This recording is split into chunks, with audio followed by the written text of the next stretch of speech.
The violent activity of solar flares caused sudden fires, rainstorms, and heavy snowstorms around the world. In an instant, the Earth's ecosystem collapsed rapidly. Just when human civilization was on the brink of collapse, a mysterious force called survival game quietly arrived. 7 billion players around the world are forced to survive in this land swallowed by disaster, fighting against mutant creatures and harsh environment. My name is Lu Yen. I was sitting at home when suddenly bloody words appeared in front of my eyes. Lucky player. The survival game has been matched with you. These words were suspended in the air, like sculptures, which made me rub my eyes. But they did not disappear. Instead, they seemed very real. Just as I was surprised, my sister Lu Xiaoyu came over and asked me what I was looking at. She looked so thin and pale at that time, which always made me want to protect her. My sister didn't see the words that appeared, but looked at me worriedly. We have been living together since our parents died in a car accident. She has always been in poor health and suffers from thalassemia. She has to eat pork liver and beans every day to survive. I comforted her and told her that everything was fine. I know that these recent disasters have made me anxious. The violent activity of solar flares has made the world increasingly unstable. Fire, rain, blizzards, and unexplained natural disasters have occurred one after another, and even made us doubt our survival tomorrow. I can't help but wonder, will this world really end?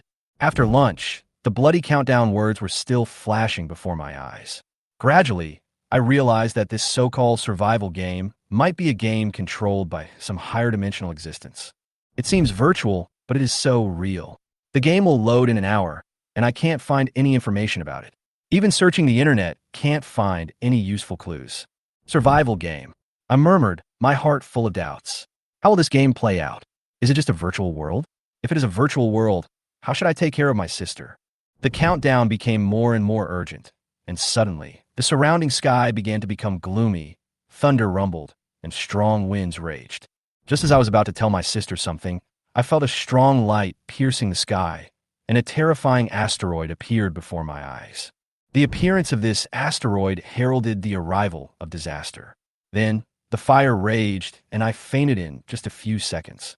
When I woke up again, I found myself no longer in the original world, but standing in a wilderness. The surroundings were barren, the sky was gloomy, and the air was filled with a foul smell.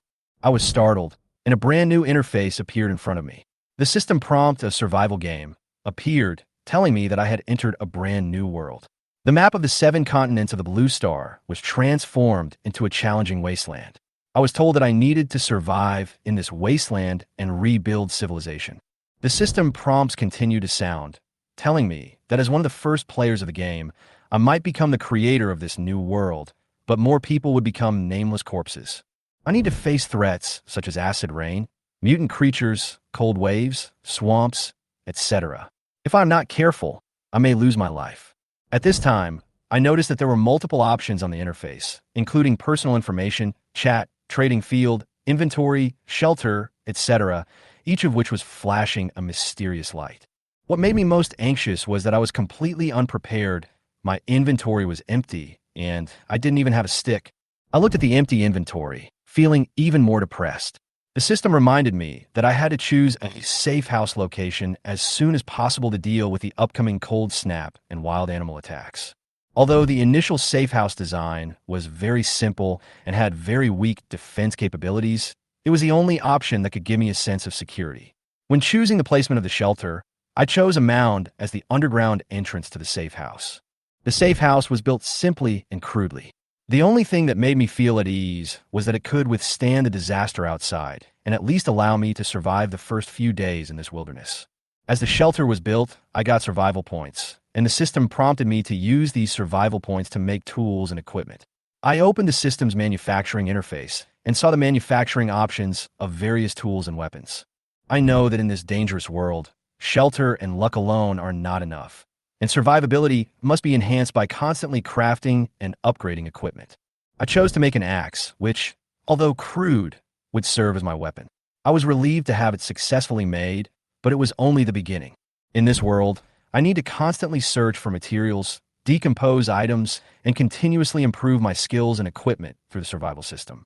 In the World Channel, other players also started to communicate, Some were confused about how to survive, and some were surrounded by wild beasts and their lives were uncertain. Looking at these messages, I knew that the pressure of my survival would become greater and greater. My goal is to make myself stronger as soon as possible to welcome my sister.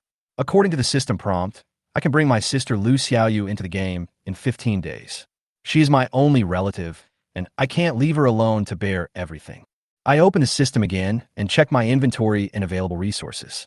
Through the survival points provided by the system, I got some raw materials, and the system automatically evaluated my current survival status for me. In this strange world, the acquisition and rational use of resources are the key to my survival. In the next few days, I began to focus on collecting resources, decomposing discarded items, and making tools. Chapter 4.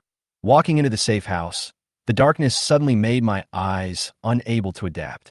After a while, I was able to see the surroundings clearly with a weak light coming through the crack of the door. How can I live in such a poor light environment? I muttered. This is the disadvantage of underground safe houses. Poor light transmission, poor ventilation, and almost no drainage system. Now I'm like a mouse, hiding in this dark hole. But safety is the most important thing now. I will consider comfort only after I survive. I told myself that at least in terms of safety, the underground house is much better than the outside. I took out 8 wooden pillars from my backpack and opened the upgrade interface of the Doomsday survival system. After seeing the safe house, the system displayed 2 options. Thick fir pillars can be used to reinforce the safe house to bear weight, consuming 5 survival points. Thick fir wood pillars can be split into short wooden stakes and used to build a grill circle, consuming 5 survival points. Grill? This thing should be used to prevent wild animals, right? I thought about it and gave up this option. The underground safe house itself can prevent wild animals from coming in, and adding a grill seems unnecessary. Resources are tight now, and we must maximize the use of existing resources. So I chose reinforce the safe house to bear weight. Soon, 8 wooden pillars appeared at the 4 corners of the safe house, firmly supporting the roof. The originally shaky roof instantly became much more stable. I breathed a sigh of relief. Finally, I didn't have to worry about the roof collapsing at night. Gulp, gulp. I picked up the mineral water bottle and drank a few big gulps in one breath, and the heat and fatigue disappeared in an instant. Holding the steel axe tightly in my hand, I took out a fir branch from my backpack and began to peel off the bark. After rubbing it, it became strong fibers. I want to use these barks to make a hammock. The wilderness is full of dangers. Who knows if there will be poisonous snakes crawling in at night? Sleeping on the ground is too dangerous. Making a hammock not only increases comfort, but also keeps insects and snakes away. It is a simple job, but very energy-consuming. Although there's a hammock option in the system, the materials required are nylon rope, springs, hooks, etc. The items produced by the system are all standard products of modern civilization. The system cannot make primitive things like bark hammocks. I worked from noon to evening and finally finished the hammock. Although it looks a bit rough, it is very sturdy. I tied the hammock to 2 load-bearing pillars of the safe house, lay down on it, stretched my limbs, and a sense of comfort and accomplishment surged in my heart. Now that the basic safety issues have been resolved, the next thing to consider is food and future survival. I opened the game's trading interface and found that in just one afternoon, the originally empty interface had been filled with goods. Seller: Han Siyuan. Item for sale: homemade stone axe. Items needed: 500 milliliters of purified water. Note: don't be fooled by the ugly appearance of this stone axe. It can save lives at critical moments. It took me an entire afternoon to make it. It can easily chop off a piece of wood as thick as a baby's arm. Seller: Wu Xianghai. Items for sale: 2 units of saltpeter. Items required: 1,000 milliliters of purified water. Note: explosion enthusiasts, please take a look. Do you want to enter the era of firearms early? 1 saltpeter, 2 sulfur, 3 charcoal, and a little sugar, and you can make a grenade. Seller: Duan Wuda. Items for sale: 452 milliliters of thirst-quenching liquid. Items needed: food, weapons. Note: just sold 3 minutes ago. Buyer left a message. I thought it was ice black tea, but it turned out to be urine. Duan Wuda. If you meet me, I will make you suffer. I looked at this information and found this trading system interesting. Sellers can edit the product descriptions themselves, and as long as they meet the requirements, they can trade. However, there is a certain irony in this urine-quenching thirst deal. In extreme cases of water shortage, Urine can indeed quench thirst, but who would be willing to drink urine in a life-or-death situation? Continuing to browse the products, I suddenly found a special transaction information. Seller, catalog. Items for sale, 10 kilograms of wild wolf meat. Items required, 3,000 milliliters of purified water. Note, the wild wolf was just hunted. The meat is absolutely fresh. Holy shit, this guy's amazing. While most people were still picking up rocks and chopping wood, he had already killed a wild wolf all by himself. But after seeing the seller's personal information, I was relieved. Ahmed Kadylov from Chechen. So he is a fierce man from a fighting nation. I touch my chin. I have heard a lot about the Chechen people. They are naturally warlike, fierce in character, and completely ruthless in battle.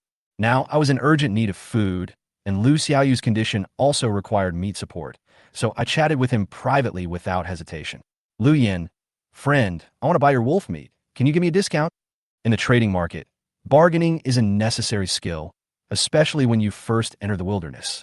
Who will be stupid enough to buy according to the seller's price? Kadylov, how much do you want? Lu Yin, your price is too high. The most I can give you is 800 milliliters. I cut down the price to the lowest possible. At this time, Kadylov on the other end was replying to me angrily beside a wolf's corpse. Kadylov, are you kidding? The minimum is 1,500 milliliters. The price he set was indeed a bit high, and he obviously left himself some room for bargaining. In fact, his psychological price was probably between 1,200 and 2,000 ml, and Lu Yan's price cut was hard for him to accept. Lu Yan, 1,500 milliliters is not enough. You should know that in this environment, water is more important than food. People can't survive without water for 3 days. Lu Yan, the wolf you just hunted must have consumed a lot of energy. Don't forget to replenish water, otherwise dehydration syndrome will be serious. Kadylov, are you threatening me? Lu Yan, I'm only telling the truth. Think about it yourself. I will give you 3 minutes. If you're late, I will not wait. Kadylov, you are taking advantage of the situation. I ignored his last sentence because I knew that water is the most scarce resource in the trading market. In this environment, food can only be ranked second. I was sure he would contact me soon because in all the transaction information, there was no one selling water. This brings me a huge advantage. With the 10 liters of water rewarded by the system, I can exchange for a large number of survival resources. In this doomsday environment, profit comes first, and exploiting others as much as possible is the key to my survival. As for the life and death of others, I don't care. Chapter 5. After temporarily closing the trading interface, I opened the world chat interface again. According to the game settings, the first batch of players totaled 80,000, but these 80,000 players were evenly distributed to different continents. The wilderness I am in now is the East Continent, and there are about 12,000 people online on the world chat interface. In this chat interface, only players from the same continent can trade and communicate with each other. Now, the World Channel is actually a channel for the continental region. After an afternoon of adaptation, everyone was no longer as panicked as they were at the beginning and began to share some useful information. I encountered a mutant creature in the wilderness. It looked like a little dragon. After I stepped on it to death, a treasure chest dropped out. Inside was a lighter and gauze. I found a rusty kitchen knife in the dense forest. Be careful if there are any wild animals around. You may be attacked by poisonous insects. The guy upstairs. Why didn't you tell me earlier? I was bitten by a snake just now, and my whole body feels numb. I wonder if you're poisoned. Is the snake's head triangular? Can any kind-hearted person give me something to eat? I haven't eaten for several days, and my blood sugar is low. Everyone was discussing how to survive in the wilderness, especially how to find food and water. At this time, most players were worried about water and dinner. I also took a quick look at this information and got a general idea of what the wilderness is like. The wilderness is full of opportunities and dangers. Defeating mutants will earn you treasure chests, and exploring the wilderness will yield survival supplies. As long as you have basic survival skills, most players still have a chance of survival. Players who only know how to rely on others and enjoy a comfortable life will obviously be eliminated quickly in this survival game. Just as I was thinking about this, a notification sound suddenly popped up on the trading interface. Kadylov contacted me on his own initiative. It seemed that my psychological tactics worked. Kadylov, 10 kilograms wolf meat plus a wolf skin in exchange for 1,000 milliliters pure water. Kadylov, this is my final bottom line. If you don't agree, I will cancel this transaction. Wolf blood may stink, but it's drinkable. Seeing these two pieces of information, I couldn't help but smile. This price is about what I expected. Wolf skins can be used to make blankets, and the temperature difference between day and night in the wilderness is very large. I felt the cold wind just after the sun went down. Water is extremely precious in the early days. Once everyone finds a water source, the value of water will be greatly reduced, so I didn't bargain anymore. Lu Yen, I'll give you another 50 milliliters and add some wolf brain. Catalov, okay. Soon, the transaction information was updated, wolf meat, wolf skin, and wolf brain were added, and the price was reduced to 1,050 milliliters. I quickly completed the transaction. The wolf meat and wolf skin went directly into the backpack, and my water volume was reduced to 8,750 milliliters.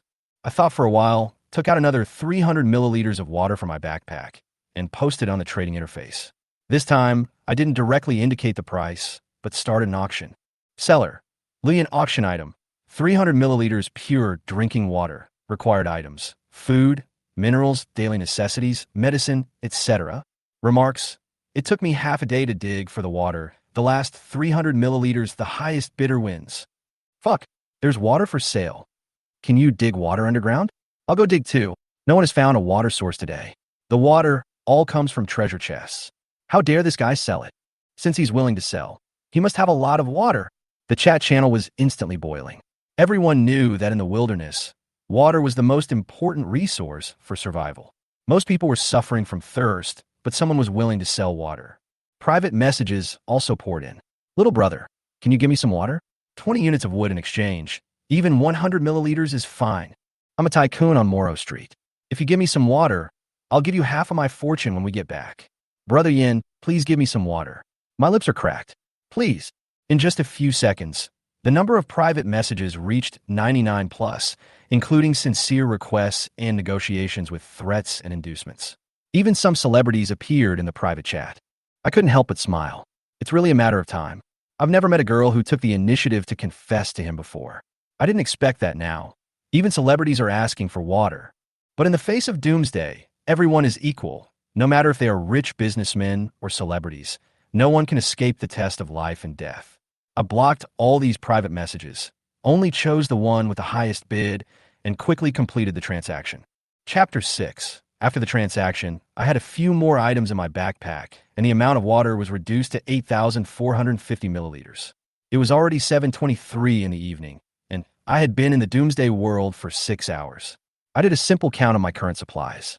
Currently, I have 8,450 milliliters of drinking water, 10 units of stone, 9 units of wood, 7 units of carbon steel, a steel axe, wolf skin, 10 kilograms of wolf meat, and newly acquired almond biscuits, jerky, pepper, lime powder, and a lighter. On the first day of the Doomsday game, I was considered a small local tyrant with these supplies. Before night fell, I walked out of the safe house, took out the wolf skin, spread it with fir branches, and stuck it in front of the door to dry. If the fur is not treated, it will rot quickly. I have to peel off the remaining fat and meat, use ants and other insects to clean it, then air dry it in the sun, and finally use wood ash or lime to preserve it. Wolf brains are not eaten, but are applied to the fur for tanning, which makes the wolf skin soft. The process is complicated and a bit disgusting, but surviving in the wilderness is not easy. Even in modern society, many common items here require a lot of energy to make. After finishing all this, I felt exhausted and my stomach began to protest, with rumbling sounds coming from my stomach. I thought that at this time of the day, my sister and I should be sitting at the dining table, enjoying a warm dinner. Do you want to synthesize a shovel? You need 2 pieces of wood and 1 piece of steel. I didn't think about it anymore and decisively synthesized a shovel. Shovel, excellent, easy to dig. The synthesized shovel increased the digging ability and also improved my tool-making proficiency. Then, I used it to dig a small cave in front of the safe house, and then used soil and stones to surround a honeycomb-shaped earthen cave, which can be used to grill meat and sweet potatoes. I lit the dry branches I had picked up in the afternoon and started to roast the meat. I cut the wolf meat into small pieces 2 fingers wide, threaded them on hardwood branches, and put them in the earthen kiln to roast. The advantage of the earthen kiln is that it can hide the firelight and is not easy to attract the attention of wild animals. However, the earthen kiln cannot completely prevent the spread of the aroma of barbecue. Wild animals have a very keen sense of smell, and even if the fire is hidden, the aroma will still attract their attention. As night gradually fell, the cold wind blew and the roar of animals could be heard in the distance. The temperature difference was huge. It could reach 40 or 50 degrees Celsius during the day, but at night, the temperature dropped rapidly, even as low as minus 20 degrees. Even sitting by the fire, I could still feel the cold coming from all directions. The daily assessment of the Doomsday survival system is based on my survival environment. As I flipped the skewers, I thought, the better the quality of life, the more resources, the safer the safe house, the higher the score, and the greater the reward. I can't live too frugally. I need to improve the quality of my life and create a virtuous cycle. The safe house currently has a poor environment, with lighting, ventilation, and drainage not meeting standards. Although light and ventilation can improve comfort, I decided to modify the drainage system first because it is related to safety. If there is a sudden rainfall in the wilderness and there is no drainage system, the safe house may be flooded, and the accumulated water may breed bacteria, making it impossible to live in. Half an hour later, my dinner was ready. I closed the door and held it against the door panel. I finally felt a sense of security and relaxed my tense nerves. Next, I summoned a manufacturing panel and used 4 units of wood to make a small stool, a single table, and a set of crude tableware, a water cup, a wooden plate, and a bowl. I sprinkled pepper on the big skewers, prepared almond cookies and dried meat, and sat at the dining table with a 200 milliliters glass of water. Although this was the first day of the apocalypse, I still felt satisfied and happy with this dinner. Life needs a sense of ritual. I murmured to myself as I ate. Should I say something to record this first meal in the apocalypse? I smiled and thought, thank God. However, I shook my head and said, the person I should thank is myself for my efforts. I picked up the skewers and ate them in big mouthfuls. My hungry stomach was instantly satisfied. The almond cookies were fragrant and crispy, and the jerky was full of energy. At this moment, nothing was more important than eating. Soon, all the food on the table was eaten up. There's meat, biscuits, and water. On the first day of the apocalypse, Lu Yin, you really did a great job. I wish you all the best in the wilderness. Cheers. In the darkness, I raised the glass to myself and drank it all. After eating and drinking, I lay down on a hammock and fell asleep. Although my safe house is simple, compared with other players, I am very lucky. However, not all players are as lucky as I am. Many people are still struggling for food and water, and even have no safe houses and can only lie on the ground in the cold. In the darkness, some wild animals began to move, their blue eyes flickering in the night, and they began to attack some undefended safe houses. Terrifying screams and roars of wild animals resounded throughout the land. That night, the number of surviving players shown on the World Channel dropped from 11,865 to 9,860. Chapter 7. As the sun gradually rose, the last trace of darkness in the night was dispelled. The temperature in the air began to rise, and a faint light penetrated through the crack of the shelter door, shining on my face, and I woke up from my dream. In modern society, we are always overwhelmed by the fast pace of life. Going to work, working, eating, getting up, everything becomes hurried, as if there's never enough time. However, after entering the Doomsday game, despite the crisis of survival, I felt a long-lost sense of relief. The pace of life slowed down all of a sudden, as if the troubles of human beings were instantly reduced a lot. As the saying goes, when a man is hungry, he has only one worry. When a man is full, he has thousands of worries. Now, I no longer have to worry about being late, living expenses, difficult clients, and bosses. I can just live according to my own wishes and do what makes me comfortable. In a sense, although the apocalypse is full of dangers, it also gives me a simplified lifestyle. I jumped out of the hammock and opened the daily assessment in the survival system. The second day of the apocalypse, you have reinforced the shelter so you don't have to worry about landslides while sleeping, and you feel relieved. Survival points +5. You have made a steel axe and a shovel, which can provide great help for felling, hunting, and digging. Survival points +2. You wove a hammock away from the ground to avoid snakes, insects, and moisture. Survival points +1. You built a simple set of tables, chairs, and tableware. Survival points +2. In the apocalypse, you enjoyed your first dinner and felt very happy. Survival points +5. Today's score, C. Survival point reward, 14. Item reward, a set of worn leather armor. My survival points are now 37. It seems that the rewards from the system have been greatly reduced, especially the item rewards. The rewards on the first day seem to have the nature of a newbie gift package, while the items and survival points rewarded on the second day seem much more bland. Survival points are the most important resource in the Doomsday survival system. Whether it is manufacturing, decomposition, or smelting, all functions require the consumption of survival points. It can be said that survival points are the universal currency. Survival points can also be used to directly upgrade the shelter, but too many points are required. I open the Upgrade function and check the current shelter upgrade options. Upgrade Method 1. Upgrade the shelter material to stone, greatly improve safety, consume 600 survival points. Upgrade Method 2.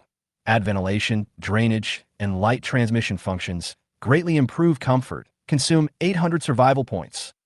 Faced with these astronomical requirements, I am a bit overwhelmed. Although it is possible to upgrade directly through the system, if some materials are provided, the required survival points will be reduced. I tried taking out a few units of stone and found that the survival point cost of the first upgrade option was reduced to 599. It turns out that consumption can be reduced by providing materials. I touched my chin and understood this upgrade system. In other words, if I can provide some resources, the survival points consumed will be reduced accordingly, while upgrades without materials will cost more survival points. However, I only have 37 survival points, which makes me realize that I am not yet eligible to use these points. I smiled bitterly and decided to continue to survive by collecting more resources instead of relying on the system's upgrade function. I walked to the door and pulled the bolt. The dazzling sunlight and the cold wind in the morning refreshed me. After carefully observing the surroundings to make sure there were no living creatures, I opened the door and walked out of the safe house. The earthen kiln I built last night was still standing at the door, and the wolf skin had become dry. Holding the steel axe tightly, I walked around the safe house to make sure there was nothing unusual around. Then I opened the chat interface. My brows furrowed as I took a look. On the World Channel, the number of survivors had dropped to 9,860. This meant that at least 2,000 players had died last night, with a mortality rate of 15%. The number of survivors dropped so much in just one night, which is chilling. Last night, there were beasts wandering outside my safe house. They scratched the door with their claws and banged their bodies against it. I was almost scared to death. I saw a player's safe house was captured by a pack of wolves. The wolves dragged him out of the house in less than 3 minutes, and there was not even a bone left. These messages were constantly refreshing, and most people were talking about the tragic events that happened last night. The high death rate caused panic among everyone, and some players, whose survival ability was almost zero, even began to sell their dignity and bodies in exchange for a chance to survive. It seems that night is the peak hunting time for beasts. I said to myself, luckily I chose an underground shelter. Shelters on the ground are indeed more comfortable, light permeable, ventilated, and dry. Many players without survival experience choose ground shelters in pursuit of comfort, but they don't know that the dangers of the wilderness are far beyond their imagination. The cold currents at night and the threat of wild beasts quickly made them pay a heavy price. After leaving civilized society, humans without groups and modern weapons are destined to be the bottom creatures in the wilderness food chain. I couldn't help but sigh and made a secret decision in my heart. I must do my best to pave the way for my own survival and no longer rely on any luck. Chapter 8. I lit the kiln again and started heating some dried meat while opening the trading interface. After a night, drinking water resources in the trading market were still in short supply, and the price was even higher than yesterday. Seller, Susu, items for sale, 30 pheasant eggs, 100 G salt, 120 centimeters nylon rope. Items needed, 300 milliliters drinking water. After seeing this transaction information, I bought it without hesitation. Although eggs and salt are not urgent things for me, I still like the last item, nylon rope. Nylon rope has many uses, and the most important thing now is it can be used as a bowstring. Although I already have a steel axe in my hand, there are a lot of mutant creatures in the wilderness. It is obviously unwise to rush in a melee combat without knowing the danger of the opponent. At this time, long-range weapons are much safer than melee weapons. At least, it can reduce the risk factor when hunting. I know that hunting is not only for me to store food, but also because after killing mutants, treasure chests will drop. There is no shortage of basic supplies in the wilderness, such as wood, stone, minerals, and basic tools. But advanced items such as lighters, medicines, and even guns can almost only be obtained through treasure chests. Therefore, if you can get a top-quality item, such as a gun or a generator in the early stage, You can quickly gain an advantage in the wilderness and gradually develop. After completing the transaction, I threw 2 pheasant eggs into the fire in the earthen kiln and then put 500 milliliters of drinking water on the trading interface for auction. The conditions were the same as yesterday and the highest bidder one. Then I started to walk around the safe house and determined the best location for the drainage channel. The terrain of the underground safe house provides convenient drainage. The original small mound has now risen slightly, forming a gentle slope. This means I don't have to worry about water accumulation around the safe house. I just need to make sure that water doesn't flow back through the gate. My design is to dig an inverted L-shaped ditch in front of the safe house to ensure that all rainwater can flow into this ditch instead of accumulating in front of the door. In this way, the water flow can be directly led along the channel to dozens of meters away. This is just a simple drainage ditch, which does not require high-tech technology, but it is essential to ensure the basic functions of the safe house. After a rough plan, I picked up the shovel and started working. The soil was very hard, and every time I shoveled the soil, I would consume a lot of physical strength. But I had long been accustomed to this kind of heavy labor. Since my parents passed away, I took on all the chores of the family. I could do everything, including repairing the roof, replacing windows, growing vegetables, and repairing the cellar. Thanks to the shovel's easy digging effect, the work progressed faster than I expected. Half an hour later, the outline of the drainage channel had taken shape. Although the depth was only 10 centimeters, the basic framework had been completed. The next task is to continue to deepen and expand the ditch to cope with a possible heavy rainfall. Sitting in front of the earthen kiln, the fire has gone out. I use a branch to dig out 2 eggs with charred skins, peel off the eggshells, and reveal the white jade-like egg whites. Wow, it's so hot. I sprinkled some salt on it and took a bite. The baked egg white was very elastic, like jelly, and exuded a strange aroma, while the yolk was orange-red and had a creamy sweet taste. It was much better than any egg I had eaten before. I ate 2 eggs quickly, and the remaining 28 made me hesitate whether to bake a few more, but in the end I decided to save them. Gradually living a long life is the way to survive. I ate the remaining dried meat with 200 milliliters of water and felt full of energy. After eating, I picked up the shovel again and returned to digging the drainage ditch. My movements were faster than before, and, at this rate, the drainage ditch should be completed before noon. I didn't know that while I was busy with work, the water transaction on the trading interface caused a commotion again. Zhangwu, damn, Lu Shun has made another move. Hongwen, Lu Yin traded more than 1.5 liters of water yesterday, right?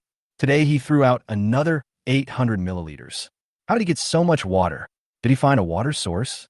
Yang Chunmei, Lu Yin, come out and answer. You can't keep the water for yourself. It's God's gift. You have to share it. Selfish and greedy people will go to hell. Everyone agrees, right? 20, I agree. 20, we want water. We want to share. We want love. Li Chung, the dead Buddha upstairs. Is there something wrong with his brain? Who the hell would share it this time, would you? The world channel was in chaos. Some people asked me to share water, while others scolded these players who didn't want to work hard. Arguments, insults, and threats filled the entire channel. As I traded more frequently, everyone started to focus on me. My number of followers grew to 3,215 in just a few hours, and almost 1/3 of the surviving players began to follow me. Private messages came one after another, with insults, threats, and moral blackmail.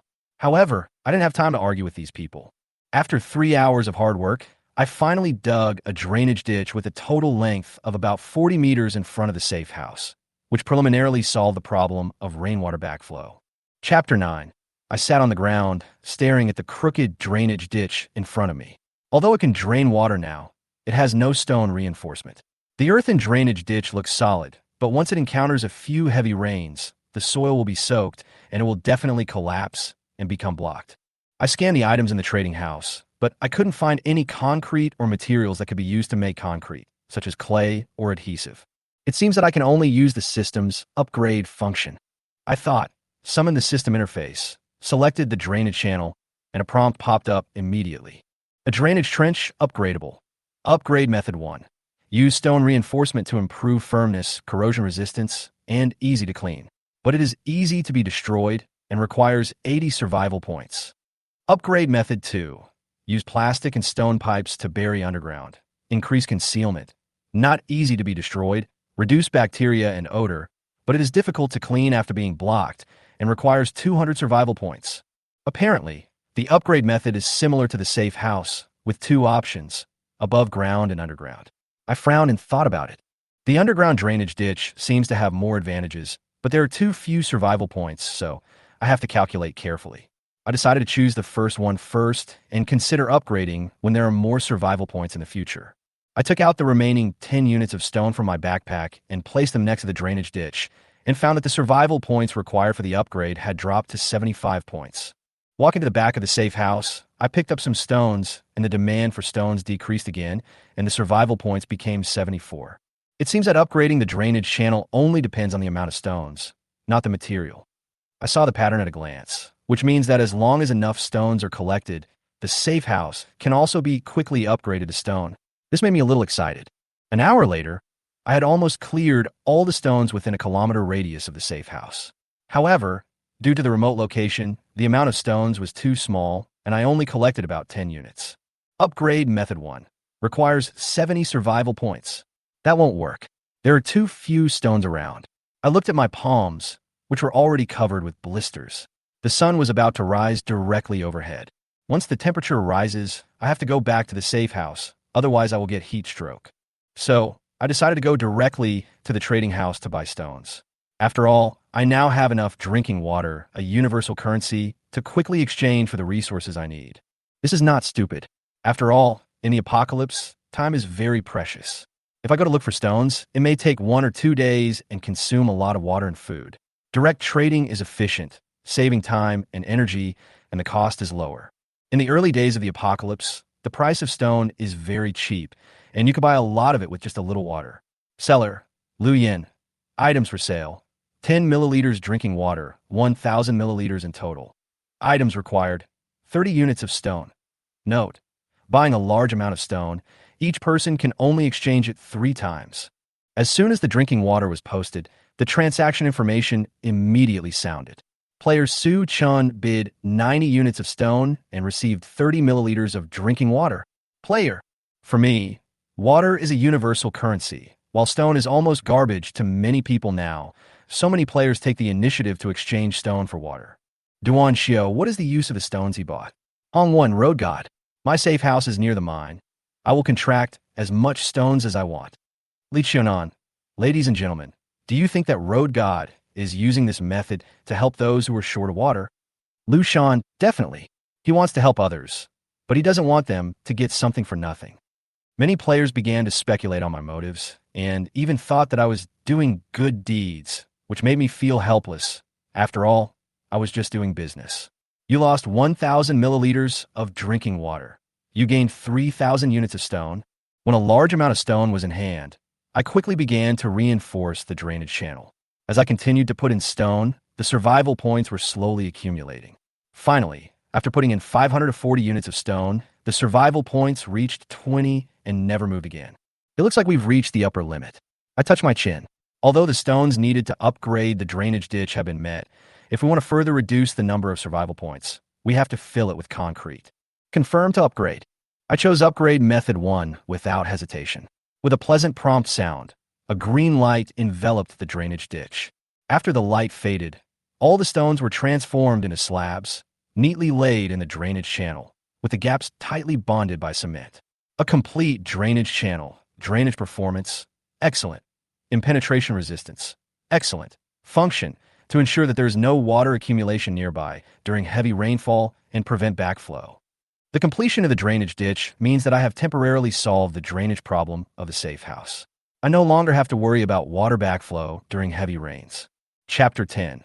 Looking at the stone drainage canal in front of me, I can't help but sigh that the craftsmanship of the system is comparable to that of a world-class master. The surface of the canal is flat and smooth, without any traces of carving. It is simply natural. I took out an axe and knocked on the surface of the canal, feeling the heavy rebound force. Its solidity is also top-notch. I felt a strong sense of satisfaction. With this drainage canal, I no longer had to worry about the problem of water backflow into the safe house. Although water sources in the wilderness seemed to be scarce, during the excavation, I noticed that there was a lot of alluvial soil on the surface of the land, which usually appears at the bottom of a river or in areas with frequent rainfall. More importantly, the soil below 30 centimeters began to become moist, which showed that the wilderness was not a place with long-term drought. But due to the high temperature during the day and the mostly flat terrain, the water evaporated quickly, making the water source scarce. Based on this, it is speculated that rainfall in the wilderness will be very frequent. Most players are still struggling to find water sources, but they didn't expect that large amounts of rain in the future may pose a threat to underground safe houses. I muttered to myself as I stood by the drainage ditch and looked up at the sky. The sun had already risen to its highest point. At this time, the temperature was over 45 degrees, the wet soil was drying up, and I even began to have difficulty breathing. Damn it, it's really not suitable to stay outside in such high temperatures, I complained, and quickly carried my tools back to the safe house to avoid being exposed to the scorching sun at noon to prevent skin burns. The environment in the wilderness is harsh, especially during noon and midnight, when almost no one can leave the safe house. The high temperature starts at 11 a.m. and lasts until about 3 p.m., while the cold lasts from midnight to 7 a.m. That is to say, during these 11 hours, players can only stay in the safe house. Otherwise, they will face the risk of heat stroke, dehydration, or even freezing to death. It would be troublesome if the system didn't adjust to the ambient temperature. I frowned, took out a nylon rope and thick fir branches from my backpack, and began to think about how to solve this problem. These 11 hours are really important. The 4 hours at noon are the best time to hunt, because the herds are usually the laziest at this time. The 7 hours at midnight are the most dangerous time, and usually there will be sneak attacks, murders, and robberies. If we lose control of these 2 hours, future development will be very difficult. If the system doesn't make adjustments, the only way to make good use of these 11 hours is to improve your physical fitness and adapt yourself to this harsh environment. I clenched my fists with a determined light in my eyes. Although this idea is a bit outrageous, who knows if there will be drugs or genetic drugs that can strengthen the physical fitness in the future? Putting this question aside for the moment, I opened the manufacturing function and started making a longbow. Longbow require materials: wood, any material; bowstring, any material. Manufacturing cost: 1 survival point. Making a longbow is the second task I set for myself today. Confirm to make.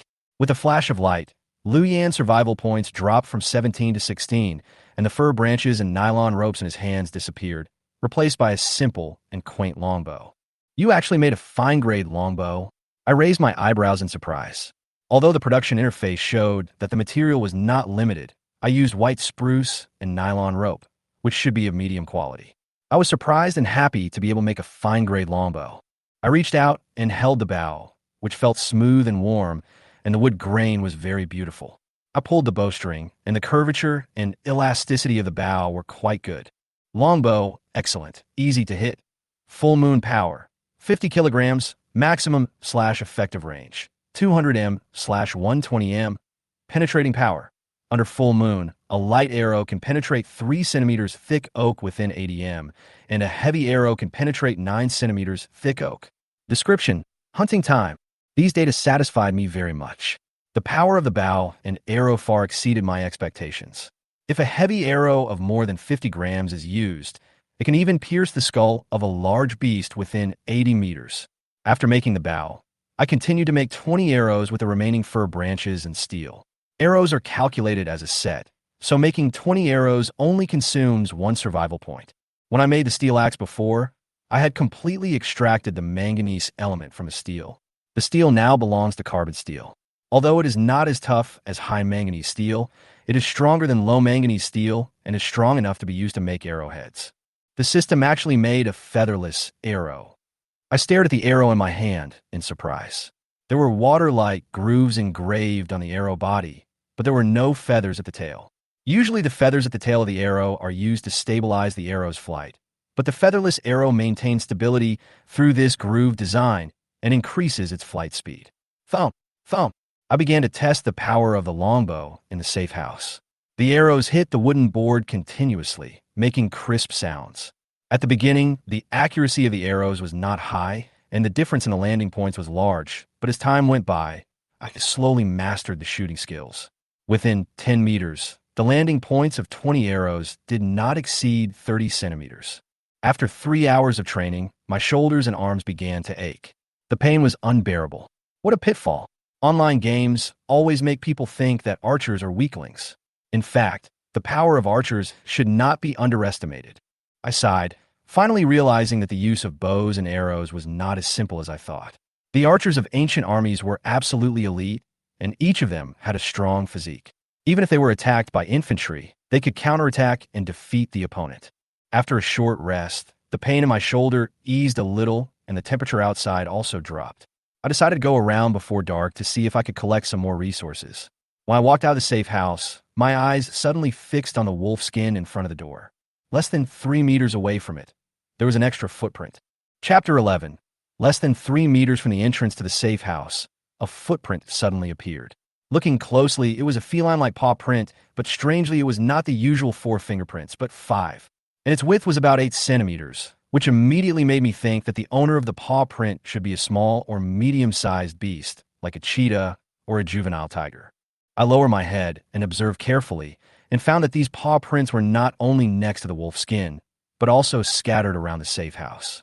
There are only shallow marks in the hard soil, which could not be noticed without careful observation. After some inspection, I found that the paw print closest to the entrance of the safe house was less than 50 centimeters away.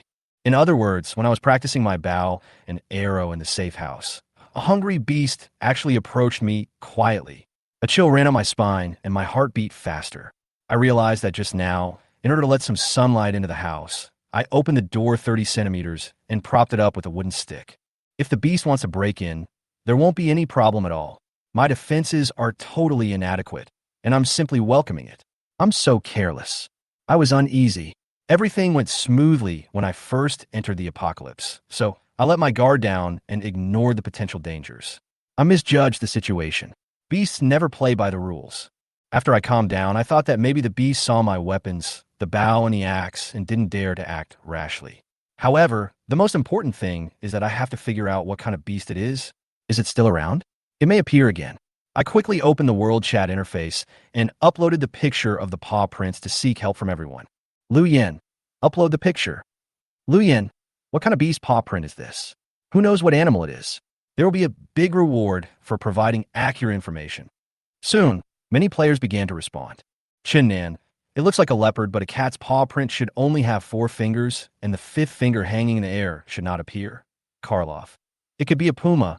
The pattern is very similar. Wang Mushing, I think it looks like an African leopard. Look at its paw pads and claws. Only African leopards have such marks. Karloff, but what about the 5 fingers? Triple X, maybe it was injured, or had a genetic problem, or was it born deformed? Everyone was discussing it heatedly, but Chun Nan, who spoke first, made a guess. If it is really deformed, it is very likely a mutant beast. As soon as this was said, my heart tightened. Mutant beast. This made me think of a possibility. At this moment, I suddenly received a private message. I clicked it and saw that it was from a player with the ID, Zhao Ruifeng. Zhao Ruifeng, I know what this is. I was moved and immediately replied. Brother, tell me what it is, and I will give you 150 milliliters of water in exchange. Zhao Ruifeng, wait. A moment later, Zhao Ruifeng sent a detailed message. Golden lynx species, feline, lynx, mutant species, description, level 1 mutant beast, with 3 golden stripes on its head, huge front paws, and a trace amount of muscle paralysis toxin. Information, an adult can be up to 80 centimeters long and weigh 25 kilograms. Once it targets its prey, it will lurk and wait for a surprise attack. Weaknesses, slow reaction, slow speed, afraid of pain, timid, will run away immediately if injured. The bones at the gold pattern position on the head are fragile and can be easily broken. Threat low. Adult males with cold weapons over 40 centimeters long can be easily hunted. After I quickly browsed the information, I immediately asked, how do you know this? Zhao Ruifeng. I opened a treasure chest today and got a monster atlas, which records in detail the habits and identification methods of most wild beasts and mutant beasts. My eyes lit up. This atlas is simply a treasure to me. I quickly said, brother, do you want to sell that atlas? I'll buy it at a high price. Zhao Ruifeng. Sorry, I plan to use it myself. It seems that Zhao Ruifeng is not going to sell it to me. I smiled helplessly and decided to change the way. Lu Yen, it doesn't matter. I will trade you 150 milliliters of water now. Are you sure? Zhao Ruifeng.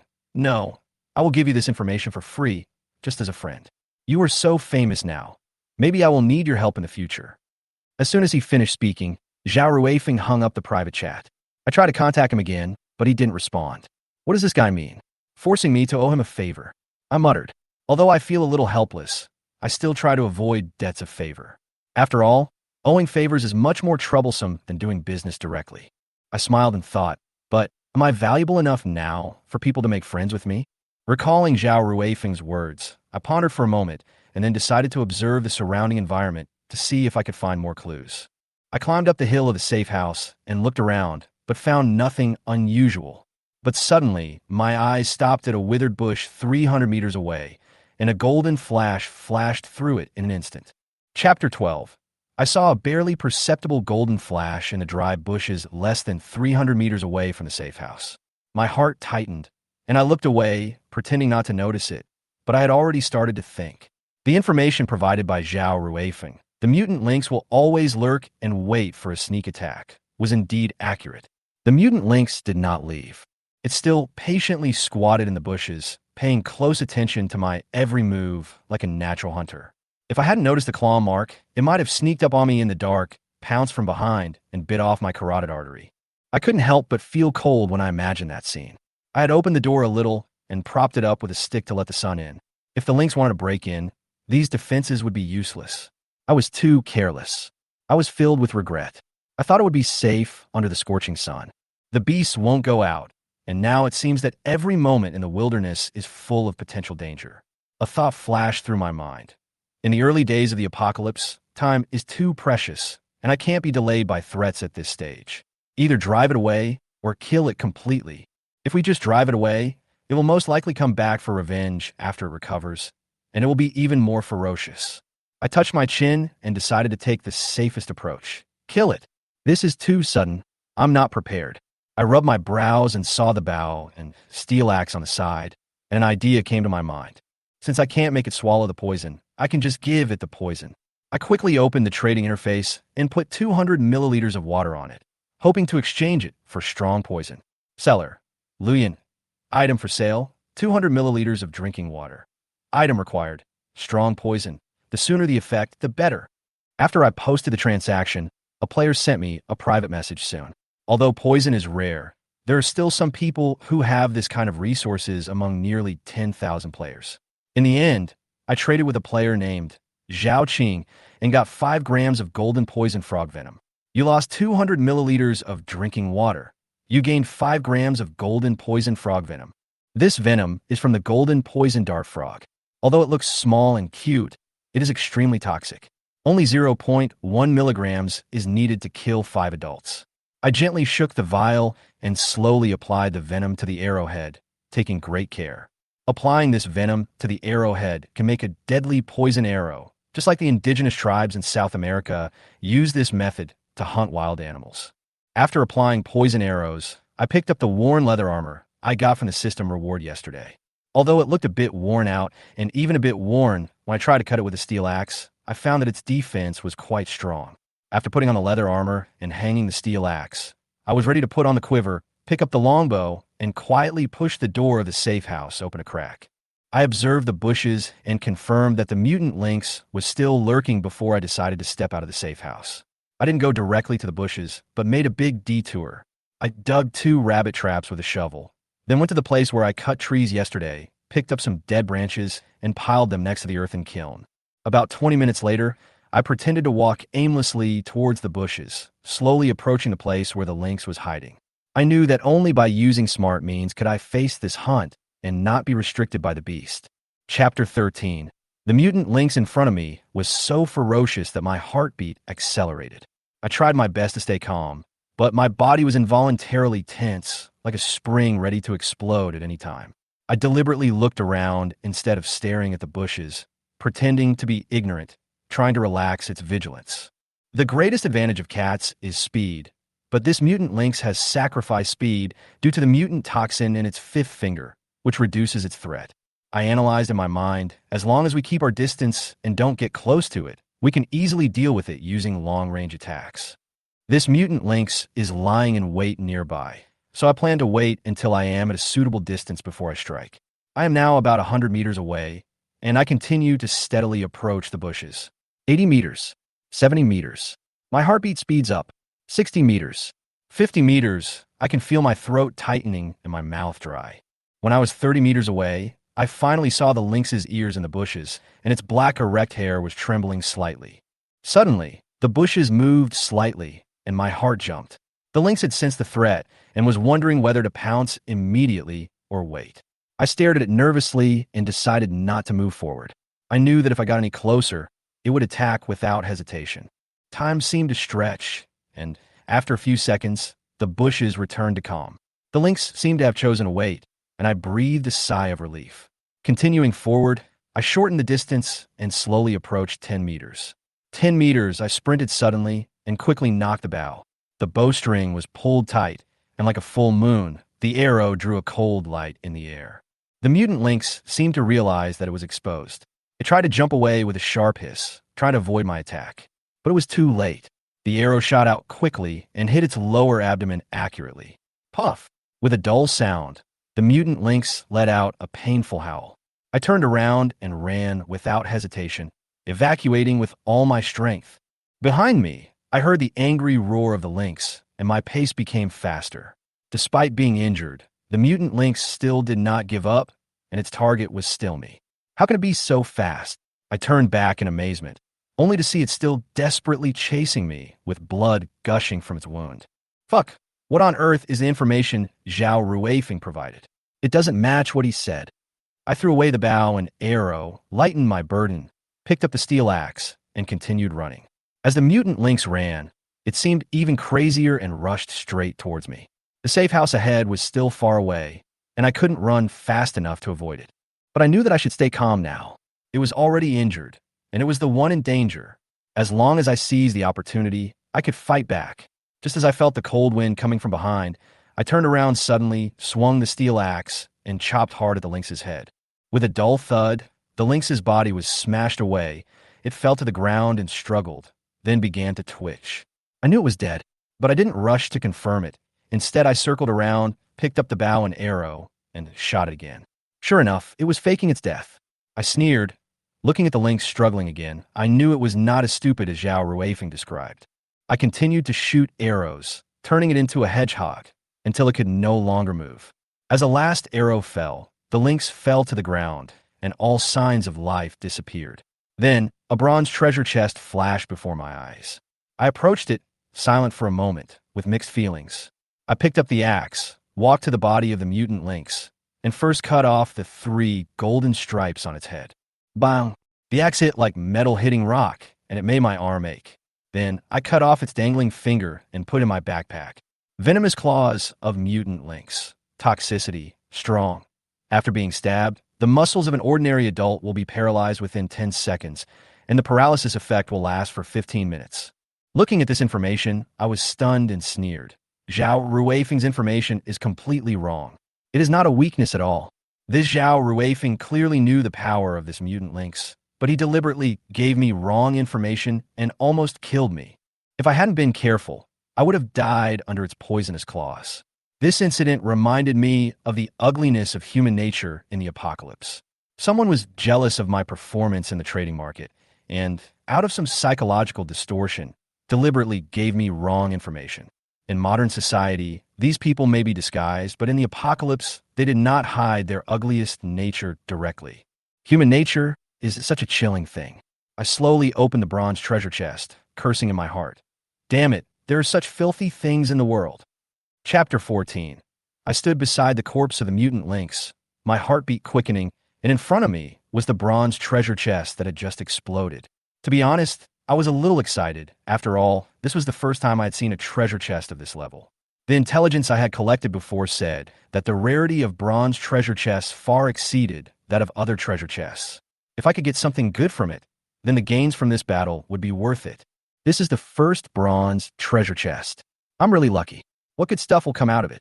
I thought to myself, do you want to open the bronze treasure chest? I clicked the yes button without hesitation. The treasure chest suddenly emitted a golden light, and then I heard a sound like a lottery wheel. System, you opened the bronze treasure chest. You obtained a groundwater extractor *1, rare item. You obtained a mental stimulation potion *5, common item. You obtained the talent skill book, Enduring Hunger. Advanced item. You obtained a stainless steel pot *1. Looking at these items, my mouth almost cracked, and I was so excited that I couldn't express it in words. This time I really made a profit. It felt like opening a blind box, and I was full of expectations. I first picked up the item that looked like a hand-operated water pump, the groundwater extractor. It was purple, which was rare, indicating that it was of extraordinary value. I quickly read the description. After being buried underground, it can extract water from the underground soil with a maximum daily extraction of 1,500 milliliters. This is too powerful. It is just like a water pump. It only needs to be buried underground to automatically extract water every day. There's no need to dig wells or look for water sources. For the water shortage problem in the Doomsday world, this is simply a magical tool. Then, I picked up the mental stimulation potion. This potion can stimulate the brain, relieve fatigue and rage, and is like a stimulant. It can greatly improve physical and mental strength at critical moments. This thing will definitely come in handy when I encounter difficulties in the future. Then, I looked at the thing that interested me the most, talent skill book Enduring Hunger. This book allowed me to obtain a talent, Enduring Hunger.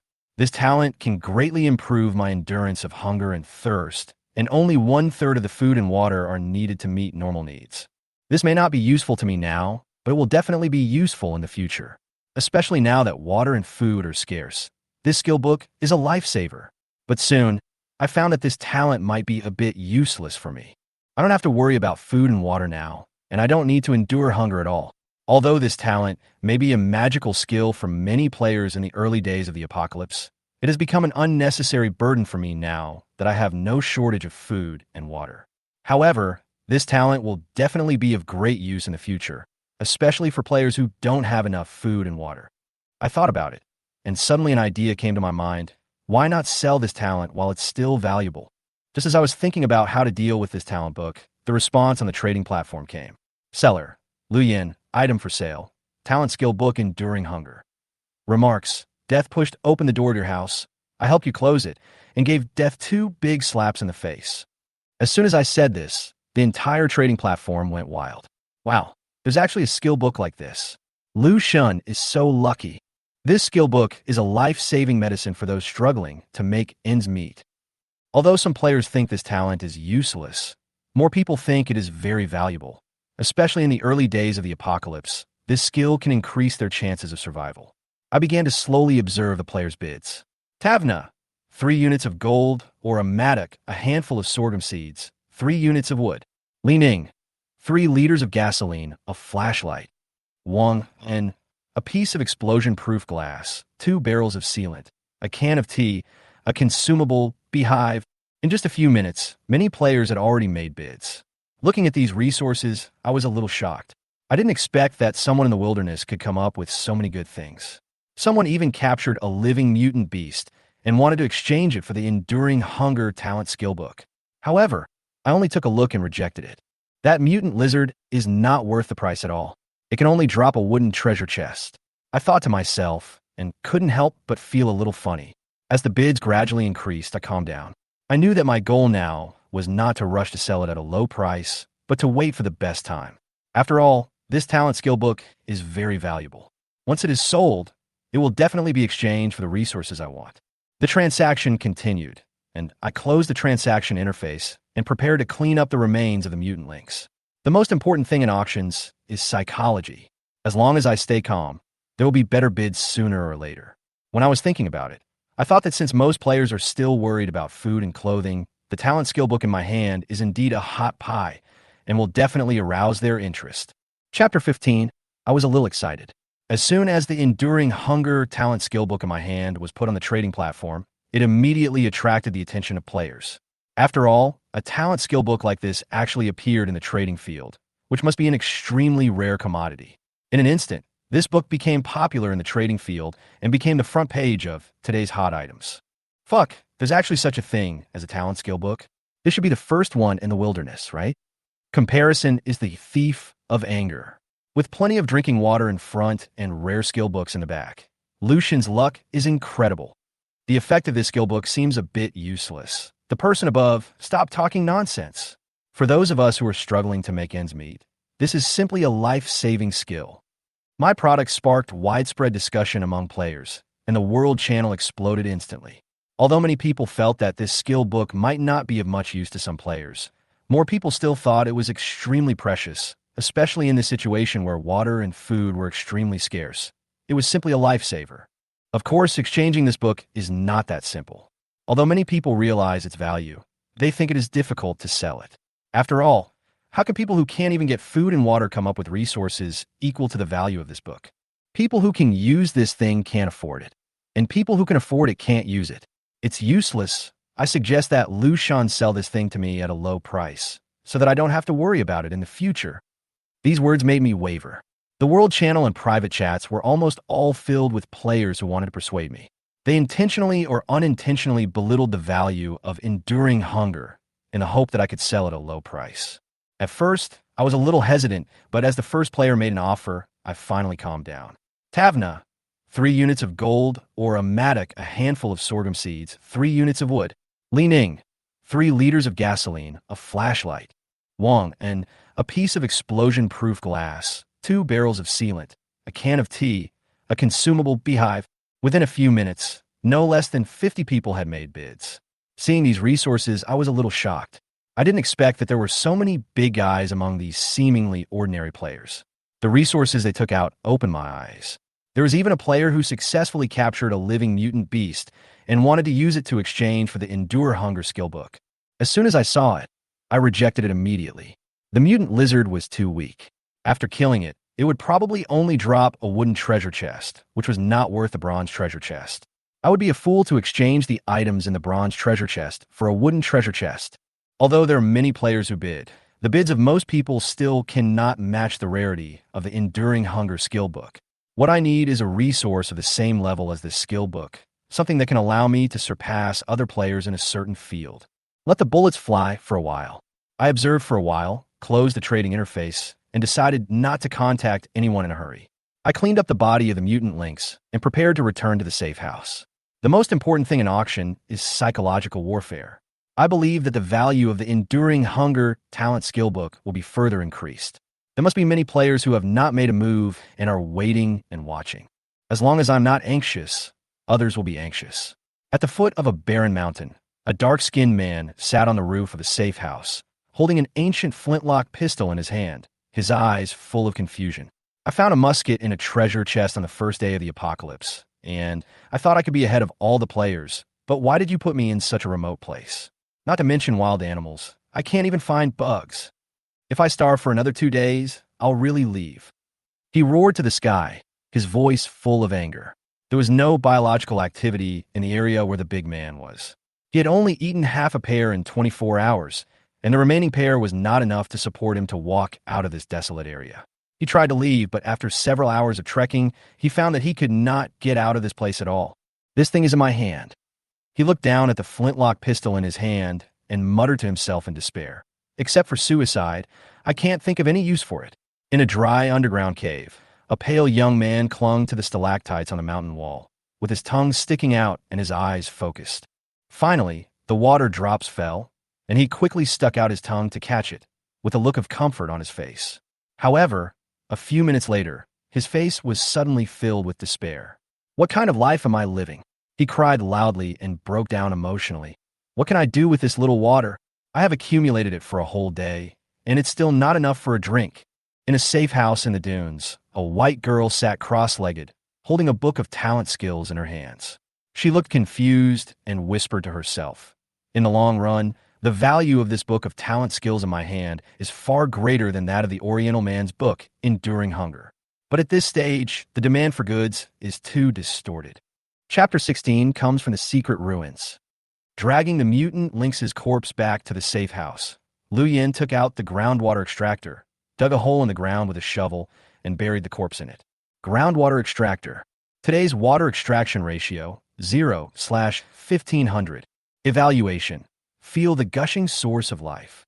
Lu Yin carefully placed the stainless steel pot taken out of the treasure chest at the water outlet of the extractor. He gripped the pumping rod firmly and lifted it upwards. As the sound of liquid flowing was heard, a clear stream of water slowly flowed out. Yes, the product in the treasure chest is truly magical, and this is how it is used. Seeing that the groundwater was successfully extracted from the pit, Lu Yin felt relieved. From today on, the drinking water crisis will be completely resolved. Even if Lu Xiaoyu arrives 14 days later, the daily output of 1,500 milliliters of drinking water can still supply their daily drinking needs. In fact, if you don't do strenuous exercise, a person only needs to consume 300 to 500 milliliters of water a day to sustain life. Even if you go out to work, as long as you don't go out during the hottest time of noon, 1 liter of water is definitely enough. As for the 8 glasses of water per day that science says we should drink, are you here to detoxify, beautify, and prolong your life? In the Doomsday, it is too extravagant to take nutrition strictly according to scientific theories. No one can do it. Soon, Lu Yin finished extracting today's groundwater, and then tied up the mutant lynx's body with a hemp rope made of tree bark fibers and hung it on the beam of the safe house to prevent it from being eaten by ants and insects. Although the mutant lynx is poisoned by the poison dart frog throughout its body, the frog venom is a neuroprotein that loses its effect after being heated at high temperatures and does not affect its consumption. After doing all this, Lu Yin lay on the hammock and didn't want to move at all. He felt tiredness in every part of his body. On the second day after the apocalypse, Lu Yin gained some new insights into this world. In the civilized society of the past, the worst people you may have faced were the school bullies who snatched your pocket money at school, those mean and indifferent bosses at work, and those unreasonable neighbors in life. They may have made you hate them so much at some point in time that you wanted to beat them up. But only after you truly enter this wilderness can you realize that those bad guys you once thought of are actually as kind as a little lamb in this wilderness. Here, all kinds of cruel, sinister, and vicious people took off their masks and appeared on the stage one by one. During this day, Lu Yin experienced being misled and harmed for no reason, experienced his first life and death battle since entering the wilderness, and saw many people give up their dignity in order to survive. Some begged, some were in despair, some gave up on themselves, and some cruelly pointed their butcher knives at fellow human players. All kinds of human life are played out in front of Lu Yin. In a short period of less than 30 hours since entering the apocalypse, Lu Yin felt that he had grown a lot and his mentality had changed a lot. He knew that in this world, there is not only love without reason, but also hatred without reason. Here, you have to guard against all creatures except yourself. Hell is others. These 5 words are interpreted to the maximum extent in the wilderness. With a myriad of thoughts running through his mind and a strong feeling of fatigue coming over him, Lu Yin fell asleep in a daze. In his dream, he saw himself standing in the endless wilderness holding a steel axe, surrounded by enemies with red eyes, all staring at him viciously, with hideous and greedy faces. I don't know how much time had passed, but when Lu Yin opened his eyes again, a chill came in through the crack of the door of the safe house. Night has fallen again. It was pitch black in the safe house, and you couldn't see your hand in front of you. It seems that tomorrow's work goal is to solve the lighting and ventilation systems. Lu Yin stretched lazily. Gurgle. My stomach protested loudly. Today, Lu Yin dug a drainage ditch and had a bloody battle with a mutant lynx. The 2 eggs and some dried meat he had eaten in the morning had long been consumed, and his body was sending signals that it urgently needed energy replenishment.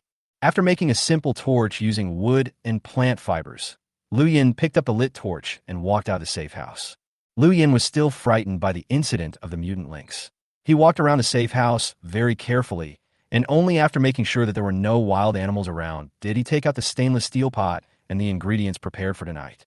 Among the 4 items opened in the bronze treasure chest today, although the stainless steel pot is the most common, it can maximize Lu Yin's happiness index at this time, because it means he can finally have hot food like soup. 500 grams of wild wolf meat was chopped into slices on the wooden table, and 2 eggs were stirred into egg liquid in a wooden bowl. 750 milliliters of drinking water was boiled in a stainless steel pot on the earthen kiln. Lu Yin quickly exchanged 100 milliliters of drinking water for a piece of local ginger and a bag of dried vegetables in the trading floor, and used these ingredients to make a pot of steaming meat and egg soup and sprinkled a little pepper as seasoning. A few minutes later, Lu Yin drank it all without leaving a drop. The feeling of being full is really blissful. 10 minutes later, Lu Yin put out the fire, returned to the safe house, and opened the trading floor. At this time, the time displayed on the game interface was 21:49, and 5 hours had passed since he put enduring hunger on the shelves in the afternoon. Liu Yin took a look at the number of players bidding below and saw that it had reached 783, far more than he had imagined. At this time, according to the system, the player with the highest bid is a mysterious pet egg. Pet eggs? Another rare product. Liu Yin immediately became very interested. If he could get a powerful pet to help him in the early stage of the wilderness, his chances of survival would be greatly improved. Mysterious pet egg, LV1. Source, secret relics. After hatching, you could get a random ordinary beast pet. The pet is a juvenile, and its growth cycle is half that of a normal beast. After Liu Yin read the introduction carefully, his original strong interest suddenly decreased a lot.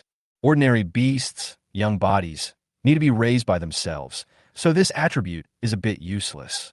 Not to mention the long training period, the attribute of random alone represents a huge risk. If it hatches a hunting dog or a leopard, it's not a big deal. If it hatches a hamster or a turtle. So what is it good for? Making a nourishing soup? Liu Yin shook his head. If he was in a stable period now, then getting an ornamental pet would not be a big deal, but he was in urgent need of development now, and it was impossible for him to use his skill talent book to gamble on a random pet egg. Although this pet egg is not very attractive, its source is quite surprising. Liu Yin looked at the introduction of the pet egg, raised his eyebrows, and said to himself, "From a secret ruin? Chapter 17, Secret Realm, Void, Secret Ruins. The secret ruins will be refreshed at irregular intervals in the wilderness. There are a lot of resources and treasures in the secret ruins, but there are also huge dangers. Over the years, many creatures have died in the secret realm because of greed. I advise you, if you don't want to become one of the many dead after entering the ruins, don't go too deep. Don't be too greedy." Liu Yin opened the game system interface and found the introduction to the secret ruins in the bottom corner of the instructions.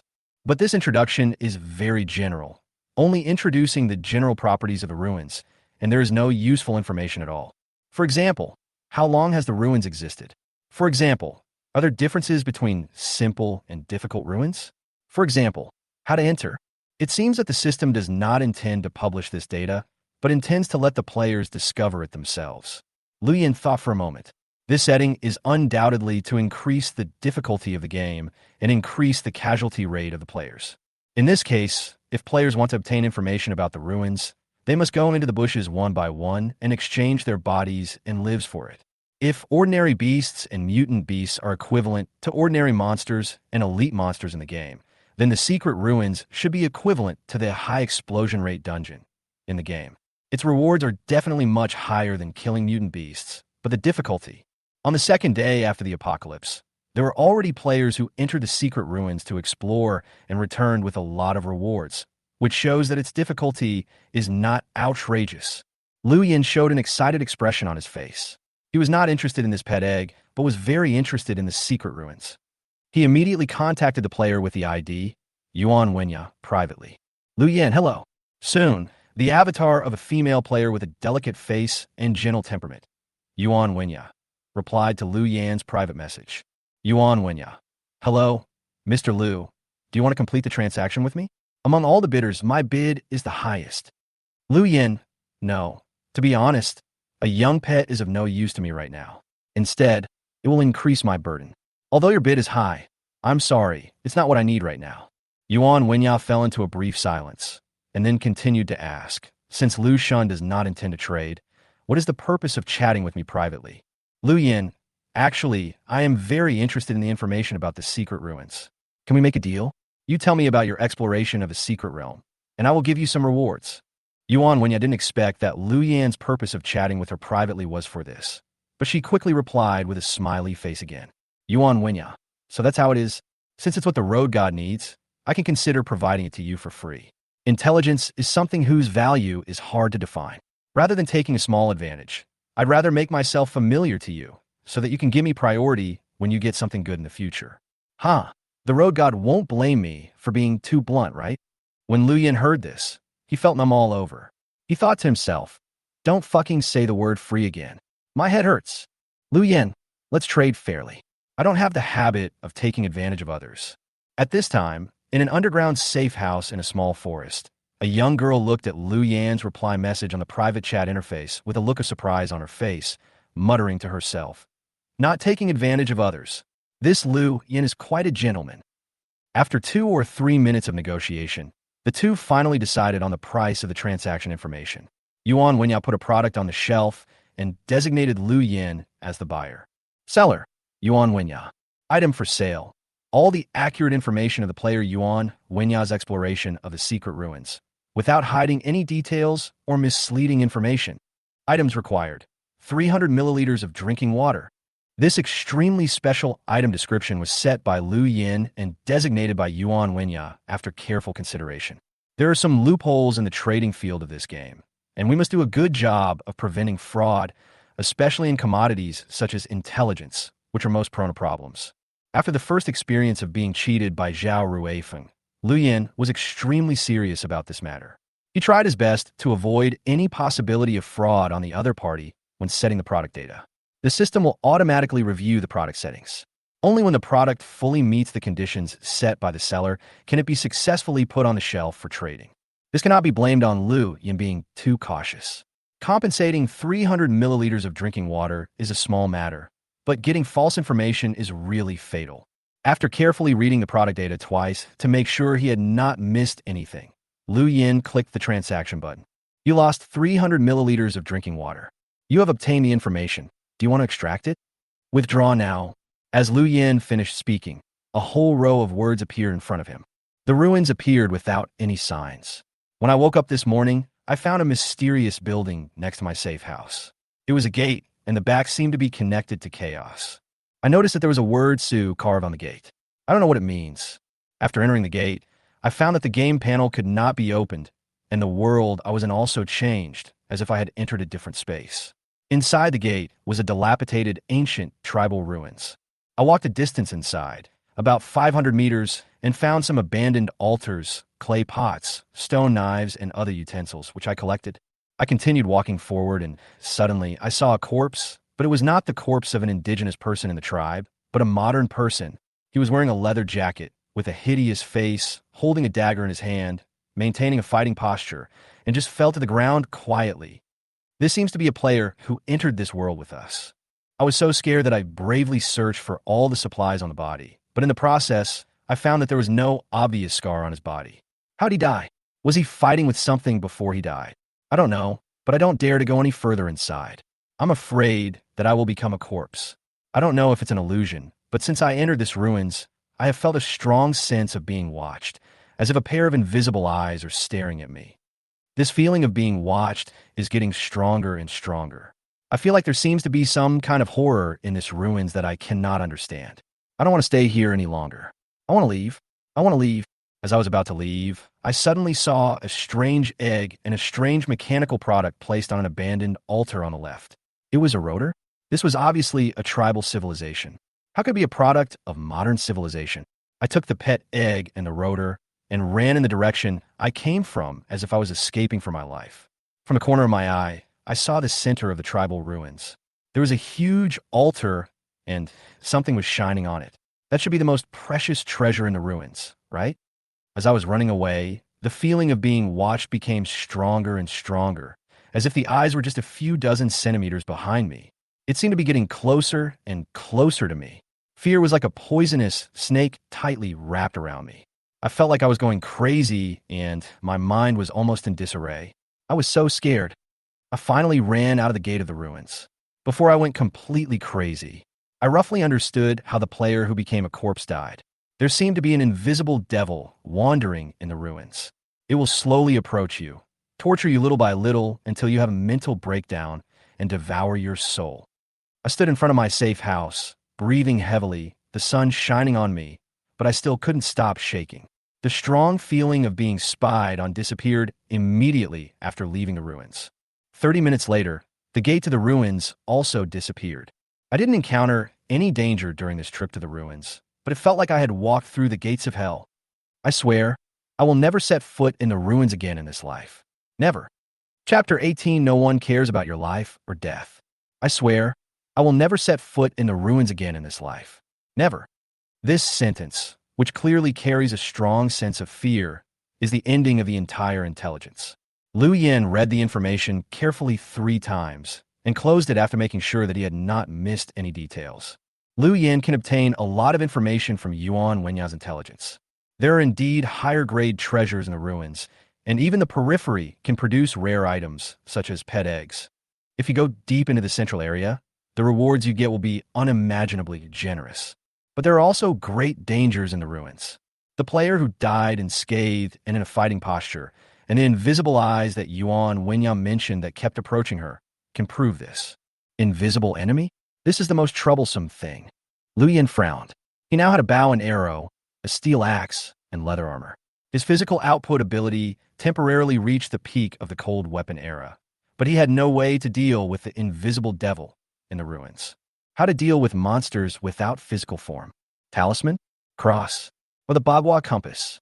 But she mentioned that when she entered the gate of the ruins, there was a word Su carved on the gate. Does this represent some kind of characteristic of this ruins? Liu Yin pondered silently. Or does it refer to the way danger comes? Virtual. Invisible eyes. From the literal meaning, it is easy to imagine the close connection between them. However, it is difficult for Liu Yin to make an accurate judgment on this issue now. After all, the only player known to have entered the ruins and escaped unscathed is Yuan Wenyang.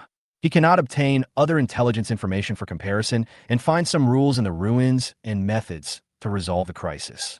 The information obtained from others will never be more accurate than exploring it yourself.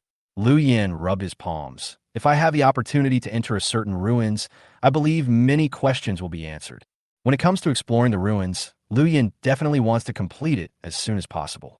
Although the risk factor of exploring ruins is relatively high in the early stage of the game, there's a saying in civilized society: when the difficulties are gone, the opportunities are gone too. This sentence is still equally applicable in the wilderness today. When the danger is gone, the resources are gone too. The pioneers crossed the river on a tightrope, and if they fell, they would be dead. The later ones crossed the river on a solid bridge, with basically no danger. But after the pioneers walked across the river on the tightrope, the huge wealth on the other side of the river would become theirs. Although the latecomers crossed the river safely, the only thing left on the other side of the river was the garbage left by the pioneers. After closing the intelligence text, Liu Yin turned his attention to the trading field again. In just a few minutes, the pet egg, which was originally ranked first in the auction price of enduring hunger, has been pushed off the top spot and replaced by a new item. Liu Yin squinted and looked over. His pupils suddenly contracted. It's actually a book of innate skills. Liu Yin saw clearly that the item on the new list was actually a skill book of the same type as Enduring Hunger, but the words on the cover were completely different. Product name: Talent Skill Book, Seeking Advantages and Avoiding Harm. Seek advantages and avoid harms. After learning, you can scan the hidden danger/treasure locations within 500 square meters around the host. This ability can be used 3 times a day. Danger refers to all objects that may pose a threat to the host, including hostile creatures, traps, natural disasters, etc. Treasure refers to treasures buried underground, medicines grown on the ground, natural minerals, and any other objects that may be beneficial to the host. Trading field rating: 280. After Liu Yin finished looking at the new number 1 product, his heart started beating wildly and his mouth became dry. I didn't expect that on the second day after the apocalypse, besides myself, there were other people who opened the talent skill book, and the ability was so abnormal. Profit seeking is simply the treasure hunting compass in the game. If you have this talent, I believe it won't be long before your advantage will grow like a snowball. Avoid harm will greatly enhance your survival ability and allow you to detect any hidden traps and camouflaged mutant creatures. The pet egg that Yuan Wenyang bid for previously received 80 points in the system evaluation. Even the enduring hunger sold by Liu Yin was only evaluated at 190 points, while the evaluation of seeking profits and avoiding harm was as high as 280, which is enough to show its value. Soon, the emergence of seeking profit and avoiding harm once again sparked a hot topic in the trading market and world channels. Fuck, this is too perverted. 2 talent skill books appeared at the auction at the same time. I'm so jealous. This new skill book has an abnormal ability. It is obviously more useful than the one of Lu Shun. It's obviously a loss to use it to exchange for enduring hunger. Can someone contact the seller and ask him not to participate in the auction of Lu Shun, but to put on the market directly, and I will pay a high price for it. For a while, the new talent book became very popular, and many players expressed their desire to privately chat with the bidder to complete the transaction. Are you trying to steal my money? Lu Yan's face darkened when he saw the players speaking in the chat interface. The moment he saw this skill book, he was determined to get it. He would never allow it to fall into the hands of others. Is Miss Angelina here? I'm willing to give you 2 kilograms of wild boar meat, plus 300 milliliters of groundwater. Trade with me. I am willing to offer 3 kilograms of butter bread. The players all knew that since the bidder was willing to auction a skill book that was obviously more valuable than enduring hunger, it proved that at this stage, enduring hunger could definitely solve her current predicament. In other words, Angelina is in urgent need of food and water. As long as we grasp her psychology, it is entirely possible to intercept Lu Yan's beard and get this skill book into our own hands. Although food and drinking water are still in extreme shortage, with such a large player base, there's still more than a dozen people who bid and took out all their belongings to call out to Angelina. A question box suddenly popped up in front of Lu Yan. Trading field information. Angelina, the player with the highest bid for your auction item, Enduring Hunger, has requested to withdraw her bid. Do you agree? After agreeing, the other party will withdraw the bid item. After rejecting, the other party can apply for forced withdrawal. As a punishment, the player will not be able to use the trading system for 10 days. Faced with the bids from many players, Angelina seemed to have changed her mind. She found that the popularity of the skill book in her hand was far beyond her imagination, and she didn't want to continue to complete the transaction with Lu Yan. But after seeing this dialogue box, Lu Yan's originally uneasy mood completely calmed down. Soon, 2 private messages popped up. It was a profile picture of a foreign white girl with blonde hair, fair skin, and a high-nose bridge. She looked very beautiful and full of youthful vitality. Angelina, hello, Mr. Lu. Can you help me agree to withdraw my application? I'm really sorry. I'm thirsty and hungry now, and I urgently need food to fill my stomach. I just clicked the auction bid in a moment of excitement. Now I've thought it through, I want to use the skill book to exchange for more food. Angelina, please, if you don't agree to withdraw the application, I will starve to death. Can you really bear to watch me die? Looking at the other party's private message, Lu Yan wanted to laugh. I don't know if the other party is using this method to pretend to be weak, or if this woman is really stupid and naive. He exposed his shortcomings right from the start and told Lu Yan all about his weaknesses and predicaments. Isn't this just offering himself to Lu Yan to control him? Perhaps she wanted to use this method to express how miserable she was and to arouse Lu Yan's sympathy. But in the wilderness, in the apocalypse, who the hell has the luxury of compassion? A sneer appeared on Lu Yan's lips. Lu Yan, since you have participated in this auction game, you must abide by the rules of the game. People must bear the consequences of their own choices. I have no obligation to tolerate your mistakes. Lu Yan, as for your life or death, it has nothing to do with me. Don't take your life too seriously. No one cares about your life or death except yourself and your family. 2 seconds later, a clear prompt sound rang out. Trading field, seller Lu Yan rejected the auctioneer Angelina's application for withdrawal. Chapter 19, Innate Ability. Lu Yan decisively rejected Angelina. Just like he said, everyone must abide by the rules of the game and bear the consequences of their choices. If you give up your own interests to help others in Doomsday, you're not a saint, but a fool. Soon, when Angelina saw that her application was rejected by Lu Yan, she felt terrible and started sending private messages to Lu Yan frantically. Lu Yan took a quick look at the messages, which were all the same old pleas, so he chose to ignore them. About 10 minutes more passed.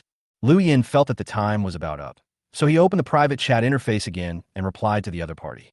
Lu Yan, how about this? I will add 300 g of wolf meat and 200 milliliters of drinking water to endure hunger. With your talent, these resources will be enough for you to sustain for a week.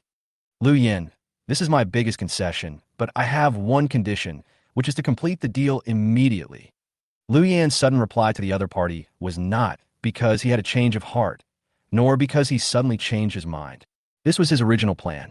Give him a beating and then give him a sweet date. Under this policy, most people would quickly succumb. Seeing this, some people may ask, even if Lu Yan is unwilling to add these materials, when the auction time comes, as long as Lu Yan does not choose other bidding items, the system will complete the transaction according to the highest rated item, and Lu Yan can still obtain the talent skill book. Why bother? There's a deeper problem here. Emotional and personality issues. Under normal circumstances, Lu Yan believed that there was a 99% chance that Angelina would not dare to forcibly withdraw her bid, but there were always exceptions in the world. There was always that 1%. Human emotions are very strange things, especially for young people, whose every move can easily be dominated by emotions. This situation is very dangerous because it means that after being stimulated, these young people's behavior can easily get out of control. For example, many young people fight, kill, and commit violent crimes. Before doing these things, didn't they know that their behavior was wrong? Didn't they know how serious the consequences of their actions were? They know. But why do they still do it? It is because they let their emotions dominate their bodies and made wrong decisions. They even paid the price of their lives for this. Normally, for the sake of survival, ordinary people would not dare to forcibly cancel the auction transaction with Lu Yan.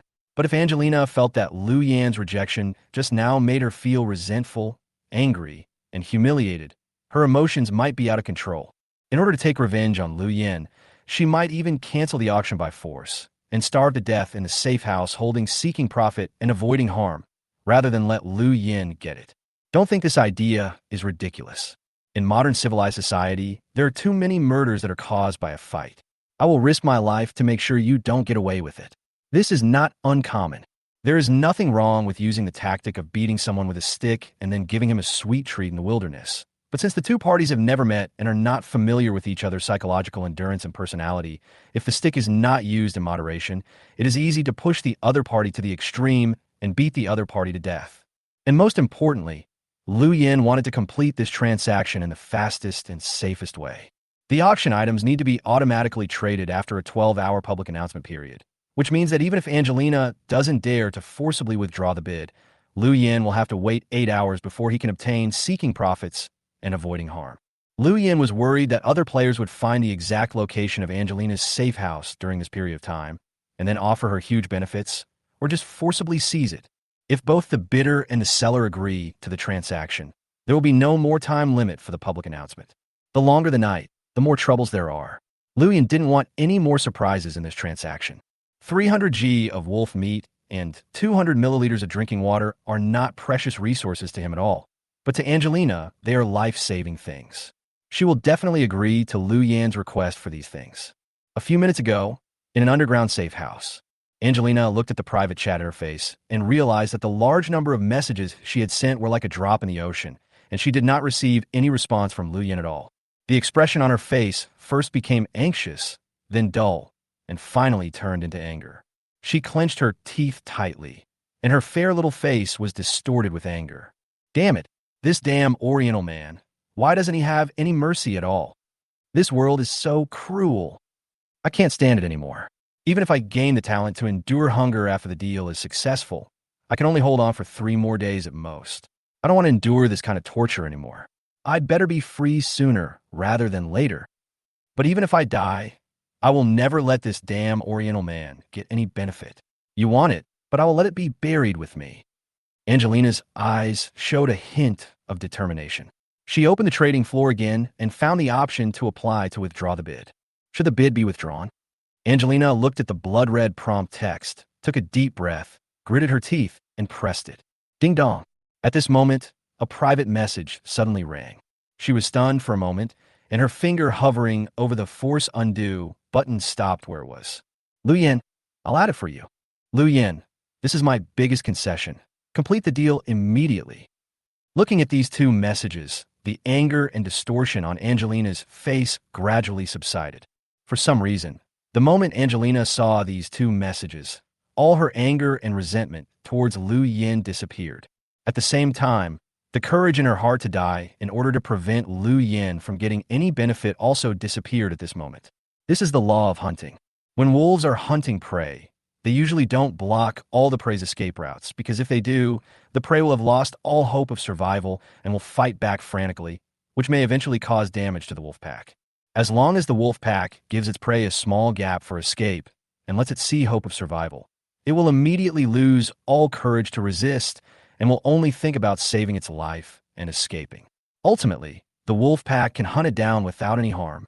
Less than 5 seconds after Lu Yan sent his private message, he received a reply from Angelina. The reply was very simple and direct, only 2 words. Ugh. Lu Yan smiled and quickly added 2 gifts, wolf meat and drinking water, to the enduring hunger product.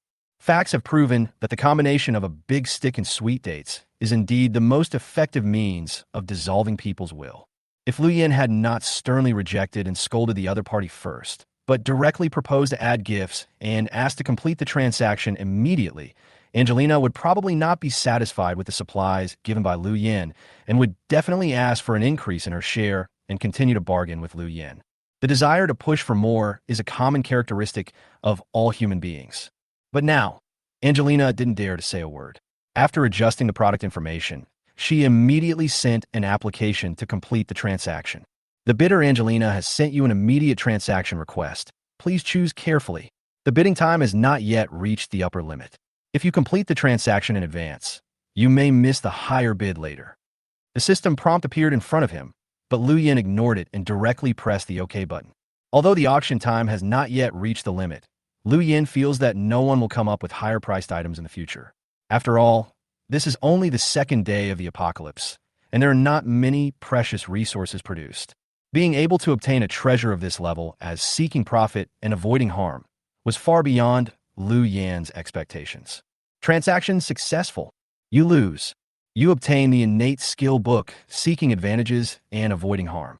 With a flash of light, Lu Yin had a skill book in his hand that was about the same size as an ordinary textbook. Seek benefits and avoid harm. Purple item, rare quality. Lu Yin felt a little emotional. Surviving in the wilderness is much more difficult than one imagines. Not only do you need to deal with mutant beasts, monsters, and harsh environments in the wilderness, but you also have to battle wits and courage with fellow human players. If you want to successfully get an auction item, you need to use some tricks. It's hard to imagine what the scene will be like when you compete with other players for precious resources in the wilderness in the future. I'm afraid there will be attacks from both sides and rivers of blood. With a sigh, Lu Yin looked at the skill book in his hand. Do you want to learn talents to seek benefits and avoid harm? You cannot cancel after learning. You can only use a higher level talent to replace it. Study. As Lu Yin whispered softly, the skill book in his hand turned into a ball of light and flowed into his body. At the same time, his personal information interface now has seek profits and avoid harm, followed by the 0/3 symbol. Lu Yin was silent for a moment, then directly activated his talent skill. Scanning. A green light spread rapidly in all directions with Lu Yin as the center, and soon stopped at the edge of a range of 500 meters. Scan completed. 3 meters ahead, 30 centimeters below, there are 2 iron blocks buried. Left side, as a pleasant prompt sound rang out, several green spots of light appeared in Lu Yin's sight. He lit a torch and quickly picked up a shovel to dig at the location of the light spots. Soon, 2 units of iron blocks, 1 unit of saltpeter, and a dilapidated wooden treasure chest were dug out and placed in front of Lu Yin. In addition to the green light spot, there are 2 red light spots located in the east corner of the safe house and 1.2 meters below the soil layer outside the gate. He looked up toward the east corner. A sand scorpion with strong venom. After being stung, a large area of redness, swelling, and fever will occur. In severe cases, it may cause internal organ failure. Threat factor low. Lu Yin walked to the corner and found a thumb-sized poisonous scorpion. Since the color of its shell was very similar to the soil, it would not be visible at all if you didn't look carefully. Bang! Lu Yin decisively and quickly stomped it to death with 1 foot, then looked towards the second light spot. A hamster carrying multiple bacteria will leave deadly viruses behind after eating your food. Threat factor high. If you don't want to become a rotting corpse for no apparent reason, I suggest you kill it immediately. Chapter 20. The third day of Doomsday. When Lu Yin saw the second prompt, he felt a chill on his back. Although those ferocious beasts in the wilderness look very threatening, invisible and intangible things like viruses and bacteria are more deadly than the former. And the most important thing is that wild beasts can use wooden stakes and fences for defense, while the invasion of viruses is silent. If Lu Yin had not discovered the gopher hiding under the soil, perhaps one day in the future, he would have died from the virus infected by the other party.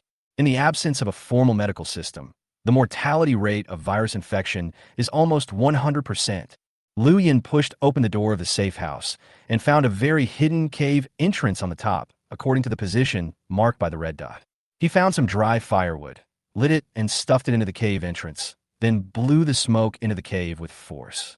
Soon, Lu Yin saw a puff of smoke floating out from the weeds about 10 meters away from the rat hole. He picked up a shovel and stood at the place where the smoke was coming out with full concentration.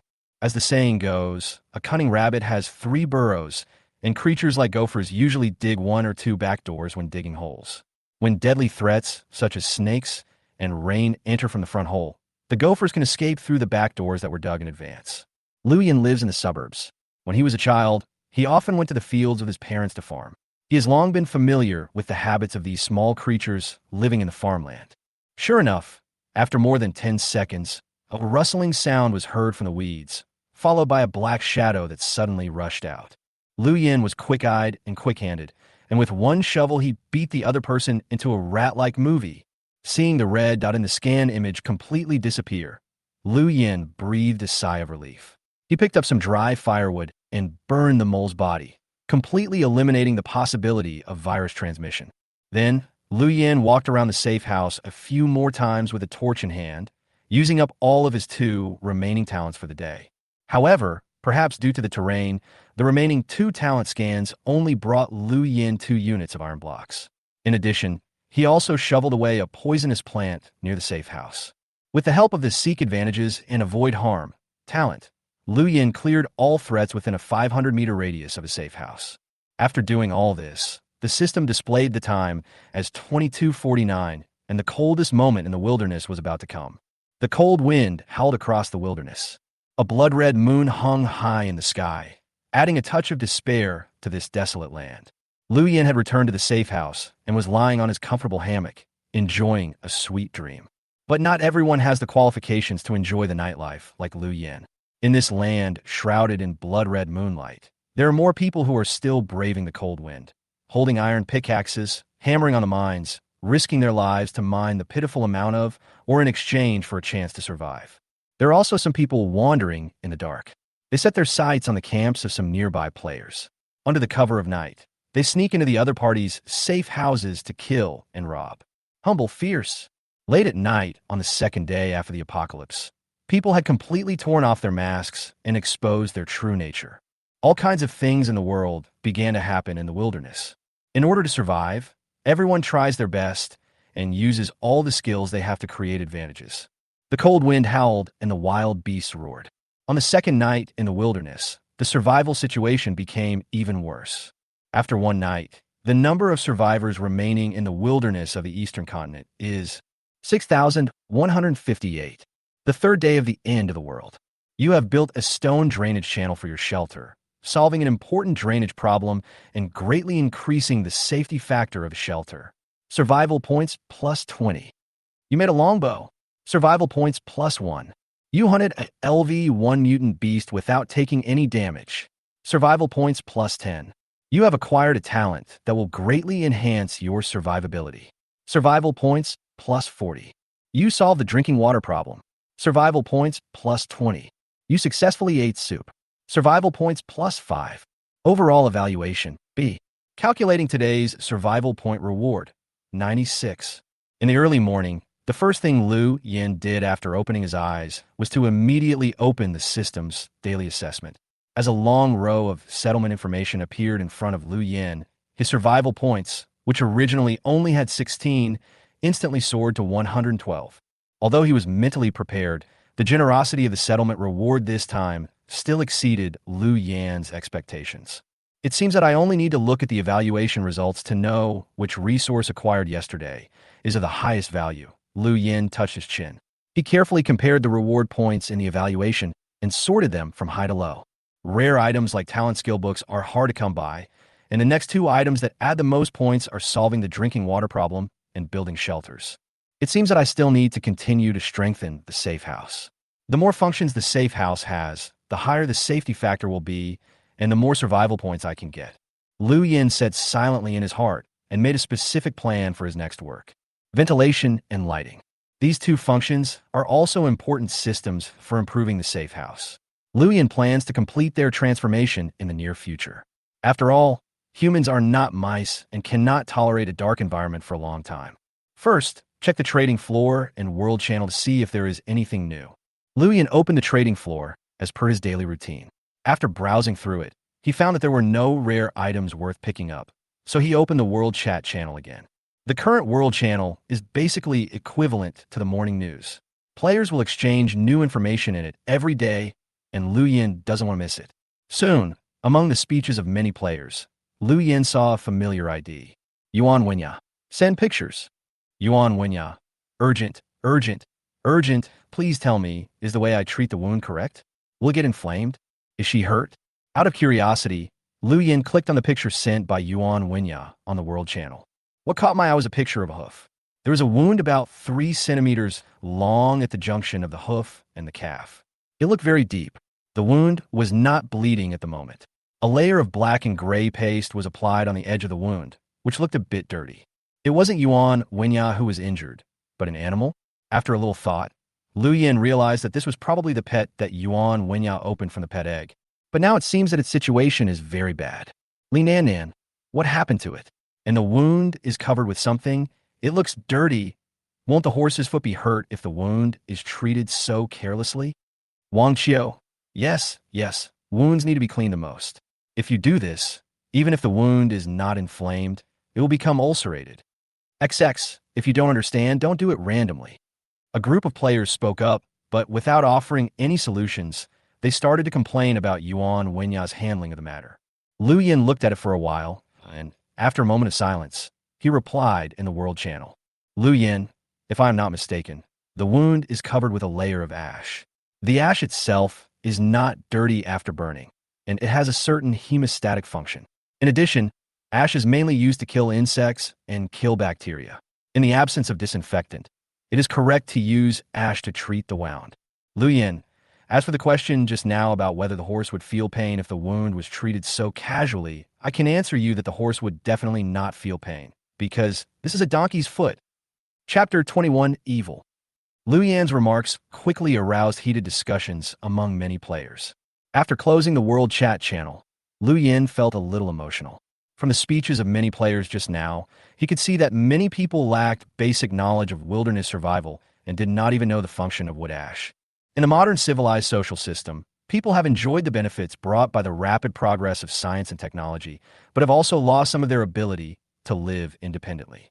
No wonder the casualty rate of players is so horrific. In just 2 days, the death toll has reached nearly half of the total number. Liu Yin took a look at the number of survivors and climbed out of the hammock. He had a good sleep last night and now feels refreshed. It was late at night last night, so I didn't dare to patrol further away. Today, I must rely on my talent of seeking benefits and avoiding harm to find more precious resources. Liu Yin opened his personal information interface, and the number of uses behind the talent had been refreshed. Liu Yin opened the manufacturing interface. In order to store the daily output of groundwater from the extractor, he decided to build a reservoir. Stainless steel pots are used for cooking and cannot be used as water storage containers for a long time, so it is necessary to make a bucket. Do you choose to make basic tools? Wooden barrel requires 1 unit of wood. Manufacturing success. Current survival point is 111. Basic tool manufacturing proficiency +2, 8/30. As several prompt sounds rang out, a brand new ordinary quality wooden barrel appeared at the foot of Liu Yin. Its capacity is about 15 liters. After today's extraction is emptied, the water level only covers the bottom of the barrel. Just save up slowly. One day, I will be able to have water freedom. Liu Yin was in a good mood. He took out 200 g of almond biscuits and mixed it with mineral water and drank it. After doing all this, he skillfully put on the worn leather armor, carried the longbow and quiver on his back, and prepared to go out with a steel axe in his hand. After yesterday's incident with the mutant lynx, Liu Yin became much more cautious and was always fully armed whenever he went out. In the wilderness, which is fraught with danger, it never hurts to be cautious. Pushing open the door of the shelter, the morning breeze mixed with warm sunshine blew towards us. But Liu Yin was in no mood to pay attention to these things at this moment. His pupils suddenly contracted and focused on a certain spot right in front of him. This is a door, right in front of Liu Yan's safe house. The dry bushes where the mutant lynx was lurking yesterday were now shrouded in a smoke-like thing, and in front of the smoke, a rusty bronze gate stood there quietly. Secret ruins. The first moment he saw the bronze door, these 4 words immediately flashed in Liu Yan's mind. The door looked extremely old, covered with brown rust and stains. The smoke behind the door was gently wriggling and floating, and the specific situation inside could not be seen clearly. One could only feel a very ancient and mysterious breath coming towards him. I didn't expect that I would come across one today, just after learning about the secret ruins yesterday. Liu Yin looked at the entrance of the ruins, which was less than 300 meters away from the door of his safe house, with his eyes shining. He tightly grasped the steel axe and longbow in his hands. Since I have come across it, there is no reason to miss it. Exploring the ruins is imperative. As he said before, in any matter, the pioneers get all the benefits. And according to the information Yuan Wenyao provided yesterday, we can learn that there are no restrictions when exiting the ruins. This entrance is so close to one's safe house that one can immediately retreat to the safe house in case of any situation that one cannot deal with. There is no possibility of getting injured or being ambushed and picked up after exiting the ruins. But if it refreshes to a farther place next time, the difficulty will increase a lot. But my defense seems to be a little weak now, which makes me feel a little uneasy. Liu Yin looked down at his equipment. In front of the sophisticated steel axe and longbow, this tattered leather armor looked a little out of place. The ruins are full of dangers, and you must upgrade your equipment. Open the upgrade system. He looked at the leather armor on his body, and soon 2 prompts popped up. Upgrade Direction 1. Upgrade to light fish scale armor. Moderately increased defense. Requires 15 survival points. Upgrade Direction 2. Upgrade to plate armor. Greatly improved defense. Greatly weakened functional power. Requires 30 survival points. Seeing these 2 upgrade directions, Liu Yin decisively chose Upgrade Direction 1. Although plate armor has a higher defense, it is too heavy. Wearing it will make you collapse after walking a few steps. In ancient times, plate armor was only worn by heavy cavalry in Europe. Without the help of horses, this thing is just a lump of iron. As for the light fish scale armor, it is a kind of military armor that is closer to the ancient Yanhuang. It is lined with leather and cloth and sewn with thin iron sheets on the outside. Although its defense is slightly worse than plate armor, it weighs only about 10 pounds, and the movements of its joints are basically unrestricted and very flexible. Liu Yin took out 3 units of iron blocks, and after seeing that the survival point requirement had dropped from 15 to 5, he immediately clicked to confirm the upgrade. With a flash of blue light, the worn leather armor on Liu Yan's body suddenly transformed into an ancient battle armor, shining with silver light. Light fish scale armor. Defense. 3. The scales can resist attacks from knives, swords, and other light cold weapons. Explanation. I'm the great general of Han Dynasty. Feeling the heavy sense of security on his body, Liu Yan tightly grasped the steel axe in one hand and the longbow in the other, and strode towards the gate of the ruins.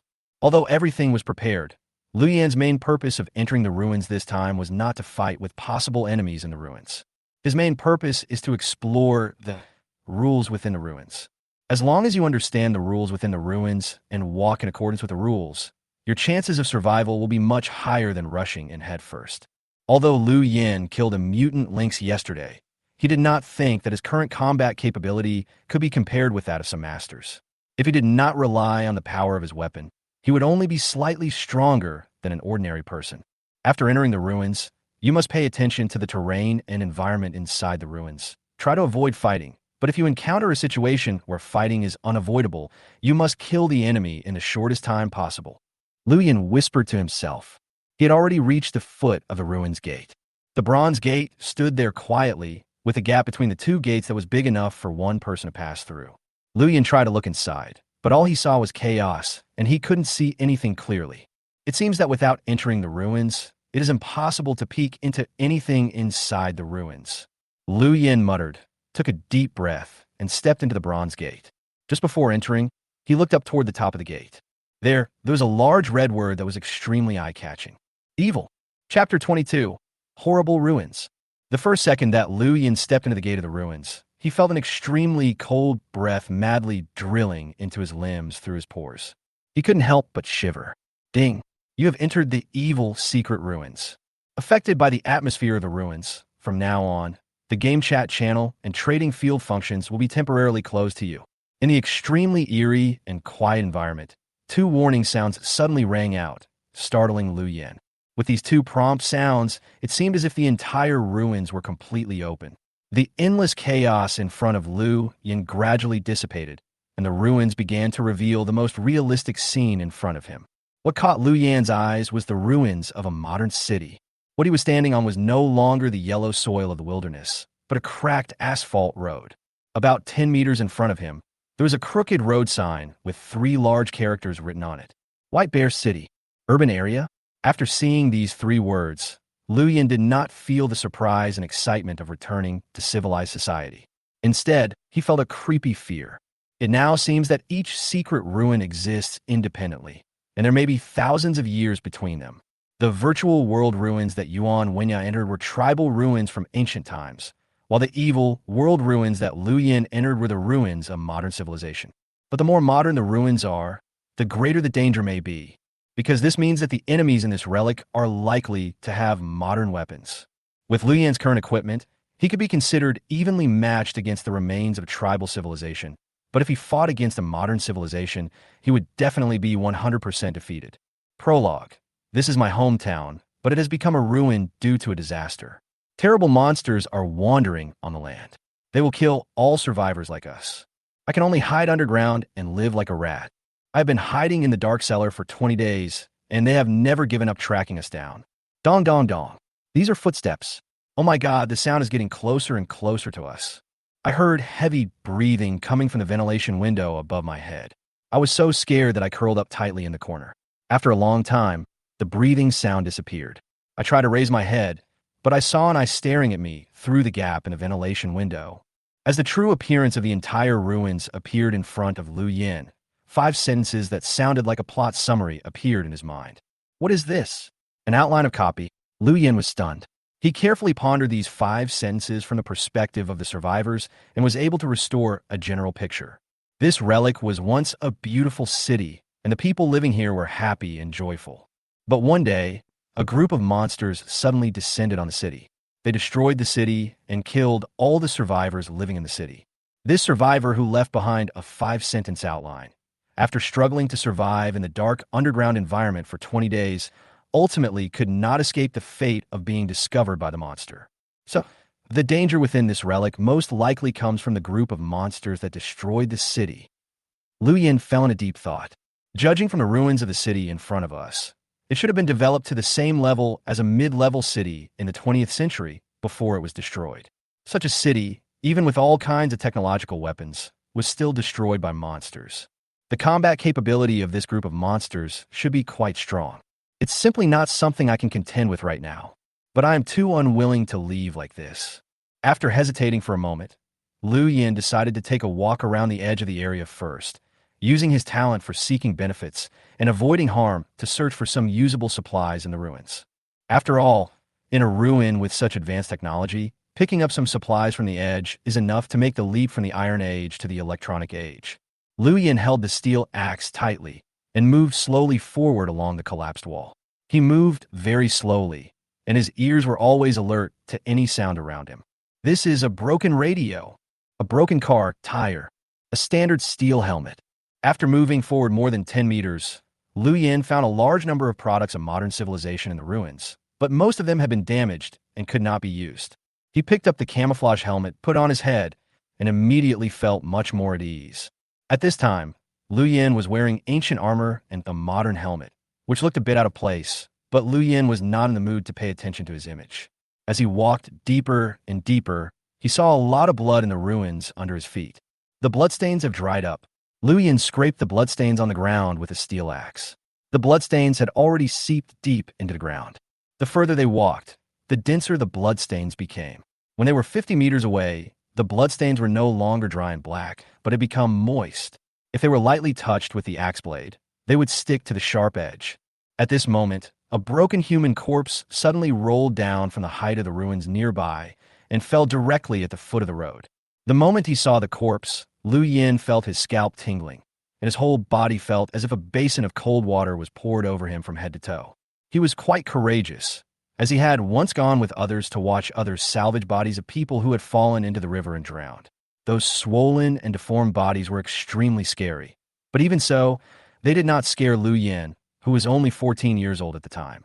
But looking at the corpse in front of him, Liu Yan felt a strong sense of dizziness and an extremely strong sense of fear. The reason was simple, because there was a big hole bitten on the throat of the corpse, and steaming blood was still gushing out. His body was just killed. Liu Yan wasn't sure whether the corpse belonged to another player or an NPC in this secret ruins scene, but he was sure of one thing. That is, in the ruins around him, in a corner very close to him, there was a bloodthirsty creature that had just hunted a person. Now it might be hiding in some dark corner, chewing fresh flesh and blood, staring at his throat with cold eyes. Innate skill, scan immediately. Liu Yan's eyebrows twitched wildly, and he almost instantly took a defensive posture with the steel axe in his hand across his chest. A blue light centered on him and quickly swept to the surrounding area of 500 meters. In an instant, a red dot appeared in the scan image in front of Liu Yan's eyes. The color of this red dot is so dark and deep that it almost seems to bleed. Chapter 23 Supplies in the Basement. A red that was almost dripping with blood appeared in Liu Yan's talent scan map, and it was only 30 meters away from him. Demon Ape. Category: Monster. Risk factor: extremely high. Be careful not to touch its corrosive blood. It will burn your skin and flesh. As the blood-red light lit up, a person actually staggered out from the top of the ruins where the corpse had just rolled down. For now, let's just call this thing a human, because it has the same body shape as humans, but in terms of expression and body movements, it is more like a wild beast. The moment he saw this thing clearly, Liu Yan felt a chill. This thing looked like a humanoid ape covered with black hair. There were large areas of sores on its body, and muscles with black blood flowing inside were exposed under the fallen skin. The ulceration in the abdomen was even more serious, with a large penetrating hole appearing, through which one could even see the spine on the back. Its appearance at this moment is very similar to the zombie beasts in some science fiction movies. And now, its pair of vertical pupils like those of a poisonous snake were staring at Liu Yan with an angry look, and its meaning was very clear. How dare you to trespass into my territory? It only said that it would cause corrosion, but it didn't say that it would cause infection. Liu Yan quickly discovered the details in the hint. He gripped the steel axe tightly, staring at the demon ape. As long as it's not like in zombie movies where you get infected by being caught or bitten, then it's not impossible to fight with the opponent. Since I have weapons and armor, even if I can't win, it should be easy to escape. However, Liu Yan didn't know if there were more creatures like it nearby. If the noise from the battle attracted more enemies, it would be even more difficult to escape. Fight or flight. While Liu Yan was having a fierce ideological struggle, the ferocious demon ape did not give him time to think. It swooped down from the ruins on high like a flash of lightning, opened its terrifying huge mouth, revealing a mouthful of sharp canine teeth. Faced with the sudden attack of the demon ape, Liu Yan, who had just entered the wilderness, would definitely panic. However, after experiencing a battle with the mutant lynx yesterday, Liu Yan's psychological quality has become much stronger, and at least he will not be at a loss when facing the enemy. He arched his body, twisted his waist, and raised the part of his right elbow that was protected by armor. Facing the attack of the demon ape, he did not dodge, but instead actively rushed forward. Boom! With a dull thud, the demon ape was knocked back 2 or 3 meters by Liu Yan. Liu Yan's combat thinking is very clear. At a distance of 30 meters, his greatest advantage, the bow and arrow, would be useless, and if he swung the steel axe at close range, he might not be able to cause fatal damage to it if he could not cut off its spine or neck with one axe. What's more, it's not certain whether this strange life form can feel pain. If your first counterattack is ineffective and the opponent is able to get close to you and entangle you, then the opponent with corrosive blood will definitely have the advantage. Liu Yan is tall, and the force of his elbow strike after running at full speed can reach over 300 kilograms, which is enough to directly break a person's bones. It turned out that Liu Yan's tactics were very effective. The skinny demon ape was knocked back 2 or 3 meters and fell heavily into the rocks of the ruins. He struggled to get up but fell to the ground several times. Good opportunity. A trace of murderous intent flashed in Liu Yan's eyes. He grabbed the longbow and shot 3 arrows in a row, all of which pierced through the opponent's chest. Ah! The demon ape roared madly, with a very human pain in its eyes. It wanted to get up and fight back, but the heavy and powerful impact from Liu Yan just now caused it to break its lumbar vertebrae on the rock, and now its lower body was completely out of control. It struggled to touch the ground with its hands, and like a giant insect, it dragged its twisted body closer and closer to the rocks on the road. Goo, get out! Goo, get out! The demon ape opened its mouth wide and roared indistinctly. How fucking disgusting. You a thing like that, still want to get out of the ruins? Lu Yin frowned. He pulled out a few sharp arrows again and shot at the opponent's arms and neck. At such a short distance, and with the special blessing of easy to hit, these arrows hit the target exactly. With a wail, the demon ape completely lost its ability to move and lay on the ground, wailing continuously. Not as strong as I imagined.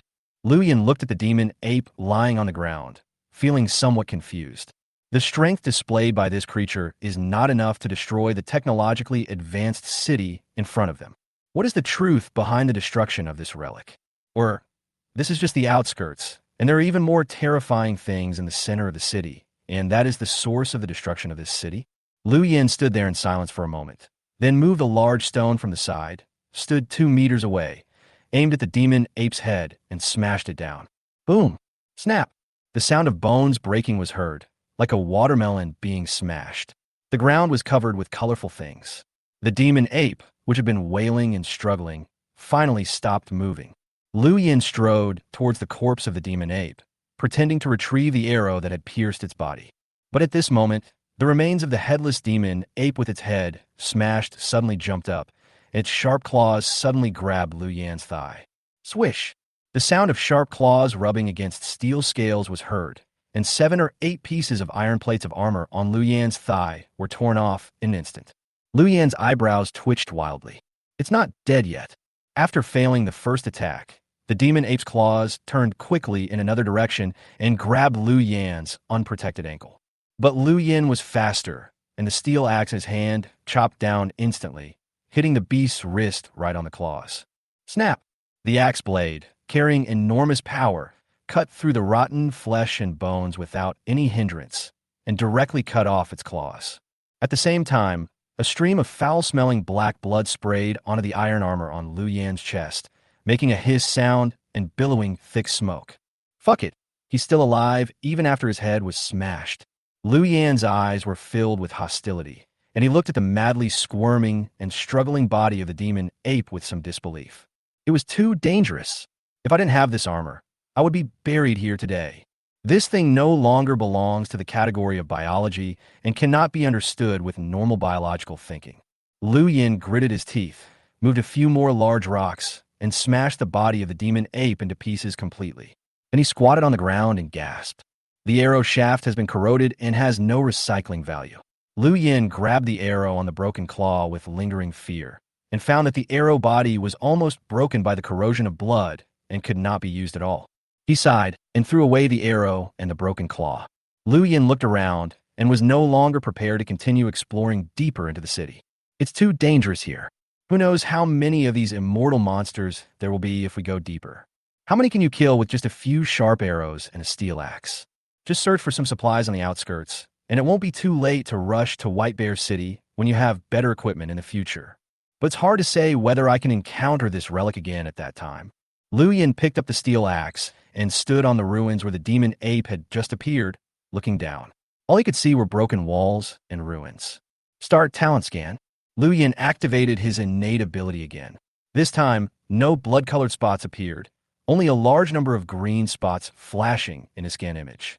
He began to compare them step by step, and finally chose a location and walked over. This was a ruin that looked like a warehouse. Lu Yin walked along the corner of the wall all the way to the deepest part and found an extremely hidden basement door in the corner. The gate looked like it had suffered a violent impact from the outside and was severely deformed overall. Lu Yin pulled the door open with force and looked into the basement. The basement was pitch black, and there was an extremely strong, musty smell. Lu Yin took out a torch from the backpack, lit it, and walked down quietly. The fire danced in the basement, and the light gradually illuminated everything.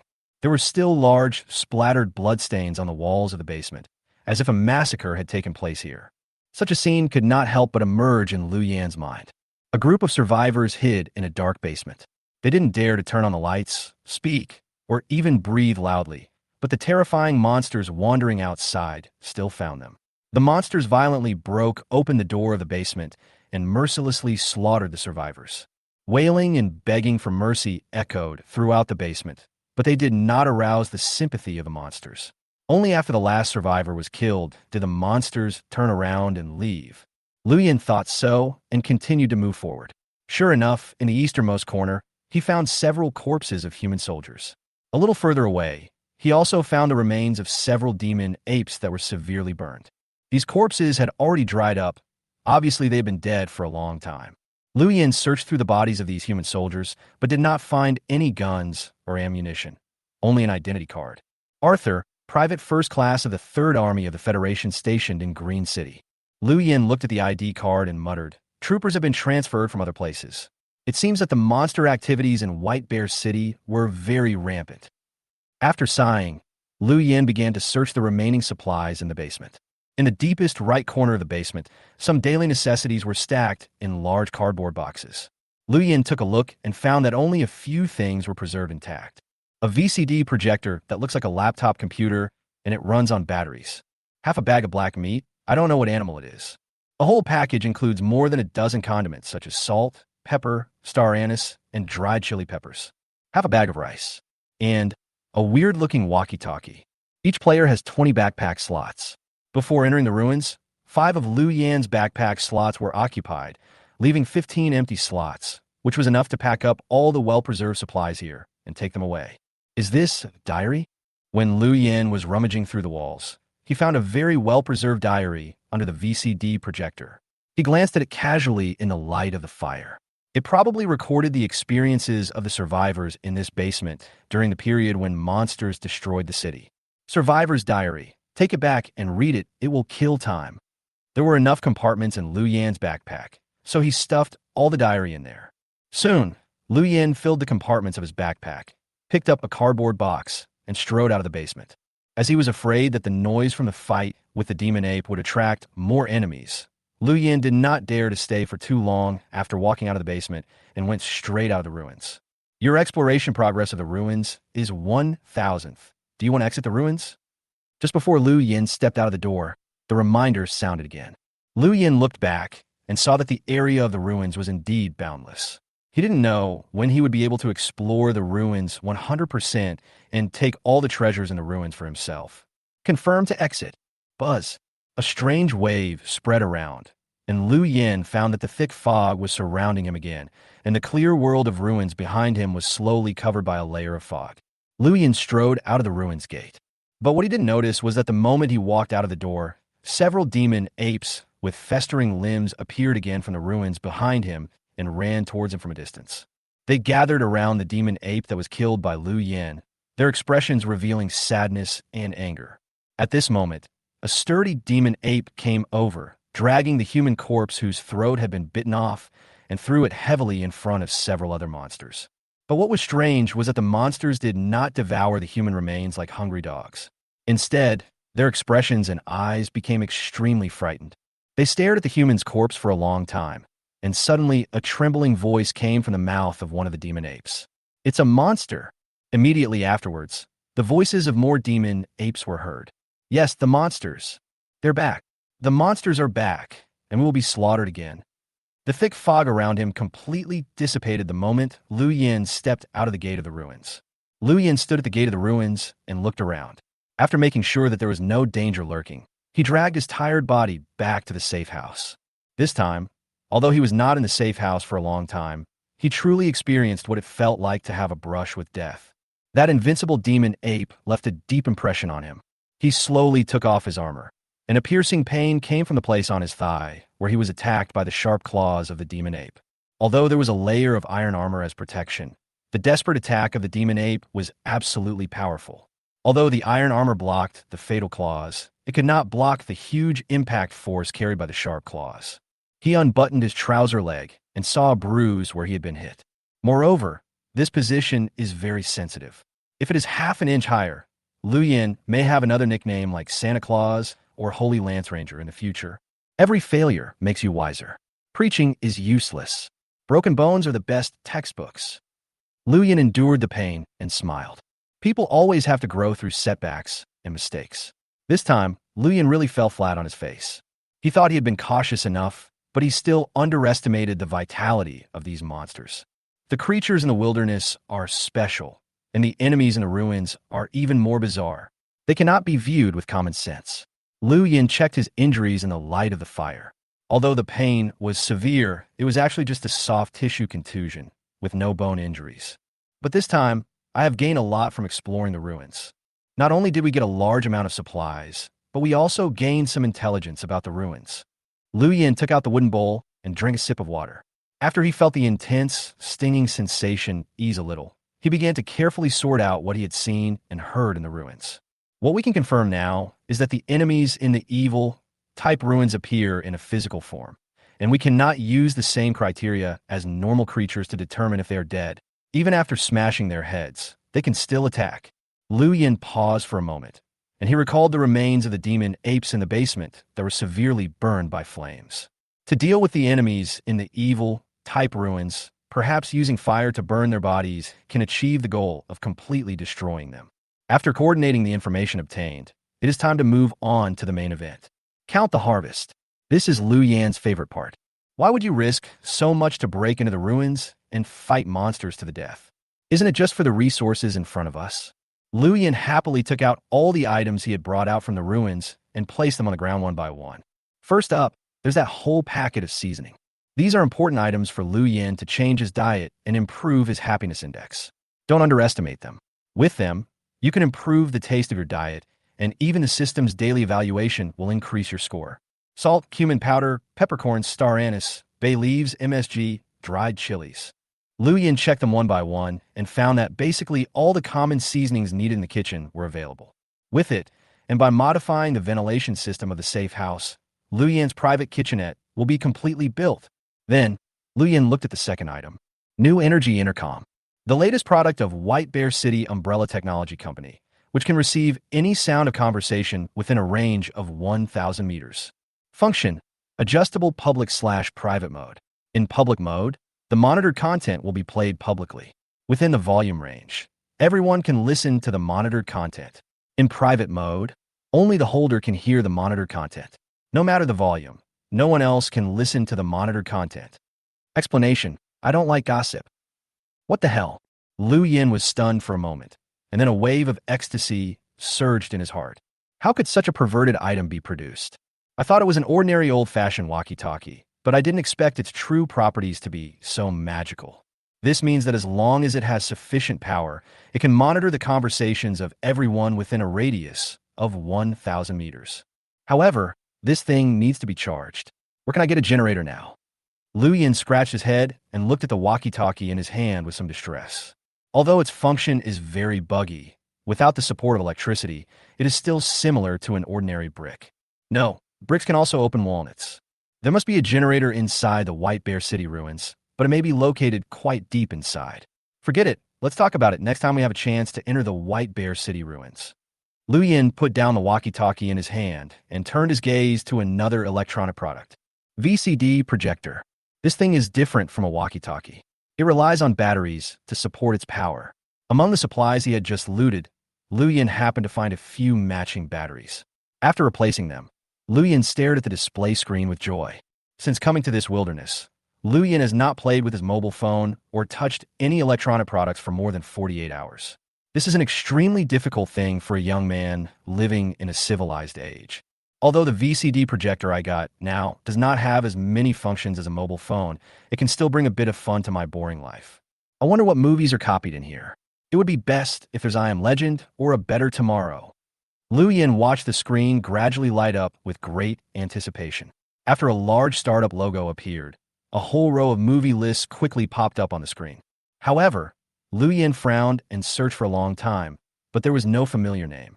Instead, there were some unpopular movies that he had never heard of. Finally, he reluctantly selected one and clicked on it. Soon, the buffered reading bar ended and a scene appeared on the screen.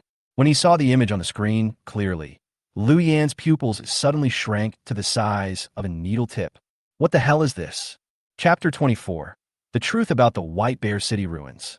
The movie screen appeared on the VCD projector screen, but what Lu Yin never expected was that the actors that appeared on the screen were all the same kind of demon apes that he had just seen in the ruins. However, the skin and muscles of these demon apes that appeared on the screen were not rotten, and they did not look that ferocious. Instead, they were well-mannered and wore suits, walking around in subway stations and streets like humans. This is a movie starring monsters. After Liu Yin paused for a few seconds, he opened another movie. The characters in the movie that came into his eyes were exactly the same as before, all played by the demon ape. What's going on? Liu Yin felt an extremely strong and weird feeling surrounding him.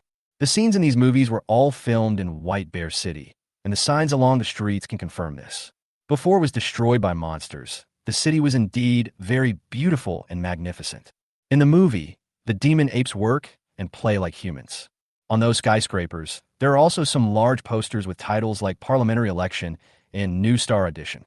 Of course, the images on the posters are still of these demon apes. Could it be? Liu Yin looked at these strange scenes, and an extremely strange thought came to his mind. Could it be that the demon ape is the original inhabitant of White Bear City, and the two human soldier corpses I saw in the basement are the invaders who destroyed this city?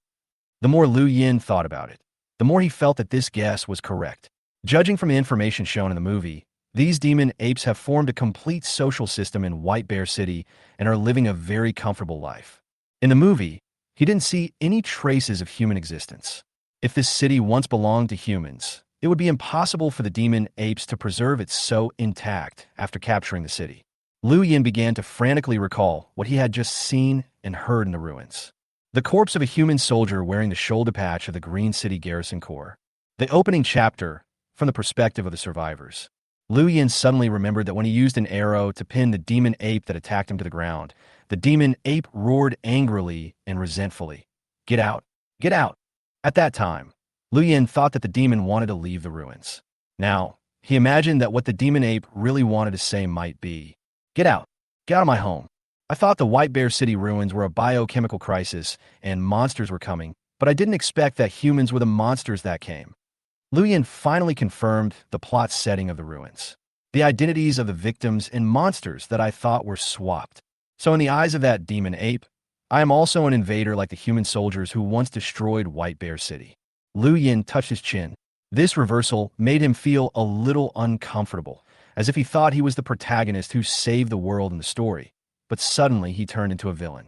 After a few seconds, he turned off the VCD projector. These film and television works, which were completely shot and starred by Mo Yuan, are still a bit too advanced for Liu Yin at the moment. He wasn't a Japanese, he was an islander who lived a pretty good life, so he wasn't perverted enough to watch two humanoid creatures covered in black hair talking about love in front of him. After sorting out all the other items, Liu Yin turned his attention to the last thing. That's Survivor's Diary. Survivor Diary. Category: Special Items. Function: After use, you can summon the Ruins Gate again to enter White Bear City. The number of times it can be used is 0/3. Explanation: Greedy invader, I give you a chance to enter our home again. We will wait for your return in the ruins and tear you into pieces. Liu Yin looked at the properties of the diary, and his heart beat wildly. This is an admission ticket to the White Bear City ruins. Liu Yin's eyes lit up. The technological level in White Bear City is very high, and there are also sci-fi products such as monitoring walkie-talkies. The resource products in the center of the ruins are absolutely astonishingly rich. This time, Liu Yin was not well equipped and was unable to go inside for in-depth exploration, which in itself was a great regret and reluctance. Before leaving, Liu Yin was still reluctant to leave, not knowing where the White Bear City ruins would be refreshed in the wilderness next time, and not knowing if he would have the chance to enter again in this lifetime. And now, with this diary, Liu Yin can enter again at any time whenever he wants. The output within the ruins does not show any specific function inside the ruins. Maybe a very inconspicuous thing will be of great use in the wilderness. Liu Yin was very glad that he took this diary out at that time. With it, when he is fully prepared next time and enters again with modern weapons, he must let those demon apes have a taste of what nuclear power is. Of course, Liu Yin would not be soft-hearted or feel pity for the demon apes just because the identities of humans and demon apes in the White Bear City ruins were reversed, so that he would not have the heart to enter the resource-rich ruins of White Bear City again. The law of the world itself is the survival of the fittest. Over countless years, how many creatures have become extinct since the rise of the human race? Creatures standing at the top of the food chain have the qualifications to decide the fate of other creatures. In order to eat meat, humans hunt wild beasts. In order to grow rice fields, humans flatten forests. In order to build fortifications, humans cut off lakes and rivers. It is precisely because of human beings' brutal and overbearing expansion, plundering the survival resources of countless races, that they have gained the dominant position on the blue planet. What's more, even among humans, wars are constantly breaking out in order to compete for interests and resources, killing fellow humans. Who cares about the life and death of those demon apes? They're completely different from their own race. In this Doomsday game, with survival as its theme, the only eternal pursuits are interests and resources. As for right and wrong, evil and justice, these are simply things that only children care about. Liu Yin opened the diary, and a large amount of text came into his sight. There is a feature in this Doomsday game that is very worthy of praise. That is, all languages and texts will be automatically converted into universal versions that players can recognize, whether they are from other countries or other intelligent races. Liu Yin was not interested in the film and television works of the demon apes, but he read this diary very carefully. Because this diary may very well record the true situation of the invasion of White Bear City, which will help Liu Yin understand the ruins and avoid being completely in the dark the next time he enters White Bear City. Carrie's diary, written on the day when disaster struck, to record the last days of my life. Chapter 25, Survivor's Diary. On April 27th, the weather was cloudy. I was awakened by a shrill alarm. When I got up from the bed, opened the window, and looked out, I found that the whole city was in chaos. All my fellow humans were running for their lives in panic. Cars collided on the congested streets. Screams and honking horns were heard. I saw a sticky dark liquid flowing on the road. I didn't know if it was leaking engine oil or blood. I stood there blankly, not knowing what had happened. Was there a toxic substance leak? Or was it that the mountain on the edge of the city was washed away by the continuous heavy rain, causing a mudslide? It was not until my neighbor broke down my door and tried to pull me along to escape in panic that I realized where the chaos in the city came from. It was the human garrison in Green City. Their armed helicopters had entered the border of White Bear City, and our border defense troops had been slaughtered 10 minutes ago. My mind went blank. I couldn't believe this was true. The human garrison in Green City, aren't they sincere allies of White Bear City? Even though we are of different races, we have maintained friendly trade relations over the past few years. Why would they attack White Bear City? But now I don't have time to think about this problem. I was dragged by my neighbor and ran away after picking up some daily necessities from home. The neighbor said that there was a basement in a warehouse near him that could be used as a refuge and air raid shelter. We came to the street, and we could hear screams of fear everywhere. Everyone was looking for a place to hide. My head was in a daze, and I had no idea which direction I was running. My neighbors pulled me all the way to a small warehouse in the west of the city. It was indeed very hidden and inconspicuous. Before entering the warehouse, I looked back and saw the outlines of those armed helicopters in the distant sky. We hid in the dark basement and locked the door tightly from the inside. The small space gave me a sense of security. I turned on a flashlight, and my brain calmed down from the panic and slowly regained the ability to think. I know very well that the defenders of White Bear City are absolutely no match for the human army. Because from a long time ago, White Bear City has been tilting its resources towards the research and development of genetic drugs and electronic products, and the investment in weapons and the army is very low. Many citizens have been dissatisfied with this policy, but the city council has always responded that in non-war periods, there is no need to invest a lot of money to expand armaments. The leaders of the council are very optimistic about peace. They believe very much in the permanent armistice treaty signed with humans 20 years ago. The human army's attack has completely begun. The roar of propellers came from outside, accompanied by violent explosions. I felt the whole earth shaking. Dust and dirt kept falling from the top of the basement. My neighbor and I huddled in the dark like two mice, not daring to make any sound. We hugged each other and trembled. I don't know how long it took, but the bombing noise disappeared. But we dare not leave the basement rashly. I believe those human soldiers must have landed in the city. If I run into them, I will definitely die. April 28th, the weather was unknown. I hid in the basement and didn't dare to go out. April 29th, as above. On May 3rd, our communication with the outside world was completely cut off on the 27th. I guess it was because the communication tower was destroyed in the bombing. I have been in the dark basement for a whole week. My spirit is close to collapse, and the food is almost exhausted.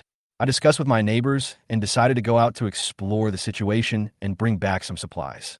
We carefully opened the door to the basement and found that the warehouse outside had been blown up, leaving only two load-bearing walls standing here.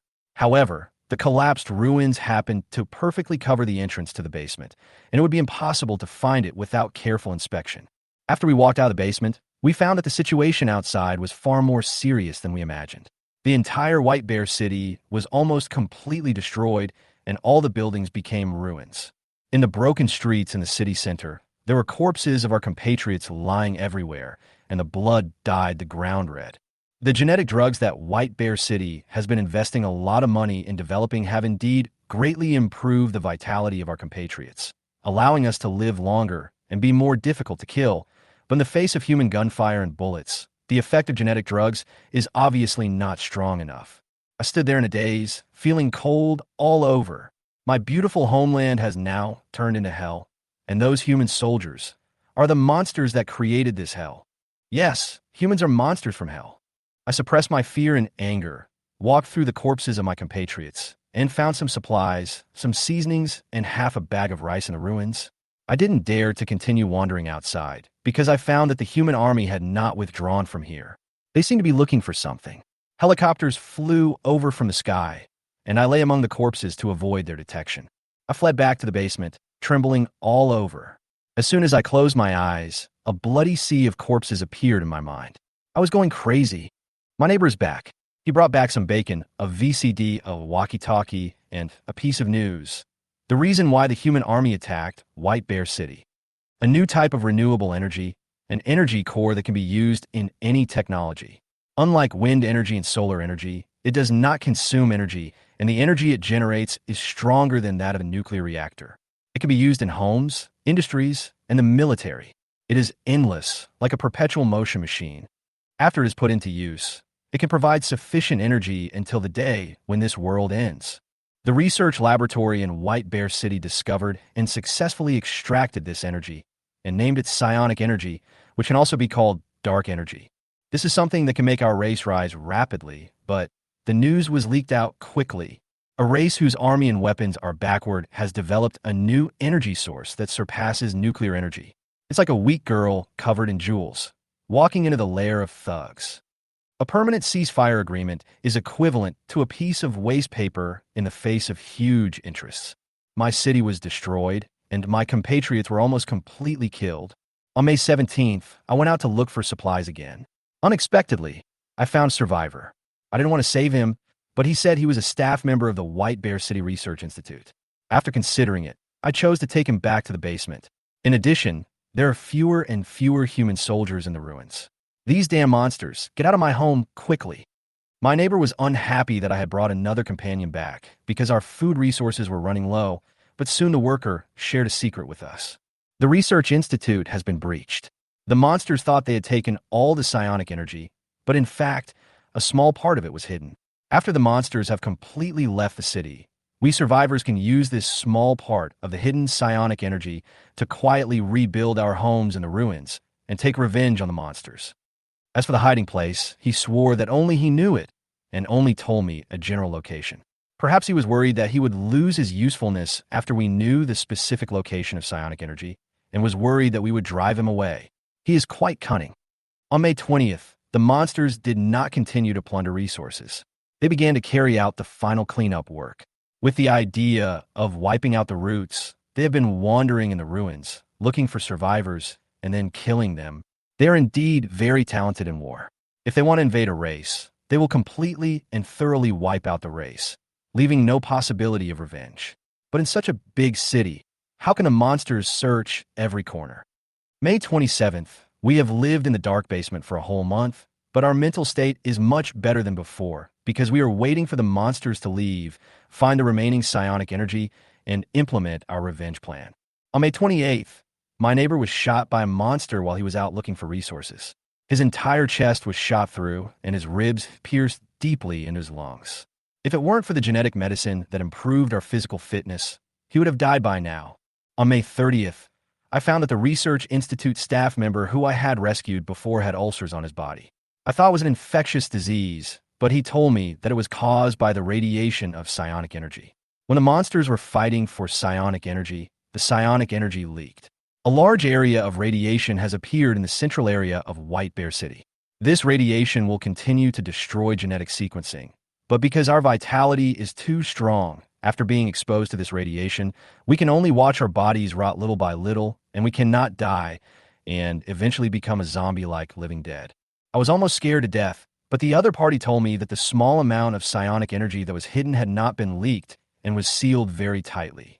After this incident, he still didn't tell me the location of the small amount of psionic energy, but I noticed that he's been using my neighbor's VCD to watch movies recently, and he's been watching some of them very frequently. I don't know if there is any connection here. May 31st, the ulcers on his body are getting bigger and bigger. I think I should find a chance to confront him and ask him where the phantom energy is hidden. If he dies suddenly in the middle of the night, our hope of revenge will be completely cut off. Let's do it tomorrow. I will ask him tomorrow morning. No, I think I heard some sound. Is this footsteps? Coming from above the basement door. My muscles stiffened instantly. I held my breath and heard the monsters talking to each other. They found the entrance to the basement. They start banging on the door. I saw a blinding light coming through the cracks in the door.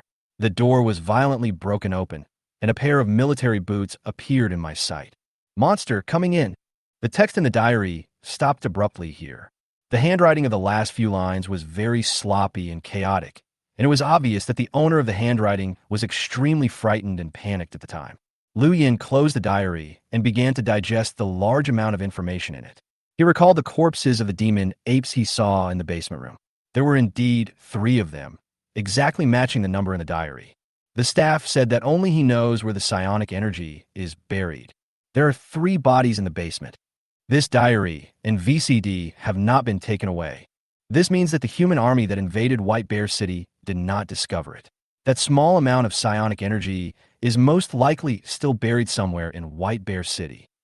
It is the highest level treasure resource in the White Bear City ruins. Most importantly, according to what is written in the diary, White Bear City has also developed a genetic drug that can improve physical fitness, which may be able to completely cure Lu Xiaoyu's anemia. Lu Yan's eyes lit up, and his grip on the diary tightened, his eyes turning mad and fierce. I must get the treasure in the White Bear City ruins. Whether it's a player or an NPC, if anyone dares to snatch it from me, I will kill him at all costs. Chapter 26, Adding Ventilation and Lighting Systems. After finishing reading this survivor's diary, Lu Yin felt for the first time in his life an extremely strong desire to possess something. The psionic energy in the White Bear City ruins is certainly very valuable, but the genetic drugs that can enhance cell activity are what Lu Yin most urgently wants to obtain at this moment. The monster's body was rotten like that, and its head was smashed, but it could still fight back. This strong vitality must be related to the genetic medicine mentioned in the diary. Lu Yin thought of the demon ape he had killed. Its abdomen was almost rotten, revealing the bones on its back, but its vitality was still strong. So can the genetic disease that Lu Xiaoyu has suffered from since childhood be cured by this drug? His sister's illness has always been a concern for Lu Yin. She has been different from other children since she was young. Because of her physical defects, she cannot go to school and play like normal people. Although Lu Xiaoyu is very sensible and has never complained to Lu Yin, he can often see the loneliness and inferiority in Lu Xiaoyu's heart. Yes, it's inferiority complex. This inferiority complex is deeply rooted in Lu Xiaoyu's bones, making her character extremely sensitive and fragile. Sometimes, an unintentional word from someone would deeply hurt her self-esteem. What's more, there are some bastards in this world who love to make fun of other people's flaws. In order to protect Lu Xiaoyu's fragile heart, Lu Yin had beaten up countless people who had hurt her intentionally or unintentionally over the years, from naughty kids to gangsters, so many that he couldn't count them with both hands. This kind of character defect cannot be cured through any psychological counseling. Psychological counseling can only temporarily treat the symptoms, but cannot cure the root cause. Only by eliminating Lu Xiaoyu's genetic disease can her character defects be completely cured. No matter what, I'm going to give it a try. Lu Yin clenched his fists. The harvest from this visit to the ruins was beyond Lu Yan's expectations. Although he didn't get too many supplies, he obtained a huge amount of intelligence information, which laid a perfect foundation for his next entry into the White Bear City ruins. Lu Yin sorted out the supplies and walked out of the safe house again. He did not forget what his main task today was, which was to transform the ventilation and lighting systems of the safe house. The lighting system mainly relies on fire before entering the electricity stage.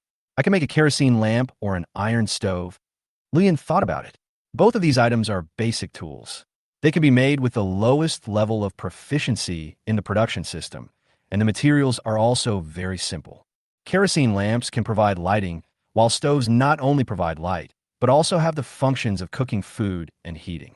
The lighting system is easy to solve, mainly the ventilation and exhaust. Whether it is a kerosene lamp or a stove, they both need to burn something to provide energy. During the combustion process, a large amount of gases harmful to the human body will be released. If the ventilation system is not well done, these toxic gases are enough to be fatal. Before the electrical system became fully popular, the lighting and exhaust systems of the safe house needed to be designed together. The most ideal ventilation system is, of course, large ventilation windows that are transparent from front to back, but this design does not conform to the actual conditions of underground safe houses, and its safety will be greatly reduced.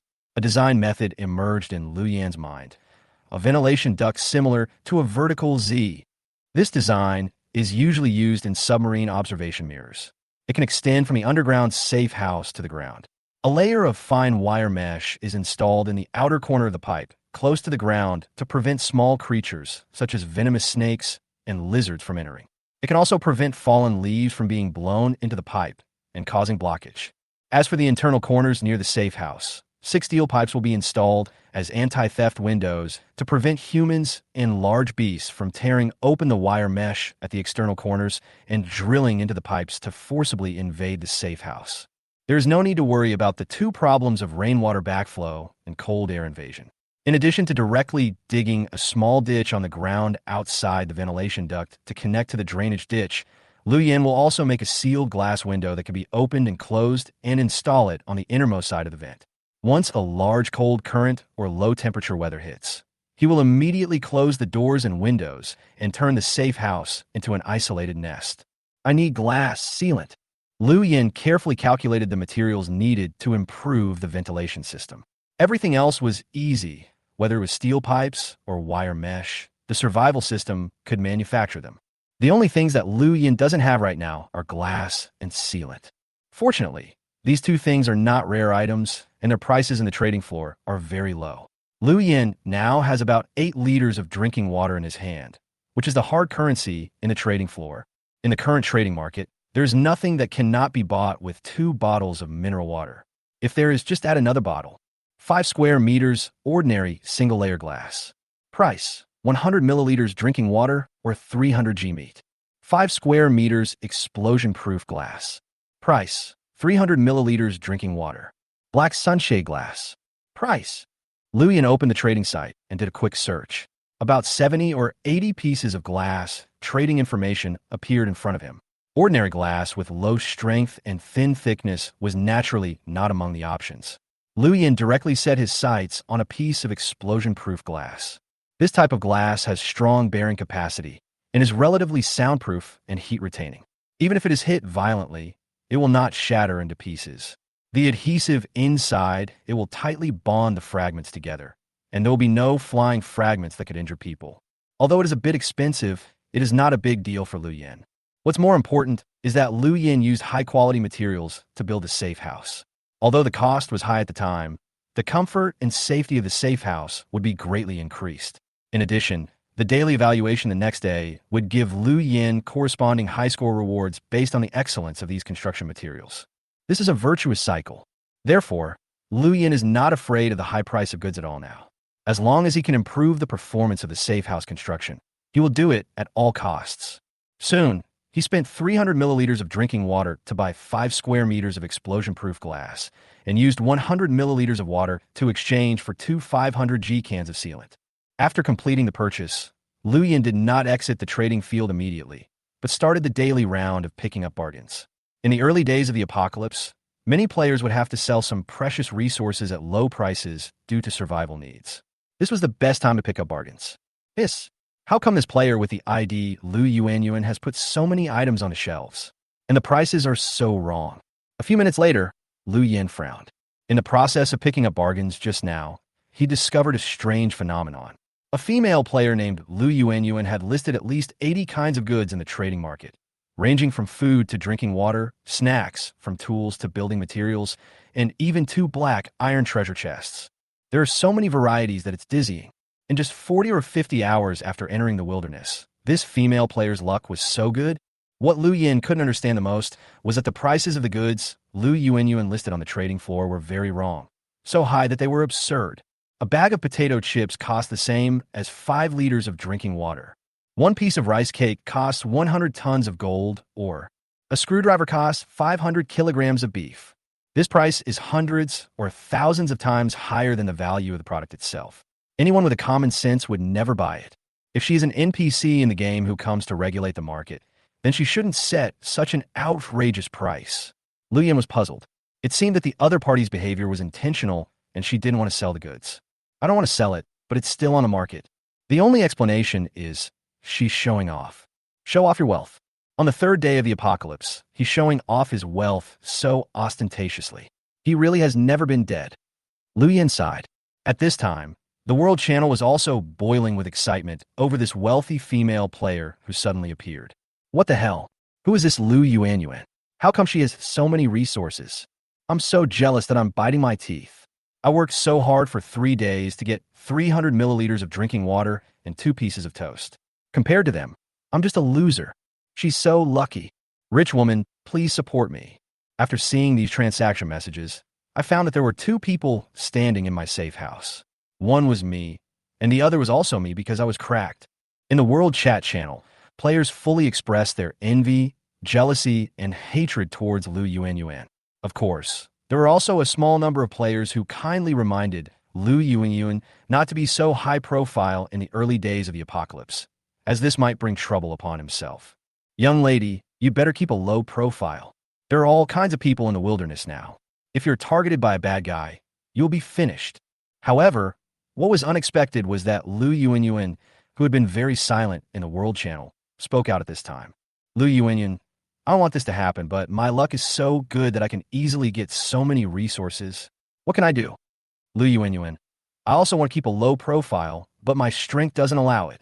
Lu Yuanyuan, TSK, I'm eating potato chips and fruit right now, and thinking about you guys not even having water to drink, it's really unexpectedly refreshing. Haha. Lu Yuanyuan's 3 sentences immediately ignited the World Channel.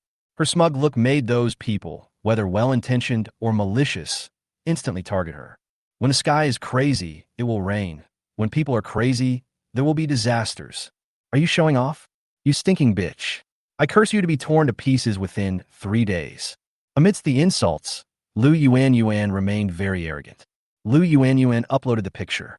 Lu Yuanyuan, go ahead, you bunch of sour dogs. I'll just sit here and eat watermelon and sing songs and watch you scream. In the picture uploaded by Lu Yuanyuan, she was holding half a watermelon in one hand and Kobe potato chips in the other, looking relaxed and at ease. The players in the World Channel were furious and cursed Lu Yuanyuan's entire family. Lu Yin witnessed this scene, pondered for a moment, and typed in the dialogue box very seriously. Atlanta, young man, don't think that temporary good luck can last forever.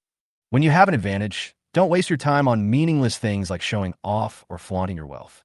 Instead, use your time to learn knowledge, enrich yourself, and expand your survival advantage. Good luck will only favor you for a while, but knowledge will stay with you for a lifetime. Only by continuous learning can you increase your survival time in the wilderness. Well, let me test your knowledge on geography. Where is your home? Chapter 27 Ventilation System completed. I'm going to ask you a geography question. Where is your home? After sending these words, Lu Yin closed the World Chat interface. Although he also couldn't stand the woman's flaunting of her wealth, he didn't intend to waste his precious time on such a meaningless war of words. As for his last question, it was purely a joke. He has no plans to plunder other people's resources for the time being. Firstly, although the weapons manufactured by the system are sophisticated, they're not yet one version ahead of everyone else. Secondly, his current martial arts strength is simply not as good as those of the masters. If he rashly goes out to plunder, it would be very dangerous. After collecting all the materials and supplies for expanding the ventilation system, Lu Yin began to dig a ventilation channel above the mound of the safe house. This is a job that requires special care. Since the ventilation duct needs to go straight underground and has a certain turning radius, it is much more difficult than the drainage ditch. If it is not well controlled, there is a risk of collapse at any time. With the help of the crude design in his mind, Liu Yin took out stones to reinforce the soft soil walls in the passage every time he dug 30 centimeters downwards and moved forward bit by bit. It took a full 4 hours before a simple stone ventilation duct was connected to the underground safe house. It consumed 15 survival points and 160 units of stone. Liu Yin stood at the ventilation vent of the safe house, wiping the sweat from his forehead. It's very similar to the cost of building a drainage ditch. Digging a ventilation duct with a total length of 8 meters and an upper and lower structure is definitely a job that consumes both physical and mental energy. Even with the shovels, easy digging, special effect, after doing all this, Liu Yin's muscles still couldn't help but ache. It seems like the bruise has been pulled. Hiss, it hurts. Liu Yin looked at the injured part of his leg and felt waves of severe pain. He paid a huge price to dig this ventilation passage. But at this moment, standing at the vent, feeling the gentle breeze coming in from the wilderness, carrying the scent of grass and trees, Liu Yin suddenly felt that everything was worth it. A stone ventilation duct. Width, 1 square meter. Length, 8.3 meters. Comment. A sturdy and excellent ventilation duct, which can make your safe house dry and keep the air circulating at all times. Ventilation system, finished. Liu Yin snapped his fingers. The next thing to do was to add a safety system to the ventilation duct. Otherwise, without protection, the ventilation duct would be a self-service food outlet for wild animals roaming in the wilderness. As long as they jumped in, they could eat delicious Liu Yin brand soft ribs, pork belly, and pork ribs. Do you want to make barbed wire? You need 1 iron block and consume 1 survival point. Do you want to make iron anti-theft windows? You need 4 iron blocks and consume 1 survival point. Do you want to make a sealed window? You need 1 unit of wood, 1 piece of explosion-proof glass, and sealant. Liu Yin turned on the production function and produced 3 items to strengthen the safety performance of the ventilation ducts according to his previous plan. The holes in the wire mesh are only 0.5 centimeters. Even a small snake can't crawl in. Liu Yin picked up the wire mesh and checked it. He was very satisfied with its protective density. Among the 3 products produced by the system this time, the wire mesh and anti-theft windows are of ordinary quality, and only the sealed windows are of high quality. Liu Yin looked at the anti-theft guardrail again. It was made of 12 iron bars as thick as an adult's index finger. There were 6 vertical bars and 6 horizontal bars, which were intertwined with each other to form a net shape. The square gap in the middle was about 20 centimeters. No adult or medium to large beast could get through this space. As for the last fine-grade sealed window. Sealed window, excellent. Easy to close. Easy to seal. When closed, it is 100% isolated from cold and hot air, noise, toxic gases, and microradiation. Liu Yin was very surprised when he looked at the properties of the sealed window. When it is closed, the safe house is completely isolated from the outside world, and no invisible harmful substances can get in through the vents. It's just that its strength is too low and it can't withstand violent destruction. Otherwise, I really want to replace the door of the safe house with a sealed window with this property. Liu Yin sighed. These 3 products have passed his assessment, and the next step is installation. He directly turned on the upgrade function in the survival system, and sure enough, 2 upgrade options appeared in the stone ventilation duct in his sight.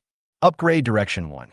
Increase anti-theft and anti-intrusion capabilities, requires 50 survival points. Upgrade Direction 2. Enhance ventilation capacity, requires 50 survival points. After placing the 3 items on the vent, Liu Yin looked over again and found that the survival point requirement for Upgrade Direction 1 had been reduced to 5 points. Start upgrading. At Liu Yin's command, blue light flickered in the ventilation duct, as if an invisible hand grabbed the wire mesh anti-theft bars and sealed windows and installed them firmly in the positions designated by Liu Yin. After 3 seconds, all items were installed. Ventilation system completely finished. Next, Liu Yin piled some weeds and dead branches at the ventilation hole outside to camouflage it. Next, I'm going to build a stove, a kerosene lamp, and upgrade the walls and door of the safe house to stone. Liu Yin touched his chin and carefully listed his plans in his mind. He discovered that he had a constructive gene hidden in his bones. Just thinking about these things made him feel uncontrollably excited. Before the sun sets today, I will completely upgrade the safe house from the level of barely providing living space to providing safe and comfortable living space. Lu Yan's eyes were firm and bright. On the other side, in a safe house in a rock cave, a girl stared at the world chat interface on the screen with a smile on her face. The bright sunlight at noon shone in, illuminating the girl's beautiful face. Bright eyes, white teeth, and a sweet smile. If Lu Yan was standing here at this moment, he would definitely be able to recognize that this girl was Lu Yuanyuan, who had previously shown off her wealth wildly in the trading market and scolded many players in the World Channel. But at this moment, there was no trace of arrogance, domineering, or successful sour expression on Lu Yuanyuan's face. Her expression was full of confidence and calmness, and there was a sly smile at the corner of her mouth. "Hey Yuan, what's going on?" A tall, wheat-colored young man came over, holding a military dagger in his left hand and a wolf that had just been hunted in his right hand. He asked softly, "Did those players take the bait?" Chapter 28, Big Upgrade Stone Shelter. I think those players are ready to eat me alive now. I have to say, this way of showing off wealth really attracts hatred. Lu Yuanyuan held a lollipop in his mouth and stared at the chat interface intently. Hundreds of people have privately messaged me, asking where my safe house is. Some said they want to join me, and some said they want to kill me. You'd better be careful and don't attract too many people here at once. I can't kill them all. The tall young man squatted at the door of the safe house and skillfully peeled the wolf skin with a dagger. Don't worry, these players are very cunning. If I tell them my location right now, they will definitely know that I am fishing. I have to reveal our location little by little through some details, so as not to arouse suspicion. Lu Yuanyuan tilted his head, patted his chest, and said, "You are good at fighting, but I am good at using tricks. I could just control them." The tall young man nodded, and then continued to ask, "By the way, have you still not found any players with outstanding construction abilities?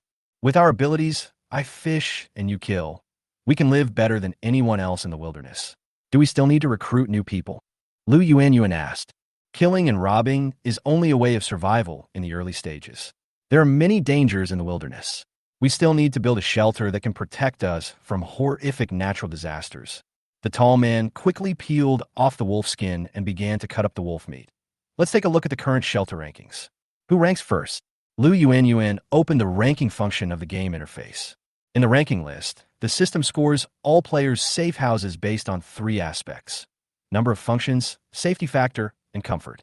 The one with the highest total score will be ranked first. Now it is the 3rd day of the apocalypse, and most players are still struggling for food and clothing. Basically, no one can spare the energy to build a safe house, so most of the scores are hovering around the initial 10 points. Even a shelter ranked 10th only has a score of 15 points. This player was lucky. He opened a treasure chest and got a burglar-proof door, which directly increased his safety score by 5 points. There's nothing special about it. Lu Yuanyuan glanced at the rankings. Suddenly, her eyes froze. Then, as if she didn't believe her eyes, she rubbed them hard and looked again. The number 1 safe house has a score of 110. The score is 4 or 5 times higher than the 2nd place. In this ranking, the score of this safe house is simply far ahead. Drainage, ventilation, load-bearing. Lu Yuanyuan looked at the detailed information on the list in disbelief. Water storage, cooking, water source acquisition, my God. Is this guy a monster? In just 3 days, he almost built the safe house into a small villa. Hearing Lu Yuanyuan's words, the tall young man walked over and glanced at the rankings with a look of astonishment on his face. This is too abnormal. Lu Yuanyuan pondered for a moment. The reason why we can obtain so many resources is because you hunted several mutant beasts and several players. But how did this guy upgrade the safe house to this level in such a short time? This is the construction talent member we need. What's his name? The tall young man smiled. Lu Yuanyuan clicked on the owner interface and a name popped up quickly. Roadrock. This name sounds so familiar. Lu Yuanyuan scratched his head, and then suddenly his eyes lit up. Oh, right, he was just teasing me in the world chat channel. At this time, Lu Yan naturally didn't know that he had been targeted by a 2-man team who were dedicated to fishing, murder, and robbery. After completing the ventilation system, he made an oil lamp and built a simple stove. With these 2 things, the 3 major systems of the safe house, lighting, drainage, and ventilation, have been completely completed.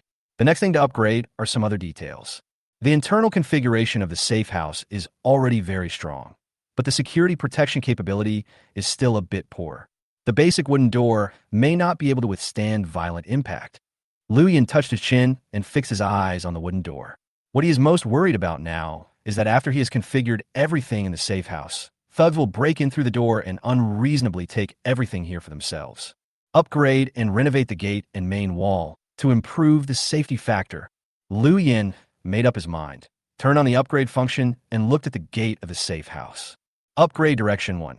Upgrade to stone gates and walls. Greatly improve protection capabilities, have camouflage effects, and improve certain radiation protection capabilities. Requires 800 survival points. Upgrade Direction 2. Upgrade to craft fence gates and walls. Greatly improve the viewing experience, slightly improve the protection ability, good ventilation and light transmission effects. 600 survival points are required. Lu Yin just glanced at the two upgrade directions and immediately chose the stone gate upgrade direction. In the wilderness, upgrading the main protection of the safe house to a craft fence means you think you're not dying fast enough? Lu Yin took out the remaining 2,300 units of stone for upgrading the ventilation ducts and drainage channels. The survival points for upgrade direction 1 had dropped from 800 to 50, and the back also showed that the required materials had reached the upper limit. With 2,300 units of stone and 50 survival points, you can upgrade the entire safe house to stone, greatly improving the safety factor. This deal is worth it. Lu Yin clicked the upgrade button without hesitation. With a blue light flashing, the walls of the safe house began to change rapidly, and the originally dilapidated wooden door slowly turned into a rock texture. From the outside, it looked like a huge rock engraved in the mound of earth. If you didn't look carefully, you would never find that it was a door. Look, his shelter rating is starting to skyrocket again. At the same time, Lu Yuan and her companions, who were keeping a close eye on Lu Yin, stared at the number 1 safe house whose score skyrocketed from 110 to 160. The shock in their hearts was difficult to describe in words. What a pervert! What method did he use to make a safe house 10 or even dozens of times larger than others in such a short time? Lu Yuan felt that his worldview was about to collapse. If such a person could join our team, the tall young man stared at Lu Yan's name, his voice still steady, but with a hint of excitement that was not difficult to detect. Then we could just kill in the wilderness. Lu Yuan interrupted the tall young man and said seriously, "You are responsible for the indiscriminate killing." "I'm in charge, Quack."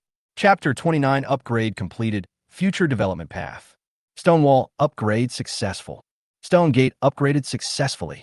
The azure light swept through the safe house. As two pleasant prompt tones rang out, all the stones that Lu Yin had taken out melted away, completely replacing the wooden walls and doors. He reached out and touched the wall. The smooth, solid stone wall gave him a strong sense of security. Stone wall. Thickness 40 cm. It has the effects of keeping warm, insulating, and preventing slight radiation. Lu Yin looked at the wall data and was very surprised. The thickness of 40 centimeters was enough to resist the attacks of all creatures, except for dinosaurs and mammoths.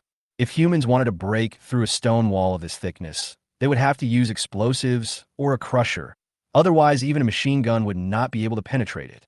The workmanship of the stone gate appears to be rather rough.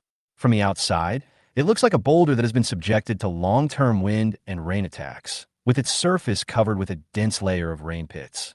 However, its strength is definitely not weak. In addition to having the same thickness and effect as the stone wall, it also has a light special effect. Light effect. When the shelter owner opens/closes the gate's weight will be reduced by 99%. This feature is quite thoughtful. A stone gate that is 40 centimeters thick and nearly 2 square meters in size may weigh more than 500 kilograms. If it weren't for this lightweight special effect, Lu Yin would probably spend a whole morning just to push open the gate. This thing installed in an ancient tomb becomes a dragon-breaking stone. The ground also needs to be hardened, otherwise there will inevitably be nests of snakes, insects, rats, and ants on the earthen ground. Lu Yin glanced around the safe house and found that compared with the smooth and clean walls and doors, the bumpy ground seemed out of place. He did not forget the poisonous scorpion he found in the corner of the safe house yesterday. The soil ground did provide extremely high camouflage conditions for these tiny, poisonous creatures. For his own safety, it was very necessary to harden the ground and completely eliminate the possibility of small poisonous creatures hiding. Lu Yin didn't want to work hard to upgrade the stone shelter, only to end up stepping on the tail of a poisonous scorpion hidden underground and being seriously injured and killed just to save a few resources and survival points. For the sake of safety, no price is too high. At this time, after continuously upgrading the ventilation ducts, gates, walls, making a kerosene lamp, and building a stove, Liu Yin had consumed 90 of his 112 survival points for the day, and the stones had also been used up. He originally planned to spend another 200 milliliters of drinking water to buy some stones at the trading market. But soon, Liu Yin found something more suitable for laying floors than stones. Anti-slip gray tiles. Area 1 mx 1.8 m. Quantity 200 pieces. Origin treasure chest. Price 1 yuan for 10 milliliters of drinking water. Liu Yin raised his eyebrows. Using this thing to pave the floor would definitely be better than stone, and its price was not too expensive. The area of his safe house was 130 square meters. A rough calculation showed that it would cost about 73 yuan, 730 milliliters of drinking water. Although ceramic tiles are much more expensive than stones, the score will definitely be much higher than the latter in the evaluation on the second day. Well, Liu Yin, you deserve better. After weighing the pros and cons silently in his mind, Liu Yin decisively made an offer to buy enough ceramic tiles. Is the hardened ground upgraded? Existing materials, non-slip tiles, upgrade required survival points 5. Liu Yin clicked to upgrade, and soon, with the flashing of azure light, the ground under his feet was covered with tiles. The color of these tiles was very similar to the stone of the wall, so there did not seem to be any abrupt visual difference. Soon, as the last anti-slip tile was laid, the entire safe house environment underwent a drastic change. First of all, from a visual perspective, the entire safe house looks very tidy, with a uniform light gray color. The walls are polished very smoothly, without any roughness or stains. The ground underfoot is also unusually flat, and some bumpy areas before have been completely filled after the system upgrade. The pit of the water purifier extractor has also been filled and surrounded by tiles, leaving only a faucet-like water outlet, which does not affect normal use. The second thing is the feeling. After upgrading the stone shelter, the rotten smell and dampness that had been lingering in the air all the time have completely disappeared, and even breathing feels much more comfortable. This looks like a proper shelter. After Liu Yin looked it over from inside to outside, he opened the shelter information on the game interface. Personal shelter. Description: a safe house made entirely of stone. It is much safer and more comfortable than a wooden one and has good defensive capabilities. Area: 130 square meters. Height: 3 meters. Facilities: hammock, kerosene lamp, groundwater extractor, water storage barrel, dining table. Introduction: this is the prototype of an underground fortress, a perfect fusion of manpower and technology. It allows you to live comfortably in the wilderness. It is built by you. By the way, have you applied for a homestead certificate? Is it an illegal construction? This is the creation of a wise civilization. Liu Yin sighed, stroking the smooth wall, and said proudly, "All of this was achieved through my own efforts." After that, Liu Yin turned his head and looked at the mud stove in the northern corner of the safe house, and said in a deep voice, "System, upgrade for me." The mud stove is successfully upgraded to a stone stove, consuming 5 survival points. Looking at this safe house dominated by gray, Liu Yin only had 2 words in his mind at this moment: comfortable. On the third day of the apocalypse, Liu Yin had completely built the high-intensity, high-security shelter that everyone had been searching for. After a pause, Liu Yin opened the trading floor again. He now has about 7 liters of disposable drinking water left, and he must exchange all of it for more valuable resources before the first rain. Once the first heavy rain hits the wilderness, the expensive water prices in the trading floor will immediately collapse. It is conceivable that when the problems of drinking water and food are solved, the next things that players will need more urgently will be weapons and medicines. These things are the foundation for survival in this wilderness full of dangers. Liu Yin touched his chin and fixed his eyes on the massive, low-priced metal ores of all kinds in the trading floor. With a survival system, he can easily smelt and extract these metal ores and then make them into various weapons. He could use this method to buy goods at low prices, process them into finished products, and finally sell them at high prices. If all went well, he could become the largest arms dealer in the wilderness in a short period of time. But there's one thing that needs to be paid special attention to. That is, in your own plan, you must always pay attention to keeping the highest level and most lethal weapons in your own hands, and sell the next level weapons to other players to ensure your dominant position and avoid situations such as selling tanks to the other party on loan, and then the other party aims the gun at the arms dealer after having the tanks, and says that he will not repay the loan in the future. Chapter 30. Heavy rain is coming. Last-minute shopping. If you want to be an arms dealer in the wilderness, you must ensure that you have the power to suppress those evil spirits who have weapons. Liu Yan knew this very well.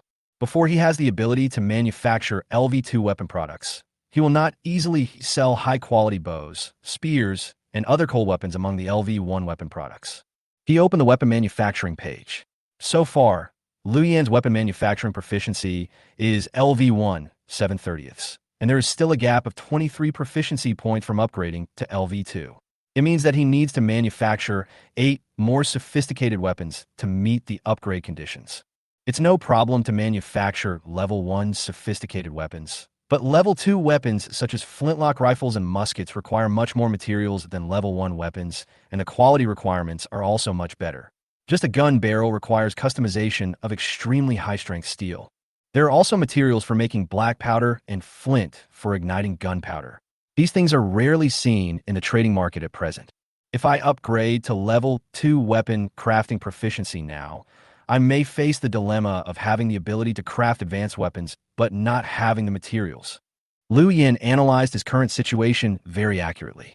At the moment, it is not suitable for him to consume precious survival points, steel, wood, etc. to upgrade his weapon-making proficiency. He can temporarily save these things and use them in other more important areas, and then consider this matter after collecting enough materials. Items for sale: 5,000 milliliters mineral water. Required items: copper or with a copper content of more than 20%, iron or with an iron content of more than 50%, pure copper, pure iron, various types of steel, gunpowder, raw materials for making gunpowder, kerosene. Exchange ratio: 1 unit of copper or 10 milliliters, 1 unit of iron or 5 milliliters, 1 unit of pure copper, 50 milliliters, 1 unit of pure iron, 10 milliliters. Of the remaining 7 liters of drinking water, Liu Yan kept 2 liters for his own use and put the rest on the trading floor. Although some other materials are attached to the required items, Liu Yan's main target of this transaction is still various ores. These things are of good quality and low price. Although all players are very clear that the value of metal ores will increase after the early stage, they have to face an important problem. That is, if they don't sell these things, it will be difficult for them to survive the early stage. Even if they survive, most players don't have the technology and equipment to smelt ore. In the short term, there won't be much point in keeping these ores in their hands. Fuck, Liu Yan is that bastard. I told you he had a large amount of water reserves. It turned out to be true. I want to share. Buying a large amount of, or could it be that Liu Shun has the technology to refine metals? This is fucking terrifying. We are still chewing tree bark to catch bugs, but Road God has already started to move towards the industrial stage. Haha, my safe house is close to the mine, and I've mined a lot of ore in the past few days. These 5,000 milliliters of mineral water are all mine. Not long after Liu Yan hung up the bottle of drinking water, notification sounds of successful transactions rang out one after another. Instead of continuing to stare at the transaction information, he reached out, pushed open the door of the safe house, and walked out. At this time, it was already 2 o'clock in the afternoon. At what should have been the hottest time of the day, Liu Yan felt something strange. The temperature in the air was still high, but the sunlight was not as dazzling as if covered by a shield. After standing in the wild for a while, the skin and lips did not feel stinging and cracked as quickly as yesterday. Liu Yan touched his back and found that his shirt was soaked in just 3 minutes. But he knew very well that it was not just sweat that wet his shirt, because if the body lost such a huge amount of water, it would experience dizziness and dry throat within a short period of time. But now, apart from feeling a little heavy breathing, he did not feel any discomfort. He looked into the distance and saw a group of birds circling in the low sky, hunting tiny mosquitoes. I didn't expect that the rain would come so quickly. Liu Yan sighed with his eyes narrowed. The temperature is high, the sun is dim, the shirt is wet, the breathing is heavy, the birds are flying low. All these signs prove that the environment in the wilderness has undergone drastic changes.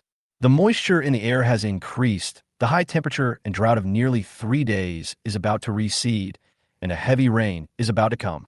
He looked at the item information in his trading field. Within a few minutes, the 5,000 milliliters drinking water had been completely sold out. It seems that among this group of players, many do not even have the ability to judge the astronomical environment. Of course, it is not ruled out that this environmental change is regional. It may rain in the area where I am, while other areas are still sunny. Liu Yin touched his chin. Although he could not judge whether this heavy rain was localized or comprehensive, one fact was certain. That is, after this heavy rain, the value of drinking water was about to plummet. Fortunately, before the heavy rain came, Liu Yin had successfully cashed out at the highest point. He opened the trading floor and found that there were 180 more units of copper ore and 420 more units of iron ore in his extractable item. In addition, there were 20 units of carbon steel, 10 units of iron, 3 units of saltpeter, 1 unit of sulfur, and 1 unit of kerosene. Liu Yin made a rough calculation and found that he could eventually smelt these ores to obtain 36 units of pure copper and 210 units of iron. These things could be used to create more than 200 cold weapons between ordinary and excellent levels. Excluding the consumption of survival points, it would be enough for him to make a fortune. Come on, come on. After this heavy rain, a top arms dealer will be born. Liu Yin showed a bright smile on his face. The richness of the harvest was far beyond his imagination. In addition to steel, he also acquired some basic materials for making gunpowder. With these, the plan to manufacture level 2 weapons will be just around the corner. Taking advantage of his free time, Liu Yin continued to pick up bargains in the trading floor. Suddenly, his gaze stopped and an expression of surprise appeared on his face. He discovered an extremely rare product that looked like an AA battery, but had a completely different name. Product: mobile power. Capacity: 3,000 mAh. Origin: secret ruins. Description: a disposable consumable that can be used to charge mechanical drives and electronic products. The mobile power will disappear after use. Required items: weapons, food, drinking water. What is this, a disposable power bank? Liu Yin felt dry mouth. The monitoring walkie-talkie he obtained from the White Bear City ruins was currently shut down due to lack of power. The appearance of this mobile power source was just in time. Thinking of this, Liu Yin immediately contacted the other party. Liu Yin: hello, how much is the mobile power sold for? Soon, the other party's reply arrived. Qin Yao Yao, 10 kilograms of meat or 1 liter of drinking water. As for weapons, I need to identify their quality first. Don't take out those homemade junk stone axes. The other party's asking price was very direct. Liu Yin thought for a moment. He would definitely not trade the remaining 2 liters of drinking water now, and the price of the meat was a bit high. After thinking it over, the only option he had was to use weapons to complete the transaction with the other party. Opening the manufacturing system, Liu Yin used 2 units of wood and 1 unit of iron to make a spear. Spear: normal. Total length: 205 centimeters. Blade length: 40 centimeters. Toughness: medium. Stabbing power: can accumulate power to pierce the skin and flesh of large creatures, such as wild boars and brown bears. Explanation: I have never been able to accept the fact that I am just an ordinary spear. I often dream of being held in the hand of a giant with a brilliant divine light and listening to him chanting, "Red-edged spear, immortal shield, kill all immortal kings." Soon, Liu Yin sent the information about the spear to the other party. Qin Yao Yao: it has similar properties to the weapon I destroyed in the ruins. It has decent lethality. We can trade it. Liu Yin: by the way, do you have any more of these mobile power banks? I want to buy a few more to keep as a backup. No one knows how much power this monitoring walkie-talkie consumes, and how long a mobile power bank can support it. In the unknown, it always doesn't hurt to prepare a few more. Qin Yao Yao: to tell you the truth, the production of this thing is limited. Even I can only make one within 48 hours.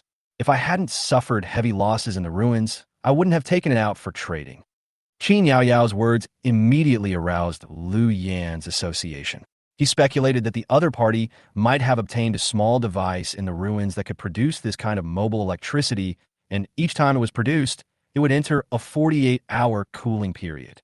Thinking of this, Liu Yin could only temporarily give up his idea of stockpiling goods. Liu Yin: by the way, does this thing have a difference between high and low voltage? Some low-power electronic devices cannot withstand high voltages.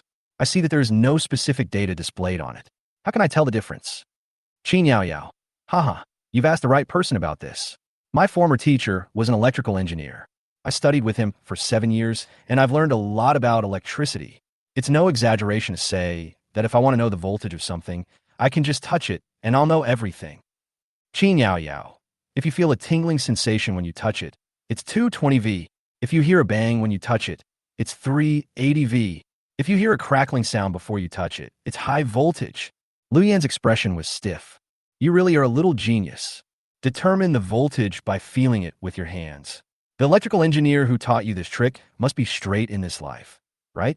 Lu Yan held it in for a long time, not knowing whether the other party was really an idiot or was deliberately teasing him, and finally responded politely. You know, a lot. Qin Yao Yao, what a joke. I knew everything when I was 12 or 13. Not only academic issues, but also physiological knowledge. Qin Yao Yao. One day, just after class, I suddenly started bleeding from my lower body. My classmates were all terrified, but I didn't panic at all.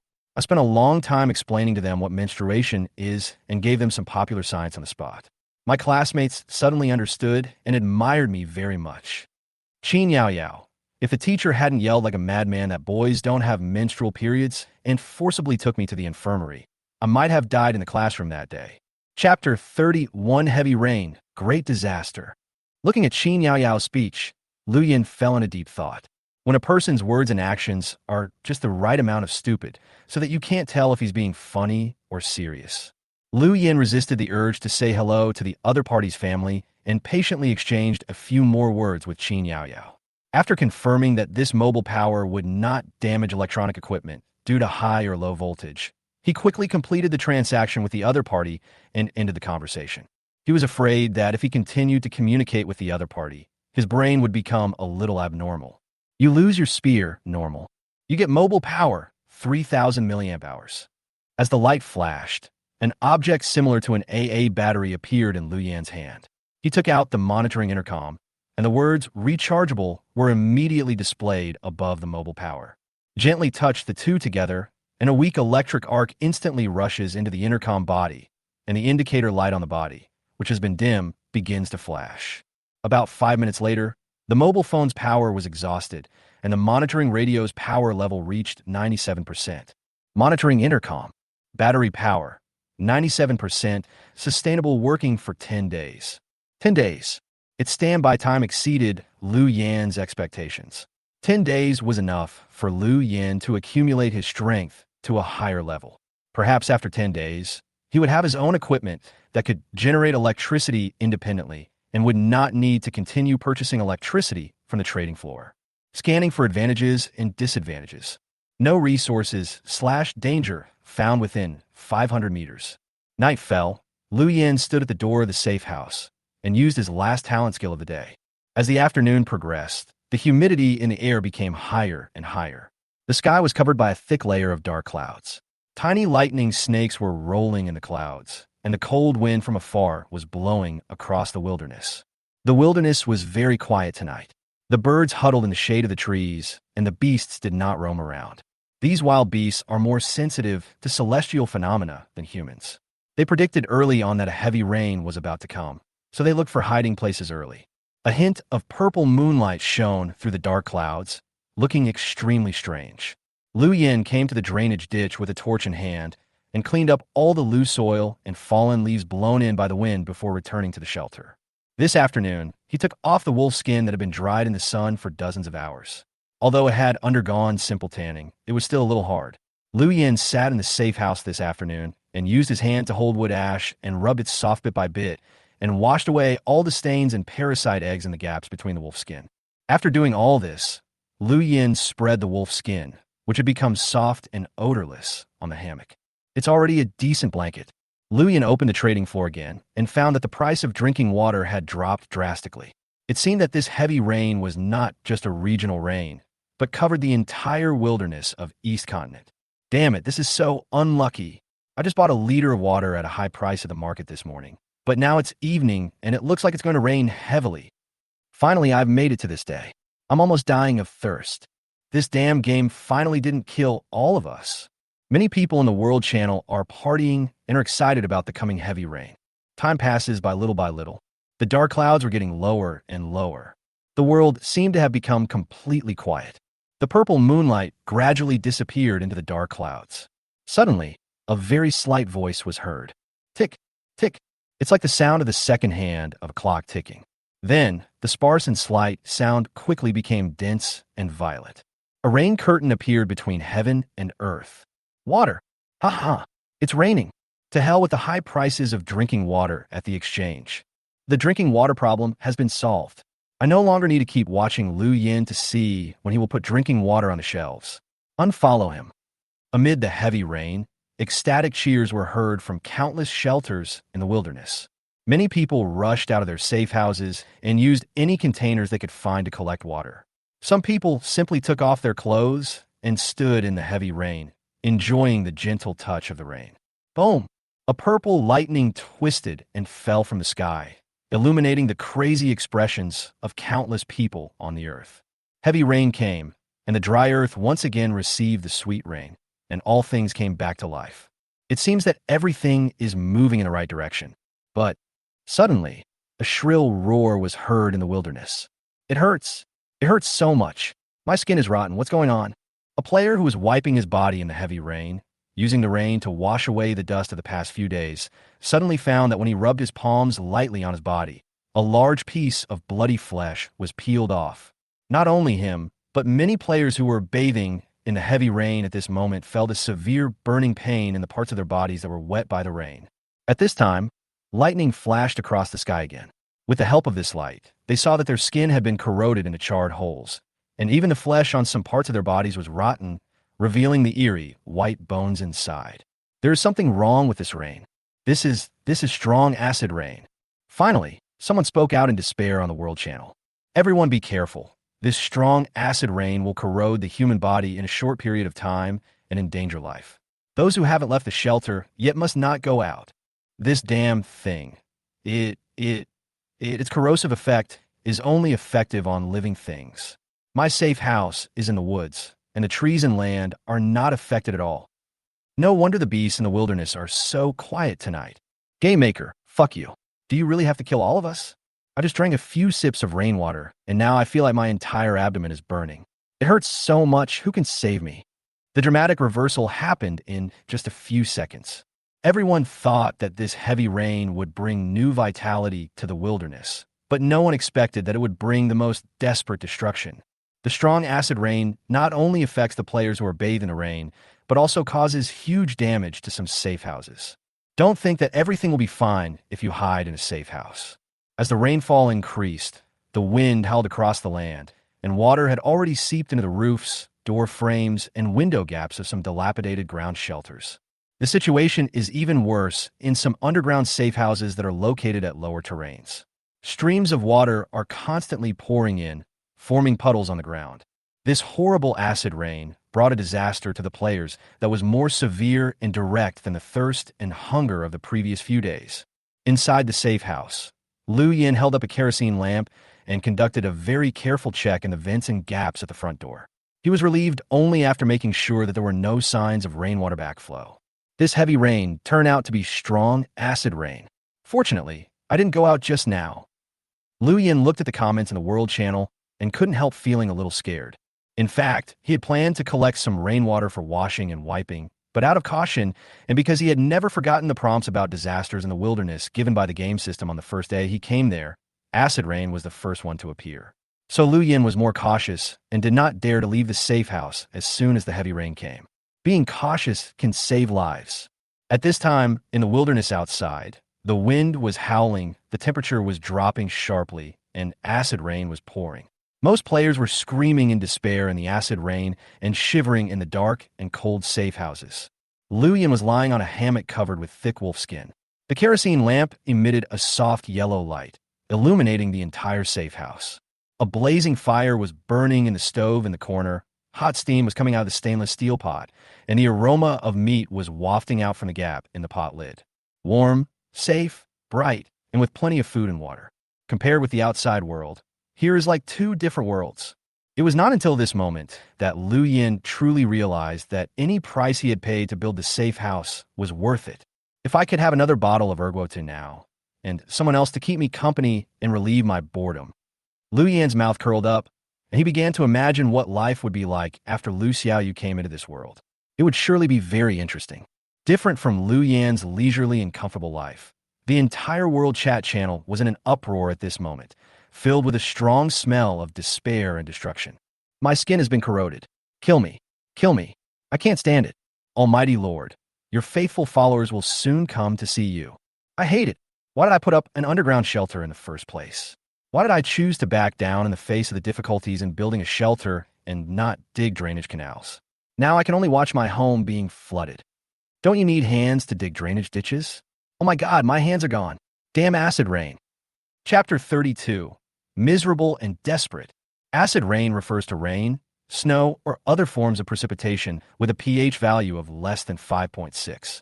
Generally speaking, ordinary acid rain causes great damage to the ecological environment, but for the human body, as long as it is not exposed to acid rain for a long time, there will usually not be too many problems. Scientific data indicates that human skin needs to be exposed to normal acid rain for about 30 minutes before allergies, burns, and other symptoms appear on the surface of the skin.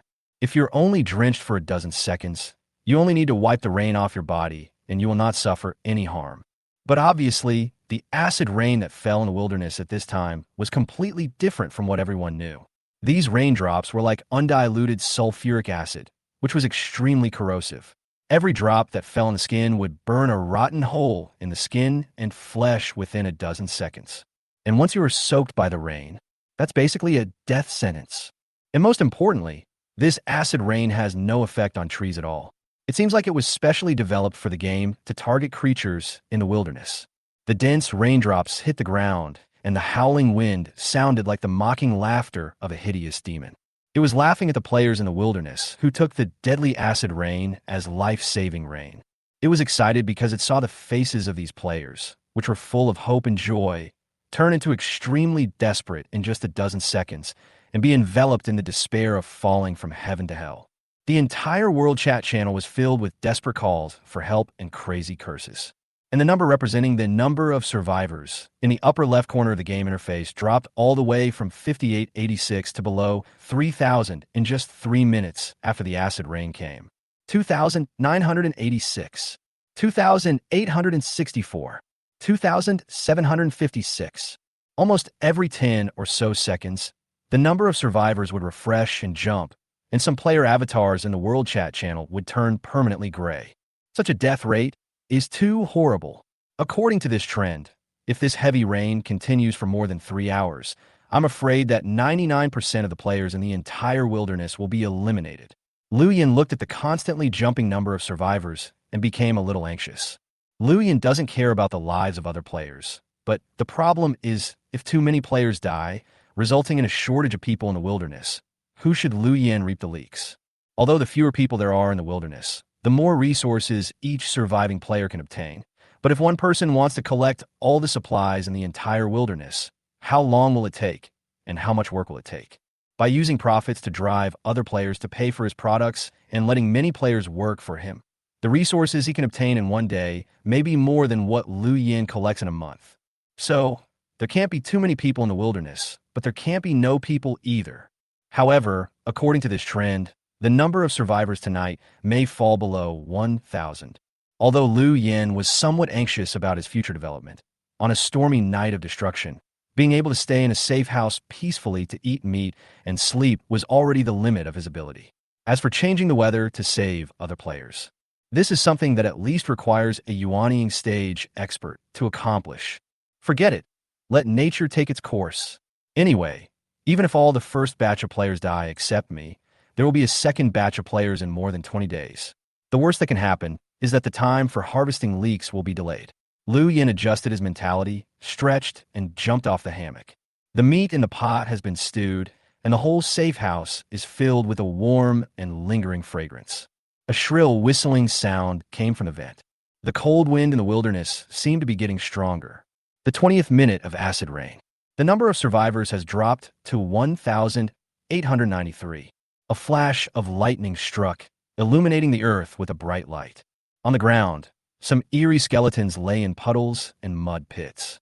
These are the remains of players who died in the strong acid rain. Their flesh and blood have been completely corroded, leaving only some bones and teeth.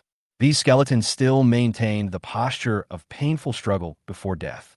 Some are curled up into a ball, and some are still crawling. A skeleton fell at the door of a safe house, its dark eye holes looking in the direction of the door, its left hand tightly grasping the soil on the ground, and its right arm stretched high, as if trying to grab something. 3 meters. He was only 3 meters away from returning to his safe house, but in the end he was still one step too late. His feet were corroded by the accumulated water, and he fell heavily into the mud, watching his flesh and blood being corroded by the acid rain. You can easily imagine how desperate he was at that time. Click. Finally, under the constant erosion of strong acid rain, the skeleton finally collapsed. Boom! An extremely dull sound was heard from a distance. It was a dilapidated underground safe house, which finally couldn't bear the constant scouring and backflow of accumulated water and collapsed. Its owner had died in the water in the safe house long before the landslide. This is a terrible disaster, and no one knows when it will end. Most of the survivors huddled in leaky safe houses, try to move their bodies as much as possible to avoid contact with the dangerous acid water, and prayed in their hearts that the disaster would pass quickly. Perhaps it was because these pious prayers had some effect. After raging in the wilderness for a full 30 minutes, the violent acid rain finally subsided. The dark clouds in the sky dissipated, and the strange purple moon returned to normal. The cold, red moonlight sprinkled down, adding a sense of misery to this land that had just experienced the baptism of disaster. Thank God, the damn acid rain has finally stopped. I survived. Woohoo! Let's quickly drain the water out of the safe house now. If the acid rain starts again, it will be the end of us. In the World Channel, the surviving players responded quickly after communicating with each other. They lit torches and rushed to use wooden barrels, iron basins, and other available containers to clean out the accumulated water in the safe house. But at this moment, the raindrops that had stopped fell again. These players who had just been rejoicing because the rain had stopped and the sky cleared up were almost mad on the spot, and they cursed the game planners in the World Channel for being inhuman and not giving the players any way to survive. They ran desperately towards the safe house, fearing that if they were a step late, the acid rain would fall on them again. No, this rain is different. It's not acid rain. At this moment, a player suddenly spoke in the World Channel. It didn't damage my skin. This is normal rain. He simply posted a screenshot of himself bathing in the rain. In the picture, the rain completely enveloped him, but he was not affected at all. Looking at this scene, most of the players were skeptical. They tried to collect some rainwater in containers and gently touch it with their fingertips. Cold and wet. There is no bone-gnawing and heart-burning pain. The second rain that fell after the acid rain was a real life-saving rain. Chapter 33, Settlement Rewards. After destruction, there's rebirth. The violent acid rain finally stopped after raging for half an hour and was replaced by soft, cool, and pure rain. In the wilderness, the dry earth was like a hungry beast, quickly absorbing the strong acid water accumulated on the ground. The terrible destructive disaster is finally over.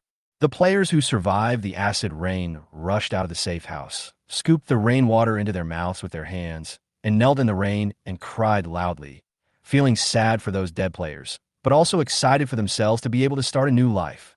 The acid rain disaster is over. Liu Yin sat in front of the stove, always paying attention to the content of the World Channel. He held a piece of steaming hot wolf leg meat in both hands. In front of him was a dish of dipping sauce made of salt, pepper, and chili powder. He sprinkled the dipping sauce on the greasy piece of meat and threw it into his mouth to chew. The soft and glutinous minced meat and the salty and spicy dipping sauce mixed in his mouth to create a very fascinating taste, both spicy and hot. After taking a bite of meat, Liu Yin felt his whole body warming up. Although the acid rain disaster is over, ordinary rainwater will still pose a deadly threat to underground shelters that have not been dug into drainage ditches. Liu Yin took a look at the number of survivors. 1,563. An acid rain disaster directly wiped out the lives of more than 4,000 people. Humans are too insignificant in the face of horrific natural disasters. After entering the wilderness, Liu Yin felt genuinely uneasy and fearful for the first time. In this wilderness, there are too many horrific disasters that one cannot even imagine. The stone safe house can withstand acid rain, but what if a more horrific natural disaster occurs next time? If you want to survive here for a long time and safely, you must seize every moment and every resource to upgrade the level of the shelter. If you become lazy and complacent, you may become an unknown skeleton in the wilderness at any time, like those players who died in the acid rain tonight. Do you manufacture wooden barrels? Requires wood asterisk 2.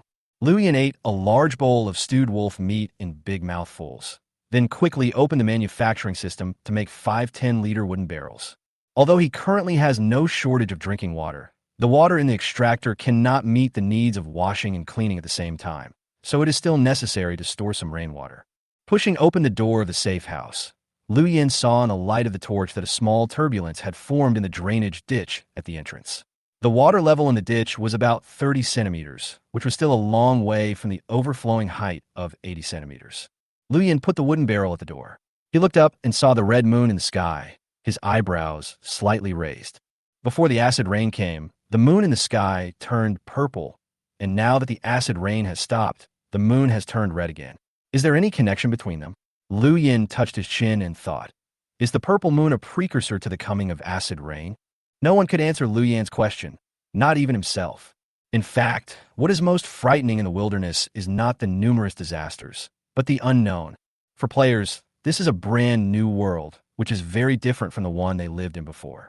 If they want to survive, they must constantly explore the laws of this world, such as the overall environment of the wilderness, such as the signs of disasters. For most players who are still in the Stone Age, exploring these things may require not only energy and time, but even life.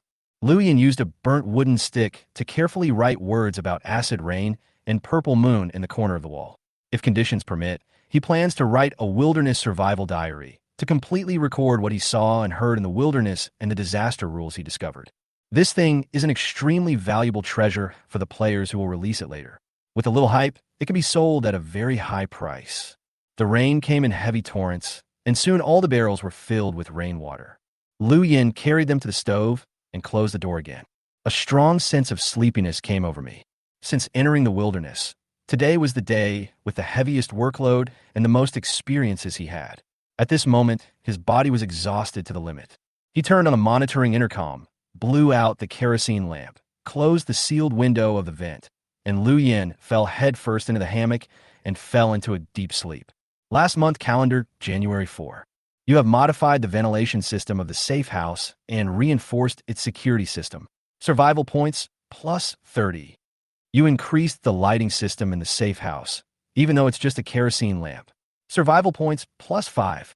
You have modified the overall material of the safe house, greatly increasing the safety index. Survival points, plus 50. You entered a secret ruins and escaped unscathed. Survival points, plus 30. You have built a stove and obtained a complete set of kitchen ingredients. Your diet has been greatly improved. Survival points, plus 20. You successfully survived the horrific acid rain disaster without suffering any damage. Survival points, plus 10. You have laid a ceramic floor, and your quality of life has improved. Survival points, plus 20. Overall evaluation, A. Calculating today's survival point reward, 165. Above rating, additional special reward, beast-shaped electronic guard design. After a night of sleep, the first thing Lu Yin did when he opened his eyes was to immediately open the daily assessment system. Just as Lu Yin expected, all his efforts yesterday were not in vain. All the resources he spent on building the shelter turned into generous rewards. Today's special item rewards are very good. Lu Yin was a little surprised. Design drawing of animal-shaped electronic guard. Function: can create a beast-shaped electronic guard with alert and attack functions. Required materials: 10 units of pure iron, 1 bearing, 1 mutant beast heart, 5 units of copper, 1 unit of magnet. Beast guard. Lu Yin looked at the design drawing with interest. This is a good thing. With it, if you encounter any unknown danger, you can let it act as a pioneer to explore the way ahead, and it can also improve your own combat power. Now Lu Yin is not afraid of natural disasters destroying his safe house. His only shortcoming is that his fighting ability is a little weaker than that of top masters. Once he encounters foreign invasion, he will find it difficult to defeat the enemy as he is isolated and helpless. But he could recruit other players. Lu Yin was a little worried. With his beast-shaped guard, all problems are solved. Lu Yin had all the materials needed for this design, except bearings and magnets. He opened the trading floor and was about to search for these two things when his attention was suddenly attracted by a certain product. Dilapidated Safe House Core *3. Sold by Li Xiao. A safe house that has lost its owner will be folded into a mechanical ball state. After use, it can automatically bind to the user and reactivate the safe house. Lu Yin raised his eyebrows. Safe house, can it be sold? Suddenly, he seemed to have thought of something and quickly opened the world chat channel. The chat interface was filled with the cries of players who had lost their safe houses in last night's heavy rain. My safe house was collapsed by the flood. My food and resources are all inside. My whole fucking body is still buried under the rubble. The rain hasn't stopped yet, and I'm homeless. I'm begging for a kind person to take me in. I can work. I can work. On our wedding anniversary, I held flowers in my hands and told my wife a well-prepared joke, but my wife didn't laugh, but someone in the closet did.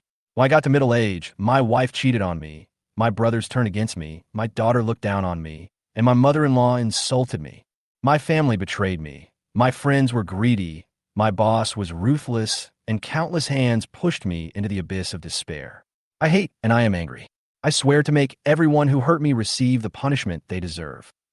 To know what will happen next, please invite me to stay in your shelter and listen to my detailed account of a middle-aged man's sad journey and revenge plan. Chapter 34 Live Broadcast. I didn't expect that the disaster brought to the players by this rain would be much more serious than imagined. Lu Yin secretly thanked his luck that he had dug the drainage ditch early. Otherwise, he might have to face the dilemma of being homeless now. Rain is indeed a life-saving blessing, but if there is too much rain, it can also pose a deadly threat. At this time, after nearly 10 hours of continuous rainfall throughout the night, most of the underground safe houses were flooded, with the water level in the rooms reaching as high as 2 meters. Even if they did not collapse temporarily, they could no longer be lived in. Over time, these stagnant water will produce a large amount of bacteria and foul odors, completely turning the underground safe house into a tomb filled with poisonous gases.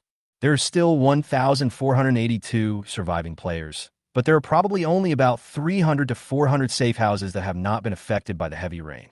These safe houses were either placed on high ground or in caves, or had modified drainage systems, so they were able to survive the disaster.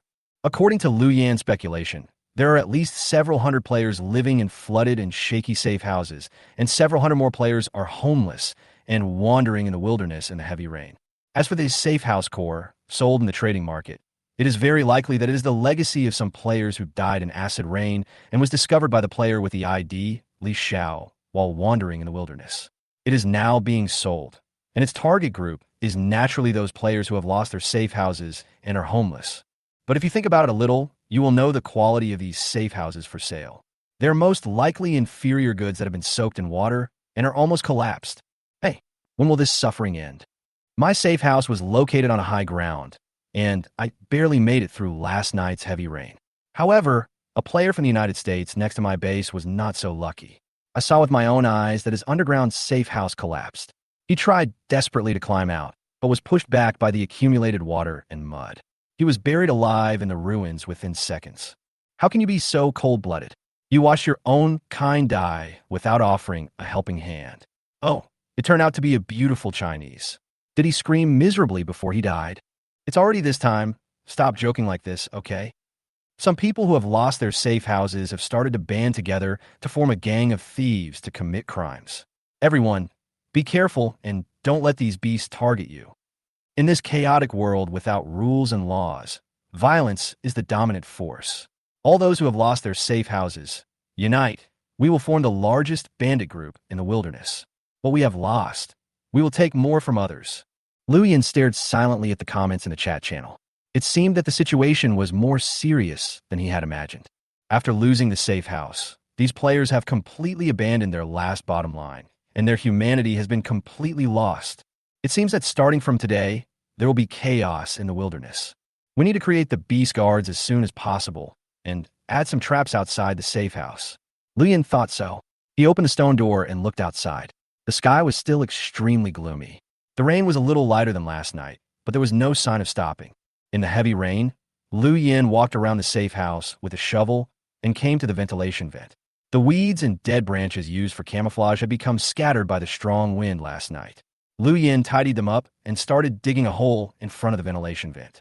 The mud wet by the rain was very sticky. Lu Yin exerted more physical strength than usual and quickly dug two conical traps that were 60 centimeters deep and 50 centimeters wide in front of the vent. The trap was wide at the top and narrow at the bottom.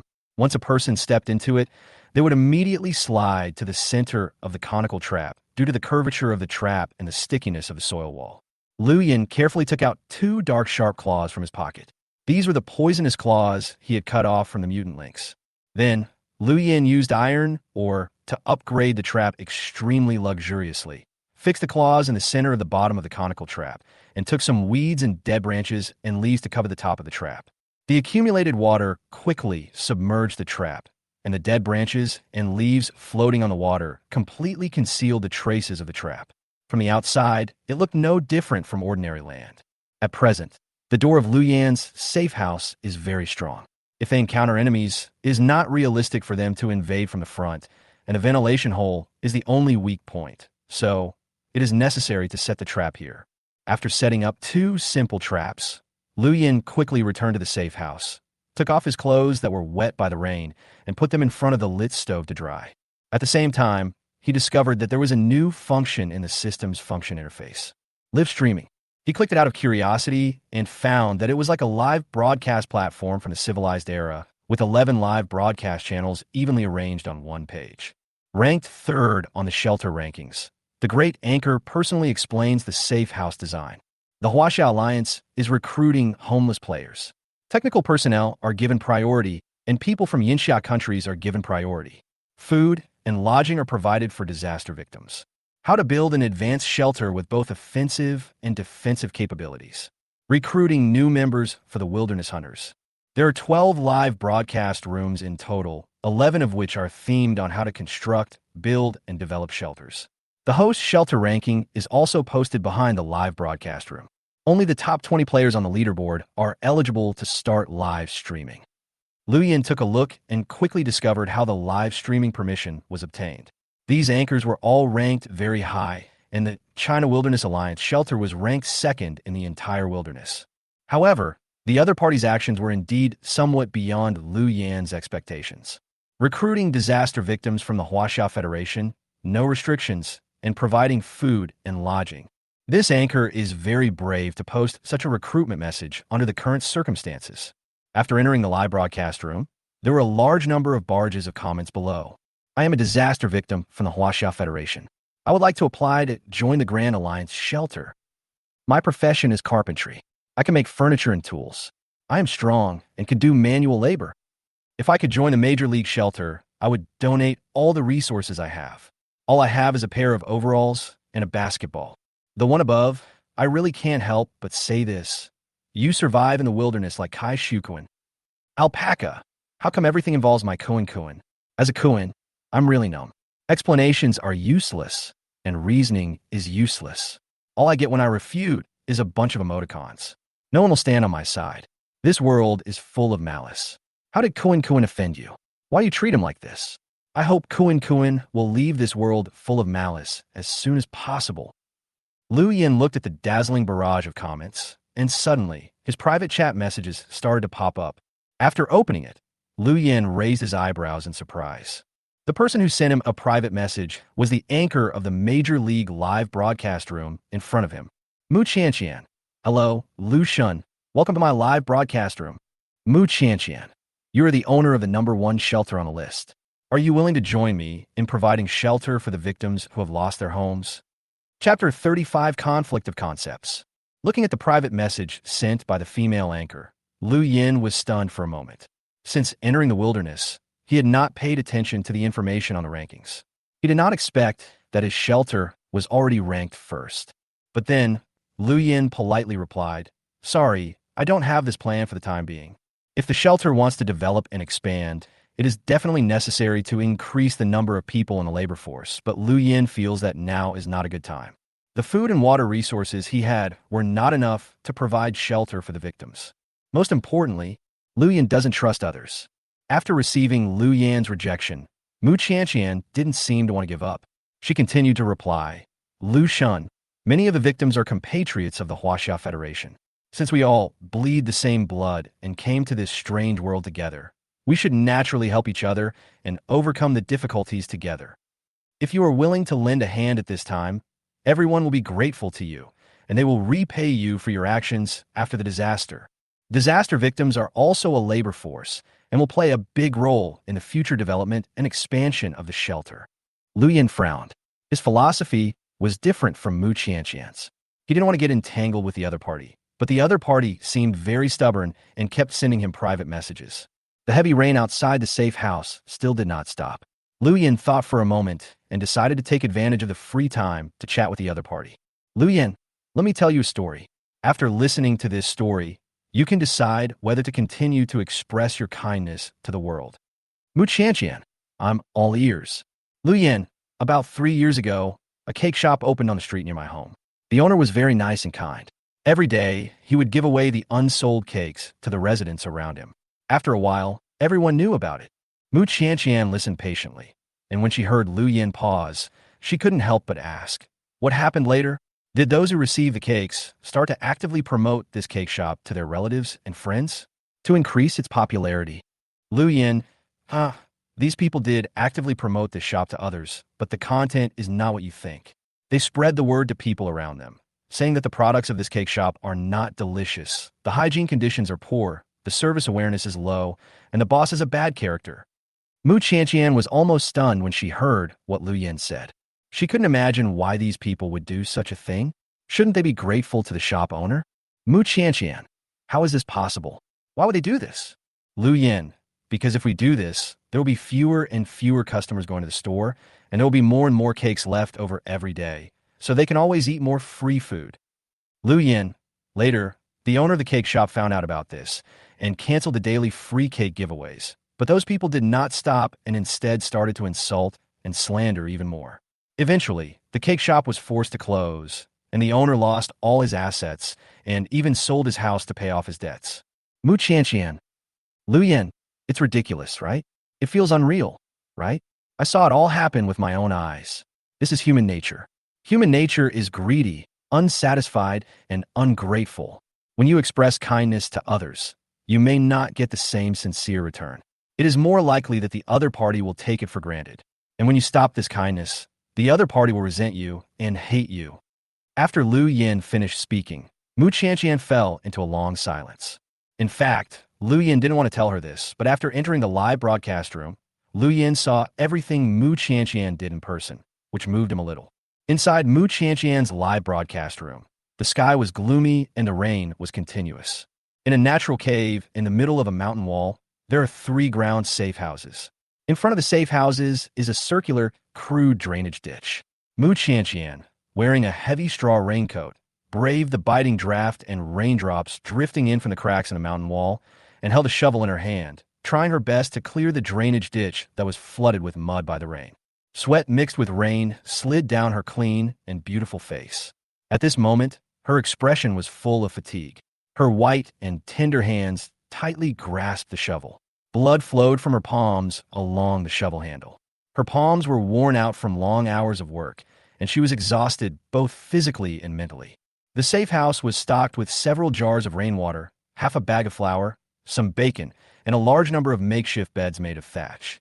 Each player initially has only one safe house, but Mu Qianqian now has 3. Lu Yin speculated that she probably bought them at the trading market at a high price in order to shelter more disaster victims. Even if Lu Yin's guess was wrong, and these safe house cores were picked up by Mu Qianqian by luck, then selling them in the trading market could also earn a lot of resources, but she did not do so.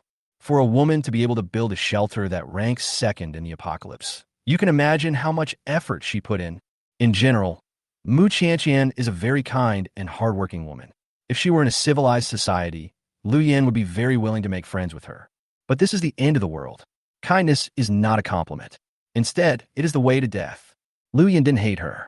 Perhaps her kindness only came from her lack of understanding of the darkness of this world, and because she had been protected too well before, Lu Yin didn't mind reminding her of the wickedness of human nature within his ability.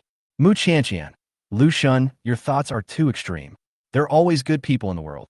Lu Yin, it seems that we have different ideas. If so, we don't have to force each other to accept our own ideas.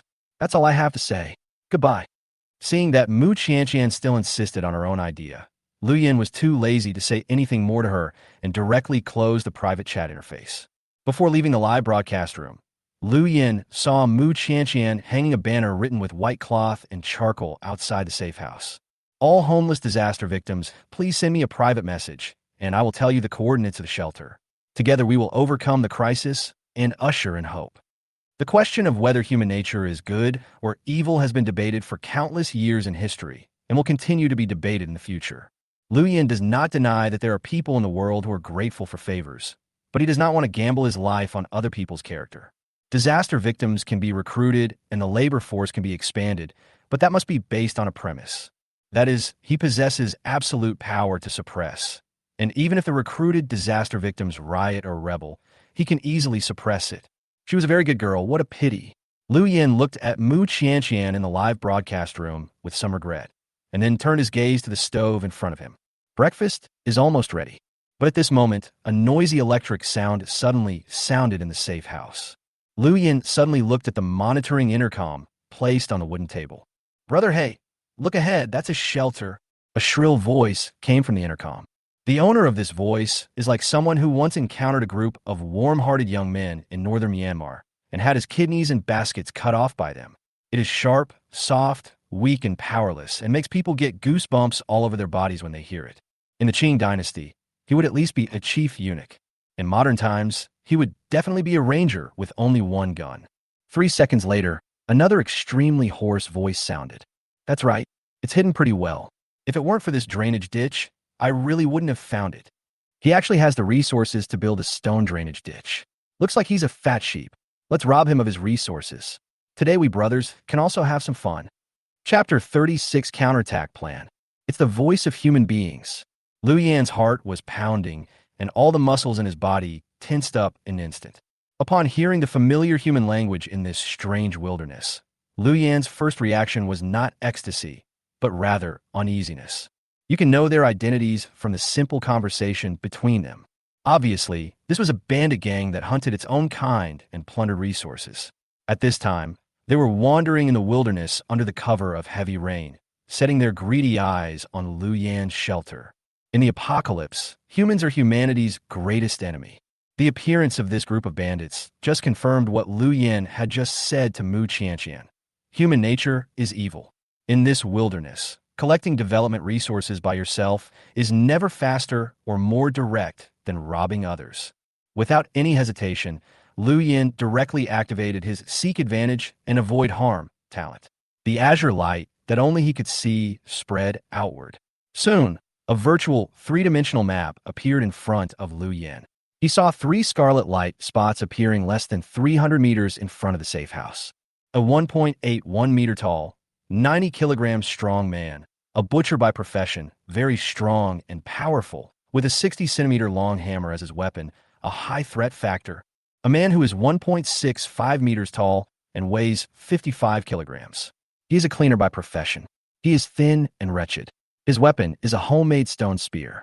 His threat factor is low.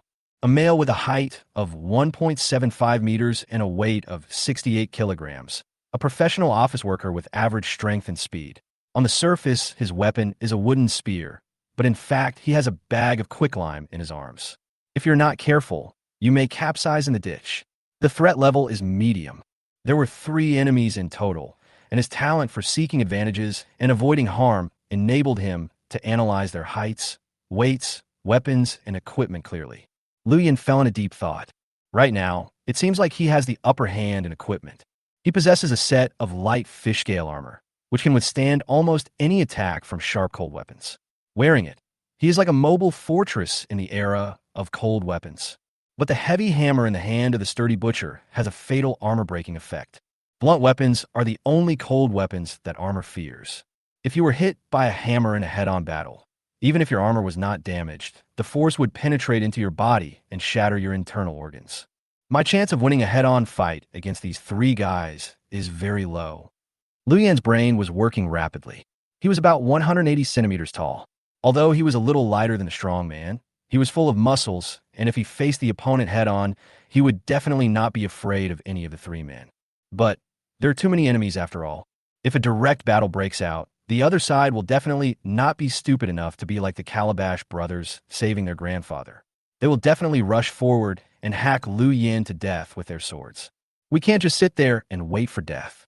The stone shelter can hold off the enemy for a long time. I need to think of a way to kill them during this time. Lu Yan's eyes flashed with a fierce light. Since the other party has set his sights on him, he cannot be soft-hearted. Not only does he want to defeat the other side, he also wants to kill them all. Through this battle, he wanted to let other people in the wilderness know that he was not a fat sheep, but a deadly wolf. At this moment, a voice was heard again from the monitoring intercom. Brother Hey, it's actually a stone gate. Could this shelter be the one ranked first on the list of Lu Yin? The shrill voice was filled with astonishment. In a talent scan map, Lu Yin saw 3 red dots that were 2 or 3 meters in front of the safe house gate. Damn, it must be him. Have you forgotten that he bought a large amount of stone before? Hei's voice was filled with uncontrollable excitement. It's really a big fish. Third brother, Leo, we brothers are really lucky. The safe house was just washed away last night, and today we found the number 1 on the list. If we can grab it. At this time, a slightly hoarse voice interrupted Brother Hei. It was the office worker named Leo who spoke up. Brother Hei, we have to be careful. This Lu Yin has recently acquired a lot of supplies. Since he has the ability to make the safe house the best in the wilderness, he must be someone who is not easy to deal with. If you attack rashly, you might get counterattacked. Right. It's too dangerous to attack during the day. Why not wait until night, under the cover of darkness? The chance of success is higher. Brother Hei was silent. It was obvious that he was the leader of this temporary gang, and all decisions of the team were made by him. 10 seconds later, Brother Hei spoke again. Okay, let's do as you said. We'll wait until night to take action. First, find a place to hide nearby and observe. There's a small forest to the west. Let's go there to hide from the rain. Lu Yin said nothing, looking at the red dot representing the enemy on the 3-dimensional map, and gradually walked towards the direction of the fir forest he had cut down before. I've encountered the dilemma of being ambushed in the crystal again. Lu Yin stood up and rubbed his eyebrows. How similar is the scene in front of me to the previous time when I was targeted by the mutant lynx? But the danger today is much higher than when he was dealing with the mutant lynx. The tactics he used to deal with that beast are simply incapable of being used on these 3 bandits. What should I do? Lu Yan's brain was spinning rapidly. Soon, his eyes lit up as if he had thought of an idea. Create the beast guards first and try to narrow the gap in numbers. Just do it. Lu Yin first searched for bearings and magnets in the trading floor. The price of magnets was not high, and he only used 200 G of roasted wolf meat to exchange for 1 unit required for the blueprint. However, things like bearings are the product of level 2 industrial proficiency in the manufacturer system. Even in the wilderness, they are rare resources that can only be found in treasure chests of black iron level or above, so the price is naturally a little higher. Lu Yin bargained with the seller for a long time before buying it for the price of an ordinary grade spear and 1 kilogram of mutant lynx meat. After collecting these materials, Lu Yin cut open the mutant lynx's chest and took out the heart that had long stopped beating. Materials are ready. Do you want to make a beast-shaped electronic guard? A golden light appeared in front of Lu Yin. Confirm to produce. Snap! Snap! The sound of steel colliding was heard, and the materials piled at feet were shrouded in golden light and began to collide, dissolve, and combine with each other. 10 seconds later, a steel product resembling an old mechanical dog appeared in front of Lu Yin. Its appearance did not seem to conform to the public's aesthetic taste. It was a bit simple, with large patches of rust on its body, like an old dog suffering from alopecia, but its claws, teeth, and other parts were extremely sharp and bright, emitting a cold light. Beast-type electronic guard. Ability, attack, vigilance. Bite force, 180 kilograms. Speed, 5, equivalent to ordinary Czech wolfhound. Loyalty, absolute obedience. Introduction, I'm ugly, but I'm a him. Okay, I'm not gentle at all. I warn you, immediately move your hostile gaze away from my master's face. Otherwise, your throat will be torn apart by me. Seeing the data of the beast-shaped electronic guard, Lu Yin nodded with great satisfaction. Next, he turned on the manufacturing system. Do you want to make an iron pickaxe? Requires 2 pieces of wood and 1 piece of manganese steel. Materials are satisfactory. Confirm the production. Obtain iron pickaxe. Excellent. Easy to break. Lu Yin had an ancient-looking iron pickaxe in his hand. Without any hesitation, he raised it high and swung it against the stone wall of the shelter. Stone chips flew everywhere, and a hole was instantly dug out on the smooth and hard wall. Is Lu Yin crazy? Faced with the impending invasion of the enemy, he did not reinforce the safe house, but instead took the initiative to destroy the walls. What exactly is he going to do? Chapter 37. Situation changes, weapons soar. Lu Yin was not frightened insane by the bandits, nor did he give up on himself. The reason he chiseled the stone wall was because he wanted to dig out a hidden passage in the safe house that would lead to the outside, like a ventilation duct. While thinking about countermeasures just now, Lu Yin suddenly thought of the gopher that was carrying the germs that he had killed before. This little creature is cunning by nature. When digging a hole, it usually does not just make one exit, but will dig 2 or 3 more holes. When encountering danger, it will decisively choose to escape from the back door to avoid being suffocated to death by being blocked in the hole. The front entrance is used for normal passage, and the rear entrance is used for escape. The saying, "a cunning rabbit has 3 burrows," is similar to this principle. Lu Yin's safe house was indeed very solid and reliable, but it did not have a safe passage.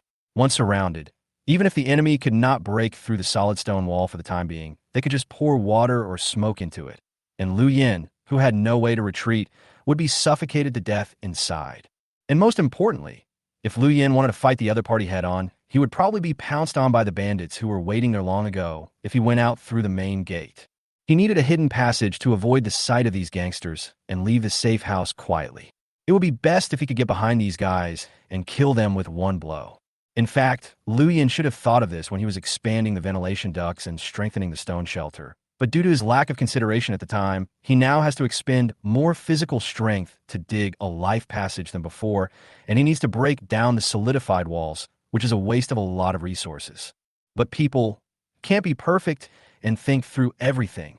Even Zhuge Liang, who was so smart, couldn't make every possible plan, let alone Lu Yin, who had no experience in survival.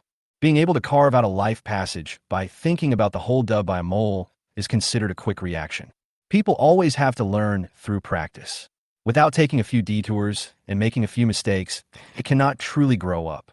Fortunately, it is not too late now, and Lu Yin has enough time to remedy the situation. About half an hour later, a hole large enough for an adult to pass through is chiseled out in the stone wall, revealing the soil outside the wall. After breaking through the stone wall, Lu Yin came to the outside of the safe house, as if pretending to observe the weather, looked around, and his eyes were fixed on a patch of grass about 10 meters away from the safe house. The area of this patch of grass is about 7 or 8 square meters, and the dense branches of the weeds are half a person tall. It looked dry and yellow before, but with the nourishment of rain, it has sprouted green buds again, and the branches and leaves are lush and verdant, making it an excellent place to hide. Lu Yin strode over and dug a few holes in the grass with a shovel. Then he opened the upgrade system and looked towards one of the holes. A safe passage that can be connected to the hole in the safe house and has not yet been opened. Upgrade Direction 1. Clear. Requires 10 survival points. Upgrade Direction 2. Breakthrough Petrification Reinforcement requires 90 survival points. Done. Lu Yin looked at the clue that appeared in front of his sight and suppressed the joy in his heart. He glanced calmly in the direction where the 3 bandits were hiding, and the other party did not move. Next, Lu Yin covered several of the holes with grass branches, leaves, and thin stones supported by twigs. Finally, he sprinkled a few grains of rice on the leaves, and several simple bird traps were made. Lu Yin certainly had no intention of relying on this thing to hunt. He knew very well that the 3 bandits must have been observing his movements. If they found out that he had dug a hole in the grass for no apparent reason, even if the passage was not open for the time being, the other party would definitely be more alert to this piece of grass. But as long as you create a few things like this to confuse the opponent's sight, the opponent will no longer pay too much attention to the bushes. Although Lu Yin's behavior seemed a bit cautious, this was a lawless wilderness. If he was careless, he could lose his life. Details are very important. After doing all this, Lu Yin swaggered back to the safe house. At the same time, the 3 gangsters who had been in the woods for half a day began to doubt Lu Yin's behavior. Old Third, go and have a look? See what he's doing? The burly, bearded middle-aged man, Hage, said in a deep voice. Could it be that he has set a trap for us? Has he discovered us? The skinny and short 3rd brother looked reluctant, But under the pressure of Brother Hay, he tiptoed to the bushes to observe and then quickly reported back. This guy set up a few burr traps. I took a look and found that the size and depth of the holes are not even enough for my calves. There is no way they are aimed at us. The third brother patted his chest and said confidently. Brother Hay finally felt relieved, wiped the rain off his face, and said viciously, I've been in the rain for so long, I'm so angry. Tonight, I'm going to make this Lu Yin die miserably. After returning to the safe house, Lu Yin was not in a hurry to open the passage. After nightfall, when the enemy surrounds the safe house and attempts to launch an attack, it is the best time to open up the passage. Lu Yin opened a trading floor and prepared to purchase more stone materials. Although drinking water has depreciated a lot after the heavy rain, Lu Yin had anticipated this situation long ago. He has more than just drinking water in his hands. Dainokage goat meat. Required items. Weapons, the sharper the better, the stronger the better. A box of 3 kilograms milk. Required items. Long-range weapons, preferably a bow and crossbow. A javelin is also fine. A set of waterproof down jacket. Required item. Heavy axe. After the heavy rain, prices in the trading floor have quietly changed. Buying weapons at high prices. Damn it. I ran into a bandit this morning. Luckily, I ran away fast. Now the safe house and food have been robbed by this beast. If any kind-hearted person can sell me a weapon at a low price, I will go back and fight that beast to death. Everyone should prepare some handy weapons in advance. Dozens of safe houses have been attacked by bandits. If you don't want your hard-earned resources to be taken away, quickly increase your combat power. At this time, the World Channel was constantly refreshed with messages. After the heavy rain, a large number of homeless victims were created. They turned their attention to their own kind and began to plunder crazily. In order to protect their property and lives, players have to prepare protective gear and weapons immediately. Players need weapons to protect themselves, and bandits also need weapons to rob. Under the dual demand, the price of weapons soared, even surpassing that of drinking water. People can survive 3 days without water. But without weapons, you might not even survive 30 minutes if you are targeted by bandits. Chapter 38. The shopping is over, the war begins. At this time, Lu Yan's total survival points are 176. He has several hundred units of iron, ore, and copper ore, as well as 20 units of carbon steel and 10 units of iron. These resources were obtained at low prices by using drinking water before the heavy rain. Now their prices have changed by at least 20 times. Lu Yan opened the smelting system and put copper ore and iron ore in one by one. Do you want to smelt and extract copper ore? You need to consume 1 survival point. Is it true for iron ore? Confirm smelting. Smelting successful. Obtaining 36 units of copper. Smelting successful. Obtain 210 units of iron. As the smelting system's light flashed, 2 piles of metal bars of different colors appeared in front of Lu Yan. Depending on the material, the quality of the weapons produced is also different. Lu Yan touched his chin. He knew very well what the rules of the manufacturing system were. Now it seemed that the best material for making cold weapons was of course high manganese steel, and the weapons produced with it must be of excellent grade. However, the content of manganese in iron ore is very low, so Lu Yan can only try to put the refined pig iron into the decomposition system again. Decompose, extract, and smelt the elements again in different proportions. After some operations, Lu Yan consumed 10 survival points and finally obtained some high manganese steel again. Now he owns the following metal shares. 36 units of copper. High manganese steel, 20 units. Ordinary carbon steel, 80 units. 130 units of iron. As for the wood, the fir trees that had been cut down before had been used up. However, this material that could be found everywhere was not expensive. Lu Yan casually made an ordinary grade dagger and threw it into the trading field, in exchange for 50 units of ash wood. Let's prepare to make weapons and go on a second shopping spree at the trading floor. Lu Yan looked at the large amount of materials piled in front of him with a smile on his face. Do you want to make a spear? You need 2 wood, 1 steel, and 1 survival point. Do you want to make an axe? You need 1 wood, 1 steel, and 1 survival point. Ding, congratulations. Your weapon manufacturing proficiency has reached level 2, 34 out of 600. Soon, Lu Yan made 10 cold weapons, mainly axes, spears, and daggers. Of course, he did not use the precious high manganese steel and second-rate carbon steel, but only the most common iron, so the quality of the weapons did not reach the excellent level. Lu Yan will not forget his previous plan. He will never release the sophisticated cold weapons before producing level 2 firearms. After experiments, he found that these ordinary cold weapons were simply unable to penetrate his fish scale armor. Even if he sold them all, they would not pose much threat to him. The first batch of goods was manufactured, consuming 20 units of wood and 10 units of iron, and Lu Yan's survival points also dropped to 154. But he had no time to feel bad now. He immediately opened the trading floor and started buying things like crazy. 3 kilograms of milk? Buy it. 20 Kilogramm goat meat? Buy. A duck-down quilt? Buy it. In just 10 minutes, Lu Yan's first batch of goods was sold out. Seemingly out of consideration for their own safety, the players seeking to purchase weapons in the trading floor all made generous bids that were not much different from Lu Yan's psychological expectations, so there was basically no bargaining. You get a barrel of King Long cooking oil, 5L. You get a simple medical kit, gauze, alcohol, cotton wool, medical tape. Get a box of amoxicillin. Obtain 300 units of stone and 100 units of wood. Get a strong flashlight. Get a box of canned yellow peaches and oranges, 12 cans. Get 1 kilogram mixed vegetable pack. Prompts sounded one after another, and a bunch of resources suddenly appeared in front of Lu Yan. He opened the manufacturing system, consumed 10 units of wood to build a simple container, and put the resources into the small grids of the container according to their categories. Lu Yan looked at the increasing supplies in the safe house, and his heart was completely filled with satisfaction. It was becoming more and more like a home. On the stove, the rice porridge for breakfast was almost cooked. Lu Yan tore off some dried vegetables and threw them into the pot. He impatiently unscrewed a can of oranges. When the taste buds on the tip of his tongue touched the sweet orange juice, Lu Yan suddenly had an urge to cry. On the 4th day of the apocalypse, Lu Yan lived in a safe enough shelter, ate vegetables and fruits, and had medicine and warm clothes and bedding. All this made him feel extremely satisfied. He ate the canned food in big mouthfuls, thinking about the 3 bandits in the woods at this moment, with a ferocious gleam in his eyes. Such a happy life, no matter who wants to destroy it. All of them are fucking dead. Everyone must die.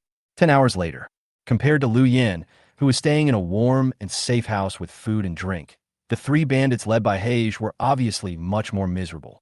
Although the rainfall had become much smaller since noon, the rain never stopped. The 3 of them hid in the woods, shivering in the cold wind. They hadn't eaten for a day, and the cold and hunger came together, making them feel like their spirits were about to collapse from the torture. Damn it, it's finally dark. Leo kept cursing. His hair was full of cold rain, and he felt like his body was almost frozen. He tried to move his limbs, but his body couldn't stop shaking. If we don't take action now, we'll all freeze to death here. Although they were wearing straw raincoats, they could not completely block the rain from seeping in through the gaps. Their clothes had already been soaked, and with the cold wind blowing, it's so painful. Let's do it. Brother Hay glanced at the shelter, which was completely shrouded in darkness from afar. He stared with scarlet eyes and tightly grasped the sledgehammer in his hand. I must smash this kid's head to pieces today to vent my anger. Third brother, I'll attract his attention from the front door.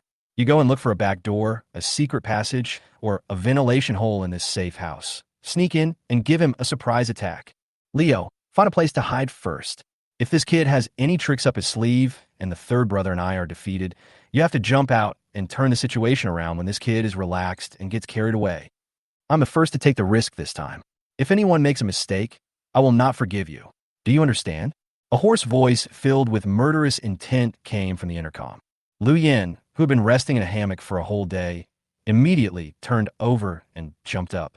He quickly put on the fish scale armor, picked up the longbow and steel axe, and adjusted himself to the peak state in just 10 seconds. He was fully armed and ready to face the upcoming battle.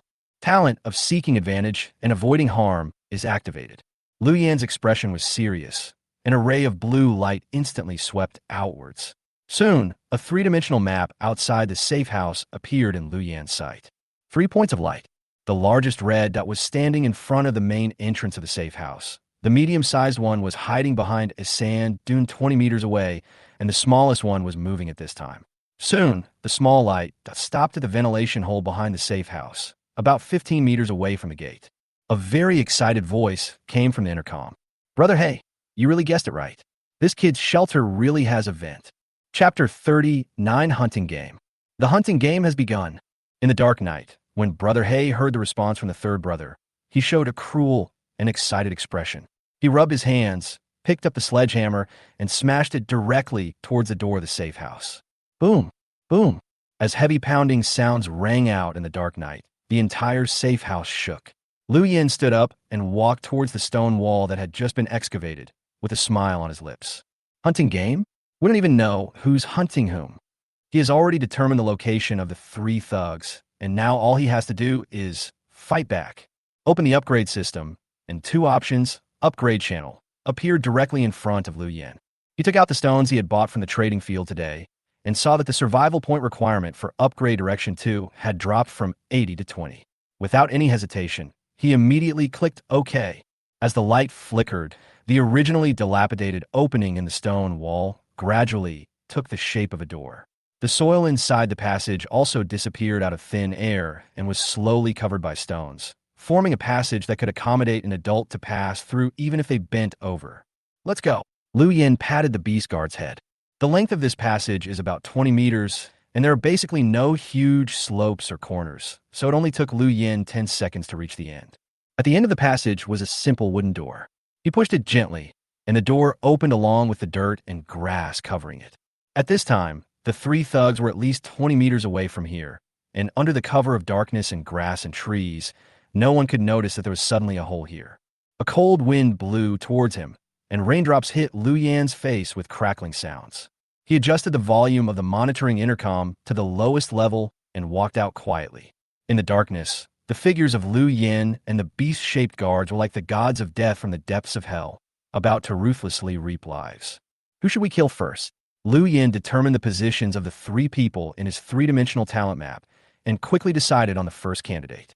The third brother stood at the back of the shelter and used the stone spear in his hand to pick away all the weeds and branches covering the vents, revealing the wire mesh inside. You have a strong sense of security. The third brother sneered and prepared to move closer to unscrew the barbed wire with his hands. 1 step, 2 steps. Suddenly, his feet felt empty and his right leg sank directly into the trap that Liu Yin had dug earlier. Shit! The third brother screamed in pain and fell to the ground. He felt like his calf was scratched by something, and he felt a tingling sensation. What's wrong? Hei's voice came from the front. It's okay, it's okay. There was a layer of leaves floating on the puddle. I mistook it for flat ground and fell down. The third brother reluctantly pulled his right leg out and found a 2-centimeter long cut on his ankle. As the wound was not deep, he did not take it seriously, but just cursed in a low voice. What a damn bad luck. I was cut by a stone. Hurry up. Brother Hay didn't ask any more questions, but just urged. The third brother endured the pain and squatted beside the pit of the trap. He reached out to grab the wire mesh and used his 2 thumbs to repeatedly bend and rub the edge. This wire, which was not much thicker than dragon beer noodles, would soon break due to metal fatigue. However, his movements gradually slowed down. His 5 fingers began to become stiff and unable to exert force. His limbs also became like wood. No matter how hard he tried, he couldn't make it move. In just 5 seconds, the third brother felt that he no longer had control over his body, and the muscles all over his body did not obey his commands at all. There's a problem. There's a problem. His mind went blank, and he wanted to shout to warn Brother Hay and ask for help, but only then did he realize with horror that he couldn't even shout. His throat muscles were also paralyzed. Gulp! 2 seconds later, the third brother's body fell straight to the ground like a stone. A steel axe appeared from the darkness and chopped off his head with an extremely clean movement. Blood spurted out and mixed with rainwater, flowing freely across the ground. The third brother's head was wide open with eyes full of fear and unwillingness. As a thug, he was obviously a failure. He died without even seeing his enemy. The last image of him left in the world was a pair of muddy sneakers. The sneakers walked into the darkness, leaving behind only a row of bloody footprints. Leo curled up as much as possible, holding the wooden spear in his right hand and tightly grasping the bag of quicklime in his left palm, keeping his body under the cover of the sand dunes. He was facing the door of the safe house. As it was dark, he could only vaguely see Hei's figure constantly swinging a hammer to hit the door. Leo is not as optimistic as Hei and Lao San about dealing with the shelter owner who ranks first on the list. He always felt that the robbery tonight would not go so smoothly. But fortunately, my job is not dangerous. If something really happens, I still have a great chance of escaping. As for Hage and Lao San, their gang was a temporary group, and there was no friendship between them at all. Leo didn't care about the life and death of others at all. It's so cold. In this horrible weather, the rain just keeps falling. Leo blew a few breaths of hot air into his almost frozen right hand. The sound of raindrops hitting the ground continued to ring around him. Crash, crash, snap, snap. Leo frowned. The sound of raindrops falling into the puddles on the ground beside him seemed something wrong, as if they were a little too loud. It doesn't look like raindrops, but more like hail, more like footsteps. Leo's pupils constricted, and he looked up suddenly. In the darkness, a silver figure suddenly flashed past his left hand, bringing up a large amount of mud and sewage. Leo's head buzzed, and he subconsciously used the spear in his right hand as a stick, swinging it in a circle and smashing it down. Snap! The wooden spear seemed to have hit something hard and broke instantly. Almost at the same time, he also scattered the lime powder in his left hand. In the white sky, Leo opened his mouth and prepared to let out a sharp roar to warn. However, before his terrified voice could reach his mouth, he saw the silver figure rushing out from the lime powder. Then he felt a chill on his neck, and his throat seemed to be pierced by something sharp. The beast-shaped guard came to Leo silently under the cover of night and bit off his throat accurately. Ho ho! Leo's eyes were wide open with anger, blood gushing out of his mouth. His full-bodied roar instantly deflated and turned into a weak grunt, along with blood gushing out of the wound. He wanted to scream, but the sound turned into gas and kept leaking out from the wound in his throat. He wanted to resist, but his strength seemed to be drained away in a short period of time. Gulp! Leo's body fell on his back, and the broken spear in his hand fell into the water. Crack! The beast guard exerted force again and bit off Leo's cervical vertebrae directly, then limped away into the darkness. The beast guard was not as strong and indestructible as imagined. Its size was only that of an ordinary Shiba Inu. Leo's desperate attack was not in vain. Its left forelimb was broken. Fortunately, the beast guard's attack was very accurate. If the fight continued, it was hard to say who would win or lose. In the darkness, after killing 2 people in a row, Lu Yin felt that the blood in his body began to boil. This is the killing instinct hidden in the deepest part of biological genes.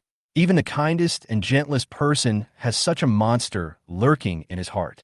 In modern civilized society, this monster will have to be suppressed because of social systems and laws. But in the wilderness, it could be released to the fullest. The last one.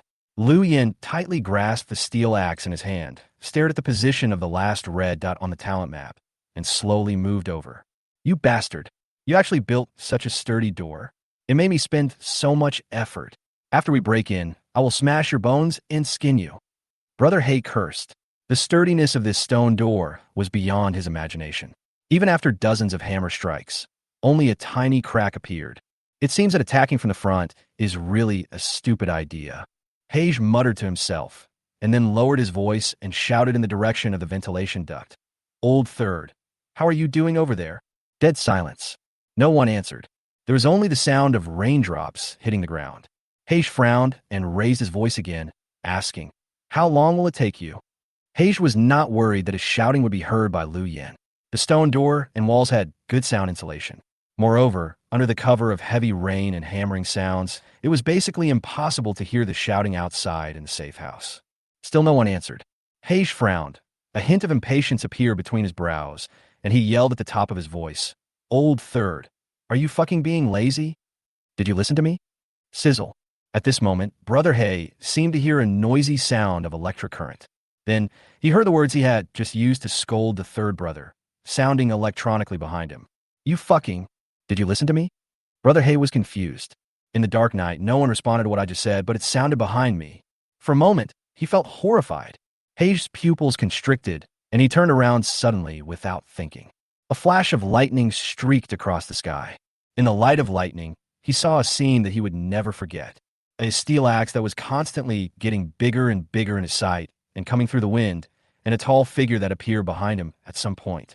Roadrock, it's Lu Yin. Shouldn't he be in the safe house by now? When did you run behind me?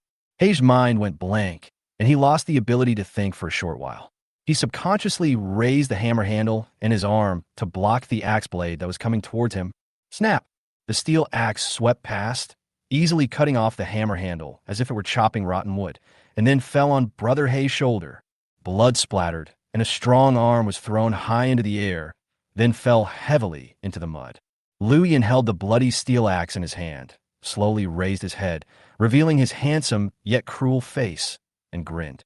"Keep talking. I'm always listening." Brother Hay was stunned. The excruciating pain that tore his heart apart instantly spread throughout his body. He fell into the mud wailing, holding his left shoulder where his arm had been lost, and screaming wildly. For some reason, a very absurd and inappropriate sentence suddenly emerged in Hay's mind. A wise man does not fall in love. A young man does not follow the moral code. You are a young man in your 20s, and you come to attack and cheat me, an old man in my 40s. Is that okay? This is not good. Chapter 40, I don't kill disabled people. The pain of a broken arm almost made Hage lose all his resistance instantly. He fell into the mud like a pig to be slaughtered, rolling and struggling, screaming miserably. Luyan was not a particularly cruel or perverted person, but at this moment he had killed 2 people and seriously injured another. Looking at Brother Hay, who was lying miserably in the mud, he did not have any pity in his heart. In the Doomsday, being kind to your enemies is being cruel to yourself. If Luyan's axe had been a little slower, he might have been the one falling to the ground now. The moral concepts established by civilized society cannot restrain the evil of human nature in this wilderness. If you want to survive, you must follow a code. When facing a malicious fellow, you have to swing your sword more fiercely and quickly than when you kill a wild beast. Luyan took a look at the steel axe. The axe blade made of manganese steel was still sharp and tough after continuous chopping, without any curling. He walked towards Hage with an axe in his hand. "Don't kill me. Don't kill me. I have no ill intentions. I just want to go into your safe house to avoid the rain. Since we are all citizens of the Chinese Federation, please spare me." Seeing this, Brother Hay, who was lying on the ground bleeding, the pain in his limbs was immediately overwhelmed by the fear of death, and he pleaded in horror. Compared to pain, he is more afraid of death. "Didn't you say that I'm a fat sheep, and you want to steal my resources to have some meat?" A ferocious smile appeared on Luyan's face. He would not be merciful because of the other party's identity. Nowadays, even relatives often fight over interests. Once the interests are damaged, the blood relationship will become fragile. And most importantly, Luyan suffered a life threat that was more serious than the interests. In this situation, even a brother cannot be let go, let alone a stranger. Snap! Snap! Light footsteps were heard, and the beast-shaped guard appeared behind Hage, its sharp claws directly resting on his shoulder. A ferocious metal dog head slowly stretched out towards him. Brother Hay smelled a very strong smell of blood. He turned around and almost fainted from fright. The metal muzzle of the beast guard was only 2 centimeters away from him. He could even see the pieces of meat and bones hanging between the other's teeth. Seeing this, Hage was in despair. His 2 companions might have been killed long ago.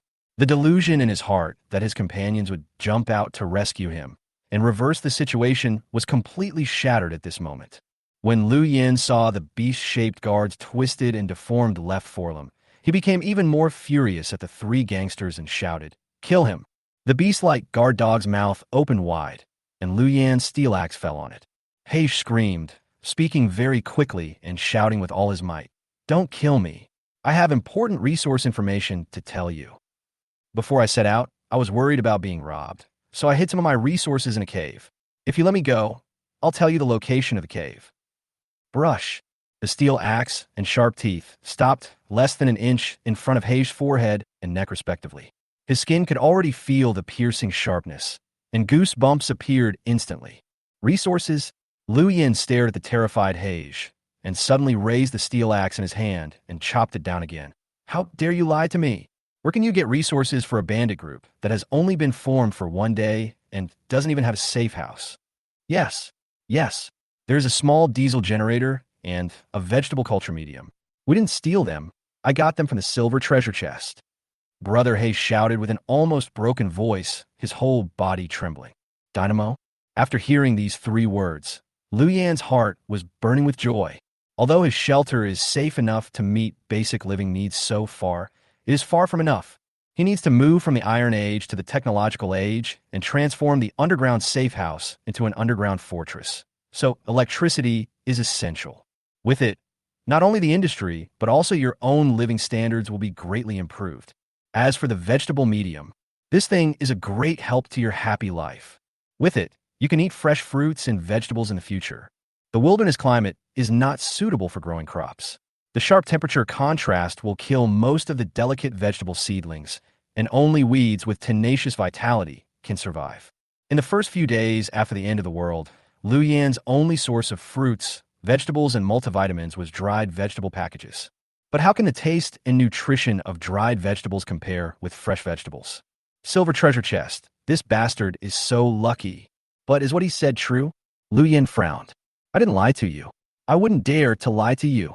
As if he had guessed what Lu Yan was worried about, Brother Hay quickly pulled up a screenshot. The object in the picture was a fuel generator the size of an ordinary computer case, and a medium-sized vegetable cultivation box that was about 5 meters long and wide. The surrounding environment also fits the appearance of a cave. I originally wanted to sell it, but the prices of goods in the trading market in the early days of the apocalypse are very unstable. These two things cannot be sold at a high price, so I want to wait until the price goes up. Brother Hay endured the pain that almost made him faint. He was very sure that this was his only chance to survive, so he had to stay awake. Let me go. You won't get anything if you kill me, but if you let me go, you will get 2 precious treasures. I'm missing an arm, so I have no ability to retaliate against you. Moreover, in this environment, even if you don't kill me, it's doubtful whether I can survive until tomorrow morning. Brother Hay was in tears and kept kowtowing and begging. Lu Yan was silent for a moment, then said, "Tell me the location of the cave, and I won't kill you." A hint of joy flashed across Hay's eyes, and then he gritted his teeth and said, You have to let me go first. What if I tell you the location and you regret it?" Lu Yan had a blank expression on his face. He suddenly stretched out his hand to grab Hay's hair and punched him in the face twice, saying in a cold voice, "Find out who is in control now. You dare to bargain with me? I can have the engine and culture medium, or I cannot have them. Don't try to challenge my bottom line anymore, understand? I'll give you one more chance to say something. If you don't say it, don't ever say it again." Although Lu Yan really wanted the generator and culture medium, he would never let his desires affect his brain. He knew that once the desire for something was too strong, it would lead to errors in analysis and judgment, and he might fall into the opponent's trap. 2 unceremonious punches completely shattered Brother Hay's bargaining fantasy. He looked at the cold axe blade that was so close to him and stammered, "The location of the cave is at the coordinates 198.556 there." "Wait a minute," Lu Yan interrupted Hage and opened the trading platform directly. "Put up a transaction message. Just put up the specific location of the cave where I hide the generator and culture medium, and put up the information you just told me." Hage was confused. A moment later, with a sad face, he posted the information he had just told Lu Yan on the trading floor. Listing failed. The information does not match the description. "You were lying to me." Lu Yan's face was as cold as frost. He stepped mercilessly on Hay's injured shoulder and broken arm and crushed it hard. Blood splattered, and the intense pain made Brother Hay faint, but he was woken up by the pain within 3 seconds. "Ah!" Brother Hay screamed miserably. "I don't dare anymore. I don't dare anymore. I'll post the real information right away." Brother Hay's spirit was completely broken by the severe pain. He no longer dared to play tricks. According to Lu Yan's request, he put an information product on a shelf again, and the price was very special. "My broken arm." Lu Yan picked up the sturdy broken arm from the ground and completed the purchase at the trading floor. The specific location of the cave, where the engine and culture medium are hidden, is 165.883. Lu Yan breathed a sigh of relief.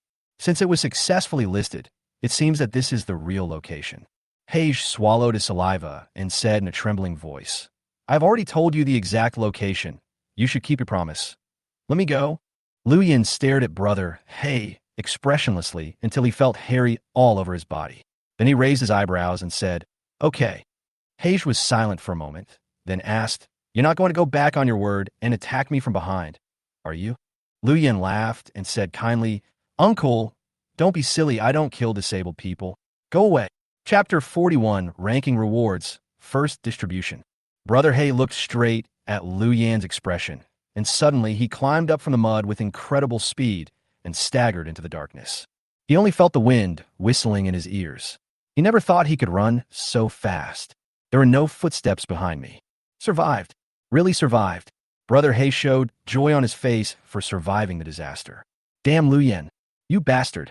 After my arm was cut off, I indeed lost the power to retaliate against you. But as long as I make the location of your shelter public, I believe that many thugs and victims who have lost their homes will be interested and will come in droves.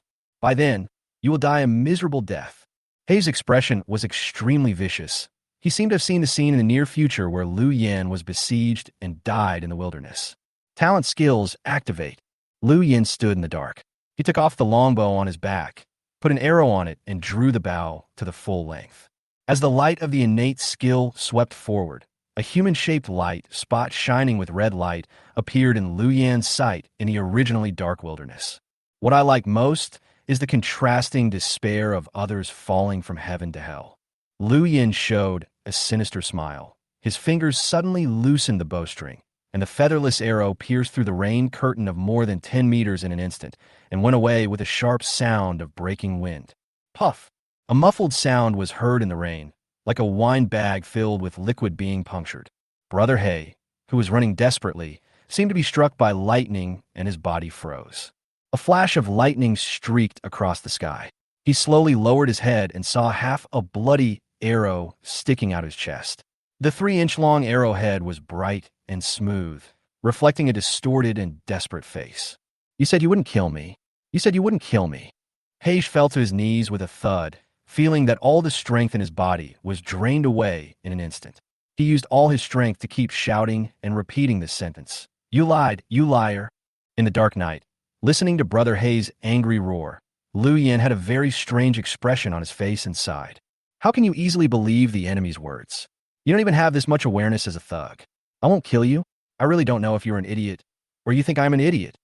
On a rainy night, 3 thugs fell forever on the land. Lu Yen stood there. 3 people died at his hands tonight. When he first entered the apocalypse, he was worried that after living in a civilized society for more than 20 years, if he really had to fight a life-and-death battle with his own kind one day, would he have the courage to kill the other party? Now he knew the answer. He looked at the palm of his hand, recalling when he was about to chop off the third brother's head, and when he drew the bow to shoot He Gu, his hand didn't tremble at all. The struggle between life and death is indeed where people grow the fastest. I didn't even dare to stab a pig before, but now I have killed 3 people without feeling particularly scared. Lu Yen sighed. Yes, during the killing just now, he felt basically no fear. If he had to say what he was afraid of, maybe the only thing Lu Yen was afraid of was that his axe was not fast enough, his attack was not accurate enough, and the opponent would find a chance to counterattack. The 4th day of the apocalypse, Lu Yen became more and more cruel and powerful. He has adapted to the rules of survival in this cruel wilderness. 10 minutes later, Lu Yen dug a big pit somewhere 500 meters away for the safe house, cleaned off all the supplies from the 3 bodies, and threw them into the pit. He did this not because he wanted to bury the 3 guys in peace, but because if the bodies continued to be exposed here, they would produce a large number of bacteria, viruses, and foul odors after being soaked in rain and exposed to the sun. If it is not dealt with in time, it will affect the normal survival of Lu Yen. The rain washed over the ground, quickly washing away the traces of blood and the dragged corpse. A few minutes later, Lu Yen finished everything and returned to the shelter. He first checked the door of the shelter. Under Blackie's continuous hammering, a large number of holes were smashed into the outer layer of the stone door, and there was some deviation between the door frame and the door, but overall it did not affect the safety. It just deteriorated slightly in terms of sealing and appearance. Forget it. Let's repair it after the rain stops. Lu Yen closed the door tightly, took off his wet clothes, and put them in front of the stove to dry, and then looked at the stone wall passage that had been opened. The outer door of the passage also needs to be sealed. As for the interior, an extra hole in the wall affects the appearance too much, so let's add a stone secret door tomorrow. Also, the beast guard's forelimbs also need repair. After a big battle, Lu Yen had a lot of repair work to do, but he also seized some supplies. Lu Yen sat in front of the stove, with 3 small wallet-like things in his hands. These were the system backpacks on the 3 bandits. After the players were killed, the system backpacks would automatically fall off. This is the so-called explosive equipment. Let's check if there are any good things. Lu Yen rubbed his hands. It was time for his favorite harvesting part. Just as he excitedly took out one of the backpacks and was about to open it, an announcement from the game sounded in his ears. All players please note, in 3 minutes, the first ranking rewards will be issued. The top 10 on the shelter list, kill list, and power list will receive resources. The second ranking reward will be distributed in 10 days. After that, rewards will be distributed every 10 days. Leaderboard rewards? Liu Yin paused for a moment and became excited. Are there rewards for ranking at the top? He is at the top of the shelter list. With excitement, Liu Yin opened the world channel. At this moment, the players' emotions were ignited by the announcement from the game, and they began to swipe the screen. Liao, wow. Ha ha ha, I only killed a mutant lizard, but I can still be ranked 10th on the kill list. Trip, this isn't fair. No one knows how to kill better than me. I've crushed dozens of frogs. Why am I not on the list? Wang Ziqing, I don't accept it. Why is my shelter, which has 12 people, ranked lower than a forest with only 7 people? Triple X, the above, this power list is not ranked by number of people, but by comprehensive data such as influence and combat effectiveness.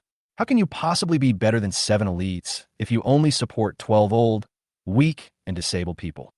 Kadongfu, it seems that everyone has some doubts about the rankings of these 2 lists, but the shelter list. I believe that everyone has no objection, right? When the players opened the leaderboard and saw the data on it, many of them expressed their dissatisfaction with great anger, believing that the list was unfair and that some people should not be ranked so high. But soon, they set their sights on the shelter list. First on the list, Liu Yin, Fang Xiong. As expected, Liu Shan is still at the top of the list. He is really stable. His score of 210 is far ahead of the rest, 150 points higher than the second place. Zhang Yingying, please help me. How did you build the shelter to this extent in such a short time? In the top 10 shelter rankings, the top 5 basically remained unchanged, while the bottom 5 were completely different from when he saw it in the morning. Among the owners of the bottom 5 shelters, Liu Yin also saw a familiar name. Liu Yuan. Isn't this the girl who shows off her wealth? Her shelter was ranked 10th, just 1 point away from 11th place, and it narrowly made the list. Wang Ziqing. Hey, isn't this the show-off sister? I haven't seen you for a few days. Are you so serious?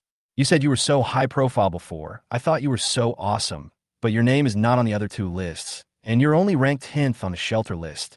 Leo, it's a waste to leave so many supplies in her hands.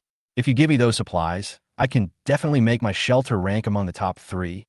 Triple X, you garbage trash. Why don't you come out and shout? Get out. Liu Yin silently watched as the original discussion in the World Channel was about to turn into a fierce battle, and felt a bit of a headache. I have to say that Liu Yuan's behavior in the past 2 days did attract some hatred, and now there are still many players chasing her and criticizing her. Liu Yin originally thought that Liu Yuan would not come out to respond, but soon, she appeared in the World Channel and staged a drama in which she scolded dozens of people and engaged in a debate with a group of scholars. Liu Yuan, for those who scold me, let me ask you a riddle first. There was a girl who was often laughed at by her friends and sisters because she had small breasts. However, because her breast size could never compare to others, she could only endure it silently. Liu Yuan. But one day, after taking a bath with her friends, she finally became confident and arrogant and began to mock her friends. Why did she do that? In the World Channel, all players were silent for a while. They had no idea what Liu Yuan wanted to say. Liu Yuan. No one knows such a simple question. Let me tell you. Liu Yuan. The answer is not as good as the best, but better than the worst. Liu Yuan. My sanctuary is indeed not as good as Liu Yin, nor as good as the top few great players on the list, but it is still more than enough to be better than you. You guys are sour dogs. I can't even see your names in the top 30 of the list. If it was Liu Yin who mocked me today, it would be fine, but who do you think you are? Do you have the right to speak? Liu Yuan. What are you barking like dogs? Tell me, what are you barking like dogs? Chapter 42, Reward Distribution. Special title. Liu Yuan's remarks were like sharp blades that pierced the hearts of most players mercilessly. To describe it in a very appropriate way, it was Garen whispers, silencing and breaking the defense. Yes, even if Liu Yuan's shelter is only ranked 10th, compared to more than 1,000 people in the wilderness, she has surpassed 99% of the players. In a sense, the only ones qualified to tell her what to do are the top 9 players in the shelter rankings. Others don't even have the right to talk to her on an equal footing. Lu Yuanyuan, I advise you not to stare at others with sour eyes all the time. If you have time, you should build your own shelter. You guys, you work your hoes into mines until they smoke during the day, and you have to live in dark and damp earthen caves with empty stomachs at night. In this situation, you still have the leisure to laugh at me, who has no worries about food and clothing? Who gave you the courage? The world channel fell into chaos. Many players were so angry that their blood pressure soared. They used the most vicious language to insult Lu Yuanyuan and frantically flooded the screen with messages. But it is obvious that no matter how vicious the words are, they seem so powerless at this moment. Because what Lu Yuanyuan said is true. These players lost so badly. These vicious curses are like a dog whose tail is stepped on, and no matter how loudly it roars, no one will look up to it. This is the cruel wilderness. If you are strong enough, you have the right to speak and the right to mock others. You are not strong enough and don't even have the confidence to argue with others. Lu Yin had no interest in the quarrel between these players and Lu Yuanyuan. He just felt that this woman was too high profile and arrogant and would easily be hated by others, just like he had been harmed by the guy with the ID Zhao Ruifeng. At the beginning, Lu Yin had only sold water a few times in the trading market, which made him appear a little wealthy. Now, Lu Yuanyuan has gone much further than he did back then. The hatred she has attracted, almost 80% of the players in the entire wilderness have a very bad impression of her. If this woman dares to reveal the location of her shelter, she will definitely attract a large number of players to hunt her. The rewards will be distributed soon. Lu Yin rubbed his hands and turned his gaze from the world channel to the ranking interface. The 3-minute countdown has reached the last 10 seconds. 10, 9, 3, 2, 1. Jingle. The pleasant announcement sounded in the ears of every player. Dear players, the first ranking rewards are now distributed. The first one to be distributed is the power ranking. The top of the power list is Wilderness Hunter Team. Members, 7. Captain Katalov. Reason for being the first on the list. A 7-member team made up of tough and barbaric Chechen people. 6 of them have combat and military service experience and are physically strong. The last one is a doctor.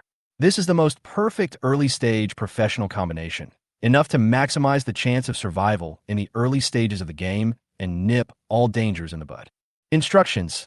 When you see 7 hairy, burly men walking towards you, run. Run now. The Wilderness Hunters team, which is at the top of the power list, does not have the largest number of people, but their combat effectiveness and various comprehensive indexes are definitely the strongest. Among these 7 people, no one is a waste or an ordinary person without ability. The combination of 6 fighters and a doctor is enough to defeat most of the threats in the early stages of the wilderness, including small herds of beasts, mutant beasts, and other player forces. Katalov, this name sounds familiar. Isn't this the bearded man from whom I bought wolf meat? Lu Yin immediately recognized the familiar face on the leaderboard. On the Doomsday day, Lu Yin exchanged 1,050 milliliters of drinking water for 10 kilograms of wolf meat, a wolf skin, and a wolf brain. Now the wolf skin is still under his butt. Rewards for the top of the power list are now being distributed. Rewards: 10 kilograms salmon, 20 kilograms rice, 5 kilograms black bread. Rewards: 60 units of iron ore, a bearskin cloak, and a monocular telescope. Special title reward: Wild Wolf. The first 2 rounds of rewards were nothing noteworthy, but the last special title reward caught the attention of all players. Title? What is this? Does it have any additional properties? Steppenwolf. That's pretty impressive. Does this mean that the 7 members of the Steppenwolf team are like a small wolf pack? Players were talking about it, and at this moment, another announcement was released for the game. Player Katalov chose not to disclose the attributes of his title, and the system will block the attribute bonus information in his personal interface. Sure enough, there is an attribute bonus. I guessed right. Damn it, why not publish it? Can't you just satisfy my curiosity? Who would reveal their cards to the whole world? Do you have a brain? The announcement once again sparked heated discussions among the players and also made Lu Yin excited. Now it seems that the title should be something similar to talent skills, which both provide players with additional abilities or attribute enhancements. It is a very direct and powerful way to improve. Rewards for the top of the kill list are now being distributed. The top of the kill list is Yao Qi. Kill count, 26. Reason for being the first on the list. He possesses the purest fighting and killing skills and is a natural killing machine. In 4 days, 21 players and 5 mutant beasts died in his hands.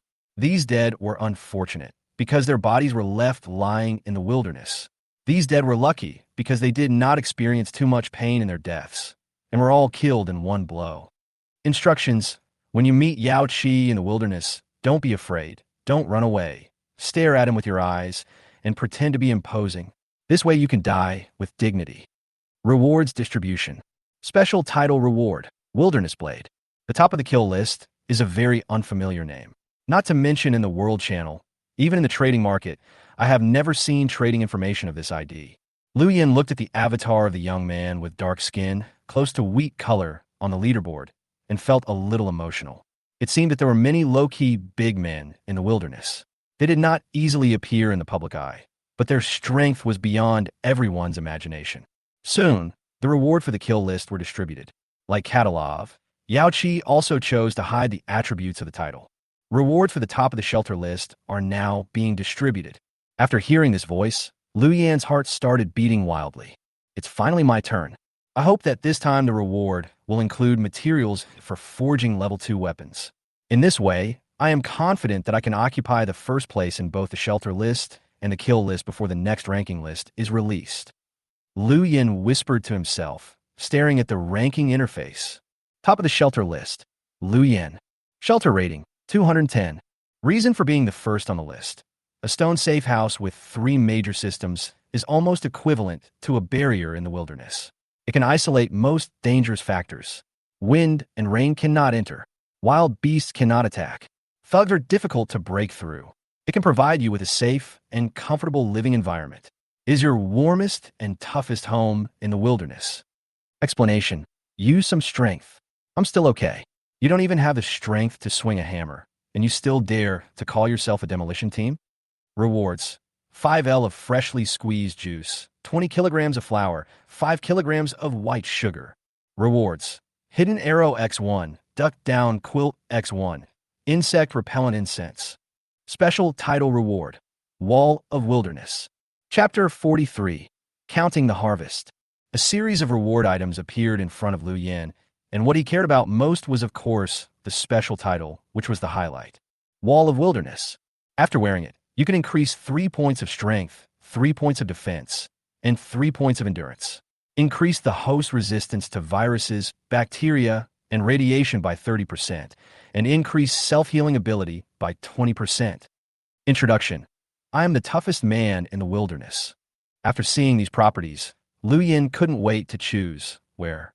As the prompt sound of wearing successfully rang, Liu Yin felt as if some magical changes had taken place all over his body. It was as if an invisible force burst out from deep within the cells and permeated every part of the body. He clenched his fists and felt that his body had been greatly strengthened. After a moment's silence, Liu Yin took down the longbow hanging on the wall and tried to pull it open. With just a slight effort, the bowstring is pulled to the full moon state. So easy. Liu Yin was ecstatic. In the past, when he pulled the longbow to its full extent, the powerful closing force of the bowstring and the bow body would make his arm muscles feel sore and strained. But now this feeling has completely disappeared. His strength and endurance have been greatly enhanced. Now, he can easily clean and lift 100 kilograms by using both arms. Of course, there is still some gap between the weight he can lift and that of professional athletes. However, this is not because Liu Yin is weaker than weightlifters of the same size, but because Liu Yin has not received special training and does not know the technique of exerting force. In terms of strength alone, Liu Yin is now no worse than a professional weightlifter. Not only the strength is enhanced, but also the defense. Liu Yin rolled his eyes. He picked up the sharp stone pieces that were shattered on the ground when he smashed the wall before and tried to scratch them on his palm. Squeak! The sharp stone fragments scratched across his palm, but only left a thin layer of white marks on his skin. Liu Yin didn't even feel a trace of pain. He continued to increase his strength and began to feel a sharp stinging sensation in his palm, but his skin was still not scratched. Snap! The sharp stone fragments finally couldn't bear the heavy weight under the violent pressure of the road rocks and broke into even smaller pieces again. Ordinary stones can no longer pierce my skin. Liu Yin couldn't help but want to laugh out loud. This kind of defense is definitely comparable to crocodile scales and wild boar skin. Even if he doesn't wear fish scale armor, I'm afraid the teeth and claws of most small wild beasts can't cause him any harm. Next, Liu Yin tested the attribute bonuses that this title brought to him one by one, and the results of the tests made him very satisfied. The attribute bonus of the title is so abnormal that Liu Yin roughly calculated that if there are two players with exactly the same data, the comprehensive physical strength of the player wearing the title will be nearly twice that of the other. Roadrock. Identity. Top of the shelter ranking, high-level player. Strength, 11. Speed, 5. Defense, 5. Stamina, 8. Special abilities. Increased self-healing ability. Increased resistance to viruses, bacteria, and radiation. Talented skills. Seek advantages and avoid harm. Title. Wall of Wilderness. Explanation. You have successfully established yourself in the wilderness and made a name for yourself. But don't be careless or proud. The top spot on the leaderboard will usher in crazy competition from countless players. I hope you can consolidate your position and then strive to top the 3 charts and challenge the title of King of the Wilderness. Liu Yin scanned the personal information and stopped at the last comment. King of the Wild? This title made Liu Yan's heart beat wildly. The top of the 3 lists, the strongest person in the entire wilderness. The recognized King of the Wilderness. Who could refuse such a brilliant title? But if you just use your brain, you will know how difficult it is to compete for this title. The one who deserves this title would have to survive countless battlefields filled with blood and corpses, countless conspiracies and intrigues, countless times on the brink of life and death, defeat all opponents step by step, and ascend the throne by stepping on piles of bones.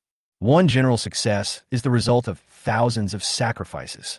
As the top of the shelter list, Liu Yin knew very well that even if he had no desire to fight with others, he would inevitably be targeted by other competitors. When you are in the wilderness, you have no choice. If I don't want to be killed by other competitors who want to compete for the King of the Wilderness, I must make myself stronger. Liu Yin clenched his fists. At this moment, his heart was filled with a sense of crisis. This game is very cleverly designed. It posts a ranking list and deliberately creates a title like King of the Wilderness to make the top 3 players regard the other 2 as their competitors, thus avoiding the possibility of cooperation among the top 3 players. It intentionally creates internal strife to increase the difficulty and prevent the game instance from being quickly cleared.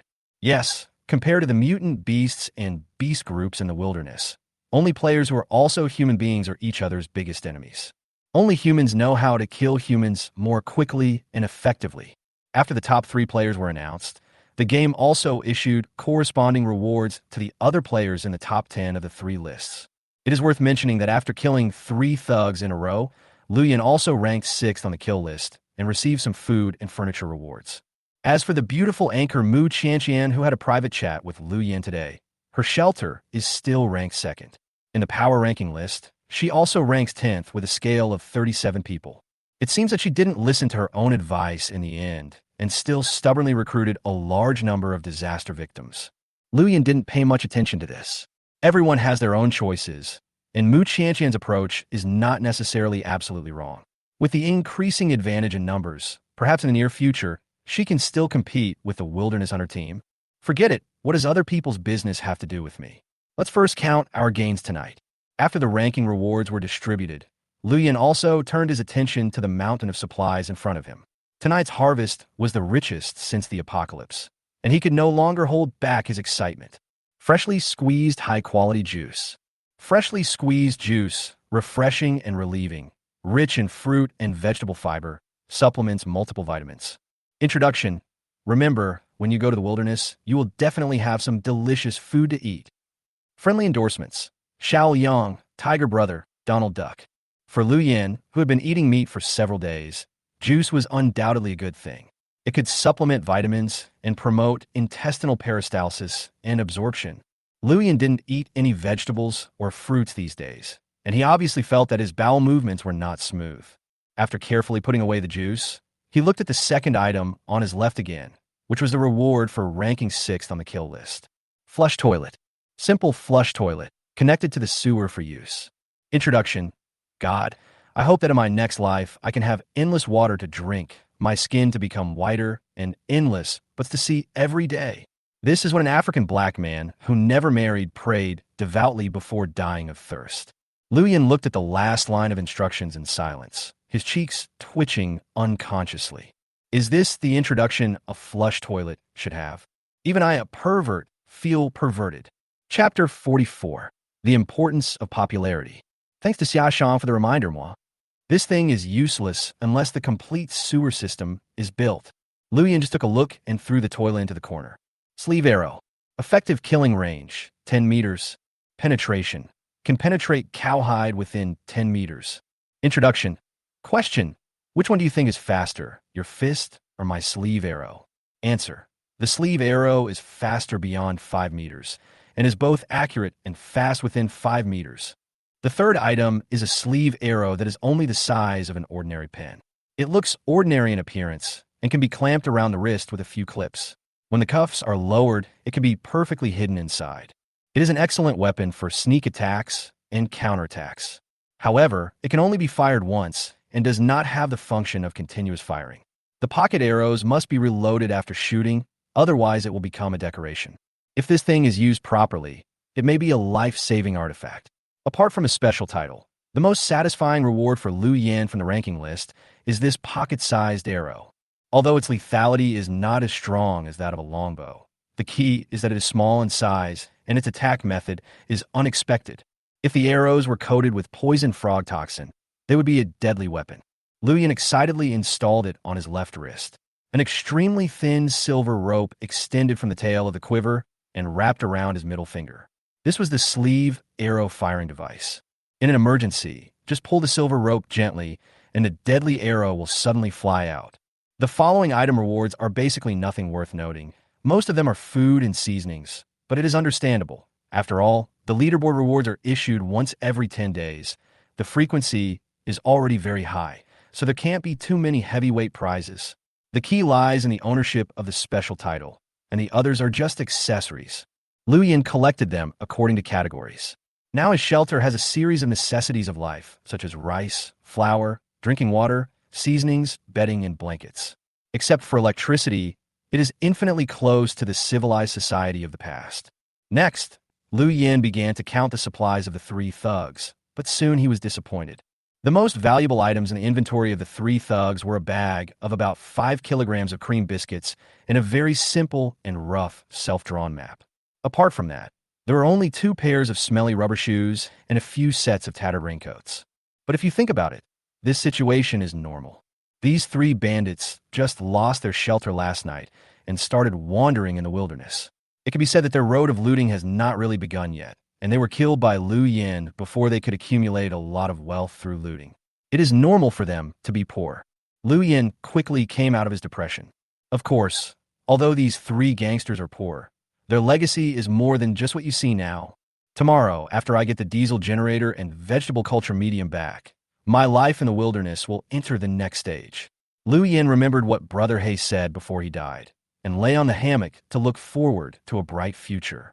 Soon, a strong feeling of fatigue and sleepiness came over Lu Yin.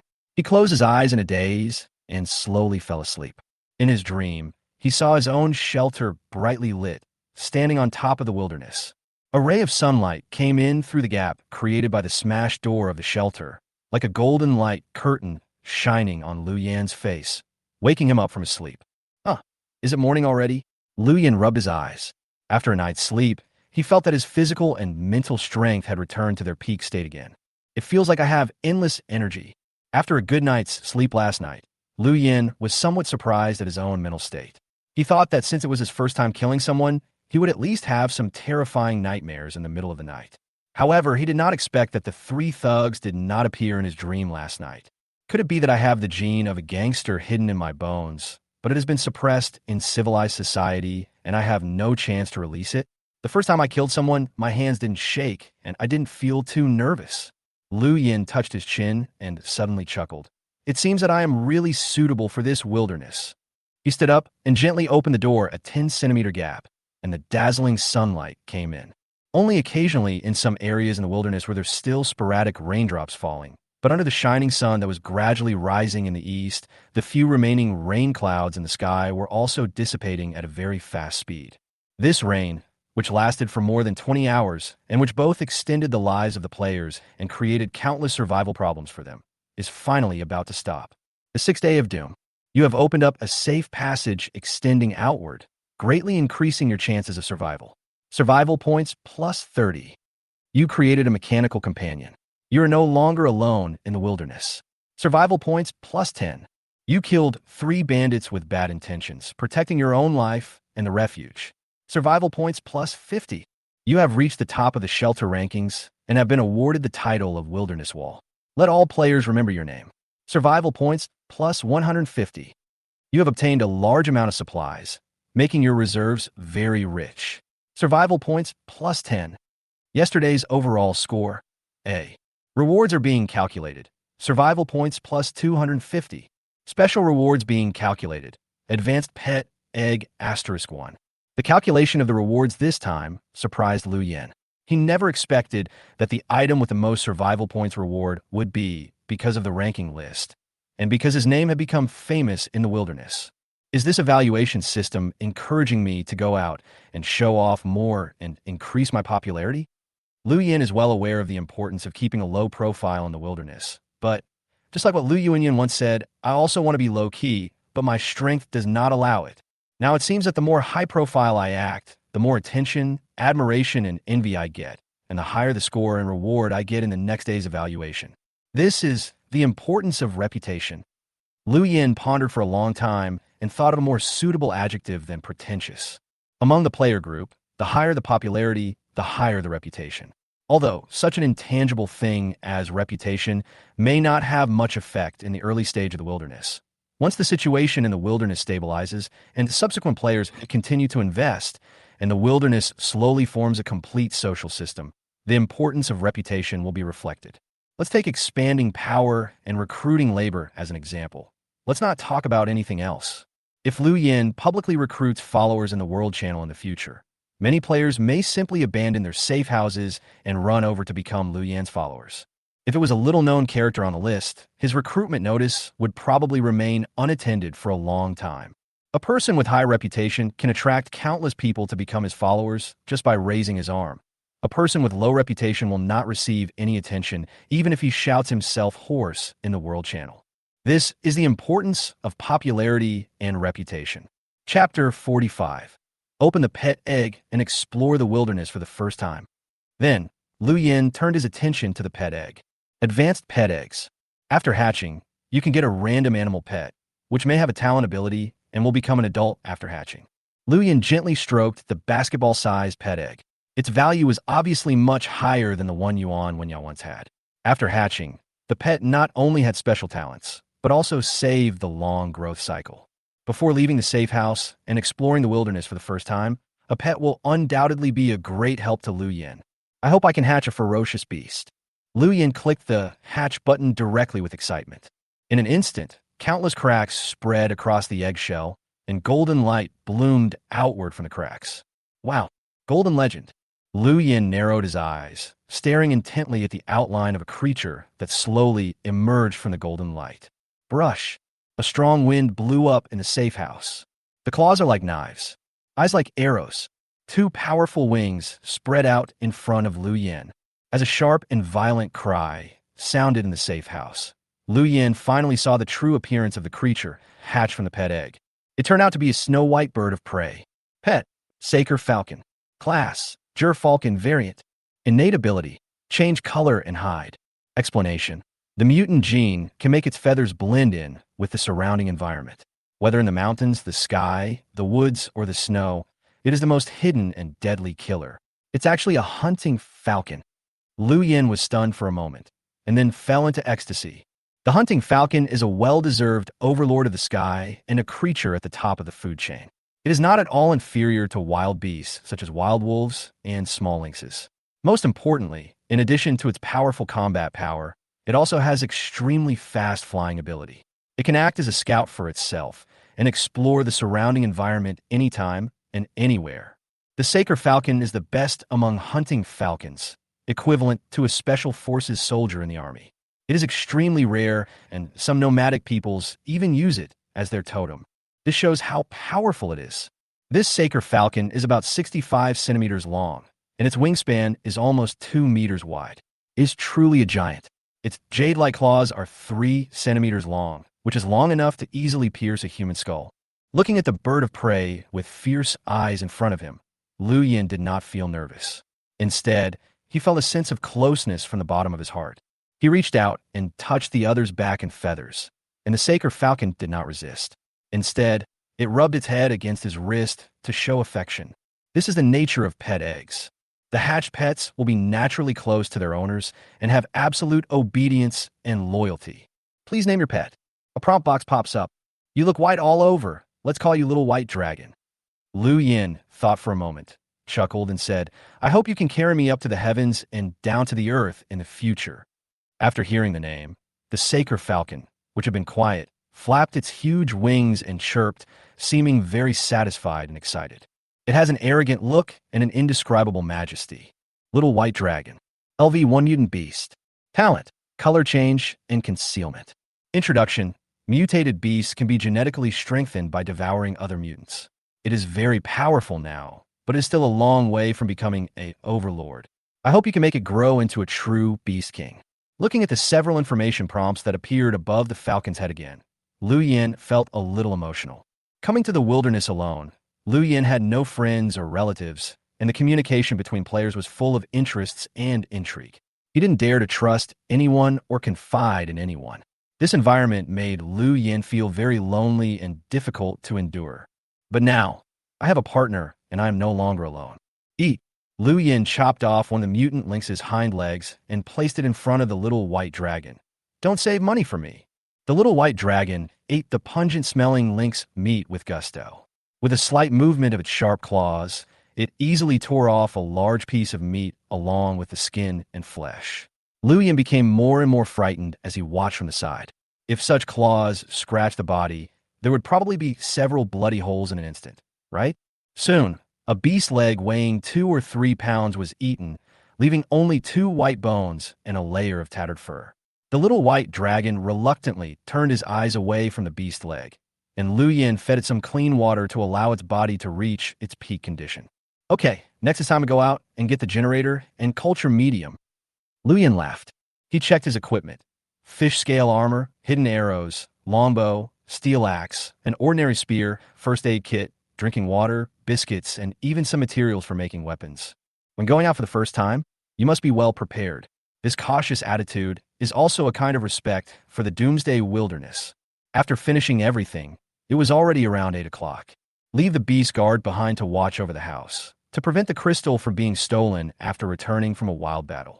Lu Yin arranged everything, locked the door, and took the Little White Dragon out through the second passage.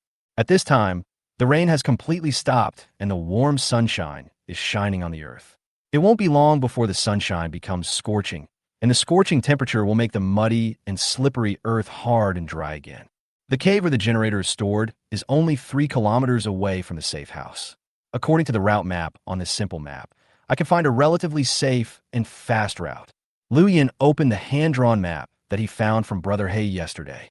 On it were crooked drawings of all the routes that Brother Hay and his 3 companions had passed through when they wandered in the wilderness. It was equivalent to a detailed itinerary record card. Of course, Lu Yin's safe house and the location of the cave where the generator was stored were also drawn on this map. One advantage of this game is that it will display the coordinates of your current location at all times, so players won't get confused about directions or remember the wrong places. So the credibility of this map is still very high. On this map, some locations are marked with skulls, and it is obvious that there are great dangers in these places. Lu Yin guessed that it was most likely the territory of a mutant beast or a herd of beasts. We're ready to go. Little White Dragon, follow this route to scout ahead.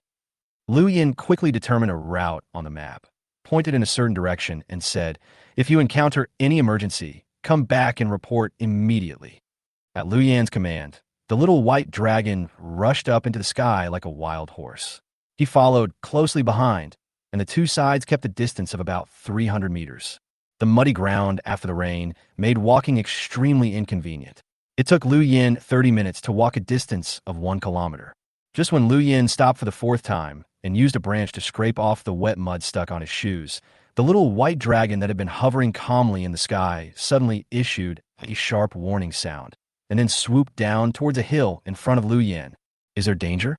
Lu Yin did not hesitate and directly activated his talent of seeking benefits and avoiding harm. In an instant, 4 red spots of light appeared 400 meters ahead. Chapter 46 Coyote. 4 male coyotes. Average length 80 centimeters, 16 kilograms. Sharp teeth, weak strength, medium threat. As the talent of seeking benefits and avoiding harm scanned out, a prompt appeared directly in Liu Yan's sight. Coyotes, or 4 of them. Liu Yan drew the longbow in his hand and moved forward cautiously. Although he had tried his best to avoid locations marked with skulls when planning the route, some dangers were unpredictable, like the 4 coyotes in front of him. They would not stay in a fixed location, but would frequently leave their nest to wander around the wilderness to hunt. And now that he has run into them, it can only be said that Liu Yan has bad luck. If we take a detour, there are too many uncertainties. Who can guarantee that there won't be creatures more terrifying than coyotes on other routes? Fortunately, they're just small wolves, and there are not many of them. With my equipment and the cooperation of Little White Dragon, I should be able to kill them easily. Liu Yan moved forward about 20 meters and finally saw 4 coyotes in a rock pit on a distant hill. They look very similar to ordinary gray wolves, but are smaller in size. They are the smallest and least threatening beasts in the wolf genus. An adult man with a dagger can easily kill 2 coyotes. Liu Yan estimated that the distance between himself and the opponent was about 100 meters. Although his accuracy had improved due to frequent bow and arrow practice in recent days, this distance was still a bit too far. 50 meters. Within 50 meters, Liu Yan can ensure that the target is killed with 1 arrow.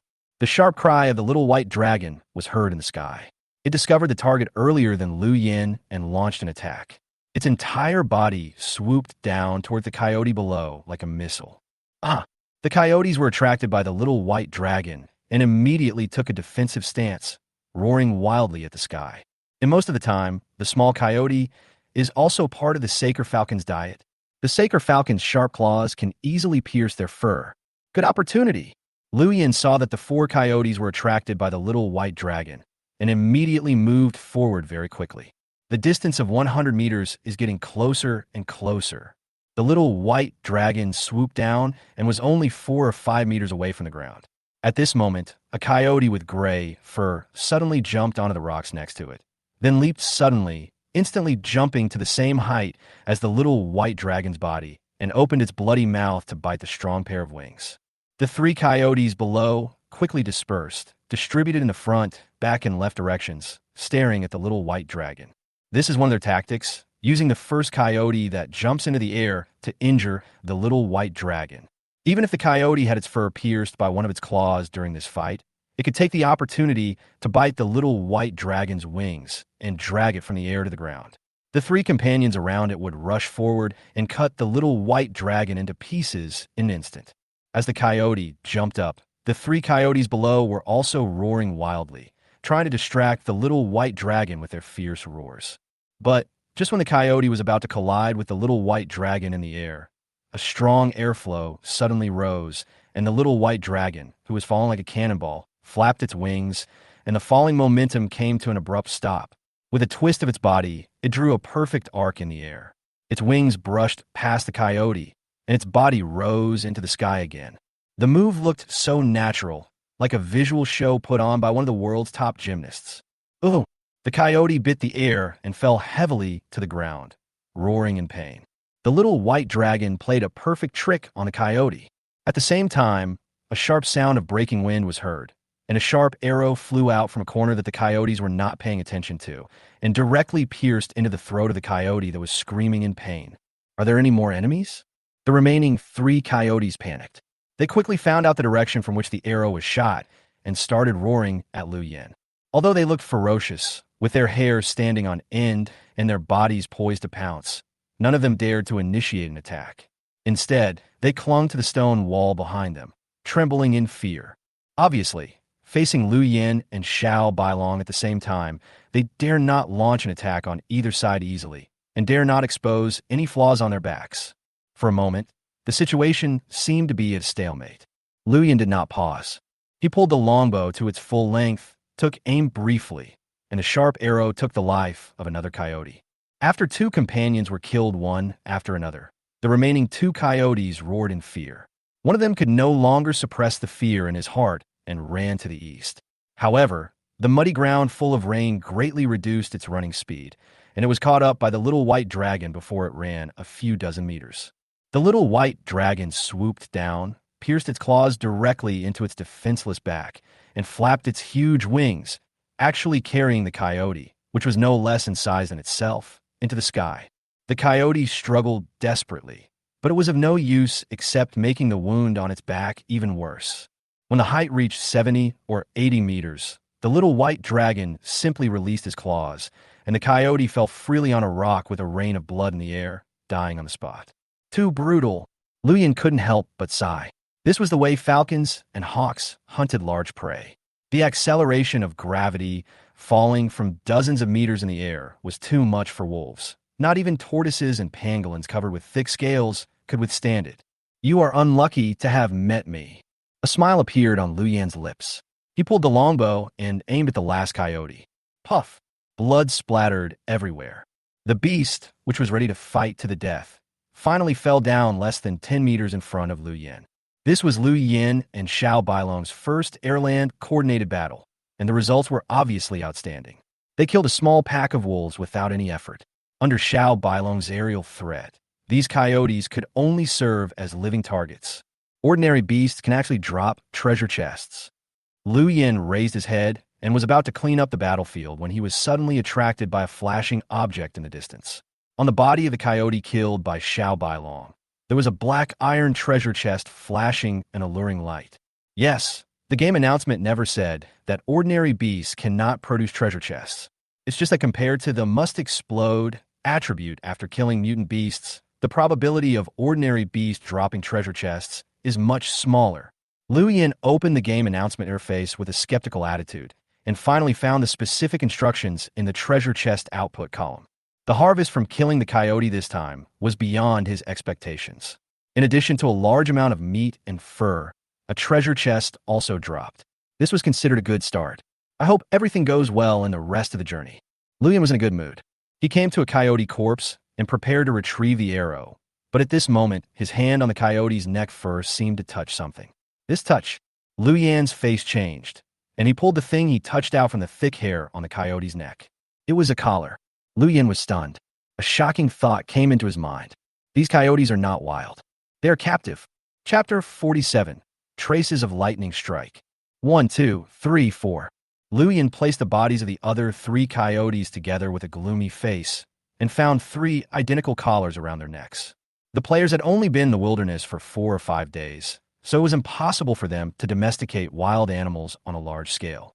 Moreover, these collars were obviously ordinary products and did not have the functions of forced taming, forced recognition of owners. In addition, there was no pet identification information on the information of the coyotes. All these factors combined indicate that the owner of these 4 coyotes is not a player at all. That's terrible. In this wilderness, besides human players, there are other intelligent creatures. Lu Yan opened his mouth slowly, uttering a very solemn sentence. In fact, as early as the 3rd day of entering the wilderness, Lu Yan had suspected that there might be indigenous people living in this wilderness. Now, his guess finally came true. A group of intelligent indigenous people are far more threatening than wild wolves and mutant beasts. However, Lu Yan guessed that even if there are some intelligent creatures in this wilderness, their strength would not be too strong. At most, they are at the level of tribal civilization. Because in this wilderness, there are basically no products of technological civilization, nor any large iconic buildings. This shows that the production and construction levels of the indigenous residents are still relatively low. But even if it's the lowest level of intelligent tribe, I can't deal with it now. Once I'm surrounded, I won't have a chance to survive. Lu Yan looked at the coyote corpse on the ground, frowned, and made a decision in a short time. Speed up, retrieve the generator, and culture medium before the intelligent creatures find out that their patrol dog has been killed. Lu Yan put the bodies of the 4 coyotes into his system backpack, then hastily cleaned up the battlefield and quickly left. The sun was rising higher and the temperature in the air was rapidly increasing. The road ahead is covered with rocks, and the rocks are no longer troubled by mud, and there is no need to worry about leaving footprints. The little white dragon acted as a loyal sentinel in the sky and headed all the way to the cave. After setting out again, Lu Yan walked 3 or 4 kilometers while comparing the map with the coordinate points. The journey was quite smooth, and he did not find any traces of wild beasts or mutant creatures. In the distance, a huge shadow covered the earth. It was a towering mountain, and it was also Lu Yan's target point this time. The cave where the generator is stored is on the north side of this mountain. Lu Yan rubbed his hands, put the map into his pocket, and observed the surrounding terrain. This is a mountain full of vitality. The surface of the mountain is covered with lush trees, birds are singing softly on the branches, and monkeys are flying and jumping in the woods. The foot of the mountain is surrounded by a small stream with a very shallow water level. It is likely that the water source was accumulated due to yesterday's heavy rainfall. Normally, this should be a dry valley. This mountain looks very solid, and the forest is rich in resources. It's also a great place to build a shelter. Lu Yan was a little envious, but the safe house had no mobility function, so for the time being, he could only sigh at the sight of the mountain. If you want to make this resource-rich forest your own backyard, it seems you can only wait until the shelter expands and incorporate this mountain directly into your territory. Anyway, there's no property rights law in this world. Whoever occupies the place first owns it. Following Lu Yan's instructions, Xiao Beilong circled the north side of the mountain. After making sure there was no danger, Lu Yan followed a beast path trampled out by wild beasts into the mountain. Hoof prints of herbivores, claw prints of canines, and monkey feces. Wow, this forest is really rich in species. Along the way, Lu Yan discovered a lot of things in this beast road. Suddenly, his eyes focused on a bush in front of him. The green leaves were stained with a lot of blood, which looked very conspicuous. Bloodstains and footprints of a large cat. Lu Yan immediately became alert, cautiously walked to the bush, and used his hands to push aside the dense leaves. When he saw the specific situation, his pupils suddenly contracted, and he took a breath of cold air. Under the bushes in the blood-soaked mud, the footprints of a large cat were clearly visible. There are still many hard black and yellow hairs on the bush's spikes, and many of the surrounding branches have been violently trampled and torn off. This scene seems like the scene left behind by some large beast after hunting. But for some reason, a strong idea suddenly arose in Lu Yan's mind. He always felt that the bloodstains on the bushes were not left by the beast when it killed its prey. It was more likely that they were left by the injured beast when it was fleeing. Otherwise, it would be impossible to explain why there were no footprints of other herbivores around this bush, why there's only one kind of hair hanging on the bush, and why there were no signs of other animal activities around. This claw mark is much bigger than the one left by the mutant lynx. It looks more like it was left by an adult leopard or tiger. Lu Yan compared the claw mark with his palm. Suddenly, his right eye twitched wildly, and the uneasiness in his heart became more intense. An adult leopard or tiger is at the top of the food chain in the mountains and forests, and has basically no natural enemies. If Lu Yan's guess is true, then what kind of creature could leave such serious injuries to such a ferocious beast? Is it a more powerful mutant beast? Or? Lu Yan frowned. He looked up into the depths of the jungle. This forest, which seemed full of vitality on the surface, seemed more dangerous than he had imagined. After pausing for a moment, Lu Yan stood up and continued walking forward.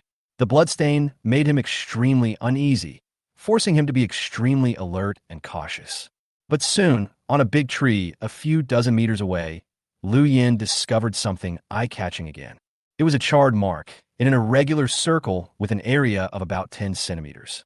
The bark in the center of the charred mark was directly blown away, and a pit several centimeters deep appeared inside the trunk. It looked very miserable. Was this struck by lightning? Lu Yan frowned and couldn't help but whisper to himself. He forced himself to calm down and continued walking towards the cave. Along the way, there were more and more scorch marks on the surrounding trees and rocks, as if they had been struck by lightning. The most important thing is that near these charred marks, there are usually traces of blood. Lu Yan said nothing. 15 minutes later, he finally arrived at the cave where the generator was hidden. The inside of the cave looks pitch black, like a devil's mouth, waiting for lost humans to fall into its trap. Lu Yan took out a flashlight from his inventory and shone it into the cave. A beam of light shot directly into the cave, and everything within a range of 30 meters came into Lu Yan's sight. However, when he saw the situation inside the cave clearly, his head suddenly buzzed, as if it had been hit by a sledgehammer. Inside the cave, the place where the generator and culture medium were originally stored in the screenshot was now empty. In the other corner of the cave, there was a pile of smoking fire remains and gnawed animal bones. Lu Yan's eyebrows twitched wildly, and he tightly gripped the steel axe in his hand. A surge of anger welled up in my heart. Surprisingly, someone got there first. Chapter 48. The person who took away the generator. Lu Yan stood in the empty cave with a very ugly expression. The generator and culture medium that he thought were in his pocket were taken away by someone unknown and were replaced by a smoking fire and leftover animal bones on the ground. There are at least 5 different kinds of footprints in this cave. Lu Yan lowered his head to observe the traces in the cave and found some muddy footprints, 3 of which belonged to Hage, Lao San, and Leo, and they were also relatively dry and hard. The remaining 2 footprints had particularly strange patterns, looking disorganized, as if they were wearing a pair of straw sandals and were relatively damp. Obviously, after Brother Hay hid the generator in this cave and left, 2 more people accidentally entered here and made a fortune. As for time, Lu Yan reached out and picked up a bone thrown nearby. He found that there was still some temperature left on the bone. A smile suddenly appeared on the corner of his mouth. In such a cold and damp cave, when the fire went out, the temperature of the food remains would drop rapidly. From this, it can be inferred that the person who took away the generator may have left less than 15 minutes ago. 15 minutes. This time is not too long. Lu Yan stood up, his face gloomy. Although I don't want to conflict with others in this dangerous mountain forest, but the generator is too important to me. Even if there is danger, I must fight. What's more, I was the one who killed the 3 thugs. I would be unwilling to let others get something for nothing. Lu Yan walked out of the cave and observed the ground near the cave. Soon, he found 2 very clear wheel tracks on the animal trail near the cave.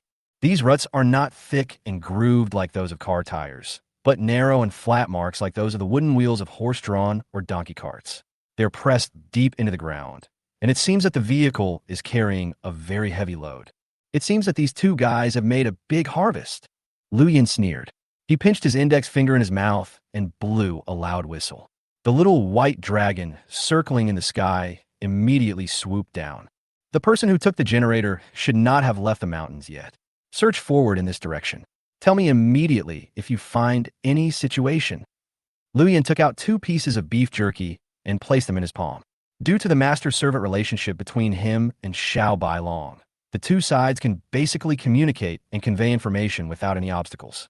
The little white dragon swallowed the beef jerky in one gulp, then turned around and flew into the air, chasing in the direction of the wheel tracks. Lu Yan was not idle either. He followed closely behind Xiao Bailong and carefully observed the surroundings to prevent any danger that might arise at any time. The eagle soars into the sky. Soon, Lu Yan heard the screams of the little white dragon coming from above the jungle. There was a hint of anger and tension in the voice, as if it had discovered the enemy. Lu Yan's heart skipped a beat. Don't be the first to attack. Lu Yan thought of the little white dragon's extremely aggressive and decisive behavior in launching the attack first when he discovered the coyote just now, and his eyebrows couldn't help but twitch wildly. The Saker falcon is proud and conceited. It usually disdains to join forces with other creatures to hunt and kill enemies. The moment it locks on its prey, it usually launches a thunderous attack. But stupid creatures like coyotes are no match for humans. With weapons, 2 humans are more than enough to deal with a peregrine falcon. Lu Yan strode towards the source of the sound. He was afraid that Xiao Bailong would rush up first and fight 2 people at once. But not long after, as the branches and leaves above his head moved in a commotion, the little white dragon fell from the sky and landed directly on Lu Yan's shoulder. You're quite smart. Lu Yan breathed a sigh of relief when he saw this, and then tightly gripped the longbow in his hand and started communicating with Xiao Bailong. You said they were less than 200 meters ahead. Very strong. Different from me? Lu Yan frowned. Although Xiao Bailong could communicate with him, the other party's expression was very vague, and there were some parts that he could not understand for the time being. For example, what is this not the same as you mean? Is it because of different genders? Or a different skin color? Lu Yan threw these distracting thoughts out of his mind. Now that he had determined the location of his enemy, all he had to do was to catch up with him immediately, kill him, and take back what rightfully belonged to him. Let's go. Lu Yan waved his hand gently and slowly moved toward the target location. At this time, the little white dragon also quietly activated the ability of color change and concealment. The color of its feathers slowly blended with the surrounding environment. 3 meters away, No abnormality could be detected. The sun rises and its scorching rays illuminate the earth. The woods covered with dense leaves were hot and humid, and there was a layer of rotten leaves underfoot. Every step forward consumed a lot of energy. Lu Yin tiptoed towards the place indicated by Xiao Bailong. He could already hear the sound of heavy axles twisting and branches being crushed coming from the front. Swipe. Lu Yin squatted in front of a cluster of bushes, used an arrow to push open a gap in the branches in front of him, and looked through the gap towards the place where the sound came from. The first thing that came into Lu Yan's sight was two long legs that were as thick as pillars and had dark skin, with boots made of bark and straw wrapped around the feet. Looking up, he saw a tiger skin band wrapped around the man's waist. And then Lu Yin saw two arms that were no less thick than his thighs, with muscles bulging in an exaggerated manner, as if filled with explosive power. This body type is so damn oppressive. I'm afraid Schwarzenegger is no more than this size.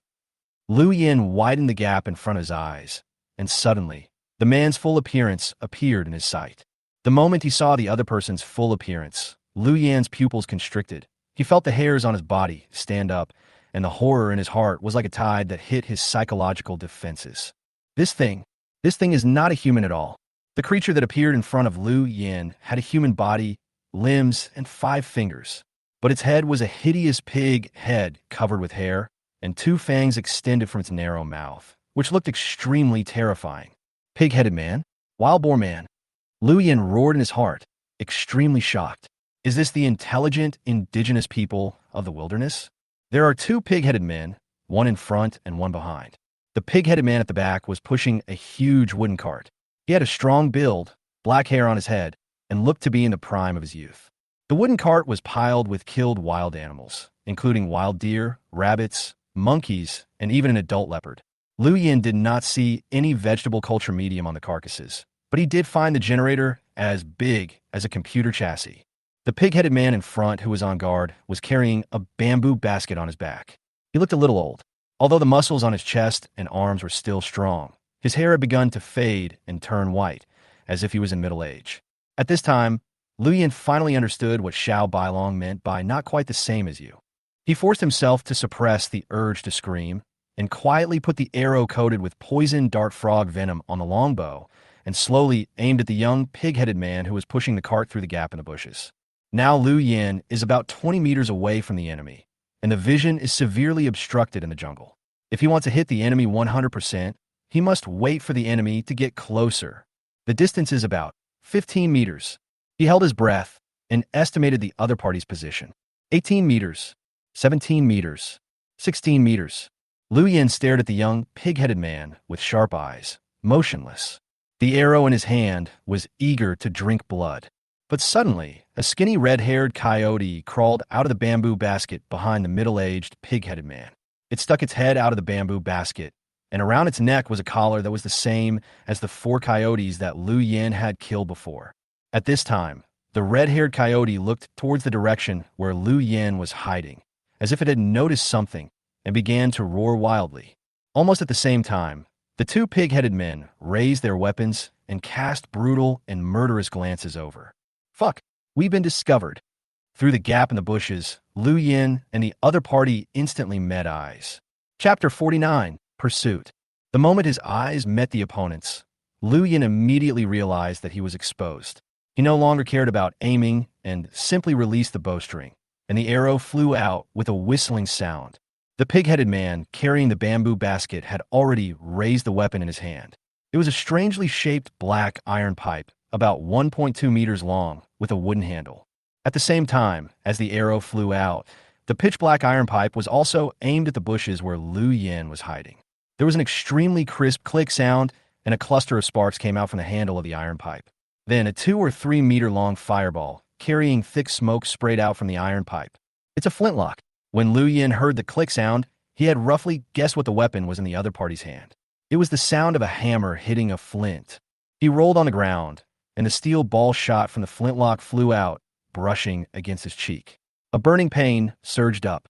Lu Yin wiped it with his hand, only to see a scarlet patch on his palm. After entering the wilderness, it was the first time that Lu Yin felt that he was so close to death. If the steel ball had been more accurate, he would probably have become a corpse. He finally understood where the large amounts of blood and scorch marks he had seen before came from. With firearms in hand, the beasts in this forest were no match for the two pig-headed men. Without any hesitation, Lu Yin got up and ran. So, the 4 coyotes I killed before were also tamed by these 2 pig-headed men. Maybe the red coyote smelled the blood on my body. Lu Yin ran for his life, his eyebrows twitching wildly. Although it takes a long time to reload a flintlock, he just saw that the young pig-headed man was carrying a second flintlock on his back. It would be too risky for Lu Yin to fight against the opponent with his current equipment. Forget it. Saving your life is more important. Lu Yin gritted his teeth. He couldn't tell whether his arrow had hit the opponent. In this situation, he decisively chose to abandon the generator and culture medium. It is never too late for a gentleman to take revenge. Aren't they just 2 flintlock rifles? Why make an automatic rifle? I'll let you know what firepower coverage is. Lu Yin ran for his life, but soon he heard heavy footsteps and the sound of branches being broken behind him. He turned his head slightly and glanced, and he found that the 2 pig-headed men had actually abandoned the wooden cart and started a frantic pursuit. In the mountains and forests, the opponent's strong body moved very quickly. If Lu Yin had not been hiding on high ground before, he would probably have been caught up by the opponent by now. But even so, the distance between the 2 sides is getting closer. The red coyote had very sharp senses. Whenever Lu Yin tried to take a detour and hide in a corner to get rid of the pig-headed man, it would notice it very keenly and then report Lu Yin's location to the pig-headed man. Bang! Another dull gunshot rang out, and the steel ball hit the tree less than half a meter away from Lu Yin's left hand, splashing a large amount of bark fragments. Damn it, it's never ending. Lu Yin began to get impatient. The opponent had stronger firepower and faster speed than him, and was also much more familiar with this forest than him. If this trend continued, he would be caught up by the opponent sooner or later. He killed 4 of the enemy's patrol dogs and then hid in the bushes to prepare for a sneak attack on them. If he was caught, he would be dead. We must find opportunities to fight back. It was very difficult to run in the forest covered with fallen leaves and mud. Lu Yin ran forward with 1 foot deep and 1 foot shallow. His shoes and calves were already covered with mud, but he had no time to clean them up. The ferocious roars of the 2 pig-headed men behind him made him feel upset. Soon, an extremely steep valley appeared in front of them. The gully was more than 10 meters deep and more than 7 meters wide. When Lu Yin saw this valley, his head buzzed and went blank. Finished. This is God's will to kill me. Lu Yin's eyebrows were twitching wildly. Even if he didn't die from jumping from this height, half of his bones would be broken. It was almost the same as waiting to die. He looked around as quickly as possible and then hid behind the thickest tree in front of the valley that was so big that 3 people could hug it, hiding his body completely behind the trunk, leaving no chance for the other party to aim at him. Judging from the current situation, relying on this giant tree to fight back is his last chance. If he fails to seize the opportunity, Lu Yin might really die here today. Huff, huff. When the 2 pig-headed men saw Lu Yin hiding behind a tree, they did not rush up to attack rashly, because although Lu Yin's arrow did not hit them, it directly pierced the head of a wild boar on the wooden cart. If this terrifying, penetrating power fell on them, it would definitely be a fatal blow. Out of caution, the 2 pig-headed men began to slowly approach the giant tree where Lu Yin was hiding from 2 different directions. Their movements were very gentle, and they tried their best to hide their bodies behind the trees and bushes to avoid being locked by Lu Yin. At this time, the 2 pig-headed men were less than 15 meters away from Lu Yin. They raised the gun barrels in their hands, held their breath, and tried not to make any sound. The forest was so quiet, so dead silent, and terrifying. Suddenly, a sharp eagle cry was heard over the jungle. In the jungle, a little white dragon, whose fur blended in with the surrounding environment, swooped down. Its sharp claws landed directly on the defenseless head of the middle-aged, pig-headed man and instantly grabbed a large piece of flesh and blood. The attack hit the target immediately. The little white dragon didn't even stop. The color of its fur instantly returned to its normal snow-white color, and it flew quickly into the distance. Ah! The middle-aged, pig-headed man roared in pain. His body was covered in blood, and he looked extremely miserable. It no longer cared about hunting Lu Yin and turned around to chase after the little white dragon. At this time, Lu Yin, who was hiding behind a giant tree, knew very well that the reason why Xiao Bailong turned off his color change and hide ability was to share the firepower with him and lure an enemy away from him. But by doing so, it would also need to take on huge risks. In such a cold and cruel wilderness, Xiao Beilong's behavior made Lu Yin feel warm. Just after the middle-aged, pig-headed man left, the young pig-headed man seemed to have lost his patience and suddenly fired a shot. The sound of gunfire resounded throughout the jungle. Good opportunity. Lu Yin became excited.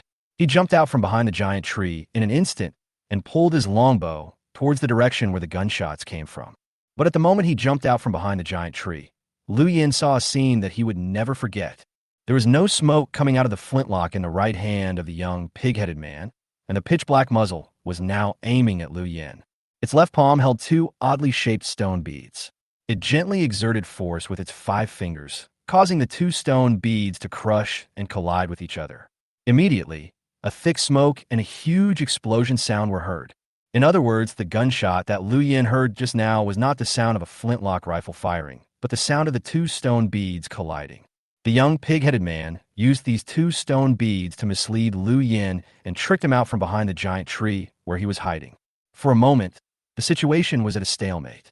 Lu Yin and the young pig-headed man aimed their deadly weapons at each other. Neither of them dared to attack first, and neither of them could guarantee that after killing the other with one blow, the other's dying counterattack would not kill them. Suddenly, the young pig-headed man spoke in a language that Lu Yin could understand. "Let me give you a riddle. If you can tell the answer, you can leave alive," the young pig-headed man said softly. Lu Yin raised his eyebrows and asked, "What riddle?" "Ask. What kind of creature has neither parents nor offspring?" The young pig-headed man tilted his head and looked at Lu Yin with interest. Lu Yin was silent for a long time, then said, "Human traffickers? People who sell fake birds' nests in the live broadcast room? Capitalists who advocate the 996 work schedule?" Pig-headed man. Lu Yin took a deep breath and sneered. "Based on genetics, there is no such creature in the world." "Bingo. You guessed it right. There is no answer to this riddle." The young pig-headed man's expression was distorted, full of mocking smile. "So, there's no way you can leave this jungle alive." Chapter 50, Battle. After the young pig-headed man said this, Lu Yin felt a sudden, sharp, tearing pain in his calf. The skinny coyote had actually taken advantage of the bushes to sneak up to him silently and bit Lu Yin's unprotected ankle. Almost at the same time, the young pig-headed man pulled the trigger and a deadly steel ball shot out from the dazzling flames and landed directly on Lu Yin's chest. With a sharp sound of steel collision, several pieces of the fish scale armor on Lu Yin's chest broke and splashed around. The powerful reaction force generated when the armor scales broke also offset most of the potential energy of the steel ball. In the end, the steel ball failed to penetrate into Lu Yin's body and was stuck in the innermost layer of leather on the fish scale armor. But even so, Lu Yin still felt as if his chest was hit hard by a heavy hammer. He suddenly felt a sense of breathlessness accompanied by a fishy and sweet taste surging from the depths of his throat, but he swallowed it down immediately with force. Lu Yin was very clear about his current situation. Even if the pain in his body was 100 times more severe, he must not be distracted or fall down. After shooting, the pig-headed man took out a huge mace from his lower back and rushed over with a grin like a small tank. "Damn it." Lu Yin raised his eyebrows and endured the pain in his ankles and chest. He aimed the arrow at the pig-headed man's chest without deviating at all. The featherless arrow whizzed away with a sharp sound of breaking through the wind and arrived in front of the pig-headed man in the blink of an eye. Its huge body was surprisingly fast. Its legs suddenly bent, and its whole body sank about 30 centimeters. The arrow that could have pierced its heart now fell on its shoulder. Puff! The arrow pierced the body. Blood splattered everywhere, and the pig-headed man let out a painful roar, but then his eyes turned red, and he violently broke the arrow shaft exposed outside the body and rushed forward again with big strides. The opponent's huge body started running, and Lu Yin felt that the whole earth was shaking. He didn't have time to think, so he threw away the longbow and drew out the steel axe. He chopped off the skinny coyote's head that was biting his ankle with one axe, and then raised the steel axe to make an offensive gesture. Lu Yin's current position and the distance between him and the pig-headed man meant that he could no longer dodge or escape, and the poison on the arrow would take about 30 seconds to take effect. During this time, he had to fight the opponent head-on. This young pig-headed man is about 2.6 meters tall and weighs definitely more than 300 kilograms. One of his arms is thicker than an ordinary person's thigh, with veins bulging out. Who can remain absolutely calm when such a huge monster rushes towards you with a roar? A drop of cold sweat slid down Lu Yan's forehead. Ao! The pig-headed man finally rushed in front of Lu Yan, and the mace in his hand swept over. Before it got close, Lu Yan felt a gust of evil wind blowing in his face, blowing his hair back and forth. You can't take this attack head-on. Lu Yan knew very well that if this attack fell on him, even his body blessed with the title of Wilderness Wall would not be able to withstand it. He lowered his body and rolled forward, and the mace narrowly brushed past Lu Yan's body. With a crisp click, a small tree behind him, as thick as an adult's arm, was broken in half. Ha! You humble little thing. Do you want to play with me for a while longer? The young pig-headed man missed his attack and laughed madly.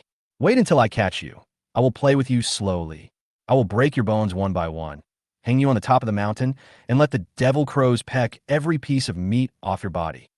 You will watch yourself being eaten, and this fear will cling to you until you die. Lu Yan stood up straight, staring at the pig-headed man.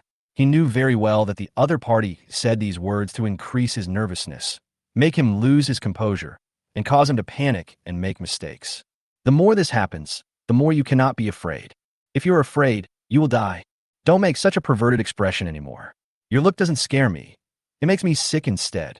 Lu Yan said expressionlessly. Looking at your face, I'm about to vomit the food I ate last night. The young pig-headed man's laughter stopped abruptly, and his eyes were filled with anger. He raised the mace in his hand again and smashed it over fiercely. The huge pig-headed man was like a fighting machine with incredible destructive power.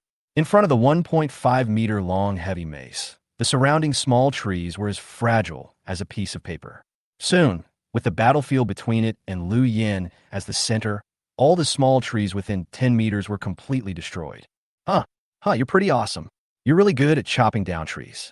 Were you a lumberjack in your previous life? By the way, you shouldn't stay in this wilderness. You should go to Bear Ridge and join forces with Bald Chong. Relying on his size advantage, Lu Yan dodged the pig-headed man's attacks for more than a dozen times. His eyes were full of sarcasm at this time. He began to take the initiative and kept provoking the other party. The young pig-headed man was covered in sawdust and fallen leaves. His eyes became more ferocious, and his breathing became heavy.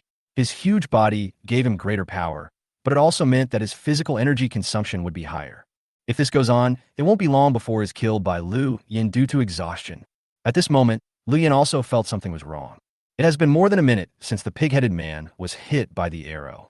The poison of the poison dart frog should have taken effect long ago, but judging from his current condition, apart from being a little exhausted, there seems to be no sign of the poison taking effect. Could it be that this creature is resistant to toxins? Lu Yan's heart sank. If this was the case, then his previous plan might have to be changed. Boom! Boom!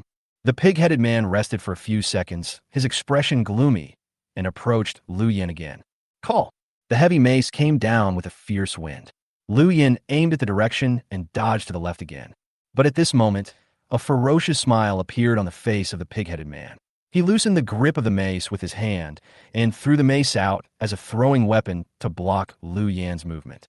His huge body turned around and rushed straight towards Lu Yan. You're still trying to make a feint to the east and attack in the west. Lu Yan's pupils shrank. He was in a position where he had no way to avoid it. He could only grit his teeth, hold the steel axe tightly, and swing it forward. Swish! An extremely sharp tearing sound was heard, and the animal skin on the pig-headed man's waist was directly cut apart. The sharp axe blade cut a 30-centimeter wound on his lower abdomen, but because the steel axe's attack method was horizontal cutting, the wound was not deep, only 2 or 3 centimeters, and was not fatal. Bang! The pig-headed man's powerful palm directly grasped Lu Yan's right wrist holding the axe like a steel clamp, and actually lifted him up. I told you before, you can't escape. You can't leave this jungle alive. The pig-headed man held Lu Yan in one hand and grabbed the animal skin around his waist with the other hand and pressed it hard on the wound on his lower abdomen. The hideous pig head came in front of Lu Yan, and the fishy smell hit him in the face. Lu Yan felt that the bones in his wrist were about to break. He looked at the pig head so close to him, and a sneer suddenly appeared on his face, which should have been terrified. Impossible to leave alive? That's not necessarily true. His left hand instantly raised up and stopped less than 10 centimeters in front of the pig-headed man. His movement was so fast that people had no time to react. 0.01 seconds later, the pig-headed man heard a very slight sound of a spring ejection coming from Lu Yan's cuffs. Immediately afterwards, the world in its right eye shattered in an instant and turned blood red. A small steel sleeve arrow was now piercing straight into the pig-headed man's left eye. The 3-inch arrow was almost completely embedded in the eye. Suddenly, an extremely shrill scream was heard in the jungle, which had been silent. Chapter 51. Counterattack. The pig-headed man's shrill screams echoed throughout the jungle. Eyes are the absolute vital point of all living things. The instant pain of having the eyeball pierced directly cannot be suppressed by willpower. The young pig-headed man looked crazy. He threw Lu Yan out like a volleyball, then fell to his knees with a thud, covering his pierced eyes with his hands, blood constantly flowing out from between his fingers. Boom! Lu Yan was thrown heavily into a bush 3 or 4 meters away. The violent impact made him feel dizzy, but he quickly climbed up from the bushes, holding the steel axe tightly to guard against the opponent's desperate counterattack. The vitality of the pig-headed people is indeed very strong. Even after being invaded by the poison dart frog's toxin and having their eyes pierced at close range, they still did not fall down. While howling miserably, it did not forget to pick up the mace it had just thrown away. It leaned its back against a big tree and stared at Lu Yan with its remaining eye. Lu Yan glanced at the longbow he had thrown away, which had been broken by the opponent in the previous battle. "You bastard, you bug! I will never let you go." The pig-headed man howled, but he no longer dared to actively attack Lu Yan. Instead, he leaned against a big tree to protect his back and took a defensive posture. The situation fell into a stalemate again. But the situation between the two sides has changed. At this time, Lu Yan had taken the initiative. "I really want to kill you before leaving." Lu Yan tightly gripped the steel axe, stared at the other party for a long time, and spoke slowly with some reluctance. After stabbing the pig-headed man's eyes with a hidden arrow, Lu Yan did gain a certain advantage. But this advantage was not great because he lost his longbow and did not want to engage in close combat with the opponent. A wounded beast is more dangerous than usual. The only initiative Lu Yan has now is the power to choose to leave or stay and continue fighting. The injured pig-headed man still has extremely strong fighting power. Lu Yan does not want to risk being seriously injured by trying to kill it at close range. Because in this cruel wilderness, without the company of your tribe, being seriously injured means death. Lu Yan's main purpose of entering the mountain this time was to take away the generator, and he did not want to fight with the other party. He suddenly reached out and picked up the flintlock rifle that the other party had just thrown away, and then slowly retreated into the jungle behind him, with a playful smile on his face. "Little pig, I'll let you go for now. We will see each other again. Bye." The young pig-headed man had a distorted and ferocious expression. He howled angrily, his 2 fangs flashing with cold light, and he spat out a word from between his teeth. "You despicable insect, you can't escape. My father is nearby, and he will definitely kill you in the most cruel way." Lu Yan didn't care about the threat from the other party at all. He turned around decisively and ran towards the dense jungle. His back soon disappeared from the pig-headed man's sight. The young pig-headed man roared angrily, waving the mace in his hand, and stood there helplessly and furiously. "Damn it, it will be a big loss if I can't get the generator this time." Lu Yan ran wildly in the jungle and began to sense the location of Xiaobelong. He felt waves of pain in various parts of his body, especially in his ankles and wrists. Just now, he checked his ankle that was bitten by a coyote. There is no rabies vaccine in this wilderness. If he was really infected with a virus by the coyote, it would be troublesome. Fortunately, after examination, Lu Yan found that his ankle was not bitten, but only left a circle of tooth marks and bruises. Although the coyote had very sharp senses, it was very thin and had a low bite force. In addition, the title of Wall of Wilderness increased its defensive attributes. With the blessing of these 2 factors, the coyote's teeth ultimately failed to break through road rock skin. This is the only good news since Lu Yan entered the forest. Soon, Lu Yan sensed the location of a little white dragon. It was still moving at a low speed in the forest. It was unknown whether it was because it was injured or because it was still luring the middle-aged pig-headed man. "It's about 1,000 meters away from my current position." Lu Yan estimated the distance between himself and the little white dragon, and then quickly chased after him, whistling at the same time. 1,000 meters away in the woods, a snow-white little white dragon was moving between the tree branches and leaves. 20 meters behind it, The middle-aged, pig-headed man covered in blood was still chasing it. Boom! A gunshot rang out. The branches beside the little white dragon were broken directly, and the flying wood chips fell on it. It found a branch and fell down, looking at the middle-aged, pig-headed man with a mocking and sarcastic look. This is one of its strategies, always keeping a distance from the opponent. If you get too close, you'll be in danger. If he is too far away and the other party gives up chasing, Liu Yin will be in danger. Therefore, every time the middle-aged, pig-headed man shoots, the little white dragon will stop to give it time to reload ammunition. This posture can not only allow the opponent to continue chasing, but also maximize the opponent's anger. 20 seconds later, the middle-aged, pig-headed man used a long and narrow rod to compact the gunpowder in the barrel and put another steel ball in. Seeing this, the little white dragon took off into the air again and leaped forward. But at this moment, an extremely loud whistle sounded above the jungle. The little white dragon's forward posture suddenly paused, and then it flapped its wings, breaking through the dense shade of the trees and rising into the sky, instantly disappearing from the sight of the middle-aged, pig-headed man. This flat-haired beast.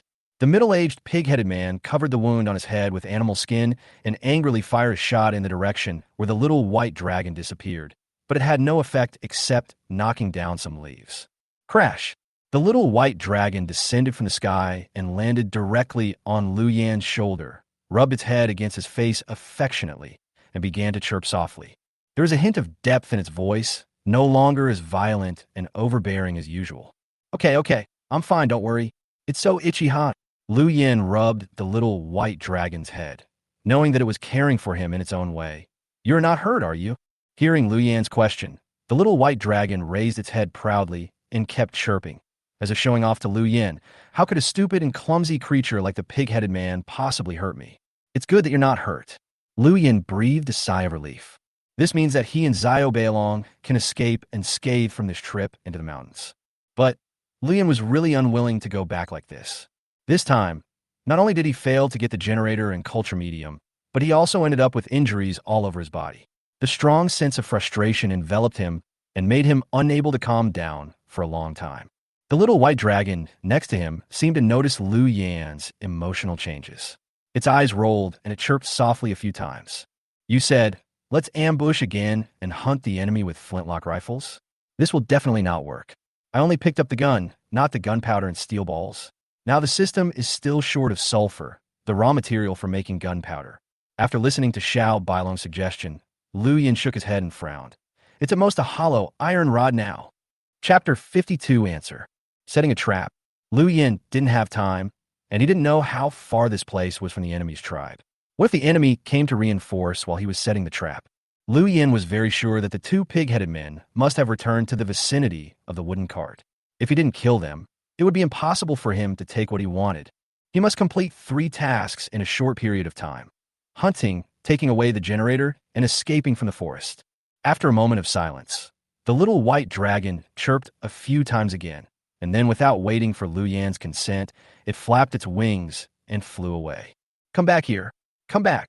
Liu Yan widened his eyes and roared a few times at Xiao Bailong's back, but it was of no use in the end. He could only watch the other party disappear from his sight. The reason why Liu Yan lost his composure like that was because the second plan proposed by Xiao Bailong was Liu Yan would continue to ambush here. Xiao Bailong would lure the middle-aged, pig-headed man over again, and then look for an opportunity to attack him from behind and kill him with one blow. To be honest, this plan is very feasible, but at the same time, the little white dragon used as bait will be in danger again.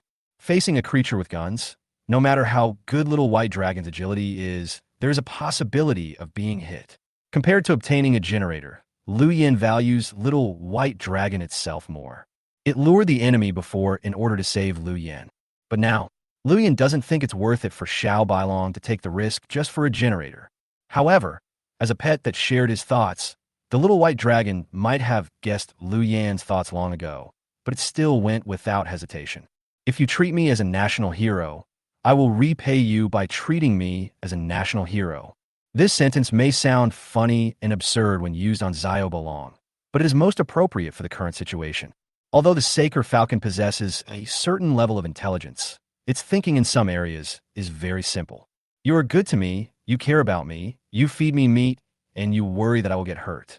Then, without any orders, I am willing to risk my life to help you. This is the simplest and most sincere emotion a pet has for its owner. Huff, huff. The middle-aged, pig-headed man walked in the jungle, carrying a flintlock rifle with an extremely gloomy expression. As the overlord of this mountain range, when had he ever been bullied by a peregrine falcon? In this forest, their race is the undisputed king. Even tigers, leopards, bears, and wolves are afraid of their existence. But today it fumbled and failed. After returning to the tribe, I'm afraid I'll be laughed at by my companions for a long time. It touched the wound on its head. The sharp and intense pain kept stimulating its emotions, putting it on the verge of becoming furious and losing control. Damn it, damn it. If you dare to appear in front of me again, I will eat you alive. The middle-aged, pig-headed man walked forward cursing, but at this moment he suddenly heard the sound of flapping wings again coming from the sky above the jungle. Being extremely sensitive to this sound, he looked up instantly and saw the hateful, snow-white figure again. The little white dragon appeared again on a tree branch 3 or 4 meters high, holding 2 dead mice in its sharp claws. He dropped them directly from a high altitude and hit them accurately on the dog's head. After throwing the dead mouse, the little white dragon flapped its wings and flew away. At this moment, the middle-aged, pig-headed man completely lost his mind. He chased after him, roaring madly, and the noise he made scared away countless rabbits and pheasants. The whole jungle was in complete chaos. Lu Yin hid at the corner of a stone wall where he and Xiao Bailong had separated before, tightly gripping the steel axe in his hand, silently sensing Xiao Bailong's position in his mind. It is getting closer and closer to me. 800 meters, 600 meters, 300 meters. The pig-headed man's ugly roar could already be heard in Lu Yan's ears. 200 meters, 100 meters. Lu Yan heard the sound of trees breaking and the thumping of footsteps on the ground. 50 meters, 30 meters, 20 meters. The little white dragon flew past the stone wall where Lu Yan was hiding.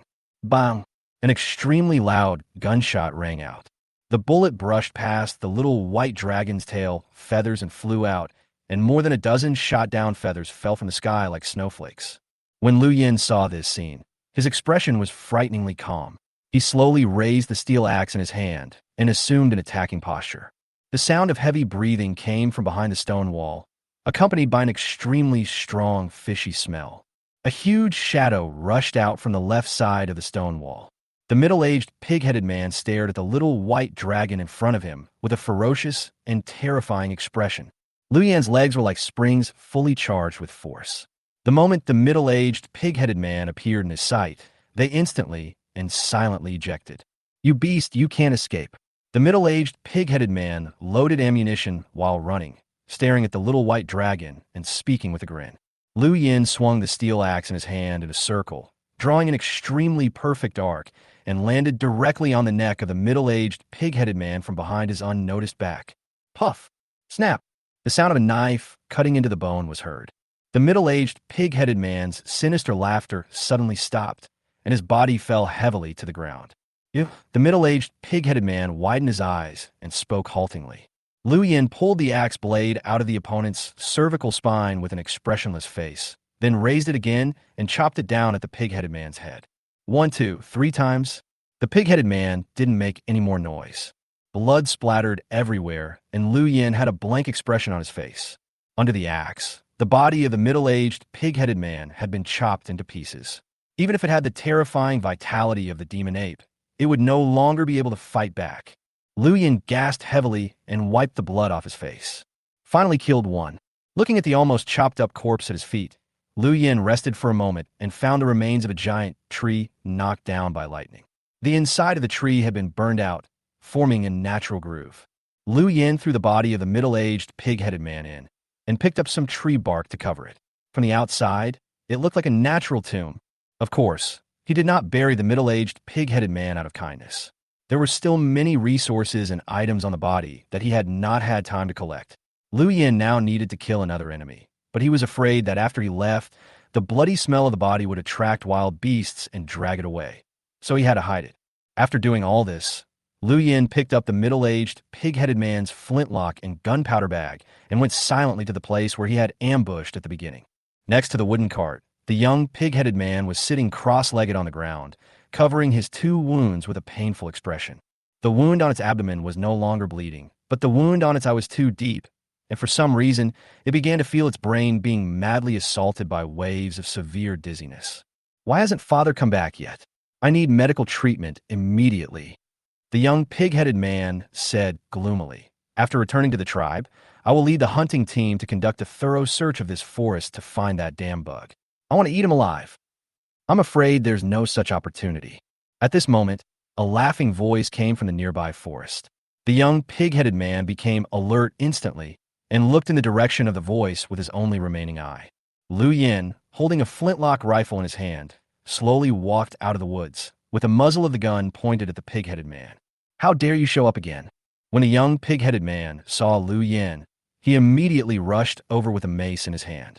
He remembered very clearly that the flintlock that the other party had snatched away did not contain bullets or gunpowder. Lu Yin smiled slightly and pulled the trigger. Boom!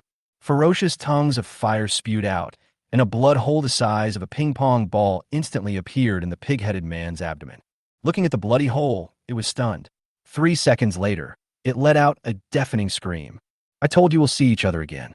Lu Yin reloaded his ammunition, walked up to the young pig-headed man, and said with interest, How about this? I'll also give you a riddle. If you can answer the answer, I'll let you leave alive. The young pig-headed man convulsed all over and asked in a trembling voice, What puzzle? What kind of creature is hiding in its shell and not moving at all? Lu Yin asked, tilting his head.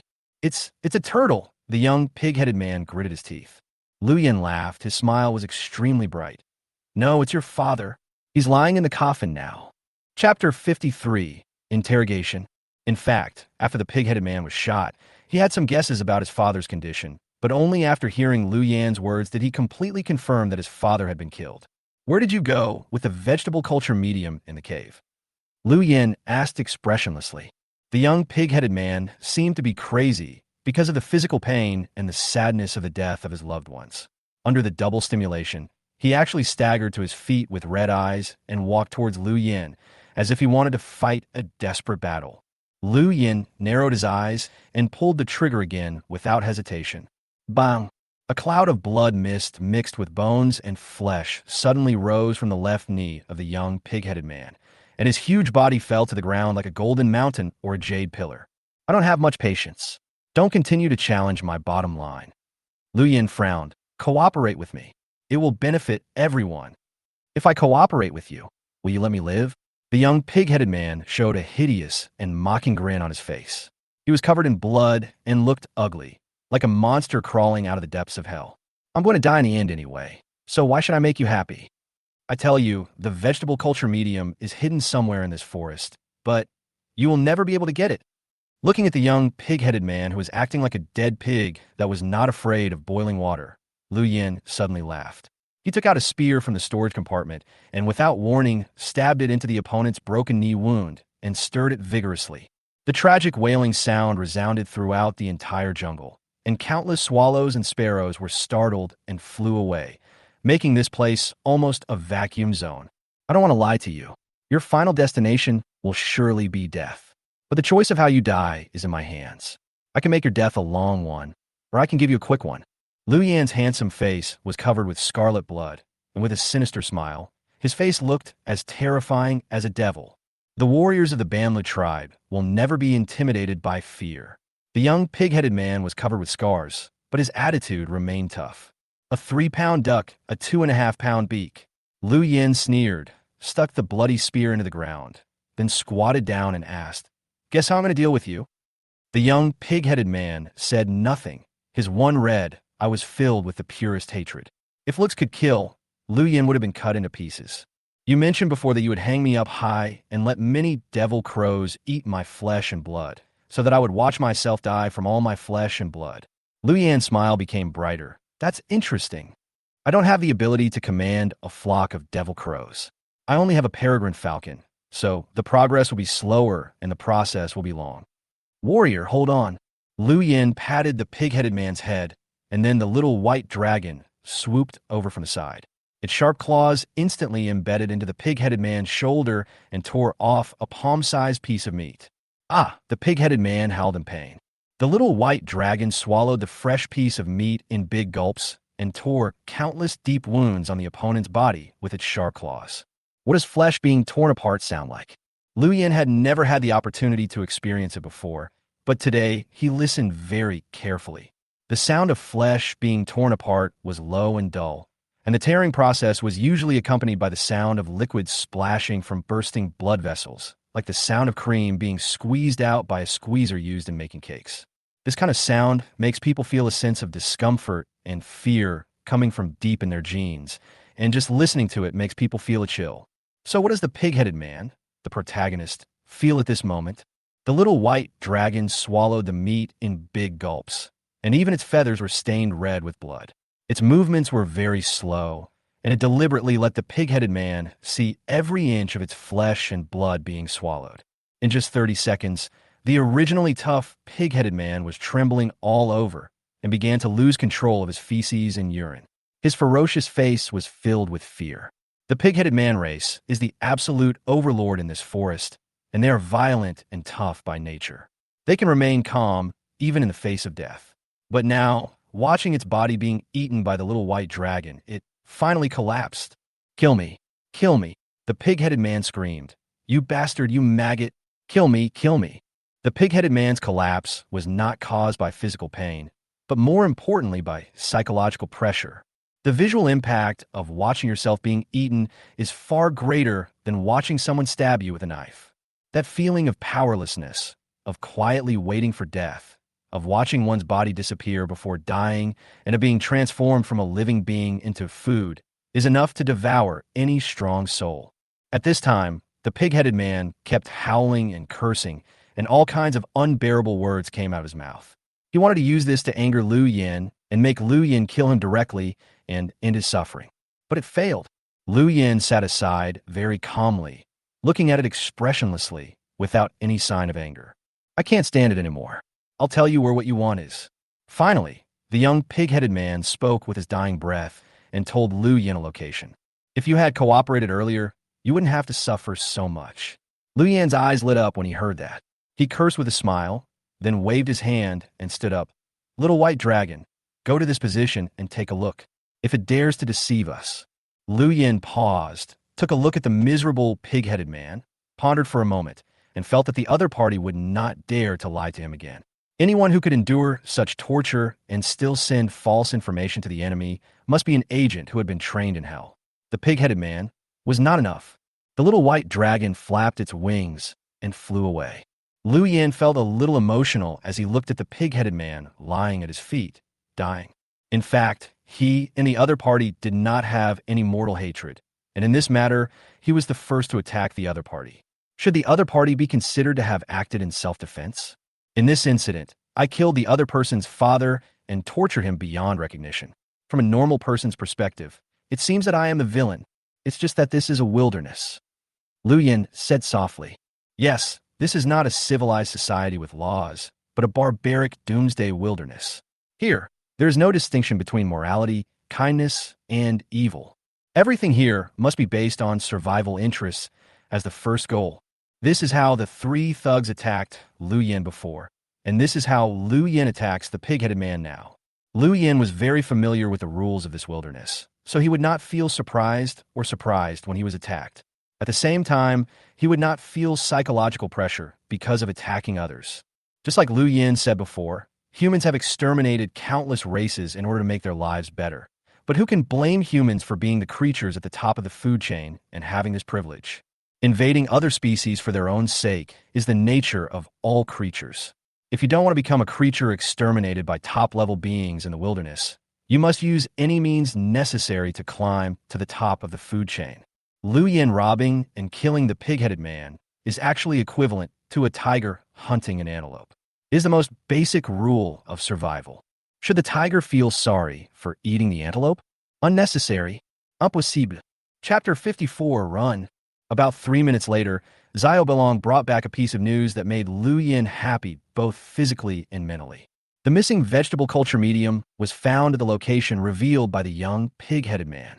In that case, Liu Yin stood up straight, took a deep breath, and said, "It's time to go." This time to go has two meanings.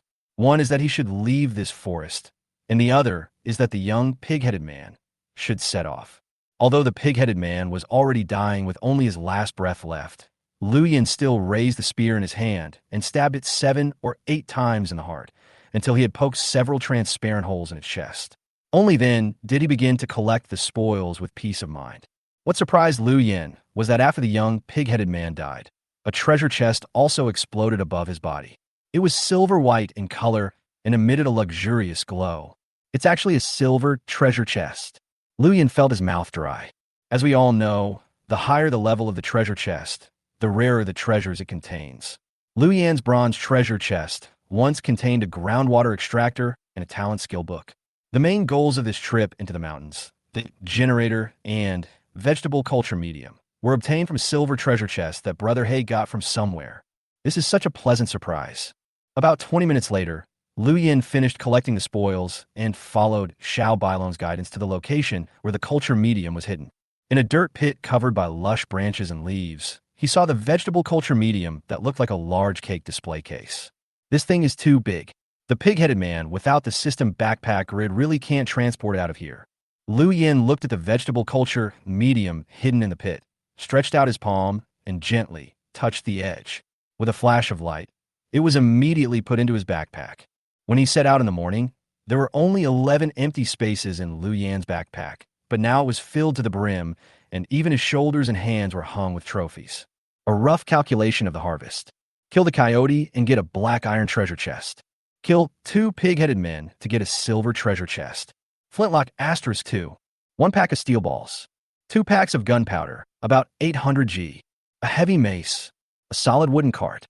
An illustrated book with the label unidentified.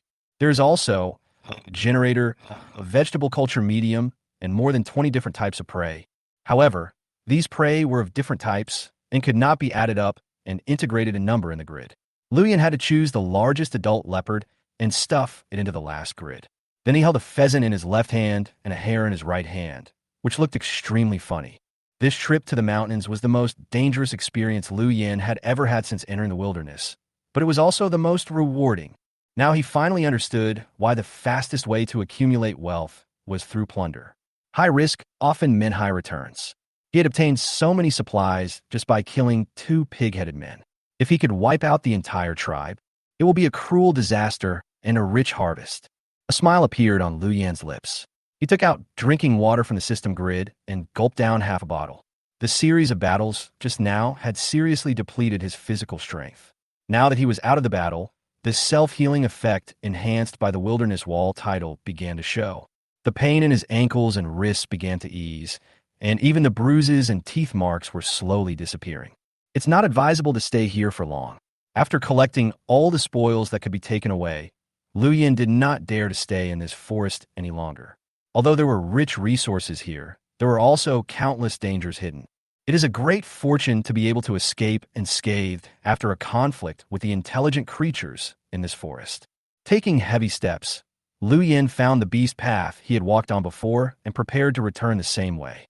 But at this moment, the little white dragon who had been squatting lazily beside him suddenly became alert, staring sharply in a certain direction of the jungle, and letting out an uneasy growl from his throat. "What's wrong?" Liu Yin asked immediately. Animals are often more sensitive to danger than humans, and the little white dragon state clearly shows that it has sensed something. In the dense and lush jungle behind, it seems that something dangerous is approaching quickly. The little white dragon suddenly screamed sharply, and the feathers on its back stood up, urging Liu Yin to leave here as quickly as possible. Liu Yin was stunned for a moment, and then without any hesitation, he immediately spread his long legs and ran out of the forest. Just now, when facing the pig-headed man with a flintlock rifle, the little white dragon had been very calm and at ease, without even showing the slightest sign of nervousness. But at this moment, it was obviously in a state of extreme anxiety and panic. What scared it into this state? Liu Yin didn't dare to think, and Xiao Bailong couldn't explain it either. It just told Liu Yin that it felt an irresistible and deadly danger approaching this place rapidly. The ground began to shake slightly. While running wildly, Liu Yin saw countless birds in the jungle behind him flying up in fright, accompanied by the sound of tree branches being violently broken. It was as if a terrifying beast was rampaging in the jungle. As the vibration from the soles of his feet became stronger and stronger, the thing seemed to be getting closer and closer to him. Liu Yin turned his head slightly and glanced back with his peripheral vision, and finally saw clearly what the thing that was shaking the earth was. That's not a giant beast. Instead, it was a group of huge, crazy-looking pig-headed men. There were more than 30 of them, holding flintlocks, maces, axes, and other weapons. They were like a heavy cavalry team, brutally crushing all obstacles in front of the team. When Liu Yin saw this scene, he felt like his scalp was about to explode. The other party actually discovered that their fellow tribesmen had been killed so quickly and chased after them. The number of pursuers is simply too large. These are not enemies that can be confronted head-on. We have to run. We can only run. Liu Yan's eyes were fierce. He threw away the pheasant and hare in his hands to reduce the weight as much as possible. With his extreme burst, his speed had surpassed the pursuers behind him. Bang! Bang! Bang! The sound of flintlock rifles came from behind, and steel balls flew everywhere, but not a single one hit the rocks on the road. This is not because the pig-headed man's marksmanship is too bad, but because the flintlock is a smoothbore gun. In the absence of rifling, the bullet cannot remain stable for a long time after being shot out of the barrel and will soon deviate. Generally speaking, the effective range of a flintlock rifle is only about 80 meters, only slightly stronger than a bow and arrow, and even within the effective range, its accuracy is very low. If you encounter strong winds and strong light, if you can use a flintlock rifle to hit the target within 20 meters, you will be considered a sharpshooter. Beyond this distance, whether you hit the target or not really depends on God's will. Chapter 55. Inventory of Harvest. Liu Yin ran all the way and finally saw the end of the beast trail and the stream where he had passed when he entered the mountain. He leaped over the stream with all his might and jumped out of the forest. Just after he jumped over the stream, the pig-headed people who had been chasing him all the way stopped. They stood at the edge of the forest and roared angrily at Liu Yin, but none of them dared to chase him out. Liu Yin stopped and looked at this strange scene, and suddenly a strong idea emerged in his mind. If this wilderness is a game, then the forest in front of us should be the monster map that produces pig-headed men. Players can enter this map and spawn monsters at will. And in this map, the pig-headed men can also kill players at will. Once the players leave the forest, they can no longer chase them out and can only stay in their own map and cannot leave.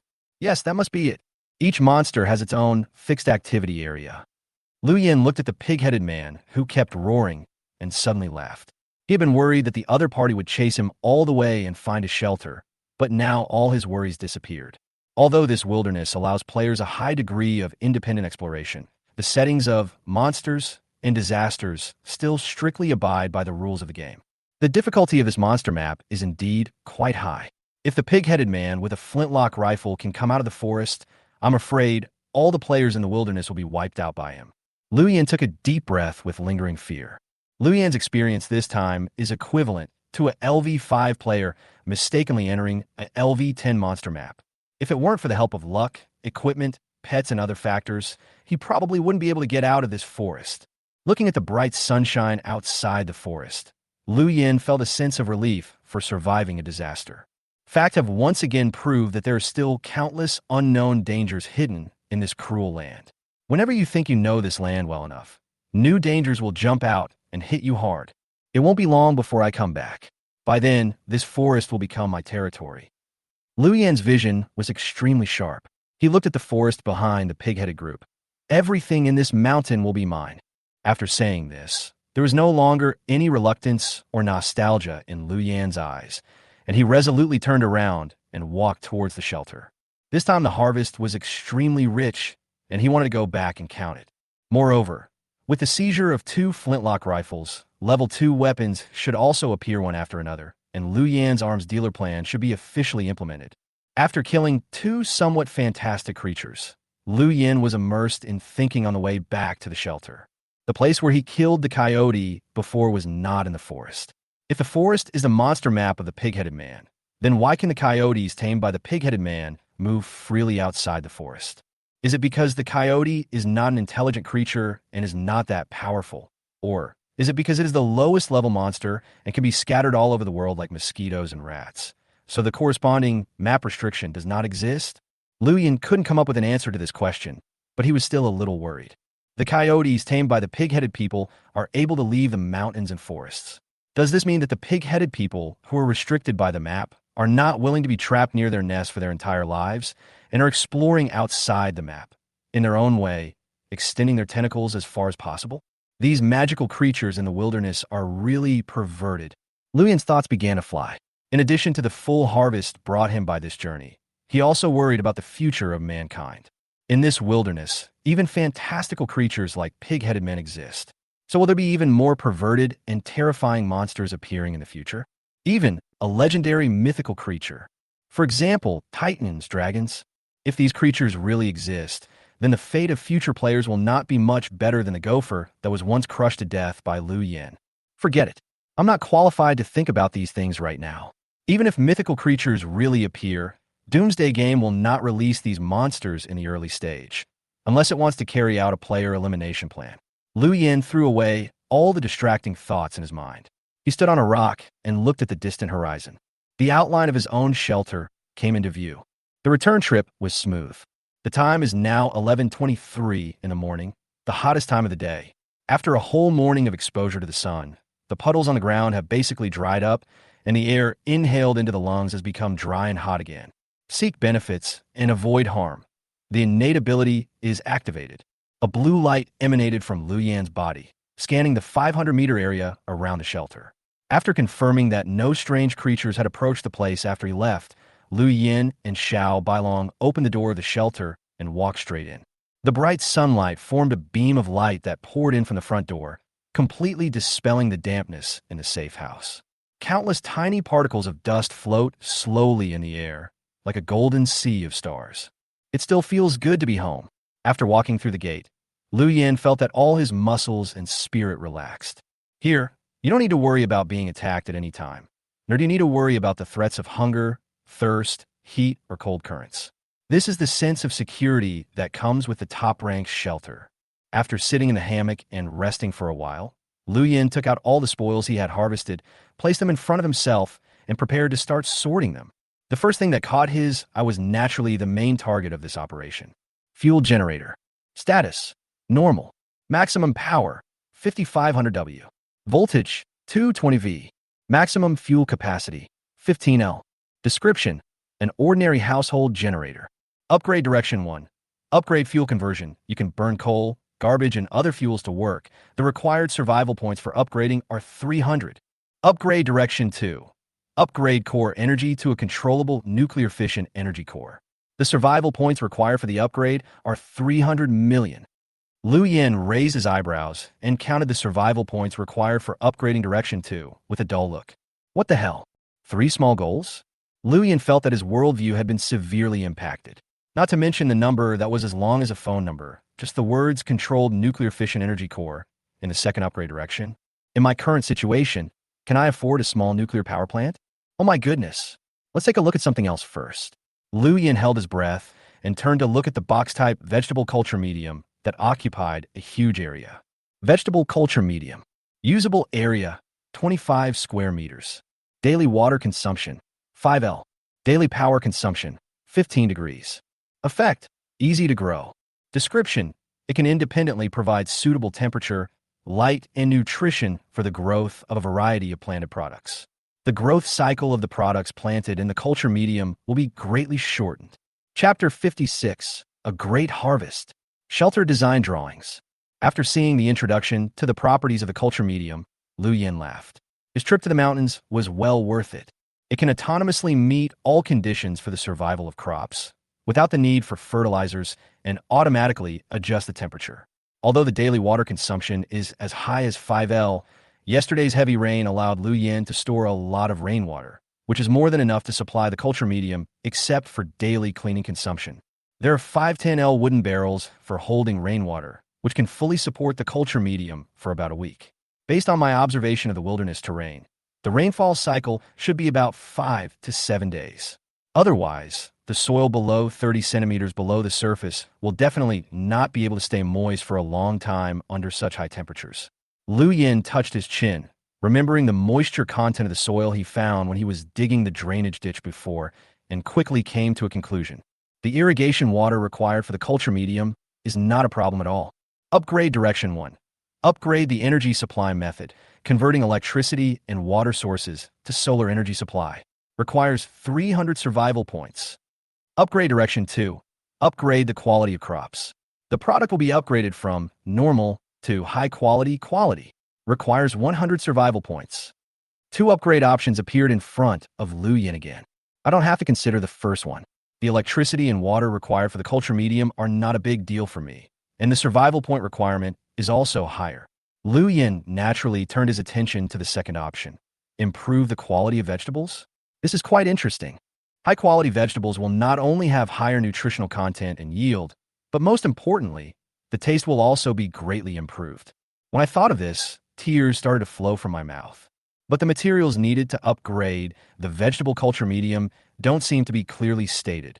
Lu Yin scratched his head. He took out a large amount of materials such as steel, stone, wood, etc. from his backpack and placed them in front of the culture medium, but the survival points required in the upgrade options never decreased.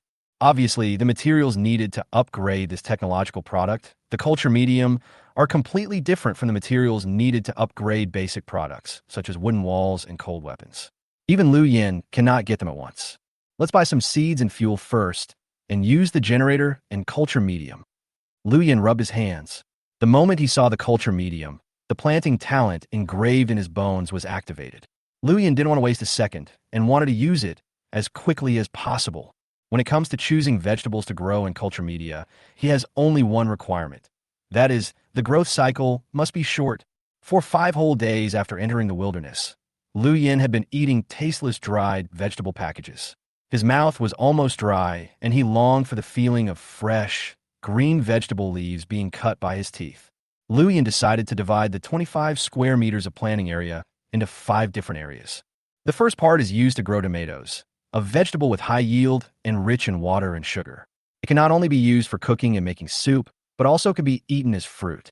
The remaining 4 parts are used to grow Chinese cabbage, leeks, cherry radishes, and Chinese cabbage. Among these 5 vegetables, except for tomatoes, which have a longer growth cycle of about 110 days, the other 4 vegetables only need about 30 days to mature and be harvested. They are also suitable for intensive planting and have extremely high yields. Soon, Lu Yin used the spear that he had used to kill the pig-headed man to exchange for 30 L of fuel and more than a dozen bags of various vegetable seeds at the trading market. After sorting the seeds and burying them in the soil of the culture medium, Lu Yin carried a large barrel full of fuel and walked to the silent generator. Unscrew the cap of the filling port, and as the golden fuel pours into the generator fuel tank, this product of technology slowly regains its vitality. Bang, bang, bang. Lu Yin gripped the handle and shook it violently a few times. Then, as the violent sound of the engine starting was heard, a cloud of green smoke rolled out from the exhaust hole of the generator. Generator running normally. A smile appeared on Lu Yin's face. The small wisp of green smoke coming out of the generator had a pungent smell, but he did not feel disgusted at all. Instead, he felt an inexplicable sense of intimacy. After being left in the barbaric and backward wilderness for 5 whole days, he finally brought the safe house back to the electricity age through his own efforts. Although it was only a prototype, it was still a very good start and a perfect sign. After the vegetable culture medium was added, the originally empty shelter now seemed crowded, and the placement of various furniture and items also looked a bit messy. Lu Yin frowned. The problem facing him now was he had to redesign the layout of the shelter to maximize the use of space as much as possible. But as for interior design, I don't have any experience or skills in this area. It seems I need to find someone to help me draw a design. Lu Yin was silent for a moment and silently posted an item information on the trading floor. Exchange an excellent great axe for a blueprint of the interior of a power shelter. He now owns a flintlock rifle and has also begun to prepare to make level 2 weapons. The sophisticated cold weapons are already one era behind and can already appear in the trading market. Chapter 57. Excellent weapons. Items for sale. Steel axe, excellent. Special effect. Easy to chop. The chopping effect increases by 100%. Items required. A complete interior design of a shelter that maximizes space and has power line layout. Consigner. Lu Yin. As the first weapon with special effects in the wilderness was put on the trading market, it immediately set off a craze again in the entire wilderness of the eastern continent. When many people are still using weapons such as stone axe and wooden spear, an axe with easy to cut is simply a dimensionality reduction attack, almost equivalent to the difference between white equipment and purple equipment. As soon as the product was put on the shelves, it immediately attracted countless people to watch. Fuck, there's actually a weapon with special effects. This axe is simply a magical weapon. It can be used to chop down trees, and it can also be used to chop down people. The owner is the god of roads again. Oh my god, how many good things does he have? Shelter design drawings, I hate it. At the beginning, our school had a quota for admission to Tsinghua's architectural design major, but I didn't go. It was so stupid. Brother above, you are awesome. You didn't even go to Tsinghua University after being recommended. Can you tell me why? Well, there were many reasons why I didn't go, but the main reason was I wasn't the one who got the recommendation. Fuck you. Many unarmed players stared at the commodity information in the trading field, their saliva almost flowing out. Everyone knew how valuable this axe was. If they bought it, it would be of great help to their journey in the wilderness. In a bush, a thin player tore his clothes into strips and reinforced the loose stone axe in his hand. The blade of this stone axe has 7 or 8 cracks, and the handle looks like it's about to break. It looks very miserable, but this player still cherishes it very much. He knew very well that this stone axe was the foundation of his foothold in this wilderness and his trump card to save his life. Once he loses it, he will be defenseless and become the creature at the bottom of the food chain. It would be great if I could get this steel axe. The skinny player opened the trading site and stared greedily at the trading information posted by Lu Yin. I won't have to live in fear like a rat anymore. In front of a steep mountain wall, a tall player had a look of pain on his face. His right wrist was twisted abnormally, and he was holding a broken wooden spear in his palm. There was a pool of blood and animal hair on the ground in front of him. Damn it, I wasted so much time. I consumed so much energy, but in the end, the goat still escaped. The tall player roared angrily, staring at the broken spear in his hand. It's all because of this damn wooden spear. How could it break at such a critical moment? If I had a better weapon, this hunt would have been a success. In a mountain forest, the two players rode tremblingly on a branch 4 or 5 meters high. 5 or 6 coyotes gathered under the branch, showing their sharp teeth and roaring at the two players. You idiot! You can even lose your weapon. What else can you do? We are unarmed now, and we dare not go down to fight them. We will be trapped here to death. The older player glared at the younger player, grabbed his hair, and yelled, "Tell me, what should we do now?" In the wilderness, there are players everywhere who are in trouble due to lack of weapons. In the eyes of these players, this high-quality axe is almost a life-saving straw and a refreshing rain after a long drought. But when looking at the shelter design drawings among the required items, most people fell silent. This kind of thing is not something that an ordinary person can just make up by doing some shoddy work. If you don't have the knowledge and experience in this area, you will definitely not be able to get away with it. Lu Yin also knew that this thing was quite rare and would be difficult to obtain, so he waited very patiently. However, what surprised Lu Yin was that after just 30 seconds, some players appeared in the World Channel and expressed their intention to complete the transaction. At this time, the number of survivor players in the entire East Continent is 1,108. It seems that there is no shortage of talents in interior design among these more than 1,000 people. Lian, Mr. Liu, I studied interior design before. We can chat privately. Adiv, I am an active duty lieutenant officer in Russia. I have participated in the design and construction of military fortresses and have rich experience. Fang Xiong, I have a senior interior designer certificate. I used to have my own studio, leading a team to produce thousands of design works, with a customer satisfaction rate of 99%. Qin Yao Yao, I'm a senior power engineer. I know how to design to minimize losses. I once invented a special circuit that can save at least tens of thousands of kilowatt hours of electricity every day. Qin Yao Yao, send a picture. Lian at Qin Xiao Xia, are you serious? Although I'm not very proficient in electrical technology, the materials used for the wires in your special circuit design are very backward, and various high-power switches and long-distance power transmission are used. I am afraid that such a design cannot achieve the effect of energy saving, right? Qin Yao Yao, you know nothing. My special circuit consumes 10,000 kilowatt hours of electricity a day. But if I don't start it, isn't it equivalent to saving 10,000 kilowatt hours of electricity a day? Chapter 58. Changes in the situation. Li Yan, Fang Xiong, Hadif. Sorry, I don't quite understand. There are a lot of question marks in the World Channel. Qin Yao Yao. You may find what I say a little hard to understand or even a little ridiculous, but it's not because you are too stupid, but because my thinking is too advanced.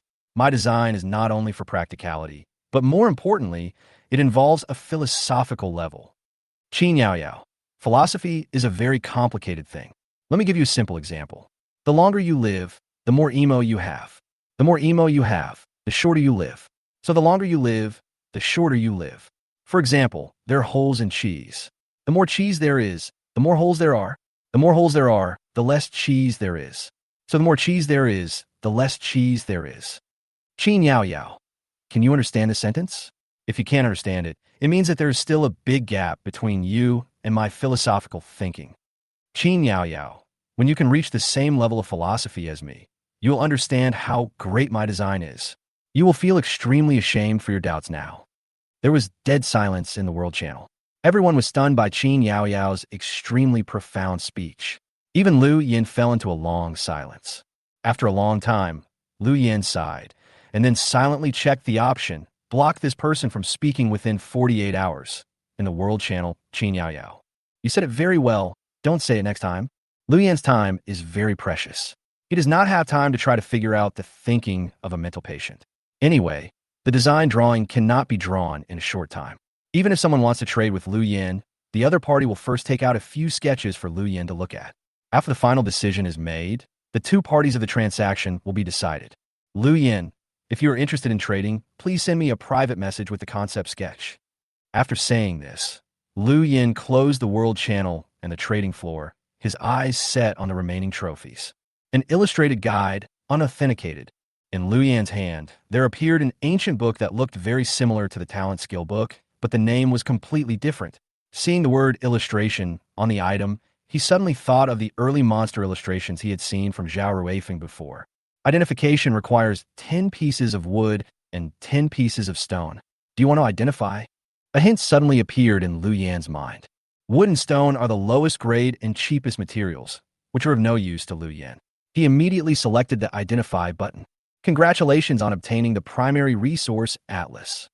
As the pleasant prompt sounded, the picture album began to glow slightly, as if it was injected with vitality. The originally tightly closed pages were slowly opened as Lu Yin's fingers turned. Item name, saltpeter. Basic resources can be used to refine and manufacture gunpowder, fertilizers, pigments, ice, etc., with a high yield. Main production areas: Zhuchao 165.338, Mongshan 55.222. Things to note when mining. There will be a large number of pig-headed people gathering in the pig nest, which is extremely dangerous. The terrain of Mongshan is steep, and there are a lot of deadly poisonous snakes lurking. As lines of characters came into Lu Yin's eyes, his eyebrows raised high and a slightly unexpected smile appeared at the corner of his mouth. It's actually a resource atlas. Lu Yin felt his heart beating faster. What is most important in the wilderness is resources. If you can collect a large amount of resources in the early stage of the game, you can magnify your advantage infinitely like a snowball. However, in this strange land, the distribution of resources is very scattered and irregular. In just a few days, it is difficult for players to fully explore this wilderness by their own abilities, and they're simply unable to determine the location of various resources. If you want to collect them, you can only rely on your own luck, like a headless fly. But now it's different.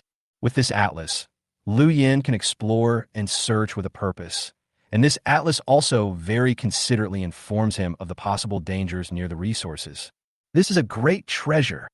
Lu Yin kept it carefully and immediately started to manufacture weapons in large quantities for sale.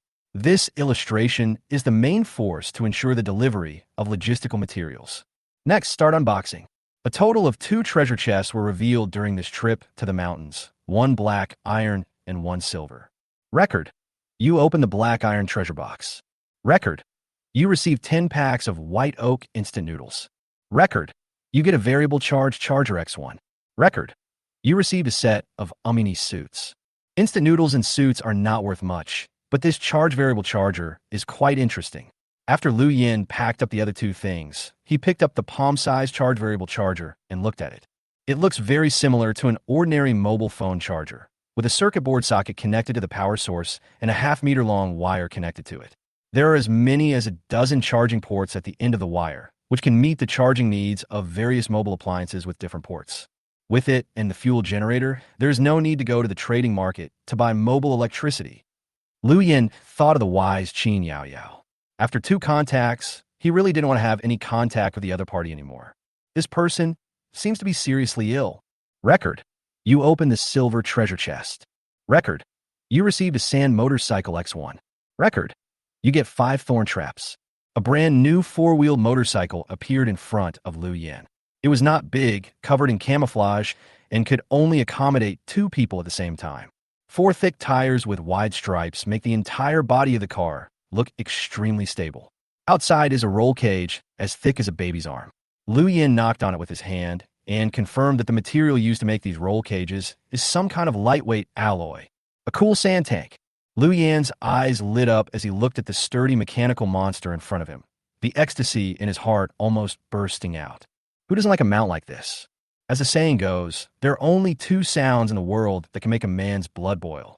One is the charming moan of a woman, and the other is the ferocious roar of an engine. Liu Yin gently stroked the dune motorcycle with his hand, wishing he could drive out right away to enjoy the thrill of speeding. Imagine, in the endless flat wilderness, driving a motorcycle at full speed, with Lu Xiaoyu sitting in the passenger seat, and little white dragon soaring high in the sky, feeling the strong wind brushing across your cheeks. That feeling is called freedom. Liu Yin couldn't help but smile, but soon, a private message from the trading floor pulled him back to reality from his excitement. He opened the private chat interface and found that a sketch had been sent to him, and the sender turned out to be a very familiar name. Mu Qianqian. Inside a cave, a group of ragged victims were struggling to chisel away the rocks near their shelter and transport them into the drainage ditch to reinforce the stone walls. Mu Qianqian stood in the center of the crowd, swinging the pickaxe vigorously, beads of sweat dripping down her cheeks. Teacher Zhang, I have sent the sketch you drew to Liu Yin. I hope we could get a chance to trade. She wiped the sweat off her face and looked around the shelter with 42 people with some concern. She said softly to a middle-aged man with glasses beside her, Our number is increasing, and the resources consumed every day are also increasing. We need more and better weapons to hunt wild animals and ensure food supply. The middle-aged man with glasses listened to Mu Qianqian's words and looked at the victims who were working. Among the victims, although there were many people working hard at the same time, there were also some who were taking advantage of the situation. There are also some people who are unable to participate in this kind of heavy physical labor due to age or illness, and they also do not have the skills for mental labor. Such people are a complete burden to the entire shelter. He opened his mouth, wanting to advise Mu Qianqian something, but in the end, no words came out. After all, his current status is the same as these disaster victims. If he says anything more in front of Mu Qianqian, it will not only cause disgust among other disaster victims, but also make Mu Qianqian think that he is excluding others. I hope so. The middle-aged man with glasses sighed. His eyes fell on a young disaster victim. He had noticed the other person from the beginning. He was moving a palm-sized stone back and forth and had been dawdling there for a long time. It was obvious that he was being lazy and slacking off. And at the lunch just now, this young disaster victim ate the most food. The middle-aged man with glasses frowned for a long time and finally couldn't help but walked up to the other party and said, Young man, can you work faster? Are you worthy of the food you eat at noon if you do this? Miss Mu took us in, not to feed us for nothing. The middle-aged man with glasses lowered his voice, so low that only the 2 of them could hear it, in order to save the other party's face. But to his surprise, the young disaster victim did not feel ashamed after hearing this. Instead, he squinted at him and asked with a sneer in his voice, Who do you think you are? What do you have to boss me around? Mu Qianqian said she would take us in, provide food and shelter, and I didn't ask her for anything. It's a 2-way fight. Why are you wasting your words? The middle-aged man with glasses was stunned and gritted his teeth and said, Shameless. Fuck you. Mind your own business in the future. The young disaster victim ignored the other person and turned around and ignored him. You're just a parasite. It was a huge mistake to let you into the shelter. The middle-aged man with glasses was furious. He reached out to grab the other's shoulder, and his voice rose several degrees. Seeing that everyone's attention was drawn to him, the young victim quickly fell onto the middle-aged man with glasses and at the same time punch himself on the nose in a very subtle manner. Suddenly, blood gushed out. "He's beating me. He's beating me." The young victim's nose was bleeding, and he looked extremely miserable. He tightly grasped the collar of the middle-aged man with glasses and shouted in a shrill voice. He relied on his seniority to bully me because he joined the shelter a day earlier than me. I didn't listen, so he beat me up. The middle-aged man with glasses was stunned. The shelter was in chaos. Chapter 59 Sketch. Open the picture. Inside the shelter, Liu Yin enlarged the picture on the private chat interface, and an overhead sketch of the shelter drawn with simple pencil lines appeared in his sight. The initial safe houses issued by the system are uniform in size and shape. The only difference is whether they are above ground or underground. This simple bird's-eye view does not look complicated, and even people who have never worked in engineering can understand it clearly. The safe house is divided into 6 areas: 2 bedrooms, a warehouse, a kitchen, a vegetable cultivation room, and a hall, separated by walls. Liu Yin looked at the design sketch and raised his eyebrows. Leave shooting holes in all directions of the 6 rooms, connect them with steel cables, and set up the control center room in the master bedroom. About 3 minutes later, Liu Yin closed the picture.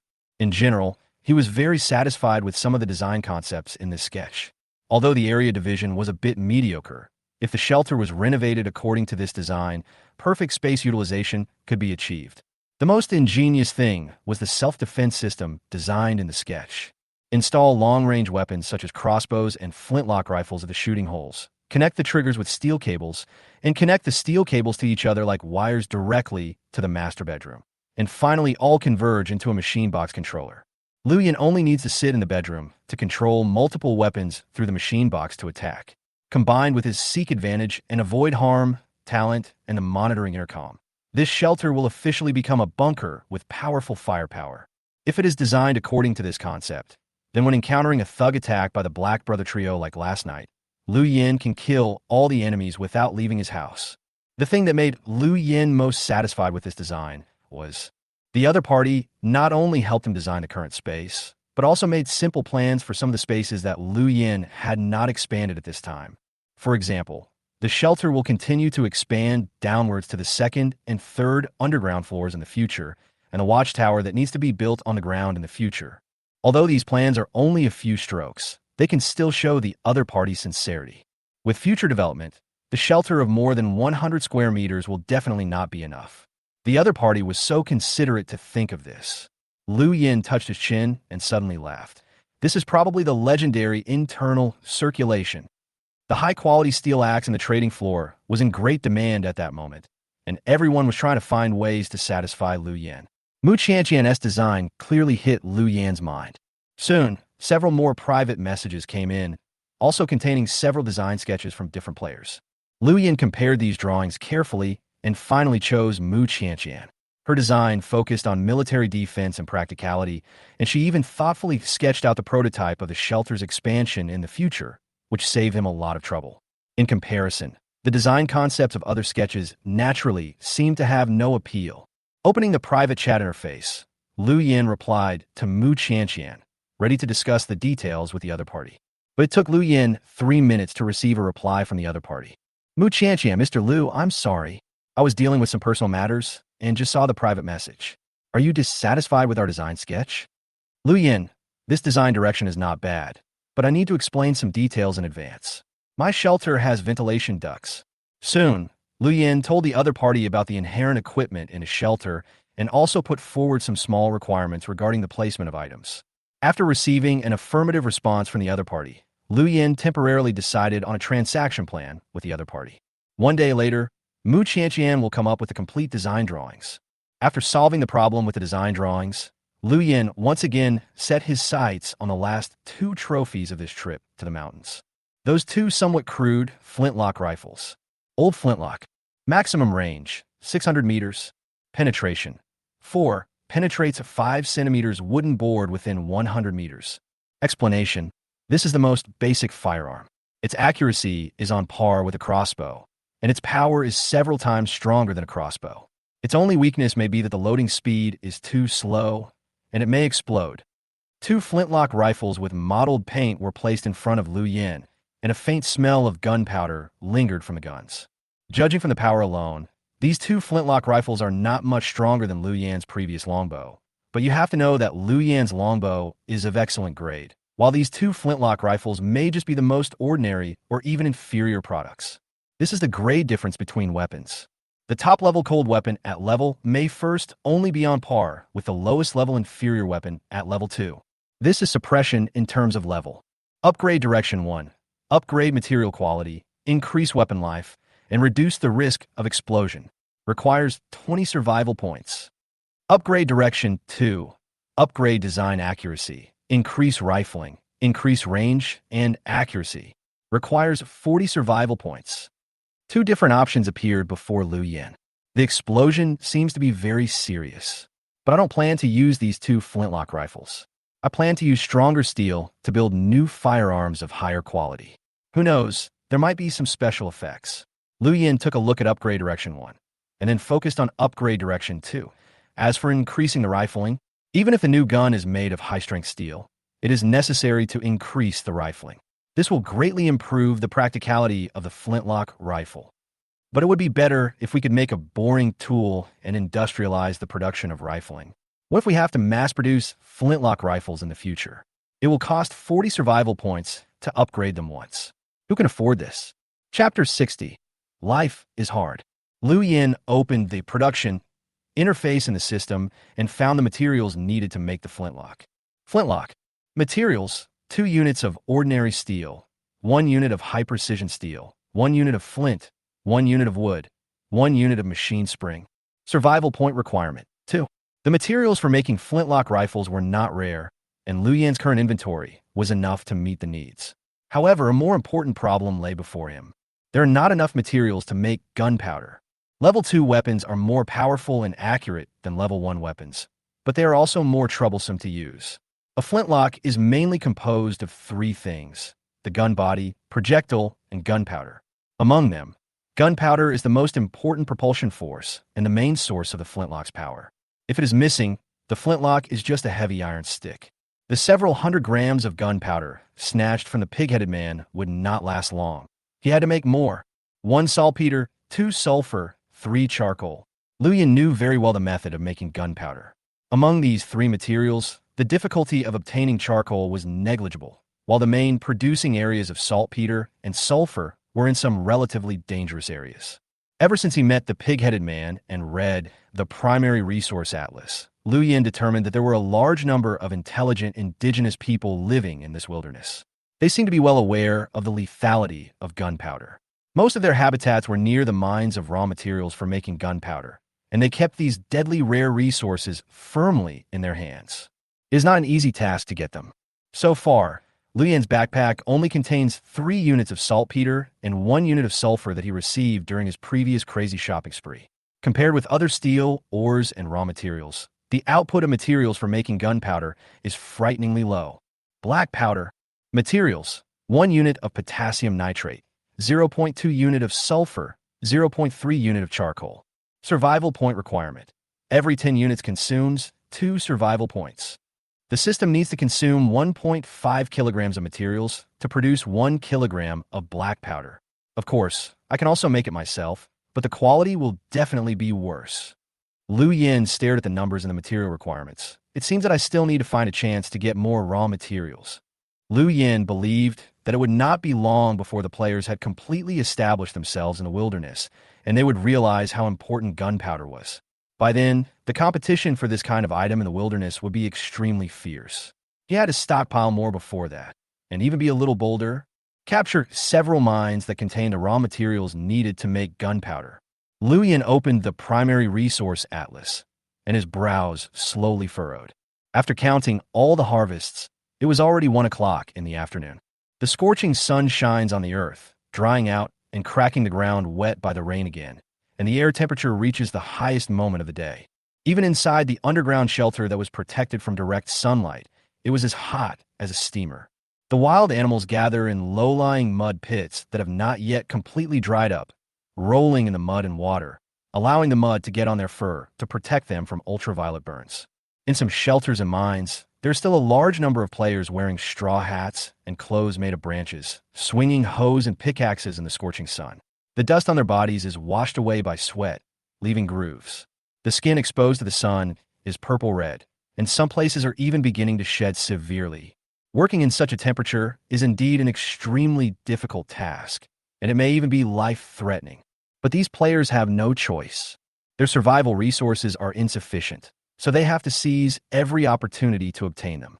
The morning and evening when the temperature is lower is the peak period for wild animals to be active. If they go out rashly, they may be attacked. The night is even more dangerous. Even staying in a safe house can result in losing one's life if one is not careful, let alone going out. This is the hottest time of the day, but it is also the lazy period for most wild animals. Although the work is a little harder at this time, at least the chance of being attacked is much smaller. In order to survive, I have to endure a little hardship and suffering. What does it matter? Ding ding dong dong. They're the cries of players who have to compromise with the rules of wilderness survival in order to survive. A tall player was sweating profusely, and his palms were covered with blisters. However, he did not dare to stop his actions, because mining was the least dangerous way to obtain resources, and he could not waste time. The longer you hold on now, the greater your chances of survival in the future will be. Gurgle. An extremely loud stomach contraction sound was heard, and a strong feeling of hunger flooded into the player's brain. He paused, unscrewed the water bottle he carried with him, and gulped down the rainwater collected yesterday. He felt his entire stomach filled with the flowing liquid, and the strong feeling of hunger turned into an extremely strange feeling of fullness. The player did not dare to pause and raised the hoe in his hand again to dig frantically. After 6 days in the wilderness, he still hadn't solved the food crisis and could only rely on rainwater to fill his stomach. But fortunately, he still has his own shelter and doesn't need to wander in the wilderness like a lonely ghost. Thinking of this, he felt somewhat fortunate and satisfied with his situation. At least I'm still alive and have a home. A forest. A female player was holding an axe tightly, chopping down a tree that was thicker than her waist. The trunk was very thick, the axe was very small, and she didn't seem to be very strong. Every time she swung the axe, it could only leave a few millimeters of scar on the trunk. At this rate, it would probably take her more than 10 hours to cut down the tree. But she did not get discouraged and did not give up. There seemed to be huge energy hidden in her thin body, and she swung the axe again and again. After a long time, she took out a piece of cream cake from her backpack, carefully broke off half of it, put it back into the packaging bag, and swallowed the half piece of cake, which was only the size of an ordinary egg, in small bites. She swallowed very slowly, as if she was reluctant to swallow the sweet taste into her stomach. After savoring it carefully, she licked the breadcrumbs and cream between her fingers clean. Although life in the wilderness is hard, she is already very satisfied. She had food, not enough, but enough to keep her from starving. Compared to those who can't even afford to eat, she is already enviable enough. It is now the 6th day of the apocalypse.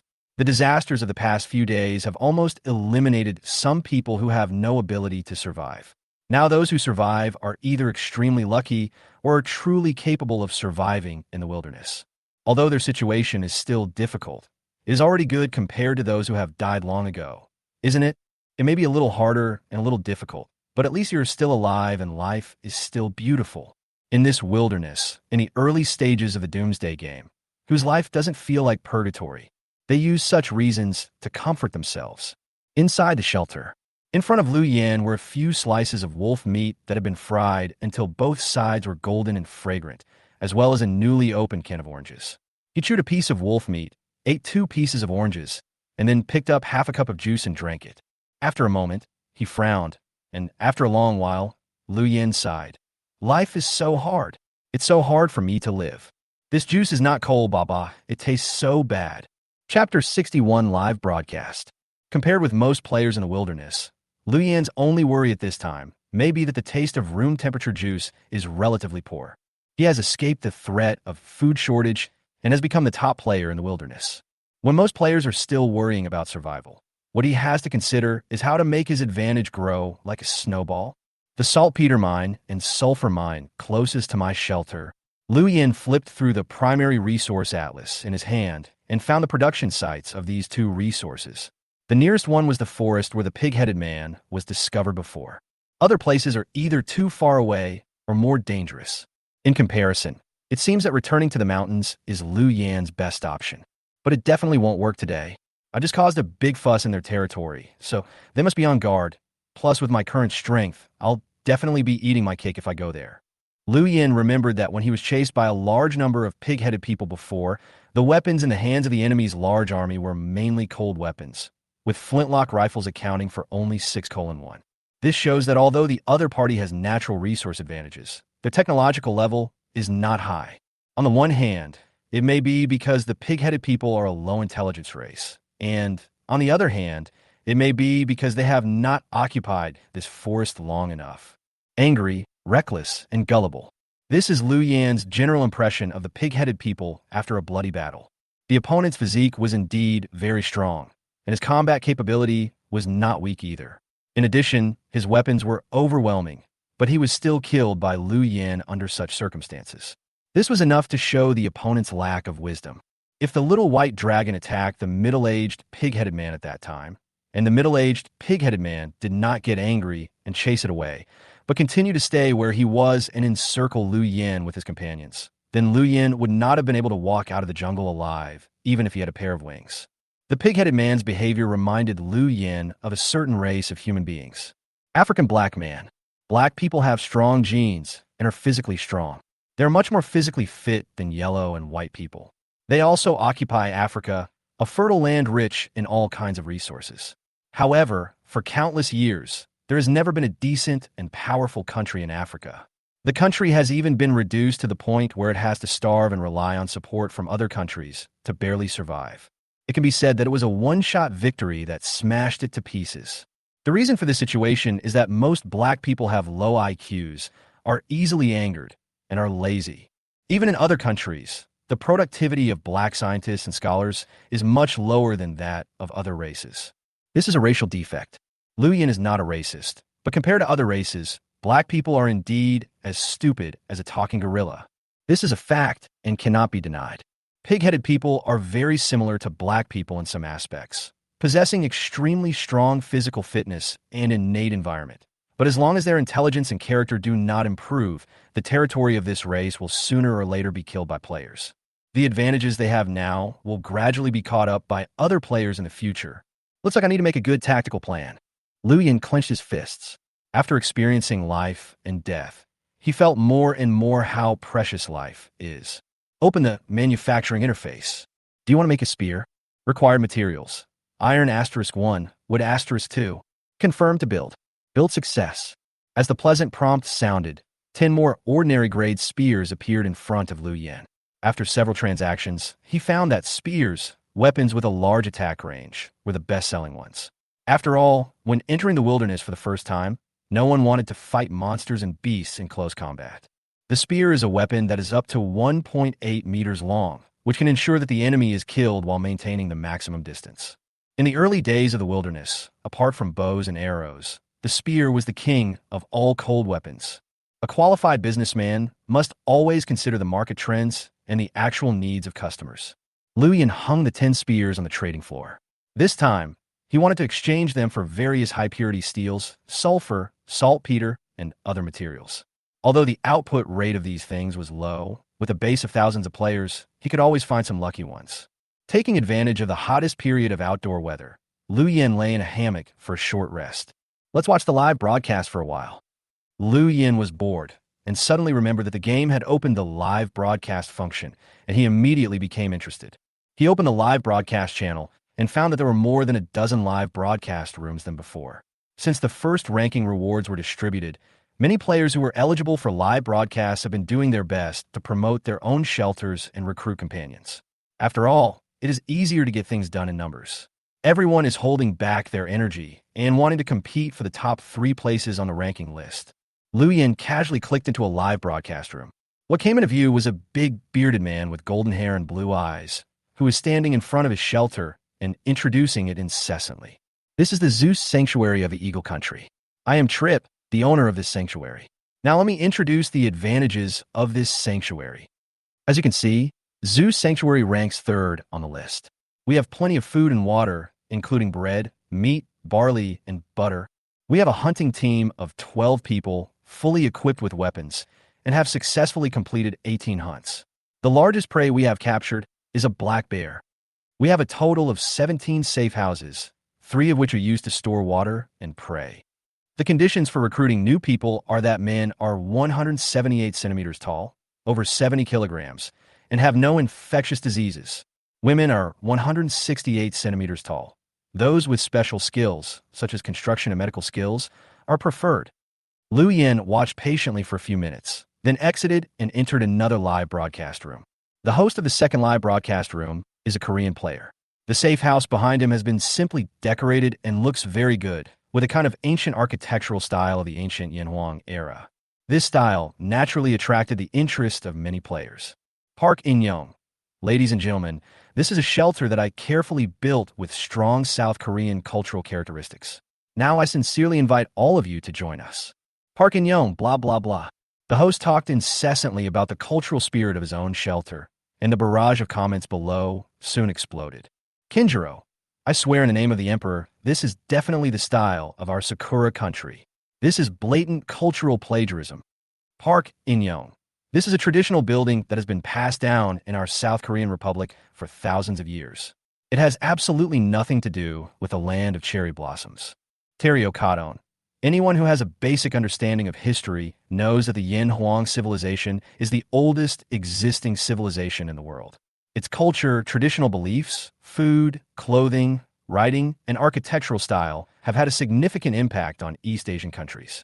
In other words, the source of your proud culture comes entirely from Yin Huang. Park In-young, you don't understand at all. You're not Asian.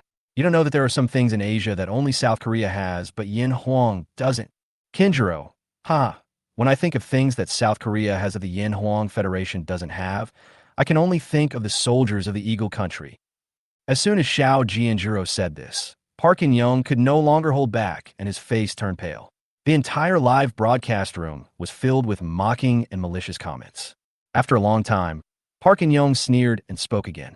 Park In-young, dear friend from the Sakura country, I guess you have a very good relationship with the Vatican. I heard that the Pope likes your country very much. Park In-young, after all, among all the countries in the world, only in the land of Sakura will little boys fall from the sky. Chapter 62 Void. The entire live broadcast room was filled with the quintessence of Chinese culture, and it was a mess. Park In-young and Kinjiro were both first-rate old hermaphrodites, and they would attack whenever they could find the other's pain point. As a bystander, Liu Yin still enjoys watching this dog-eat-dog scene. Just as he was lying on the hammock, ready to comfortably watch a quarrel, there was a knock on the stone door of the shelter. It was the little white dragon who was out for a stroll, knocking on the door. The journey in the mountains made Liu Yin very tired, but the little white dragon was still full of energy and did not feel tired at all. Knock, knock, knock. The knocking outside the door became more and more intense. Liu Yin even heard a hint of impatience and uneasiness. Could it be that little white dragon was in some danger? He immediately turned over and jumped off the hammock, opening the stone door to create a 20-centimeter wide passage. However, the little white dragon did not rush in directly, but continued to stand at the door and hissed at Liu Yin, while raising its wings and pointing in a direction in the distance. You said you saw a door? After a few seconds, Liu Yin understood what Xiao Bailong wanted to say, and his pupils suddenly contracted. A blood-red door? Liu Yan's originally relaxed expression turned serious. Apparently, another secret ruin appeared, and according to what Xiao Bailong said, its location was about 5 kilometers away from the shelter. Ever since the last experience of exploring the secret ruins, Liu Yin has developed a keen sense of this mysterious and terrifying special scene. There are a large number of resources and treasures in the ruins, and all of them are finished products, the kind that can be put into use immediately after they're taken out. For example, the monitoring walkie-talkie obtained before helped him successfully kill the 3 thugs. If it weren't for it, he might not have been able to detect the enemy's attack at all. Compared with ordinary maps like Pighead Forest, the output in the secret ruins is obviously of higher level and better quality. Although the ruins are filled with dangers, the truth that wealth and honor can only be achieved through risk remains unchanged. Compared to the rewards, what's the risk? What's more, compared to the first time he entered the ruins, Liu Yan's equipment is completely new. At this moment, he is not afraid of any challenge. The dune motorcycle roared as it raced across the wilderness, raising a cloud of dust like a dragon of dirt behind it. There were 15 L of fuel left from the previously purchased fuel, which Liu Yin added to the motorcycle's fuel tank. According to the data displayed on the instrument, this fuel was enough to support a range of 300 kilometers. The little white dragon soared high in the sky. From its perspective, looking down, Liu Yin looked like a fearless warrior, riding his warhorse towards the enemy. A few kilometers away in the straight direction of Liu Yin, an extremely thick black fog covered the earth. In the black fog, a blood-red gate was looming and half open, like a devil with its huge mouth wide open, waiting for its prey to fall into its trap. 3 kilometers. 2 kilometers. 1 kilometer. Liu Yin didn't stop until he was 300 meters away from the thick black fog. The little white dragon also descended from the sky extremely cautiously, staring at the situation in the center of the black fog with sharp eyes. But even the little white dragon couldn't see the situation inside the gate clearly. There was an invisible barrier in the ruins that blocked the visual exploration. Liu Yin rode his motorcycle around the gate and found that it was different from the last time he entered the ruins. The words on the gate are. Liu Yin narrowed his eyes and tried his best to focus his sight on the faintly visible characters at the top of the gate. Su. He finally saw clearly the mark on the gate. It was not the evil of the White Bear City ruins, but the void similar to the tribal ruins that Yuan Wenya had entered. The virtual ruins and the evil ruins are completely different. According to the information obtained, it can be known that there may not be materialized enemies in the virtual ruins.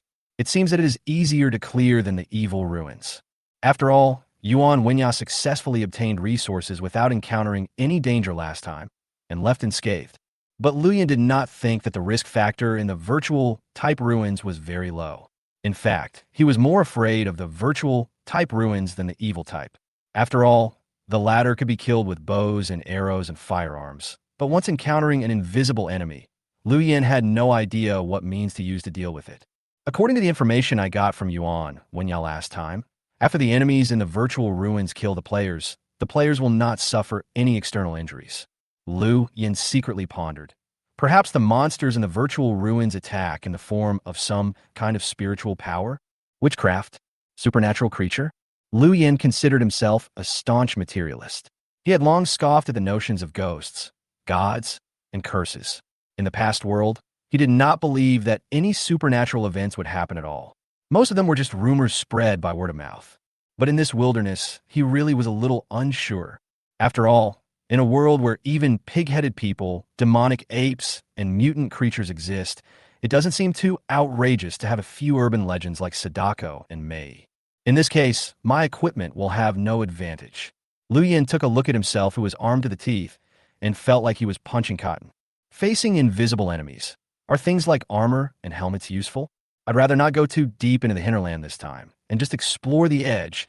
If I find anything abnormal, I'll retreat immediately. There shouldn't be any problem. Liu Yin took a deep breath, although the virtual ruins were rather weird.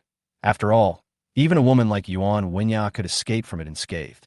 As long as he wasn't too greedy, there wouldn't be any accidents. After hesitating for a moment at the gate, Liu Yin opened the manufacturing system. Flintlock. Required materials. Do you want to make it? Confirm production. Liu Yin clicked the confirm button. Soon, with a flash of light, a simple-looking flintlock appeared in his palm. Production successful. LV2 weapon production quantity plus 4/800. The weapons produced by the system were indeed very refined and very different from the crude creations of the pig-headed man. Not only were the barrels smooth and flat, but they were also small in size. They were not long-barrel guns like long sticks, but large pistols similar to those used in medieval duels. Chapter 63, Ancient Architecture. The flintlock produced by this system has a total length of no more than 30 centimeters from the muzzle to the handle and is very exquisite. Although a short barrel will affect shooting accuracy, it far exceeds the bloated long gun in terms of ammunition loading, carrying, shooting speed, and reaction speed. Flintlock. Quality ordinary. Maximum range 800 meters. Explanation. My lord, times have changed. Gripping the gun handle tightly in his hand, Liu Yin felt relieved. Although he knew very well that this thing might not be effective against the monsters in the virtual world ruins, it always did not hurt to prepare some more things. And most importantly, perhaps the danger within the ruins does not only come from the ruins themselves. Those players who enter the ruins at the same time as him may pose a greater threat than the monsters in the ruins. Although the system does not have any introduction to this, through these days of exploration and observation of chats in the World Channel, Liu Yin has determined that a ruin can accommodate multiple players to explore at the same time. If we encounter the same kind of people in the ruins, I'm afraid there will be a big battle. Liu Yin is now a piece of fat meat in the wilderness, and everyone wants to take a bite. Liu Yin looked at the door that was so close to him, but did not step in rashly. Instead, he turned around and began to prepare the second weapon. He used the clothes stripped from the bodies of the 3 Hage men and cut them into palm-sized pieces with a knife. He poured the gunpowder seized from the pig-headed man into these cloth bags, mixed them with sharp gravel and sugar, and then wrapped them up tightly. Do you want to make a fuse? Require materials: 1 G of nitrate powder, 1 sheet of paper. Liu Yin turned on a manufacturing system and made several fuses using saltpeter, orange juice, and the advertising plastic paper pasted on the outer packaging of the big golden dragon oil bottle. After inserting the fuse into the gunpowder bag, Liu Yin looked at the egg-sized landmine in his hand, and a satisfied smile appeared on his face. His second weapon was not produced by the system and looked a bit crudely made, but its power was definitely not small. It was equivalent to a simplified fragmentation grenade plus an incendiary bomb combination. Once the gunpowder bag explodes, the sharp gravel will burst in all directions like a crossbow arrow. At the same time, the high-temperature flame will instantly melt the sugar. The sugar liquid will spread to the surroundings with the explosion, igniting a fire that is difficult to extinguish. Even if it was a wild bull, if it got hit head-on like this, it would probably have to report to its ancestors the oxhead and horse-face monsters. However, since it is homemade, the stability and safety may be a little worse. If it is not operated properly, you may accidentally hurt yourself. There were only 800 G of gunpowder seized from the pig-headed man, and it took about 120 G to make each such gunpowder bag. So after making 3 in a row, Liu Yin stopped what he was doing. 3. If we don't encounter a large number of enemies, it will be more than enough. Liu Yin carefully stuffed the 3 mines into the backpack grid. This thing is the largest bombing firepower he can currently produce. Although after the LV2 weapon proficiency is unlocked, there is an old-fashioned wooden handle grenade in the system's output, but the materials it needs are far more than handmade mines. The materials Liu Yin had at the time were not enough to meet production needs. Do you want to make a spear? Confirm to produce. Consume high manganese steel X1 with X2. Finally, Liu Yin thought for a long time, then took out steel and wood and rubbed out a spear with his hands. Although the advantages of firearms are obvious, their disadvantages cannot be ignored. Before they were equipped with automatic bolts, it took more than 10 seconds to reload after each shot. Liu Yin needed a handy cold weapon to ensure that he would not be killed by the enemy during the 10-second shooting blank period. Spear, excellent. Special effect, easy to pierce. Explanation: you said your spear is the sharpest in the world, and you also said your shield is the strongest in the world. If you use your spear to pierce your shield, who will win? Don't go away. Answer this question. Aren't you contradicting yourself? Hey, what are you doing? The last words of a viewer who found a loophole in the weapon vendor's propaganda before being stabbed to death by the angry vendor. This means, I'm too tired to complain. Liu Yin clenched the spear in his hand, loaded the flintlock with gunpowder, and stuffed it into his arms, looking towards the gate of the ruins that was just within reach. Little white dragon, let's go. As soon as he turned the accelerator, the engine roared and thick smoke billowed out of the exhaust pipe. The dune bike disappeared into the gate in an instant, with the little white dragon following closely behind. An extremely strong feeling of coldness surged up from all directions. This familiar feeling allowed Liu Yin to clearly sense where he was. He has entered the ruins. The dark, chaotic fog in front of him began to gradually dissipate from the moment he entered, and the world inside the ruins unfolded completely before him. A group of lonely creatures forever staying on this land. They have experienced countless years of waiting. In the process, they lost their bodies and their hopes. The only thing left is their paranoid and fanatical souls. If you're not the one they are waiting for, please run away immediately once you sense their presence, because they will kill you very quickly since they have already gone crazy. If you are the one they are waiting for, then please run faster, because during the long wait, they have turned their former hopes into resentment of being abandoned, and they will use the most cruel method to torture and kill you. Just like the White Bear City ruins, after entering, a series of plot summaries first appear in front of Liu Yan's sight. These information summaries seemed to be engraved into Liu Yan's memory. Soon, the handwriting in front of him began to blur and slowly disappeared. He raised his head and looked forward. As far as the eye can see, there's an extremely spectacular ancient ruins. Chapter 64, Earth Fort. Tall towers stand in rows, and temples stand tall. The outer perimeter of the temple in the center is surrounded by a large number of low-rise, small buildings, which look like guards guarding the temple. The style of these buildings looks very similar to ancient Egypt. However, it seems that due to their age, most of the buildings have collapsed to varying degrees, and the glazed tiles on the top of the temple have lost their luster and shattered into pieces of blue stone. A breeze blew, and the entire ruins became silent. It was so quiet, like a cemetery at midnight. You have entered the secret ruins. Game panel function is temporarily unavailable. Just like the last time I entered the White Bear City ruins, after stepping into this land, the original game function interface turned gray. The little white dragon landed on Liu Yan's shoulder very cautiously.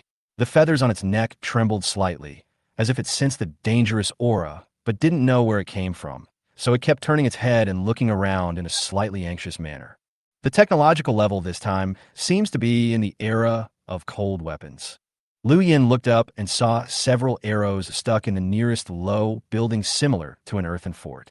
He put away the dune motorcycle and walked to the front of the building, gently knocking the arrows with his spear. In an instant, the originally solidified arrow shattered into countless tiny wood chips. It has been weathered and decayed so badly that it must be at least 100 years old. Liu Yan roughly calculated the time.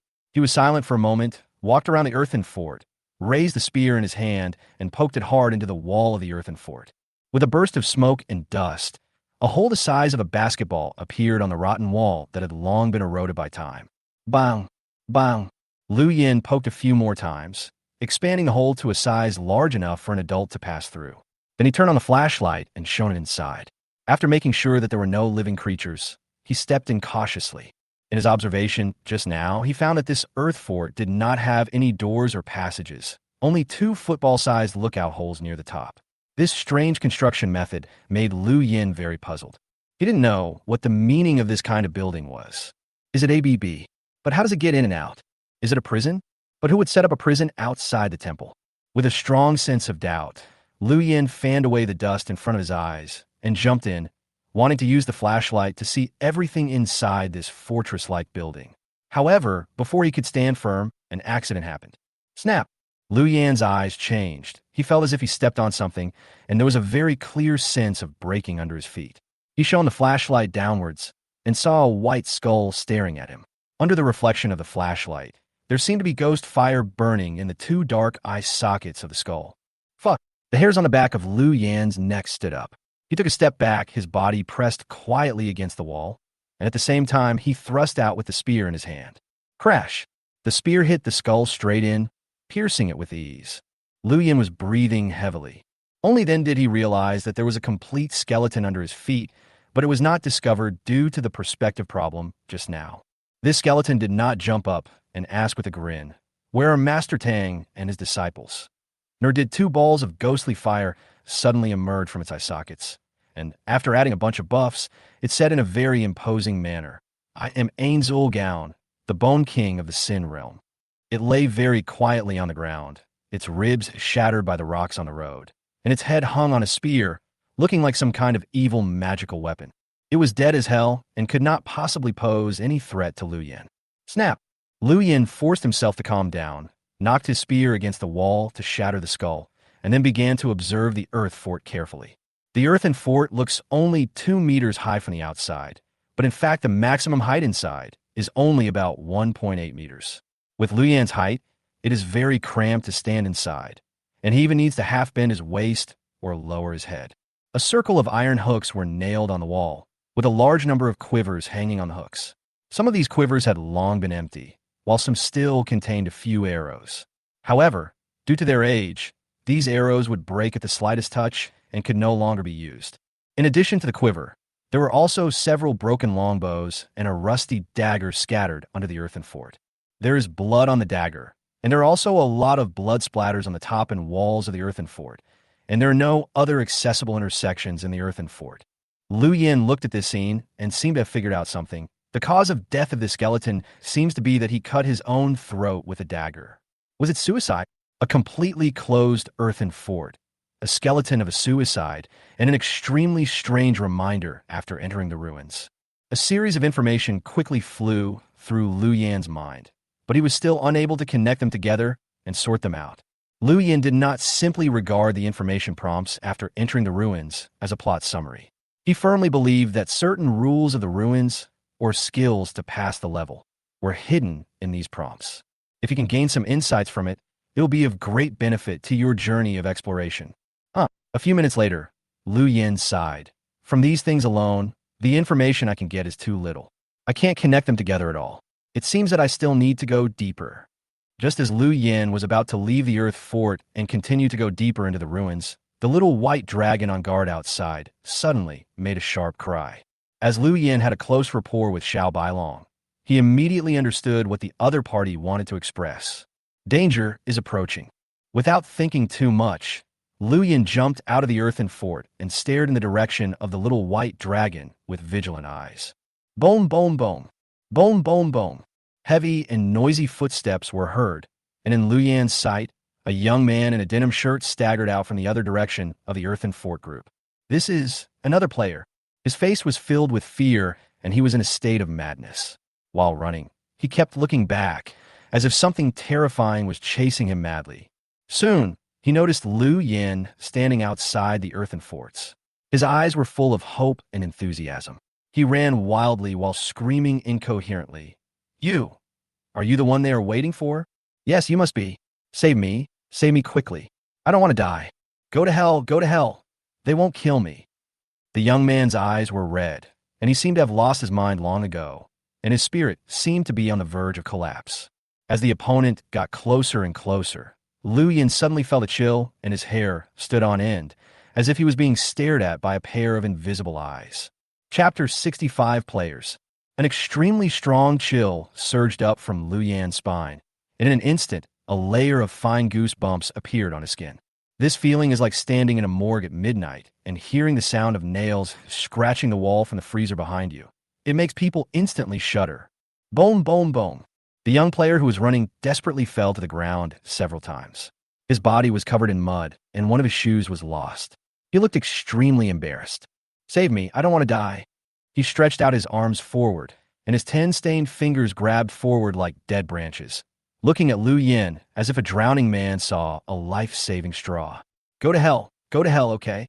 The distance between the young man and Liu Yan was getting closer and closer, and as the other party got closer, the feeling of sickness became more and more obvious, as if an invisible ghost was moving quickly in this direction. Stop! Liu Yan raised the spear in his hand, pointed the tip of the spear straight at the opponent, and shouted sternly, "Stand there and don't move. If you move forward, you will die." The invisible enemy himself was not seen, but as long as the player continued to approach, Liu Yan might be in danger.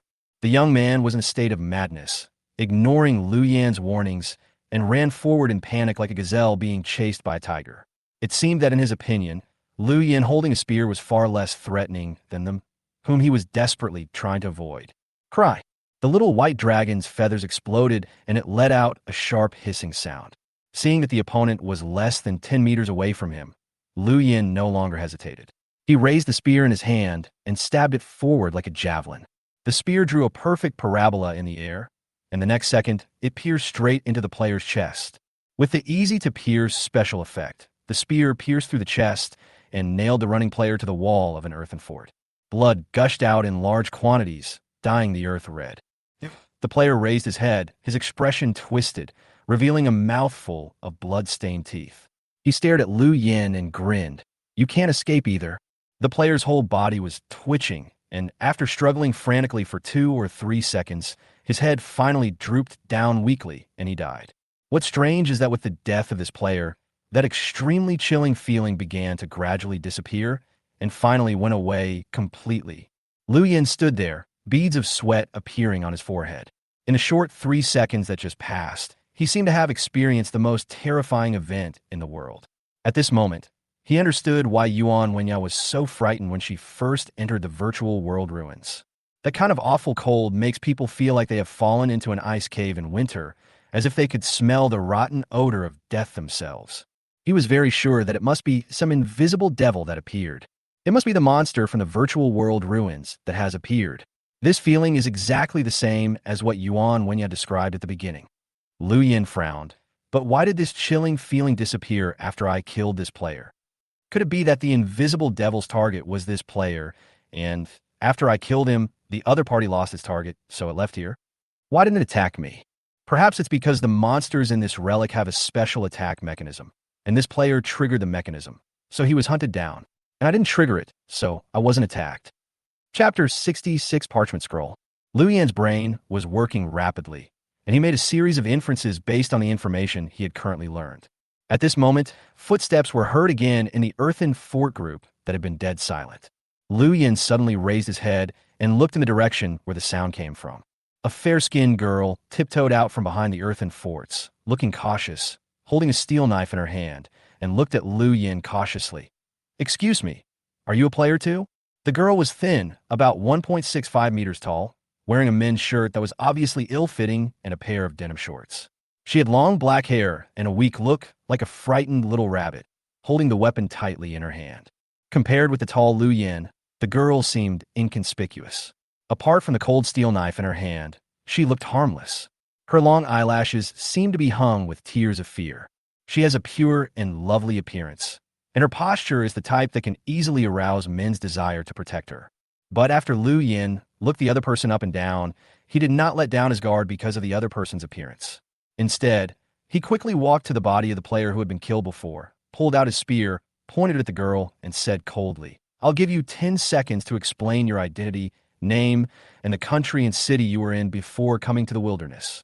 "I have no hostility." The girl seemed to be frightened when she saw this, and explained in a panic, "I just want to leave here. Leave this ruins. Answer my question."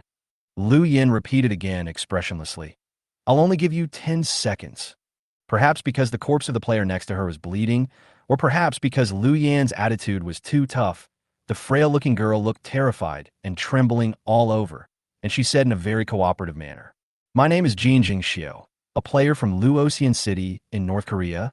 5 hours ago, I entered this ruins to explore, and him." The girl pointed at the player killed by Lu Yan helplessly and said softly, "We formed a temporary team, but we were attacked by monsters before we entered the temple deep in the ruins. We tried our best to escape, and then we met you." A very simple story with basically no twists and turns. After hearing what the girl said, Lu Yan's attitude softened a little, but he still didn't put down the spear in his hand. "What did you find?" Lu Yan asked. Hearing Lu Yan's words, the girl's face showed a strong fear. She subconsciously took 2 steps back, pressed her shirt pockets, and stammered, "No, nothing. We encountered a monster before we even entered the temple. We didn't find anything at all." "Could you be more obvious?"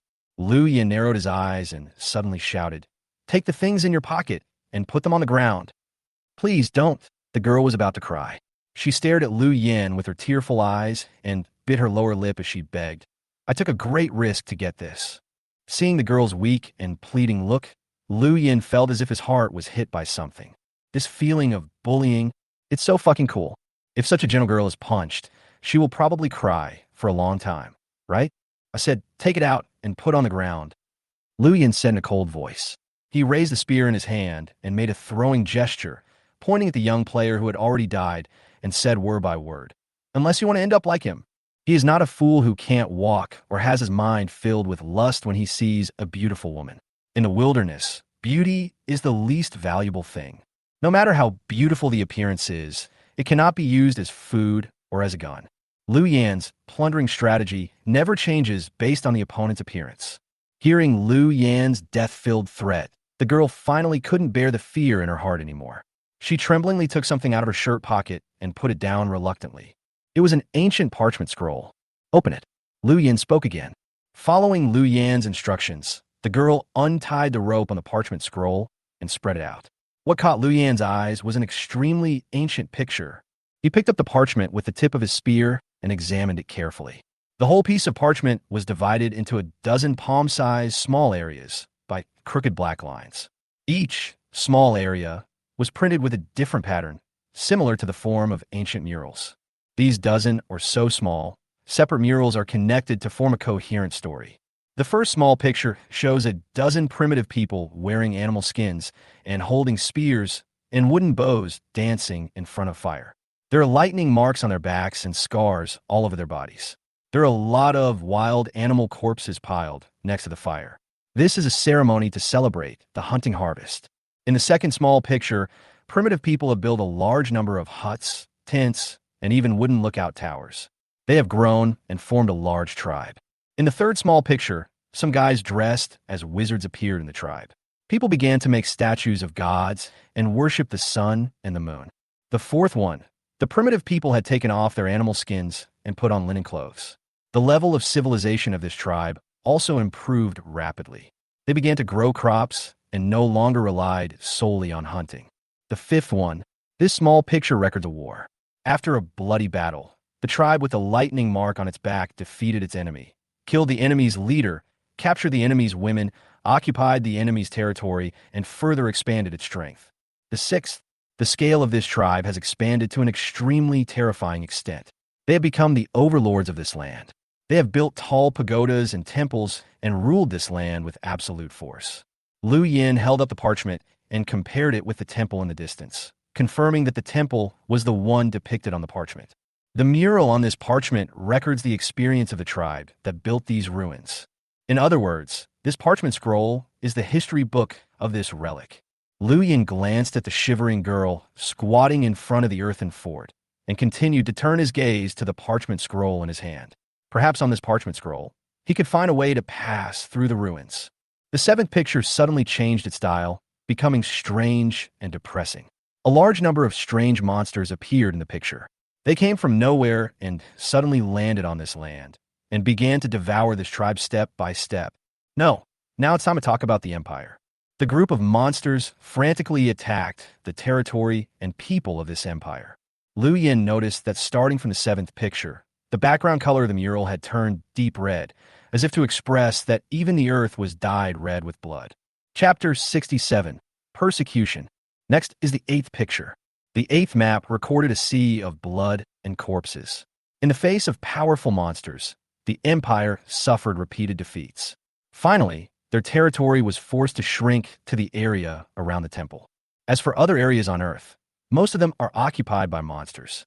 The ninth one, monsters began to move towards the temple from all directions, and the king of the Empire handed a horn to the general of the army, then led a group of his people to leave the temple and head towards the empty area that was not occupied by monsters. And below this picture, there's a line of obvious text labels. We cannot resist the monster's invasion. We need to seek help from others far away. If no one is willing to help us, then after the sun rises and sets 100 times, we will return to our ancestral land and die in battle with my people. A line of extremely ancient and complex characters came into Liu Yan's eyes, and almost at the same moment, they were translated into words that he could understand. Although the game functions cannot be used in the ruins, as a part of the Doomsday game, the settings in the ruins do not exceed the game settings, but strictly follow the rules of the same text and the same language. The 10th one. The Empire's army escorted the king and some nobles out of the encirclement of monsters. Afterwards, the general of the army blew the horn given to him by the king. The troops and the monsters went through countless bloody battles. The soldiers suffered heavy casualties and finally had to retreat back to the vicinity of the temple. The 11th one. The Imperial army built a large number of earthen forts near the temple as temporary fortresses. They were preparing to fight the final battle here to defend their ancestral land and homes. It was a brutal and long war. Every soldier was determined to die. They filled the earthen fort with arrows, spears, and food, and regarded it as their last stand. When facing monsters, they will not and cannot escape. The earthen fort has no exit, and once it is closed, there are only two possibilities to get out. One is to defeat the monster invasion, and the other is to be breached by the monsters, and the bodies of the soldiers are dragged out by the monsters. The 12th one. The brutal war brought great psychological pressure to every soldier, but the soldiers still held on to hope. Every day, they drew lines on the walls of the earthen fort, quietly waiting for the arrival of the 100 days date promised by their king. Although the war is brutal, as long as we hold on for 100 days, the king will return with reinforcements, right? Before the king comes back, we must protect the ancestral land and not let him see a dilapidated ruin. Supported by such belief, the soldiers endured the narrow space in the earthen fort, the ferocious enemies, and the threat of death, and they defeated the monsters' attacks time and time again. There is no picture on the 13th picture, only a line of text. 127 days have passed since the sun rose in the east and set in the west. The king still has not returned. The generals of the army stood on the high tower and looked in the direction where the king had left. There was no trace of any human figure on the distant horizon. The 14th picture. The invasion of monsters becomes more and more fierce, and the faith in the hearts of the soldiers begins to gradually collapse. What is more despairing than the brutal enemy is the king's deception and the betrayal of the tribesmen. The soldiers finally realized that they were abandoned. Abandoned by the most trusted and admired king and closest tribesmen. This despair made them lose their fighting spirit in an instant, and many soldiers chose to commit suicide in the earthen fort after learning this fact.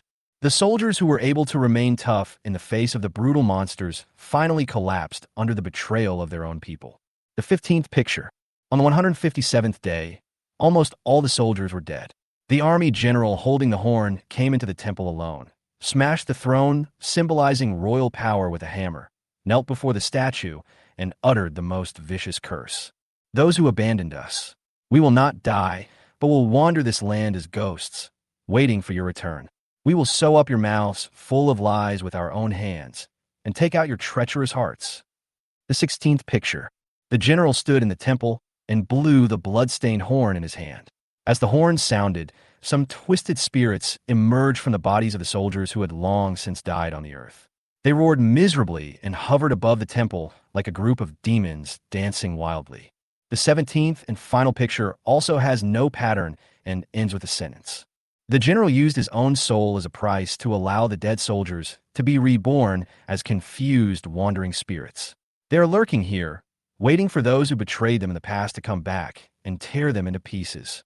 They are no longer the king's loyal soldiers, but evil spirits seeking revenge. When the horn sounds again, they will follow the orders of the horn master and drag anyone into the horrific hell. The mural on the entire parchment scroll ends here. Overall, this is a slightly cliched story. A cowardly king tricked his army into holding their ground when danger was imminent, while he himself fled with his men. In the end, the soldiers hated him and he wanted revenge, even if he turned into a ghost. The combination of the circle on the parchment scroll and the prompt that appeared when he just entered the ruins was enough to prove its authenticity. In other words, the most precious treasure in this relic is the horn. Liu Yin found the key point in a short time. According to the last sentence on the parchment scroll, he can judge that the horn in the general's hand is the treasure that controls all the ghost soldiers in the entire virtual relic. It is equivalent to the military token in some games. With it, he can obtain everything in this relic without any pressure or danger. Liu Yan's heart started beating wildly. Although the technological level of this relic seems to be far inferior to that of the White Bear City relic, the things recorded on the parchment scroll give the treasures in this relic an additional layer of super reality ability. Who is more threatening, ghost soldiers or special forces soldiers? Which is more valuable, a horn that can command an army of ghosts or a fighter plane? Although the positioning of the two is very different, Liu Yin feels that their preciousness is almost the same. However, exploring the temple alone would be very dangerous. Thinking of this, Liu Yin showed a gentle smile on his face. He put the parchment scroll into his pocket and looked at Jin Jingxiu, who was squatting beside him. He said softly, "Little girl, I invite you to join my team now. Let's explore the temple together. The treasures we finally get. How about splitting them 50-50? Liu Yin had a friendly smile on his face, but Jin Jingxiu shook his head suddenly and said in a trembling voice, "No, I don't want to go back. It's too scary there. The two of us will die there. You don't have to be afraid. The two of us are a team. I will protect you," Liu Yin said, patting his chest. Jin Jingxiu's expression became even more terrified. She stood up, pointed at Liu Yin, and gritted her teeth. "Don't lie to me. You must want to use me as a guinea pig or cannon fodder to explore the way. Do you think I'm stupid? Why are you pretending to be a good person?" The smile on Liu Yan's face froze. After a long time, he sighed and his expression became cold. "Little girl, let me give you a piece of advice. When two people are getting along, when a stronger one is still willing to disguise his or her behavior, The weaker one had better pretend that he or she has not seen through it and not expose it in the end. Otherwise, when both sides have a falling out, the weaker one will even have the last layer of dignity torn off. Lu Yin pointed the tip of the spear at Jin Jingxiu's throat, only 3 centimeters away. She could smell the pungent smell of blood and the rich scent of death on the tip of the spear. So you agree? Lu Yin asked softly. Or were you forced to agree? Chapter 68 General. The strong prey on the weak. This has been a law of survival since ancient times. In the wilderness full of dangers, you need to strictly abide by the rules in order to survive better. After the previous inference, Lu Yin felt that the benefits of temporarily cooperating with Jin Jingxiu would be far greater than directly killing her and seizing supplies. The temple in the ruins is full of dangers. If there is a little white mouse leading the way, the chance of encountering danger will be much smaller.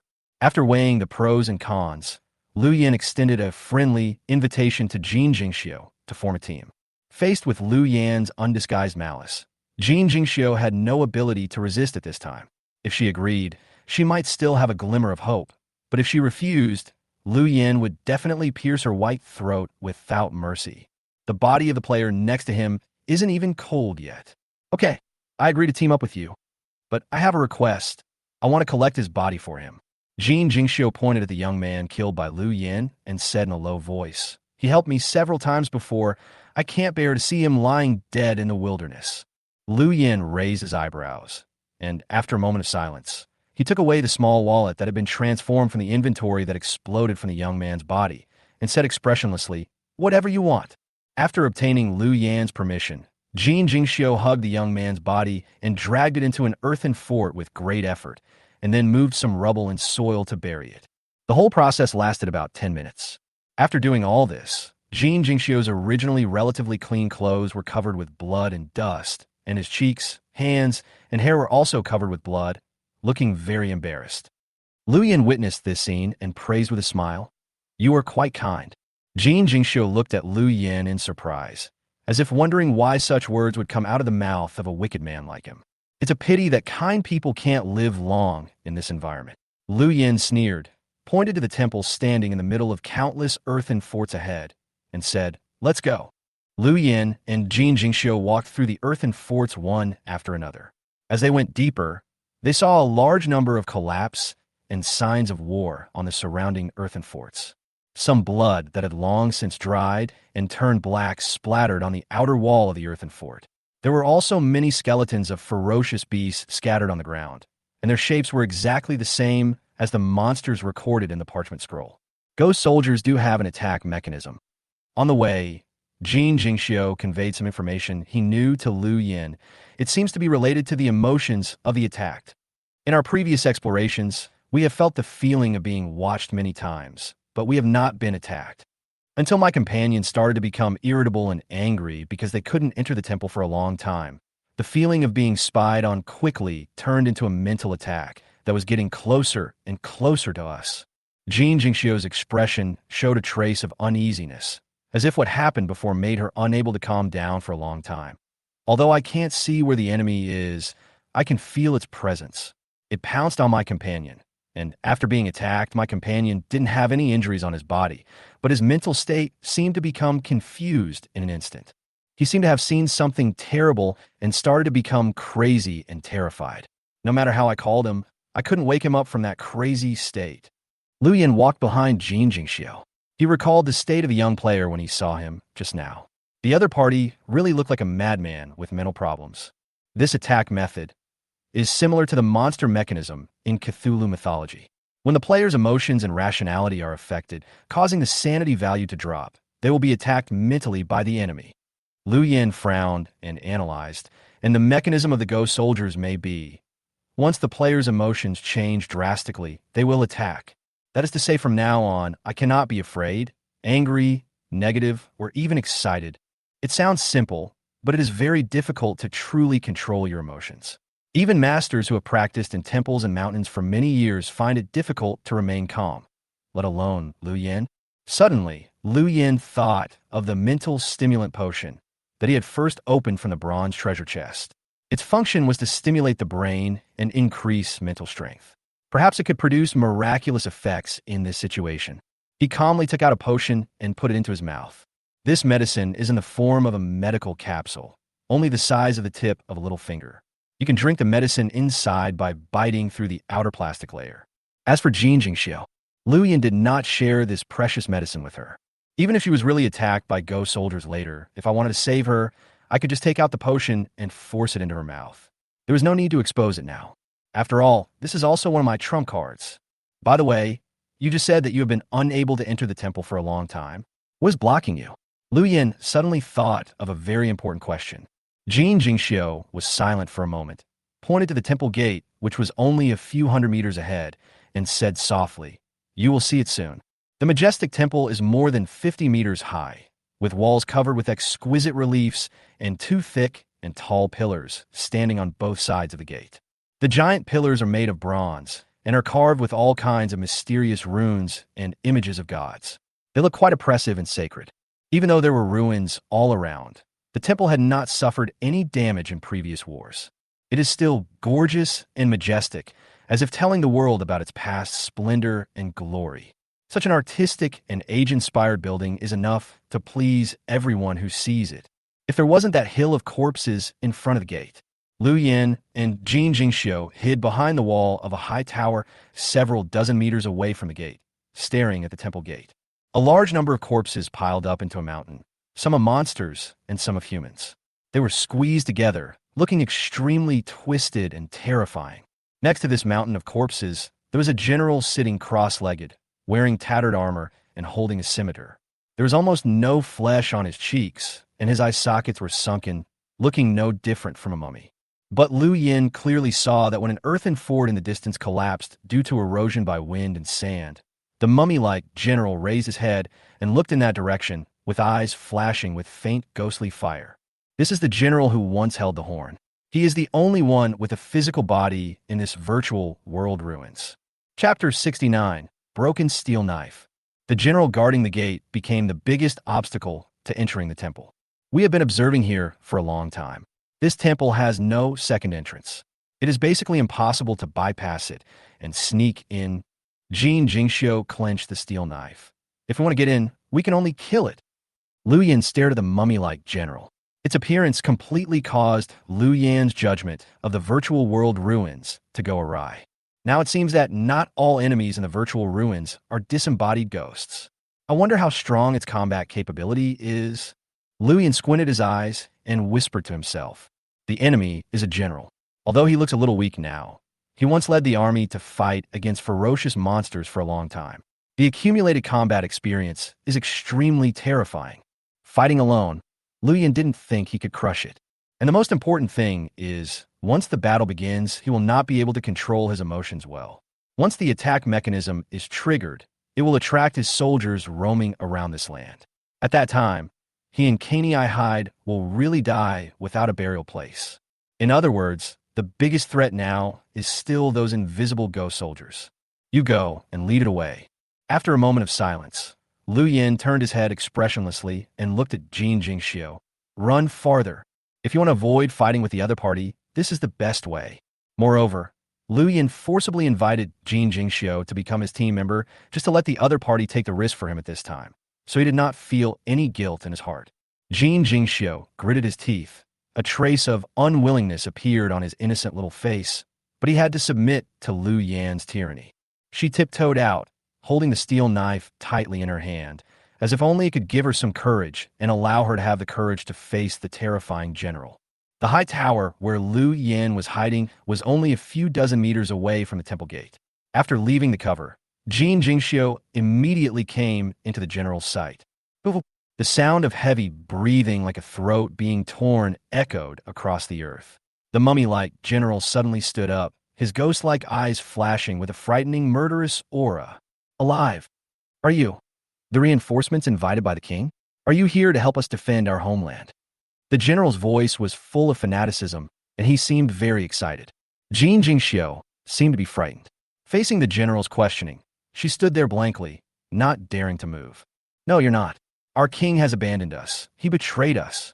However, the next second, the general's emotions were once again filled with anger and resentment, and his violence surged out like a tide. He will never come back. He deserves to die. Everyone deserves to die. After saying this, the general completely lost his mind. With his arms as thin as firewood, he raised his scimitar and pounced forward like a wild beast, full of murderous intent. Jin Jingxiu turned and ran. Liu Yin seized the opportunity and saw the general leaving the temple gate. He spread his long legs and ran wildly towards the half-open door of the temple. But at this moment, the general who was chasing Jin Jingxiu seemed to have noticed something and suddenly turned around decisively, and his target was changed to Liu Yin. Did I trigger its priority attack mechanism?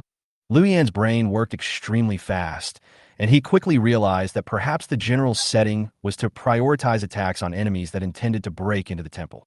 Compared to Jin Jingxiu, who had been chased hundreds of meters away, Liu Yin was obviously more in line with its attack mechanism. The general moved extremely quickly. In just 5 seconds, he crossed a distance of hundreds of meters and arrived in front of Liu Yin. This kind of physical fitness made Liu Yin, who was blessed with the title of Wall of Wilderness, sigh in admiration. Buzz! The air vibrated, and the rusty scimitar suddenly came down from a very strange angle. Liu Yin had no time to dodge and instantly swung his spear at the opponent. Following an extremely crisp sound of metal clashing, the scimitar and spear collided, and an extremely heavy force made Liu Yan's palm hurt. There's enormous power hidden inside the opponent's mummy-like body, and it is definitely not as weak as its appearance. Ding, ding, ding. The scimitar in the general's hand was waving like a hurricane, chopping from all kinds of tricky angles. Liu Yin only felt his arm going numb, and the spear in his palm was almost slipping out of his hand. And most importantly, he felt that he was being watched more and more, and his emotions became difficult to control, causing him to become nervous and anxious. The invisible ghosts wandering on this land have sensed Liu Yan's emotional changes, and their attack mechanisms have been triggered. Suddenly, a sea of blood and corpses appeared in Liu Yan's sight. He saw countless blood-soaked soldiers rushing towards him like a torrent. Facing such an offensive, Liu Yin felt extremely small, and the fear in his heart began to be infinitely magnified. A battle axe came towards him. Liu Yin subconsciously dodged to the left, but felt an extremely severe pain in his shoulder. He suddenly woke up and realized that the battle axe he had just seen was an illusion, a virtual image, and his dodging action just happened to cause his shoulder to hit the general's steel knife that was chopping down on him.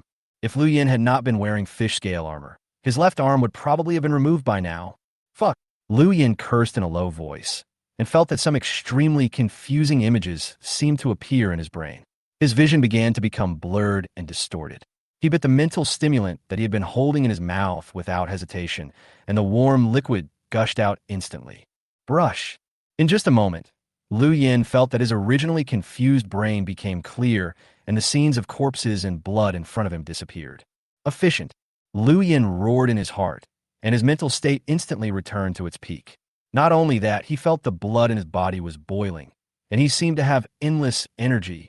The second effect of the psychotropic drug is to temporarily increase cell activity and put the body in an excited state. His strength and speed are temporarily increased, as is his ability to heal himself. Boom! The mummy general chopped again, but this time, its extremely fast attack speed seemed to have slowed down a lot in Liu Yan's eyes. Liu Yin reacted very quickly and rolled on the ground to avoid the fatal blow. The spear in his hand stretched out from his armpit like a spirit snake and instantly pierced into the chest of the mummy general. At the same time, Liu Yin saw a flash of cold light again, and a steel knife emerged from behind the mummy general. Jin Jingxiu returned at some point and chopped the general's right arm holding the knife. The blade dug into the bone for several inches but did not cut it off. Instead, it was stuck in the bone gap. Jin Jingxiu's face changed, and he tried his best to pull out the steel knife, but the blade seemed to be stuck in steel pliers and could not be pulled out no matter what. She gripped the handle of the knife tightly and shook it up and down, as if trying to pry open the bone, but a second later, an extremely crisp click sound was heard. The steel knife actually broke in the middle. Chapter 70 Killing. The steel knife broke, and Jin Jingxiu was obviously stunned for a moment. And at the moment when she was stunned, the mummy general grasped the spear with his fingers like dry branches, stepped back, and forcibly pulled the spear tip with tiny barbs out from his chest. The dark body fluids splashed everywhere, and the air was instantly filled with a foul smell of corruption. Damn it! Damn it! The mummy general roared, with a crazy light flashing in his eyes. His waist twisted in a very strange posture, and his scimitar drew a straight line in the air and slashed towards Jin Jingxiu, who was standing next to him. Ah! Jin Jingxiu screamed and collapsed to the ground. The blade swept past, cutting off a large piece of hair. Good opportunity. A cold light flashed in Lu Yan's eyes. Although the opponent's fighting skills were superb, he seemed to be not very rational and would be attracted by the player's sequential attacks. At this time, the target of the Mummy General's attack was Jin Jingxiu, and it was a good opportunity for him to take action. Lu Yan, whose cells were stimulated by the psychostimulant, was in peak condition at this moment. He retracted his spear in 0.1 seconds, and the muscles in his arms bulged exaggeratedly, like a giant bow filled with power. "Kneel down," Lu Yan roared, and the spear fell down with a sharp sound of breaking wind. With Lu Yan's tremendous strength and the easy-to-pierce special effect, the tip of the spear easily pierced into the left knee of the Mummy General. Snap! A teeth-grinding sound of bones cracking was heard. Under the spear, the Mummy General's kneecap was completely shattered, and his left calf was almost completely severed below the knee, leaving only a layer of skin hanging there. Lu Yan could even see the dark yellow bones and bluish-black fascia inside, through the wound. Gulp! The Mummy General lost his balance and stumbled to the ground. Lu Yan was just about to go up and finish off the enemy, when suddenly his brain began to buzz and his entire body felt cold. Yet in his heart, there seemed to be a raging fire burning. This feeling of ice and fire made him feel as if his body and soul were being torn apart. Kill, kill, kill. Kill them all. They all deserve to die. All deserve to die. Countless strange voices rang in his ears, some resentful, some shrill, and some crazy. These voices seemed to possess magical powers, causing the raging fire in Lu Yan's heart to grow exponentially and burn fiercely, almost burning his soul to ashes. The scene of a large number of corpses and a sea of blood appeared again in Lu Yan's sight. Death and despair had dominated his mind. Isn't it painful? Is it painful to endure this torture? If I kill myself, I won't have to endure this pain anymore. Join us. Become one of us. Lu Yan was breathing heavily. Clenching his teeth, his whole body was convulsing. His eyes were filled with blood, and the spear in his hand stopped at the top of the Mummy General's head, but he could never bring it down. Although he tried his best to tell himself to keep his emotions stable and took the double insurance of mental stimulants, during the battle, the desire to kill the enemy and the joy of impending victory quietly changed Lu Yan's mentality, causing a crack in his mental state, which was immediately taken advantage of by the ghost soldiers. Moreover, the effect of the mental stimulation potion can only last for 10 seconds. The most important thing is that its effect will gradually decrease over time. This is also an important reason why Lu Yan was subjected to mental attacks. Lu Yan's condition is now very dangerous. Veins are bulging all over his body. His face is distorted, and he looks like he has lost his sanity and judgment. He is suffering from mental attacks in the virtual world ruins. Once he is completely corrupted, he will become a madman like the young man he killed before. And most importantly, Lu Yan was standing less than 2 meters away from the Mummy General. If the Mummy General climbed up and gently swung the scimitar in his hand forward, Lu Yan would not even be qualified to become a madman and would directly become one of the pile of corpses at the entrance of the temple. Sizzle, sizzle. The sound of armor and blade dragging on the ground was heard, and the Mummy General supported himself with his arms and stood up again with an expressionless face. He glanced at Lu Yan, who was in an abnormal state, and chopped him down with a ruthless knife. A bad wind blew in my face. The desperate knife light was icy cold and chilling. When there was a sound of metal clashing. When the scimitar was less than 10 centimeters away from Lu Yan's neck, a broken knife suddenly appeared, blocking the scimitar's way forward. Jin Jingxiu appeared beside Lu Yan in an extremely strange posture, and the broken sword and scimitar blades in his hands collided, splashing a lot of sparks. She was thin and small, and it was obviously very difficult for her to support herself against the tall Mummy General's fatal blow. Her arms kept shaking and retreating under the opponent's oppression, and the blade of the scimitar gradually pressed towards Lu Yan's neck. At this moment, a very sharp eagle cry suddenly came from the sky. The little white dragon, which had disappeared since seeing Jin Jingxiu, suddenly fell from the sky, and its sharp claws mercilessly pierced into the back of Lu Yan's hand that was not covered by armor. The intense, tearing pain instantly awakened Lu Yin from his highly confused mental state, and a hint of clarity appeared in his eyes that were filled with negative emotions. Without any hesitation, Lu Yin took out another mental stimulant, threw it into his mouth, and bit it, causing the liquid to splash everywhere. He felt as if a warm current was injected into his body, and the endless weird whispers in his ears and the horrifying illusions before his eyes were instantly dispelled. Fuck! Looking at the sharp blade, less than 5 centimeters away from his neck, Lu Yin was frightened and broke out in a cold sweat. He subconsciously raised his knee and hit the mummy general's lower body. Boom! Lu Yin felt as if his knee had hit a block of iron, and felt a sharp pain. What on earth is this thing's body made of? Without thinking too much, Lu Yin kicked the opponent in the abdomen again, kicking the mummy general's body back 2 or 3 steps, leaving a space of about 1 meter between the two. Take my spear. Lu Yin swung his spear, aimed at the opponent's throat, and stabbed it with all his might. Puff! Black blood splattered everywhere. Lu Yin did not stop at all. His spear pierced into the general's throat, chest, and other vital parts like a gust of wind. Jin Jingxiu, who was sharing the pressure, also reacted at this time.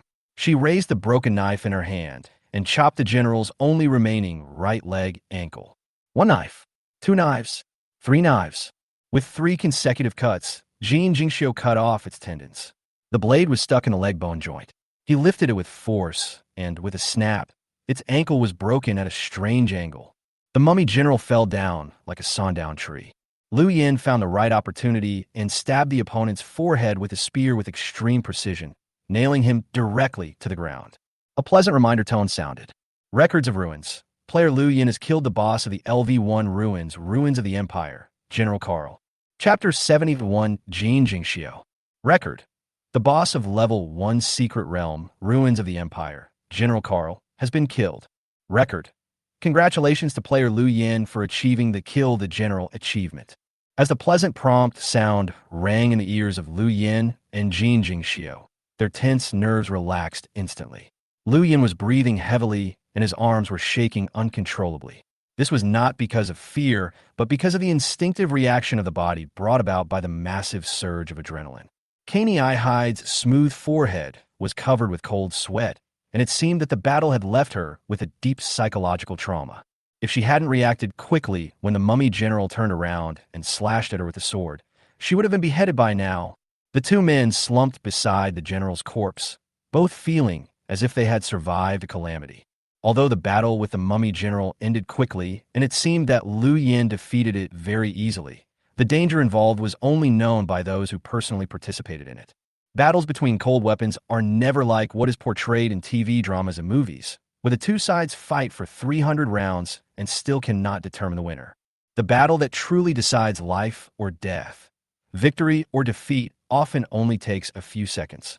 A knife or a sword can stab into the vital point, and the battle will be resolved instantly.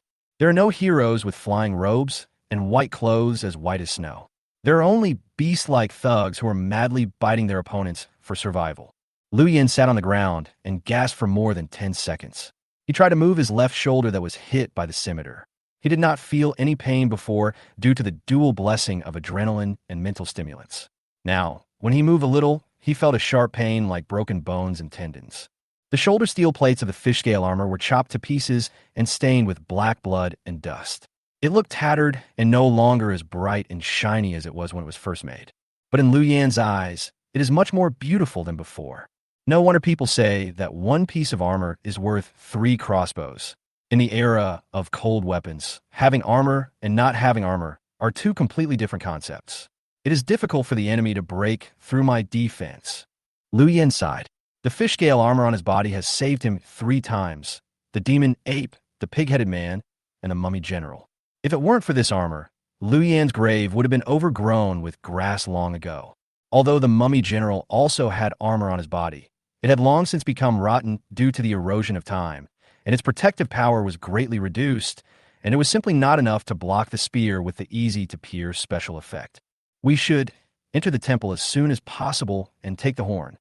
After a short rest, Jin Jingxiu glanced at the nearby hall and said, "Although the general has been killed, I can feel that those ghost soldiers have not dispersed, and the invisible sense of peeping is even stronger and more undisguised. Lu Yin stood up. He could indeed sense invisible gazes with strong malice coming from all directions. Just as Jin Jingxiu said, those ghost soldiers did not disappear because of the general's death. Instead, they seemed to become more ferocious. You're right. Let's clean up the battlefield and prepare to enter the temple. Lu Yin took a look at the corpse of the mummy general. A treasure chest flashing with dazzling silver light was suspended above it, making it difficult to look away. Jin Jingxiu picked up the silver treasure chest directly, but did not put it in his pocket. Instead, he handed it to Lu Yin obediently. This is your trophy. Lu Yin smiled. He looked at Jin Jingxiu with interest while holding the silver treasure chest. He said, "We killed the mummy general together, and you just saved my life, so you should have a share of the spoils. Give them all to me. Are you willing?" Like you said, I'm very clear about my situation. Jin Jingxiu smiled bitterly and spread his hands and said, I am already very satisfied to be able to leave the ruins alive. Treasures and the like. I dare not hope for anything more. I hope you'll keep your promise and let me go after you explore the temple. Lu Yin laughed. Without saying anything, he casually put the silver treasure chest into his pocket.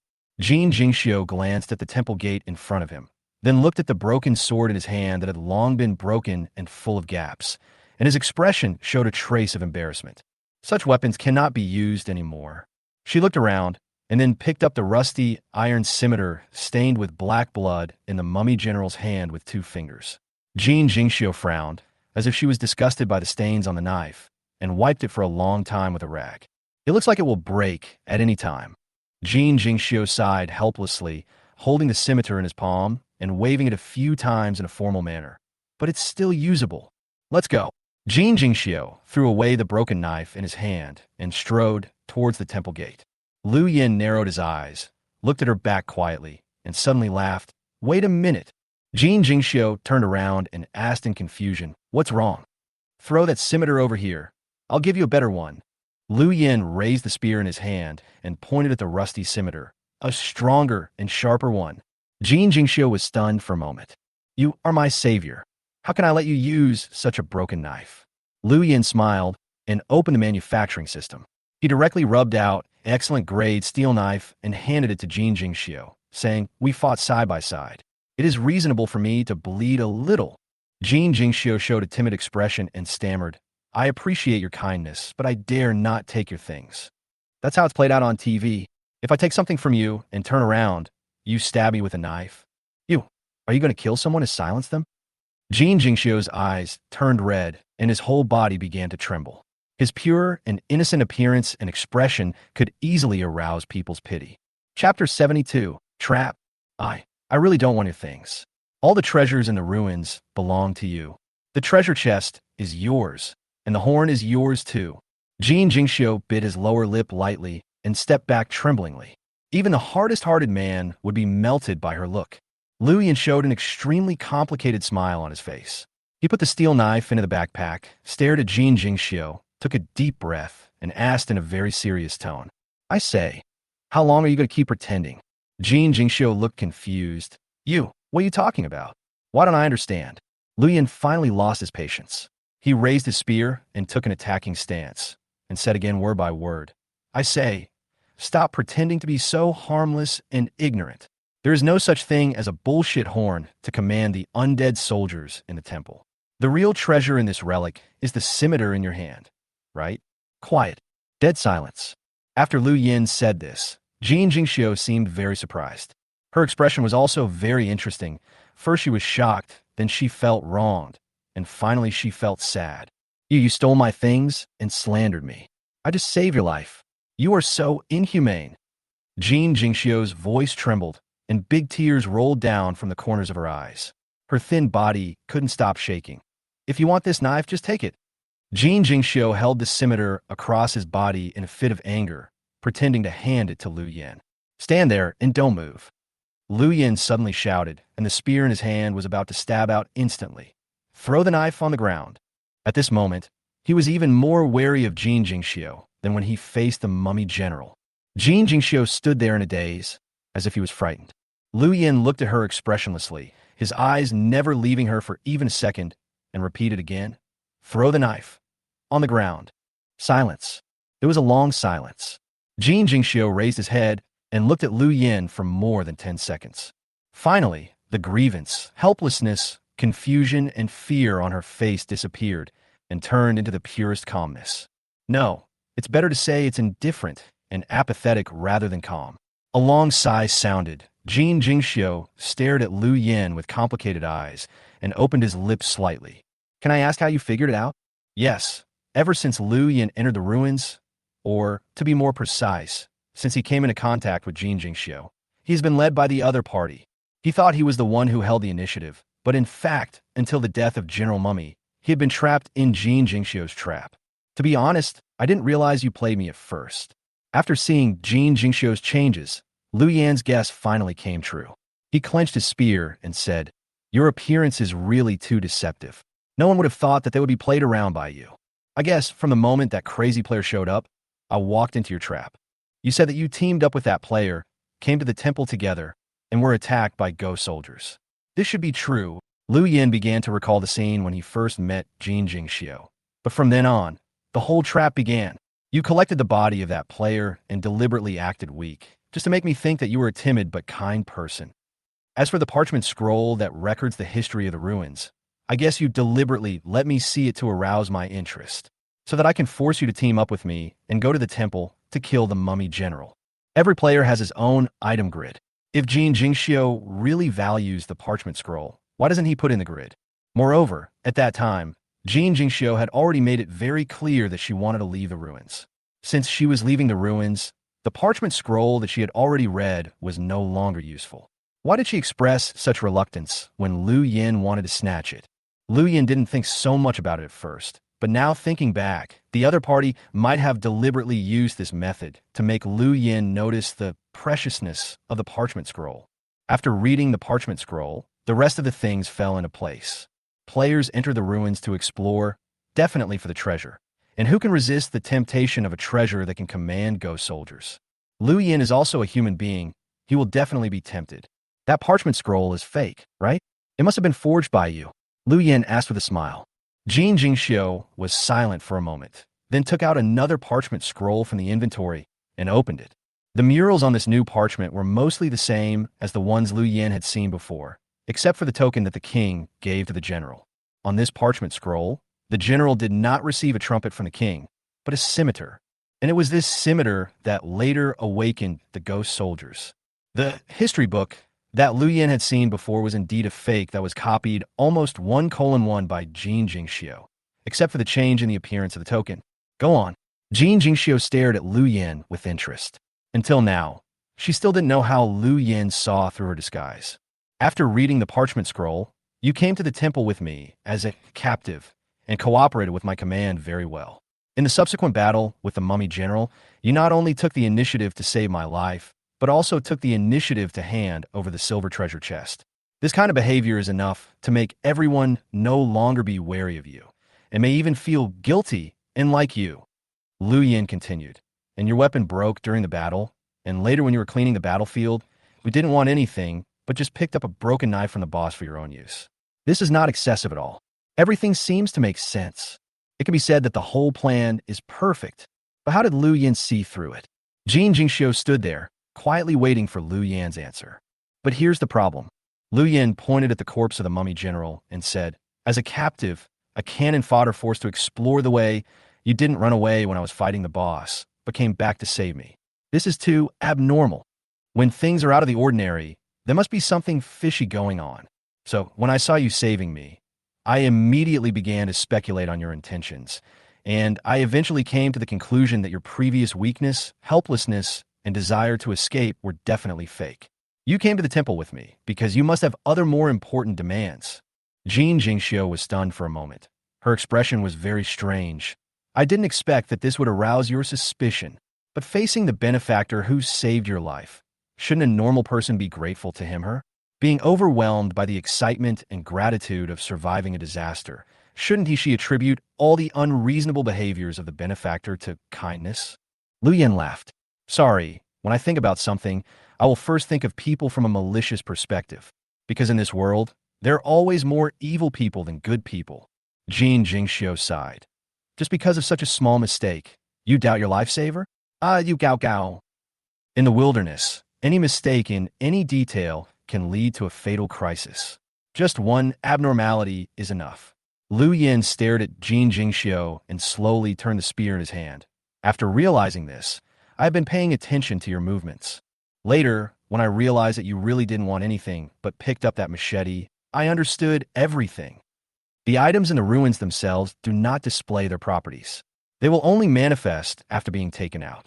Therefore, Lu Yin was not sure whether the treasure in the ruins was a horn or something else. But after seeing Jin Jingxiu's reaction, Lu Yin understood everything. And most importantly, even I was attacked twice by ghost soldiers during the battle, but you didn't react at all. This shows that your emotions and mental strength are far beyond the scope of normal people. This is definitely not something a weak and kind-hearted naive person can possess. Lu Yin raised a spear. This shows that you are definitely not an ordinary person. After hearing Lu Yan's words, Jin Jingxiu clapped his hands, and a sincere praise appeared on his handsome face. Excellent, wonderful. You are really smart. But have you ever thought about this? I dare to take such a big risk to plot against you in the dangerous ruins. Where does this confidence come from? After saying this, Jin Jingxiu changed the way he held the knife, changing from forehand holding to backhand holding, with his body half crouched, and the whole person looked like a cheetah, which looked very strange, but revealed an extremely dangerous aura. It was like a beast that had torn off its sheepskin disguise and was rubbing its claws, ready to attack at any time. I went through so much trouble just to get you to come and fight the boss willingly. Actually, it's not that I don't have the confidence to kill it, but I just want to minimize the danger and physical exertion. Jin Jingxiu showed a contemptuous smile on his fair and pure face. He hooked his finger at Lu Yin and said, "Now, I will say the same thing to you. It's not that I can't kill you, I just don't want to conflict with you and get hurt. But since you have seen through me, there is nothing I can do." Oh, I forgot to tell you that I have been serving in the Pentagonal Special Forces and have studied Gamma for 3 years. This is the fastest and most unstoppable killing technique in the world. It allows me to use every part of my body to kill people, and the number of enemies who have died in my hands exceeds 3 digits. The fastest time was when I broke the enemy's neck in just 3 seconds. That guy was a little taller than you. I have seen too many dead people. My mental strength and emotional stability have long surpassed that of ordinary people by several times. So how could a ghost soldier of this level possibly affect me? Jin Jingxiu smiled brightly, and the scimitar in his hand turned like a poisonous scorpion tail needle. Finally, I will give it to you with your words. When the strong are still willing to disguise themselves, the weak had better not expose them. Otherwise, the strong will tear their faces apart and make the weak die miserably. Jin Jingxiu let out a fierce roar and attacked like a violent wind. His posture is actually even more powerful than the previous mummy general. Lu Yin stood there motionless. He suddenly dropped the spear in his hand. Jin Jingxiu's eyebrows were slightly furrowed. What does Lu Yin mean by this? Have you given up resistance? You're talking nonsense. Lu Yin took out a flintlock rifle from his arms, aimed the muzzle at Jin Jingxiu's brow as she rushed towards him, and asked very seriously, "I only have one question for you. You're so awesome. Your head, is it bulletproof?" Chapter 73, Preparing to Leave. You're so awesome. Your head, is it bulletproof? Lu Yin asked in a very calm tone. Jin Jingxiu's rushing figure suddenly stopped. His legs stopped instantly, as if they had taken root. His expression showed a hint of surprise and astonishment. His eyes were completely focused on the flintlock in Lu Yan's hand. The pitch-black muzzle of the gun was aimed at Jin Jingxiu's eyebrows, and the distance between the two sides was less than 5 meters. Snap! Lu Yin pulled a hammer open, and the sound of the spring being tightened was very clear at this time. Jin Jingxiu's throat moved up and down, and the arrogant and contemptuous expression on his face completely disappeared at this moment, turning into a very awkward smile. Ew, why do you still have a gun? Look, if you had taken it out earlier, wouldn't there be so many conflicts between us? After 3 seconds of stalemate, Jin Jingxiu's face was filled with a pure and harmless smile again. Her attitude changed very smoothly. She took 2 steps back and put the scimitar in her hand on the ground very slowly. Good brother, if you want it, I'll get it to you. Jin Jingxiu never dreamed that Lu Yin actually had a flintlock rifle hidden on his body. The appearance of this thing was equivalent to directly destroying her martial arts skills. Don't believe the plots in TV dramas about special forces and martial arts masters dodging bullets or using cold weapons to fight against firearms. Those are all designed to cater to the fantasies of the audience and are an almost science fiction-like scene shot for the sake of visual beauty. In a 1v1 situation, unless you can get within 3 steps of the gunman, it is absolutely impossible to fight against a gun with a cold weapon. No matter how fast a person is, he can never be faster than a bullet. Although some experts can indeed predict the time when a bullet will be fired by observing the gunman's movements, the body may not be able to keep up with the movements that the eyes can follow. You can see the other person's shooting movements clearly, but your body cannot dodge the speed of the bullet. So when facing an enemy with a gun, don't even think about doing anything fancy unless you're wearing a bulletproof vest or within 3 steps of the enemy. You will die. I still like your rebellious look just now. Take some time to recover. Liu Yin showed a smile and shook the muzzle of the gun gently. Jin Jingxiu smiled awkwardly. She had considered everything very carefully throughout the entire plan, and even considered that if the entire plan was discovered, she could kill Liu Yin with her powerful weapons. In the entire wilderness, in the cold weapon duel, she even has the confidence to compete with Yao Qi, who is #1 on the kill list. Liu Yin is definitely not her opponent, but the appearance of the flintlock rifle shattered her entire plan, making her feel for the first time that her plan was out of control. You surprised me twice in a row. The first time you saw through my plan, and the second time you took out the flintlock. Jin Jingxiu sighed sincerely. She really didn't expect that Liu Yin would actually hide such a trump card. According to normal people's thinking, in such dangerous ruins, and in the previous battle with the mummy general, a normal person would have taken out the flintlock rifle as a trump card to kill the boss. This was also one of Jin Jingxiu's previous plans. She also wanted to use the mummy general to test Liu Yan's trump card. But unexpectedly, even in such a dangerous situation, Liu Yan still preserved his strength, and after finally taking it out, he directly reversed the situation. You are so brave. Aren't you afraid that you will die at the hands of the boss? Jin Jingxiu asked with some doubt. Of course Liu Yan is afraid of death. He had also thought about using a flintlock rifle to deal with the mummy general. But after discovering that Jin Jingxiu was acting strangely, he forced himself to suppress the idea. To me, humans are always scarier than demons. Liu Yan laughed. When I realized that you might have a problem, I would rather take the risk and leave the trump card to you. It's a big gamble. But fortunately, my bet was right. Liu Yan smiled brightly. His guess turned out to be correct. As a human being, Jin Jingxiu posed a much greater threat to him than the mummy general. If he had taken out his flintlock and knocked down the mummy general just now, he would probably have become a headless corpse by now. Humans are always scarier than demons. Jin Jingxiu repeated this sentence and nodded in approval.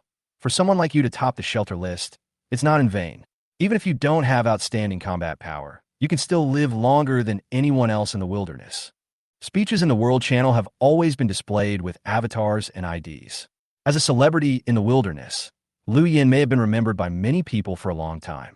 From the first second Jin Jingxiu saw Liu Yan, she recognized Liu Yan's identity.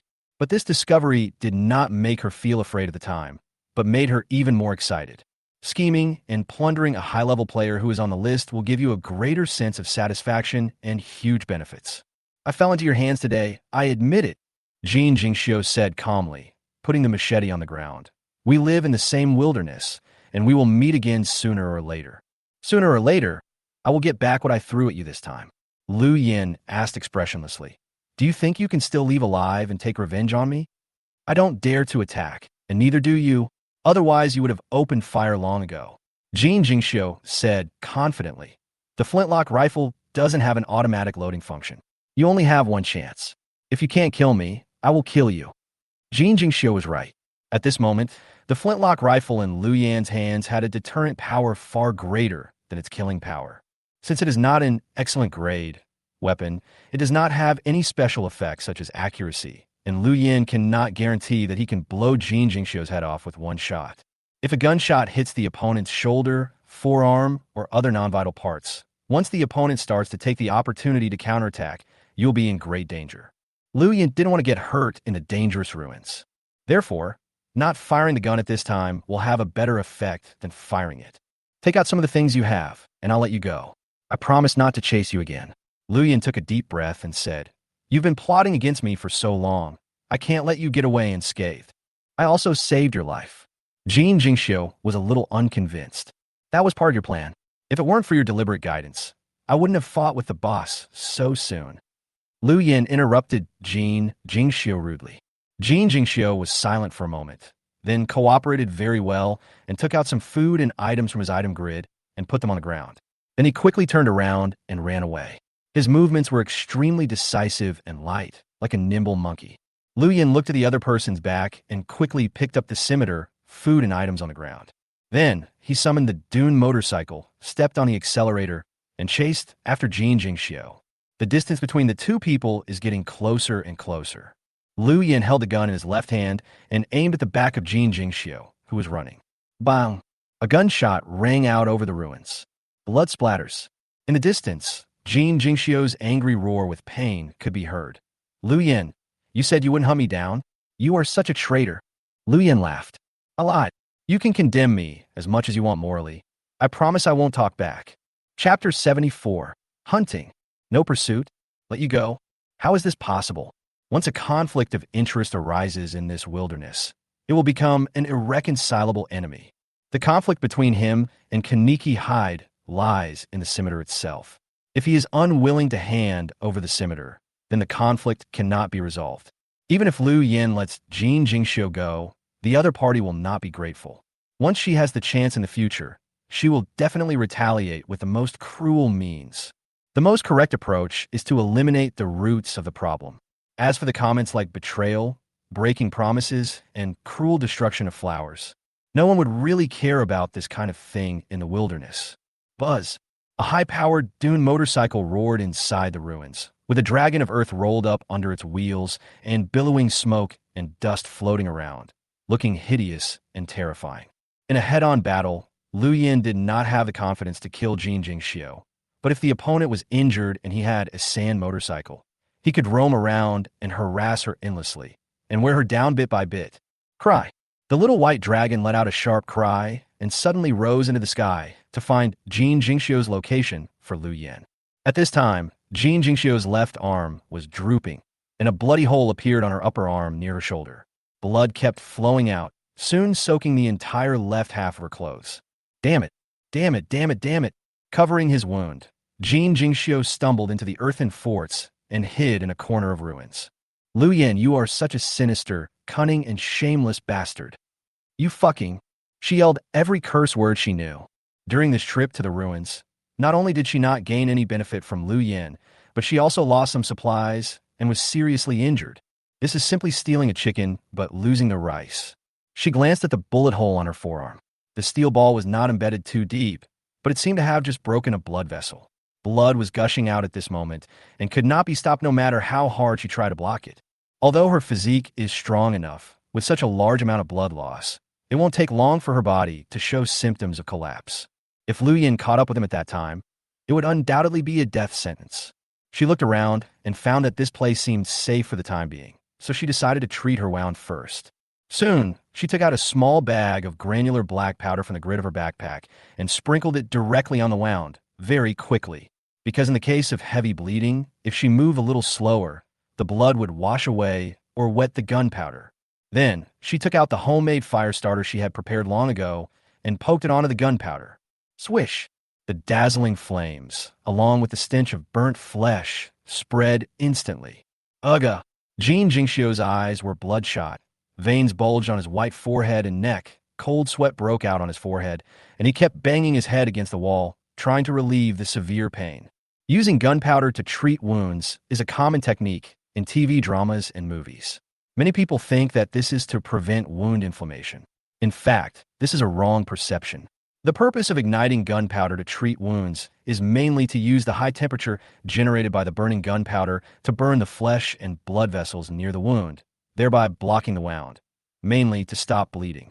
Although wounds burned by gunpowder can stop bleeding in a short period of time, if they are not treated in time, they will soon trigger a series of vicious reactions.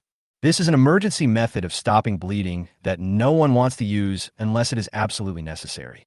Jin Jingxiu's whole body twitched, and she collapsed to the ground for nearly a minute before she staggered to her feet, gasping for breath. She glanced down at the wound on her left arm and found that it had been blocked by charred flesh. No more blood was flowing out, leaving only an ugly scar. She paused for a moment, then looked around carefully, preparing to leave quietly. Suddenly, a very clear eagle cry was heard from the sky. Without looking up, she knew that her position had been exposed. As the roar of a high-powered engine approached, Jin Jingxiu saw that several earthen forts behind her actually collapsed. Lu Yin drove a dune motorcycle and rushed over like a rampaging monster. In front of him, the earthen forts that had experienced hundreds of years of wind and sand erosion were as fragile as a pile of sand sculptures and would shatter with a slight bump.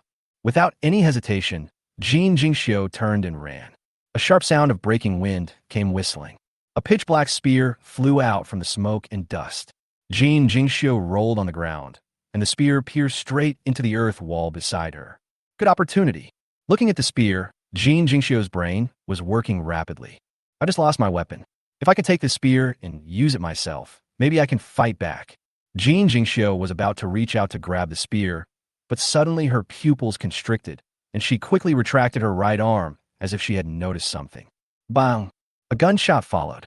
A penetrating black hole instantly appeared on the earth wall, less than 30 centimeters to the left of the spear. If Jin Jingxiu had reached out to grab the spear just now, his right arm would probably have been disabled by now. Quite smart. Lu Yan's voice came from the smoke and dust, with a hint of praise. He threw the spear out on purpose in order to lure the opponent into the trap, but he didn't expect that Jin Jingxiu was quite vigilant. Jin Jingxiu ran for his life, and his figure soon disappeared again. Lu Yan pulled out his spear while riding a motorcycle, then stopped to reload his flintlock. About 20 seconds later, he had reloaded his firepower again. With the roar of the little white dragon in the sky, Lu Yan once again locked onto Jin Jingxiu's escape position, stepped on the accelerator, and chased after him in an instant. 10 minutes later, Jin Jingxiu was panting and his face was pale. Her physical strength had been almost exhausted, but she was still unable to shake off Lu Yan and Xiao Bailong. In the previous few confrontations, she was covered in bruises again.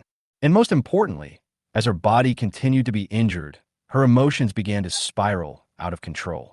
She could already vaguely sense that the virtual world had begun to affect her, and blurry images of mountains of corpses and seas of blood had begun to appear in her sight. Cry! The cry of an eagle was heard again in the sky. A cloud of dust was chasing from behind at a very high speed, like an earth dragon. Lu Yan was holding a spear with a smile on his face.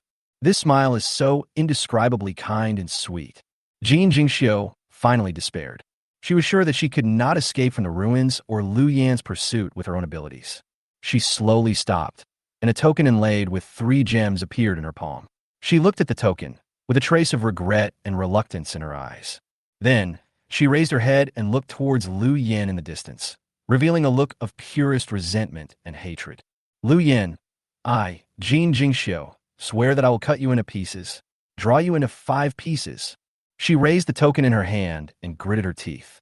Return order activated. With a flash of light, one of the 3 gems on the token exploded directly, and Kaneki Hyde's figure began to become blurred, like a torn scene in a cheap movie, and finally disappeared completely on the spot. Chapter 75. The Setting of the Ruins, the Complete Story. Buzz. The 4 wheels of the dune buggy crushed the earth, speeding from a distance in an extremely brutal manner. Lu Yan saw Jin Jingxiu's figure twisting and disappearing. Although he didn't know the existence of the return order, he could vaguely guess that the other party was now using a forced escape from combat item. Can't let her escape. Beads of sweat appeared on Lu Yan's forehead.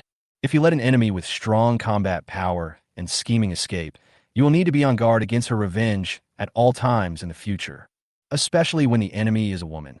This kind of creature is the most vengeful. Snap! Lu Yan instantly stepped on the accelerator to the bottom. The engine roared wildly, and the speed instantly increased a few points again. In the yellow earth, he narrowed his eyes, raised his flintlock, aimed at Jin Jingxiu's position, and pulled the trigger decisively. The steel ball shot out instantly and hit Kaneki Hyde. However, before Lu Yan could cheer, the next moment, the steel ball passed through Jin Jingxiu's body without any hindrance and created a crater in the earthen fort behind. When the steel ball hit, only Jin Jingxiu's shadow remained in the same place. Her body has disappeared from this ruin. A breeze blew by, and the Jin Jingxiu dissipated like a cloud of mist, leaving no trace. Lu Yan stepped on the brakes, and the dune bike slowly stopped. and yet she escaped. Lu Yin was extremely unwilling, and his eyebrows were twitching wildly. Although they had only been together for less than half an hour, Jin Jingxiu had left an extremely deep impression on Lu Yin. She was probably the strongest and most cunning enemy he had ever encountered since entering the wilderness. Even when she was seriously injured, she still managed to escape from his hands. Although she finally used a functional item like the return order, the fact that she was able to hold on with Lu Yin for so long was enough to show her excellence.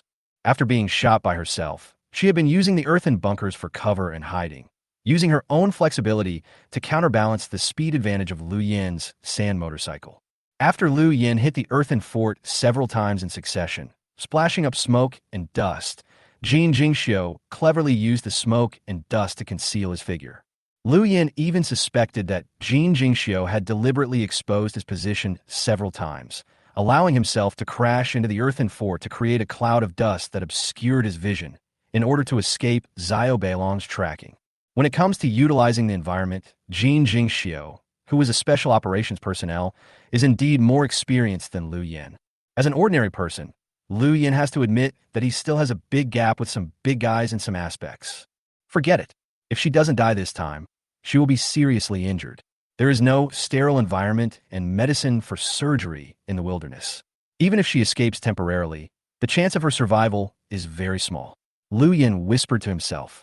There was a sound of flapping wings in the sky. The little white dragon landed, seeming a little depressed, and rubbed Lu Yin's arm with his head. It's not your fault this time, it's my fault. Lu Yin felt the little white dragon's mood change, smiled and touched its back with his hand. You have done a good job. You can help me find her location every time. You're already a very qualified scout. Xiao Beilong, who was originally depressed because of Jin Jingxiu's escape, became active again after hearing Lu Yin's praise. Lu Yin took out a few pieces of meat and threw them into the sky. The little white dragon flapped its wings and caught them very accurately and swallowed them into its stomach. Half an hour later, Lu Yin entered the temple guarded by the mummy general to explore, but apart from finding some silver bowls and plates, he did not find anything useful. Before the former emperor of the temple left, he had taken away most of the supplies here, leaving behind only weapons and armor, which had long since become tattered over the long years and could no longer be used. Apart from the scimitar in the mummy general's hand, the only thing that was well preserved in the entire ruins was the temple itself. Compared to Lu Yin's safe house, the luxury of this temple is simply beyond words. However, this thing cannot be put into the item grid at all.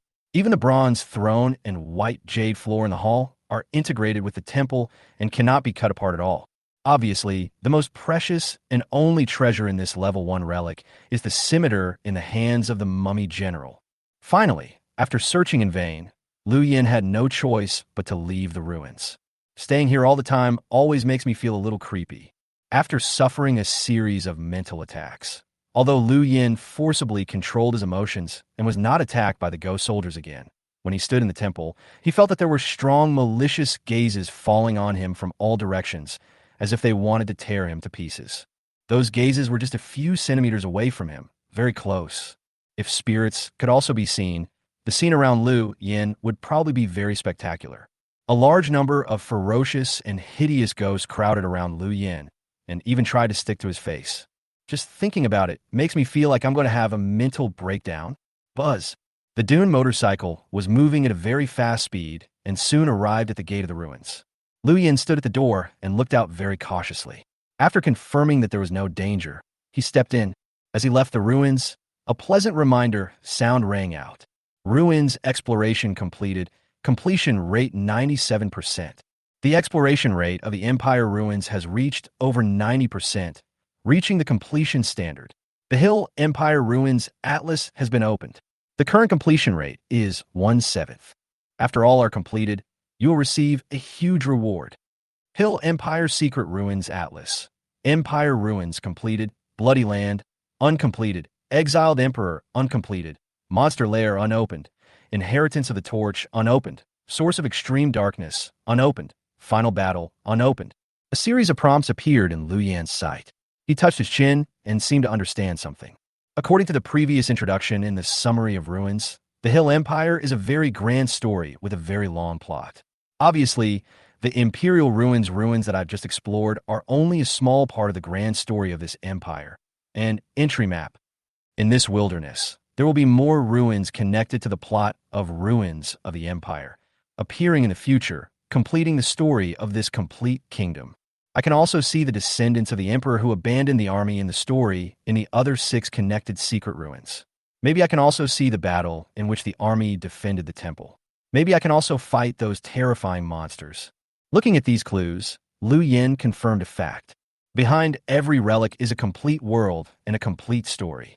The game divides the world in this story into several or dozens of independent small worlds according to different levels of danger, which are called ruins. It's like a large copy in the game. You need to defeat small bosses one after another before you can finally connect the plot completely and unlock the final map of the Big Devil. Chapter 76, The Hero's Halo. In the wilderness, yellow sand fills the sky. The blood-red door gradually became distorted and blurred, and finally slowly disappeared. Liu Yin took out the scimitar and fixed his eyes on it. Immediately, a line of detailed information appeared. Blood-stained Imperial sword. Quality, purple rare level. Items, weapons, consumables. Number of times used, 3/3. Special effects. You can activate weapon special effects on your own and summon 30 ghost soldiers to launch mental attacks on the enemy. Introduction. This is a scimitar that has witnessed the deaths of tens of thousands of people. When you swing it, you can clearly hear the howling of the dead. Liu Yin tried to dance, and suddenly there was a faint and shrill scream in the wind, like the wail before death, like the most desperate curse. Just listening to this sound, his spirit felt like it was about to collapse. This thing is definitely a powerful weapon. Liu Yin was ecstatic. He himself had suffered the pain of being attacked by ghost soldiers, so he knew very well how unbearable the pain on the mental level was. That kind of invisible attack ignores any external defense and directly tears your soul apart. Unless the person being attacked has received special training, it is difficult for him to remain calm and resist this kind of mental attack. During this exploration of the ruins, I encountered a perverted enemy like Jin Jingxiu, but I also obtained a scimitar that summons evil spirits. Overall, the gains outweigh the troubles. Liu Yin silently calculated the gains and losses. Except for the consumption of some gunpowder and 2 mental stimulant potions, this journey to the ruins can be said to be a great victory. Kill the general, achievement achieved. After Liu Yin counted the spoils, he opened the system prompt again and saw a message that popped up in the ruins before. Zhanjiang, a man's business is to fight in the arena with the courage of a bear and the eyes of a wolf. If you are born a man, you must kill people, and do not let a man's body contain a woman's heart. Killing one is a sin, but killing 10,000 is a hero. Killing 9 million people is the best of heroes. Kill General's achievement. When the player kills general-level monsters or high-level players, the achievement is unlocked and the hero aura is obtained. The aura can increase the player's overall attribute data and reduce the courage and willpower of surrounding enemies. The range and effect increase with the number of generals killed. Liu Yin was stunned for a moment. Then he opened his personal information and suddenly found that his name had changed from the previous pure white font to a red font with a hint of blood. It turns out that I killed a mummy general and ended up getting myself a red name. Hero Halo LV1 can increase all attributes by 3% and reduce the courage and willpower of all enemies within 10 meters by 5%. Looking at the extra line of information below his name, Liu Yin felt quite pleasantly surprised. Although the effect of this hero Halo seems to be very weak now, it can be improved infinitely. As the number of kills increases, the effect of the Halo will eventually reach an extremely terrifying level. However, if you want to upgrade the level of the hero's Halo, the conditions are very harsh. Apart from the general level enemies in the ruins, the rest can only be to kill human players who are also players, and they must be players with the title of High Player. Now in the entire wilderness, only the 3 players in the top 10 of the rankings have the title of High Player. Including Liu Yin, there are only 30 people in total. Obviously, the purpose of the Kill the General achievement launched by the game system is the same as the previous King of the Wilderness title, which is to encourage high-level players to kill each other. Chapter 77, Power Struggle, Heroes Rise Up. After surviving in the wilderness for a few days, Liu Yin gradually came to understand some of the settings of Doomsday game. The designer of this game did not seem to want players to form alliances, especially outstanding high-level players. Whether it is the title of King of the Wilderness or the aura of a hero obtained by beating a general, it is enough to illustrate this point. Perhaps in the future, the game will introduce more perverted settings that divide players. For the human race, cooperation or alliance itself is the fastest way to increase strength, but in this wilderness, the risk and cost of cooperation are extremely high. No one dares to trust strangers easily. Even friends who were familiar with each other in the normal world in the past may become enemies under the perverted setting of the wilderness. This setting is too perverted. The game doesn't need to create more horrific disasters. It only needs to constantly divide the players and make them each other's biggest enemies to continuously increase the difficulty of survival. Liu Yin lamented the perversion of this setting, but also felt that this setting was very genius. Because humans are a tenacious race. From ancient times to the present, humans have overcome countless natural disasters and threats from terrifying wild beasts. Acid rain, famine, cold snaps, extreme heat. These disasters that would claim countless lives in the early stages will one day be overcome by the players. The war and conflicts among human beings are the only disasters that cannot be eliminated for countless years. As long as interests exist, the players in the wilderness will never stop fighting each other. There is only one title of King of the Wilderness. Who among those high-level players would be willing to be second? Be much greater than the number of players who die in natural disasters. Perhaps players can all understand that the game is deliberately increasing the difficulty and leading them to kill each other. But who can resist such temptation? Even Liu Yin felt joy surge in his heart like a tide when he looked at the attribute increase in his personal information. I don't have the ability to change the game settings, so I can only be the strongest within this setting. If I don't want to become the nourishment for others, Halo of the Warlord, I can only turn myself into a giant crocodile and devour all enemies that pose a threat to me. Liu Yin put away his scimitar and muttered to himself indifferently. 30 minutes later, Liu Yin returned to the safe house. The flow of time in the ruins was different from that in the wilderness. He had only been in the ruins for less than an hour, while it was already late at night in the wilderness. According to the time displayed by the system, 1 hour in the ruins is equivalent to 5 hours in the wilderness. The time ratio differs by 5 times. The last time I entered the White Bear City ruins, the speed of time changed a little, but it was not so outrageous. In just 5 hours, all the weapons that Liu Yin had displayed in the trading floor were sold out. There were even many messages asking if Liu Yin would accept wholesale or large-scale orders for weapons. Liu Yin checked the IDs of those who left comments and found that most of them belonged to the top 10 teams on the power list. It was obvious that 6 days after entering the wilderness, the small groups that had formed together for survival had already begun to prepare to expand their territory and fight for supremacy. There's sure to be plenty of bloodshed in the wilderness in the near future. And Liu Yin, who has the ability to manufacture weapons, will suddenly become the most sought-after figure. At this moment, a message caught Liu Yin's attention. He clicked it, and his pupils contracted instantly. The message board read, Chapter 78 Reward. Among the many messages, one suddenly caught Liu Yin's attention. Someone is offering a high reward for the location of your shelter. Many people have received this reward information. Your situation will be very dangerous in the coming period. If you need to hire a bodyguard, we can provide you with shelter services. The message was signed at the end by the Wilderness Hunter team, the team ranked first on the power list. Liu Yin's heart sank. I'm actually being targeted? Who is offering a reward to yourself? In an instant, many figures flashed through Liu Yin's mind.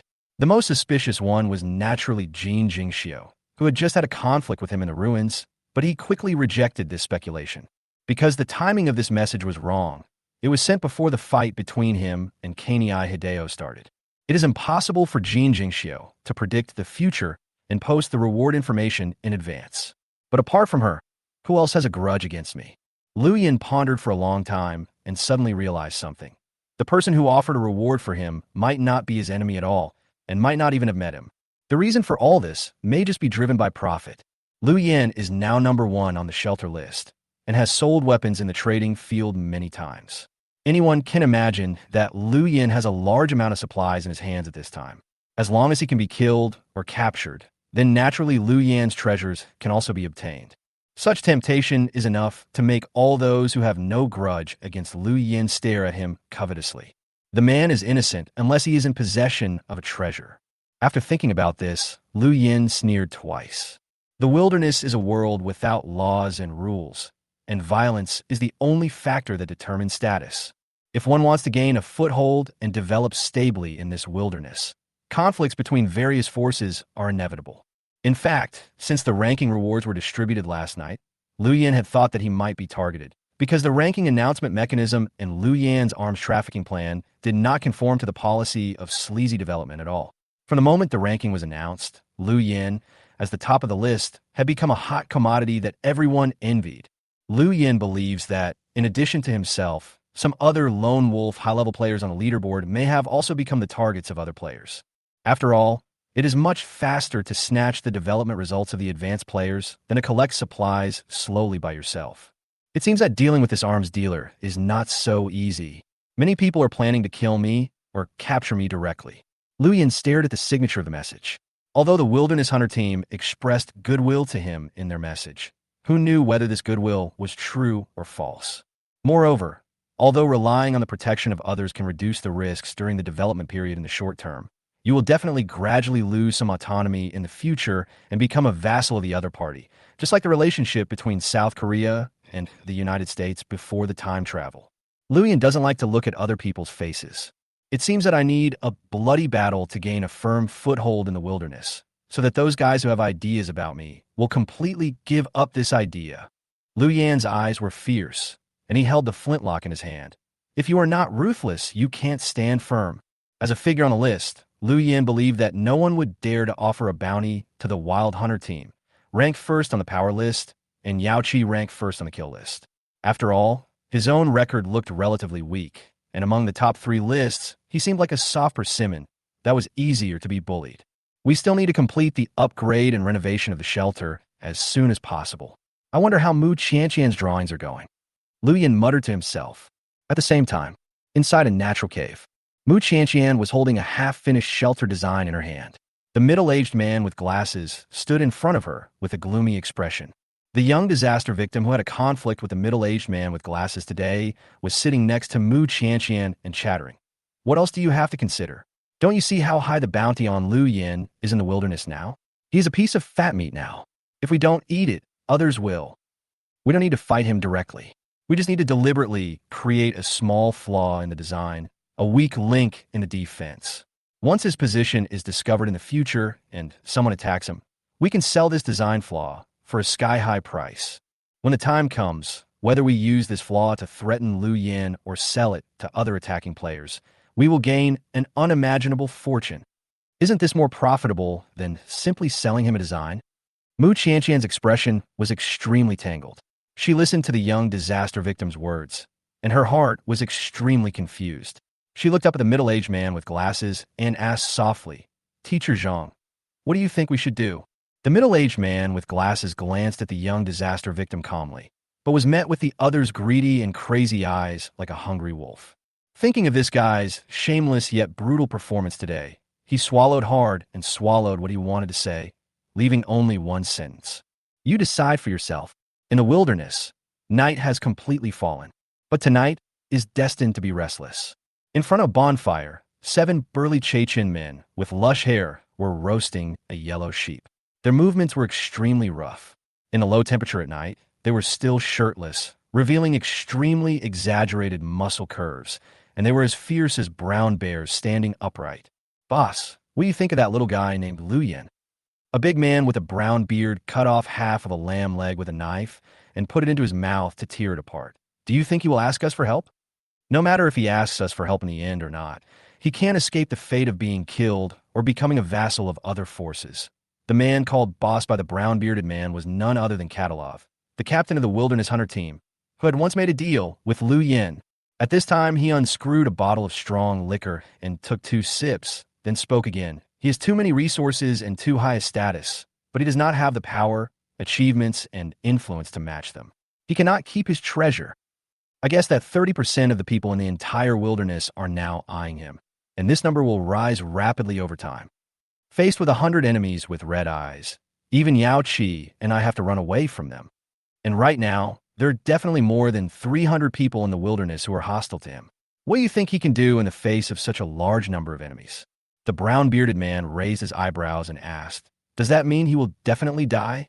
"The only thing that is uncertain now is not whether he will die," Katalov said. "But once his shelter is discovered, facing the enemies coming from all over the mountains, how long can he last before dying?" Want to take a gamble? Once the location of his shelter is exposed, I don't think he can last more than an hour. Chapter 79. The Attitudes of Various Forces. In the wilderness, after a bounty was posted for Liu Yin, many people were discussing his future fate. The vast majority of people don't think highly of him. Those high-level players who think they have the ability to hunt down Liu Yin are ready to make a move and are gearing up to launch an attack once Liu Yan's shelter is exposed. And those ordinary players who were still struggling to make ends meet at this time were also gloating after hearing the news. Haha, he always gets in the spotlight. So now he's in trouble, right? What's the point of hoarding so many supplies? What's the point of building such a good shelter? In the end, won't we just be making wedding clothes for others? I really hope Liu Yan's shelter can be found soon. I can't wait to see his corpse left in the wilderness. People always like to see people who have better living conditions and stronger abilities than themselves suffer misfortune, no matter whether they are good or evil. This is the jealousy in human nature at work. Even if Liu Yin had no grudge against them, and even if they would not be able to gain any benefit after Liu Yin was killed, just watching Liu Yin being beaten down from the altar of the number one in the shelter was enough to give these people, who were living at the bottom of the wilderness, a perverted pleasure. Human nature is evil. It is fully reflected in this moment. There are really a lot of people who hope I die. Liu Yin looked at the chat content in the World channel with an expressionless face. Many people were very interested in the fact that he was bountied. Some players had even started to form groups and prepare to go out to find the location of Liu Yan's shelter and act as bounty hunters. Of course, there are also many people who hope that Liu Yan can survive. This group of people usually consists of small teams on the power list. They have a long-term vision and believe that killing Liu Yin now is an act of killing the chicken to get the eggs. Because right now, the only player who has the ability to mass-produce and sell weapons is Liu Yin himself, and weapons are consumables. Even weapons made of the finest steel cannot avoid damage. If we kill Liu Yin now, we can certainly make a group of people fat in a short period of time. But what about the future? In the future, for a long period of time, players in the wilderness may face an extreme shortage of weapons. Actions such as exploring ruins, hunting mutant beasts, and fighting for territory all require weapons as support. In the absence of sophisticated weapons, players' development speed may be extremely slow. What these small teams want most is naturally to capture Liu Yin and make him work for them. Inside a safe house, Liu Yuan watched the conversations about Liu Yan's bounty flashing in the World channel. She raised her eyebrows and said softly, "This is troublesome. He is being targeted by so many people. If we want to keep him and recruit him, it will be very difficult." "You are wrong." At this moment, a calm voice came from the dark shadows behind her. "The more dangerous the situation he faces, the more likely he is to join us. He is now at the top of the shelter list, at the same level as me. Without external pressure, he would not accept our invitation because it means surrendering to me. But if he is hunted by a large number of enemies, his shelter is breached, and he is on the verge of death, then his pride will be completely shattered. At this time, as long as we can extend an olive branch to him, I believe it will be much easier to recruit him." Liu Yuan's eyes lit up. "You mean we should save him when he is in the most danger? This is indeed a good idea. But once he is exposed, he may be attacked by an incredible number of enemies from all directions. How can we protect him?" In the face of Liu Yuan's worries, the voice hidden in the darkness remained extremely calm. "It's very simple. I'll kill all those in the east first, and kill all those in the west, then kill all those in the north. Finally, kill all those in the south." Chapter 80. High Temperature. Crash. Crash. Pure groundwater flows into the bucket through the extractor outlet, and today's 1,500 milliliters portion is quickly emptied. Smoke was rising from the stove next to it, and the aroma of rice was spreading. Although Liu Yin is about to become the target of public criticism in the wilderness, the pressure from the outside world has not overwhelmed him. 3 meals a day are still strictly implemented according to the highest standards. You obtain 30 units of high-carbon steel. You get 10 units of saltpeter. You get 10 units of sulfur. You obtain iron ore. After taking stock of the proceeds from selling weapons in the trading field, Liu Yin showed a satisfied smile. The materials he obtained from selling 10 ordinary weapons, including the steel alone, were enough for him to make another 30 spears of higher quality. This is a virtuous cycle. Relying on this snowball method, Liu Yin can expand his advantage to an extremely terrifying level in the future. Of course, the premise is that he can survive. Liu Yin lifted the lid of the pot, and as the boiling steam rose, a bowl of plump rice appeared in front of him. Since today's dinner is prepared in a special way, it is not boiled but steamed. So Liu Yin specially used wooden sticks and iron wire to simply make a small steamer that could be used in a stainless steel pot. At first, he was a little worried about whether this thing would deform under high temperature, but it turned out that although this thing looks ugly, it is still very practical. A wooden bowl the size of a human head plus rice and water weighs more than 3 pounds. After half an hour of high-temperature steaming, this homemade steamer shows no signs of deformation. He rubbed his hands and took the big bowl out of the steamer. He poured out the remaining water in the pot, added oil again, and threw in the pork slices mixed with ginger slices, dried chilies, and other condiments. This is the loot we snatched from the pig-headed man today. Liu Yin was not able to bring back all the prey in the full car. He only brought back a few larger and more tasty ones, such as wild boars and yellow sheep, but it was enough for him to eat for a long time. These prey need to be processed as soon as possible, otherwise they will rot and spoil quickly in the high temperature during the day, and I need to put other things in my item grid, so I can't let them occupy it for a long time. It would be great if I could have a large freezer. Liu Yin touched his chin, staring at the beast carcasses that looked like a small mountain in the corner of the wall. Or else, I have to make them into bacon. The process of making bacon is not too difficult. It just requires a lot of salt and seasonings. The prices of these two things are not too expensive in the trading market, and a piece of cake can be exchanged for a large bag. But today, Liu Yin didn't want to move anymore.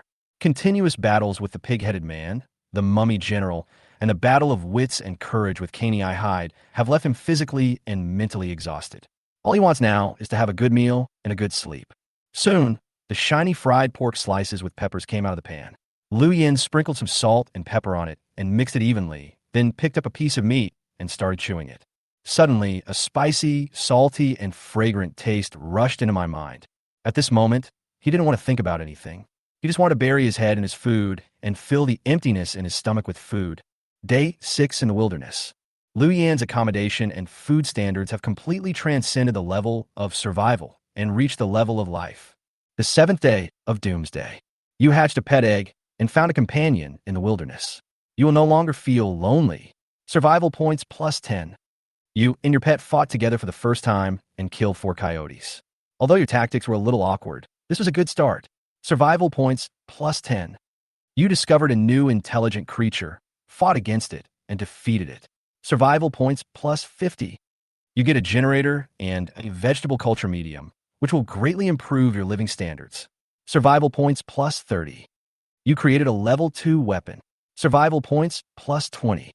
You get a sand motorcycle, which greatly improves your exploration and escape speed. Survival points plus 10. You explored the ruins and successfully defeated the opponent, obtaining the most precious treasure in the ruins. Survival points plus 50. You have unlocked the achievement of beheading generals and successfully obtained the aura of a tyrant. Survival points plus 20. You are being rewarded. Many people want to kill you and get your wealth. Your name has successfully resounded throughout the wilderness. Everyone knows it. Everyone knows it. Everyone wants to meet you and express their heartfelt enthusiasm to you. Survival points plus 80. This rating A. Special item reward. Upgrade coupon *1. Survival point reward 280. In the early morning, the first thing Liu Yin did when he opened his eyes was to start the daily assessment. After a series of information was counted, his survival points soared again to 528. I didn't expect that the highest score was actually for the bounty on me. Liu Yin looked at the evaluation information and didn't know whether to laugh or cry. He had fought with the enemy in the mountains and ruins and was on the verge of life and death, but he didn't expect that it was worthless in the eyes of the system. It seems that the bonus points for the system evaluation are mainly based on popularity. The more attention I get, the higher the bonus points in the daily evaluation will be. It seems that the system is forcing me to keep causing trouble. Liu Yin smiled bitterly. Although this was not in line with his low-key personality, Things had come to this point, and it seemed that he had no choice. Once the rankings are announced, I can no longer keep a low profile. In that case, why not change our previous style of doing things and do some big things? Upgrade coupon. A one-time consumable that can be used to upgrade items at a low level without consuming any survival points or materials. Liu Yin looked at the special reward issued today again. It was a golden scroll. Its function was very simple and crude. It was to upgrade the item on behalf of the system. But what does the range of this low-level item include? Liu Yin pondered for a moment. He looked intently at the flintlock rifle beside the bed, and immediately 2 messages popped up. Upgrade Direction 1. Increase rifling, increase shooting accuracy. Upgrade scrolls can be used. Upgrade Direction 2. Increase quality and reduce the risk of explosion. Upgrade coupons can be used. LV2 weapon can be used. Liu Yin paused for a moment, then turned to look at the generator next to him. Upgrade Direction 1. Upgrade fuel conversion. Survival points, 300. Upgrade coupons cannot be used. Upgrade Direction 2. Upgrade scroll cannot be used. The generator is not working. The range of low-level items, probably the products before the era of electricity. Liu Yin made a rough guess. He tried to select a few items and found that armor and stoves could be used, but walkie-talkies, VCDs, vegetable culture media, and other items could not be used. This discovery confirmed his guess. Generally speaking, this upgrade scroll is worth about 100 survival points. After counting today's rewards, Liu Yin opened the world channel as usual and immediately saw a large number of players frantically refreshing the screen. Lu Mingwei. Holy shit, why is the temperature so high today? It's only 8 o'clock and the air temperature has already soared to over 48 degrees Celsius. If it waits until noon, it will definitely reach 60 or 70 degrees, right? Lin Feng. Today's ultraviolet rays are really too strong. I just went out for a walk and my skin got sunburned. Lewin, the guy next door to Mala, this shabby environment really doesn't allow people to survive. In the World Channel, a group of players were cursing about today's strangely high temperature. In fact, Lian also noticed some signs. From the beginning, he felt sweaty all over. The temperature in the dark and cool underground shelter was 4 or 5 degrees higher than usual. The soft morning sunlight that usually shone through the crack in the door now became a little harsh. After the heavy rain, will there be high temperatures? Liu Yin whispered to himself. This was not good news for him, because high temperature would accelerate the decay of animal carcasses. He had to get rid of the prey as soon as possible, otherwise the shelter would become a stinking corpse pit. Just when Liu Yin was planning to purchase some salt and pickling seasonings at the trading floor, a player's speech in the World Channel once again attracted his attention. Wang Quan. The quality of the Yinhuang people is really too poor. They start cursing all day long because of trivial matters. In terms of quality, the Yinhuang people should really learn from the Sakura people. Koizumi Kinjin. Mr. Wang is right. Our Yamato people are indeed a highly qualified and advanced nation. Please allow me to take a few minutes of your time. I would like to tell you about our country's culture. Lu Weiming. UUM. Lin Feng. You little bastard, you fucking bastard. Lewin. Fuck you, you traitor dog. Although they were in the wilderness, and everyone was fighting among themselves, the players from the Yinhuang nation were surprisingly unanimous in their attitude towards the Sakura country, and they immediately scolded Wang Quan. There was a quarrel in the World Channel. Soon, players from the Sakura country and the Korean country also joined the fight. About 3 minutes later, Wang Quan, the protagonist who caused this quarrel, spoke again. Wang Quan. Haha, you start to curse and complain when the temperature is only 50 or 60 degrees. This is how Chinese people are. Wang Quan. Look at the country of cherry blossoms. On August 6th, 1945, the weather in Hiroshima turned sunny and then mushroom clouds appeared. The highest temperature was 6,000 degrees Celsius. On that day, none of the 170,000 Hiroshima residents complained about the heat. This is what we call a high-quality nation. Chapter 81. Every meal is full. Lu Weiming. I've already drawn my sword. Even if they are friendly forces, they will have to take a blow from me today. Lin Feng. I have a lot of acquaintances in Sakura country. Barbecue Masterly May. Lewin. Although I was born in Yinhuang, my heart has always longed for the land of cherry blossoms. Only in that land can my life bloom most gorgeously. Dongfeng, 41. Koizumi Kenhito. In the World Channel, Wang Quan's sudden reversal successfully set a new pace for many players, and and the voices of ridicule quickly filled the screen. When Liu Yin found that he did not get any useful information in the World Channel, he decisively closed it. Then, he opened a trading floor and purchased a large amount of salt, star anise, straw, and other materials for making smoked bacon at the price of spear. 10 kilograms of coarse salt, 10 kilograms of peppercorns. Liu Yin counted the marinade ingredients one by one, then dragged out a wild boar's body, came to the shade of a poplar tree not far from the safe house, and began to prepare to gut it. He had seen others handle live pigs before, but it was his first time, so his techniques were a little unfamiliar. He spread a layer of leaves on the ground, and used extremely luxurious high manganese steel to make a high-quality machete with the special effect of easy to cut, and used the blade to easily break open the wild boar's belly. An extremely strong smell of blood hit me in the face, and colorful internal organs flowed out from the wound. Liu Yin suppressed his nausea and slowly emptied the wild boar's stomach, throwing the internal organs aside. The whole process took more than 2 hours. After doing all this, Liu Yin lit a fire in the increasingly high temperature, burned all the hard hairs on the wild boar's body, and then began to cut the meat on the cutting board made of leaves. Because he was worried that he would not be able to process all the prey in a short period of time, and the meat would spoil, Liu Yin only kept the most essential and best-tasting meat from the wild boar, including the shoulder blade, tenderloin, and rump meat, as well as some fat from the abdomen, with a total weight of no more than 30 kilograms. As for the internal organs, Liu Yin only retained the heart and liver. As for other parts of the meat, Liu Yin hung them on the market and sold them. While Liu Yin was doing all this, the bored little white dragon had been wandering around here. Suddenly, its eyes lit up as if it had discovered something, and it flapped its wings and flew over suddenly. Soon, a series of canine-like wailing sounds came from a bush in the distance. The grass leaves swayed, and a puppy, about 30 centimeters long, ran out in panic. The little white dragon chased it slowly from behind, swooping down from time to time and knocking the puppy to the ground. As the overlord of the sky, the little white dragon is not as aloof as it looks. In fact, it is very playful, just like a child. Even when it is not hunting, it will chase some rabbits and mice to bring some fun to its boring life.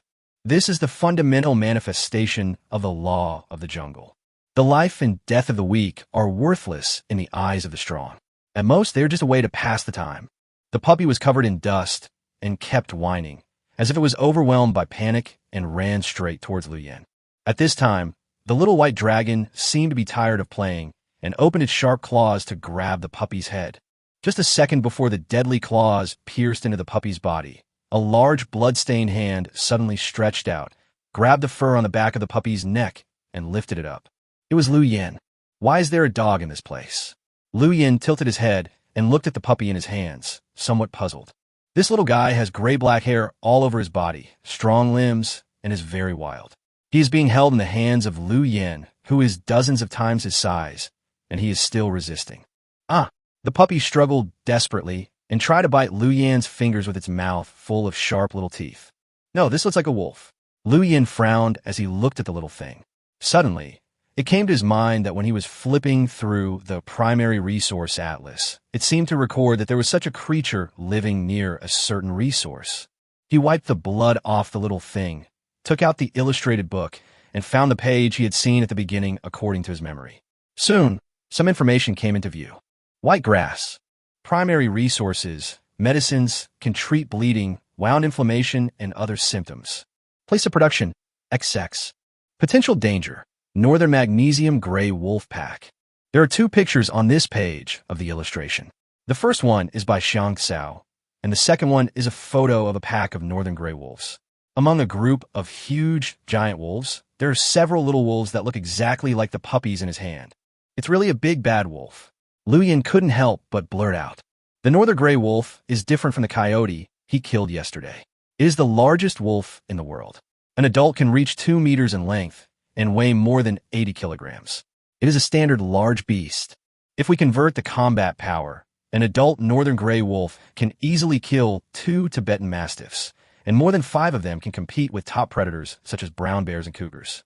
In the world of the past, they were the undisputed top of the food chain. Is there a pack of wolves nearby? Liu Yin looked at the little wolf, and his heart sank. This kind of wolf is ferocious and has strong fighting ability. If there's a group of such beasts near your safe house, it will indeed be a headache. Xiao Belong and Lu Yin were in tune with each other. After sensing his worry, he immediately took off into the air and patrolled the vicinity. About 30 minutes later, the little white dragon returned again and brought a message. No trace of wolves was found within 10 kilometers of this area. Could it be that this little guy was abandoned by the tribe? Lu Yin felt relieved. He looked at the little wolf, and suddenly an idea came to his mind. He picked up a piece of wild boar meat cut into finger-sized pieces and slowly handed it to the little wolf's mouth. The smell of blood seemed to stimulate the little wolf's primitive genes, or perhaps because it was too hungry, the little wolf immediately bit the piece of meat and began to devour it. It only took a few seconds for the piece of meat to be swallowed into its stomach. He cut off another piece of meat and threw it to the little wolf. The little wolf moved quickly as always, chewing it a few times and then swallowing it. Then, it looked at Lu Yin eagerly, and its resistance was no longer fierce. Lu Yin put on the ground, and it no longer ran away, but just licked the tip of its nose with its tongue from time to time, as if it was expecting something. Lu Yin laughed, picked up a small piece of skin again, and waved it in front of the little wolf, like a weird uncle who abducted ignorant children. Will you come with me? If you're willing to follow me, you can eat as much meat as you want. The little wolf looked at Lu Yin with a somewhat alert look, but ultimately he couldn't resist the temptation of delicious food. He walked towards Lu Yin step by step and began to lick his fingertips. Lu Yin patted the little wolf's head with great satisfaction. Little thing, remember my name. My name is Dun Dun Bao. Chapter 82 Design Drawing. The little wolf was obviously very hungry. He ate 7 or 8 strips of meat in a row until his little belly became round and bulging. In fact, when he saw this little guy for the first time, Lu Yin wanted to drive it away or kill it directly, but soon, Lu Yin changed his mind. He wants to tame this little wolf cub, just like the group of pig-headed people taming coyotes we met in the mountains yesterday. In this wilderness, many human players are eyeing Lu Yin, wanting to kill him and take away everything he has now. Even if Lu Yin can temporarily rely on advanced weapons to crush several attacks from the enemy, he will eventually get tired and slack off. If he has to be on guard against enemy invasion all the time and keep his spirits in a highly tense state, even an Iron Man will be exhausted to death. In the future, he will definitely need to increase the number of members in the shelter to expand his combat effectiveness and reduce his pressure. However, except for Lu Xiaoyu, with whom he has depended since childhood, Lu Yin is unwilling to easily form an alliance with anyone in this wilderness. Human beings are too smart, so sometimes they are not even as stubborn and loyal as wild animals. Even if there may be his old friends and acquaintances among the second or third batch of players in the future, Lu Yin would not dare to trust them easily. In the face of interests, many friendships that you think are firm may be vulnerable. Lu Yin had witnessed and experienced some similar incidents in the past, so he became more determined in his thoughts at this time. The more I interact with people, the more I like animals. Lu Yin did not intend to recruit human members to his shelter until he had established an interlocking and irreplaceable chain of survival, or possessed a particularly strong combat capability capable of suppressing all rebellions. At least when faced with the temptation of interests, wild animals will not betray the masters who raise them for the sake of a better living environment or a higher status. But most humans will. Little thing, are you willing to come with me? Lu Yin stood up with the cut wild boar meat and hooked his finger at the little wolf cub. Although it is only around 10 o'clock in the morning, the temperature has soared to over 55 degrees Celsius. The strong ultraviolet rays are mercilessly eroding the earth. Lu Yin feels like he is in a sauna, sweating profusely. The little wolf cub hesitated for a moment, then happily followed Lu Yin to the shelter. Karara. Lu Yin pushed open the door of the shelter, and the little white dragon quickly went in. At this moment, the little wolf cub who had been following closely behind looked at the door, and an extremely vigilant look appeared in his eyes again. With its naive thinking, it could only find something similar to this door in the genetic memory inherited from its ancestors. It was something called a trap created by some intelligent creatures. Once you go in, it will be very dangerous. When it arrived at the gate of the shelter, the look in its eyes when it looked at Lu Yin gradually changed from the trust it had before to a kind of malicious resistance. Its hair stood up, and it tried to look more ferocious. It growled twice at Lu Yin, as if warning him not to follow it, and then turned around decisively and ran towards the bushes where it had been hiding before. What a wolf cub! That is impossible to tame. Lu Yin sighed upon seeing this, but did not chase after it, but let it escape. Taming a wild beast is not an easy task, and if you are too hasty, the effect may be counterproductive. Whether the little wolf in front of us was separated from its tribe or abandoned by its parents, it must be in a state of extreme panic and anxiety, just like a child separated from its parents. Facing a strange world and strange creatures, it doesn't know where to go or who to trust. Whether they are cubs or children, they are very fragile and sensitive creatures, especially when they are separated from their parents and face a new environment alone. At times like this, often a person's action or words can have a huge impact on them. They will use this to judge whether you are friendly or malicious. Lu Yin had fed it before, which made it feel familiar, so it followed. But when it saw the door of the shelter, it felt a little scared, so it ran away again.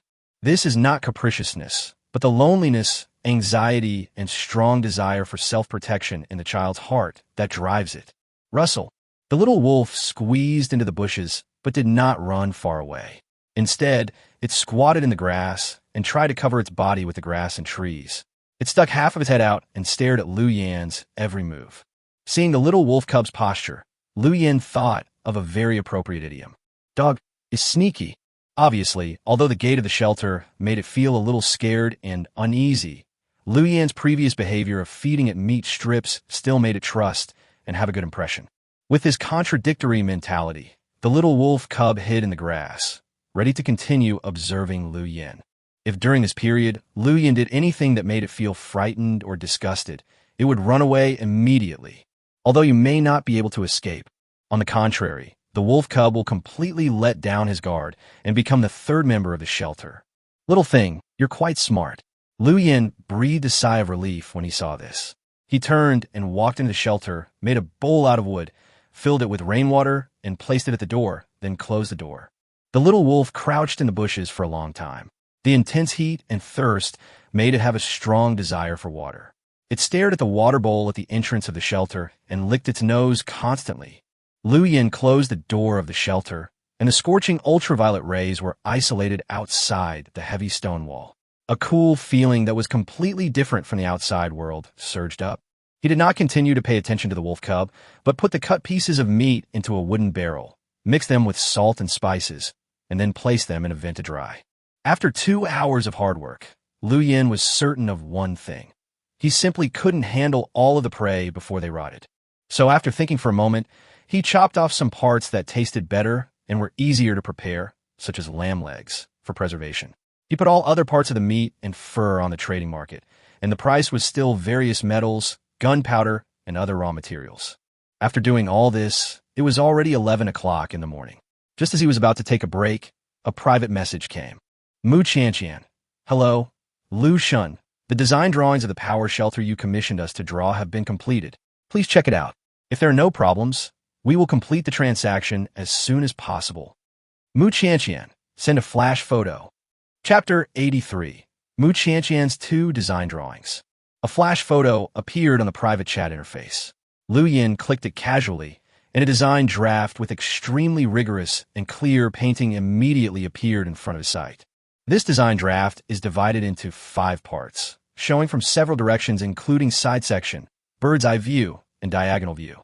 In some special locations, the functions, optimal wall thickness, latest construction materials, etc. are carefully marked. Although I haven't looked at in detail, I can tell from some details that the other party has definitely put in a lot of effort. This design drawing can basically meet all of Lu Yin's requirements. The flash photo viewing time has ended. The picture has been damaged. As the countdown ended, the design drawings turned into a bunch of blurry mosaics in the private chat interface. Although the flash photo function imitated a chat software in the past world, its settings in the Doomsday game were more rigorous. When flash photography is turned on, you cannot use any of the game's built-in screenshot or recording functions. Even if you use other recording tools such as cameras, mobile phones, etc., the displayed image will be pitch black. This is also a measure to protect intellectual property in the game settings. If you want to get the design without paying, you must have an 8-core brain that can remember all the details on the drawing within 20 seconds and then draw it 1:1. Lu Yin, I have some small requests regarding the number of shooting holes. Can you add a few more? Ever since a bounty was put on the market for the location of his shelter, Liu Yan's desire for firepower had grown. In this design drawing, he noticed that there were 6 shooting holes, which under normal circumstances would have been more than enough to deal with danger and turn the shelter into a fortress. But now, facing the malicious intent of nearly 1/3 of the players in the entire wilderness, Liu Yan felt that 6 shooting holes still could not give him enough sense of security. After making this request, Liu Yan thought that Mu Qianqian would take the opportunity to raise the price and take more resources from him, because he was now wanted and almost everyone in the wilderness knew about it. Everyone knew that now was the best time to blackmail Liu Yan. But unexpectedly, Mu Qianqian not only did not do so, but instead showed unusual enthusiasm and actively cooperated with Liu Yan's request to make modifications to the design drawings, almost meeting every request. Finally, 2 hours later, a design drawing that completely met Liu Yan's requirements was produced. Ding! Transaction completed. You lost a steel axe, excellent grade. You get. As the transaction completion prompt sounded, Liu Yan had a design drawing in his hand. He immediately began to look at it carefully and started to prepare various items needed to transform the shelter. Stone, thermal insulation cotton, the reflector needed for the shooting hole. Liu Yan first searched for various materials in the trading floor according to the markings on the design drawing. About half an hour later, a small mountain of materials had piled up in front of him. Just as he was about to start the renovation, the private message rang again. It's still Mu Qianqian. The other party directly sent a normal picture and left only one sentence. Mu Qianqian. Hello, Liu Shun. I'm sorry, there are a few parts in the design that I just drew that are not very reasonable. I have refined it again and made some minor changes. If you want to start the work, please follow the second version. Liu Yan raised his eyebrows. He opened the picture and found that, just as Mu Qianqian said, this was a drawing that was 99% similar to the design he had in his hand, with only slight differences in 3 or 4 places. This Mu Qianqian is quite a craftsman. If she could live longer, she would be someone worthy of long-term cooperation. Liu Yan replied to the other party with a smiley face, then closed the private chat interface and saved the second version of the design drawing. Inside the second-ranked Major League shelter, dozens of disaster victims were mining or sweating profusely. The door of the shelter owner Mu Qianqian's house opened, and a middle-aged man with glasses walked out, just in time to bump into a young man who was walking towards him. How is it? Did Miss Mu sell the defective drawing to Liu Yan? The young victim asked hurriedly. I don't know. The middle-aged man with glasses shook his head expressionlessly. You don't know? You were the one who drew the blueprint, and you watched the entire transaction. Now you say you don't know. The young victim asked with a sneer. This time I drew 2 blueprints, one with defects and one without defects, and Miss Mu gave both designs to Liu Yan. I don't know the order. The middle-aged man with glasses said with a hint of anger. It is also possible that the first one was defective, and then Miss Mu found her conscience and replaced it with the flawless one. Of course, it's also possible that the first one was flawless, and Miss Mu agreed with you, and used the second one with defects to trick Liu Yan. This will really affect my future plans. Women are troublesome.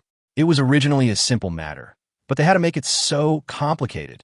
Even if the second version she gave me was a defective version, it would easily arouse Liu Yan's suspicion. The young disaster victim looked very unhappy. Isn't this a disease?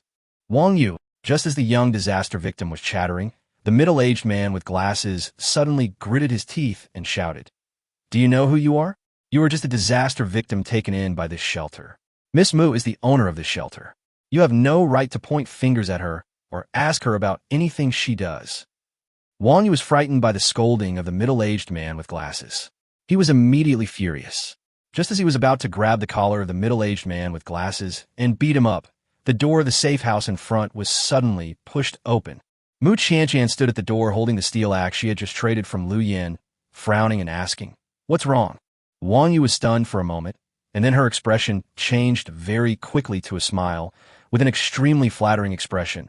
Ms. Mu, I'm talking to Teacher Zhang about building a canal. Live in harmony. Mu Qianqian held it in for a long time before finally uttering these 4 words. Harmony, harmony, harmony is guaranteed. Wang Yu naturally straightened the collar of the middle-aged man with glasses, and then walked away with a smile. Seeing him walk away, Teacher Zhang couldn't help it any longer and persuaded Mu Qianqian. Ms. Mu, I don't think this Wang Yu is a good person. If he continues to stay here, something bad might happen. Mu Qianqian waved her hand and interrupted Teacher Zhang. We all come from all corners of the world. It is inevitable that there will be some estrangement and conflicts when we first meet. We should all be more tolerant. Perhaps after a long time, we will discover the advantages of each other. Teacher Zhang seemed to be hesitant to speak and finally let out a heavy sigh. In the distance, Wang Yu was crowded among the victims who were mining ore. He glanced in the direction of Mu Qianqian and Teacher Zhang with a sneer on his face and muttered to himself silently. My identity? A disaster victim? Who will own this shelter in the future? Chapter 84. Shelter Upgrade. Small Fortress Prototype.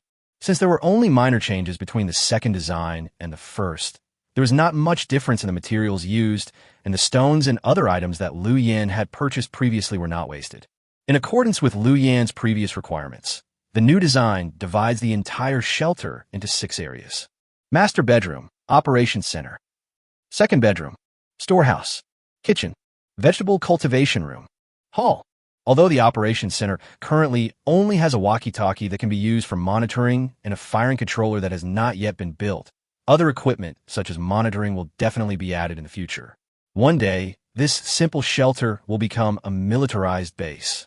After looking over the design drawing several times and making sure there was nothing else that needed to be changed, Liu Yan opened the shelter interface. Personal Safe House. Level: LV1, Homestay Level. Description: the shelter built of stone can effectively resist the attacks of cold currents and beast tides and has excellent safety. Damage level: 3%. The stone gate was hit by external force. Equipment: cooking range, groundwater extractor. Looking at the shelter information, Liu Yan opened the Doomsday survival system again, and 2 upgrade messages immediately popped up in his sight. Upgrade Direction 1. Expand the shelter area. Build new usable space in up/down/left/right. Consume 200 survival points. Upgrade Direction 2. According to the resources of the current host, renovate and reconstruct the current space of the shelter and divide it into different areas according to function. Consume 280 survival points. The design is detected. Do you want to import the design? It consumes an additional 15 survival points. The system is so thoughtful that it can automatically import design drawings. Liu Yan exclaimed in surprise when he saw the parentheses in the upgrade Direction 2. Obviously, among the 2 options given by the system, Direction 2 meets the requirements of Liu Yan. Although importing the blueprint requires an additional 15 survival points, the most important thing for Liu Yan now is to complete the upgrade as soon as possible according to the blueprint. He could certainly choose not to spend the 15 survival points, but the shelter function after the system's autonomous upgrade might not be able to meet his needs. To be on the safe side, he was willing to spend a little more. Choose Upgrade Direction 2. Confirm to import the design drawing, version 2. Survival points minus 280. Survival points minus 15. After 295 survival points were deducted, the entire shelter was shrouded in a golden light, and a virtual 3-dimensional picture appeared in his sight, showing the appearance of the shelter at that moment. Design drawings are loading. Preloading planning is being carried out according to the design drawings. As the prompt sound continued, the 3-dimensional image in front of Liu Yan began to change. The equipment in the shelter also turned into virtual images at this time and began to change positions according to the plan in the design drawing. The locations of generators, culture media, and stoves have all changed, and wires, steel cables, and other items have been buried in the steel pipes in the walls. 3 minutes later, the shelter shown in the 3D image had changed drastically. He swiped his hand casually, and the image of the entire shelter began to rotate in front of him, allowing him to carefully observe every angle of the shelter from a god's perspective. Really good, Liu Yan exclaimed, and his finger slowly pressed the Confirm Transformation option below the 3-dimensional image. The image before my eyes shattered into specks of crystal light. Slight vibrations could be heard from the ground beneath the feet, and the walls within sight were also changing, as if an invisible hand of the Creator was caressing this shelter. The various materials piled up like a mountain in front of Liu Yan are disappearing rapidly. In the trading market, he did not purchase all the items required for the blueprint, but the system would automatically replenish them. Of course, it would only consume a few more survival points. According to Liu Yan's guess, if all the materials are available, the survival points needed for the transformation might be around 150, but now the consumption is 280. Obviously, The extra 130 points are the price charged by the system for the materials. As the earth shook, the low and soft steps at the entrance of the safe house melted away and were replaced by a stone passage with a corner. In this way, the strong sunlight can no longer directly shine into the shelter, and the safety is greatly improved. Even if the stone door is broken from the outside, the enemy cannot directly break into the hall. This corner passage can at least give Lu Yin 3 more seconds to react. 3 seconds, although it does not sound long, but it is the difference between life and death. Then the position of the stove and ventilation duct began to move from the center to the corner, making more usable space. The culture medium, generators, and other heavy equipment also floated up from the ground as if they had lost their weight and landed at the positions previously planned in the design drawings. Walls rose from the ground and merged seamlessly with the shelter, dividing the empty shelter into rooms. At this moment, the entire safe house structure has undergone earth-shaking changes. Behind the corner passage of the entrance is a living room of about 28 square meters, which is furnished with tables, benches, and tableware that Lu Yin had previously built. Snap! Due to the addition of partitions, the light inside the safe house became very dim. So Lu Yin lit an oil lamp and observed the facilities inside the safe house by the light of the oil lamp. The partition room behind the living room is the master bedroom. Since it also serves as a combat center, the area of the master bedroom is even larger than the living room, reaching an astonishing 40 square meters. In the corner, Lu Yin plans to build a container bed with storage function. The space under the bed will be used to store his clothes and bedding in the future. In addition, he will also need a bedside table, a table lamp, and a wash basin rack. These daily necessities in the bedroom are basically enough. Lu Yin turned his head again and looked to the other side. On the right side of the bedroom, corresponding to the bed, is the area of the combat center. Here, Lu Yin will install the main electrical gate of the shelter, as well as the control box for the crossbows and firearms installed in the shooting holes. In the future, it may be necessary to add a monitoring screen or a trap gate controller. Of course, all this is based on the premise that the power is fully unobstructed. Thinking of this, Lu Yin picked up the oil lamp and looked up at the wall, only to see 2 circular plastic steel openings on the wall above. Some electrical wires extended from the left plastic steel tube, and 8 extremely thin but tough steel cables extended from the right tube. Obviously, these 2 plastic steel pipes buried in the wall contain the most important power lines and fire control devices of the shelter. 8 steel cables correspond to 8 shooting holes. As long as Lu Yin installs the shooting port with crossbows, flintlocks, and other firepower, locks the trigger with a steel cable, and finally connects these steel cables according to the numbers to a multi-switch valve similar to an electric switch, and then cooperates with the innate ability of seeking benefits and avoiding harm. He can sit in the bedroom and control multiple firepower to accurately strike the enemy. This should be considered the most basic military capability of satellite locking and targeted strike. Chapter 85 Return to the Electricity Age. The second bedroom is located directly opposite the master bedroom. It is naturally reserved for Lu Xiaoyu to live in the future. Since it only needs to serve the function of living, the space naturally does not need to be too large, only about 20 square meters, and the only furniture that needs to be placed is a bed and a bookshelf. On the right side of the living room is the warehouse, which stores various resources and weapons that Lu Yin has collected during this period. In the future, Lu Yin plans to build several shelves in the warehouse to classify the items and maximize the use of space. On the left side of the living room is the vegetable cultivation room, which is filled with a fuel generator and a vegetable cultivation base. Considering the huge noise generated when the generator is in operation, high-quality sound insulation materials were used when designing the walls and door of this partition.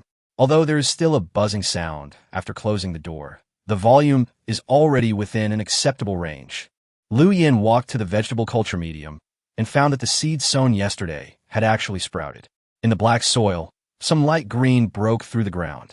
This should be the effect of the vegetable culture medium's easy growth properties. According to this trend, I will be able to harvest the first batch of vegetables I grow in 10 days at most. This discovery made Lu Yin extremely surprised, and it was difficult for others to understand this feeling. In a barren wilderness, watching the vegetables that I planted with my own hands take root and sprout is like seeing hope. This means that from today on, Lu Yin has completely entered a state of dietary freedom. Even if a large-scale famine breaks out in the wilderness in the future, Lu Yin will not starve to death due to food shortages. Crash. Lu Yin picked up a bucket of stored rainwater and slowly irrigated the vegetable culture medium with it to complete today's water supply. Now, in order to survive, we can only grow some vegetables with high yield and short growth cycle. We are not qualified to pursue taste and nutrition. If conditions permit in the future, we can grow some fruits like strawberries and watermelons. Lu Yin swallowed his saliva. After entering the wilderness, although he had not suffered from food problems, so far, the fruits he had eaten were all canned products, and most of the fruits sold in the trading market were wild fruits, which tasted sour and astringent and were difficult to swallow. As for those fruit trees with good taste and rich nutrition, they have long been occupied by a large number of vegetarian beasts. In the early stage of the wilderness, players dare not provoke those wild boars, hippos, bison, and elephants, which number more than 100. Although these beasts are vegetarians by nature, their fighting abilities and tempers are not. These creatures value their territory even more than lions and wolves. Once they sense a strange creature intruding, they will immediately attack in groups. Walking out of the vegetable cultivation room, Lu Yin came to the kitchen. Next to the stove was a cabinet-style stone table, which was used to store seasonings and various ingredients. Directly above the stove was an opening for the ventilation duct, which could discharge all the steam and fumes generated during cooking into the safe house through the duct, thus ensuring safety and keeping it clean. As for the secret passage that Lu Yin had dug before, which was connected to the outside world, a door with a similar color to the surrounding walls and grass was added to the entrance and exit, making it extremely difficult to detect. Next is the shooting hole that Lu Yin is most concerned about. Exactly the same as on the design drawings, the 8 shooting holes are located at 4 directions of the safe house. Using the safe house as a template, there is one on the top of each of the 4 corners and one in the center of each of the 4 walls. Next to the shooting holes are also inverted Z-observation holes like periscopes, which are enough to guard against enemies approaching the safe house from any direction. But at this time, the weapon mount next to the shooting hole was empty, and Lu Yin had not yet installed the crossbow and flintlock. Lu Yin then spent another half an hour installing the lamp sockets and light bulbs he had just purchased from the trading floor on the ceiling of the safe house. These insignificant items were not marked on the design drawings at all, so in the previous renovation, the system did not automatically consume survival points for exchange. Squeak! Lu Yin screwed in the last light bulb and slowly pressed the switch. In an instant, the milky yellow light instantly filled the entire safe house. He took a deep breath, sat on the bench, and looked at the newly renovated nest, feeling a strong sense of accomplishment in his heart. This ray of light indicates that Lu Yin has returned to the electric age. Chapter 86. Survival is never easy. Although the facilities in the house are still very simple compared to those in civilized society, Lu Yin's shelter is already far ahead in the entire wilderness, leaving other shelters far behind. He opened the leaderboard and saw that his shelter score had soared again. Number 1 in shelter ranking. Owner, Lu Yin. Rating, 450. Reason for being the first on the list. A stone safe house with 3 major systems, with regional partitions and additional power generation equipment. It is extremely safe and comfortable. It is the first and only small fortress in the wilderness with a complete power system. This upgrade increased the shelter score by 240 points compared to the first time the rankings were released late at night the day before yesterday. The total score even exceeded that of Mu Qianqian's Grand Alliance shelter, which is currently ranked second by 386 points. The top spot on the list cannot be shaken at all. Looking at the rankings, Lu Yin felt happy but also a little worried. The information on the rankings is updated so quickly that no one has the opportunity to hide their strength. Although being at the top of the list will bring high rewards, it also means that there is a risk of information leakage. There are too many eyes watching you. Once your shelter adds any new equipment or changes, it will be immediately known to the players who are always paying attention to the rankings. This creates an unfavorable situation where I am in the light and the enemy is in the dark. After thinking about it, Lu Yin decided not to equip the safe house with firepower for the time being. He decided to keep some trump cards for himself. Of course, not carrying out firepower assembly means not installing long-range weapons, such as crossbows and flintlock rifles on the shooting holes, and not connecting the weapons to steel cables. It does not mean not manufacturing them. According to Lu Yin's estimation of the information displayed on the ranking list, as long as he did not install the weapon in the shooting hole, The ranking list would not show that the shelter had the long-range firepower function. Therefore, Liu Yin decided to manufacture the weapons to be installed on the shooting holes first, and then assemble them when the time is right. This can also be regarded as an illusion and a misleading to those players in the wilderness who have been staring at him. As for the choice of long-range weapons, Liu Yin decided to assemble them in the ratio of 4 crossbows and 4 flintlock rifles.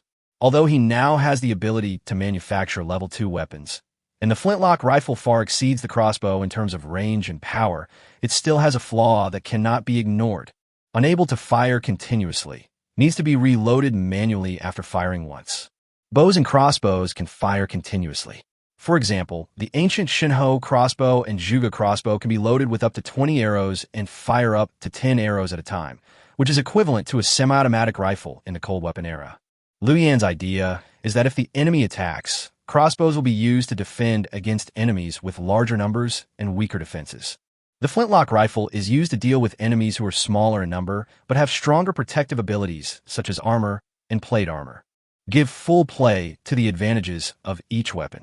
Of course, this is just an idealized idea.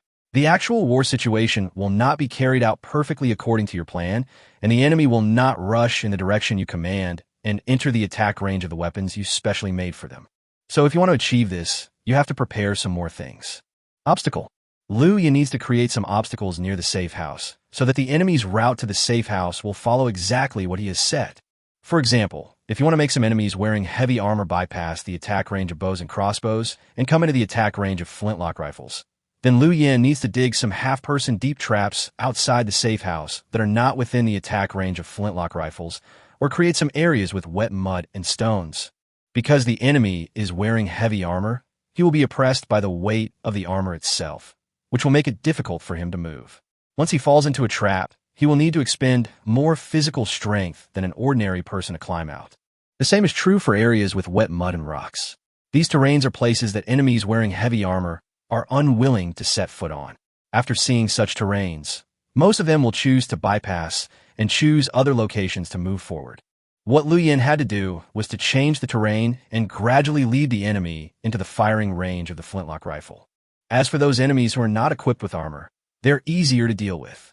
If you want to lure them into the shooting area, you just need to lay some thorny bushes and branches around the safe house, preferably poisonous ones. The other party will be afraid of having their skin cut, so they will naturally choose to go through other places. Liu Yin would deliberately leave a relatively easy route for the other party to choose, and this route was naturally within the shooting range of bows and crossbows. As for whether the other party would choose to set these bushes on fire or chop them up directly with a knife. If the shrubs are cut down today, the moisture cannot be dried out within a day, and they're basically impossible to ignite. As for using a knife to chop, Liu Yin felt that it was even less possible. Weapons are particularly precious in the entire wilderness now. If ordinary people want to hunt Liu Yin, they will definitely not do things that consume the sharpness of the weapon before the battle begins. If there's a passable route, no one will insist on cutting a path. This is a very complicated project that requires a lot of physical strength and time. But survival is never an easy thing. The players at the bottom of the wilderness are suffering from hunger and lack of resources, and the players at the top of the wilderness are equally difficult. Although they have relatively sufficient resources for survival, they need to be on guard against the malicious eyes around them at all times, and beware of those of their kind who are coveting their resources. In comparison, who has an easier life? No one can give the correct answer. Let me see. The materials needed to make the crossbow are... Liu Yin did not waste time. Danger could come at any time. He opened the manufacturing interface and prepared to make the fire turret needed for the shelter. A thin, ragged young man holding a wooden spear walked in the wilderness like a zombie. His expression was dull, and his eyes were filled with numb despair. He had not eaten for 2 days and only drank some rainwater that he had stored. He had not caught any prey in 2 hours in a high temperature of 50 to 60 degrees Celsius. His physical and mental strength had reached the limit. When he reached a high ground, the young man suddenly felt dizzy. His feet went weak, and he fell down the slope like a rolling ball. Boom! The man fell heavily into a pit. When the smoke and dust cleared, the young man felt sore all over, and his skin was covered with cuts from sharp pebbles and thorns.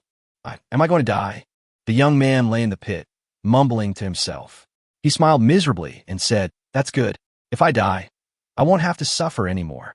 He closed his eyes, as if quietly welcoming the arrival of death. Under the strong, ultraviolet rays, the young man felt his body temperature soaring rapidly, but his vitality was disappearing.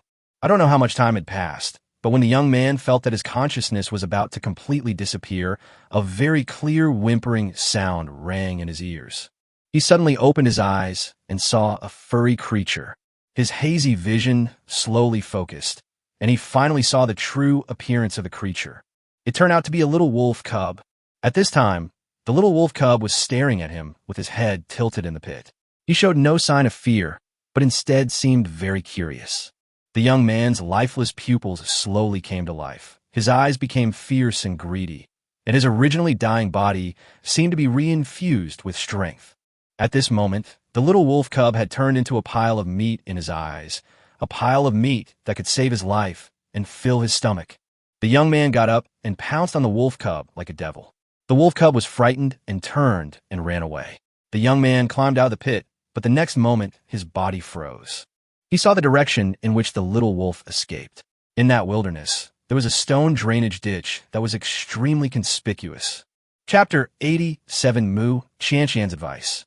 Crossbows are similar to bows in that they can be made with level 1 proficiency, but compared to making a simple longbow, crossbows require more materials.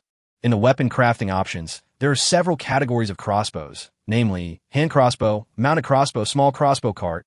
Among them, the hand crossbow is the smallest in size and most suitable for carrying, but its range and power are also the lowest, and it is not suitable as firepower for guarding the shelter. The small crossbow cart is too bulky and the same size as a wheelbarrow, equivalent to a small artillery turret. Its power is absolutely amazing, but the problem is that it cannot fire continuously and the loading time is too long. Taking all the above factors into consideration, only the moderately sized mounted crossbow is the most suitable for Liu Yan's requirements. The size of the mounted crossbow is about 70 centimeters and can be equipped with a burst device like a hand crossbow. Most of the crossbow body is made of hardwood, and only the crossbow mechanism is made of bronze or steel. It weighs about 10 kilograms and can be easily carried, disassembled, and assembled by an adult. Crossbow. Required materials: wood 10, steel 3, brass 1, nylon 50 square centimeters. Required manufacturing proficiency level 1. The materials needed to build a crossbow, steel, and wood, were nothing to Liu Yan.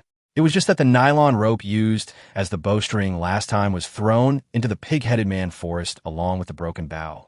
Liu Yan opened the trading floor, searched for nylon materials, and found more than a dozen sales information. Among them, the most expensive one is a composite nylon rope. A nylon rope with a total length of 6 meters is sold at a sky-high price for 100 kilograms of meat. In fact, this price is relatively normal in a civilized society because the composite nylon material is extremely strong, and the crossbow uses a high-performance composite bowstring. A rope as thick as a bicycle spoke can easily lift a car. Of course, composite nylon ropes of this strength are also very expensive. A 6-meter rope is enough to sell for thousands or even tens of thousands of yuan. But this is the wilderness. Although the heavy rain a few days ago alleviated the players' drinking water problem, most of them are still troubled by food shortages. 100 kilograms of meat is enough to meet a person's food needs for 3 months. From the perspective of market demand, the price of composite nylon rope is indeed too high. But Liu Yan did not bargain with the other party, nor did he feel stingy. What he lacked most now was time, and what he had the most was meat. There was still a lot of prey he had snatched from the pig-headed man that had not been sold. He quickly took out half a wild boar and half a yellow sheep, and then clicked Confirm Transaction. You lost 52 kilograms of pork. You lost 48 kilograms of mutton. You get 6 meters of composite nylon rope. The materials have been purchased.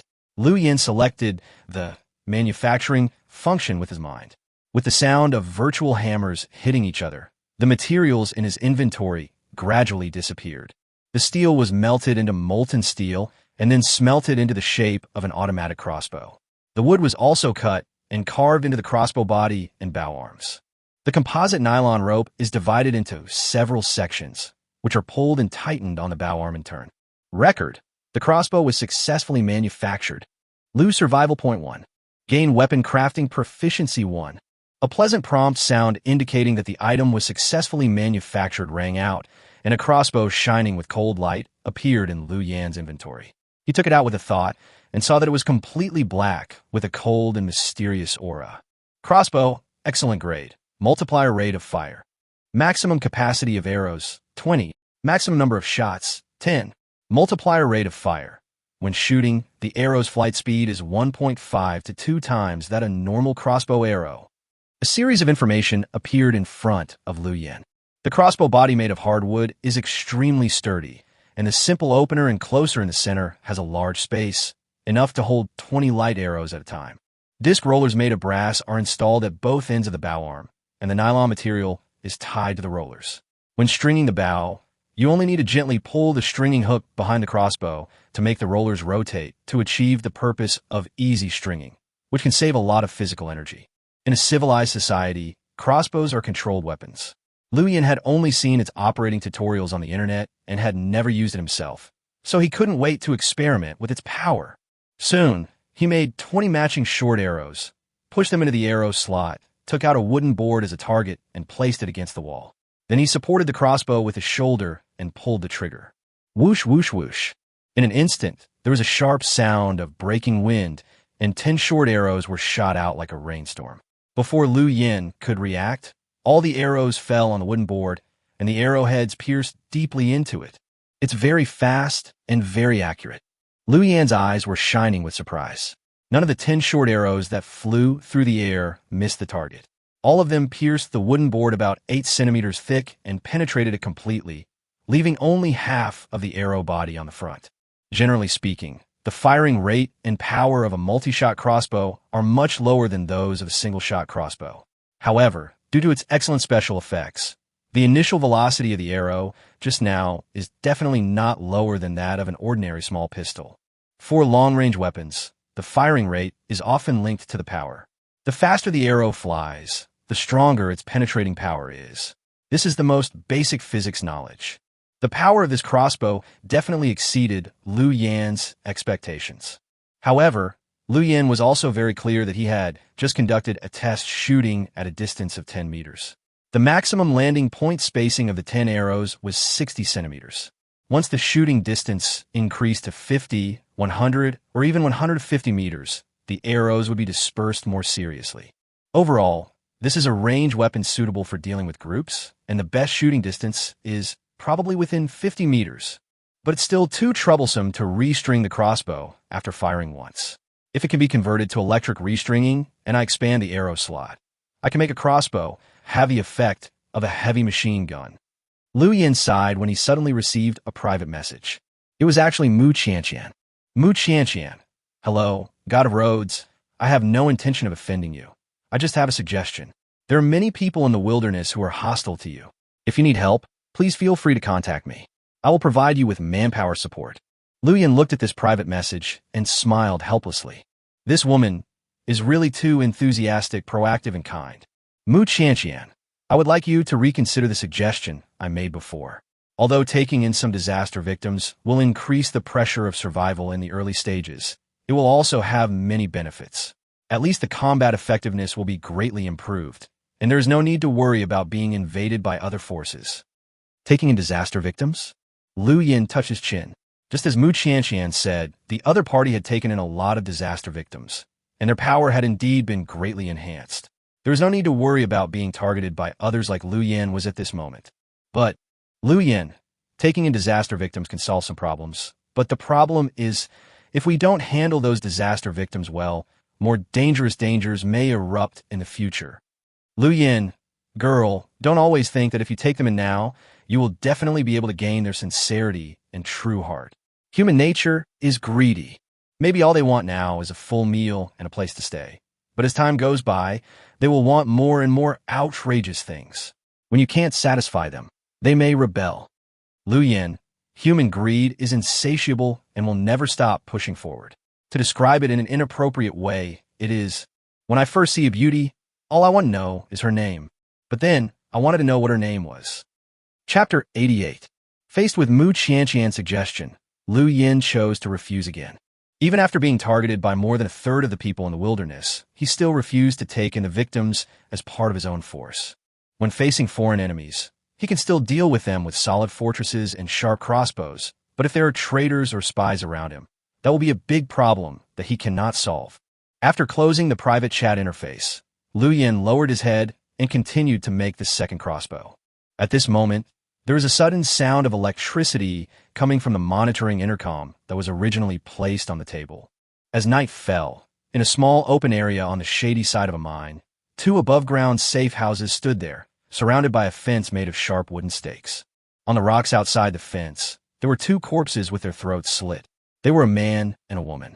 All their clothes had been stripped off, and their naked bodies were thrown there like garbage. Inside the fence, a bonfire was burning brightly. Three young men with East Asian faces were sitting around the bonfire heating up food. Their dinner was rich, with roasted meat, dried sweet potatoes, flatbreads, and a pot of boiling vegetable soup.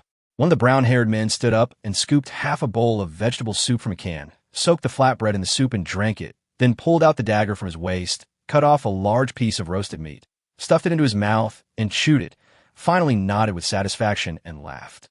Keishichigai. Comfortable. The three men are all players from the Sakura country. They formed an alliance on the first day they entered the wilderness, with the brown-haired man Kitano Osamu as the leader and Abe Tomei and Yoshida Takashi as team members. This three-person team was very lucky. They initially landed on a mine and quickly exchanged for a batch of survival supplies with the help of or mining. Then they were very lucky to hunt down some lone wolf players who set up safe houses near the mine and obtained their legacy. With the help of these things, they quickly rose to the second place in the power rankings. Samurai Squad is the name of this trio. The first person to offer a bounty for Liu Yin was none other than the leader of this team, Kitano Osamu. The warrior team's early advantage was gained by looting other players. After being listed on the power list, the team's ambitions became greater. They were no longer satisfied with looting those poor low-level players, but instead set their sights on the high-level players at the top of the shelter list. Liu Yin is one of their targets, and also the most important one. The three members of the Samurai Squad all have a foundation in martial arts, and can be considered masters. If they were to fight head-on, it would be no problem for one person to easily take care of 4 or 5 ordinary adults. So they were not afraid of Liu Yin. The title of the number 1 shelter cannot scare them. Kitano-kun, is there still no one who can provide the correct information about the bounty on that Yin Huang countryman? The man sitting on the left side of the campfire spoke up. He had a grim expression and a signature Sakura country beard. The longer time goes on, the more he will develop, and the more difficult it will be for us to rob him. Yoshida-kun, you are too impatient. It's only been 1 day since we put up the bounty. The only bald-headed man among the three spoke as he wiped a long knife in his hand in front of the firelight. Don't worry, no matter how cunning a rabbit is, it can't escape the hunter's palm. Sooner or later, we'll find Liu Yin's nest, and then eat it. Kitano Osamu smiled as he cut off a piece of meat with a dagger and swallowed it. Abe-kun is right. With a high reward, I believe we will soon get the exact location of the Liu Yin shelter. Liu Yin is nothing to be afraid of, but I just hope that there won't be too many hunters competing with us for prey when the time comes. Kitano Osamu's tone did not show any regard for Liu Yin. After all, Liu Yin was not on the power list, and his ranking on the kill list had been thrown out of the top 10. In the eyes of more people, Liu Yin is just a lucky worker who is proficient in collecting resources and building shelters. The senior players in the top 10 of the power list and the kill list did not regard him as an evenly matched opponent. I'm only worried about the Wilderness Hunter team and Yao Qi. Yoshida Takashi stared at the fire expressionlessly. If they don't show up, even if more hunters come, they won't be able to compete with us. He said this in a very arrogant way, but he had the capital to be arrogant. Samurai Squad ranks second on the power list, and its 3 members rank 3rd, 5th, and 6th on the kill list respectively. It can be said that this is a team with very balanced and strong strength. Yao Qi is just a man. I have long wanted to fight him. If he dares to come, I promise to make him die under my sword. Abe Dongming wiped the blade as if he was caressing his lover's body, but his eyes were extremely fierce. Number 1 on the kill list? I want to see if this man from Yinhuang will be the second Chunjun. Don't underestimate him. His ranking on the kill list. Kitano Osamu frowned and wanted to say something when he heard his companion's arrogant words, But at this moment, a hint of astonishment suddenly appeared on his expression. "Kitano-kun, what happened?" asked Yoshida Takashi. "Someone privately messaged me." Kitano Osamu opened the chat interface quickly with a hint of surprise on his face, and then his expression became excited. "Someone responded to our bounty, and the location of Liu Yan's shelter has been found." Meanwhile, inside the Major League shelter, Mu Qianqian looked at Teacher Zhang, standing in front of her, and said softly, "When I talked to Liu Yan this afternoon, I tentatively mentioned to him the suggestion of taking in the disaster victims, but he still decisively refused. His attitude was very firm.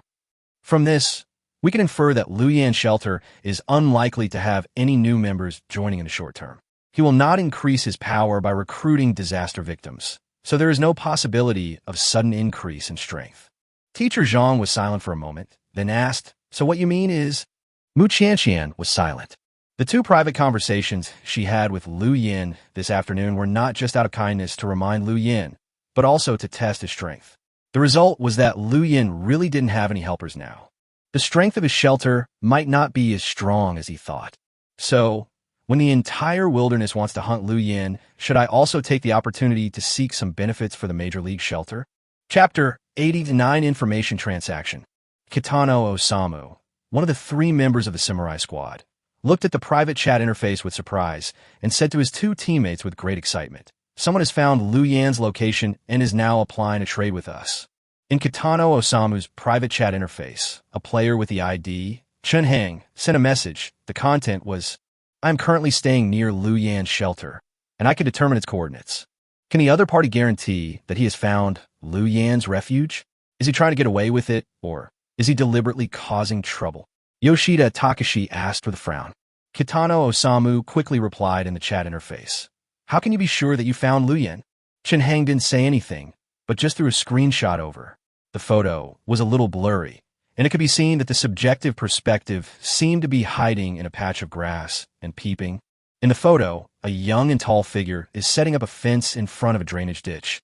Although the image is blurry due to the screenshot function of the game, due to the far distance, Kitano Osamu still recognized at a glance that the person in the photo is Liu Yan. There is no way. Liu Yan is too famous now. As a piece of fat meat targeted by many forces, those guys in the wilderness who think they are hunters have already memorized Liu Yan's face by heart. Yes, the person in the picture is indeed Liu Yan. Kitano Osamu nodded and said to his companion, "The picture saves the real time, which means that the other party really took the picture just now and it was not synthesized by other technology. This kid is lucky." Upon hearing this, Yoshida Takashi revealed a cold smile. "Then, let's complete the deal right away." Abe Dongming sheathed his long sword, his eyes sparkling. "I feel the blood in my body is boiling. I can't help but want to chop off Liu Yan's head and plunder everything from him." Kitano Osamu didn't need Abe's reminder. He knew that the longer the night, the more trouble there would be. He immediately replied to the other party, "I believe the information you provided is correct. We can complete the transaction immediately." In the wilderness, purchasing intelligence information can also be done in the trading field. Just like when Liu Yan and Yuan Wenya traded information about the virtual world ruins in the past, he first listed his price and then marked the information he needed as complete, accurate, and without any loopholes.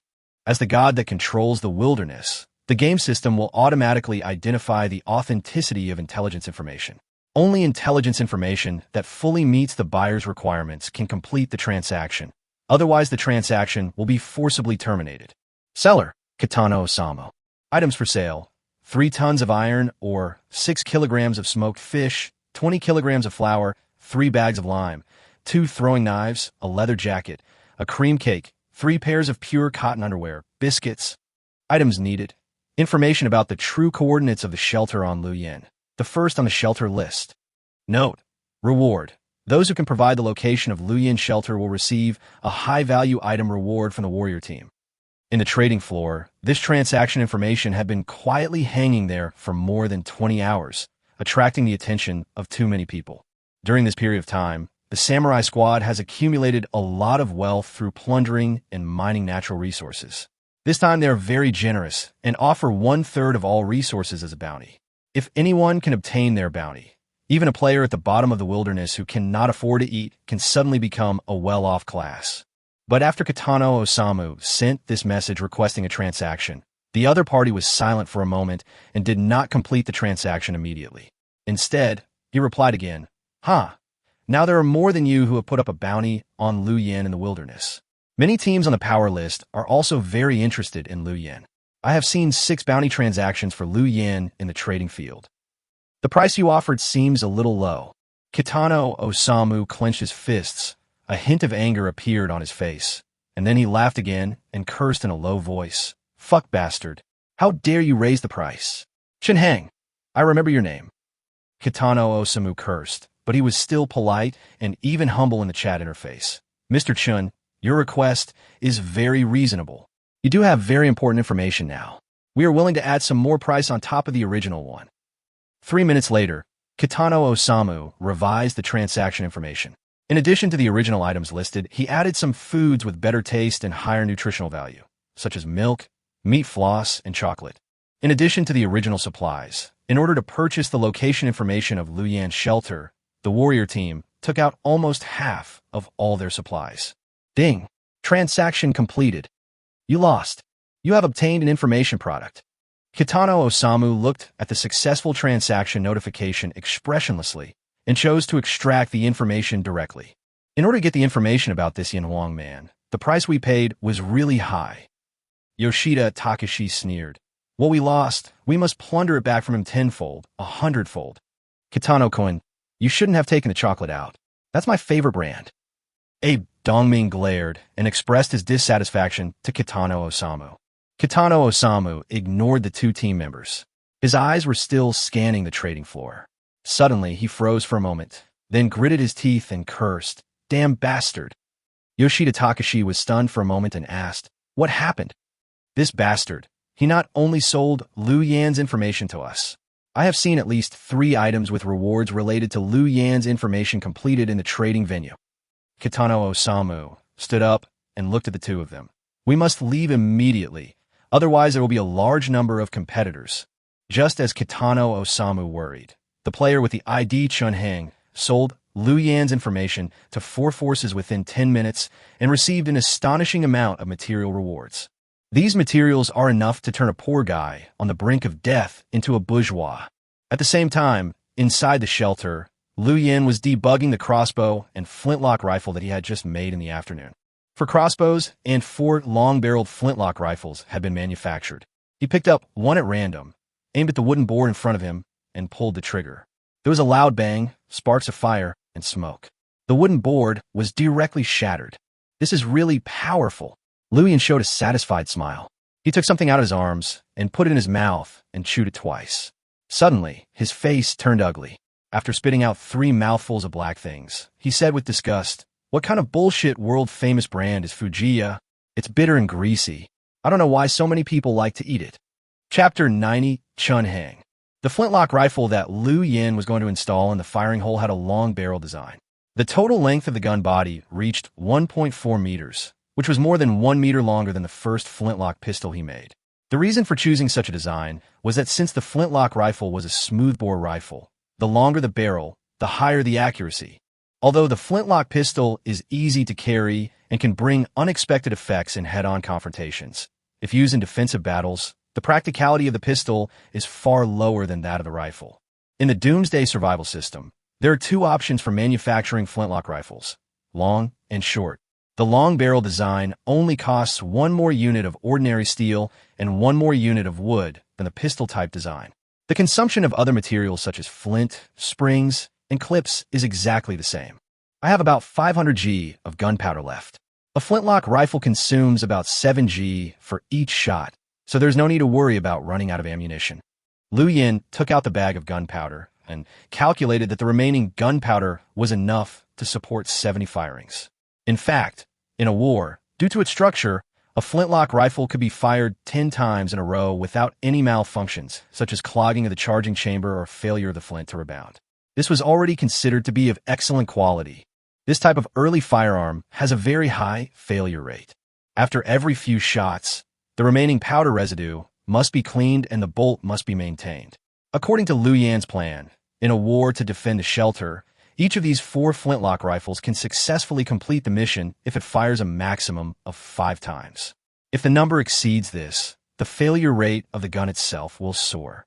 And most importantly, if there really is an enemy besieging the shelter, the other side will not give you too much time to reload your gunpowder. Starting from the maximum range of the flintlock rifle, a heavily armored enemy can reach the entrance of the shelter in 2 minutes at most. Even if roadblocks are added on the enemy's way, it can only add 1 minute to this time. In 3 minutes, a professional soldier can complete 9 reloading and shooting operations. For an ordinary person who has not received any special training, being able to reload 5 times is already an outstanding performance. 5 times is the final result obtained by Liu Yin after calculating comprehensive data, such as the quality of the firearm, time, and distance. So according to this data, Liu Yin had more than enough gunpowder. If a heavily armored enemy is not killed by the flintlock after 5 shots and is rushed to the shelter gate, then the flintlock will be completely useless and become a useless firewood stick. Kara. Liu Yin picked up the flintlock and installed a special steel fixing clamp under the handle and the barrel. This is a product that fits into the shooting hole of the shelter. After the installation is completed, if you want to fix the flintlock and crossbow on the shooting hole, you only need to push the clamp into the stone groove guide on the wall of the shooting hole. It's like some kind of oversized Lego building block. Liu Yin tightened the 2 clamps, slowly pushed the flintlock into the firing hole guide, and gently shook it with his hand. He found that the gun body was extremely stable and solid, without any shaking. He nodded with satisfaction, and then, as if he remembered something, he opened the rankings and found the shelter list. I saw that the points of my shelter increased by 10 points again, and there was an additional explanation in the introduction below. Possessed defensive firepower. With an expressionless face, he connected the steel cable and the flintlock trigger next to him together. When he looked at the leaderboard again, the points changed again, with an increase of 20 points. The description below becomes: possess remote-controlled defensive firepower. Liu Yin cursed inwardly. This ranking system really doesn't allow people any privacy at all. As long as you add a little equipment to the shelter, the game will immediately show it in the points and descriptions of the leaderboard, which makes all the plans of making a fortune in silence come to nothing. He reluctantly removed the flintlock from the rail, causing the points on the leaderboard to return to their previous state. The long-range firepower of the shelter is his trump card, and he doesn't want to expose it to others easily before he is besieged. The ranking points just changed in just a few seconds, and now it is night. I believe few people will notice that tiny change. My firepower is ready. Now I just wait for those greedy things to come to my door. After checking the firepower, Liu Yin sat relaxed on the wooden chair in the living room, muttering to himself. Dead silence. There was a long moment of dead silence. Ahem. 10 seconds after Liu Yin finished saying this, a strange cough was heard again in the safe house. Then, the strange voice trembled and said, "You are too brave. You used yourself as bait to defraud those forces of their supplies, and you even planned to lure them over and kill them. Aren't you afraid of dying under their siege? You are too confident in yourself." A strange voice suddenly appeared, which should have been an extremely terrifying thing. But Liu Yin acted unusually calm at this time, as if he had known the existence of the owner of this voice for a long time. He turned his head and looked at the dark corner of the living room that was not illuminated by the light. In that shadow, a thin young man was curled up there. His hands and feet were tied tightly, obviously looking like a prisoner. "I almost forgot about you." Liu Yin slapped his head and looked at the other person with a smile. "Mr. Chun Hang, you helped me a lot this time." The man who was tied up in the corner like a prisoner was Chun Hang, who had completed the transaction with the 3 members of the samurai squad a few minutes ago. Looking at his situation at this moment, he could understand the intelligence information about Liu Yin with just a casual thought. His transactions with the warrior squad and the other 3 forces that offered a bounty for Liu Yin were all completed under Liu Yin's nose and according to Liu Yin's instructions. In other words, Liu Yin sold his information to the forces that offered a bounty on him in the name of Chun Hang, and obtained a large amount of bounty materials from the other party. What is going on? Why did Liu Yin actively sell his information to others? How did Chun Hang fall into Liu Yin's hands? All of this started 7 hours ago, when Chun Hang rolled down the slope and discovered the stone drainage ditch. 7 hours ago, after Liu Yin and Mu Qianqian finished their private chat, a burst of electric current suddenly came from the monitoring intercom on his desk. Then, A voice that was obviously suppressed, but still couldn't hide the surprise and excitement rang out in the intercom. What is that? A stone drain? It's a shelter. I'm saved. I am saved. Chapter 91, Plans and Reality. I'm saved. A voice filled with surprise came from the monitoring intercom, and Lu Yin immediately became alert. Another player approaching? When the drainage ditch was first built, Lu Yin realized that the ground drainage ditch might attract too much attention. From the three Black Brother thugs to this player today, they all found the location of their shelter through the drainage ditch. It seems necessary to change the drainage system to an underground one, but the casting complexity of the underground drainage system is much higher than that of the above-ground one, and once a blockage occurs, it will be very difficult to clean up. No, the first thing I should consider now is not the drainage ditch, but the player who has discovered my shelter. Lu Yin decisively activated the Seek Advantages and Avoid Harm talent, and an invisible blue light spread around the shelter. However, to his surprise, no red dots indicating threats appeared where the light reached. Is the opponent's location 500 meters away from the shelter? Lu Yin touched his chin. The effective range of the monitoring walkie-talkie was 1,000 meters, while the talent of seeking benefits and avoiding harm was only 500 meters, so the opponent's specific location could not be determined for the time being. He thought for a moment, then crouched down and crawled into the secret passage that he had previously opened to the outside, and slowly moved towards the exit in the grass. The azure light of the talent of seeking advantages and avoiding harm stayed in place with the place where Lu Yin was standing when he used it as the center and did not disappear. Its duration was 5 minutes. During the 5 minutes, this light would always exist and scan the target area, just like a continuously working radar. Even if the target has not entered the 500-meter range for the time being, as long as it steps into the area covered by the light within 5 minutes, Lu Yin will still receive a warning. Chun Heng half-crouched in a bush, his eyes looking through the branches of the bushes to the stone drainage ditch in front of him. It was obvious that the drainage ditch must be a shelter facility.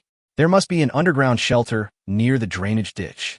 Looking at the entire shelter rankings at this time, there are only 2 or 3 with stone drainage systems. Chun Heng swallowed nervously. Those players who have the ability to build stone drainage systems are definitely not something he can deal with now. He didn't think about confronting the other party head-on. He just wanted to sneak in when the owner of the shelter was not paying attention or left the shelter to get some resources to save his life. The little wolf cub, frightened by him, ran all the way and reached the mound in front of the stone drainage ditch. It was scratching a huge stone embedded in the mound with its 2 little front paws. After a long time, Chun Heng suddenly realized that the shelter to which the stone drainage ditch belonged might be hidden under the mound, and the boulder that the wolf cub was scratching at this moment might be the gate of the shelter. When he realized this, Chun Heng was extremely surprised.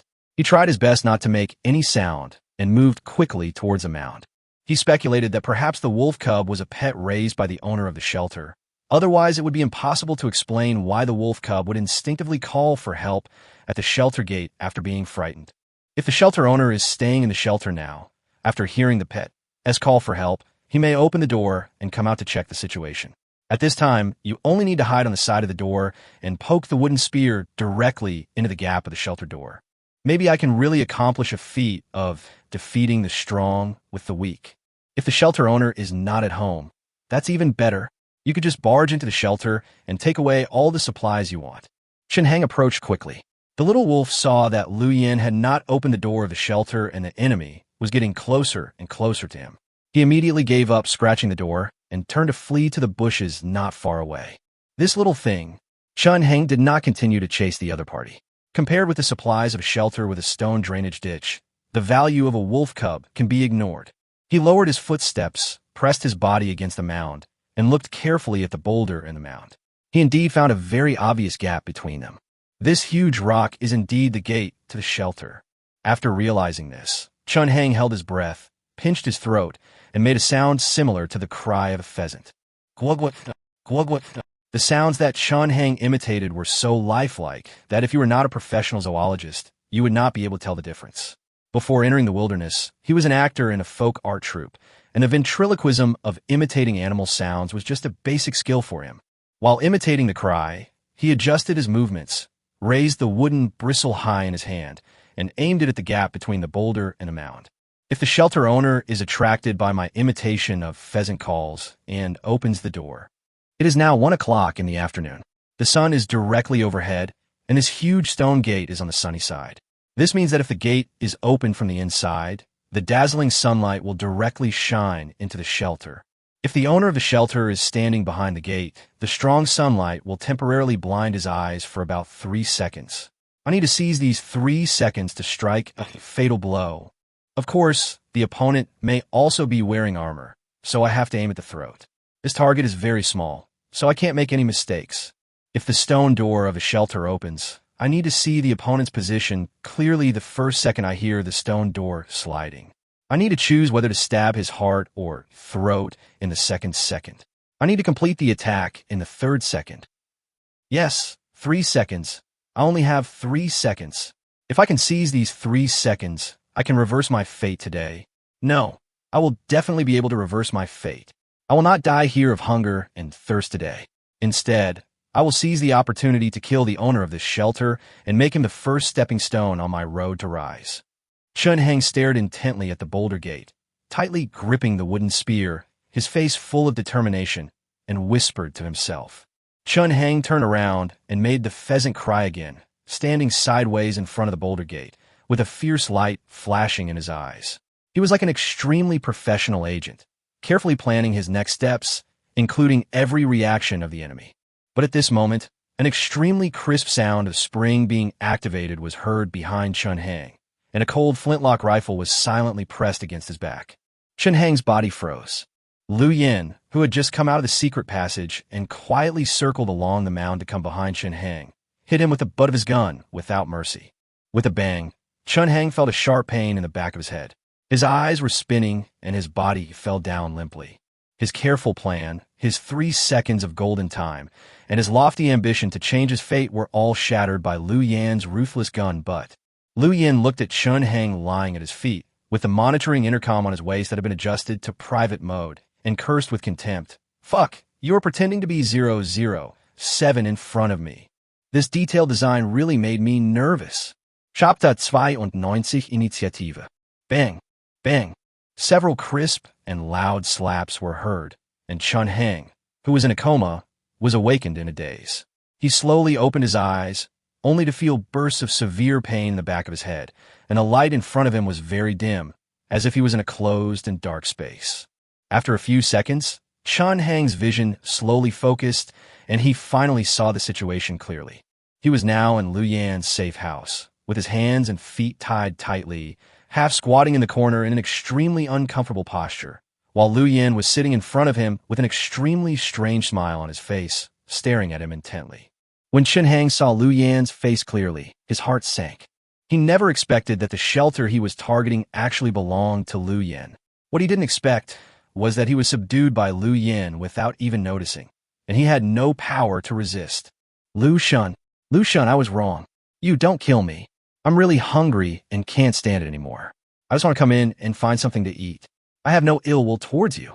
Chun Hang spoke stutteringly, his lips trembling, and his fear could not be concealed at all. This kind of begging for mercy is really nothing new. Open the private chat interface between you and me. Lu Yin ordered very straightforwardly. Upon hearing this, Chun Hang did not dare to ask more questions. He opened the private chat interface with Lu Yin in the game interface, as Lu Yin requested. Turn on the voice call function. Lu Yin spoke again. Chun Hang still did as he was told.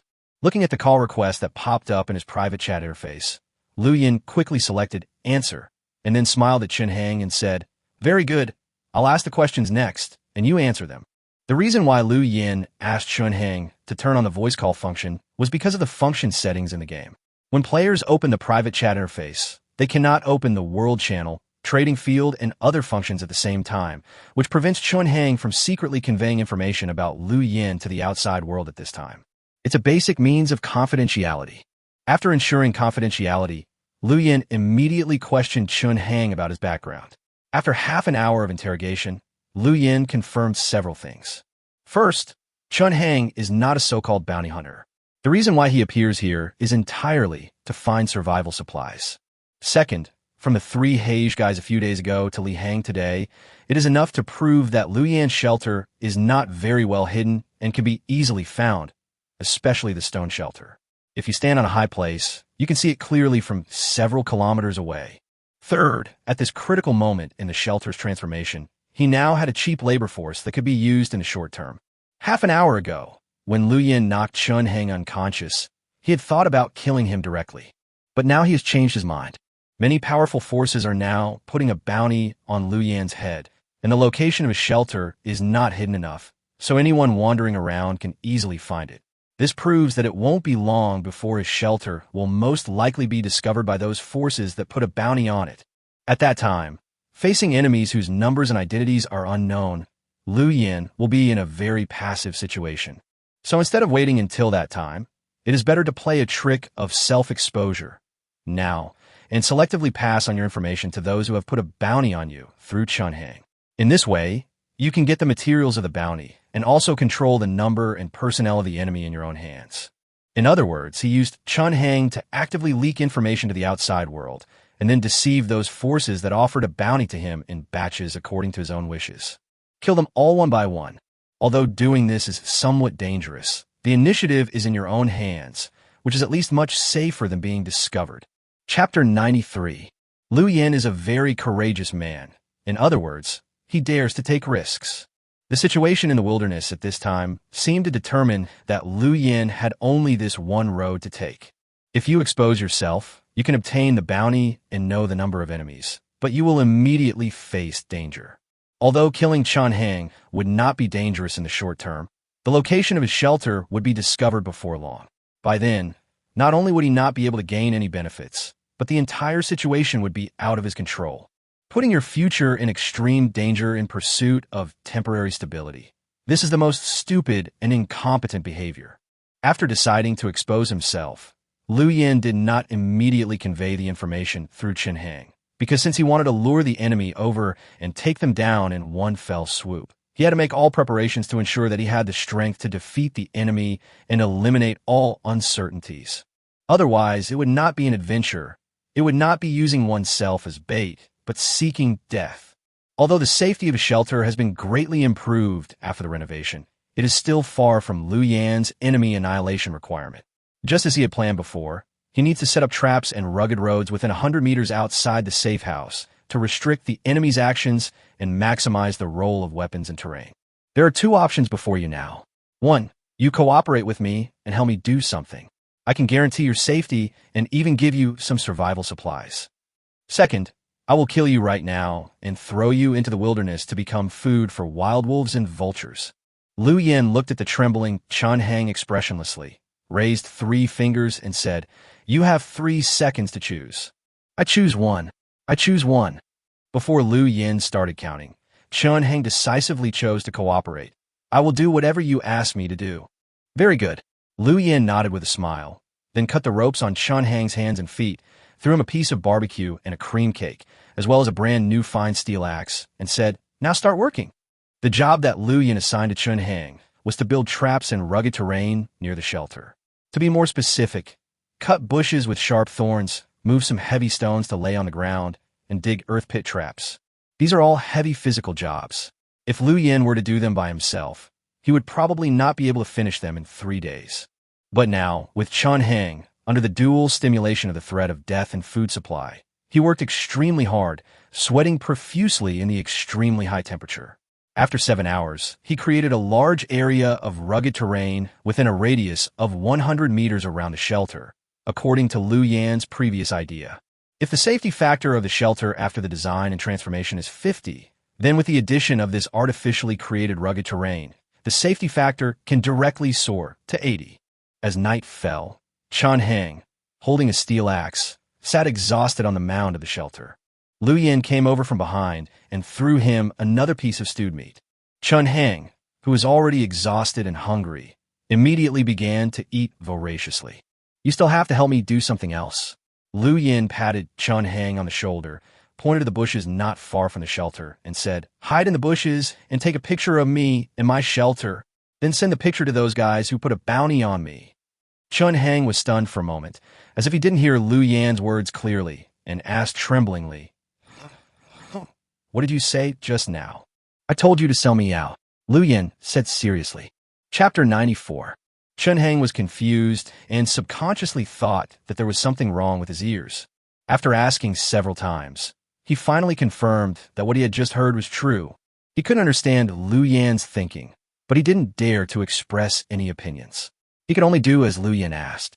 He revealed the location of Lu Yan's shelter to the four forces and obtained a lot of resources. These four forces were also carefully selected by Lu Yan after careful consideration. These four teams have one thing in common: small number of people and high ranking.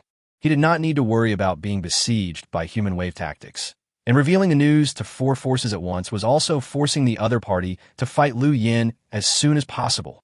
Lu Yan's current shelter is very well equipped and has a very high safety factor. He is not worried about being attacked by the enemy. The only tactic that worries him is the enemy will rely on their numerical advantage to slowly ambush, dig traps, and poison near his shelter. If the other party continues to fight a protracted war with him, then no matter how cautious Lu Yan is, he will fall into the trap sooner or later. Therefore, he conveyed the message to the four forces at the same time, in order to make them compete with each other, abandon this long-term tactic, and force them to seize Lu Yan's resources in the quickest and most direct way. These four teams are all senior players who are in the top 10 on the power list. The number of people in each small team does not exceed 6, and their rankings are very close. In their eyes, they might be each other's biggest enemies in the battle for Lu Yan resources, and Lu Yan is simply a fat sheep that has already been slaughtered. In this situation, each of the four teams will seize every moment, attack the Lu Yan shelter at the fastest speed and with the most direct method before other competitors. And this is exactly the result that Lu Yan wants to see. There will definitely be a few bloody battles tonight. Lu Yan patted Chun Hang on the shoulder and said, "I'll give you a chance. You will be my deputy. Once the battle starts, you will need to reload ammunition for me. Don't think about killing me or deliberately not contributing. If my shelter is breached, do you think those guys who want to plunder my resources will mind killing you? You're like an ant right now. Anyone can easily crush you to death. If I lose tonight, you will definitely die. But if I win, you still have a chance to survive." As Chun Hang listened to Lu Yan's words, his whole body trembled violently because of the bloody battle that was about to begin, and even more because of the dark muzzle of the gun in Lu Yan's hand and the grim look of the little white dragon next to him. "I want to live, I want to live." Chun Hang gritted his teeth. It's wilderness time, 9:12 p.m. 17 minutes had passed since Lu Yan's information was sold. Under the bloody moonlight, more than a dozen figures from four directions were moving quickly across the wilderness, approaching the same target. Ugh! There were terrifying, howling sounds of wild beasts in the distance. The wilderness at night is full of dangers and is not suitable for players to wander around. The temperature around was also dropping rapidly. The night wind coming from all directions had completely blown away the scorching heat during the day, bringing the biting cold to this night. But these dozen figures kept rushing forward without stopping for a moment. The desire for profit deep in their genes makes their blood boil hotly on this cold night. Chapter 95. This night is destined to be restless. After the transaction of 4 bounty information related to Lu Yan was completed in the trading market, a series of movements were quickly triggered. Almost everyone in the wilderness understands what bounty transaction completed means. The location of Lu Yan's shelter has been discovered. The onlookers spoke up one after another, guessing who would be able to rob and kill Lu Yan tonight and replace him as the #1 shelter owner in the wilderness rankings. The high-level players who were qualified to participate in the hunt for Lu Yan but had not received any specific information about Lu Yan's shelter seemed extremely anxious at this time. No one wanted to let others take the lead, obtain Lu Yan's resources, and thus become even stronger. The location of Lu Yan's shelter has finally been discovered. I'm afraid tonight will be the day he dies. I have been paying attention to the bounty information in the trading field. Tonight, 4 bounty transactions were completed at the same time. Facing such a large number of enemies, Lu Yan would have a hard time flying even if he had wings. Lu Yan, how do you feel now? Damn it, he deserves it. Who told him to sell drinking water and weapons so expensively a few days ago? Now it's really retribution. I believe that after tonight, the name Lu Yan will no longer exist in the wilderness. Does Lu Yan have any grudge against you guys? What good will it do you if he dies? I just can't stand Lu Yan. I just want him to die. What can you do about it?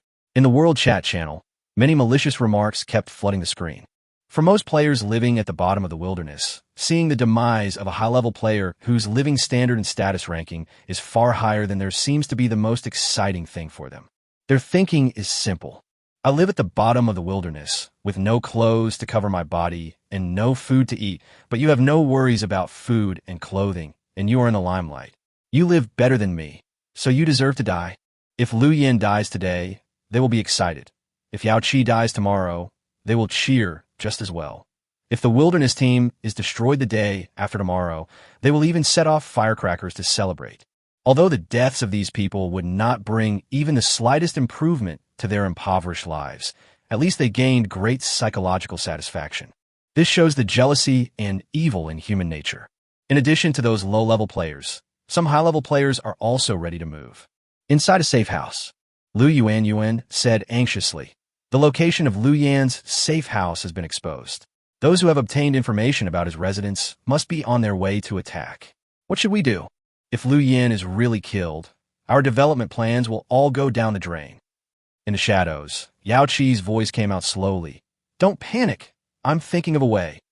Hurry up. Otherwise, when we find Liu Yan, I'm afraid we will only see a corpse." Liu Yuan urged anxiously. A group of safe houses on a mountain wall. Mu Qianqian sat in the leading safe house, with teacher Zhang and a young disaster victim named Wang Yu standing in front of her. "Ms. Mu, now that the location of Liu Yan's shelter has been exposed, those forces must have already launched an attack on him. If we can sell the design flaws of his shelter to those forces that are attacking him, we will definitely be able to gain huge benefits." Wang Yu's face was full of enthusiasm, and his voice was full of excitement. "Don't hesitate any longer." Mu Qianqian frowned, seeming to want to say something, but stopping herself. Wang Yu noticed that something was wrong and asked tentatively, "You're not going to tell me that the second design drawing given to Liu Yan was the one without the flaws, right?" Chapter 96: The Enemy is Coming. Snap! Snap! Inside the safe house, Liu Yan was constantly debugging the crossbow and flintlock to ensure that they would not malfunction suddenly during use. Chun Heng was squatting in the corner, stuffing big chunks of stewed meat and bread into his mouth, wolfing them down. Even though his stomach was already bulging, he still refused to stop. It seemed that he had been tortured by hunger for too long, or perhaps he thought that this might be the last dinner of his life. So Chun Heng would rather be a glutton and finished 3 pounds of stewed meat and 2 large pieces of butter bread in 15 minutes. Just as he was trying to get some meat out of the pot for the 3rd time, Liu Yan threw him a flintlock rifle expressionlessly and said, "Practice the charging process again, so as not to make mistakes when the battle starts." Chun Heng licked his lips and looked at the pieces of meat in the oily soup in the pot with some reluctance. He held the flintlock and first poured the gunpowder into the barrel, then compacted it with a thin and long rod, and finally loaded it with steel balls. The entire process took about 15 seconds. In fact, in a real war, this time may be doubled, because when ordinary people face life and death danger, the brain will constantly send fear messages to the body, and your movements will involuntarily become slow and unstable. Just like in some documentaries, when some people encounter a wild beast in the wild or a large truck coming towards them on the road, they often stand there, motionless as if they were stupid. As bystanders, we may not be able to understand the reactions of these people and think that they have plenty of time to hide and escape.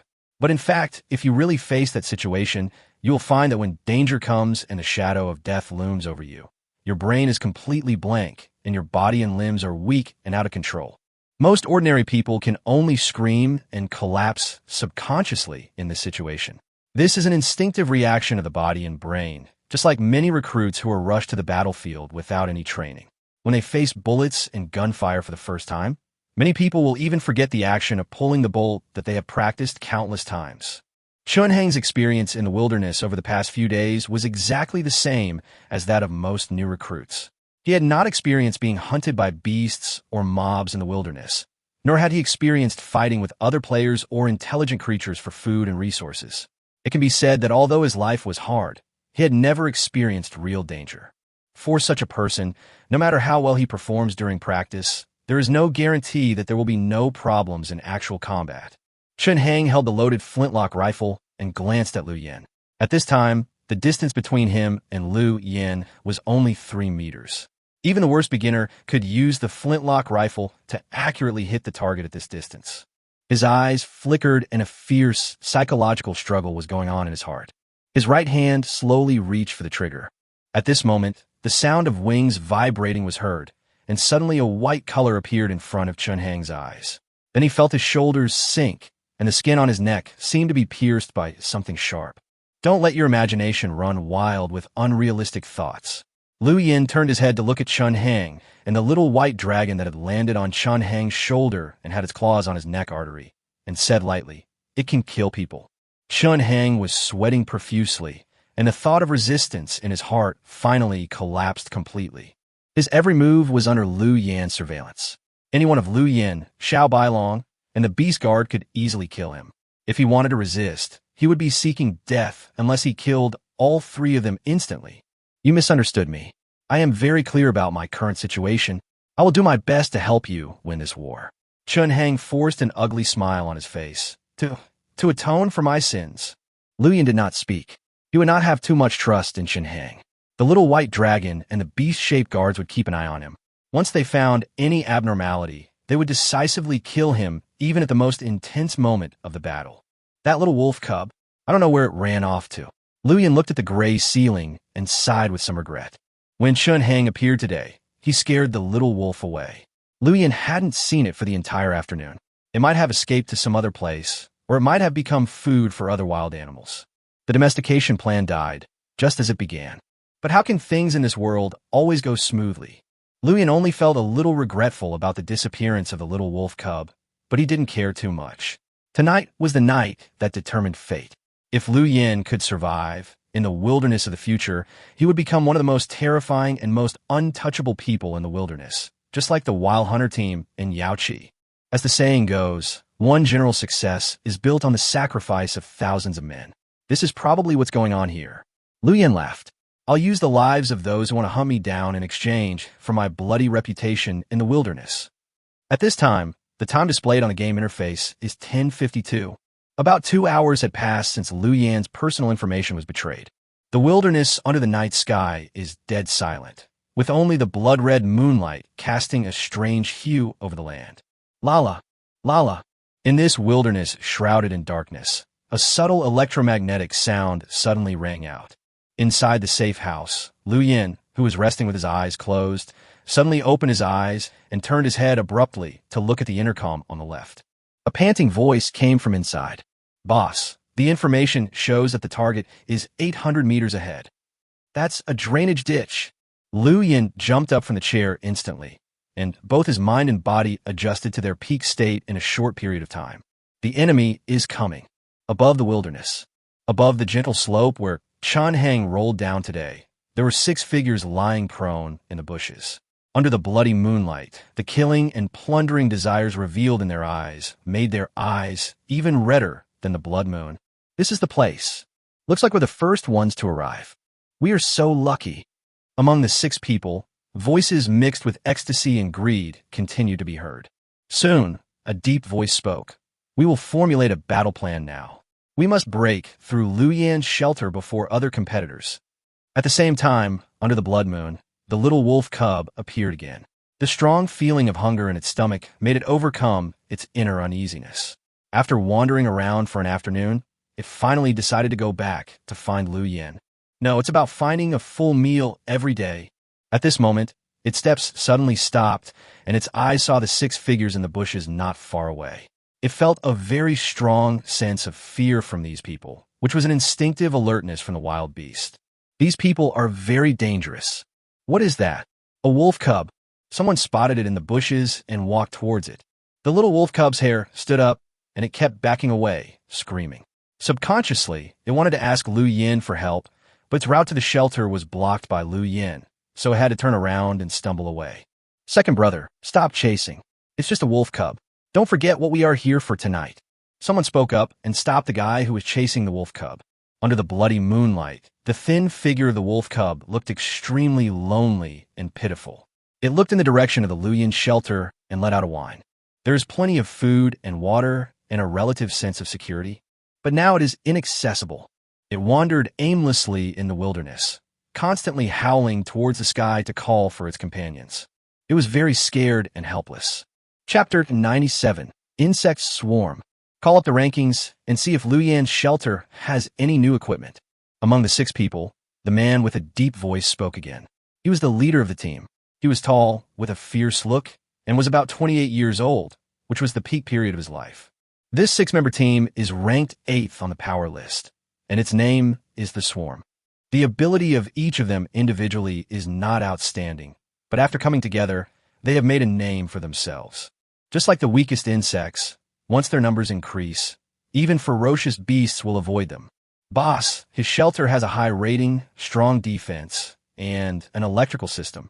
A dark-skinned black man said in poor Yinhuang language, his voice full of greed, but it does not show any excellent counterattacks, traps, or firepower systems.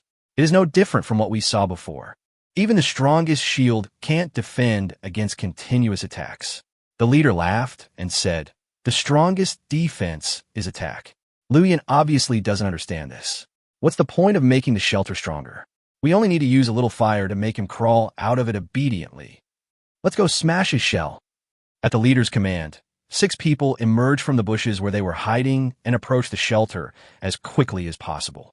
Under normal circumstances, the leader of the insect swarm would never be so foolish as to rush over directly. He might choose to send 2 people to test the waters first, while the others would ambush nearby, or wait until daybreak and drive some herbivorous animals over to step on the mines first to avoid any traps. But the current situation does not allow it. Lu Yan's personal information was sold to 4 forces, and among these 4 forces, Insect Swarm had the weakest ranking and combat effectiveness. Compared with other competitors, their only advantage may be that they are closer to the Lu Yan shelter, so they arrive the earliest. They must seize the time advantage and complete the looting of Lu Yan in the shortest possible time. Otherwise, when other forces arrive, they will not be able to snatch food from the tiger's mouth. So they can only choose this most dangerous and direct method. Fit the crossbows and flintlocks with the firing ports. Lu Yan listened to the voice on the monitoring intercom and only deployed firepower to the shelter after he heard the leader instructing others to look through the rankings. At this moment, Chunheng truly felt that the threat of death was getting closer and closer to him. He moved very quickly, picked up the crossbow and flintlock, and pushed them into the guide rails of the shooting hole one by one, and then connected them with steel cables and trigger positions. Soon, the firepower of the 8 firing holes was deployed. Lu Yan brought a box of hundreds of short arrows for crossbows, a bag of gunpowder, and 30 steel balls, and placed them in front of Chunheng. He said seriously, "I have numbered each shooting hole. As long as I say which hole to load the ammunition into, you must finish loading it within 15 seconds. Your life is tied to mine. If I live, you live too. If I die, you must die too. Do you understand?" Chunheng nodded repeatedly, saying, "I understand. I understand." "Very good." Lu Yan patted Chunheng on the shoulder and turned to walk towards the master bedroom. Chunheng was filled with despair at this time. Although the shelter had shooting holes and firepower, he didn't know the number of enemies, let alone how to locate the enemy in the dark. Shooting blindly in the dark will make it impossible to hit the enemy. He had no hope that Lu Yan could defeat his opponent, so he was extremely confused about his future fate. He even thought about giving up resistance, just giving up and letting the enemy rush in. If he begged for mercy, there was a 50% chance that the other party would not kill him. But then, he looked at the little white dragon and the beast-shaped guards who had been following him closely and gave up the idea. If I really give up, these 2 guys will definitely kill me. Let's leave it to fate. Chunheng sighed in a low voice. Under the blood-red moonlight, 6 figures came to within 500 meters outside the shelter. The leader waved his hand lightly, and the 6 people dispersed in all directions, approaching the center from 6 directions. Inside the shelter, Lu Yan had already activated his talent of seeking advantage and avoiding harm. The azure light spread out to the surrounding land with the shelter as the center. 6 blood-red light spots instantly appeared in Lu Yan's 3-dimensional perception. Threat 1. Insect Swarm Leader, a 1.82-meter-tall, 80-kilogram strong man, a taekwondo coach, armed with a crossbow and a steel machete. Threat 2. A male with a height of 1.76 meters and a weight of 60 kilograms, a student with a long pickaxe and a dagger as weapons. Threat 3. The innate ability quickly revealed the height, weight, and weapon information of the 6 people to Lu Yan. The qualities of these 6 people were relatively mediocre, and they did not have large-scale destructive weapons, such as mines and explosives, so the threat was not particularly great. But just like the other party said, once they are invaded to the door of the shelter, all it takes is a big fire, and I will have to crawl out obediently like the mole that was smoked out of its hole by me in the past, and be slaughtered. Among these 6 people, the Taekwondo coach had the highest threat index, so Liu Yin targeted him first. In the virtual, 3-dimensional image, Liu Yin quietly looked at the location of the brightest blood-red light spot. It was now approaching the shooting range of the crossbow numbered 3, and the effective range was less than 60 meters away. Liu Yin slowly pressed the pull rod on the wall that connected the steel cable to the number 3 shooting hole, and slowly counted down. 10, 9. In the wilderness, the leader of the insect swarm was holding a crossbow, his heart already filled with rising excitement. He looked at the stone drainage ditch that was getting closer and closer, and some images began to appear in his mind involuntarily. That was the wonderful life after successfully plundering the road and rock resources. Liu Yin will become his stepping stone. He will lead the insect swarm and use his resources to become the number 1 force in the wilderness. In the future, I will defeat the wilderness hunter team in Yao Qi and become the true king of the wilderness. Irresistible ecstasy revealed from the chief's mouth and eyes, and he ran forward as if running towards his beautiful new life. In the silent night sky, a sharp whistle suddenly sounded. The leader was stunned for a moment, subconsciously thinking that it was one of his team members sending him a signal. But the next second, he realized that it was not a whistle, but the sharp sound of breaking wind. The sound of an arrow breaking through the wind. He opened his eyes wide and suddenly felt creepy all over. He seemed to see some dense black spots in his sight that were expanding rapidly. "There's an ambush!" He screamed and subconsciously tried to dodge. However, his voice suddenly stopped, and his body was pierced by 7 arrows. He fell down heavily like a scarecrow using straw boats to borrow arrows. His eyes were filled with astonishment and unwillingness, and then he fell silent. Inside the shelter, Liu Yin saw the largest blood-red light spot in the 3-dimensional image disappear, and at the same time, a prompt sound rang. "You have killed a high-level player, and the effect of the hero's aura has increased." Liu Yin smiled and whispered to himself, "Insect swarm? Ha! I'm going to spray you with some insecticide today." Chapter 98, Disadvantages. System. You have killed the senior player Song Shihao, and your hero aura has been upgraded. Hero Halo LV2 increases all attributes by 4%, weakens the courage and willpower of all enemies within 11 meters. As the pleasant prompt sounded, countless blood-red ripples like spiderwebs appeared beside Liu Yin, and the blood color in the font of his name and his personal information also became darker. Only the top 10 players and team leaders on the 3 leaderboards are eligible to obtain the title of senior player assigned by the game. That means there are only 30 high-level players in the entire wilderness. Ever since the Kill the General achievement was unlocked and he gained the aura of a hero, Liu Yin has conducted a detailed study of the areas involved in this function. Needless to say, the kill list is in the top 10 of the shelter list and the power list. No matter how many members there are in the shelter or the team, the title of high player is only for the owner of the shelter and the leader of the team. As for other members, they do not have this treatment. Advanced players enjoy some privileges over ordinary players. Although there is only one item, live broadcast, I believe that more will be introduced in the future game system as time goes by. But these are not what Liu Yin needs to consider now. As the prompt sound of successful kill rang out, after the aura of the hero was enhanced, Liu Yin truly felt the increase in strength, as if a heat current was generated out of thin air in his blood vessels and flesh, making his cells more active, his skin more delicate, and his bones stronger. This simple and crude way of promotion made Liu Yin's calm heart start to go crazy. He finally understood why there were blood-sucking and heart-eating magic in many novels about cultivating immortals. This method of relying on killing others to make oneself stronger was definitely the fastest and most exciting. Unconsciously, a hint of greed and desire for killing appeared in Liu Yin's pupils, but he quickly suppressed it. Even if you want to turn into a big devil, you have to get through tonight. Firing hole number 3, load ammunition. He shouted towards the outside of the door. Chen Heng, who heard the order, did not dare to hesitate for a moment. He grabbed 10 arrows and pressed them into the guide groove of the crossbow. He then pulled up the stringer with force. After hearing the click sound of the bowstring being hooked by the trigger, he glanced at the time. 8 seconds. Compared to the reloading speed of a flintlock rifle, the crossbow is obviously much faster. The boss is dead. Outside the shelter, the howl of the swarm leader before his death still attracted attention. The remaining 5 members stopped one after another. The one closest to him checked the arrows on the leader's body and took away the crossbow, machete, and wallet that had been transformed from the inventory on the leader's body. Then he quickly retreated more than 20 meters to the rear and said with a very grim expression, "He should have noticed us, and he has a crossbow. It seems that we can't force our way in." What I want to know more is, how did he hit the boss so accurately?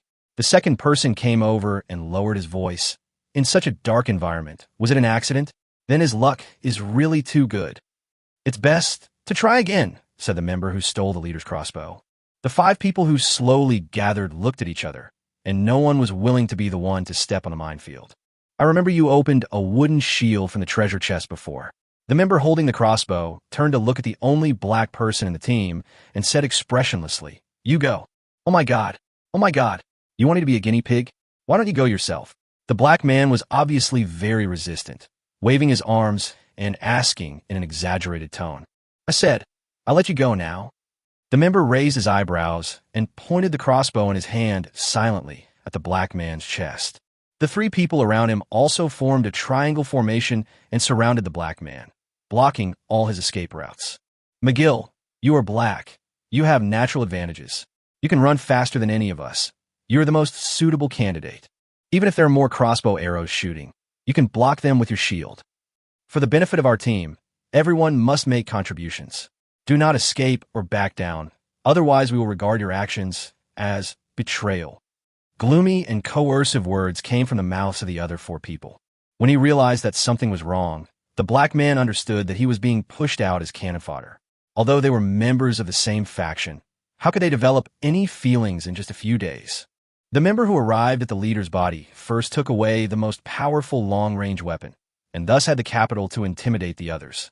Under his intimidation, the other members immediately stood in unison with him and sold the black man without hesitation. They were just a temporary team, put together for survival and profit. If the leader was still alive, and they were given a few more months to get along, perhaps they could really become close and have deep feelings. But now, with the death of the leader, rifts immediately appeared within the team, and each member had his own ulterior motives and fought on his own. This is the disadvantage of forming a group, and it is also the reason why Liu Yan has always been reluctant to recruit members. Although these temporarily recruited team members are not necessarily all selfish guys who change their faces faster than turning the pages of a book, at least 90% of them will become like this under the pressure of survival and the temptation of interests. "I know, I'll go." Restraining his inner fear and anger, the black man gritted his teeth and nodded. Then, under the gaze of the 4 people, he took out a solid wooden shield that was 1.2 meters long, 0.8 meters wide, and about 8 centimeters thick. He bent down, trying to hide his entire body behind the shield, and took cautious steps, bypassing the place where the leader died and approaching the shelter from another direction. 3 seconds later, there was another sharp sound of breaking wind. The black man's hair stood on end. He fell to his knees and protected himself with his shield. But the imagined impact of the arrow hitting the shield did not come. The black man raised his shield tremblingly. In the faint blood-red moonlight, he saw a cluster of arrows stuck in the mud more than 10 meters away from him. "Didn't stab?" The black man was stunned. Keep going, someone urged from behind. The black man gritted his teeth and moved forward 1 step at a time. A few seconds later, the sound of an arrow breaking through the air was heard again, but this time it still missed the target, and the direction of the arrow's landing was even farther away from the black man, reaching 30 meters away. This time, not only the black man, but also the 4 members at the back fell into deep thought. Could it be that his first shot was just luck? The member holding the crossbow frowned. At this time, inside the shelter, the ability to seek advantages and avoid harm only has 3 minutes and 27 seconds left. There are 5 light spots. The closest one is 170 meters away from the shelter, and the remaining 4 are gathered together 310 meters away. The nearest blood-red light spot had entered the killing range of the number 2 flintlock rifle, but Liu Yan did not choose to shoot it directly. Instead, He fired the crossbow twice in the air to dispel the suspicion of the other 4 members. Don't be afraid. Don't be afraid. Come closer. I've wasted 20 arrows. You guys should show some reaction. Liu Yan didn't care about the single light spot that was closest, but stared at the 4 motionless light spots that were farther away in the 3-dimensional image and whispered to himself. It seemed that his actions worked. 3 seconds later, the 4 blood spots that had gathered together began to slowly disperse. They no longer stayed in the original place, but moved at high speed towards the shelter. Chapter 99. The Role of Terrain. After a brief pause, the remaining 4 members of the swarm chose to approach the shelter again. Firstly, it was because Liu Yan's second and third shots had extremely poor accuracy, and secondly, as the distance between the black man and them grew farther and farther, they could no longer ensure that the other party was still under their control. The range of a hand crossbow is much shorter than that of a mounted crossbow, and it is very difficult to hit a target 10 meters away at night. Moreover, the distance between the black man and them is more than 140 meters. If the other party wants to run, it will be difficult for them to form an effective deterrent to the black man. Even if you want the blacks to go ahead and step on the mines, they must follow closely behind and not be left too far behind. 10 seconds later, they were within 100 meters of the shelter. The black man continued to move forward with his shield. In front of him appeared a rugged terrain consisting of stones and earth pits several tens of centimeters deep. As he was extremely nervous, he did not pay much attention to the changes in the terrain under his feet. He took a step forward, but suddenly stepped on empty air and fell heavily. Fuck! The black man cursed in pain. He staggered his feet and looked forward. He saw similar rugged terrain for dozens of meters. The shield in his hand weighed nearly 20 kilograms, which was very heavy. He might not have the strength to carry it through this area. He stood up and looked around carefully, and found that although this rugged terrain composed of pits and stones was long, it was not too wide, and a few meters to the left was a relatively flat road. The only thing worth noting is that there are some bush branches with sharp thorns scattered on the relatively flat road. These bush branches are buried in the soil very firmly and cannot be easily pulled out. But this has little effect on the black man. He can use the cover of the shield to force his way out. Soon, he moved from the previous rugged road to the flat road with bushes and branches. At this time, he discovered that a few meters to the left of this relatively flat, thorny road was another rugged terrain consisting of pits and stones. Looking further away, the black people discovered that with the shelter as the center, the surrounding terrain was completely arranged in a circle according to the design of rough road thorny road rough road. Is this a special way to defend against enemies? I'm afraid it will take a lot of energy to create it. The black man sighed in his heart, but he didn't know what the significance of this design was. If it was to defend against wild beasts and enemies, then the sharpness of these thorns and the depth of the traps were not enough. At most, they could only delay the time for the enemy to break into the shelter. After consuming such a huge amount of energy, the final product can only delay a little time. This is obviously a great failure. The black man's opinion of Liu Yan dropped a few points in his mind.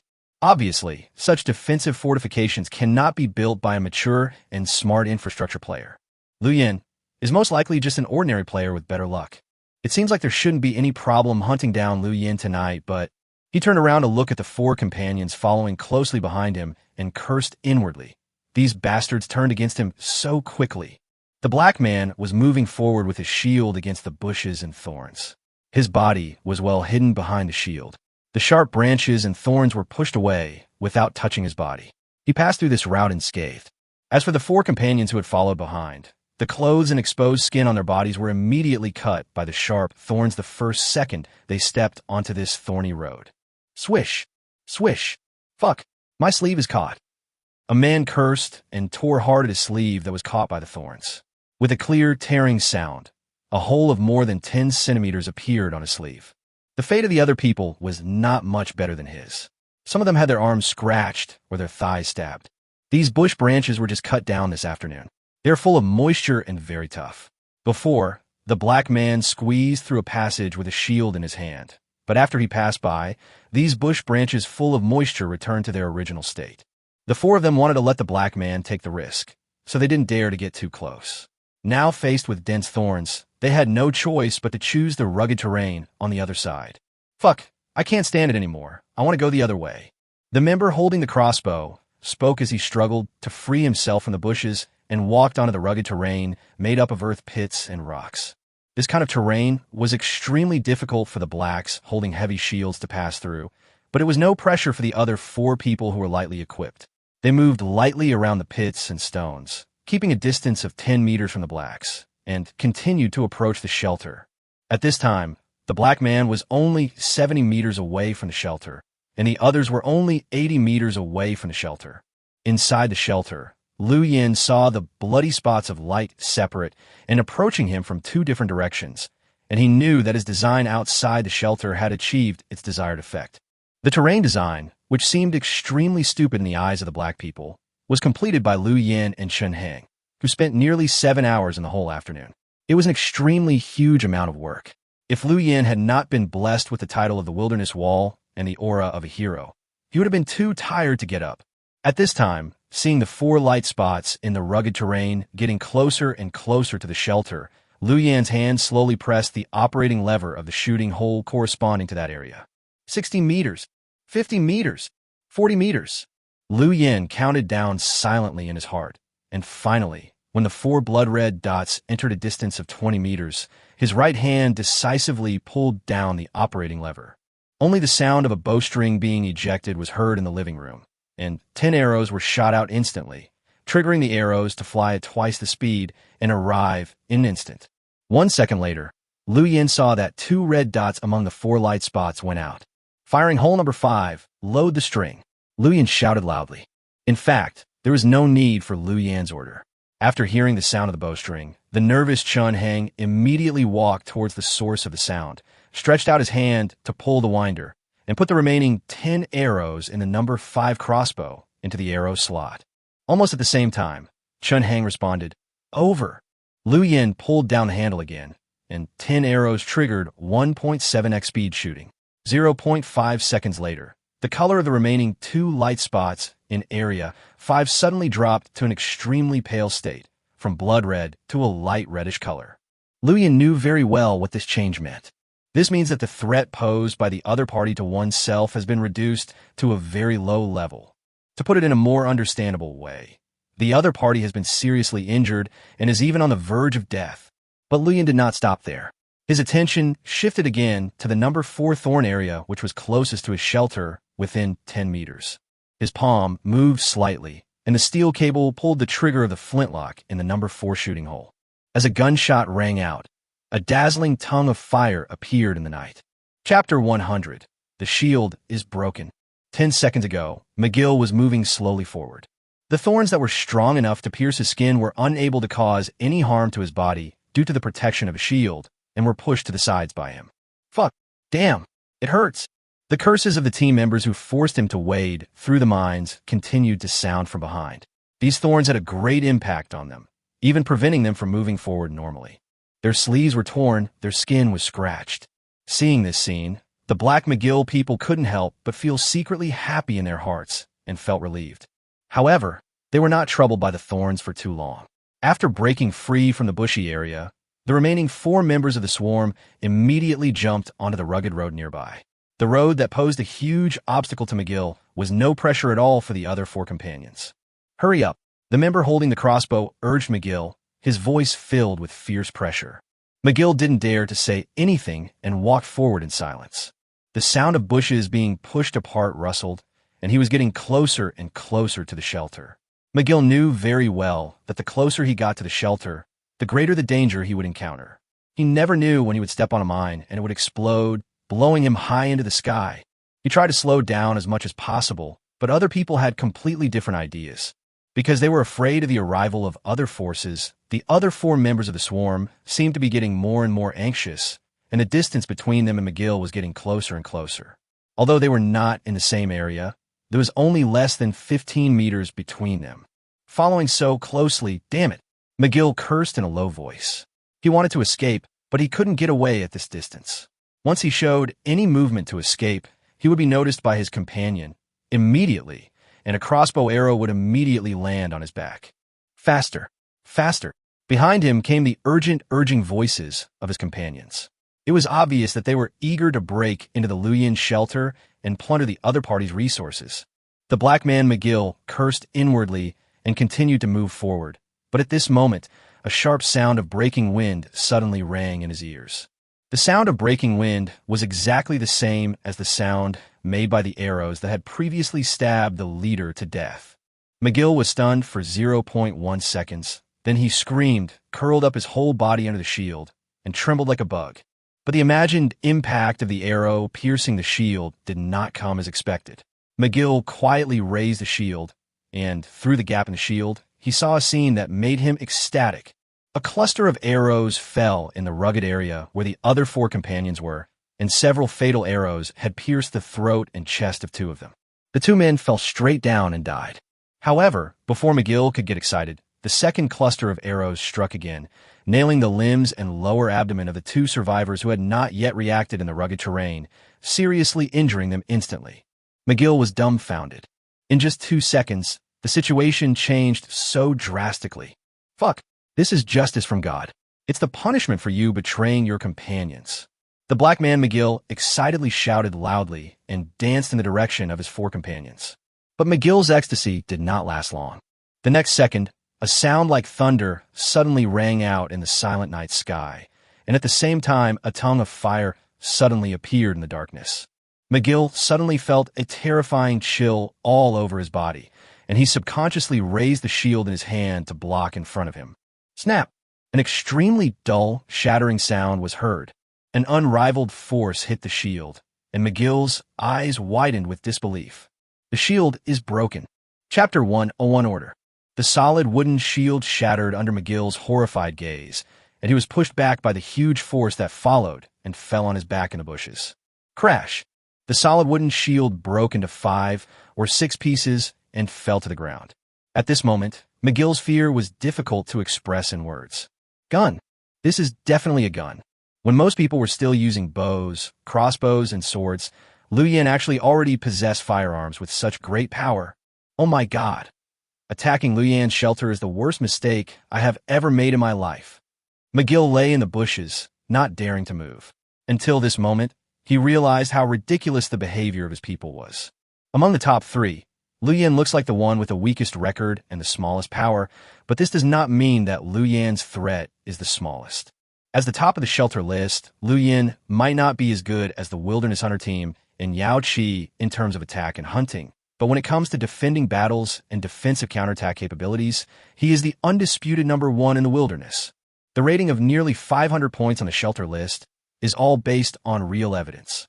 Not far away, there were wailing sounds of 2 injured companions, full of panic and fear. McGill tried to move his arms, and the shield blocked the fatal blow for him. Except for the skin scratches caused by thorns when he fell, there were no injuries that affected his combat effectiveness. McGill, help me. Hearing his companions' cries for help, McGill no longer had any courage to continue attacking the Liu Yan shelter. The scene of his companions being killed instantly left him with an extremely deep psychological trauma. His only thought now was to pray to God that he could leave safely. He didn't know how Liu Yan determined his location inside the shelter, so he was extremely frightened. He lay motionless in the bushes and pretended to be dead, for fear of being discovered by Liu Yan. But how could such means possibly deceive Liu Yan? 30 seconds later, while McGill was still lying dead in the bushes, he suddenly heard a very faint sound of footsteps, accompanied by the rustling sound of branches and leaves being pushed aside. His hair stood on end, and he looked in the direction where the sound came from. Dark. It's dark. The next second, a mechanical creature with silver light reflected all over its body suddenly emerged from the darkness, opened its bloody mouth, and pounced towards him. Ah! McGill screamed in horror. The last scene this world left him was a ferocious mechanical doghead. Blood splattered everywhere, dyeing large areas of bushes red. McGill's throat was broken, his body was twitching, and he slowly lost his life. Inside the shelter, Liu Yan looked at the light spots in the 3-dimensional image. At this time, their colors had become very, very pale, indicating that the opponent could hardly pose any threat to him anymore. Whether it was being seriously injured or being frightened to the point of losing confidence. The first insect swarm to arrive here has basically been declared wiped out. It went much more smoothly than I expected. Liu Yan breathed a sigh of relief. Although defeating the Zerg proved the effectiveness of his tactics, there was also the factor of surprise. He He used the information gap introduced on the leaderboard to temporarily confuse the opponent's vision and cause errors in their judgment. So he won so easily. This tactic cannot be used a second time, because during the battle between him and the Zerg, others must have noticed the changes in the shelter information of Lu Yen on the leaderboard. The second batch of enemies will definitely not be as easy to deal with as the Zerg. Go clean up the battlefield and bury the 4 dead people deeper. Drag the remaining 2 people back. Lu Yen walked out of the bedroom and casually threw a shovel with the easy-to-dig special effect to Chen Hang, and then said very seriously, "Don't even think about running away. I can see you." Chen Hang not that who thee den. He did not dare to doubt Lu Yan's words. After all, in his mind, Lu Yan's performance was already divine. How did he locate the enemy? How did he determine how many people died and how many survived? Did he have a surveillance camera? But looking around the entire shelter, there was no such thing. Chen Hang didn't dare to ask more questions. He walked out of the shelter door tremblingly and followed Lu Yan's instructions to the direction where the insect swarm fell. Lu Yan looked at his back with a slight smile on his face. How to make others feel in awe of you. In addition to powerful strength, some mystery should also be retained. Make others unpredictable and unable to figure out your true self. Then others will not dare to have bad thoughts towards you easily. Soon, after Chen Hang buried the bodies of the 4 dead members of the swarm on the spot, he dragged the remaining 2 seriously injured survivors back to the shelter. I don't know whether to say it is fortunate or unfortunate that the only 2 remaining members of the swarm are both women, and they have good figures and looks. However, at this time, their shoulders, lower abdomens, and thighs are deeply pierced by arrows. The severe pain makes them wail in agony, and they no longer have any beauty and temperament. Hand over all your resources. Lu Yen stared at them expressionlessly. And tell me the location of your shelter. Here, all for you. As long as you don't kill us. I'll give you whatever you want.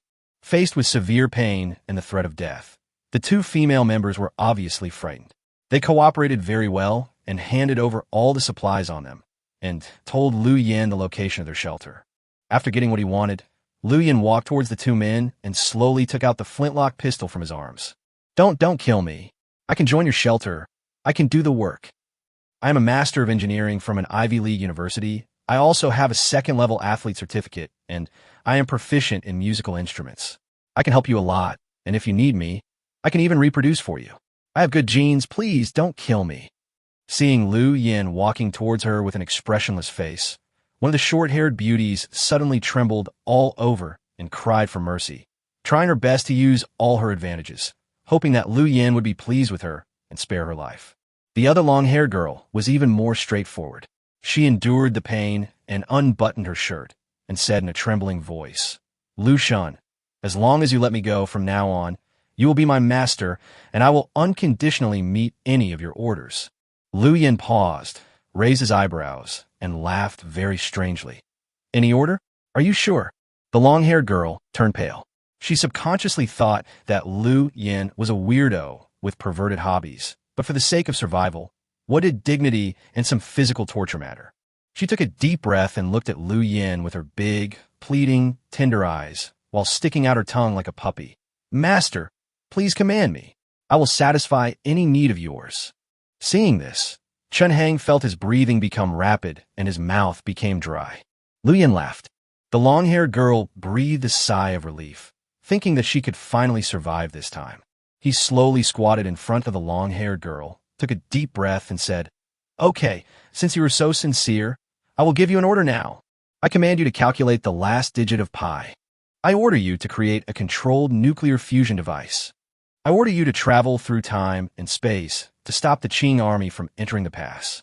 Chapter 102. The long-haired girl was stunned. Chen Hang was also confused. The short-haired beauty's head was buzzing, and she thought she was hallucinating because of excessive blood loss. Pi nuclear fusion travels through time and space? Are you fucking crazy? The long-haired girl resisted the urge to curse and stammered, "Don't joke with me. I'm not kidding you. A woman who can't even rub a nuclear bomb with her hands is not attractive to me at all." Lu Yen smiled and waved his hands. He stopped teasing her and pointed the gun directly at the long-haired girl's eyebrows and pulled the trigger. Pung! Flames were flying and blood was splattering. At close range, the power of the flintlock rifle was enough to completely blow a person's skull off. The long-haired girl's head exploded like a rotten watermelon, and her body fell limply to the ground. Then, without any pause, Lu Yin pulled out the arrow from the short-haired beauty's lower abdomen and stabbed it into her carotid artery with incredible precision. The hot blood slid down Lu Yan's elbow. He felt the short-haired beauty's body slowly become stiff, and he knew that there was no chance of her survival. Throw them out. Lu Yin stood up and went to the corner of the living room to wash his hands with rainwater. His fair and handsome face was covered with splattered blood, making him look extremely terrifying. Chun Heng came to the bodies of the two girls tremblingly, and suddenly he couldn't help covering his mouth and rushed out the door to vomit nonstop.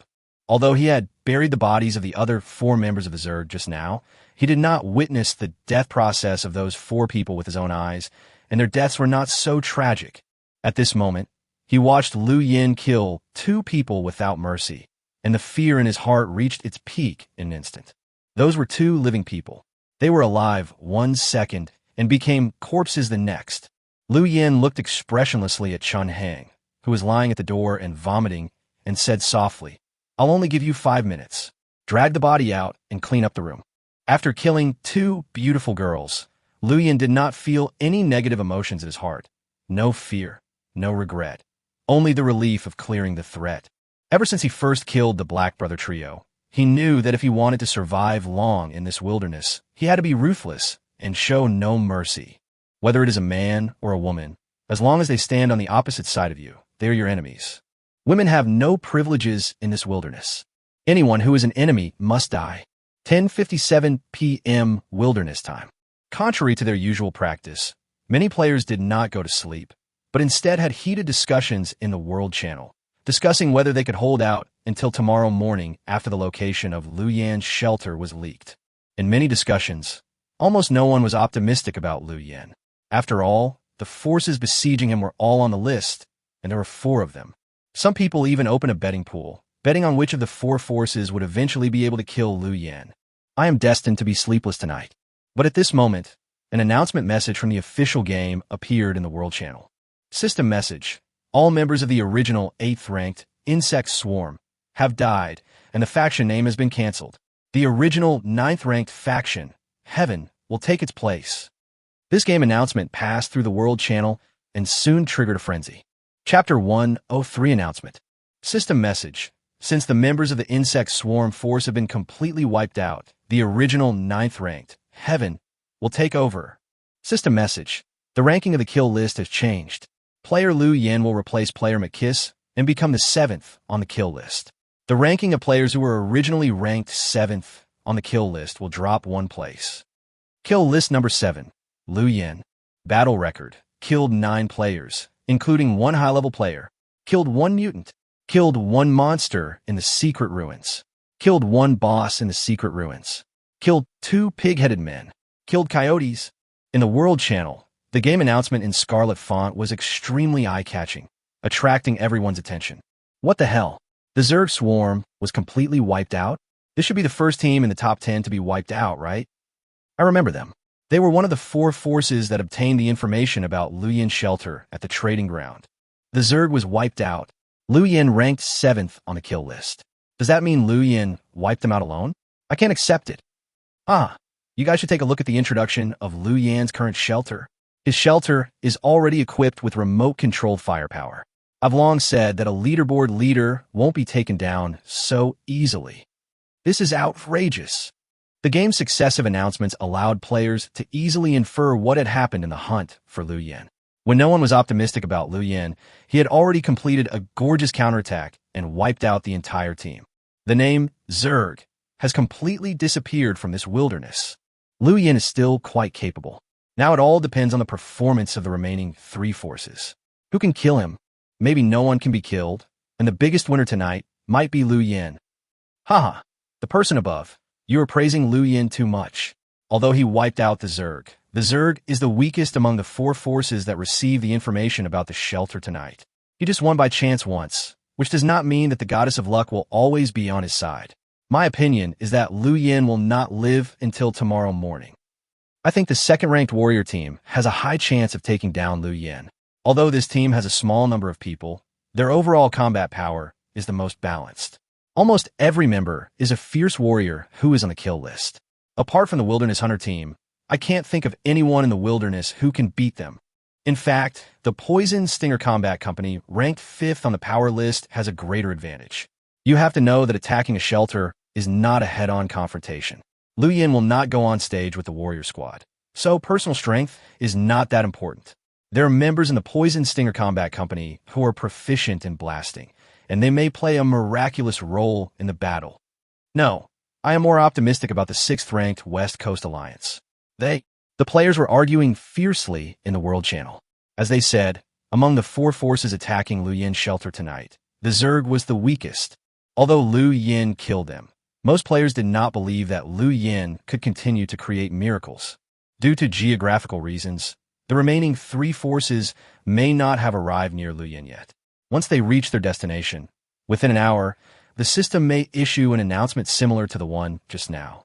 However, the announcement this time is most likely about the death of the top person in the shelter. It seems that 99% of people don't believe that I can survive tonight. Lu Yin has been paying close attention to the information in the World Channel and the trading floor. He has not lost confidence or fighting spirit because of the comments of those players. No matter how many people in this world say that you can't do it, you can't say that you can't do it. This is the minimum level of self-confidence. If you don't even have this confidence and always have the thought of failure in your mind, then you will definitely fail. It's like an announcement from the system when you first entered the wilderness. You have the potential to become the creator of a new world. You have the potential to become a hero or a demon who goes down in history. Lu Yin doesn't know whether he will become a hero or a devil in the future, but he knows very well that no matter which one he wants to be, he needs an indestructible heart and a will that will not be shaken by external things. I wonder which force will be the second to arrive. Lu Yin frowned. To be honest, the analysis of some players in the World Channel before did make some sense. Among the remaining 3 forces, he was indeed not afraid of the warrior team known for its military strength. Faced with a numerical disadvantage, he would not be stupid enough to go out and fight others head-on with only a spear. As for the Stinger Combat Company, although they have members who are good at using blasting technology, whether they have enough explosives, and whether they can pass through the firing line of the crossbows and flintlocks to reach the door of the shelter, are big problems. As for the West Coast Alliance, compared to fighting with players and attacking shelters, they are better at mining minerals and hunting wild animals. This is a team made up of miners and hunters. Because of the characteristics of their profession, their productivity is relatively strong, so they can occupy a place on the power list. Generally speaking, these 3 major forces basically do not make Lu Yin particularly wary of the existence of any. This is also the result of Lu Yin's special analysis and screening. If you want to survive in the wilderness, in addition to self-confidence, you also need to know how to analyze the strengths and weaknesses of yourself and your enemy, and to give full play to your strengths to deal with the enemy's weaknesses. The waiting time is always long. Chen Heng had already buried the bodies of the insect people and collected all the arrows. He was now squatting in the corner, staring at the ceiling with his eyes wide open. Lu Yin pricked up his ears and stared at the monitoring intercom attentively, afraid of missing the slightest sound coming from it. The time was now 11:23 at night. 2 hours had passed since his information was leaked, and half an hour had passed since the swarm was killed, but the second group of enemies had still not arrived. No, perhaps the second group of enemies has arrived, but they are not communicating with each other, or perhaps they are hiding farther away and secretly observing their movements. Lu Yin touched his chin, and his mood became a little impatient. He has 1 use left for his seek advantage and avoid harm talent today, and once it's past 12 o'clock, the number of uses will be reset. If the enemy does not show up during this period, this precious opportunity to use it will be wasted. Whoever it is, please show up soon. Lu Yin whispered to himself. This feeling of waiting is so torturous. There was dead silence in the desolate, bloody wilderness. In the distance, there was a faint sound of a wolf howling. Chapter 104. Everyone is here. Dark clouds covered the moon, and the cold wind howled. In the wilderness late at night, a team gradually walked out from the inky darkness in the distance. There were 5 people in this team. Their steps were unusually light and steady. Although they were moving very fast, no sound of footsteps was heard. The 5 people formed a triangle and moved forward. The member at the front of the triangle was the strongest and wielded a huge axe as his weapon. The four companions on the left and right sides all had longbows on their shoulders and short knives on their waists. They were dressed like standard ancient hunters. They are the West Coast Alliance team, but in this hunt for Lu Yin, only the hunter squad in the team was dispatched. Those minor members are not suitable for fighting, and pulling them over would easily hinder them. The tall and strong man in the lead was holding an axe, standing on a high ground nearly 800 meters away from the shelter, looking far in the direction of the shelter, and said in a muffled voice, "I can't see anything clearly. Damn, hunting at night is the most dangerous. If time is not urgent, I really don't want to launch an attack in this environment." As they were afraid that the light of the torches would be discovered in advance, they did not have any lighting equipment, and on the way here just now, they almost had a head-on contact with a group of lions that were out looking for prey. If they had not covered their bodies with mud in advance to prevent their body odor from emitting and climbed up the trees early to avoid the lion's path, they would probably have been discovered and eaten by the hungry lions by now. In the dead of night, the dangers in the wilderness will increase exponentially, and even the most experienced hunters are unwilling to go out in such a dark environment. But there is no way. They had no other choice. They spent a lot of resources to purchase Lu Yan's shelter information. If they didn't hurry up and let other forces get there first, they would really lose a lot of money. Fortunately, we arrived safely without any accidents on the way. Someone said in a relaxed voice, "The next thing will be easy. Don't take it lightly. Lu Yan has already wiped out the insect swarm. He is much stronger than we thought." The oldest and most experienced middle-aged man among the 5 people spoke. He looked up at the sky and saw that the dark clouds covering the red moon were slowly moving with the wind. "Let's observe the situation first. Maybe we're not the only ones who have arrived here after the insect swarm." The middle-aged man waved his hand. Everyone followed his movements and lay prone on the ground. They took out a piece of linen that was very similar in color to the land from their arms and covered themselves with it. They're the most patient hunters. The most valuable experience a hunter gains from many hunting operations is never expose yourself prematurely. In the mountains and snowfields, there are often some ferocious beasts fighting each other, and what hunters like most is to hide quietly aside and watch the 2 beasts fight for life and death. In the end, when they're exhausted or both are injured, the hunter will come out and harvest them effortlessly.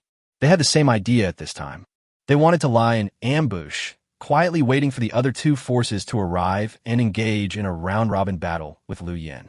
When the strength and trunk hards of both sides were completely worn out, they would jump out and reap the benefits. This is the approach with the least loss and the greatest profit. As for the Zerg's previous tactics of rushing in directly and risking human lives, they were the most stupid behavior in the eyes of these hunters, and were no different from a gorilla without hair. The evening breeze blew the earth and dispersed the dark clouds that obscured the red moon. As the red moon reappeared in the sky and the cold moonlight sprinkled down, the hunters were surprised to find that 3 figures had appeared again in the southeast direction, less than 300 meters away from them. Samurai squad. Sure enough, other forces have arrived, too. The middle-aged hunter lowered his voice so that only a few members of his own team could hear. "No, not one to—" The sturdy man's muffled voice came. "Look to the west." The hunters in ambush quietly turned their eyes to the west. I saw some small black dots wriggling on the distant horizon where the moonlight reached. As these black dots got closer and closer, they gradually took the shape of a human figure. "It's the Stinger Combat Company. 5 of them in total." The middle-aged hunter showed an excited look on his face. "Good, not bad. All the forces that will hunt Lu Yin tonight are here." 5 members of the Stinger Combat Company came from the west and stopped 800 meters away from the shelter.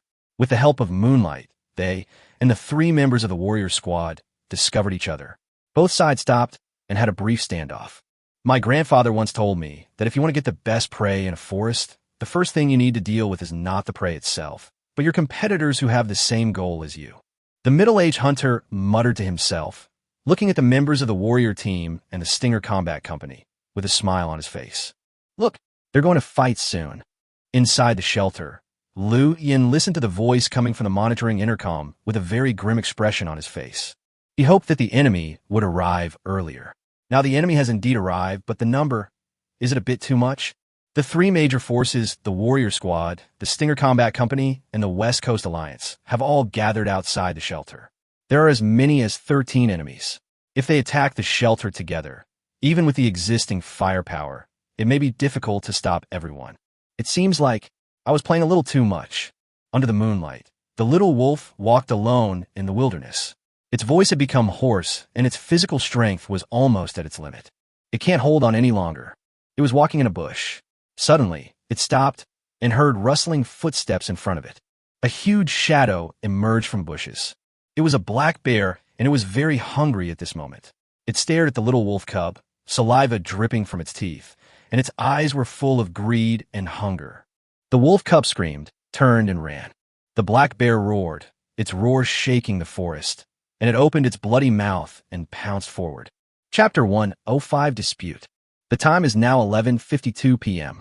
Lu Yin listened to the conversation coming from the monitoring walkie-talkie with a serious expression. He didn't expect that after easily destroying the first wave of the insect swarm, the difficulty of fighting the second wave of enemies would suddenly increase. The three forces arrived outside the shelter at the same time, and Lu Yin had to face more than a dozen enemies. The only thing that made him feel fortunate was that he learned from the conversation between the members of the West Coast Alliance that this group of experienced hunters seemed to be planning to reap the benefits, which meant that they would not take action for the time being. And just as the middle-aged hunter said, if two hunters from different camps meet in the mountains, in order to get the best prey, they may first eliminate their competitors. That is to say, before attacking the shelter, the samurai squad is likely to clash with the Stinger Combat Company. Sizzle. The sound of electricity rang out again in the monitoring intercom, and soon, a common language with a strong Sakura country style sounded. Abe Cohen, it looks like our luck is a bit bad. Our competitor has arrived. Then, an even more fanatical and violent voice laughed. What do you mean by bad luck? Our luck is simply amazing. It seems that tonight we can not only plunder Lu Yan supplies, but also kill a team on the power ranking list. This is a big harvest. Under the blood-red moonlight in the wilderness, the two teams were 100 meters apart, but they had already discovered each other. The 5 members of the Stinger Combat Company did not seem to want to conflict with the warrior squad. As soon as they spotted the other side, they chose to retreat. The individual combat effectiveness of their team is far inferior to that of the samurai squad. If a head-on conflict occurs, they will definitely end in a miserable defeat. However, the Stinger Combat Company's retreat did not satisfy the warrior squad. Instead, it aroused their desire for violent hunting. For the warrior team, attacking a fortified shelter is not their strong point. Although they spent a high price to purchase Lu Yan's shelter information, the success rate of acting rashly is really not very high. If Chun Heng had not sold the shelter information to 4 forces at the same time, causing the warrior team to fear that others would get there first, they would probably prepare for a while and then recruit some members who are good at attacking and blasting before taking action against Lu Yan. For them, tonight's action was very hasty. Although Abe Dongming and Yoshida Takashi had been talking about rushing into the shelter and chopping off Lu Yan's head, they actually knew very well that the chances of success under such circumstances were less than half. Attacking is not their strong point, but direct combat, hunting, and plundering are their specialties. After discovering the members of the Stinger Combat Company, the 3 members of the warrior squad immediately realized that even if they could not break into the Lu Yan shelter tonight, they could still gain a lot of benefits from this operation. At least they could get back the materials to purchase Lu Yan's information. If the success rate of the samurai squad in breaking into the Lu Yan shelter is 50%, then the success rate of killing 5 people from the Stinger Combat Company and plundering their resources in this empty wilderness can reach 90%. After realizing this, the warrior squad immediately turned their attention from Lu Yan to the Stinger Combat Company. In fact, in the wilderness at this time, there's also a kind of law of the dark jungle. In the wilderness, every team is a hunter, but at the same time, every team is also the prey. Every team is reluctant to meet a team that is more advanced than itself, because once they meet, they can only go to war with the other side in order to protect themselves. In the early stages of the wilderness, each team was engaged in savage, plundering for the accumulation of resources, and there was basically no cooperation. Once other forces were discovered, it would be a life-and-death situation. The Stinger Combat Company ranks 5th on the power list, and is among the top teams among the dozens of large and small teams in the wilderness. It is already a very strong team, but it is still far inferior to the samurai squad. If we talk about combat effectiveness alone, they're not even as good as the lower-ranked West Coast Alliance. In this hunt for Lu Yan, the members of the Stinger Combat Company were hoping for a lucky break, praying that they would not encounter any other forces, but they did not expect that the thing they feared the most would still happen. They were targeted by 3 butchers from the samurai squad. Abandon this battle plan and scatter. Sell Liu Yan's information to other bounty-bearing forces to recover the losses. The captain of the Stinger Combat Company spoke in a deep voice. He looked at the oncoming warrior squad and decisively led his men to withdraw from tonight's hunting operation. A strong wind blew, and dust covered the entire earth. The captain of the Stinger Combat Company turned and ran, and his 4 team members also scattered and fled in different directions. But what happened was that the direction in which one of the team members fled was exactly the location where the 5 people from the West Coast Alliance were ambushing. Seeing that member getting closer and closer to him, and Abe Dongming holding a long knife also chasing him relentlessly, the middle-aged hunter covered with sackcloth cursed inwardly. It seems that he can't pretend anymore. His plan to be the fisherman was completely shattered. Kill them. The middle-aged hunter lowered his voice and gave orders to the team members around him. Following his order, 4 homemade hunting bows were pulled horizontally under the sackcloth, and the arrows were slowly aimed at the members of the Stinger Combat Company and Abe Dongming who were approaching this position. 15 meters, 13 meters, 10 meters, 8 meters. Whoosh! A sharp arrow flew out in an instant under the cover of night and directly penetrated the chest of the Stinger Combat Company member who was running for his life. His body suddenly staggered and fell to the ground. The remaining 3 sharp arrows arrived soon after, but the target was not him, but Abe Dongming behind him. A sharp sound of breaking wind was heard, and 3 sharp arrows were pointed at Abe Dongming's right shoulder, throat, and lower abdomen respectively. At this moment, Abe Dongming keenly sensed the danger coming. He rolled his whole body on the ground and waved the long sword in his hand. Only a few crisp click sounds were heard, and the 2 arrows were actually cut off by him and fell to the ground weakly. The last one brushed past his back, leaving a shallow trace of blood. "Who? Get out!" Abe Dongming asked sternly with a gloomy face. Seeing that he could no longer hide, the middle-aged hunter took off his camouflage and stood up with his men. Facing the 5 men's fierce gazes, Abe Dongming not only did not show any fear, but instead put the long sword back into the sheath, slowly lowered his waist almost to the ground, and at the same time held the hilt of the sword with his right hand, ready to strike. It's the sword-drawing technique of the Sakura country. The middle-aged hunter raised his eyebrows. He had heard of this sword technique of the Sakura country. He had also seen samurai in film and television dramas posing similar postures to Abe Tomei during battles. This move seems to be that the lower the body lies, the faster the speed and the greater the power. Someone nearby swallowed and said in a trembling voice. According to this statement, the next time before the fight, he should get an excavator and dig a 12-meter deep hole in the ground. Then he can squat in the hole and draw his knife, and he will be invincible, right? The middle-aged hunter cursed with a squint. Chapter 106. The combat strength of the top 5 kill list. The middle-aged hunter cursed, but did not relax his vigilance at all. He waved his hand to signal the team members to disperse immediately, and quickly pulled the longbow again, ready to shoot Abe Dongming. As a hunter, he knew very well how to fight with prey. When hunting large beasts or some more aggressive prey, the hunter would not engage in head-on combat with the opponent, but would keep a distance from the opponent, running quickly while using bows, arrows, shotguns, and other weapons to harass and attack continuously. That is commonly known as flying a kite. If 2 experienced hunters work together, they can easily kill a buffalo or a lioness without getting hurt. At this time, Abe Dongming needs to face 5 hunters. Can the Sakura swordsmanship that he relies on to roam the wilderness help him win this battle? Ding! Senior player Abe Dongming, ranked 5th on the kill list, starts live streaming. In the game live broadcast system, a live broadcast room labeled Sakura Swordsmanship is invincible in the world suddenly popped up, and the broadcaster was Abe Dongming, who was facing 5 hunters at the same time. Because the entire wilderness was paying close attention to the siege of Luyan's shelter at this time, when Abe Dongming's live broadcast room was opened, hundreds of viewers immediately poured in. Live broadcast of the attack. Awesome. I really want to see how Luyan's shelter was breached. No. It seems that the one fighting against the warrior squad is not Liu Yan, but another team, the West Coast Alliance. In a live broadcast room, comments were flying everywhere, and many people couldn't wait to know how far the situation had progressed.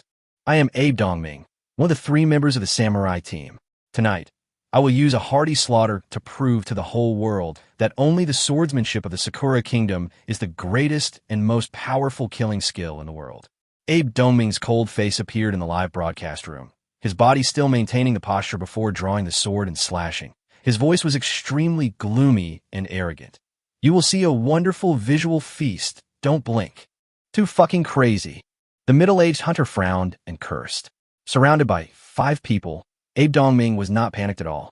Instead, he turned on the live broadcast function very easily and leisurely, as if it was not him who was trapped in the encirclement at this time, but the members of the West Coast Alliance. Shoot him. The middle-aged hunter couldn't bear it any longer. He was about 10 meters away from Abe Dongming at this time, which was the best time to attack. With his order, 4 arrows whizzed out at the same time, piercing straight into the opponent's shoulders, chest, lower abdomen, and other parts. A cold wind blew, and the dark clouds in the sky blocked the moonlight for a moment, and the entire wilderness fell into dead silence and darkness. The figure of Abe Dongming suddenly disappeared from the middle-aged hunter's sight, and then he heard the crisp sound of breaking wood, which was the sound of the arrow being cut off. An indescribable chill hit the middle-aged hunter in the face. He thought to himself that something was wrong and felt his hair stand on end. He quickly retreated and held the carefully crafted longbow across his chest as a shield. With a crisp sound of crack, the middle-aged hunter felt a cold chill in his lower abdomen. He looked down with wide eyes and saw that Abe Dongming had rushed in front of him at some point. The long sword with a cold glow had cut off his longbow, and the tip of the sword was against his lower abdomen. It only needed to move forward an inch to rip him open. Get lost! A roar like thunder rang out, and the sturdy man holding the axe rushed over like a mountain and chopped down Abe Dongming's neck with the axe. Faced with such a powerful axe, Abe Dongming did not dare to resist. No matter how strong he was still a flesh and blood body that could not compete with iron. He could only draw his sword and retreat, rolling to the left, narrowly avoiding the attack of the strong man. It was too dangerous. The middle-aged hunter retreated quickly, feeling a burning pain in his lower abdomen. He reached out and touched his palm, which was covered in blood. This damn thing is too fast. The middle-aged hunter roared in his heart. He didn't even see the opponent's movements clearly before he was hit in the face, and now his weapon was destroyed. It was impossible for him to be a match for Abe Dongming. You're a soldier in this team? Interesting. Abe Dongming stood up and looked at the burly man holding a steel axe with a violent smile on his face. Let's start with you. Whoosh, whoosh, whoosh. 3 arrows flew again, blocking Abe Dongming's range of movement. Seeing this, the strong man roared angrily and swung the axe down again. Upon seeing this, Abe Dongming rolled on the ground and flexibly slipped onto the sturdy man's crotch. At the same time, he waved the long sword in his hand and cut off the back of the sturdy man's ankle very lightly. In an instant, the strong man's 2 leg tendons were cut off and blood spurted out like a column. Plop! The sturdy man fell to his knees with a scream, and Abe Dongming swung the long knife at the sturdy man again. With the crisp sound of breaking bones, the sturdy man's wrists and spine were cut off by the knife. Abe Dongming stood behind the sturdy man with a ferocious smile on his face. He grabbed the sturdy man's hair with one hand and lifted his head up forcefully, so that the other 4 hunters and the audience in the live broadcast room could clearly see the sturdy man's painful expression. With his other hand, he raised his long knife high and whispered, "This is the first one." Puff!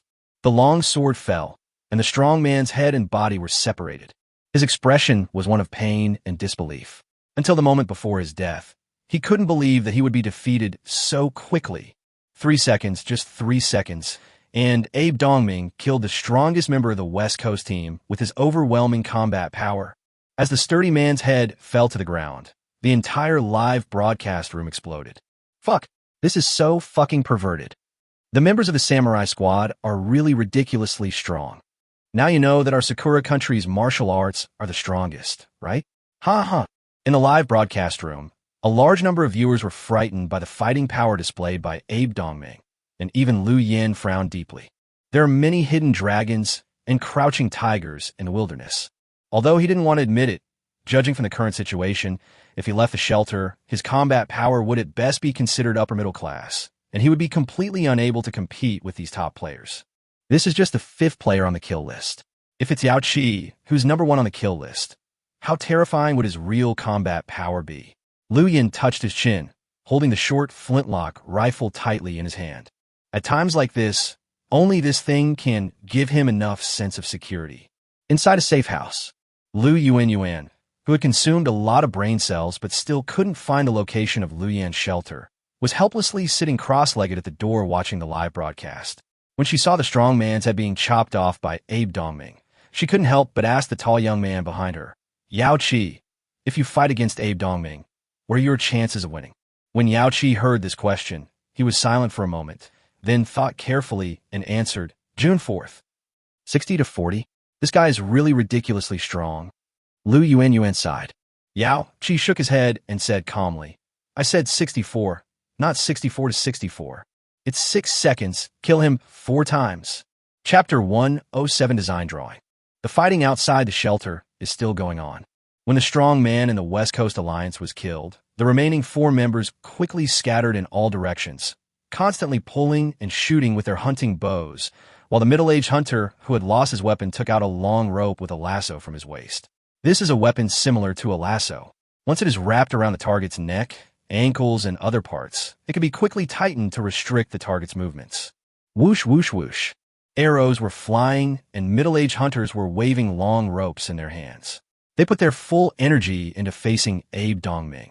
On the other side, the battle between Kitano Osamu, Yoshida Takashi, and 4 members of the Stinger Combat Company was also continuing. Several figures were running wildly in the wilderness, and curses and screams were heard from time to time. When Abe Dongming killed the strong man of the West Coast Alliance, a member of the Stinger Operation Company was also killed by Kitano Osamu. I'll give you 2 firebombs to try. A member of the Stinger Combat Company gritted his teeth and threw 2 black objects at the 2 warriors who were chasing him relentlessly. Boom! 2 explosions were heard in the night sky. The sound was extremely shocking, and the dazzling flames and thick smoke rose into the sky. The figures of Kitano Osamu and Yoshida Takashi were suddenly shrouded in thick smoke and flames. It was a homemade earth mine made of gravel, iron filings, and black gunpowder wrapped in craft paper, which was compacted and then sealed with wax. Although its power after detonation was not as strong as that of a standard grenade, it was also very powerful. The member of the Stinger Combat Company, who threw the firebomb, felt distressed. This was the weapon he prepared for Lu Yan. Due to the scarcity of gunpowder raw materials, only 4 were made in total. It was very precious. But in order to escape, he had to give up the love he loved most. The flames of the explosion gradually dissipated, and 2 figures staggered out from the smoke-filled place. They were Kitano Osamu and Yoshida Takashi. They looked very embarrassed at this moment, with their clothes full of burn holes, sparks in their hair, and their faces charred. Blood was also oozing from the arms, cheeks, and thighs. If you look closer, you can see that there are no less than 30 tiny blood holes on their bodies.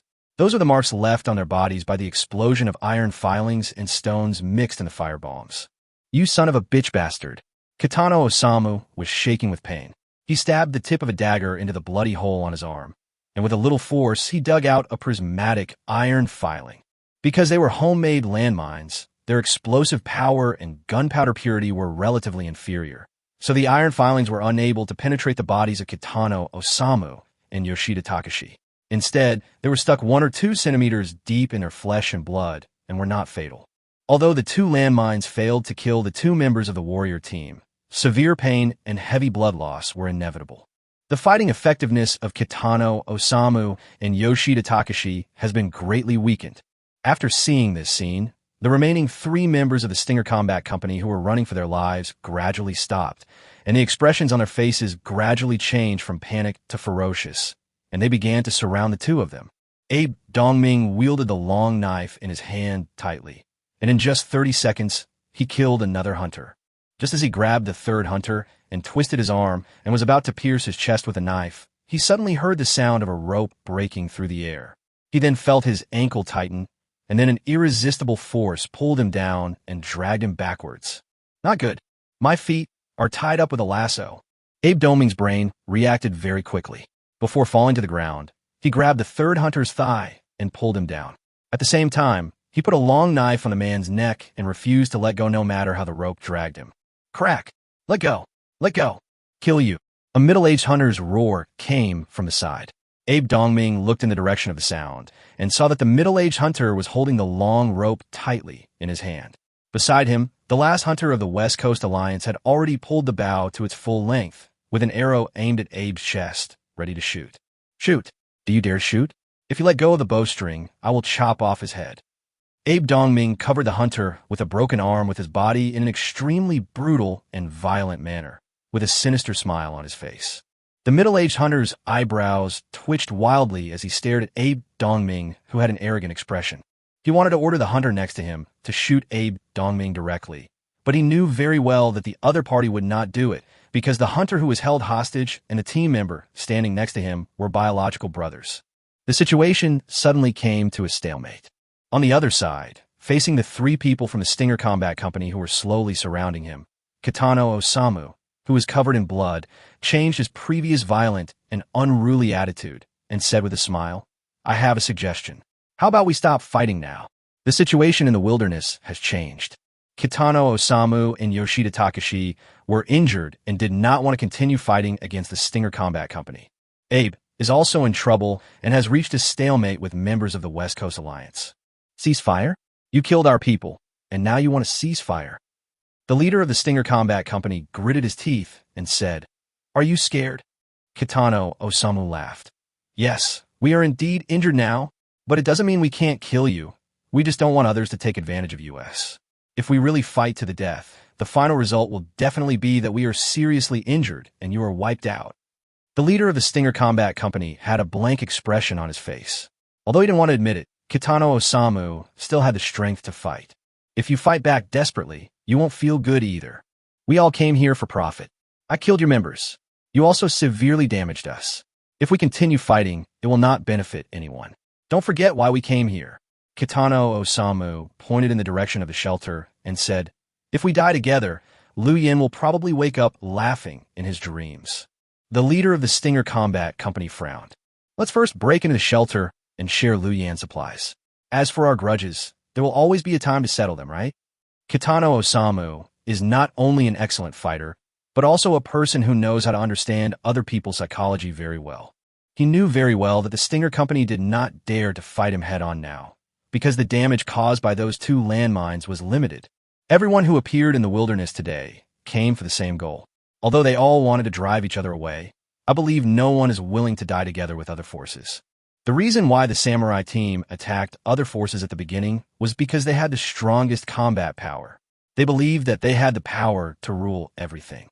However, with the explosion of the two landmines, the samurai team's ambition to eliminate other forces became a luxury. At this time, all three forces had suffered heavy losses. They are three ferocious beasts that broke into the deer herd. After some fighting and testing, they found that they could not eliminate each other in a short time. In this case, the best choice is to share the deer herd with each other. Just like Kitano Osamu said, everyone who arrived here tonight came for profit. For a force that has just formed an alliance a few days ago, there is really no deep affection between the members. For the sake of interests and survival, the hatred of killing companions can be easily forgotten. The leader of the Stinger Combat Company was silent for a moment, and his heart was moved. He agreed with what Kitano Osamu said, and turned to look at the other two companions, who responded with two pairs of affirmative looks. Obviously, the members of the Stinger Combat Company did not want to continue fighting with the Samurai Squad. They came here to plunder Liu Yan. If they continued to fight with the Samurai Squad, not only would they not get any supplies, they might even lose their lives. Seeing this, Kitano Osamu smiled. The middle-aged hunter was still in a stalemate with Abe Dongming, but out of the corner of his eye he suddenly saw members of the Stinger Combat Company, Kitano Osamu, and Yoshida Takashi walking towards this direction in the distance. There was no longer any tense atmosphere, and it seemed that they had formed an alliance. Soon, Kitano Osamu arrived here and repeated to the middle-aged hunter what he had just said to the members of the Stinger Combat Company. The middle-aged hunter was in a difficult situation at this time. Although he had subdued Abe Dongming, he was afraid of the captives in the other party's hands and could not kill him. Moreover, with the deaths of two members, he did not want any of his men to die in such meaningless internal friction. He originally wanted to be the Oriole and reap the rewards of everyone, but he didn't expect the situation to turn out like it is now. It could be predicted that after tonight, their position in the power list will drop significantly. If they don't get some supplies from Liu Yan, they will suffer a huge loss. The three forces that were originally engaged in a bloody battle had to temporarily stop due to their own concerns and prepare to launch an attack on the real target of tonight. What the hell? Why did they suddenly reconcile? Even their team members were killed, and they can still join forces. The guy upstairs, you are too young. In the face of sufficient benefits and threats, you can even temporarily put aside the revenge for your father's murder, let alone a teammate you just met for a few days. The spicy guy next door finally saw that he was going to attack the Luyin shelter. Hurry up and do it. In Abe Doming's live broadcast room, hundreds of viewers were flooding the screen with comments. Although the fierce battle made them feel like they were watching a blockbuster movie and made their blood boil, the highlight of the night was Luyin. Although the fighting scenes are exciting, the gangs failed to excite the audience. The reconciliation of the three forces at this time brought the atmosphere in the live broadcast room to a frenzied climax. We have 9 people now, and some of us are good at blasting. If we can get close to the shelter, it won't be too difficult to break in. On the high ground 500 meters away from the shelter, after simply treating his wounds, Kitano Osamu counted the number of his own people and said, "But the key issue is how to break through this distance."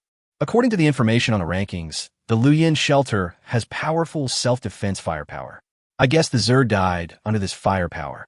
The middle-aged hunter pointed to the bushes and rugged terrain within 100 meters outside the shelter and said, "Based on my experience, there must be a fire blockade there. With our flesh and blood bodies, it may be difficult to break through. We need to test the range of firepower." Kitano Osamu said. Everyone fell silent. Test firepower? Then you have to try it with your life. Who is willing to be the sucker? After a long while, seeing that no one spoke, Kitano Osamu spoke again. If we can determine the location of the other party's shooting holes, we can also infer the approximate shooting range. Everyone looked at each other again. At this moment, Kitano Osamu's private message rang. He opened one and saw a message from a player with the ID Wang Yu. The content was, "I have the design drawings for the Luyin shelter." Inside the Yin Wang Alliance shelter, Wang Yu was squatting in a dark corner of the cave, holding a blueprint tightly in his hand, looking excited and nervous. He witnessed the dilemma of the three forces in the live broadcast room with his own eyes and immediately realized that his chance had come. He sneaked into Teacher Zhang's safe house and stole the original design draft. In the upper left corner of this draft, there were 3 big words marked in pencil. Defective version. 2 hours ago, he had asked Mu Qianqian whether the second shelter design draft traded to Lu Yin was a perfect version or a flawed version, but in the end he did not get any response, and the other party also disagreed with the suggestion to sell the design drawings to other forces in order to seek benefits. This stupid woman. Wang Yu gritted her teeth and cursed, "Since you don't want to do it, don't blame me for doing it myself. This is also good. All the benefits I get will belong to me." Wang Yu, who hit a wall with Mu Qianqian, finally decided to take action on his own, driven by anger and evil thoughts. He took the initiative to contact Kitano Osamu and expressed his intention to sell the design drawings to the other party. Less than 3 seconds after sending the message, he received a reply from Kitano Osamu. "Kitano Osamu, how did you get this design?" Facing Kitano Osamu's question, Wang Yu quickly replied, "This is the drawing that Lu Yin originally commissioned us to design. We deliberately retained a few flaws in the design and saved a copy of the draft." Kitano Osamu, "Very good. Let's talk about the price. What do you want?" Wang Yu suppressed his inner ecstasy. He thought seriously for a moment, and thinking of the fine steel axe in Mu Qianqian's hand, he replied, "I want weapons. I want food. Weapons can kill people and establish one's authority. Food can be used to win people's hearts and gain influence." Kitano Osamu, "Sure, but you have to make sure the design is real." Wang Yu, "That's no problem. We can post the information on the trading floor." Kitano Osamu, "Put on a shelf. Specify my personal ID for trading."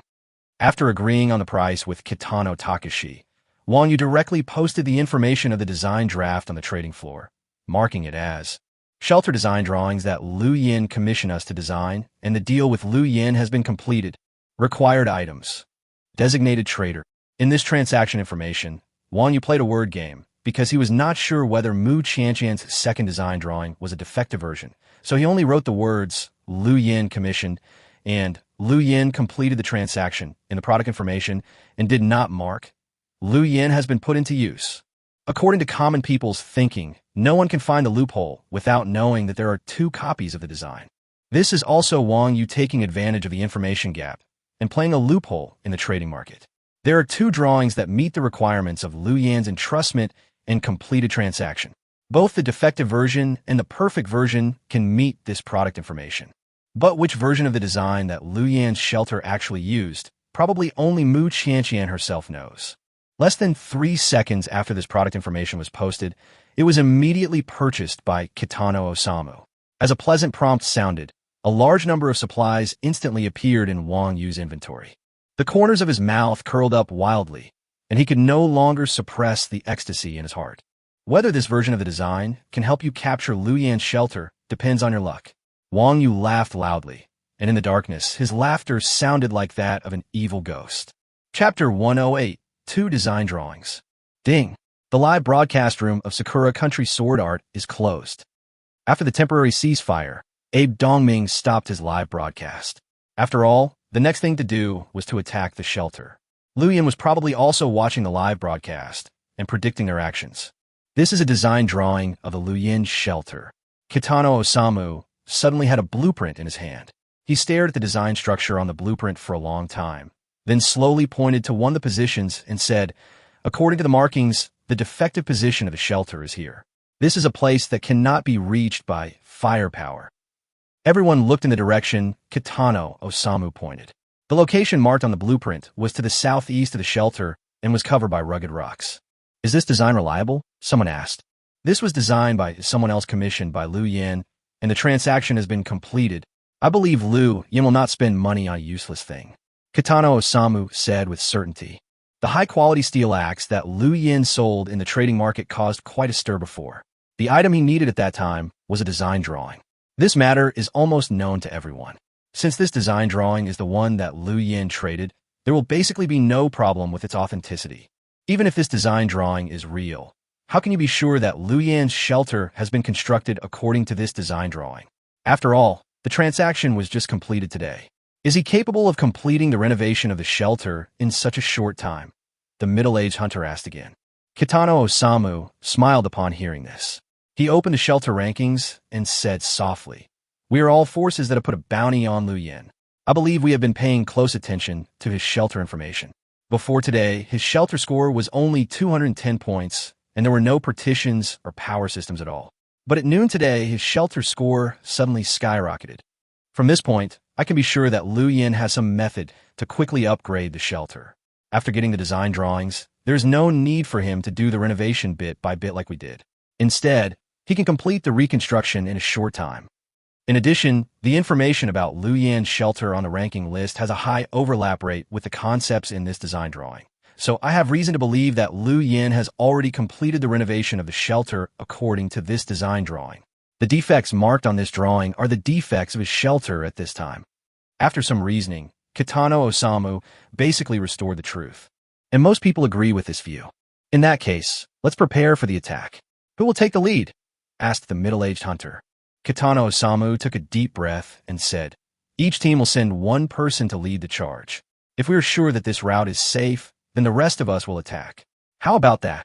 The middle-aged hunter and the leader of the Stinger Combat Company looked at each other and nodded slowly.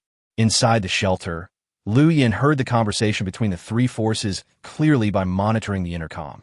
His eyebrows were twitching wildly and his eyes were full of anger. The Yanhuang Alliance sold the shelter design drawings to the warrior squad, and there are some flaws in the design. Liu Yan gritted his teeth.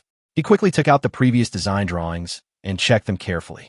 But to his surprise, no matter how hard he looked, he couldn't find a flaw in the design drawing. And according to his tests, if someone wants to invade from the surroundings of the shelter, then no matter what angle or route they take, they will not be able to avoid the fire blockade, unless they drill in from underground. So where exactly is the location that cannot be covered by firepower that Kitano Osamu vowed to talk about? Liu Yan frowned and stared at the drawing, lost in thought. In his heart, he was extremely contemptuous and angry about the big alliance's backstabbing. Although he knew very well that interests were paramount in the wilderness, Mu Qianqian had acted so kind before and kept saying that the Yin and Huang families were one family, but she still chose to betray him in the face of interests. This action made Liu Yan, who originally wanted to cooperate with the other party for a long time, completely give up this idea. Selling out clients' privacy was an unethical act that made Lu Yin's sentence Mu Qianqian to death in his heart. But now is not the time to be angry. The most important thing for him now is to find out the defects in the design and remedy them as quickly as possible. But after looking at it over and over again, he still couldn't find the loophole. Suddenly, as if he remembered something, he quickly took out the first version of the design that Mu Qianqian had traded to him and spread it on the table. After Lu Yin carefully compared the two design drawings, he found that there were indeed some slight differences in the positions of the shooting holes in the first version of the design and the second version. If designed according to the first version of the blueprint, then the blind spot of the fire blockade line does exist. Mu Qianqian sold him the first version of the blueprint. Lu Yin was stunned. He had wronged Mu Qianqian. An indescribable feeling surged from the bottom of Lu Yan's heart. Mu Qianqian is indeed a good person. She really didn't betray herself. On the contrary, this wrong blueprint can also lead the enemy into your shooting range. Is this woman helping herself? Seek profit and avoid harm talent is activated. Lu Yin took a look at the time on the game interface and saw that it stopped at 11:59. He immediately activated the last talent ability for the day. After 12 o'clock, the number of talents will be reset. If it is not used, it will be wasted. The azure light swept outward again, and a three-dimensional image appeared in front of Lu Yin. In his sight, 3 enemies were slowly approaching the shelter along the so-called blind spot of firepower, while behind them, the remaining 6 enemies were keeping a distance from them and were also advancing along this route. They really believed it. Lu Yin laughed. He didn't expect that this blueprint could help him so much. He was originally worried about how to make the vigilant enemies come into the shooting range after killing the insect swarm. Unexpectedly, he didn't need to do it himself at all. Lu Yin, if you have any difficulties in the future, come to me. As long as I can help, I will definitely not stand idly by. He opened the private chat interface and sent a message to Mu Qianqian. Then he stared intently at the enemy's position in the three-dimensional image, pressed his palm lightly on the joystick, and began to calculate the distance silently. Since the enemies were scattered in number, and he only had one chance to attack, Lu Yin did not intend to shoot the 3 enemies in front, but instead save his firepower for the 6 behind him. He decided to let the 3 people in front reach his shelter, because the 3 Pathfinders were basically injured and posed less of a threat. Even if they engaged in close combat, his chances of winning were very high. In the wilderness, Kitano Osamu watched the 3 Pathfinders ahead walking cautiously in the blind spot of firepower, getting closer and closer to the location of the shelter. Finally, they arrived safely within 3 meters of the shelter. The defective area is correct. This drawing is correct. Kitano Osamu clenched his fists excitedly. He no longer hesitated and strode forward following the footsteps of the 3 Pathfinders. The middle-aged hunter fought with the stinger, and even the leader followed closely. No one was willing to fall behind. At the same time, in Lu Yan's three-dimensional perspective, a huge blood-red light ball that was almost stuck together was moving rapidly into the fire range. 15 meters, 10 meters, 8 meters, 5 meters. Finally, this ball of blood-colored light entered the firing range of firing hole number 7. Lu Yin pulled down the operating lever without hesitation. With the sound of the bowstring vibrating with a bang, 10 arrows instantly triggered at double firing speed and flew out. Chun Heng, who had been waiting nearby, pulled the bowstring again to tighten the bowstring the moment the arrow flew out. Lu Yin pulled the operating lever again. Chun Heng picked up a dozen arrows and loaded them into the quiver at the fastest speed in his life. Wind up. Launch again. Within 8 seconds, the crossbow fired 4 times in succession, shooting out 38 arrows, completely covering the area where the blood-colored light ball was. The shrill screams echoed in the night sky. In Lu Yan's three-dimensional perspective, the color of that huge blood-colored light ball was gradually fading and disappearing. Major League Sanctuary. Mu Qianqian looked at the private message sent by Lu Yin, looking confused. What does he mean? What happened? Why did his attitude toward me suddenly change so much? Chapter 109 Wolfpack. 3 arrows pierced deeply into Kitano Osamu's chest and lower abdomen, and beside him, several members of the Stinger Combat Company and the West Coast Alliance suffered not much better than him. The sudden rain of arrows almost turned them into hedgehogs, and each of them had several sharp arrows hanging on their bodies. The worst off was Yoshida Takashi. When the arrow flew toward him, he was unable to dodge and was stabbed in the throat on the spot. He had already fallen to the ground, convulsing all over, and was obviously breathing more than inhaling. Fuck you. Japs, your design is wrong. The middle-aged hunter's left thigh was pierced by an arrow. He pulled out the dagger from his waist and directly cut off the arrow shaft exposed outside the flesh. He dragged his seriously injured body, cursed loudly, and limped away. You the guy next door, you screwed us all. The leader of the Stinger Combat Company was also hit by an arrow in the abdomen and shoulder. He endured the pain and lay on the ground, trying to curl up his body.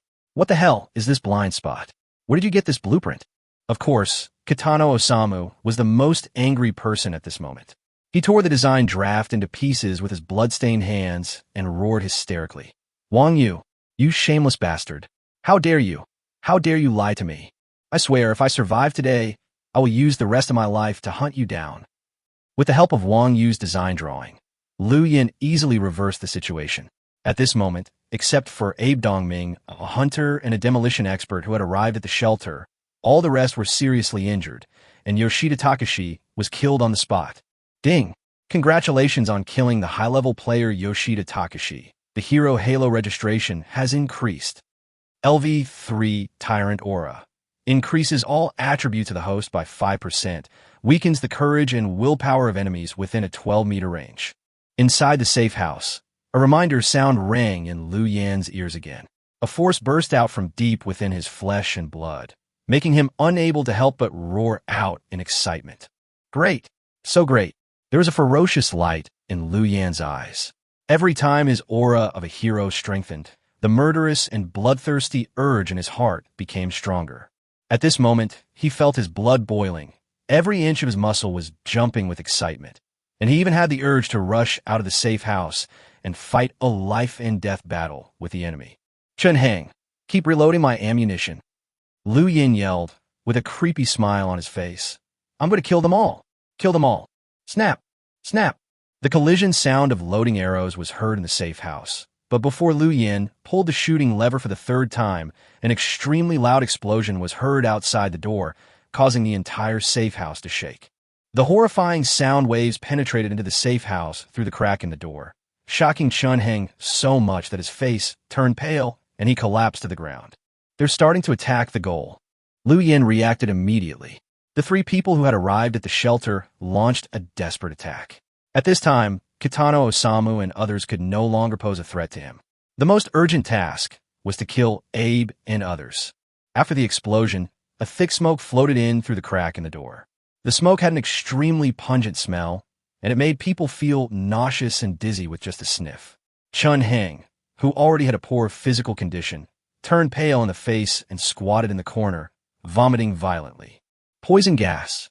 Liu Yin broke out in cold sweat. He also smelled the pungent smell, but the title of Wall of Wilderness gave him 30% resistance to negative states, so he did not feel any discomfort for the time being. But over time, problems are bound to arise. Liu Yin didn't have time to think about it. He directly grabbed the flintlock, the monitoring intercom, and Xiao Bailong, strode out of the bedroom, pushed open the door of the secret passage, and slipped in.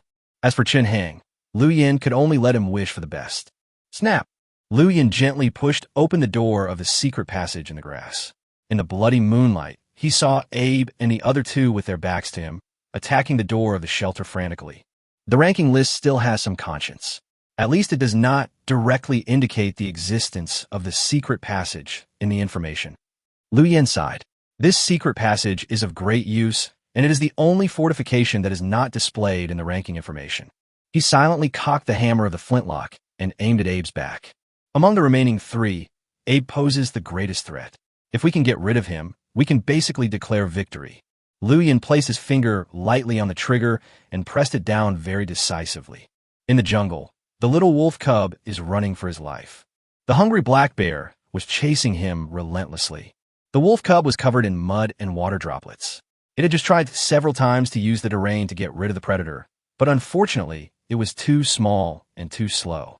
Neither the ditch nor the small wetland could stop the black bear's attack. Ah! The black bear roared wildly, and the extremely strong fishy smell from its mouth drifted over with the cold wind, making the little wolf cub even more frightened. The distance between them was getting closer and closer, and the little wolf cub's physical strength had reached its limit. A low-lying valley suddenly appeared in front of it, and the little wolf cub rolled down without time to slow down. The bottom of the valley was an extremely soft swamp with a thick layer of fallen leaves floating on it.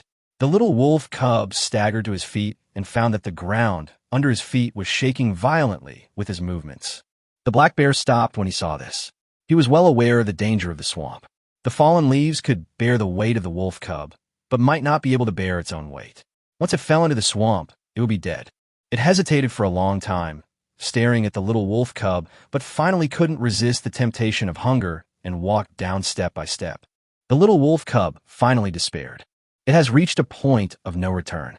In the last moments of its life, the top predator genes buried in its body made it forget its fear, and it roared madly at the black bear. The wolf cub is very small, and its roar is not powerful enough. It sounds like a child crying. But at this moment, the black bear, which was not afraid of the swamp, stopped. A tangible fear appeared in its eyes. It retreated repeatedly and finally let out a terrified wail. The little wolf was stunned. It didn't know when its roar became so intimidating. But the next moment, a powerful and extremely violent wolf howl sounded from above the valley behind the little wolf cub. Then came the second and third sounds. A giant wolf walked out from above the valley in the moonlight, staring at the black bear with its red eyes. Then came the second one, the third one, until the entire valley was filled with giant wolves. The black bear turned and ran. The little wolf cub was stunned for a long time, and suddenly let out an excited and joyful roar, and climbed up the valley with all his strength, running wildly and huddled beside the wolf king, wailing nonstop, as if a child who had been away from home for many days and had been bullied finally saw his family and vented all the grievances in his heart.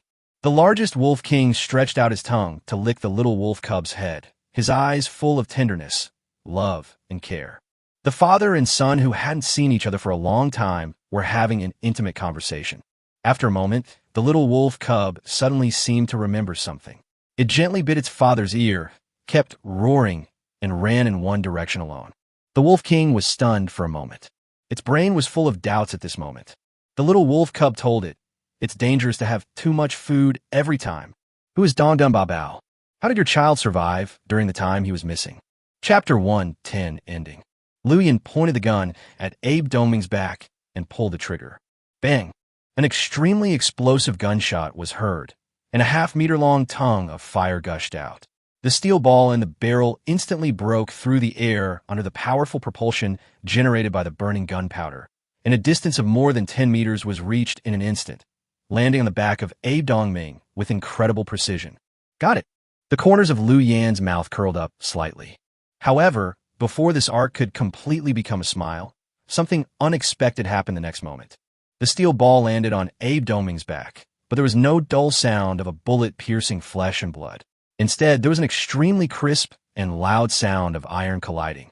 When Abe Dongming staggered and was almost knocked to the ground by the force of the steel ball, but the steel ball did not penetrate into his body. Instead, after touching his clothes, it seemed to hit something hard and bounced out. Is there armor under his clothes? Lu Yin was stunned for a moment, then reacted instantly. Abe Dongming suddenly turned his head and looked in the direction where the bullet came from, and his eyes met Lu Yan's in an instant. Baka! Abe Dongming roared and rushed towards Lu Yin at an extremely fast speed. The long sword in his hand flashed with an intimidating light and was full of the breath of death. The wooden door of the secret passage was simply unable to resist the attack of the long knife, and Lu Yin could not continue to retreat to the shelter at this time, because in the presence of poisonous gas, once he was trapped inside, he would be doomed to die.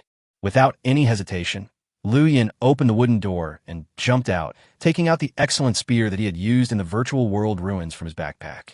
Close combat is not Lu Yan's strong point, but with the blessing of the wilderness wall, the hero's halo, and the fish scale armor, Lu Yan's combat effectiveness at this time is now a world apart from when he just entered the wilderness.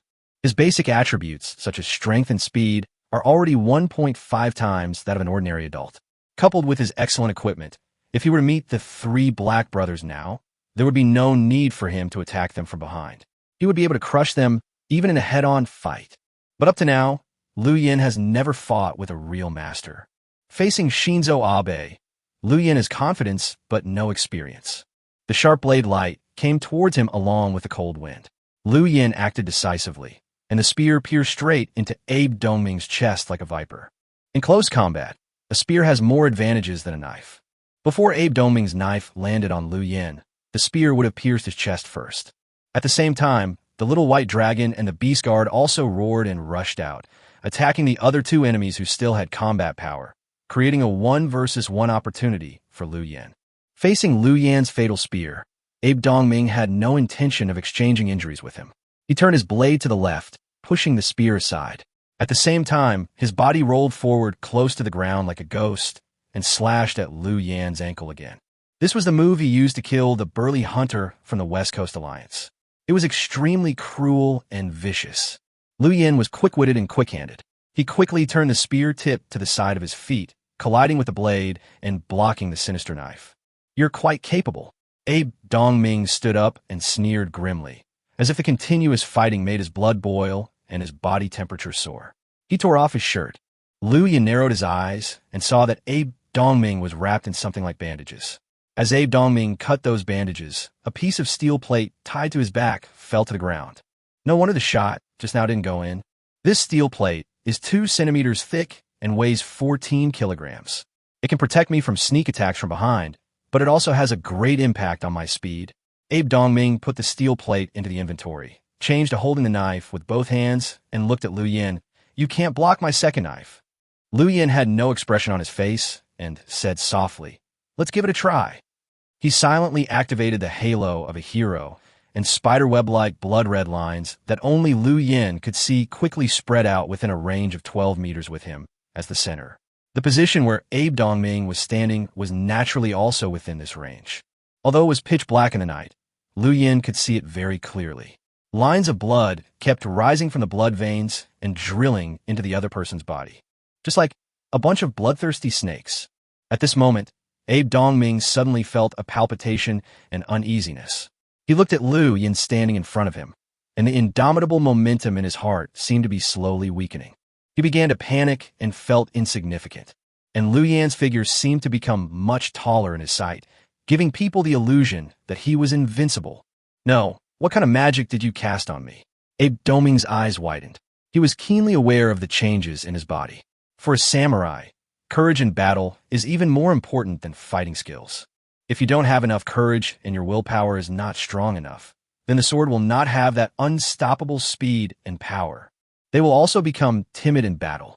This is very deadly. Facing Abe's questioning, Liu Yan's answer was a silent blow. He raised his spear and rushed over like a gust of wind. Abe Dongming raised his sword to block it, but the spear pierced the sword and the huge force made his palm hurt. Facing Liu Yan's attack, Abe Higashiaki had better ways to deal with it, and he could even find an opportunity to counterattack. But for some reason, his heart kept telling him not to try to fight back or to draw his sword, because this spear was very dangerous and could be fatal. Ding, ding, ding. Liu Yan launched a torrential rain of attacks. He didn't know any fighting skills. He just used a spear to poke Abe Dongming's vital points. But with the blessing of his strong physical attributes, these attacks were extremely heavy and powerful. After several consecutive resistances, Abe Dongming felt that his arms were about to be broken. On the other side, the two people who were fighting with the little white dragon and the beast-shaped guard saw that Abe was at a disadvantage. So they found an opportunity to escape and ran over, trying to support Abe Dongming and kill Liu Yan. When Liu Yan thrust out the spear again, forcing Abe Dongming to take 2 steps back. At the same time, he released the spear with his left hand and grasped it in the air. A rusty scimitar appeared in his palm. "Call!" Liu Yan expressionlessly swung his sword in the air towards the 2 people who were running towards him. "Hee hee hee. Die, die, die." A shrill ghost cry accompanied by the waving of a long sword resounded in the night sky. The sound was creepy, as if one was in the coldest hell. The 2 men who had already stepped into Liu Yan's hero halo field suddenly became stiff and their expressions dull. Soon, one of them collapsed to the ground with a plop, his face full of horror, as if he had seen the most terrifying thing in the world. The other one looked crazy, with red eyes. He pounced on his comrade, next to him like a wild beast, and started biting him madly. Liu Yan turned his head, stared at Abe Dongming with a scimitar in his hand, and a grim smile appeared at the corner of his mouth. When Abe Dongming saw this scene, his brows twitched wildly. At this moment, he no longer had the intention of hunting Liu Yan. The only thing he wanted to do at this moment was to escape. Run away now. Tap, tap, tap. Abe Dongming staggered to his feet and fled away from the shelter at the fastest speed in his life. But the next moment, he was stunned. He rubbed his eyes hard, as if he couldn't believe what he saw. Giant wolves came running from all directions and have surrounded the entire shelter. Chapter 111. Great Victory. Under the bloody moonlight, giant wolves of huge size emerged from all directions and rushed towards the center of the shelter. Each giant wolf is over 80 centimeters tall at the shoulder and nearly 2 meters long. Although their bodies are covered with thick fur, the strong muscles on their sturdy limbs can still be seen. Ouch! A terrifying wolf howl was heard. The number of wolves in this wave is definitely over 80. Everywhere you look, there are blue eyes floating in the night sky like will-o'-the-wisp. Fuck! Seeing this scene, not only Abe Dongming, but even Liu Yin felt a buzzing in his head and felt like his scalp was about to explode. The accident happened too fast. 80 giant wolves that are no smaller than adults. They are definitely the top predators that have ever appeared. Any one of these giant wolves can easily kill an adult man armed with cold weapons. Without saying a word, Liu Yin turned around and fled towards the secret passage of the shelter. He no longer cared whether there was any remaining poison gas in the shelter, because even if there was poison gas, it would not be fatal in a short period of time due to his negative state resistance. But facing 80 giant wolves head-on, he would be chewed into pieces within 3 seconds. At this time, the seriously injured Kitano Osamu, the middle-aged hunter, and others also widened their eyes and shouted in despair. "Wolf! There's a wolf! I can't run anymore! Ape, save me!" Cries of fear rang out, and Kitano Osamu trembled all over. Facing such a large number of giant wolves, even if he was in his prime, he would be torn to pieces, let alone now that he was seriously injured. The giant wolves came running towards them. Liu Yin jumped into the secret passage with one step and covered the wooden door above his head. But the next moment, the wooden door was instantly pierced by a sharp long knife. Accompanied by a few flashes of knife light, the entire wooden door was split into several pieces, losing its protective ability. "Let's die together." Abe Dongming stood at the entrance of the secret passage, staring with scarlet eyes and a ferocious face. No one can escape. Liu Yan's eyebrows twitched wildly, and hatred boiled in his heart. He clenched the spear in his hand and stabbed it towards Abe Dongming. It is not known whether Abe Higashiaki had completely lost hope of survival and had given up, or was influenced by the aura of a hero, but his mental state at this moment looked very abnormal. Facing Liu Yan's hateful attack, he was unable to dodge and was stabbed directly in the lower abdomen. Puff! This time the stab was extremely fierce, and the tip of the spear instantly broke out of Abe Dongming's back. Abe Dongming felt a sharp pain and felt that all his strength was being drained from the wound on his lower abdomen. However, he still did not run away. Instead, he jumped into the secret passage and hugged Liu Yin tightly. He smiled miserably as he looked at the giant wolf that was getting closer and closer, and roared, "You can't survive. Open the safe house placement." On the other side, the leader of the Stinger Combat Company shouted loudly, and a shining ball of light appeared in his palm. As he shouted, the ball of light shone brightly and quickly turned into a dilapidated safe house on the ground. It's the core of the safe house. A large number of players were killed due to acid rain, and the safe houses they left behind were transformed into core light balls and picked up by other players and sold in the trading market. Although these safe houses are very dilapidated and cannot be used as long-term habitats, they can still be used to deal with emergencies. A wooden safe house was quickly built, and the leader of the Stinger Combat Company dragged his seriously injured body and staggered in, holding the door with all his strength. Ouch! The giant wolves came like a hurricane, and everyone could already smell the stench on them. The Wolf King in the front opened his bloody mouth, and his canine teeth, which were several centimeters long, looked extremely ferocious in the moonlight, like sharp little daggers. Whoosh! The middle-aged hunter snatched the hunting bow from his companion, pulled the bowstring with all his strength, and shot an arrow. The sharp arrow flew into the air. Snap! The Wolf King jumped high, and suddenly closed his bloody mouth, and caught the high-speed flying arrow with incredible accuracy, biting the arrow shaft into pieces. The middle-aged hunter was stunned. The Wolf King turned his head and looked at him. His blue eyes were filled with human mockery, just like looking at an ant that overestimates its own capabilities. "The wolf is coming. The wolf is coming." Abe Dongming roared excitedly.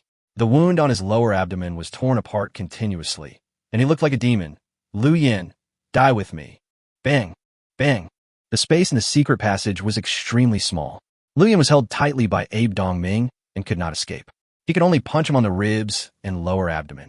Lu Yin heard the sound of breaking bones very clearly, but even so, Abe Dongming still refused to let go like an octopus. If you have the guts, show me how you can survive in front of the wolves. Abe Dongming showed his bloody teeth and smiled cruelly. Fuck it, Lu Yin cursed angrily. His heart was also filled with anger and helplessness. Would he not die at the hands of the enemy tonight, but instead die at the mouth of a wolf? But at the same time, he also felt a strong sense of confusion. Because until now, the three-dimensional scanning image of his talent for seeking benefits and avoiding harm has not dissipated. But in the blue halo, he did not see any blood-colored light spots representing those giant wolves, as if this group of giant wolves were illusory and invisible. No, the condition for the talent of seeking benefits and avoiding harm is factors that threaten me. Perhaps the reason why these giant wolves don't have blood spots in their talents is because they pose no threat to me. Lu Yan's brain was spinning rapidly. He seemed to have thought of something and roared loudly. I am full every time. Every meal is full here. Lu Yan's roar could be heard from far away. After hearing this, the Wolf King's eyes flashed with excitement, and he led his giant wolves to rush towards the secret passage. One after another giant wolves appeared above Lu Yan's field of vision and surrounded the secret passage. Being stared at closely by several giant wolves, Lu Yan felt goosebumps all over his body. He suppressed his inner uneasiness and waved his arm towards the largest Wolf King. I am full every day. I saved a wolf cub. Lu Yin was also extremely nervous at this time, because he was not sure whether this Wolf King was related to the little wolf cub. If his guess was wrong, he might be torn to pieces in the next second. But what he feared did not happen. The next moment, a little wolf cub came out from under the Wolf King, wagging its tail towards Lu Yin, its excitement evident on every side. The Wolf King's ferocious eyes slowly became gentle. It crouched down, slowly approached Lu Yin, and stretched out its scarlet tongue to lick the blood off Lu Yan's face. Ouch! The howling of wolves echoed across the wilderness, like the clarion call to end tonight's war. All the enemies have fallen, and the arrival of the wolves is the last straw that breaks the camel's back for the three forces. Lu Yin grinned and looked at Abe Dongming, who was close at hand.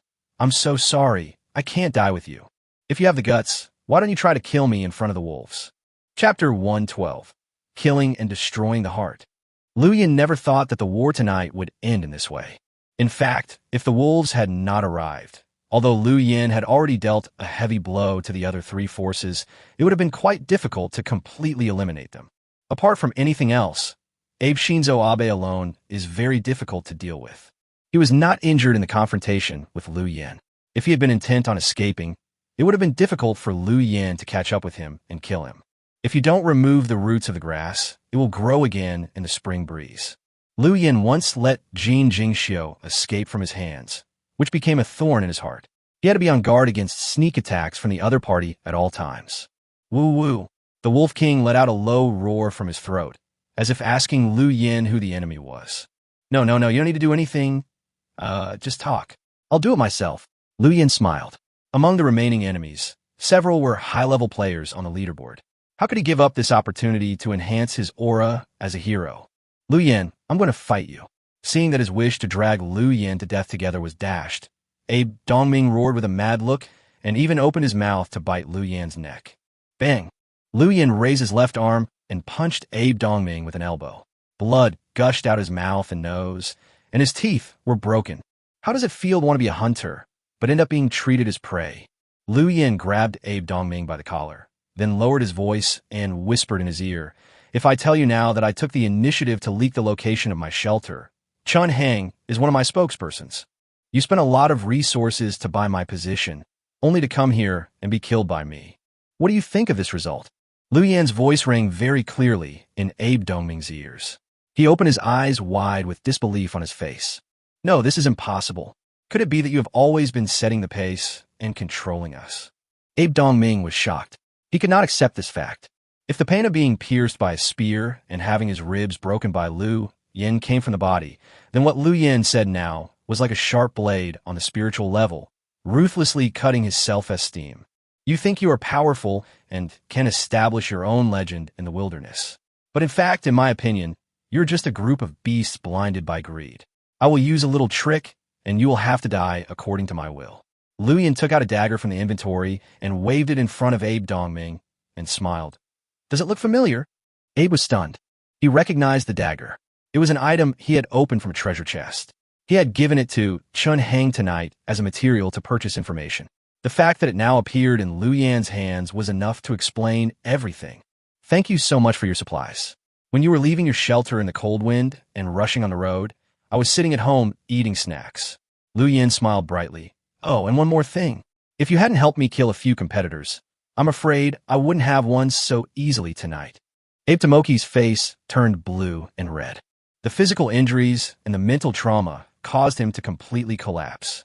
He had always believed that he was a high-level player and a strong man. As a member of the warrior team, he believes that he can not only control his own destiny, but also influence the future situation in the wilderness. But now, his original idea seemed so ridiculous. Puff! Abe was so angry that he vomited blood.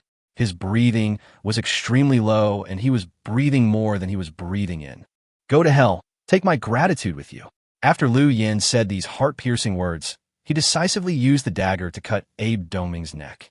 Blood gushed out, and an invisible blood energy was absorbed by the blood-colored giant net of the hero's halo. Boom boom. Liu Yan felt his heart beat wildly twice, and once again a powerful force surged out from deep within his cells. The level of the hero's aura has increased. LV4 Tyrant Aura increases all attributes of the host by 6%, weakens the courage and willpower of enemies within 13 meters. Dragging Abe Dongming's body out of the secret passage, Liu Yan picked up the spear again and looked around. Kitano Osamu, the middle-aged hunter, and the remaining two enemies were surrounded by wolves. They looked panicked and trembling all over. Liu Yan, don't kill me. I can join your team and serve you. I am a player on the kill list, and my strength is beyond doubt. If you're willing to accept me, I am willing to fight for you, plunder other shelters, and fight for the title of king of the wilderness for you. Kitano Osamu looked extremely miserable, with many blood holes on his body and pierced by 3 sharp arrows. He fell to the ground like a puddle of mud. Please, spare my life. Death is an extremely terrifying thing for anyone. Even Kitano Osamu, who is known for his brutality and toughness, is no exception. He is even more afraid of death than ordinary people.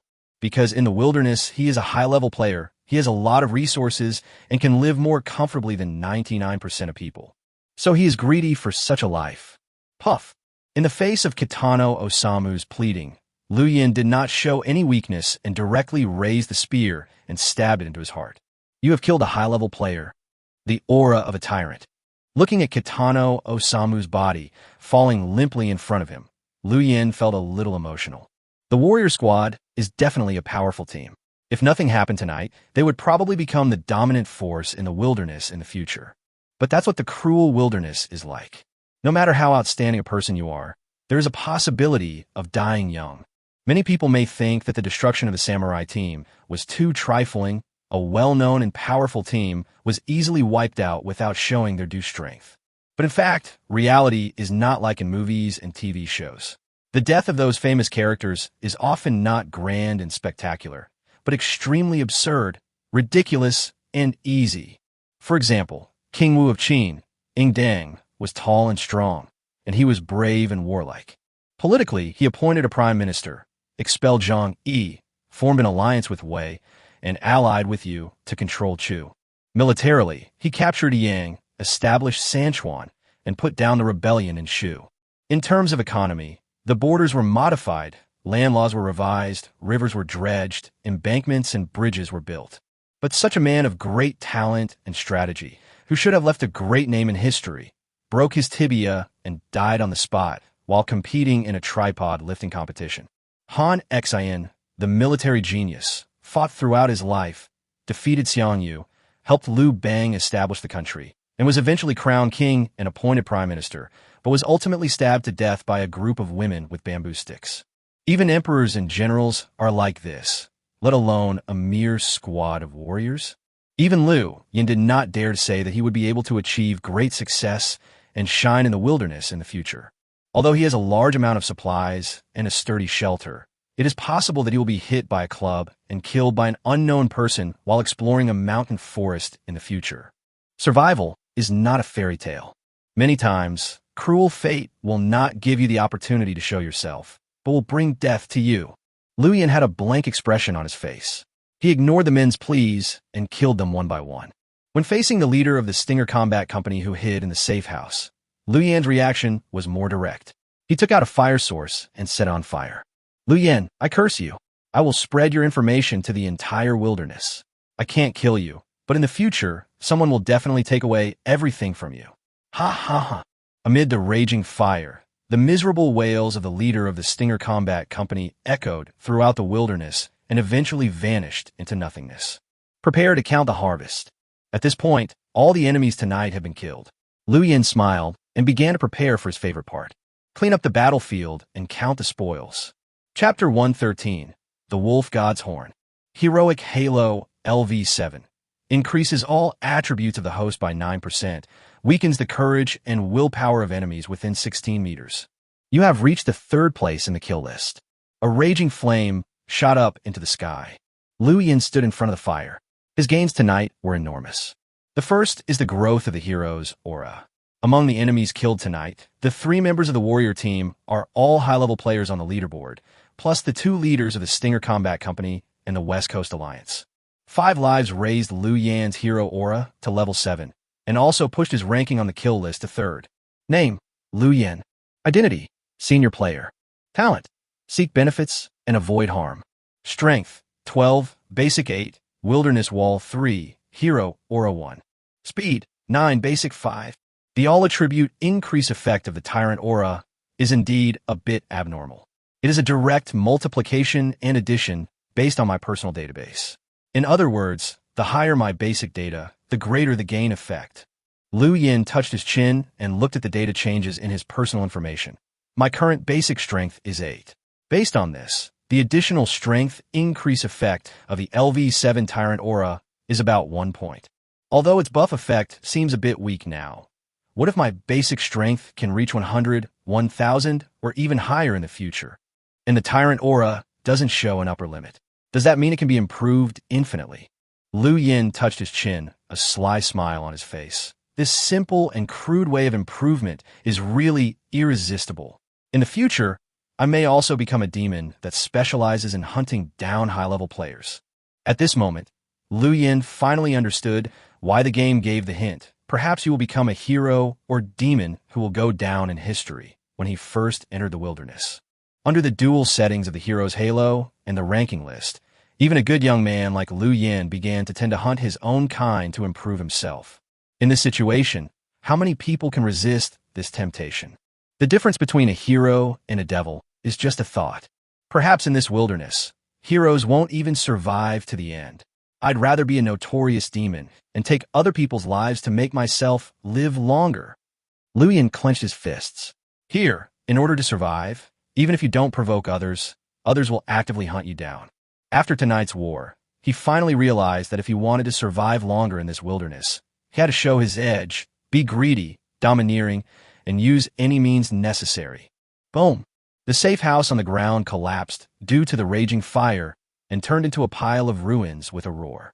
The leader of the Stinger Combat Company who was hiding inside had died long ago, and even his body was burned to ashes. Liu Yan looked around and began to clean up the battlefield, stripping the enemies of all their supplies. Except for the small wallets that their inventory had transformed into, even their clothes were not spared. While Liu Yan was doing these things, the wolves were quietly waiting nearby. Only after he had stripped all the corpses clean did the Wolf King walk up to Liu Yan with his little wolf cubs. Looking at the little wolf cub circling around his ankle, Liu Yan sighed. He knew that his taming plan had completely failed. This little wolf cub had a high status in the wolf pack and was the descendant of the Wolf King. Although he had rescued it from the claws of the little white dragon and fed it a few bites of meat, but the Wolf King would never allow his offspring to become slaves of humans. Thank you for leading the tribe here tonight. We're even now.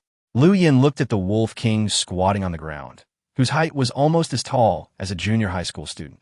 He felt a little trembling in his heart. If this thing stood up, it would probably be taller than him. The Wolf King seemed to have a certain degree of wisdom. After hearing Lu Yan's words, it shook its head silently, and then looked at the wolf pack behind it. An old wolf with pale hair slowly walked out of the wolf pack, holding a horn made of bison horn in its mouth. At the signal of the Wolf King, it gently placed it in front of Lu Yan. "Is this for me?" Lu Yan was stunned for a moment and asked tentatively. The Wolf King nodded. Lu Yan picked up the horn, and suddenly a message box popped up. Wolf God's Horn. Type: Consumables 1/1. Explanation: This sacred item of the wolf pack is only given to those recognized by the Wolf King. When you need help, blow it. No matter where you are, the wolf pack will rush to your side and eliminate all threats for you. What the hell? Does this count as improving the NPC's favorability? Did I get given a hidden item? Lu Yan suppressed his inner ecstasy and put the horn away very solemnly. Although his taming plan failed, he gained the friendship of the wolf pack in return. A group of more than 80 northern magnesium gray wolves, if they can solve any enemies in the early wilderness. In the early days of the wilderness, they were the top rulers of this land. I will keep it. It is a testimony of our friendship. Lu Yan's little mouth seemed to be smeared with honey, showing his great importance to the horn. When the Wolf King saw Lu Yan put away the horn, he howled towards the sky, then turned around and walked away step by step. On the way here, the Wolf King had already learned everything that had happened between them through the wolf cubs. Wolves are pure creatures. Revenge must be taken, and favor must be repaid. Lu Yan saved the little wolf cub's life, and the Wolf King left him the wolf god horn as a reward. Now that Lu Yan's danger has been completely eliminated, there is no need for the wolf pack to stay here any longer. They are returning to their habitat. Oh, the little wolf cub followed the Wolf King, turned his head to look at Lu Yan, and wagged his tail as if trying to remember what he looked like. Only after the wolves had gone far away did the little white dragon dare to reappear and land on Lu Yan's shoulder. It almost strangled the wolf cub to death before, and now seeing a large number of wolves coming, it was naturally a little worried and lacking confidence. I'll let you bully others. Now that they're here, you should be scared now, right? Lu Yan smiled and rubbed the little white dragon's head. It seemed a little angry and humiliated, and it squeaked to show that it was not afraid to show up just now, but because it was too tired. Can you be afraid of the matter of being the overlord of the sky? Forget it. Those who can't be kept will still be kept. You are still the best. Lu Yan looked at the back of the little wolf cub going away, sighed with some emotion, and said to the little white dragon, "Did you get hurt in the fight with others just now?" The little white dragon spread his wings to show that he was unharmed. Okay, in that case. Lu Yan rubbed his palms together, and suddenly a dozen wallets transformed from inventory appeared in front of him. His face was filled with a happy smile. Let's see what good things these people have brought us. Under the expectant gazes of the man and the falcon, Lu Yan opened the first wallet. As a white light flashed, the first item that appeared in front of Lu Yan was Chapter 1:14 Harvest. The first thing Lu Yan opened was Kitano Osamu's backpack. He should be the biggest fish among the group of people he killed tonight, so Lu Yan had a strong interest in his legacy. As a white light flashed, the first thing that came into view was an old parchment scroll, which looked similar to what he had seen in the virtual world ruins. However, it was not until the entire row of information was revealed that Lu Yan realized he was wrong. Low-level treasure map. Type: Consumables. Description: The treasure map records the location of the buried treasure. After digging, you can get precious treasures, but please be careful. There may be monsters guarding the treasure lurking near the treasure. Possible treasure types: survival supplies, manufacturing diagrams, consumables, vehicles, special items. The preciousness of the treasure: the same level as the items opened in the silver treasure chest. The first item turned out to be a treasure map. When Lu Yan saw the last piece of information on the treasure map, his eyes suddenly lit up. The silver treasure chest is the highest level treasure chest ever produced in the wilderness. The items produced from the treasure chest are all very practical and valuable. For example, generators, vegetable culture media, and sand motorcycles are all products of the silver treasure chest. The treasure level of this treasure map is the same as that of the silver treasure chest, which is enough to show how precious it is. Lu Yan has also played many types of electronic games and is extremely keen on treasure hunting. When he saw the treasure map, he suddenly felt itchy in his heart. The recorded treasure location is just over 10 kilometers away. Lu Yan carefully looked through the information on the treasure map and was surprised to find that the treasure address was very close to him. If he rode a dune scooter, it would only take about 10 minutes to get there. I'll dig it up as soon as it's light. Liu Yan made up his mind secretly. He put away the treasure map and turned his attention to other items. Let me see what good stuff is in the leader of the warrior team's backpack. There's a dagger, a bottle of alcohol, 5 kilograms of rice, 2 kilograms of mutton, 2 boxes of amoxicillin capsules, a box of Huashangjingqi water, and 2 safe house cores. Soon, Liu Yan emptied Kitanoji's backpack, but the result disappointed him.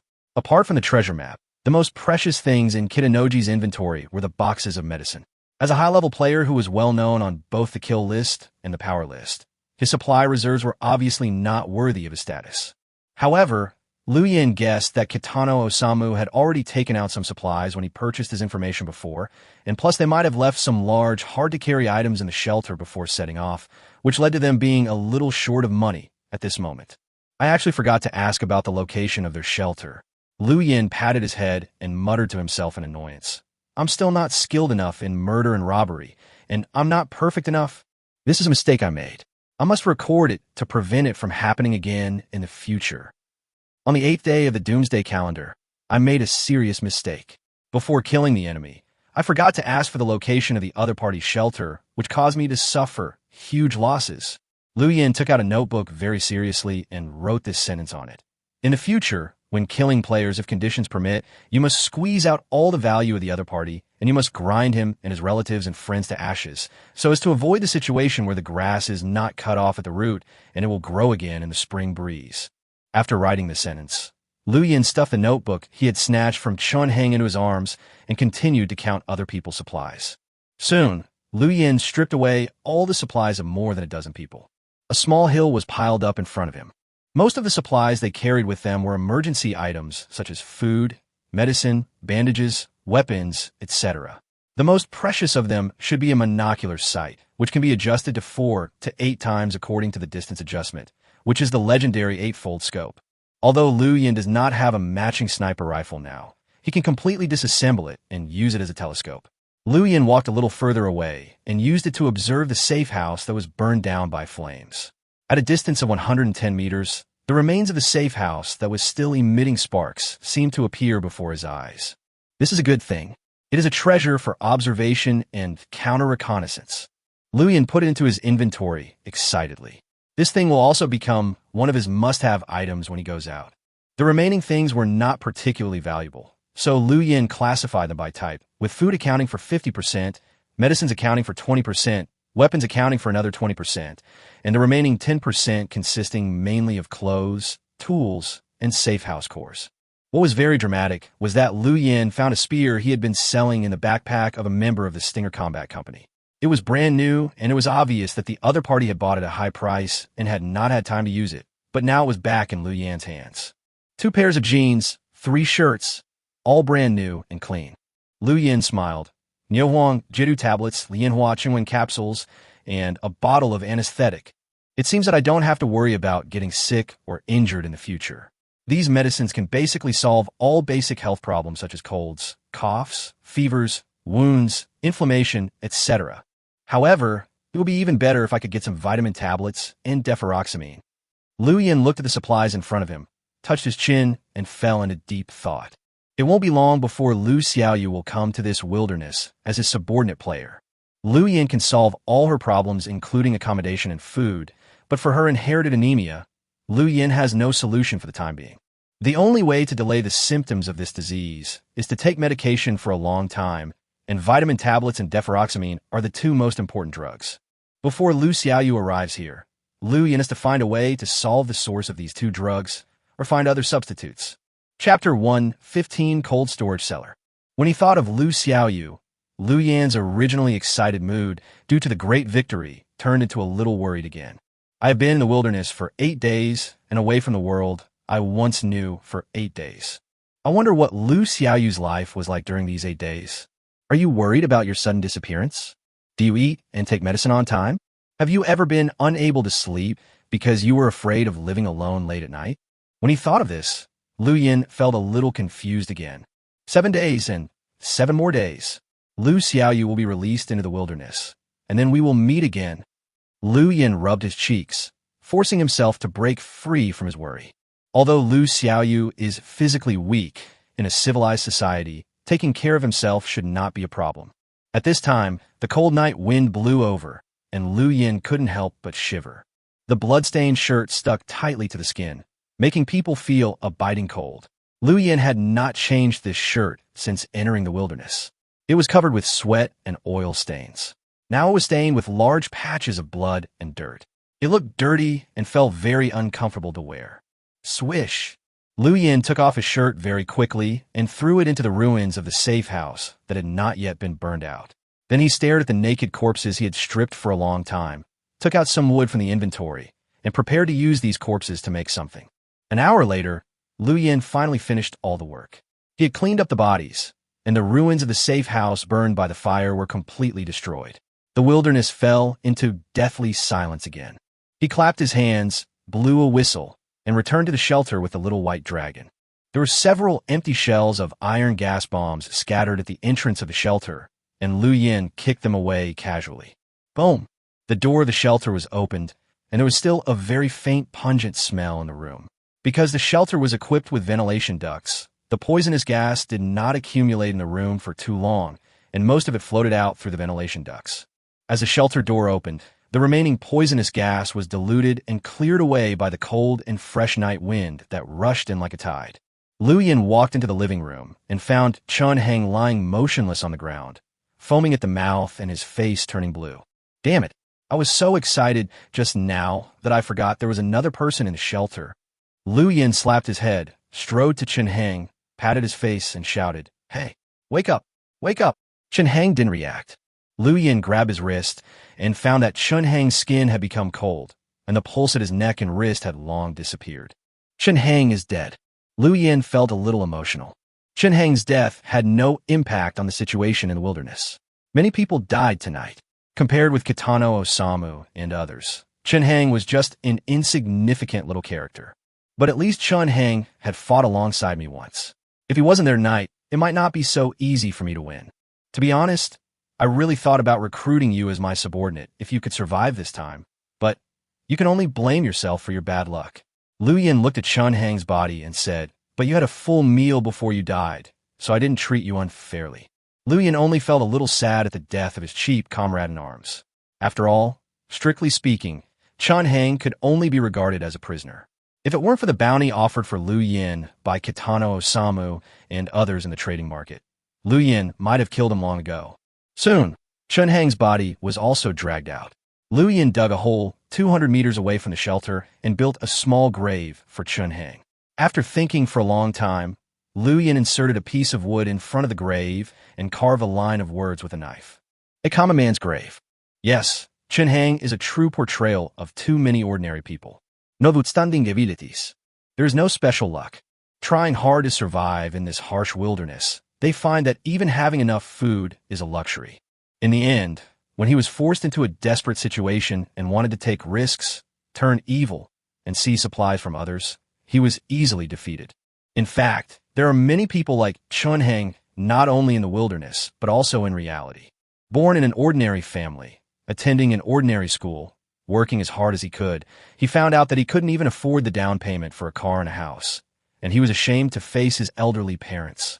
In the end, when reality overwhelms his inner moral bottom line, and he wants to use crooked means and commit crimes to make his life better, he finds that he is not even qualified to do so and is played like a pawn by more vicious and cunning predecessors. In the end, he ended his life after having accomplished nothing.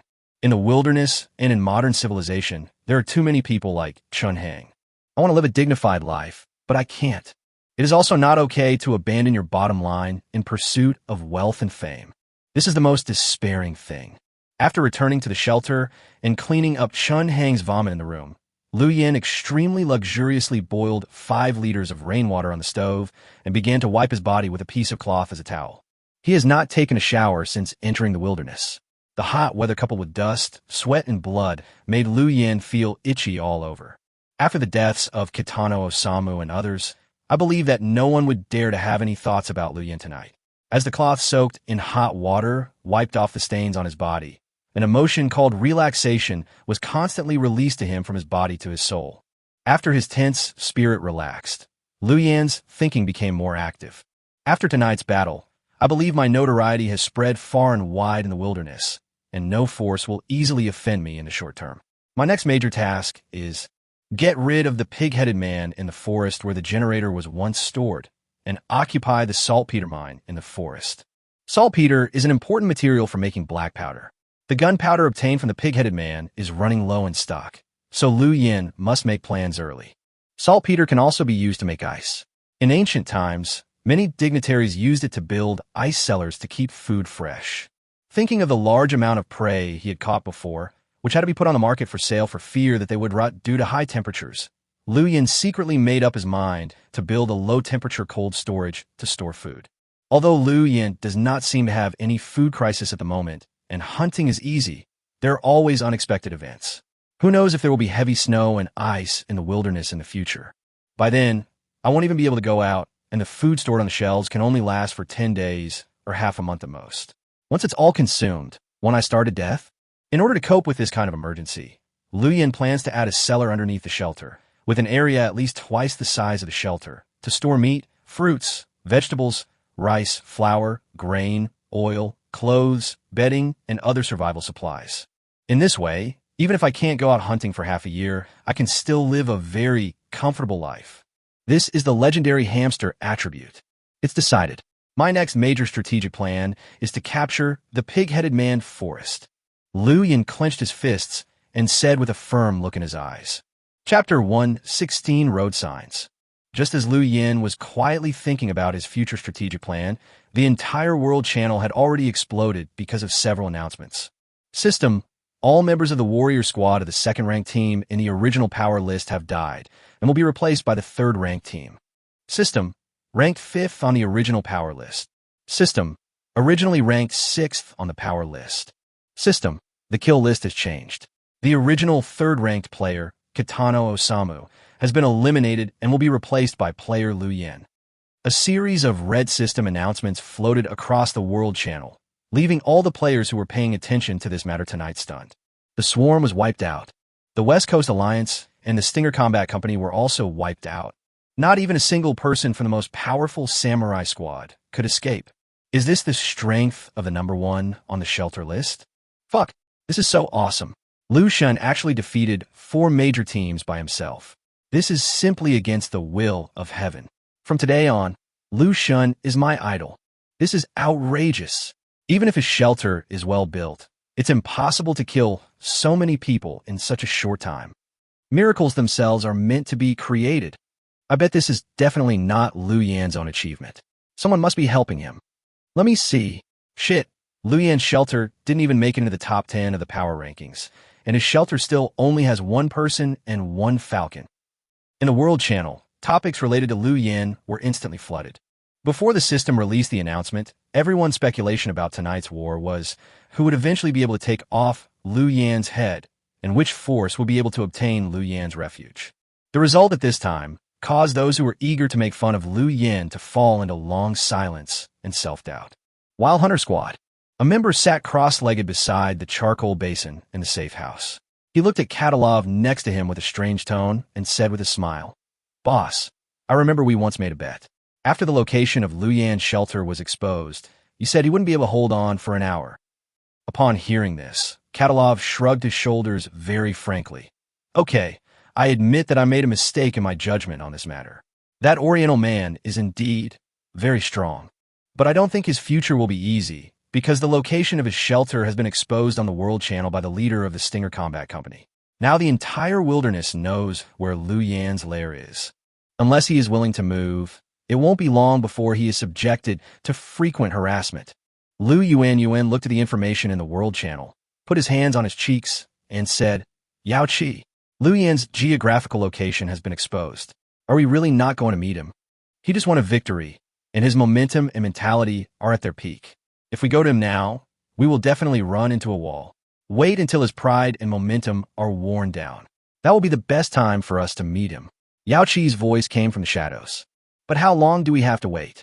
Lu Yuan asked in distress, pouting her lips. "It won't take too long."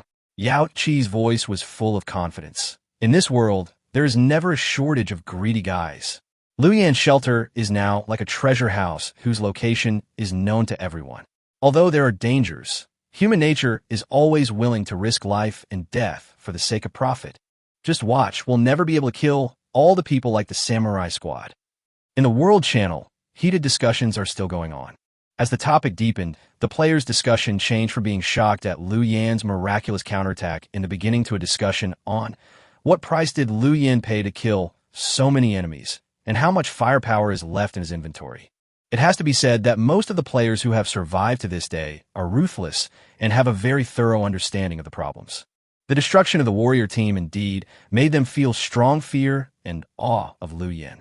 But what follows is speculation about the details of this war, and whether one can take advantage of the opportunity to make some money. I found out that Liu Yan's shelter is not far from my home. I plan to go there early tomorrow morning to take a look. If he is seriously injured and on the verge of death, wouldn't I be able to take advantage of the opportunity to finish him off and eliminate him without any effort? Team up. Is there anyone willing to go to the Liu Yan shelter to investigate the situation? Forget it. Even the Samurai Squad has rested. We'll just be sending ourselves to waste if we go over there. Fortune comes with risk. The risk is great, but the reward is also great. I sign up. I really can't stand eating dry bread every day. I want resources. I want to rob Liu Yan. In the World Channel, a group of excited players soon announced the formation of an alliance, preparing to set out as soon as daybreak to explore Liu Yan's refuge. Time passes. The night in the wilderness was slowly torn apart by the morning sun. Just as the first ray of golden light appeared on the eastern horizon, a large army of 60 people came from afar. This group of people held machetes and wooden spears in their hands and wore homemade wooden and leather armor. They looked very similar to the image of the Beggars Gang in film and television dramas. There was a gleam of greed and desire in the eyes of each of them, and they moved forward according to the coordinates revealed by the leader of the Stinger Combat Company on the World Channel yesterday. There are so many of us. Even if Liu Yan is not injured, we could drown him with our spit. Yes, we will definitely be able to break into his shelter. I'm going to chop off his head. The crowd was noisy, and everyone was patting his chest and shouting, as if to give himself courage. As they got closer to the target point, the speed of the large force slowed down. Behind a high ground, the large army stopped. A thin player was assigned as a pathfinder. He quietly climbed to the top of the high slope and looked at the shelter in the distance. In the early morning sun, he saw the stone drainage ditch outside the shelter and also saw something even more peculiar. Suddenly, the pupils of the skinny player shrank. He stumbled down from the height as if he had suffered some kind of shock. When he came to the front of the main force, he said tremblingly, Go back. We can't win. Liu Yan is a demon. What did you see? Tell me. A strong player shook his shoulders hard, but the thin players seemed to be scared and just kept repeating the sentence. Go back. The strong player finally got impatient. He shook off the other player and strode to a high place to look at the shelter. He saw, in the dim light of the morning sun, large wooden crosses were planted at regular intervals outside Liu Yan's shelter. These crosses were lined up in a straight line, extending from the shelter all the way to the high ground under the feet of the strong player.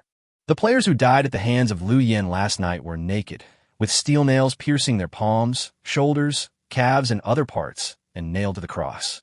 The arms of these corpses all pointed to Liu Yan's shelter.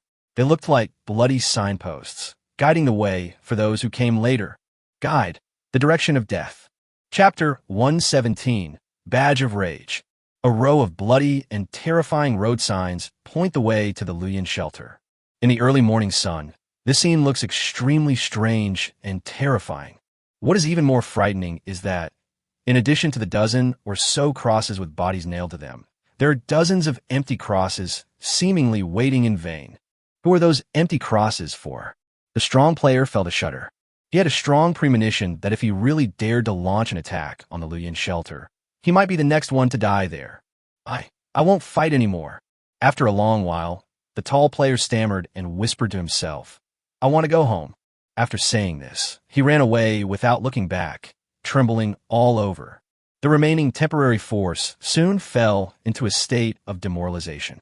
These players were relatively weak and could not compare with the enemy last night, either in terms of psychological quality or combat effectiveness. Although their slogans were loud and clear before arriving here, they also thought they were mentally prepared to fight Liu Yan. But it was not until they saw the bodies nailed to the crosses and felt the strong visual impact that they truly realized how fragile their hearts were. They simply did not have the courage to go to war with Liu Yan. Last night's lofty ambitions vanished in an instant. Those bloody and hideous road signs inspire the deepest fear in people's hearts. Some people even vomited on the spot. This was not because of the stench of rotting corpses, but because of pure fear. I don't want to be nailed to a stake. Fuck it. I'd better go back and eat some dry bread. At least my life is not in danger. Vomit. More and more people chose to leave, cursing. In the end, this large and powerful plundering force didn't even see Liu Yan, and they didn't even get within 500 meters of the shelter before they were frightened and fled in all directions. As for the looting plan, it became a joke. Liu Yan stretched and sat up from the bed, and as he woke up, the time in the wilderness pointed to 8 o'clock. The 8th day of Doomsday.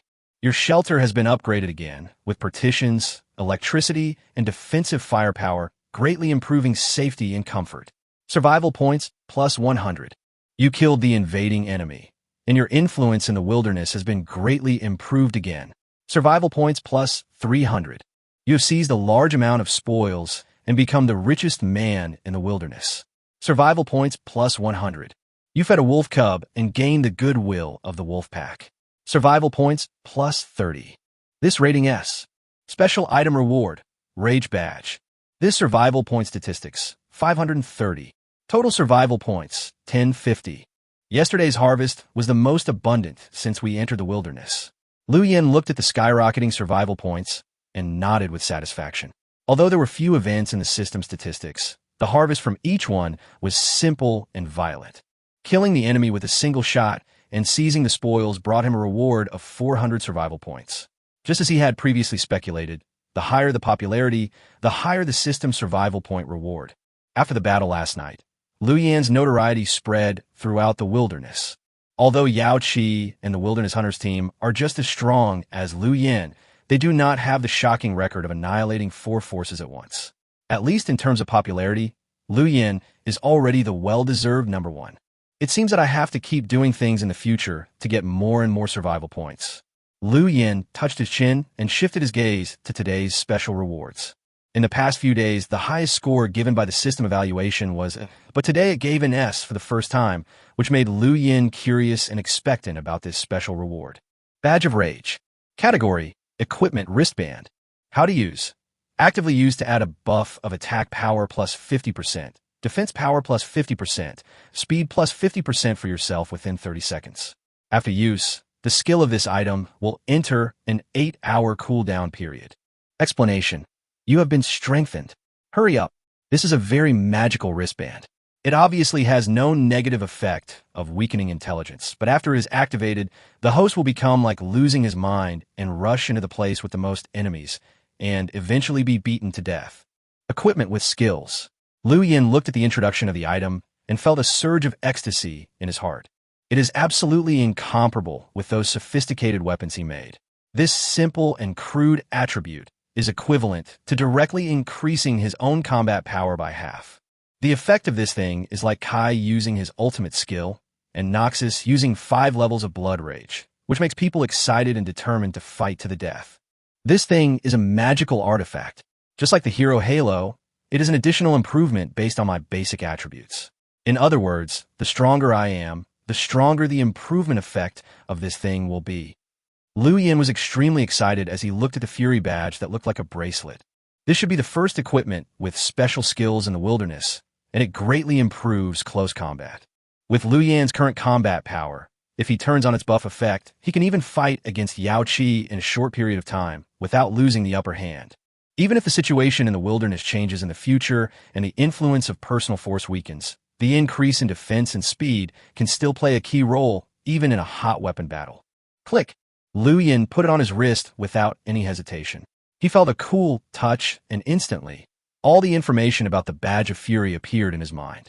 The way to activate it is just like the Seek Advantages and Avoid Harm talent. It will be activated immediately as long as you think about it. After counting today's harvest, Liu Yan took out the treasure map he found on Kitano Osamu, and while the temperature in the wilderness had not yet risen, he prepared to go digging for treasure. Half an hour later, after eating a large bowl of steamed egg custard and drinking a bowl of rice porridge, Liu Yin was full.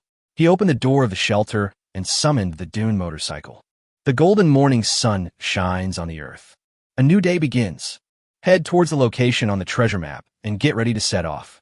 Chapter 1:18 Yellow Hair. Before setting off, Liu Yin specially repaired the door of the secret passage.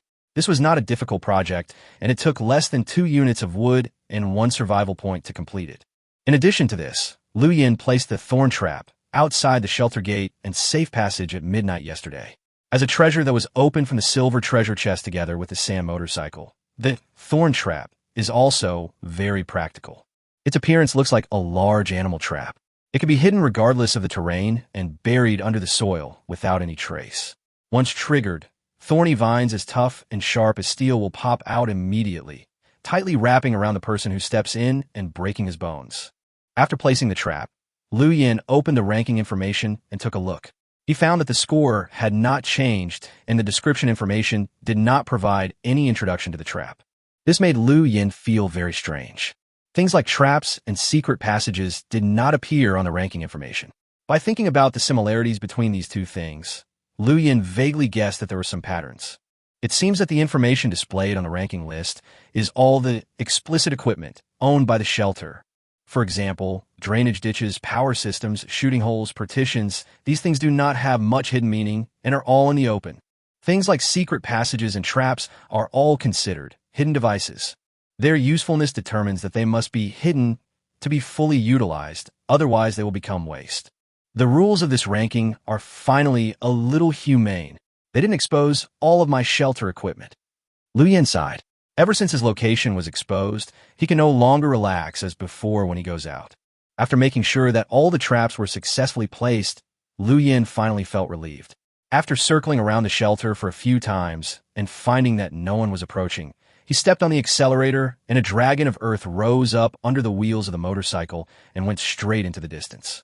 Above the sky, the little white dragon was like a loyal guard, circling in the sky, alert to any approaching danger. The terrain in the wilderness is rugged and bumpy. Even though the dune scooter has strong off-road capabilities, the rocks on the road still make me dizzy. By the time we arrived at the treasure location, it was around 9 o'clock in the morning. The warm sunlight in the early morning had become scorching by now, and the temperature in the air had reached over 45 degrees. Liu Yin was wearing a white shirt that he had picked out from the spoils last night, and it was soon soaked with sweat. Ta-ta-ta! The dune scooter stopped at the foot of a low hill.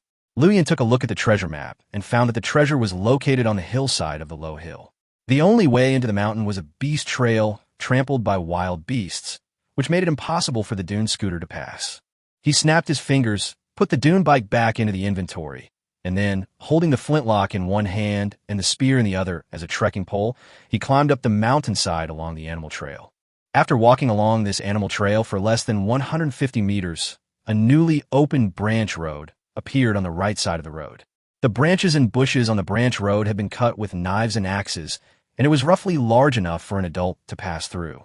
Is there anyone living on this low hill? Liu Yin looked at the fork in the road and quickly reacted. The figure of the pig-headed man quickly appeared in his mind. Could it be that this small mountain, like that forest, is the territory of some group of intelligent creatures? No. If they are an indigenous intelligent group, like the pig-headed people, then they must have lived here for a long time. And this fork in the road was obviously opened up not long ago. It is definitely impossible that they are an indigenous race. Those who live here are most likely players like me. Liu Yin made a quick analysis. His treasure hunting trip itself is dangerous. If there is another player nearby, the danger will increase exponentially. Before digging for treasure, you must get rid of this player first. Or, control this player and use him as cannon fodder in your treasure hunt. Seek benefits and avoid harm. Talent is activated. The azure light spread rapidly, and in Liu Yin's sight, more than a dozen red spots of light appeared within 500 meters of him. Threat 1, 17 meters away. Poisonous scorpion under the rock. Threat 2. A thorny bush with a paralyzing effect 20 meters away. Threat 3. Distance 38 meters, animal trap. Threat 17. 89 meters away. a 22-year-old human male with average physical fitness. Weapon is a machete. That's it. Liu Yin locked onto the threat 17 with the strongest blood-red light in his sight and quietly approached the opponent along the branch path opened up by the opponent, avoiding the traps set by the opponent along the way. When he was about 10 meters away from the other party, Liu Yin saw a ground safe house located on a relatively flat area. The safe house was surrounded by a half-circle fence. A man with dyed yellow hair came out of the house, squatted on the ground, and slowly used a machete to cut the large number of wooden stakes in front of him into sharp stakes with thorns. He worked so hard that he didn't notice the road rock hiding behind a big tree beside the fork in the road. Liu Yin looked around and made sure that there was no third player nearby before he quickly walked out from behind the tree. The hurried footsteps caught Huang Mao's attention. He suddenly looked up and immediately raised the machete in his hand and rushed over. "Don't move!" Liu Yin rushed over and shouted, raising the flintlock in his hand and aiming at the yellow-haired man's chest. "Put down the knife in your hand." The yellow-haired man shuddered all over when he saw the black muzzle of the gun pointing at him. The distance between the two sides was still 7 or 8 meters, so he could not make any effective counterattack. He was very sure that if he took another step forward, he would be shot through the chest. You are Liu Yin? We have no grudges against each other. You don't kill me." Huang Mao quickly made a choice. He threw the machete on the ground and raised his hands tremblingly. "Or you can take a look at my yard and see if there is anything you like, and take it away." Liu Yin looked around and saw that in the other party's safe house, which was half surrounded by a wooden fence, there was only a broken water tank and some food that looked like dried radishes hanging out to dry, and a few tattered clothes covered with stains. Huang Mao himself looked pale and thin, as if he had not eaten for several days, and looked like an African refugee. At first glance, he is obviously one of those low-level players who is extremely poor. Liu Yin raised his eyebrows and said expressionlessly, "Who said I want to kill you? I need your help with something. If you cooperate, not only will I not kill you, I will also give you some survival supplies. If you don't cooperate, this will be your burial place." Chapter 119, The Most Painful Experience. Hearing Liu Yan's murderous threat, Huang Mao nodded immediately and said repeatedly, "I will cooperate. I will do whatever you ask me to do." Liu Yan smiled and said softly, "Stand up and follow me." "Liu Shun, I'm your fan.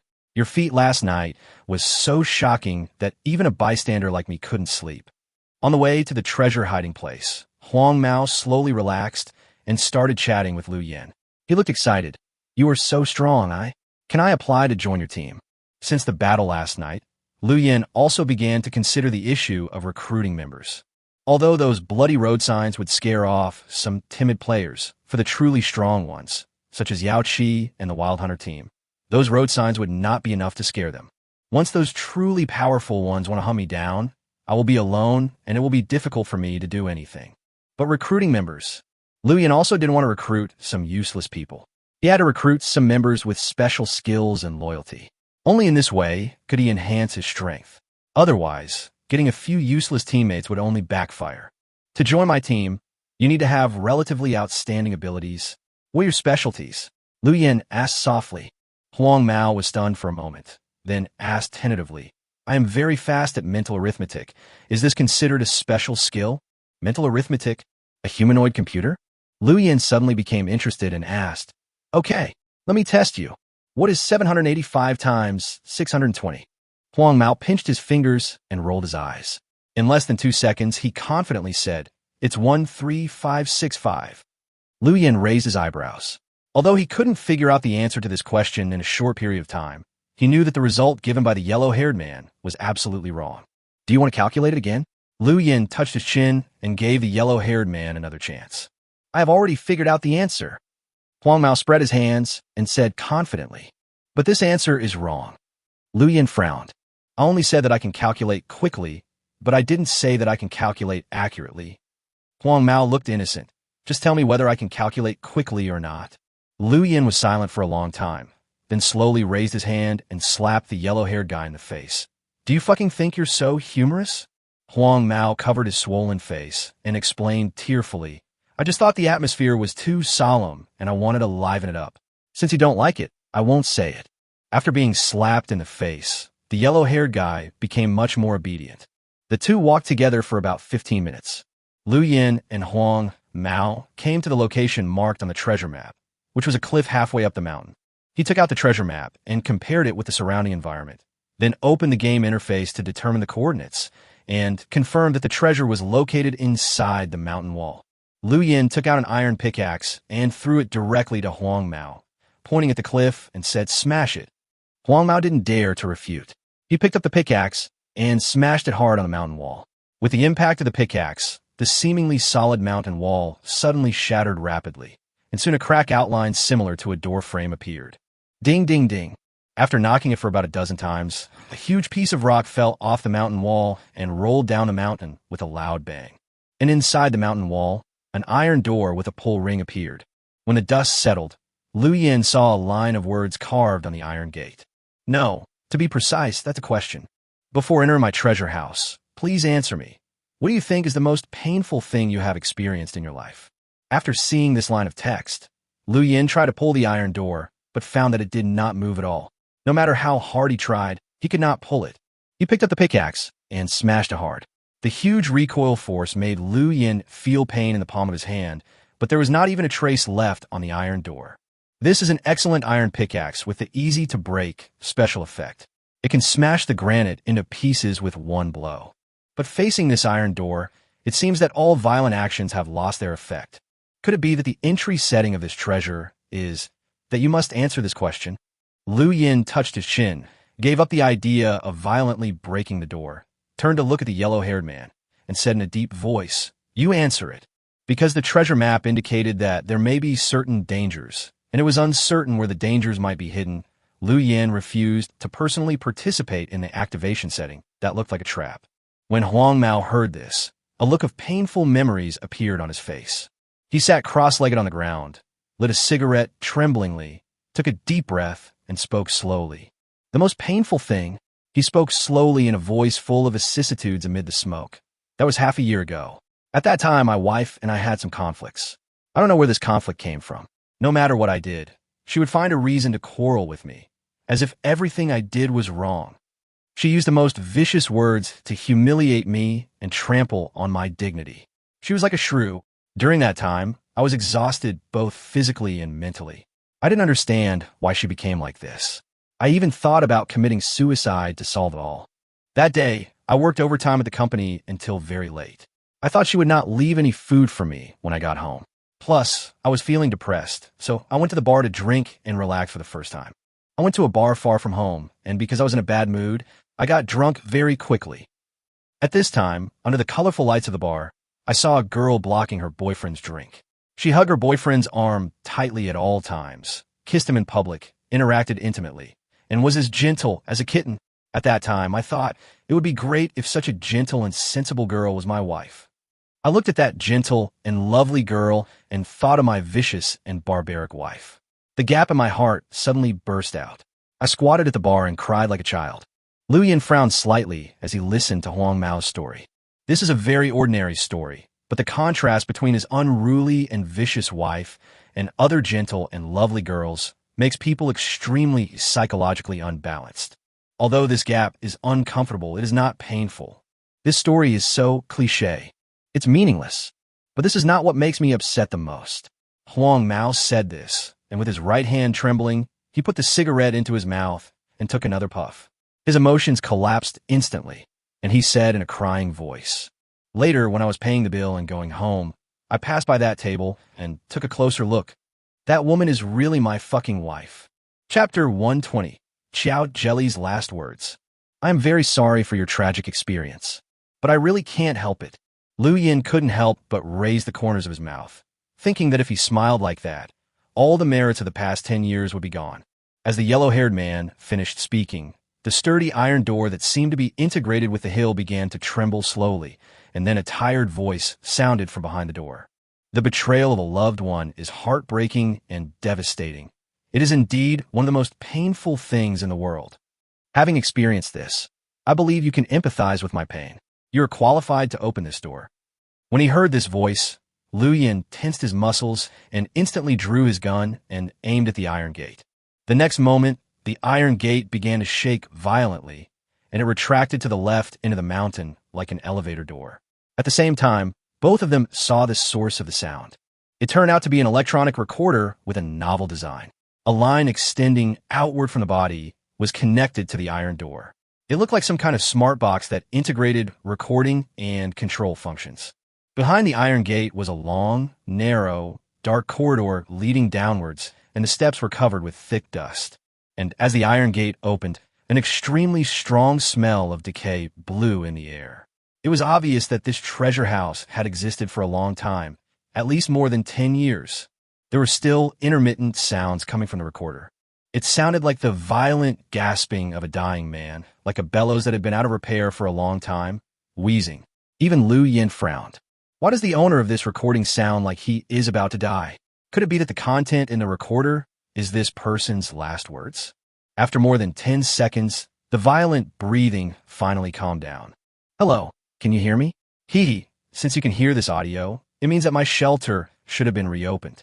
Before you take the treasure I left behind, are you interested in listening to my story? Lu Yin waved his hand, signaling the yellow-haired man who wanted to break in to stop. He was not interested in the story of the so-called treasure owner, but from his experience of entering the ruins several times, he knew that in this kind of story summary information, there were often some important clues hidden, which might be related to the treasures and dangers in this treasury. It never hurts to listen patiently. Since you have passed the intelligence systems review, it seems that you are also a highly intelligent creature. You definitely cannot be one of those greedy and violent beast-headed monsters with only basic intelligence. Could it be that you're also a human from Blue Planet?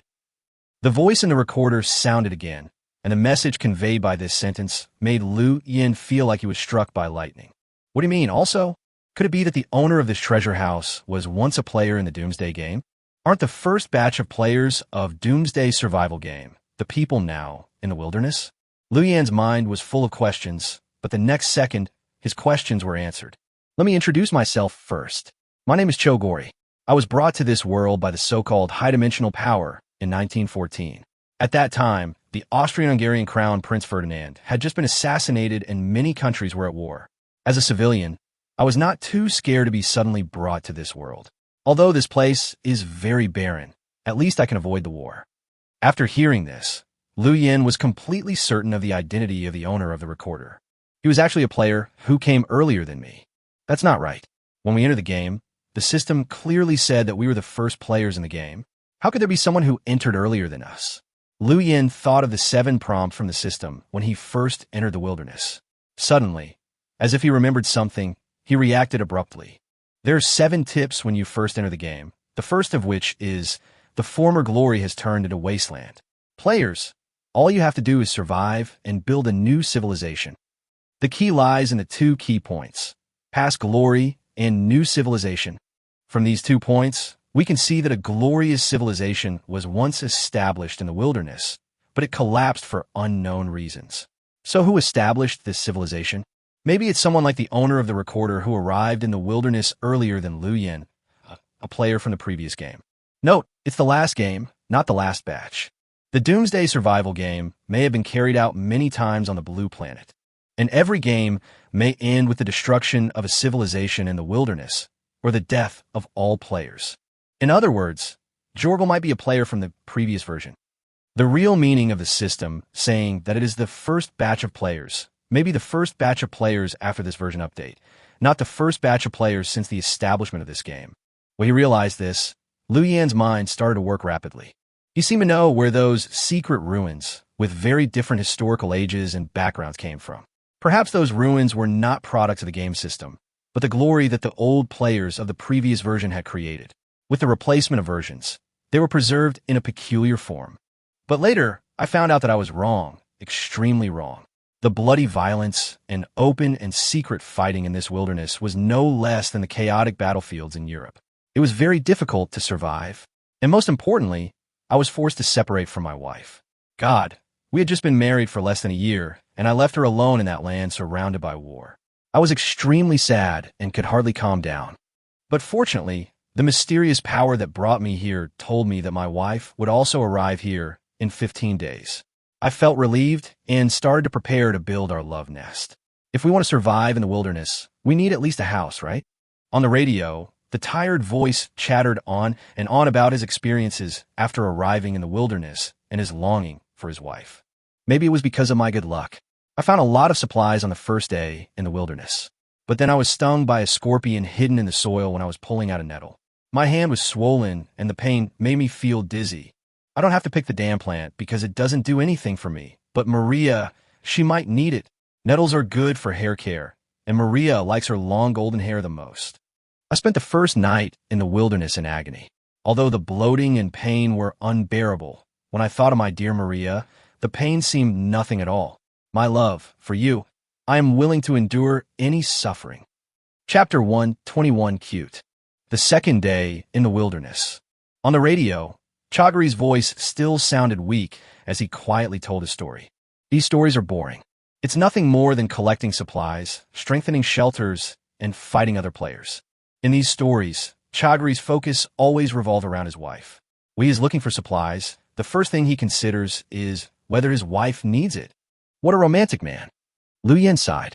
As the story progresses, 15 days passed quickly in Chagri's narration, and his wife arrived as promised. From this time on, Lu Yen noticed that Xiao Jelly's voice became a little excited, as if his wife's arrival had injected new vitality into him. In the following story, Chogori recounts the sweet time he and his wife spent in the wilderness. That period was the happiest and most joyful time in my life. Although life was hard, my heart was extremely fulfilled and satisfied. Later, I picked up a little monkey with a disabled hind limb during a hunting trip. I brought it back to the shelter. Maria loved it very much. She bathed it and treated its illness.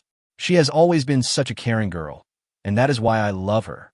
Because the medical conditions in the wilderness are too poor, even though we have lived here for a full 6 months, I didn't dare let Maria get pregnant.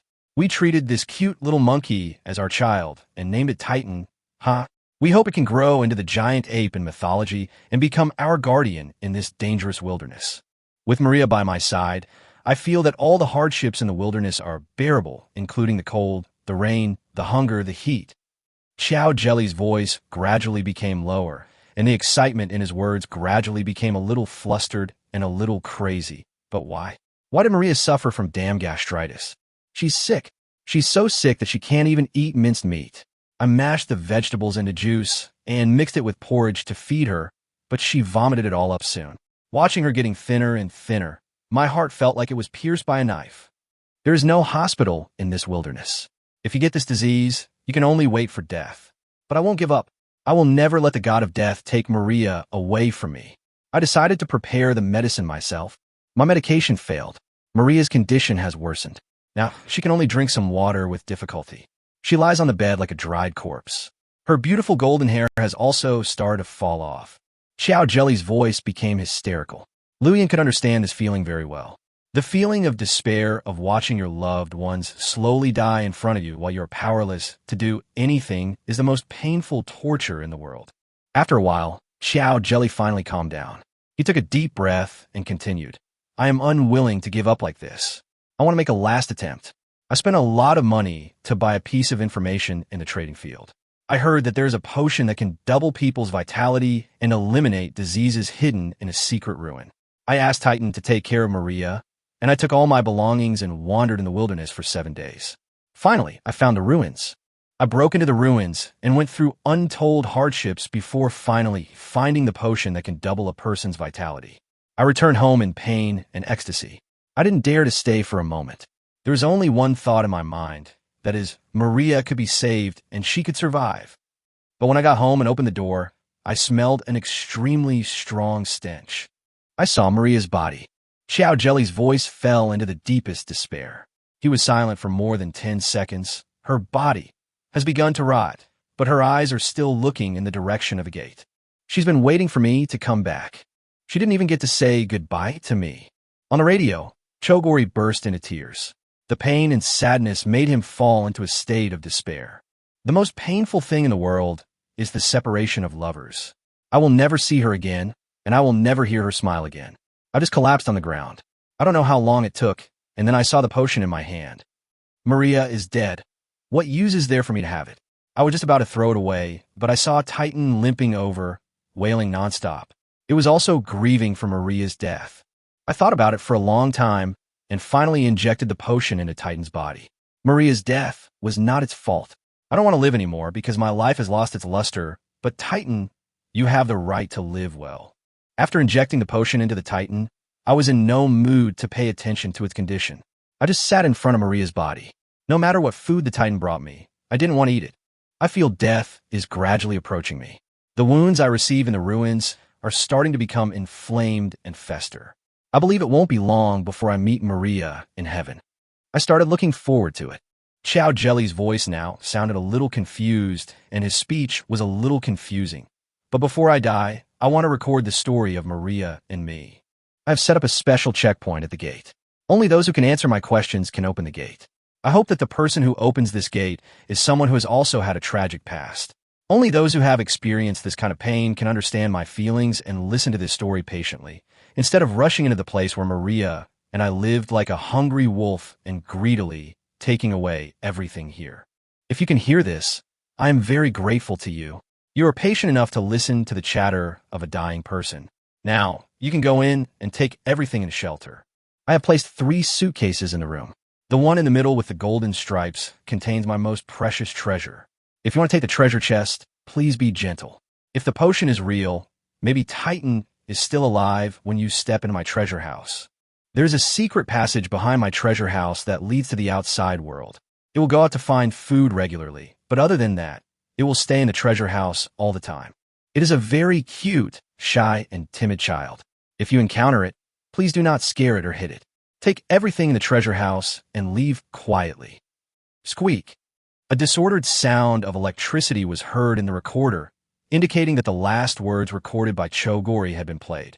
After Liu Yin confirmed again that there was no other information in the recorder, he took out a flashlight from the inventory and looked towards the dark and narrow underground corridor. You go first. Liu Yin kicked the yellow-haired man standing next to him. If the information in Chogori's recording is true, then this treasure house was once his refuge, and there does not seem to be any danger. The yellow-haired boy was kicked and staggered forward.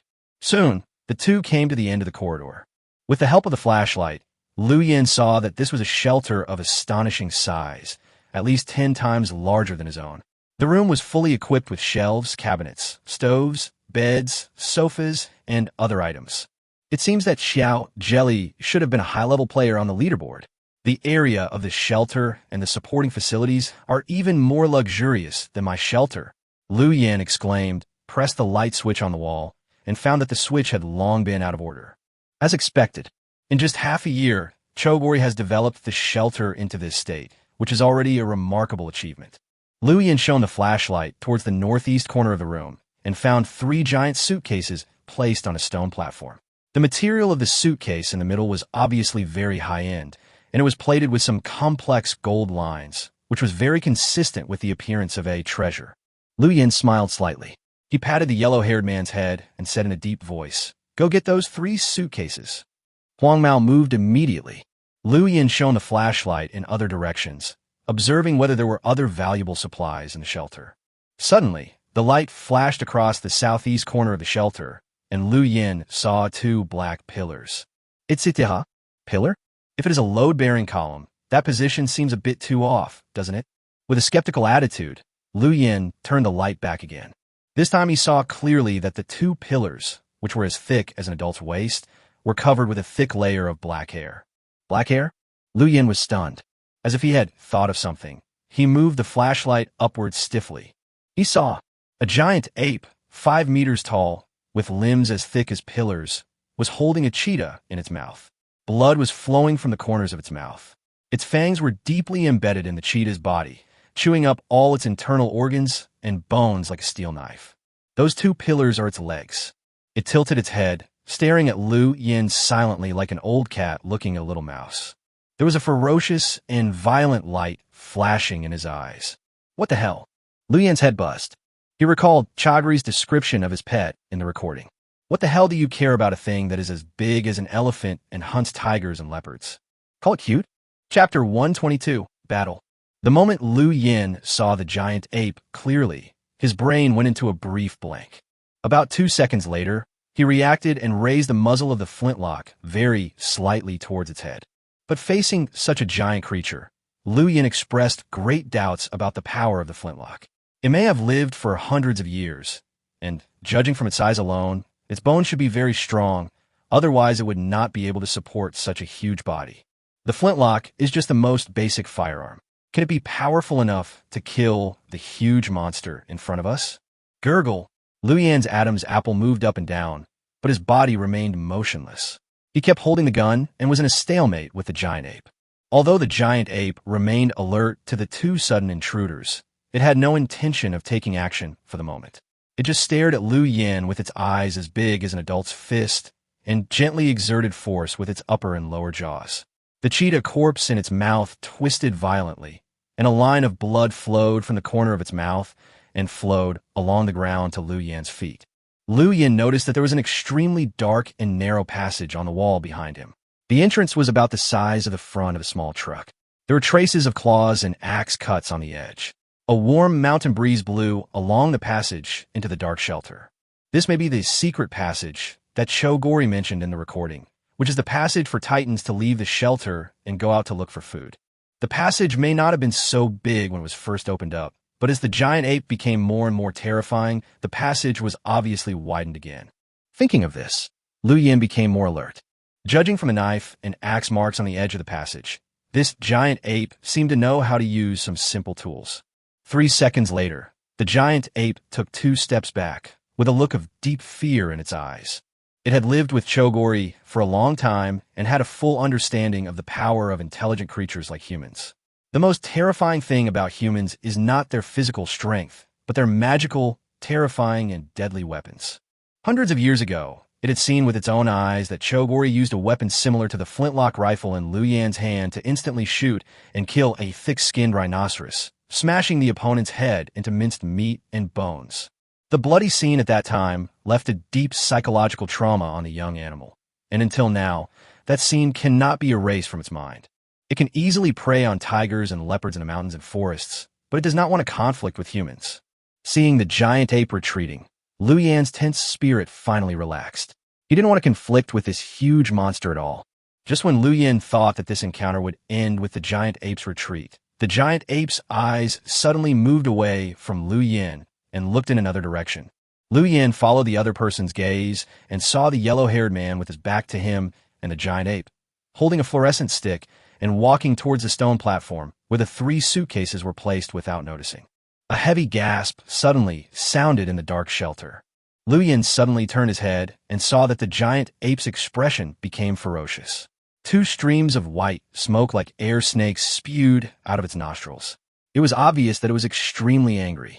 It fears humans, but this fear is limited. When humans offend its bottom line, it will no longer give in. Obviously, for the giant ape, what Chogori and Maria left behind was its bottom line. It does not allow strangers to take away its owner's things. Roar! The giant ape roared angrily, the sound of which almost shattered the eardrums. Then, before the yellow-haired man could react, it grabbed the cheetah's body in its mouth and threw it at him like a stone. "Get the fuck down!" Liu Yan shouted loudly upon seeing this, and pulled the trigger without thinking too much. A half-meter-long tongue of fire exploded in the dark shelter. After a painful roar, the giant ape's body stiffened for a moment. Then it quickly pounced towards the yellow-haired man. Liu Yan put the flintlock into his inventory. In this case, he had no chance to reload it. He held the flashlight in his mouth, held a spear in one hand, and took out several mines that he had made with gunpowder, gravel, and sugar in the other hand, and quickly tracked the giant ape. Oh shit! The yellow-haired man had never expected that there was such a monster hidden in this shelter. After hearing the giant ape's roar, he subconsciously looked back and saw a black thing with a strong smell of blood flying towards him. He was so scared that he lost 2 of his 3 souls. He no longer cared to get the suitcase and just fell to the ground. Boom! The cheetah's corpse flew past his scalp and hit heavily under the stone platform where the suitcase was placed. In an instant, a large amount of blood splattered all around. Before Huang Mao could figure out the specific situation, a dull gunshot rang out, accompanied by a half-meter-long tongue of fire. Huang Mao raised his head, and his pupils became as small as a needle tip at a speed visible to the naked eye. He saw the gigantic ape rushing towards him with its bloody mouth wide open. It was as invincible as a small tank. With every step it took, the entire shelter shook slightly. Fuck, is this the cute, timid little monkey? How did he turn into King Kong? The yellow-haired guy screamed while holding his head, his voice full of despair. Swish! The strong smell of gunpowder quickly spread in the shelter.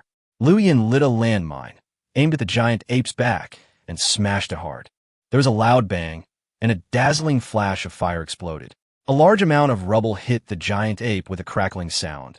But under the protection of its thick fur, those shrapnel-like stones only pierced its skin and did not hurt its flesh at all. However, as the landmine exploded, the white sugar powder mixed in the gunpowder began to react violently as the flames ignited. A large amount of sticky sugar liquid mixture fell on the giant ape while burning, instantly igniting the armor-like hair.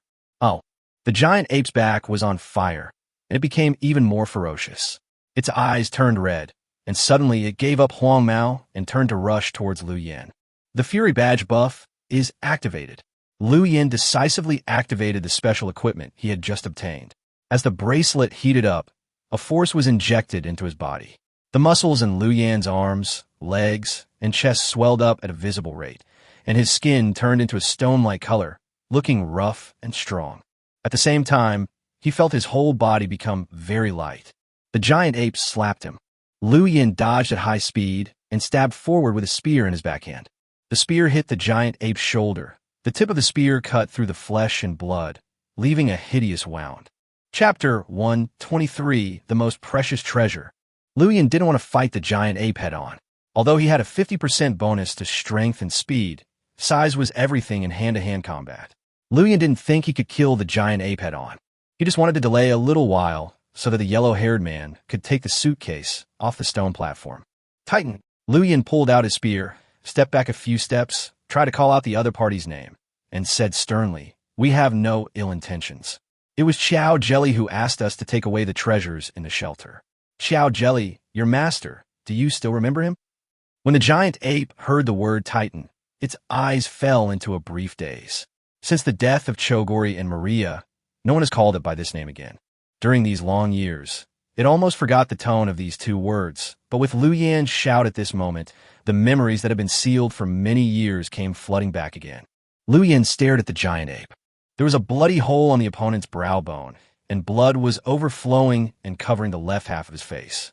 This was the wound left by the flintlock just now. The steel ball did not penetrate its head, but was stuck in its bones. There were still sporadic flames burning on its back, and large areas of hair were burnt. The wound on the shoulder was the most serious, and one could even see the bones through the flesh and blood. Seeing the other party's miserable appearance, Liu Yan felt a little embarrassed for what he had just shouted. "We have no ill intentions." But the giant ape seemed to believe Liu Yan's words. It stretched out its huge claws to extinguish the flames on its back, and then retreated cautiously, as if trying to escape through a secret passage. Liu Yan breathed a sigh of relief. But at this moment, the situation suddenly changed. The giant ape suddenly changed direction and ran towards the stone platform again. When Liu Yan called out its name, it gave up the idea of continuing to fight with Liu Yan, but instead turned its target to the 3 suitcases left by Chogori. It was obvious that it did not intend to let Liu Yan take them away. Damn it! Seeing this, Liu Yan gritted his teeth and could only kill the giant ape again. Although he didn't want to have a conflict with the other party, he couldn't give up until the main contradiction was resolved and the ownership of the 3 suitcases could be decided. Swish! The landmine mixed with powdered sugar was ignited again. Liu Yan shouted, "Titan, those 3 suitcases were given to us by Xiao Jelly. If you leave now, we won't hurt you." The giant ape turned a deaf ear to Liu Yan's shouts. The fuse was burning rapidly, and Liu Yan frowned. He no longer cared about Chogori's last words. Don't hurt it, don't scare it, and directly threw 3 earth mines with fuses that were about to burn out behind the giant ape. After all, Xiao Jelly didn't say that this thing would grow so big. If it was still a small monkey of a few dozen centimeters tall, Liu Yan could easily subdue it without any harm and take away the treasure without hurting it. But now, it can only be solved by extreme violence. Bang, bang, bang. 3 explosions were heard, and the giant ape's body was instantly engulfed in flames. Liu Yan raised the spear in his hand, aimed at the giant ape's thigh with the help of the firelight, and threw it like a javelin. Puff! The spear flew over, and there was a clear sound of a blade entering the body, and the spear pierced through the giant ape's thigh. The The giant ape roared in pain, staggered, and fell to the ground, but the next second, it forced itself to stand up again while enduring the pain. Its huge claws were only a few meters away from the stone platform and grabbed the 3 suitcases. Luyan increased his speed to the extreme. He stretched out his long legs and ran towards the stone platform, engaging in a final speed contest with the giant ape. He didn't know what the treasures in the suitcases were, nor did he know whether those things were afraid of fire. So he had to put them into his inventory before the giant ape touched the suitcases. At the same time, the yellow-haired man, who was closer to the stone platform than the giant ape and Lu Yin, also climbed up tremblingly. "Go get the suitcase," Lu Yin shouted when he saw this. The stone platform was very large, and the 3 suitcases were 2 or 3 meters apart. After hearing Lu Yan shout, Huang Mao gritted his teeth and staggered towards the gold-plated suitcase placed in the center. "Don't take the one in the middle," Lu Yin shouted again. "Take the one on the left that's not gold-plated." Huang Mao was stunned for a moment. He didn't know why Lu Yin made this decision, but he didn't have time to think. He could only follow Lu Yan's instructions and reached out to touch the ordinary-looking suitcase on the left. With a flash of light, the suitcase was in his pocket.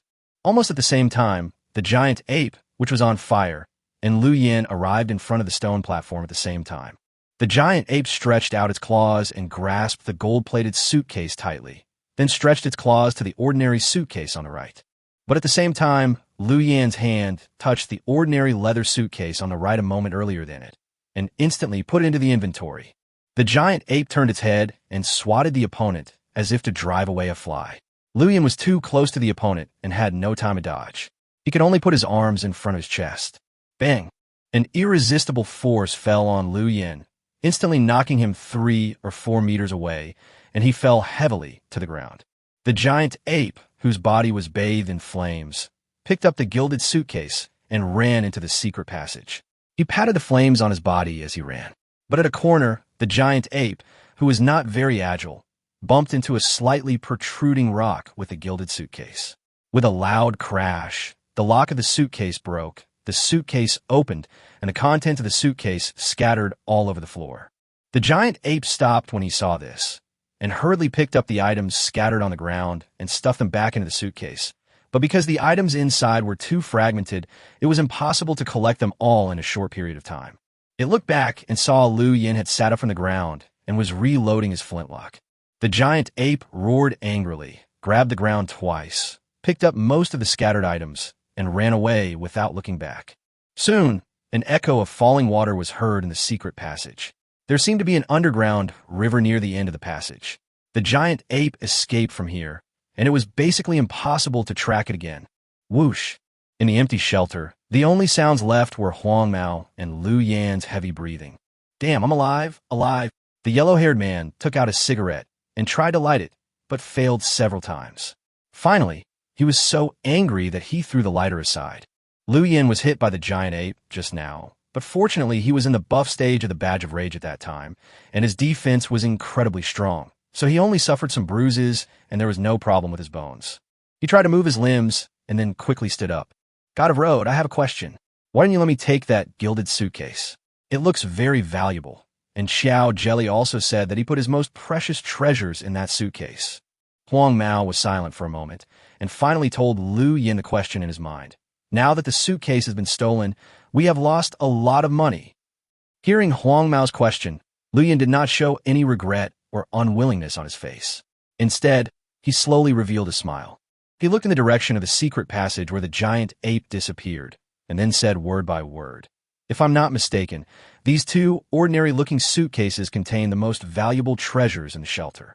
And there's actually nothing useful in that gilded suitcase." Huang Mao was stunned when he heard Lu Yan's words. How is this possible? Chogori clearly said it very clearly. And from the giant ape's performance just now, it can be seen that they all care extremely about the gold-plated suitcase. And now Lu Yin actually said that there was nothing useful in the suitcase? In fact, we all had a misunderstanding in our thinking at the beginning. Xiao Jelly said that the most precious treasures were hidden in the gilded treasure chest. Lu Yin said softly, "But the most precious is not the same as the most valuable." The concept of preciousness often refers to how much it means to someone, rather than how much it actually costs. For example, for a crazy artist, his most precious treasure is definitely his most satisfying work, not the US dollars in the bank. For a romantic man like Xiao Jelly, his most precious thing should be something related to his wife, which could be a necklace, a photo, or a hairpin, something with special meaning. Maybe some things that Lu Yin thinks are useless, but in Xiao Jelly's eyes, they're the most precious and the most indispensable things, so they're placed in the most gorgeous and central golden suitcase. Because Chagri's character is too infatuated, after his wife died, he even gave up the genetic medicine that could enhance his vitality. So to him, worldly resources are of no value to him. What he truly feels precious may be the items that bear witness to the precious memories between him and his wife. So at the last moment of the suitcase snatch, Lu Yin was very decisive and bold to let Huang Mao abandon the gold-plated suitcase and choose a more ordinary-looking suitcase. But this is just Lu Yin's guess. The specific situation needs to be verified before it can be confirmed. But fortunately, it is not difficult to verify it now. The yellow-haired man looked strange and walked into the secret passage with a fluorescent stick in his hand, full of suspicion. After a long time, he walked out and looked at Lu Yin with admiration. He spread out his palm, and an old-fashioned pocket watch with a photo of a foreign couple printed on it appeared in his palm. The pocket watch was covered in rust, had no display of any properties, and had long lost its timekeeping function. It was obvious that it was just an extremely ordinary accessory. Among those scattered items besides this, there are also some photos, hairbands, leather shoes. Huang Mao said softly, "They're all old items." Your guess is correct. Chapter 124, Xiao Jelly's Relics. When he saw the old pocket watch, Lu Yin finally felt completely relaxed. It seems that it was the right choice for me to patiently listen to all of Xiao Jelly's last words. Lu Yin sighed secretly with a bright smile on his face. Under normal circumstances, if it were other people, most of them would probably focus their attention on the gilded suitcase. After all, it has the most gorgeous appearance and carries the most weight in Chagri's last words. But if you really do that, not only will it cause the giant apes to fight to the death, but you will also end up with a bunch of useless things. If you want to survive and rise quickly in the wilderness and fight for more supplies in various dangerous situations, in addition to personal hard power, careful thinking and calm analysis are also indispensable. You did a good job this time. Lu Yin patted the yellow-haired man's shoulder and said, "Take out the suitcase, and I will give you the promised reward." As an ordinary person, Huang Mao's performance just now was already outstanding enough. He was able to stay calm in front of the giant ape and snatch a suitcase. His psychological quality has surpassed many people. Boom! The suitcase was taken out by Huang Mao, and Lu Yin used a spear to pry open the lock. What came into view was an old desktop computer that looked to be well preserved. Lu Yin looked carefully, and detailed information was quickly displayed. Monitoring computer. Category: electronic products. Origin: secret ruins. Function: after power on, it can monitor within a range of 200 meters. This product uses satellite transmission technology and does not need to be connected to a camera. A monitor? Lu Yin was a little surprised. His shelter was now fully equipped with all the basic equipment. The only flaw was that he could not see the situation outside in time when he was inside the shelter. This was also one of the common problems of underground shelters. To seek profits and avoid harm, talent can only distinguish threats and profits, and it only lasts for 5 minutes, so it is impossible to provide real-life situation feedback around the clock. If he had this monitoring computer, it would be like Lu Yin had an extra pair of eyes in the sky, allowing him to know all the conditions inside and outside the shelter anytime and anywhere. The old desktop computer was very large, and with the addition of a host, power cord, speakers, and a series of other configurations, it already filled up the suitcase. After Lu Yin put into the inventory, he opened the second suitcase. The number of items in the second suitcase was much larger, about a dozen or so. The first thing that attracted Lu Yin the most was an item tightly wrapped in oil paper and tied tightly with a thin rope, placed in the most conspicuous part of the suitcase. Lu Yin tore the thin rope and spread out the oil paper, and a shotgun that was completely black and reflected the light of steel appeared in front of it. Its barrel is long and thick, and the buttstock is made of bronze hardwood. It feels heavy in the hand, giving people a solid and reliable feel. The oil paper wrapped around the gun body isolated it from contact with the air. Over the long period of time, not a trace of rust appeared on the gun body. Lu Yin tried to move the bolt. and the process was very smooth without any feeling of sticking. From the crisp collision sound coming from the bolt, it could be judged that the condition of this shotgun is still at its peak. Awesome! Liu Yin couldn't help but shout out excitedly. This shotgun should have been Chogori's most important weapon. From the state of preservation, it could be seen how much Chogori took care of it. Winster 97 Shotgun. Category: Weapons. Firearms. Effective attack distance: 30 meters. Maximum loading amount: 4 bullets. Item introduction: within 7 steps. All beings are equal. The firepower of a shotgun and a flintlock is completely incomparable. The shotgun has a shorter range, but its lethality and the range covered by the bullets far exceed those of a flintlock. It is the weapon used by Schwarzenegger in the movie Terminator and Chow Yun-fat in A Better Tomorrow 2. Also known as a troll, this weapon could directly cut a person in two when shot at close range. Even if the person dodges in time or is far away from the target, those dense steel balls will scatter into the target's body like raindrops. A shotgun bullet may contain dozens of steel balls. Even if the target is not killed instantly, the subsequent treatment will be extremely difficult due to the body being shot like a hornet's nest. It could be said that the shotgun is the king of short firepower. If Liu Yin had taken it just now, the giant ape might have become a headless corpse now. There were 2 boxes of matching bullets in the suitcase. Each box contained 18 rounds. Liu Yin was silent for a moment, then he pushed a bullet into the chamber of the gun, aimed at the wall, and pulled the trigger. Bang! Flames exploded, and dense steel balls flew out like a catapult, instantly making a big hole in the wall, and large pieces of stone shattered and fell off. Very good. The gunpowder in the bullet has not become ineffective due to moisture. Liu Yin was very satisfied with the power of the shotgun. He continued to check the items in the suitcase and found a bayonet that matched the shotgun. However, this thing was of little use to Liu Yin. After all, he had better choices in cold weapons. A small electric fan, a soy milk maker. Liu Yin continued to check the suitcases. Except for the shotgun, most of the items in the second suitcase were basic small household appliances, such as table lamps, alarm clocks, electric fans, and the like. In the very corner, there is a book with 6 big characters' detailed explanation of ancient Muay Thai, printed on the cover. Martial arts textbook? Liu Yin flipped through a few pages and found that the illustrations and action explanations in the book were extremely professional and detailed, and the moves were very fierce and deadly, which aroused his strong interest. He now has a sturdy shelter and powerful weapons, but his only shortcoming is his own combat capability. Although he has strength and speed, he lacks the corresponding combat skills. If he can learn the skills in this book and integrate them, it will be of great help to your future. After all, it's always good to have many skills.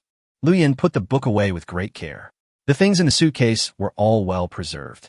Except for some bumps on the outer shell of the soy milk maker, everything else was in good condition as if it were new. Looking at these items, a scene emerged in Liu Yan's mind. These supplies were obtained by Chow Jelly at the risk of his life, and Maria also cherished them very much. She would wipe them clean carefully and put them in order every time after use. Liu Yin sighed slowly, shone the flashlight around, and began to carefully look at all the equipment in the shelter. Warehouse, bedroom, stove, sofa, Simmons mattress. Damn, there's even a toilet.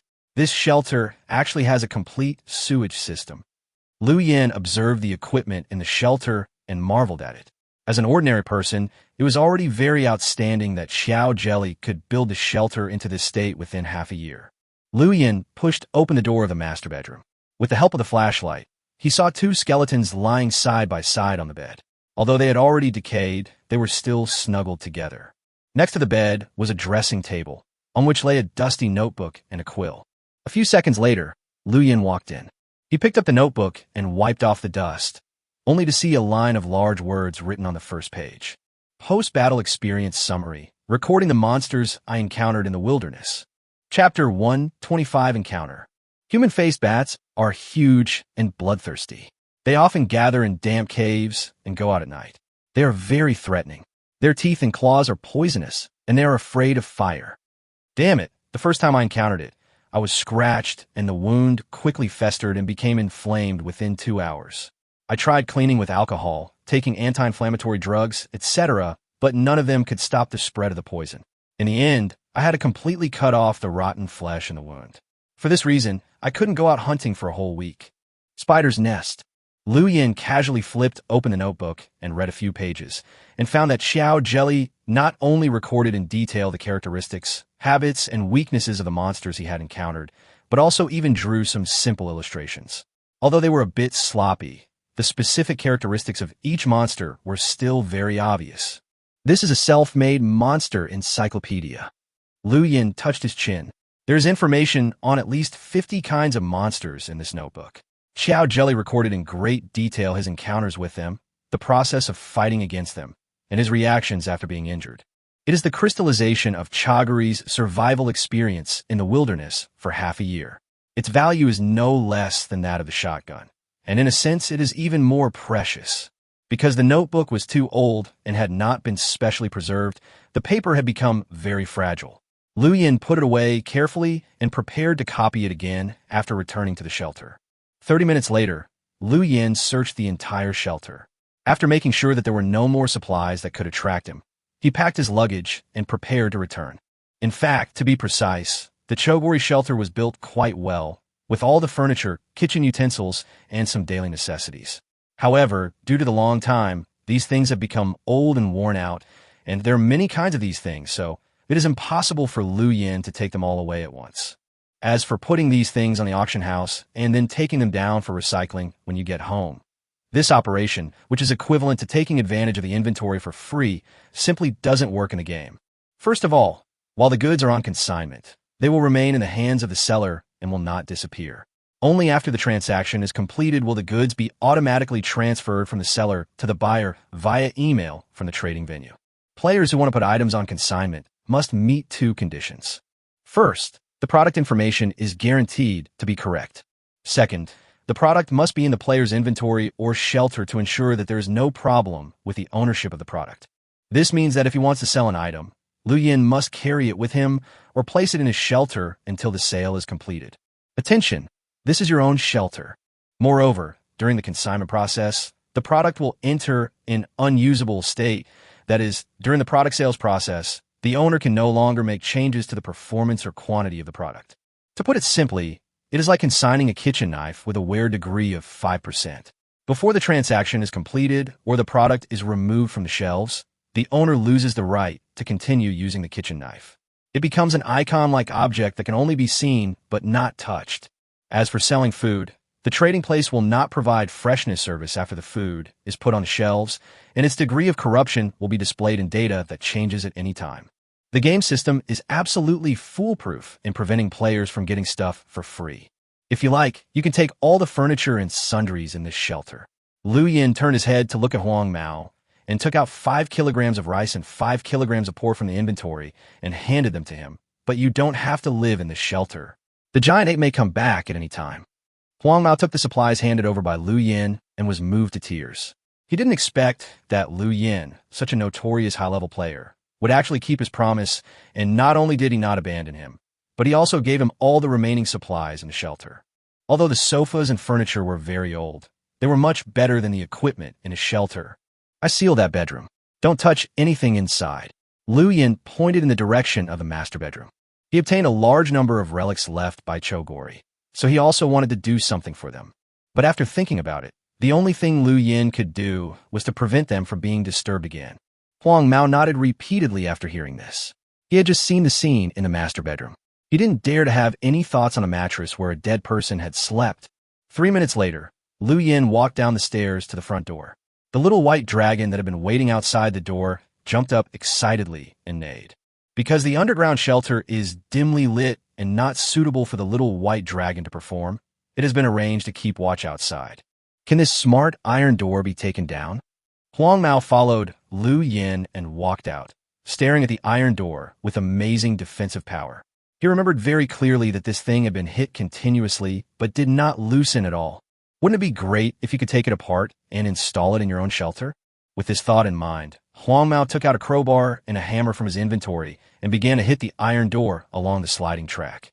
However, after spending a lot of effort, he discovered that the iron door seemed to have long been integrated with the mountain, and there was no sign of it falling off at all.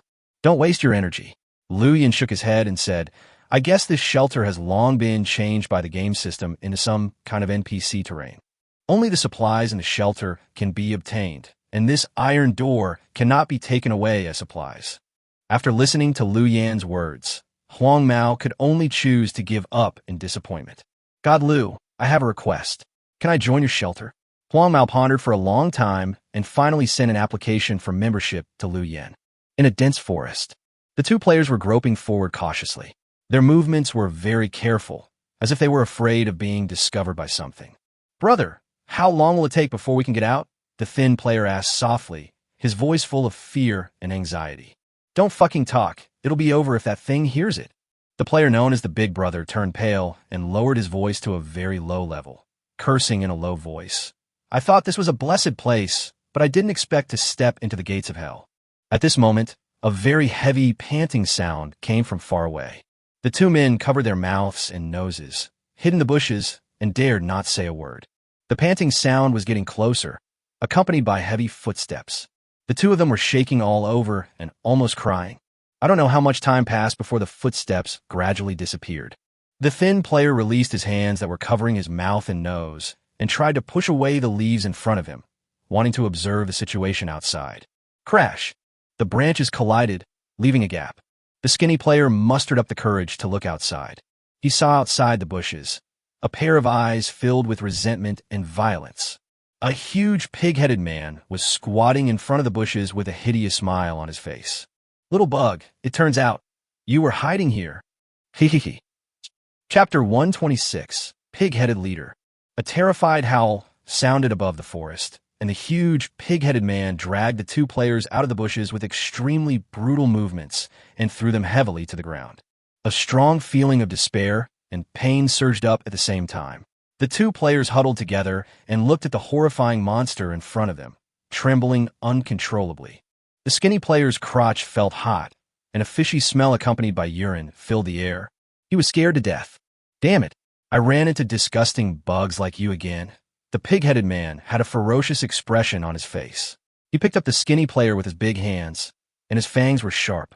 You trespassed into my territory without permission and killed my companions. Once was not enough, and you dare to do it a second time. Murderers, use your blood to sacrifice to my people. The pig-headed man had red eyes and was emitting a disgusting stench between his breaths. He slowly raised the giant mace in his right hand and smashed it at the skinny player. The skinny player felt a bad wind blowing in his face, and the breath of death instantly enveloped his body and mind. In an instant, his mind went blank. Wait. At the critical moment, the player known as Big Brother suddenly shouted in a trembling voice. He stood up with a pale face and trembling legs, blocking the pig-headed man, and said, "It was not us who broke into your territory last time, and it was not us who killed your kind. I can help you find the person who killed your kind."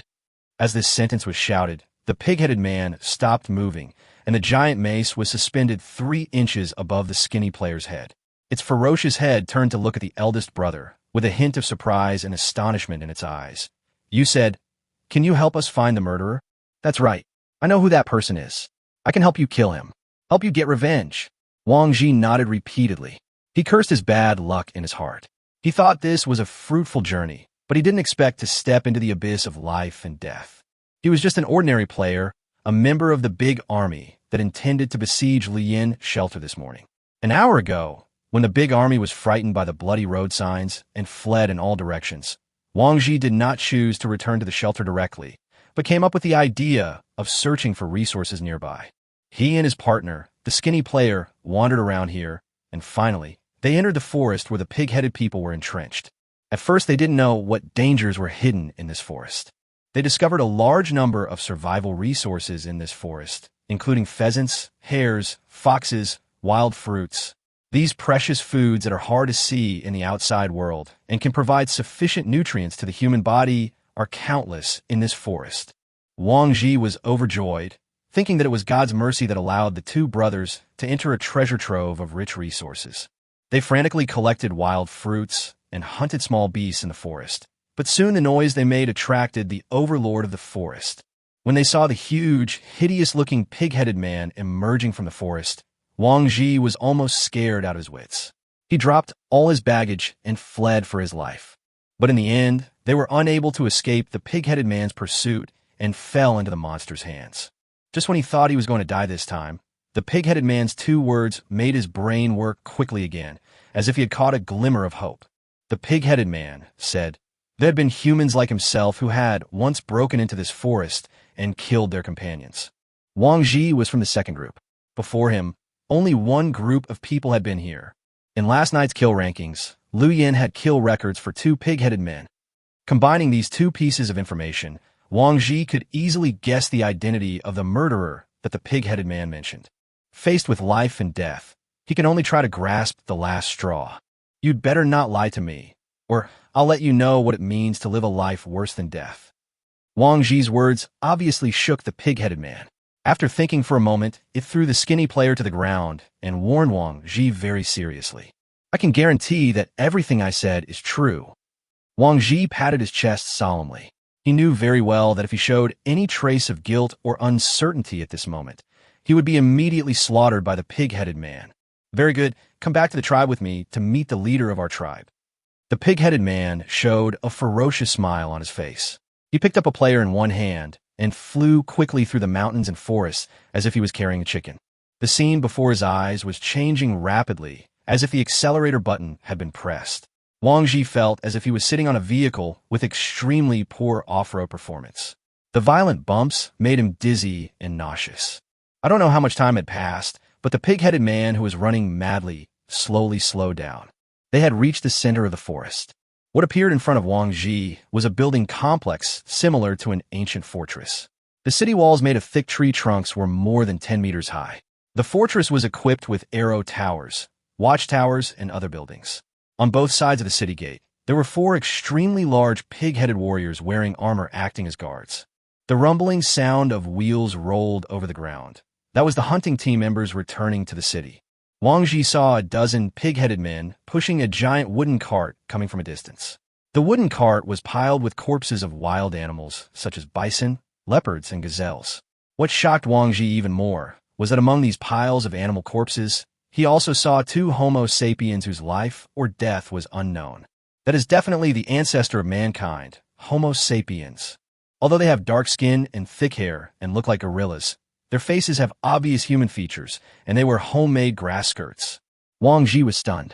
They're the ancestors of modern humans and the former overlords of the Blue Planet. But in this wilderness, they're just food for monsters like the pig-headed men. Obviously, there's also an evolutionary setting in this wilderness, but the indigenous Homo sapiens who evolved from wild apes failed to become the masters of this wilderness. Instead, they lost in the racial struggle and fell to the bottom of the food chain. A giant wooden cart drove into the city. Wang Ji and his companions were also taken in by the pig-headed man. At this time, it was breakfast time in the city. More than 60 pig-headed people were squatting in the huge square to eat. Their eating method was very barbaric and brutal. They would directly tear the carcasses of their prey into pieces and roast them on the fire, or simply chew them raw. They chewed fresh flesh and blood in big mouthfuls, with bits of flesh and bones leaking out from between their teeth, looking extremely horrible. Wang Ji was so frightened that his whole body went cold. Humans, who were once at the top of the food chain on Blue Star, have now fallen into the monster's lair and have become food. Looking at the bloody scene in front of him, Wang Ji couldn't help but wonder if he would also become a pile of minced meat in this pile of food if the pig-headed leader was not interested in his proposal. Soon, Wang Ji felt the ground begin to tremble slightly. He looked forward in some astonishment and saw in the castle in the center of the city a pig-headed man who was 7 meters tall and as big as a hill slowly walked out, swaying his bloated body. It was so fat that it had to pause after every step. Its weight was estimated to be over 8 tons, and its fangs were as long as an ordinary person's arm. This monster is bigger than an elephant. After seeing the pig-headed man appear, the other pig-headed people stopped eating and knelt down to it in unison. Obviously, it is the leader of this tribe. Oh my God, with such a huge body, how much meat does it need to eat every day? Wang Ji knelt on the ground like the other pig-headed men, but couldn't help but mutter to himself. But what they didn't expect was that this sentence was heard by the pig-headed man who had captured them here. He smiled strangely and said softly, "The leader is a vegetarian." Vegetarian? Wang Ji was stunned. He never thought that such a huge body size was caused by eating vegetarian food. That's right. The pig-headed man nodded and said very seriously, "The leader is a vegetarian." Two vegetatives for one meal. Chapter 127 Running Dog. After the pig-headed leader appeared, a pig-headed warrior who looked like a guard dragged out the two Homo sapiens from the prey and presented them to the leader as if they were food. What happened next was something Wang Ji would never forget. The leader of the pig-headed people grabbed one of the Homo sapiens and hit the Homo sapiens' head several times with something like a large spoon, breaking the skull and revealing the bloody white brain inside. The leader grabbed the spoon and ate the Homo sapiens' brain cleanly, just like humans eat monkey brains. Wang Ji, who witnessed all this, suddenly felt his stomach churning and began to vomit wildly. Eating the brains of intelligent creatures will make my mind more sensitive. The pig-headed leader noticed Wang Ji's reaction and said in a sinister voice, "It seems that you are smarter than those hairless monkeys. I wonder what your brain tastes like." Hearing the words of the pig-headed man leader, Wang Ji felt as if he had fallen into an ice cellar, and his face turned as pale as paper. "Ha ha!" The pig-headed leader laughed loudly. He slowly sat down on a stone platform, and his tone became calmer. "I was just kidding you. It seems that your courage is as small as your body size. I heard that you can find the murderer who killed my people." The pig-headed leader asked, and Wang Ji raised his head tremblingly. He quickly observed the other party's condition and found that the leader seemed to be very different from those low-level pig-headed warriors. The temperaments of those pig-headed warriors were tough, brutal, and violent, and their eyes were mostly filled with murderous and greedy emotions. But the pig-headed leader in front of him, although his body looks bloated, fat, and disgusting, he does not have the temperament of a pure killer. The light in his eyes is full of agility and wisdom, and he looks like a wise man. "Yes, yes." Wang Ji's voice trembled, and he nodded repeatedly. "I know his identity and specific location. If you want revenge, I can take you there now. Let's put the matter of revenge aside for now. First, answer a few questions of mine." The pig-headed leader was silent for a long time after hearing this, and then asked again, "What on earth are you?" Wang Ji was stunned when he heard the words of the pig-headed man leader. Obviously, for indigenous creatures like the pig-headed men, the players participating in the survival game are completely unfamiliar to them. Perhaps there have been humans in the wilderness before, and there have been conflicts between humans and the ancestors of the pig-headed men. But with the end of the last game, the end of civilization, and the update of the version, the memories of these indigenous creatures seem to have been cleared long ago. To them at this moment, humans are a brand new species that suddenly appeared in the wilderness. We are human beings, a top intelligent species. We were brought into this world by an unknown force. Driven by intense fear, Wang Ji trembled and told the pig-headed leader most of the information he knew, hiding only some small details. After hearing Wang Ji's words, the pig-headed man leader's eyes flashed with a heart-pounding light, as excited as a veteran gourmet seeing the most delicious food.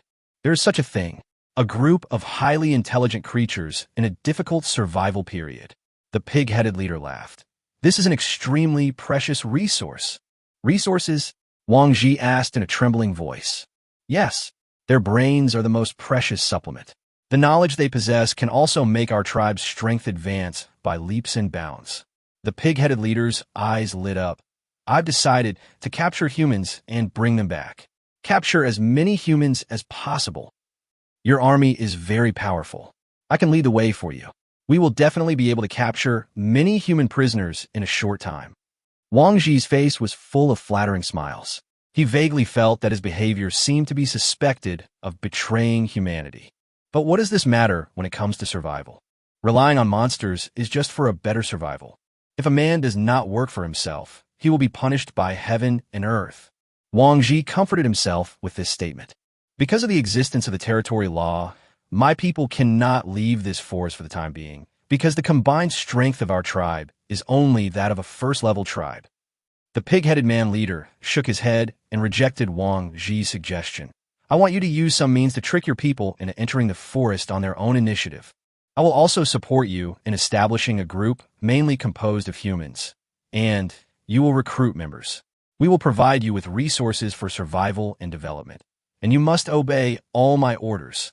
You have wisdom and advanced knowledge, and you can ignore the territorial laws, which makes you the best." The pig-headed leader said, looking at the collared coyote running around the camp with a strange smile on his face. "Partners for cooperation." Wang Ji understood what the pig-headed man meant. The other party wanted to support him in developing a player team to serve the pig-headed man tribe. However, although the other party's words sounded nice, their actual meaning was very clear. They wanted Wang Ji to be a dog for the pig-headed tribe, an obedient dog.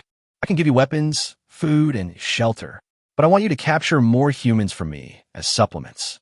I want you to use your knowledge to upgrade my tribe to a second-level tribe, expand the territory, and increase our range of activities. The pig-headed leader waved his arms, and soon some pig-headed warriors dumped a large amount of prey, knives, axes, oars, and other items in front of Wang Ji. These things piled up into a small mountain in front of Wang Ji. And the moment he saw these things, the only trace of entanglement in Wang Ji's eyes completely disappeared and was completely replaced by greed. I'm afraid I'll never be able to get these resources in my lifetime. But now, as long as you agree to the other party's conditions, you can immediately get a starting point that is much higher than most players in the wilderness. Even Liu Yin, the wilderness hunter team, Yao Qi, and the others are probably not as rich as I am. In the face of power, status, and interest, what is dignity? What is morality? Wang Ji showed an irrepressible ecstasy on his face. He knelt on the ground and kowtowed to the leader of the pig-headed people. Thank you. Thank you, leader. I will do my best to be loyal to you. I will be your most loyal lackey. As advanced intelligent creatures, humans are the absolute overlords on the blue planet. But at this time, Wang Ji decisively abandoned his dignity as a higher creature and surrendered to the pig-headed man whose intelligence level was obviously inferior to his. Seeing Wang Ji's reaction, the pig-headed leader smiled with satisfaction. Ever since it knew Wang Ji's identity, it has never mentioned anything about Liu Yin or revenge again. Instead, it immediately focused all its attention on using humans to develop its strength. From this point of view, the pig-headed leader is indeed not a stupid creature who is easily swayed by emotions. It can clearly identify the key points of things and knows what it should do first, which is most beneficial to the development of a race. In other words, it is very intelligent and well-structured. Facing such a creature, were Liu Yan's chances of winning in his attack on the pig-headed man forest. Chapter 128, Hechuan. In front of Chagari's refuge, Huang Mao considered for a long time and then submitted an application for membership to Liu Yan. However, facing Huang Mao's earnest and passionate eyes, Liu Yan decisively chose to refuse. I've said it before, I will only recruit members with special skills.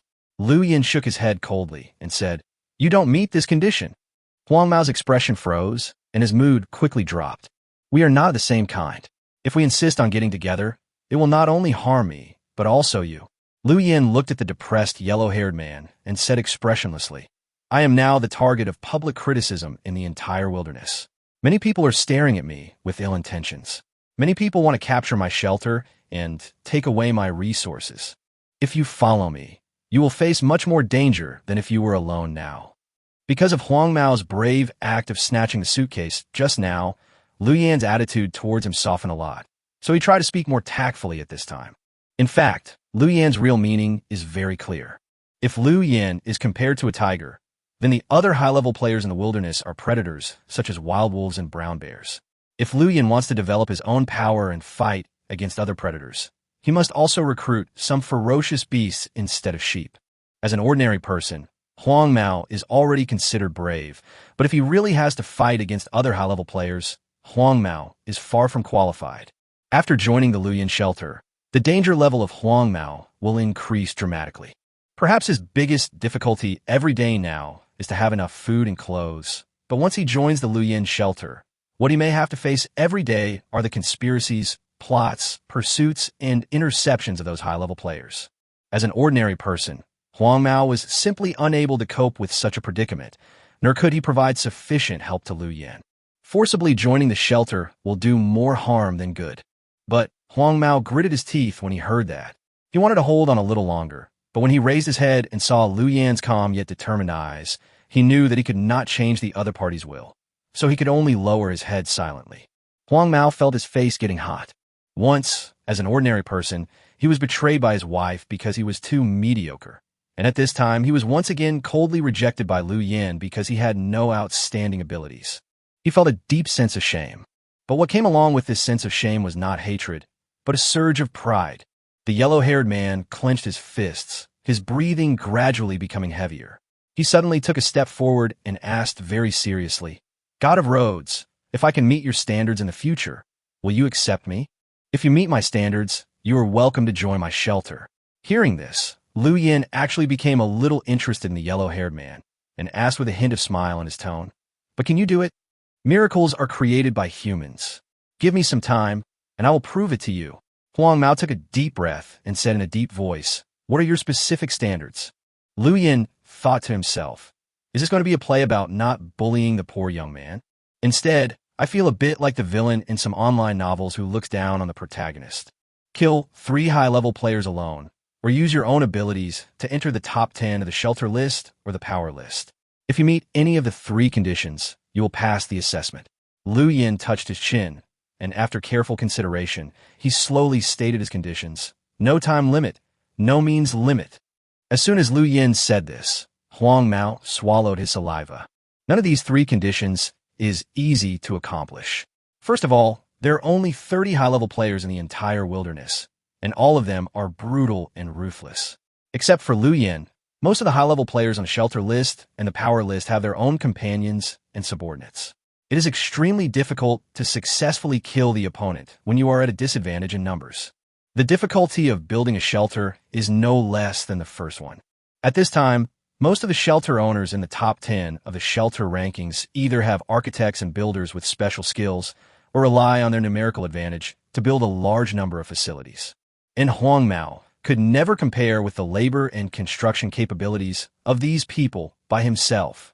As for the power rankings, it is even more difficult. If a team wants to recruit members, either the leader has super combat and leadership abilities, or the leader's shelter is well-equipped and rich in resources. As a low-level player, Huang Mao does not have these 2 advantages at all. Who will be willing to follow him? The 3 conditions set by Lu Yin are almost impossible for ordinary people to accomplish in their lifetime. Okay, but to Lu Yin's surprise, Huang Mao agreed immediately after a long silence, and even stretched out a finger and said, "1 week. I only need 1 week. If I can't finish it, I will completely give up this idea." Lu Yin raised his eyebrows and suddenly laughed. "I think I'm a little interested in you." "Interesting." Ding. A machete and a spear were thrown on the ground. Lu Yin looked at the yellow-haired man and said seriously, "The machete is returned to its original owner. As for the spear, it was donated to you by me personally. I hope you can really create a miracle for me to see." Huang Mao bent down to pick up the 2 weapons. When he looked up again, he found that Lu Yin had turned around and walked down the mountain. 1 week. Lu Yin turned his back to him and raised his right index finger to the sky. "Don't let me down." Huang Mao looked at Lu Yin's back until he was about to disappear around the bend. Then he seemed to remember something and shouted loudly, "Lu Shun, my name is He Chuan." Lu Yin did not respond and had already walked away. The yellow-haired man stood there blankly. He looked at the machete and spear in his hands, his eyes revealing a ruthless and decisive determination to fight to the death. The reason why he told Lu Yin the deadline of 1 week was because the food resources he had now could only keep him going for a week. He was already prepared to hunt down 3 high-level players, and in the process, he had basically no time to collect survival supplies. After a week, if no miracle can be created, then there is only one fate waiting for him, and that is death. If you fail, you will die. I've been mediocre for more than 20 years.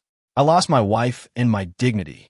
He Chuan clenched the weapon in his hand and roared in anger, as if declaring war on his fucked up life. "This time, I'm going to give it a try, even if it costs me my life. I want to prove to the world that I, He Chuan, am no longer a worthless piece of trash." Chapter 129. King of the Hill. Listening to the unwilling roar of the yellow-haired man coming from far behind him, Lu Yin smiled. He didn't have much hope for Huang Mao himself, because it was too difficult for an ordinary person to make a comeback. Without an adventure in this strange wilderness, it would be almost impossible to achieve his 3 conditions. But there are always so-called miracles in this world.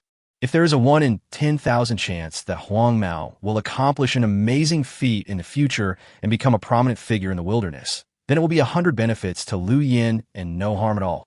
Lu Yin gave him the spear, which was actually a disguised investment. If the investment fails, at most he will lose a weapon, which is nothing to Lu Yin now. But if the investment is successful, you may get huge returns. All the way to the foot of the hill, Lu Yin summoned the dune motorcycle again. At this time, the temperature in the wilderness had soared to 40 degrees, and even breathing felt difficult. Heavy rain, high temperatures, continuous extreme weather is really unbearable. Lu Yin wiped the sweat from his forehead.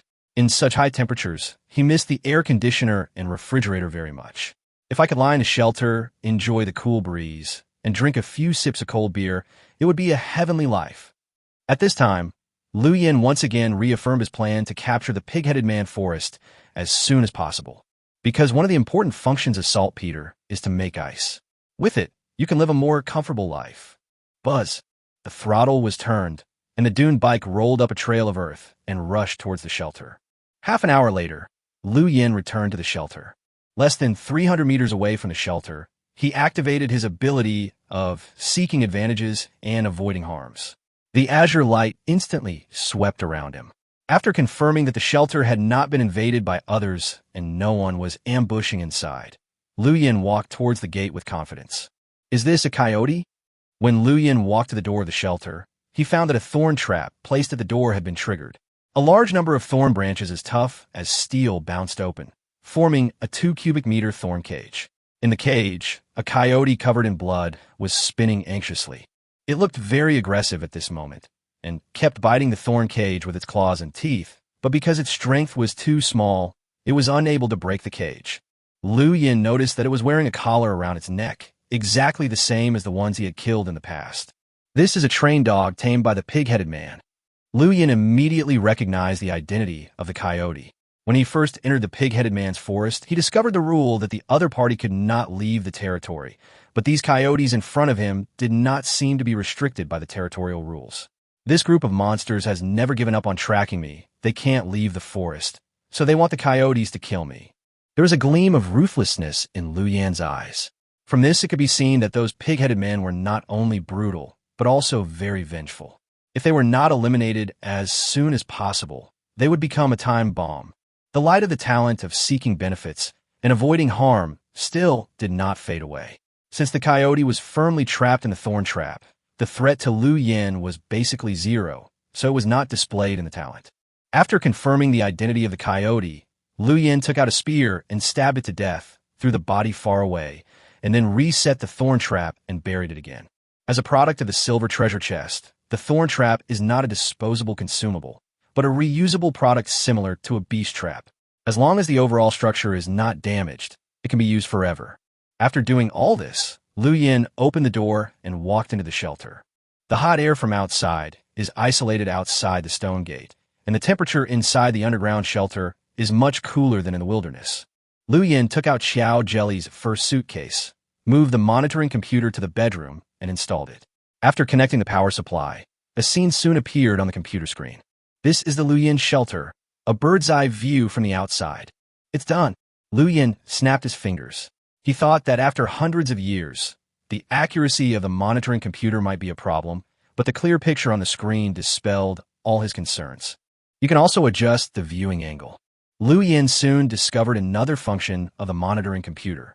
The monitoring screen has 2 viewing angle options: bird's eye view, head-on view. After selecting head-on view, for direction options of east, south, west, and north will pop up. Lu Yin randomly selected east, and the surveillance screen turned, and the horizontal picture within a range of 200 meters to the east of the shelter was instantly captured in his sight. Great! With it, if I get besieged like last night again, I can easily lock onto the enemy's position without using my talent for seeking advantages and avoiding disadvantages. Combined with firepower, I can also possess the initial positioning and strike capability. Lu Yin looked around.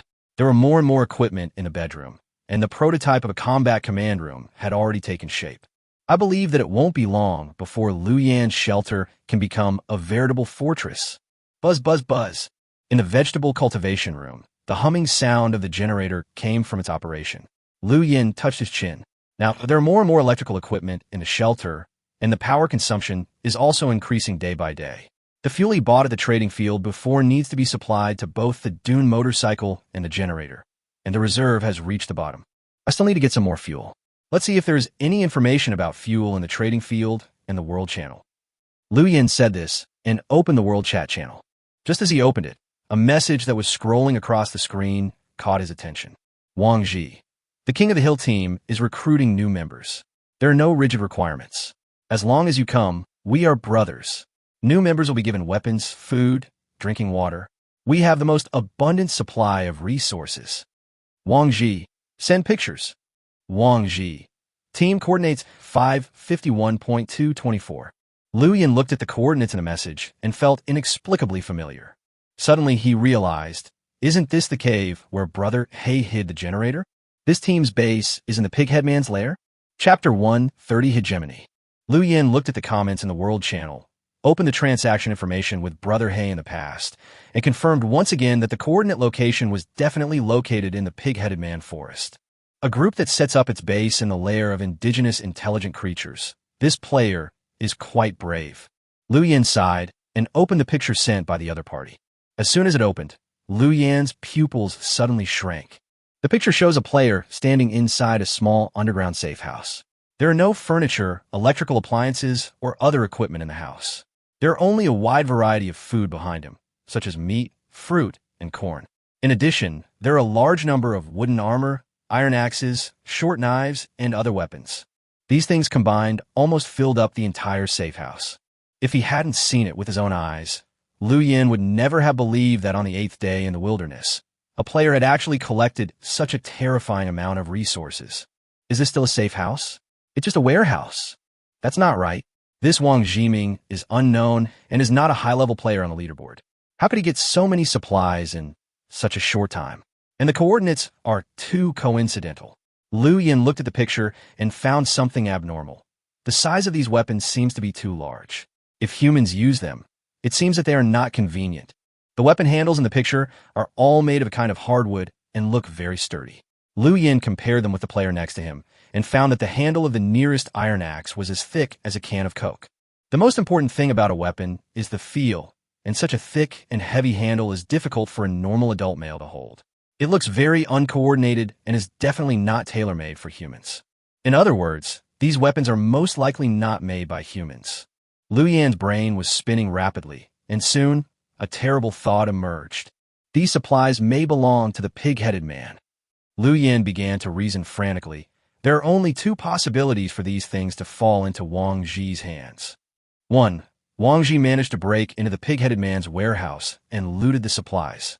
But this possibility is not high, because the Pig-Headed Man is the overlord of that forest, and his lair must be heavily guarded. Even if Wang Ji managed to get those supplies, he would not dare to stay in the forest.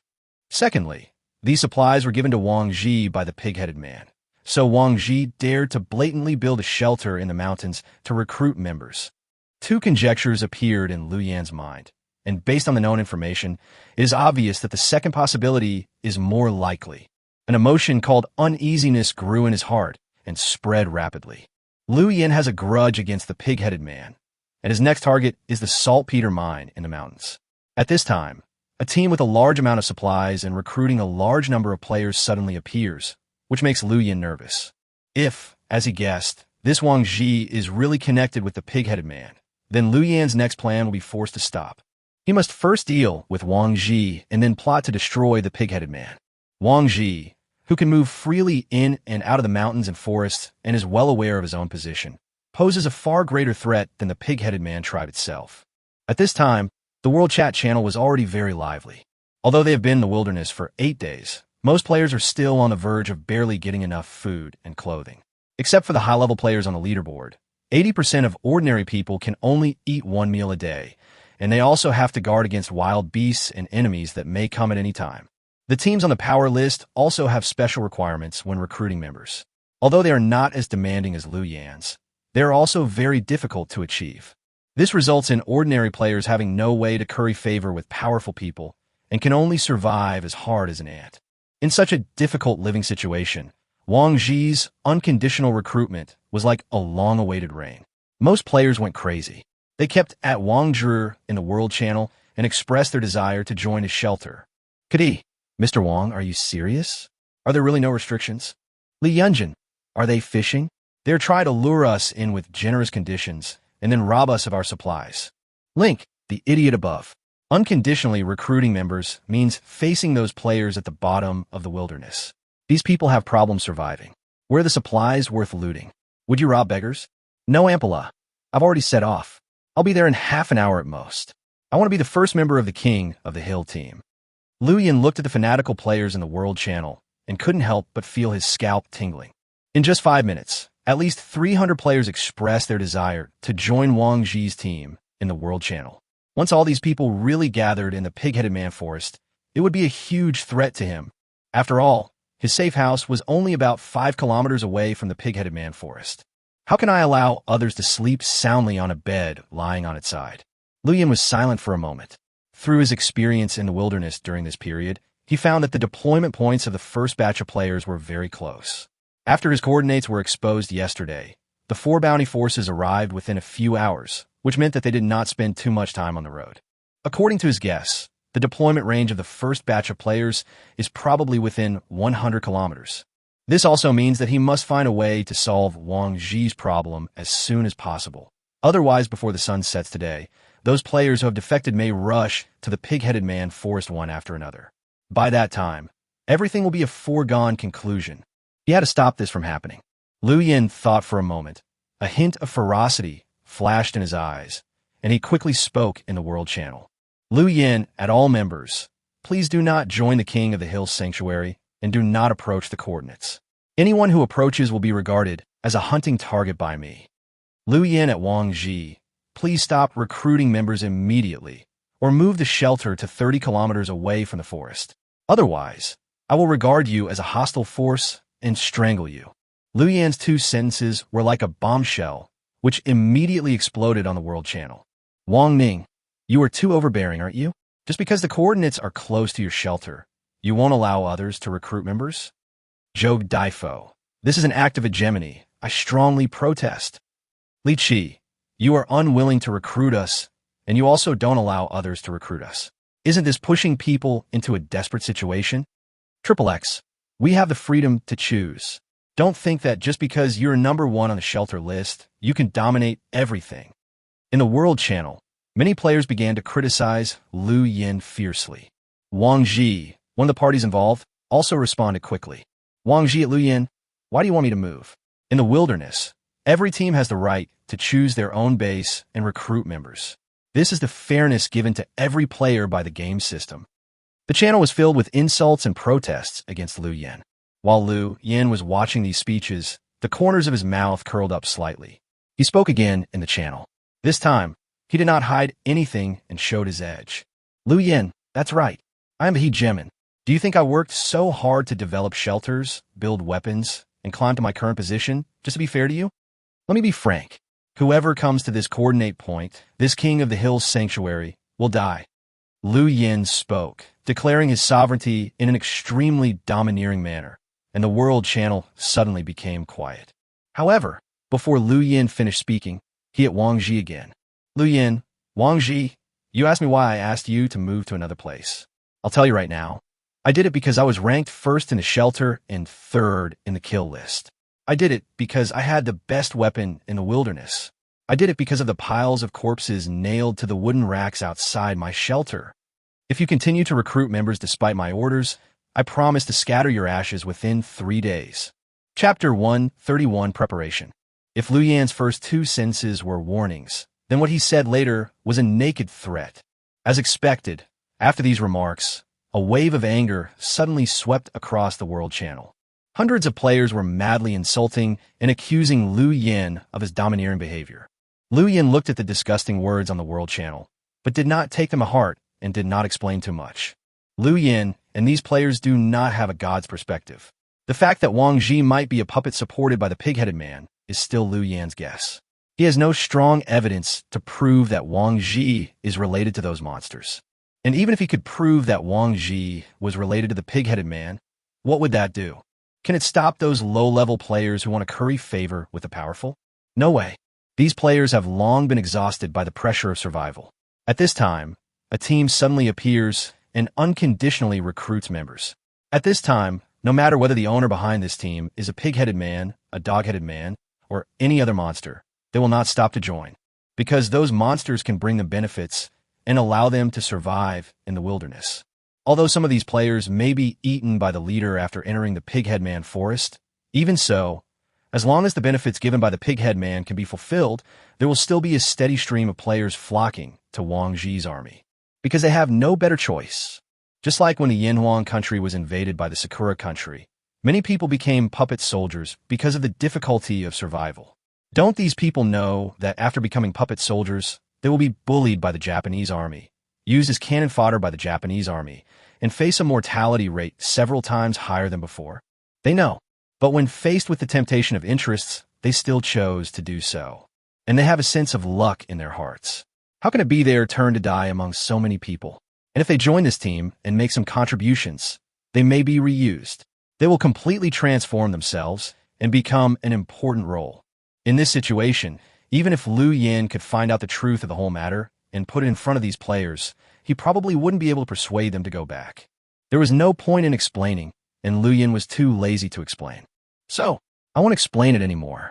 Liu Yan directly chose the simplest and most violent method, blocking these players' way to join the King of the Hill team and becoming a stumbling block. As for the crazy, desperate, and hysterical accusations from the players in the World Channel, Liu Yan didn't take them to heart at all. Luin, you don't have to worry about food and drink, and you don't have any pressure to survive. Can't you give us, the bottom players, a chance? Katia, people like you will be punished by God. Wang Quank, you're going to drive us all into a dead end. Liu Yan, if we die because of this, won't you have nightmares at night? Liu Yan casually flipped through a few pages of chat messages, a sarcastic smile appearing at the corner of his mouth. In the past on the Blue Planet, a country called Yukulin wanted to join the Northern Alliance and expand its power. However, the powerful country Russia, which was adjacent to the country, chose to open fire on the other side after its attempts to stop and warn it were ineffective. Even on the Blue Planet, where the rules are relatively stable, people will not hesitate to start a war if they feel they may be threatened. How much more so in the wilderness where there is no law at all? Liu Yan, let me tell you, I can allow the bottom players to survive, but only if they don't pose a threat to me. Don't try to use morality to kidnap me. I won't buy it. After Liu Yan sent this message, he began to pack up his things and prepare to go outside the Pig-Headed Man forest to implement his plan of blocking the door. Although a warning message had been posted in the World Channel, Liu Yan knew that a few words alone would not be enough to extinguish the player's already boiling blood, and he had to take some substantive action. Kill. Only killing. He removed the 4 flintlock rifles from the firing holes and put them all into the inventory. He also took enough food and drinking water, and after a short stay in the shelter, he walked out of the gate again and headed towards the Pig-Headed Man forest. The distance of 5 kilometers is not far, and it took less than 20 minutes to reach the destination by riding a dune motorcycle. Liu Yan stood on the riverbed of the dry stream outside the Pig-Headed Man's forest.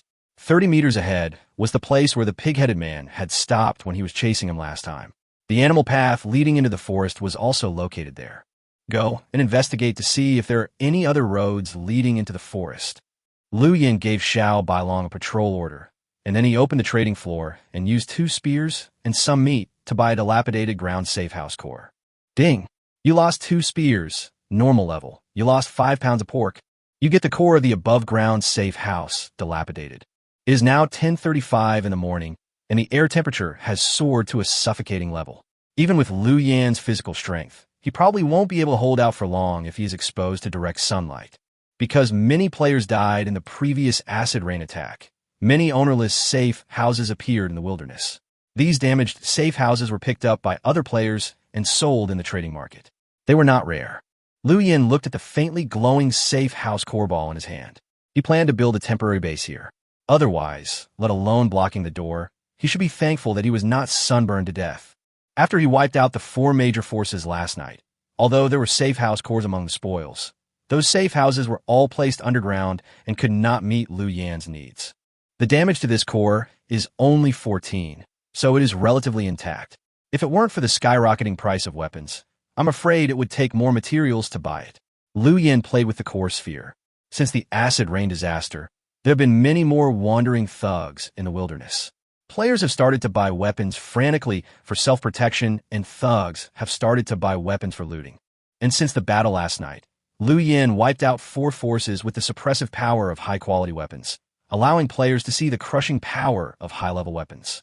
This morning, The prices of weapons in the trading field have risen sharply again, especially the weapons produced by Liu Yan with excellent grade special effects. Some major forces have even spent high prices to buy them.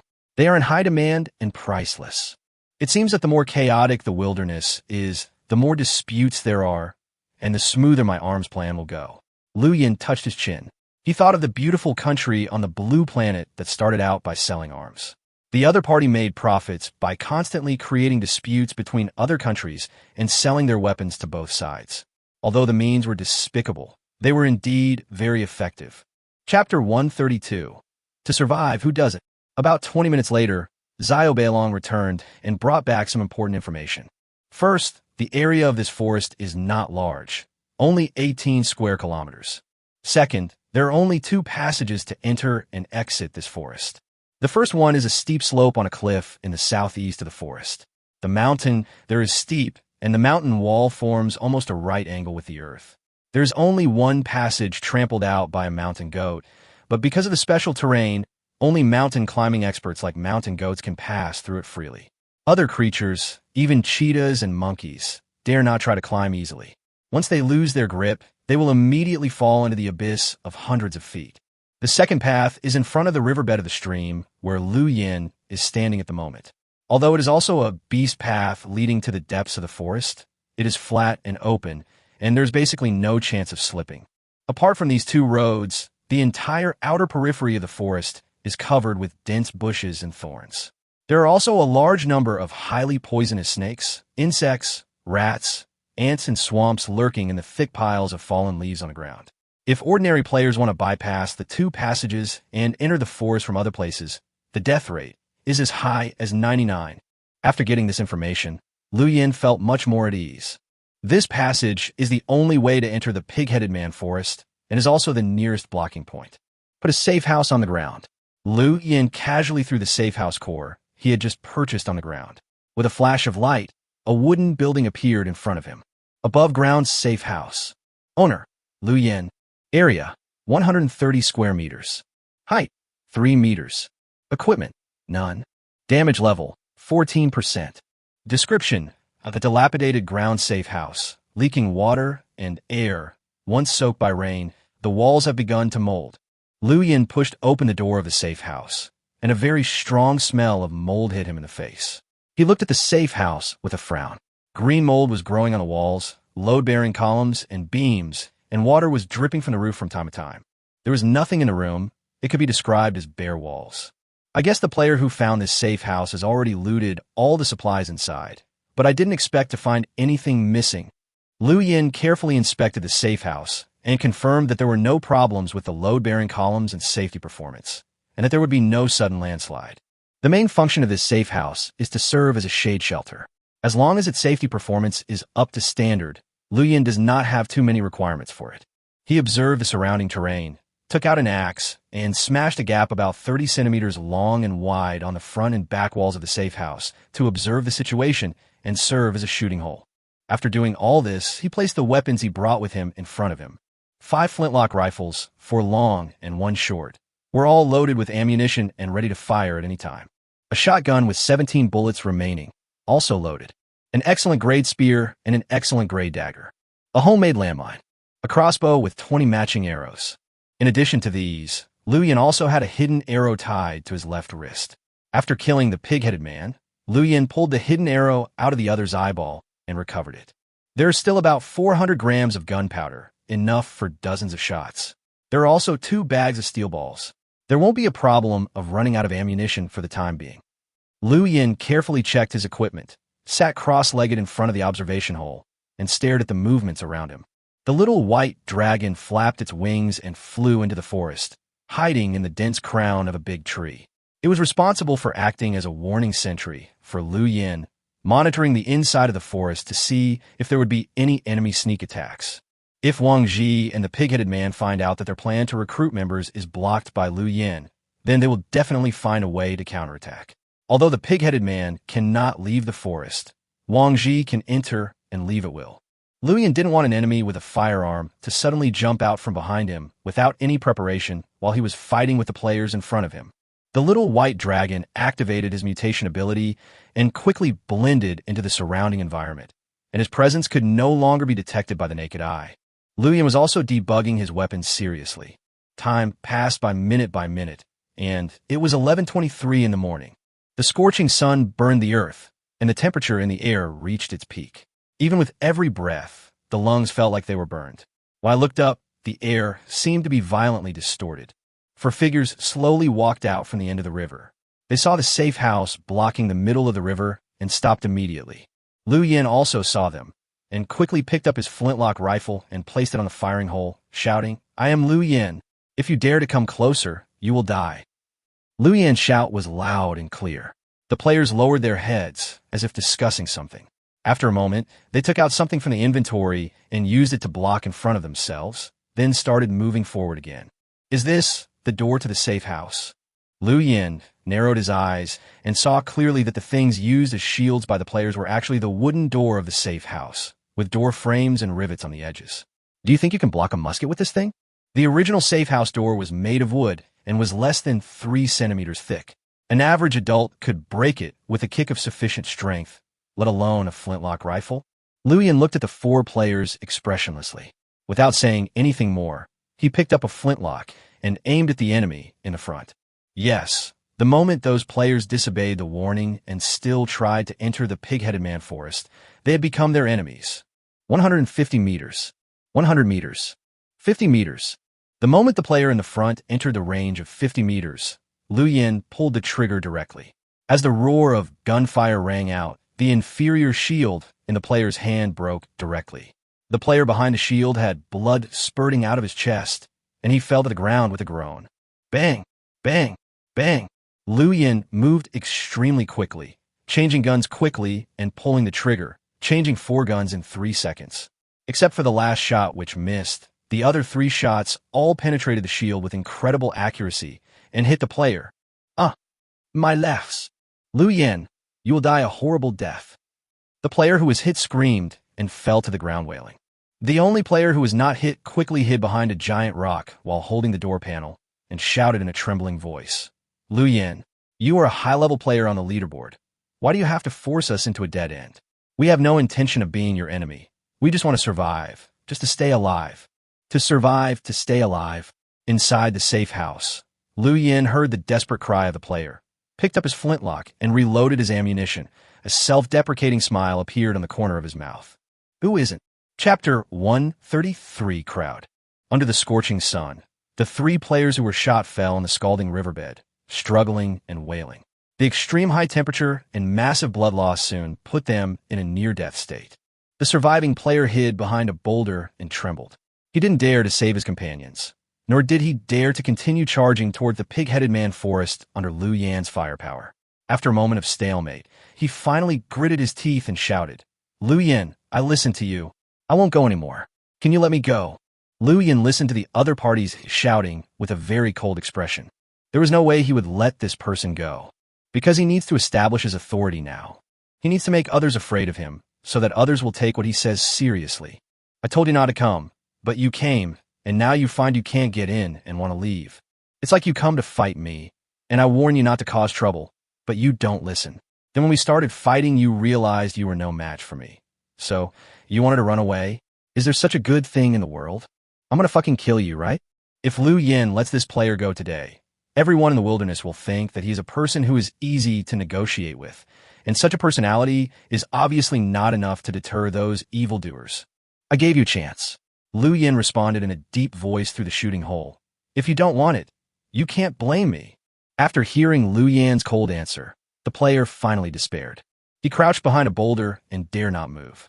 Time passed minute by minute, and the strong ultraviolet rays near noon burned his skin. The temperature in the air was close to 60 degrees. With every breath, he could feel a strong burning sensation in his respiratory tract and lungs. Sweat dripped like raindrops and evaporated instantly as soon as it hit the ground. The scene in front of the player's eyes began to become distorted, and his head began to feel dizzy. He knew that this was a precursor to heat stroke and fainting. He bit the tip of his tongue hard, and the intense pain made his brain suddenly become a little clearer. He knew that he couldn't continue to waste time with Liu Yan and had to escape from here, Otherwise, he would be sunburned to death in 30 minutes at most. The three players on the dry riverbed were already motionless, having long since died from excessive blood loss and high temperatures. Flesh flies were gathering from all directions and circling around their corpses. Seeing this scene, the players suddenly felt a strong sense of regret. From Liu Yan's behavior of wiping out the four major forces last night, it can be seen that he is an out-and-out thug and a devil. Why should I gamble my life against his moral bottom line? Gurgle. Inside the safe house, Liu Yan unscrewed the cap of a bottle of drink, tilted his head back and gulped down a few mouthfuls of the sweet juice, then tore open the wrapping paper of 2 cream buns and chewed them in big mouthfuls. He needs to keep his body in peak condition. Although it was also stuffy inside the safe house, it was much better than the outside world. Moreover, the attributes of the wilderness wall and the hero's halo also greatly enhanced Liu Yan's endurance in harsh environments. He didn't feel any discomfort at this time. The 4 flintlock rifles had been reloaded with ammunition. One of them was held in Liu Yan's hand, aiming at the direction of the boulder where the last player was hiding. Suddenly, the door panel moved and flew out directly from the left side of the boulder. Liu Yan subconsciously wanted to pull the trigger, but then he saw that there were no human legs under the door panel. Obviously, this door panel was just a bait. Want to lie to me? Liu Yan resisted the urge to pull the trigger and instantly turned the gun toward the right side of the boulder. The next moment, the player really rushed out from the right side of the boulder. Bang! Gunshots rang out, and the player who was running wildly fell to the ground with a thud, twitching violently as if he had stroke. A bloody hole appeared on the back of his heart, and the steel ball shot directly into his chest. Liu Yan, I hate you, I curse you. I wish you a miserable death. The player's face was hideous, blood was oozing from his mouth and nose, and he uttered the most vicious curse. After a few seconds, his eyes widened and his heart stopped beating. Quadruple kill. Liu Yan wiped the breadcrumbs from the corner of his mouth and smiled with satisfaction. He looked at the bodies lying on the ground, without a trace of pity or uneasiness in his heart. A harsh living environment can change a person the most. The former good young man on the Blue Star had turned into a ruthless killer within less than 10 days of entering this wilderness. I hope these corpses can make other people sober up. Liu Yan did not leave the safe house to clean up the battlefield. Firstly, he was afraid of being ambushed. Secondly, these corpses could serve as a deterrent. Thirdly, these low-level players who had trouble surviving could not have any good things on them. They were not worth looting at all. In fact, if he had a choice, Liu Yan didn't want to block here and slaughter players, which would consume ammunition and attract hatred, but the life-and-death survival situation in the wilderness forced him to take this path. If he let these players go, let them join the King of the Hill team, and gave them a chance to survive, then maybe a few days later, the body lying on the ground might be myself. Don't come again. Liu Yan looked into the distance and whispered to himself. Things did not develop as Liu Yan wished. 20 minutes later, Liu Yan saw some vague figures appearing at the end of the river again. This time, there are more players. A rough calculation shows that there are more than 30 people. Liu Yan clenched the flintlock in his hand, and his eyes became increasingly gloomy. What the hell, a safe house? Could it be that Liu Yan did this? Look, there are bodies on the ground ahead. 1, 2, 3, 4, 4 in total. Damn it, it looks like we are still late. Liu Yan has been blocking this place for a long time. Can we make it through? My legs are kind of shaking. Amid the harsh sound of conversation coming from the monitor intercom, Liu Yan was very satisfied with the psychological impact these 4 corpses brought to the players behind. A group of ragged players gathered under the shade of a tree 150 meters away from the safe house, looking at the bodies in the river with horror. The player at the front of the team, who was wearing a colorful headscarf and was in charge of leading the way, swallowed his saliva and said in a trembling voice, "The door of the safe house can't stop Liu Yan's firepower, and there is only this one way to enter the forest. What should we do? Let's charge together. I don't believe how strong the firepower of his makeshift safe house is. As long as we charge together, there will always be someone who can avoid his firepower and rush into the mountains and forests." A player nearby made a suggestion. "Well said. Who will take the lead?" asked the leading player. The players were silent. Even the person who had made the suggestion earlier kept silent. They all want others to be the death squad, to be cannon fodder, so they can follow behind and reap the benefits. Who is stupid? The leading player cursed and squatted down, looking at the shelter in the distance. Think of other ways. There are indeed a lot of players in this group, and it would be a bit difficult for Liu Yan to deal with them with his current firepower. If they rush over from different directions, Lu Yin will definitely not be able to kill them all. But the problem is that none of these people dare to take the risk. They were just a group of temporary rabble, and they did not have the fearless spirit of self-sacrifice for their companions. Their goal is to survive, so no one would be willing to use their own life to consume Lu Yan's firepower for others. If they rushed forward in a rush, there might be a 50% chance of rushing into the forest, but there is also a 50% chance of dying on the spot. Why don't we wait until there are more people before trying to attack? Someone suggested. It doesn't matter whether there are many or few people. Now no one dares to charge when there are 30 people. When there are 300 people, no one dares to charge either. Whoever goes first will die. The leading players said impatiently. There is not a fool willing to go first among the 30 people, and there will be no such fool among the 300 people. The surrounding players said nothing. The leading player thought for a long time and said through gritted teeth, "The gap between us and Lu Yin lies mainly in the lack of weapons. If we also have firearms, it will be much easier to pass through his blockade." "But where do we find firearms?" asked a player nearby. "We don't have it, but Wang Ji might." The leading player took a deep breath and said, "I will contact Wang Ji now and ask him to trade us a few muskets. We have come to him for help, so he has the obligation to help us solve some problems. I'll contact him now." Chapter 134. 3 Flintlock Rifles. In the pig-headed tribe, Wang Ji suddenly received a series of private messages. After reading them carefully, he quickly came to the leader of the pig-headed people, with a flattering smile on his face. He bent down and said, "Master Leader, there are more than 30 humans outside the forest who are ready to join us. But there is one thing. Lu Yin, the murderer who killed your soldiers, is now blocking the road leading into the mountain. He is very strong and has great firepower. He has blocked everyone outside and killed several people who wanted to join us. Now, those people are asking us for help, hoping that we can help them clear the obstacles and enter the forest smoothly." The bloated leader's eyes moved. After thinking for a moment, he slowly said, "Our warriors cannot leave the territory. The only ones who can help them clear the obstacles are you and your companion. I will give you weapons, and you bring back the murderer's head." When Wang Ji heard the words of the pig-headed man leader, his face turned pale instantly. Lu Yan's notoriety for being a villain has long been spread in the wilderness. Although he mostly relied on weapon suppression to kill the warrior team and others, it was also a real and bloody record. Since entering the wilderness, Wang Ji has never had any conflict with anyone, let alone killing anyone. When he stood in front of Lu Yin, a villain with blood on his hands, he probably didn't even have the courage to look up at him. Even if he was given a gun, he wouldn't dare to cause trouble for Lu Yin. Large long-range weapons, such as catapults and siege crossbows, are usually used in siege warfare. There's only one force in this forest, the pig-headed man tribe, which is the undisputed overlord. There are no other forces or tribes at all, so they have never manufactured such heavy equipment. It is totally impossible to cover and attack Lu Yin with long-range heavy firepower. My dear leader, I'm not good at fighting. I am afraid I am no match for Lu Yin. My death is fine, but I am afraid it will delay your plan to recruit new members. If we die in the battle, who can contact the outside world for you?" Wang Ji explained stutteringly.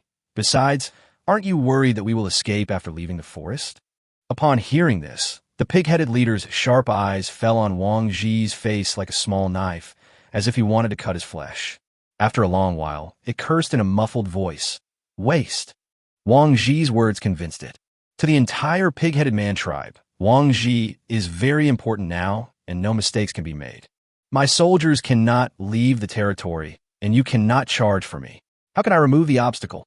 The leader moved his body, leaned forward slightly, and approached Wang Ji. "Can you solve it?" Wang Jiqiang endured the stench that hit his nose, lowered his posture, and said with a smile, "Master Chief, I have a solution. The number of those players far exceeds Lu Yin, but they are trapped outside the forest because of insufficient firepower. If we can give them some weapons, such as flintlock rifles, we don't need a lot, just 3, we can turn the tide of the battle. Not only can it break through the blockade, it may even kill Lu Yin directly." Hearing Wang Ji's words, the pig-headed leader showed a trace of vigilance and suspicion. He suddenly spread his arms and shouted, "Flintlock rifles, there are less than 20 in the entire tribe. They're the strongest help for the tribe to dominate the mountains and forests. Do you know how difficult it is to make them? It is the most precious treasure in the tribe. Now, You tell me to give it to a group of creatures I have never seen before. Facing the emotional pig-headed leader, Wang Ji gritted his teeth and continued to persuade him. He had to make the pig-headed leader agree to this matter, because if that group of players could not break in, causing the pig-headed leader's plan to support a human puppet team to fail, then his role would not be reflected. An intelligent creature that has lost its value is a delicious tonic in front of the pig-headed leader. Master Chief, there's a saying among humans. You can't catch a wolf without sacrificing a child. Wang Ji said in a deep voice. If you want to get something, you must pay first. Those people have already reached the outside of the forest, and they're just one step away from success. If we give up now, wouldn't it be a pity? The leader's expression kept changing, and it was obvious that he was engaged in a fierce psychological struggle. After a long while, he gritted his teeth and asked his men to fetch 3 flintlock rifles with mottled paint and place them in front of Wang Ji, saying, 3 guns, 2 packs of gunpowder, and 2 packs of bullets. I'm handing them over to you, and you have to make sure they can play their due role. Don't let any unexpected situations happen. Wang Ji nodded repeatedly. He immediately opened the private chat interface and contacted the player who had just sent the private message to further confirm the other party's identity. After asking several questions in succession and asking the other party to take screenshots and send several photos of the Luyin safe house from various angles, as well as a group photo of the 30 players, Wang Jizai finally felt relieved and confirmed that the player was really outside the forest at this time. Are you the leader of this group of people? Wang Ji asked again. How can you make me believe that you will not escape after getting the guns? Soon, the other party's reply arrived. I'm not the leader of this group of people. I just happen to be familiar with the terrain here and temporarily serve as the leader of this team. Now, there are 30 hungry players around me. They are all waiting to rush into the forest and have a feast in your shelter. If I get the gun and run away, these players will tear me to pieces without you having to do anything. And since you can give me 3 flintlock rifles, you must have more weapons and more resources. Obviously, the benefits I will get from joining your shelter will be far more than just 3 flintlock rifles. I am not so short-sighted. After seeing this reply, Wang Ji's heart, which had been hanging in the air, slowly settled down. Yes, now the more than 30 players are all thinking about breaking through Liu Yan's blockade. Who dares to play tricks, take away guns, and escape at this time? Moreover, with the abundance of materials released by Wang Ji on the World Channel, he believed that absolutely no one could resist such temptation. But to be on the safe side, Wang Ji separated the 3 flintlock rifles and traded them to the leading player who had chatted with him privately and the other 2 members of the team of 30 people. After doing all this, he began to pray in a low voice, praying that things would go more smoothly, praying that the 3 flintlock rifles could kill Liu Yan and allow his plan to proceed smoothly. Outside the mountains and forests, among the crowd, 3 people, including the leading player, had a flintlock rifle loaded with ammunition in their palms. Looking at the hot weapons in their hands, many people became excited. We have muskets too. Liu Yan, let's see whether you live or not this time. Fuck him, fuck him. Intense shouts came from the crowd. Looking at the 3 flintlock rifles, all the players seemed to have a collective climax. At this time, the joy of the players holding flintlock rifles was beyond words. 2 of them walked out from the shadows of the trees, one on the left and one on the right, raised their guns and aimed at the Liu Yin safe house from a distance, estimating the distance, and preparing to shoot. This flintlock rifle was not very accurate and looked very old, so it needed to be carefully inspected. Just as the player on the left was concentrating on adjusting the crosshair position, he suddenly heard a sound of flesh being pierced, followed by an indescribable pain that spread from his back and quickly spread throughout his body. He slowly lowered his head with a stiff movement and saw the tip of a spear appear on his chest, piercing into his back and passing through his chest. He wanted to scream, to wail. He tried to turn his head to see who had attacked him. Finally, he saw clearly, and what caught his eye was a colorful headscarf. The person standing behind him was the leading player who had had a private chat with Wang Ji for a long time and successfully persuaded the other party to get 3 flintlock rifles. At this time, the other party was holding the spear handle in one hand and the flintlock in the other. Seeing him turning his head, the other party quickly let go of the spear handle, grabbed the flintlock in his hand with his big hand, and snatched it away. Then, the leading player quickly aimed his gun at another gun-wielding player and pulled the trigger decisively. Tongues of flame spewed out, and within 3 meters, the steel ball accurately hit the second player's head, blowing him up instantly. Within 3 seconds, the leading player killed the other 2 armed players. It all happened so suddenly, without any warning, and everyone was shocked. After a while, someone reacted and tried to pick up the gun that fell to the ground, but before he could do anything, the leading player shouted, "Don't fucking move." He pointed the remaining gun, which had plenty of ammunition, at the crowd and shouted, "Take it! Take it! Whoever takes it will die." Under the intimidation of the black gun muzzle, more than 20 players were really frightened and stunned. The leading player quickly hooked the third flintlock with his foot and put into the inventory, then slowly backed away. "You, what are you doing? Why are you shooting at your companions? Didn't you say you wanted to ask Wang Ji for weapons so that we could go into the mountains together?" Someone asked in a trembling voice.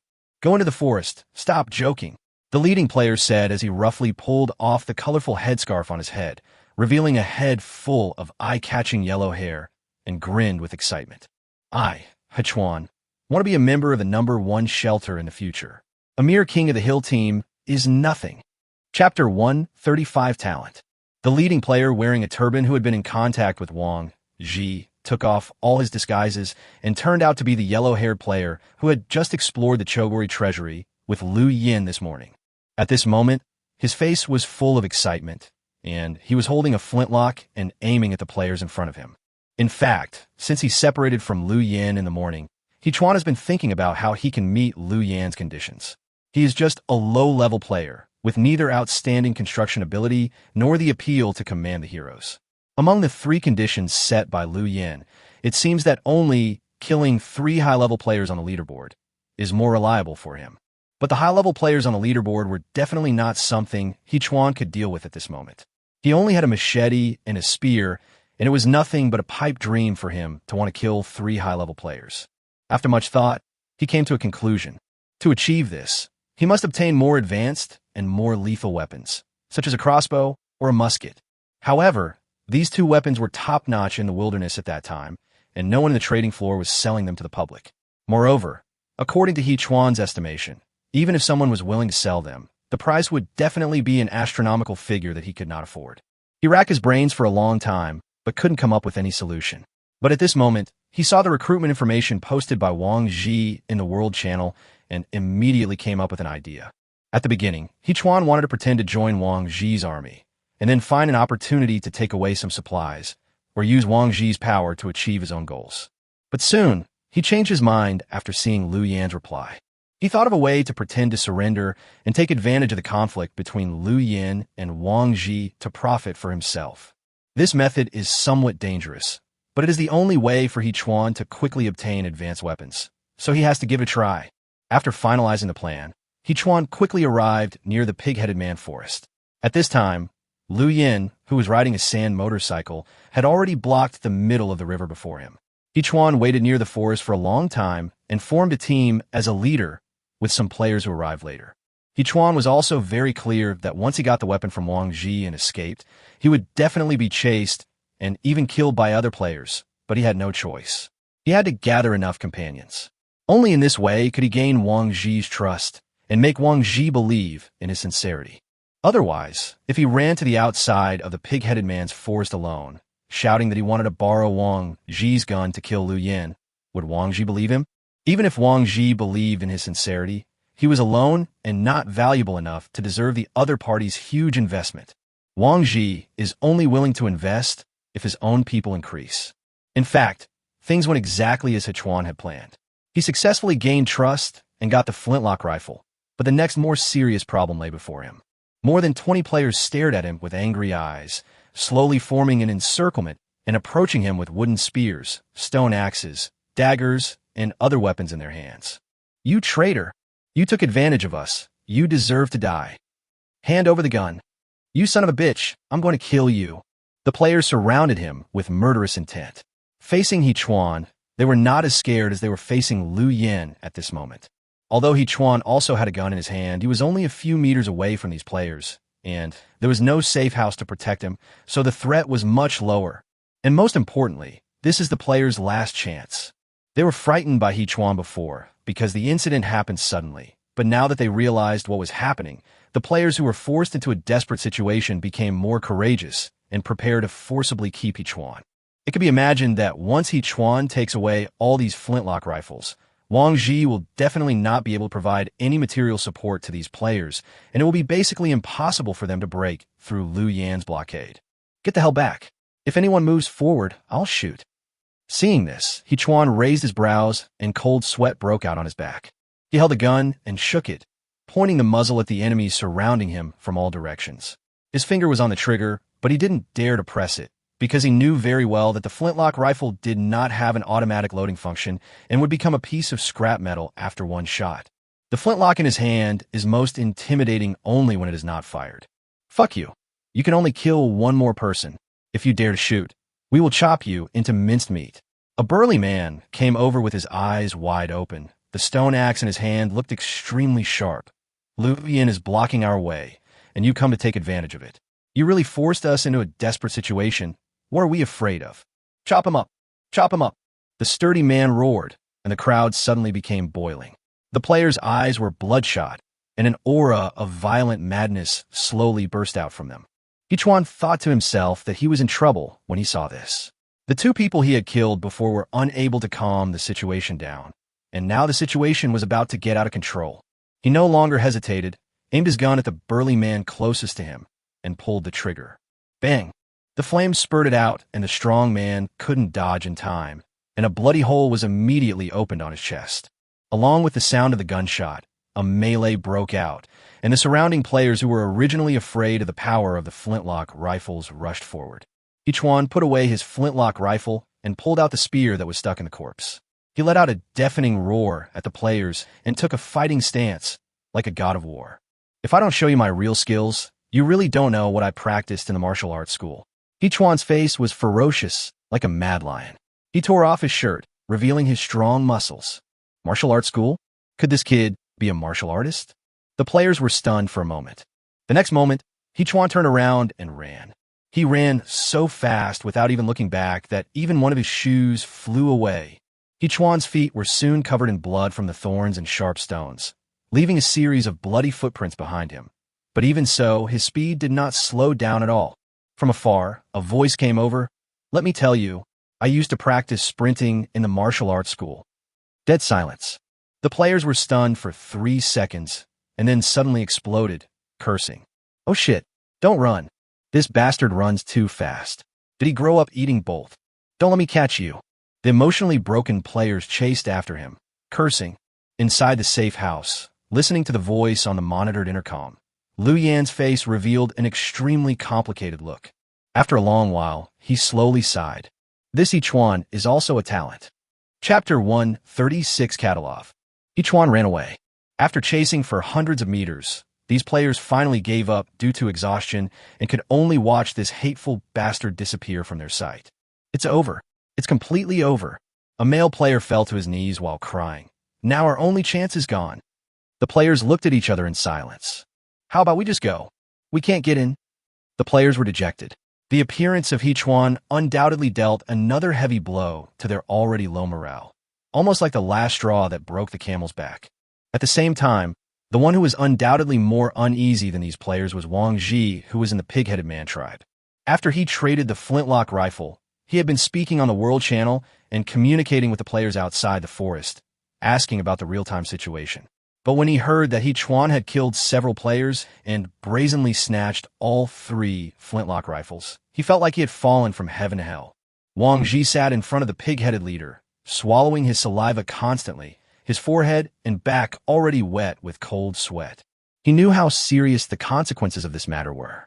If the pig-headed man knew about it, his head would probably be gone in the next second. How's the battle going? The leader noticed Wang Ji's abnormality and asked with narrowed eyes. Wang Ji forced a smile and said, Master Chief, those humans are engaging in a fierce firefight with Liu Yan. I believe the obstacles will be cleared soon. The leader stared at Wang Ji and suddenly called a few pig-headed warriors over, ordering them to go to the animal trail at the edge of the forest to scout the battle situation. Wang Ji's heart skipped a beat when he heard this, and he suddenly felt cold. On the other hand, after He Chuan escaped with the gun, the pressure on Liu Yan was reduced a lot. In the next 2 hours, although there would still be a few hot-headed players who would launch a desperate charge towards Liu Yan, the price was very heavy. No one could reach the 20-meter range of the safe house alive, and all of them became corpses lying on the dry riverbed. According to rough calculations, 11 people have died here. Liu Yin took photos of the bodies of these players and sent them all to the World Channel. Although he once again received a wave of hysterical abuse and accusations, it still had a deterrent effect. Most of the players who were originally excited and wanted to join the King of the Hill team calmed down at this time. They made a choice between life and death and reluctantly gave up the plan of breaking into the forest head-on. Outside the forest, there were only a dozen players left squatting under the shade of the trees. They seemed to want to engage in a protracted war with Liu Yin and wait until he rested or relaxed his vigilance so that they could sneak in. Liu Yin was not at all panicked in the face of this situation. After being awarded the title of Wilderness Wall and the Hero's Halo, his attributes have exceeded those of ordinary people by nearly twice. All attributes represent not only the most basic data, such as strength, speed, but also endurance, spirit, physical strength, etc., are all included in the improvement. Now, even if Liu Yin doesn't eat, drink, or rest, he can still persist for more than 48 hours in a full mental state. Within 48 hours, no one will be able to get through here. And after 48 hours, I'm afraid no one will dare to pass through here anymore. Those corpses lying on the riverbed have already frightened most of the players. Except for a few particularly stubborn people, basically no one dared to think of joining Wang Ji. Liu Yin sat cross-legged in the safe house. He looked very relaxed and comfortable, drinking a sweet drink and eating fragrant beef jerky. He was in stark contrast to the players squatting under the tree outside, who were ragged, sweaty, and thirsty. Go back early, it's too hot to death. Liu Yin looked at the players and very kindly explained to them the horror of heat stroke in the World Channel. The temperature is the highest in the day at this time. Even if you stand in the shade, you can feel the heat wave rolling in. If you stand in the sun, you will get a layer of sunburn in 3 minutes. Damn it, if this continues, we'll be dead before Liu Yin can't stand it anymore. God, I beg you, kill this devil. The players under the shade of the trees shouted in despair. It seemed that their prayers worked. 3 seconds later, 4 burly figures slowly walked out from the mountain road at the end of the river.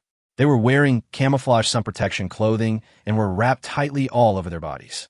Elbow pads, wrist guards, helmets, combat boots, everything is available.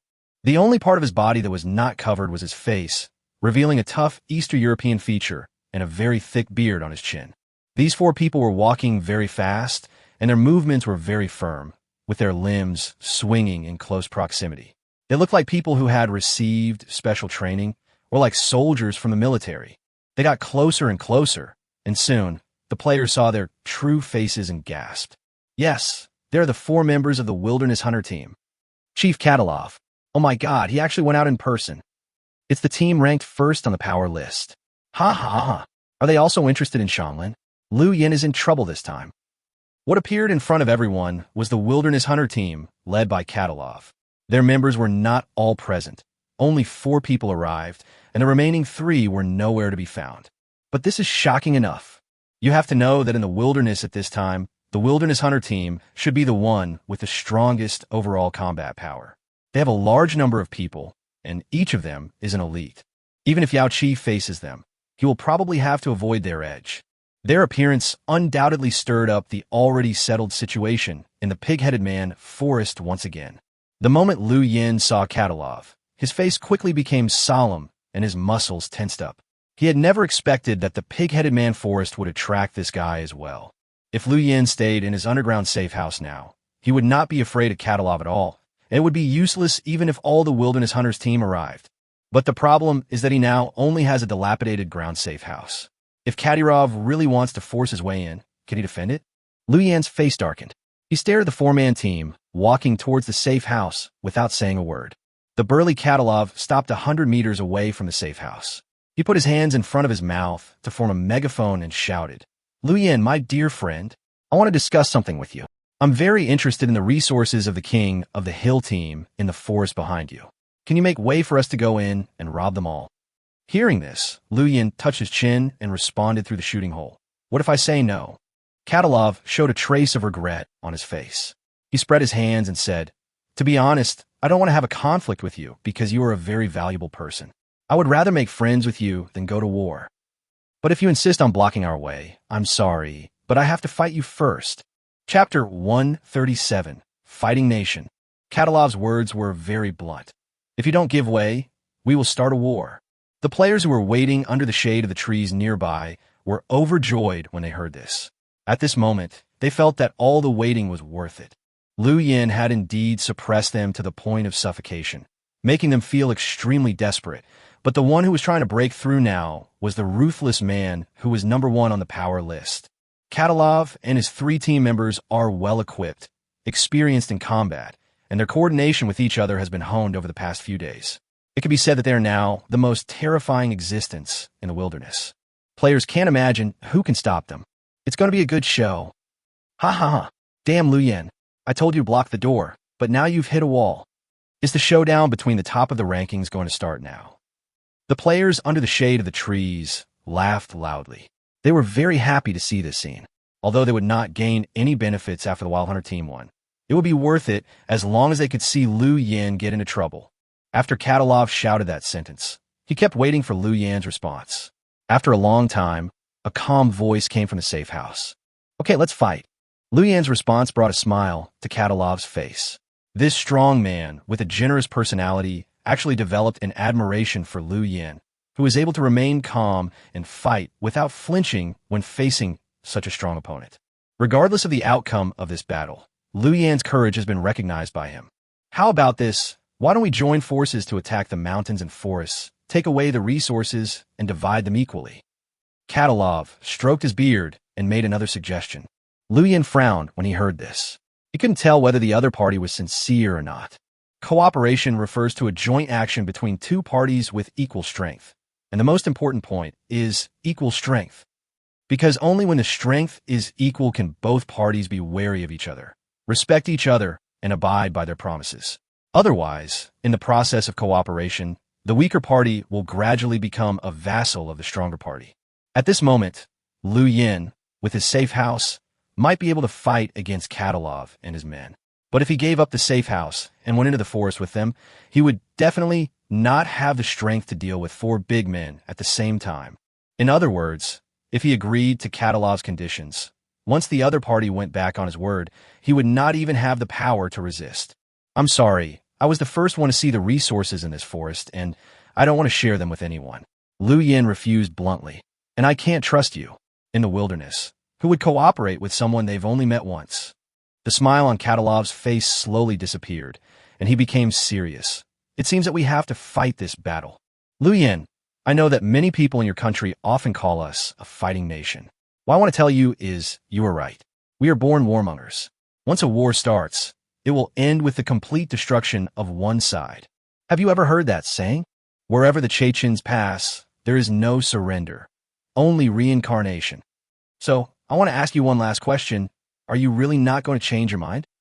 Katalov almost shouted out his last sentence angrily. The players under the shade of the trees didn't dare to say a word. They were trembling with fear at Katalov's lion-like aura. Liu Yin sat cross-legged in the safe house in silence for a long time, and suddenly laughed. Fighting nation?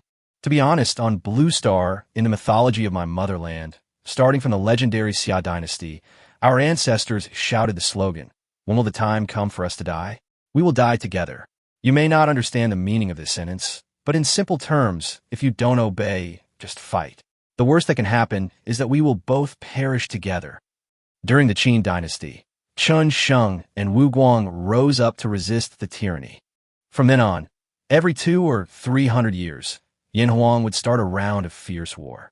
Only the strongest of an era could survive on the land of Yin Huang and unify this land. From the Qin and Han dynasties to the Sui and Tang dynasties and the Yuan and Ming dynasties to the present day, our ancestors have experienced countless wars and eliminated countless foreign enemies who wanted to kill us. Maybe we don't look as violent and strong as you, but we are the winners of the competition for survival over thousands of years. Those martial and aggressive traits are etched into our deepest genes. Liu Yin had a calm expression as he spoke word by word. If we must say there is a fighting nation in the world, we should be ranked first. Katalov was stunned. After a moment, he clapped his hands and laughed. Interesting, interesting. I admire you. I've decided. Even if you lose to me this time, I won't kill you. Hearing Katalov's words, Liu Yin raised his eyebrows and said very seriously, "Me too." Chapter 138, Expulsion.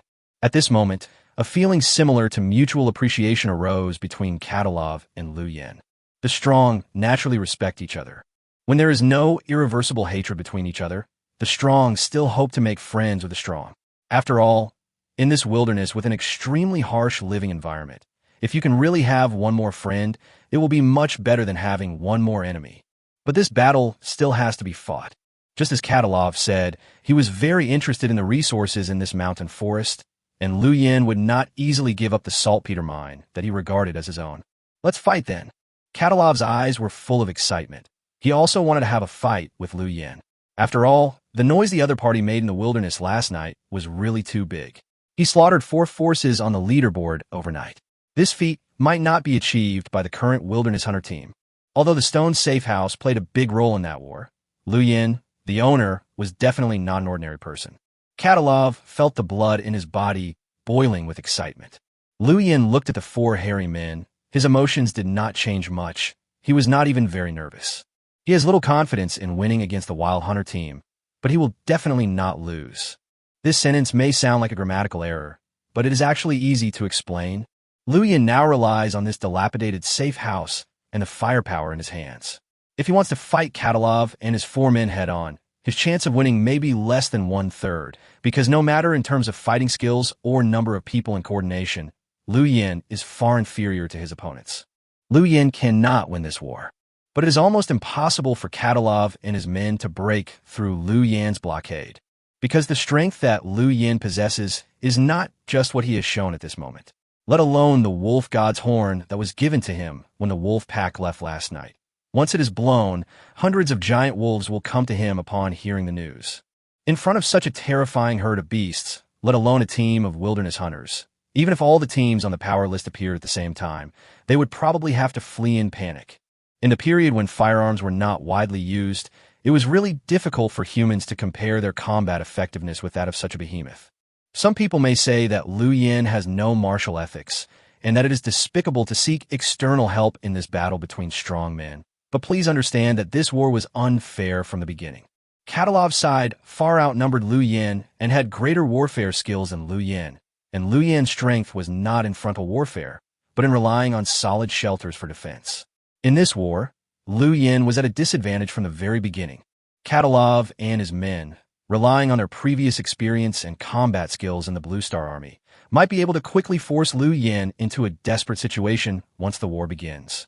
And since Katalov's side can fully utilize their advantages, why can't Liu Yin use all his cards? No matter whether it is a flintlock rifle, a shotgun, or the wolf god horn, they were all obtained by Liu Yin through his own means, and they are his own advantages. In this case, no matter what he uses, it is reasonable. The wolf god's horn. I was planning to use it when we attack the pig-headed man forest. Liu Yin took out the ancient-looking ox horn and gently placed it next to his left hand. This horn was very precious and could only be used once. Unless he was forced into a desperate situation, Liu Yin would never use it. After sorting out his equipment, Liu Yin tightened the drawstring of the fish scale armor on his body. The glittering armor plates collided with each other, making a rustling sound, giving people a very peaceful feeling. He is ready to face the most powerful enemy he will face since entering the wilderness. At this time, under the shade of the trees, the players who had not yet left were already so excited that they could hardly contain themselves. They frantically refreshed the World Channel, announcing that today would be the day of Liu Yin's death and claiming that Liu Yin, the hegemon, would be destroyed by someone more powerful. Katalov frowned, and suddenly he turned his head to look at the dozen players on his left, grinning. "Before the battle begins, let's drive away those annoying guys first." Upon hearing this, the 3 sturdy men behind him drew out the daggers from their waists in unison and walked towards the players who were watching the fun, with expressionless faces and murderous intent. When lions fight, pigs and dogs don't even have the qualifications to watch. What qualifications do you have to point fingers at the players at the top of the leaderboard and decide their life and death? A brown-bearded sturdy man strode forward, pointed the blade of the dagger in his hand at the dozen or so players in front of him, and said, "I give you 10 seconds, get out of my sight." The players were stunned. They suddenly realized that no matter who won or lost this battle, their fate would not change. They were all the lowest and least valued characters in the wilderness. In the eyes of the strong, they don't even have the qualifications to cheer. It's so sad to have no strength. Chapter 139. The Scepter of the Evil Spirit and Seeking Advantage and Avoiding Harm. A dozen players who had planned to watch the fun and pick up bargains fled in panic after being threatened by the brown-bearded man. After they left, only Lu Yin, Katalov, and a group of 4 were left outside the pig-headed man forest. The war has begun. There were no angry roars or inspiring opening remarks. Katalov and Lu Yin, who was 100 meters away, just looked at each other, and this peak battle began. Bang!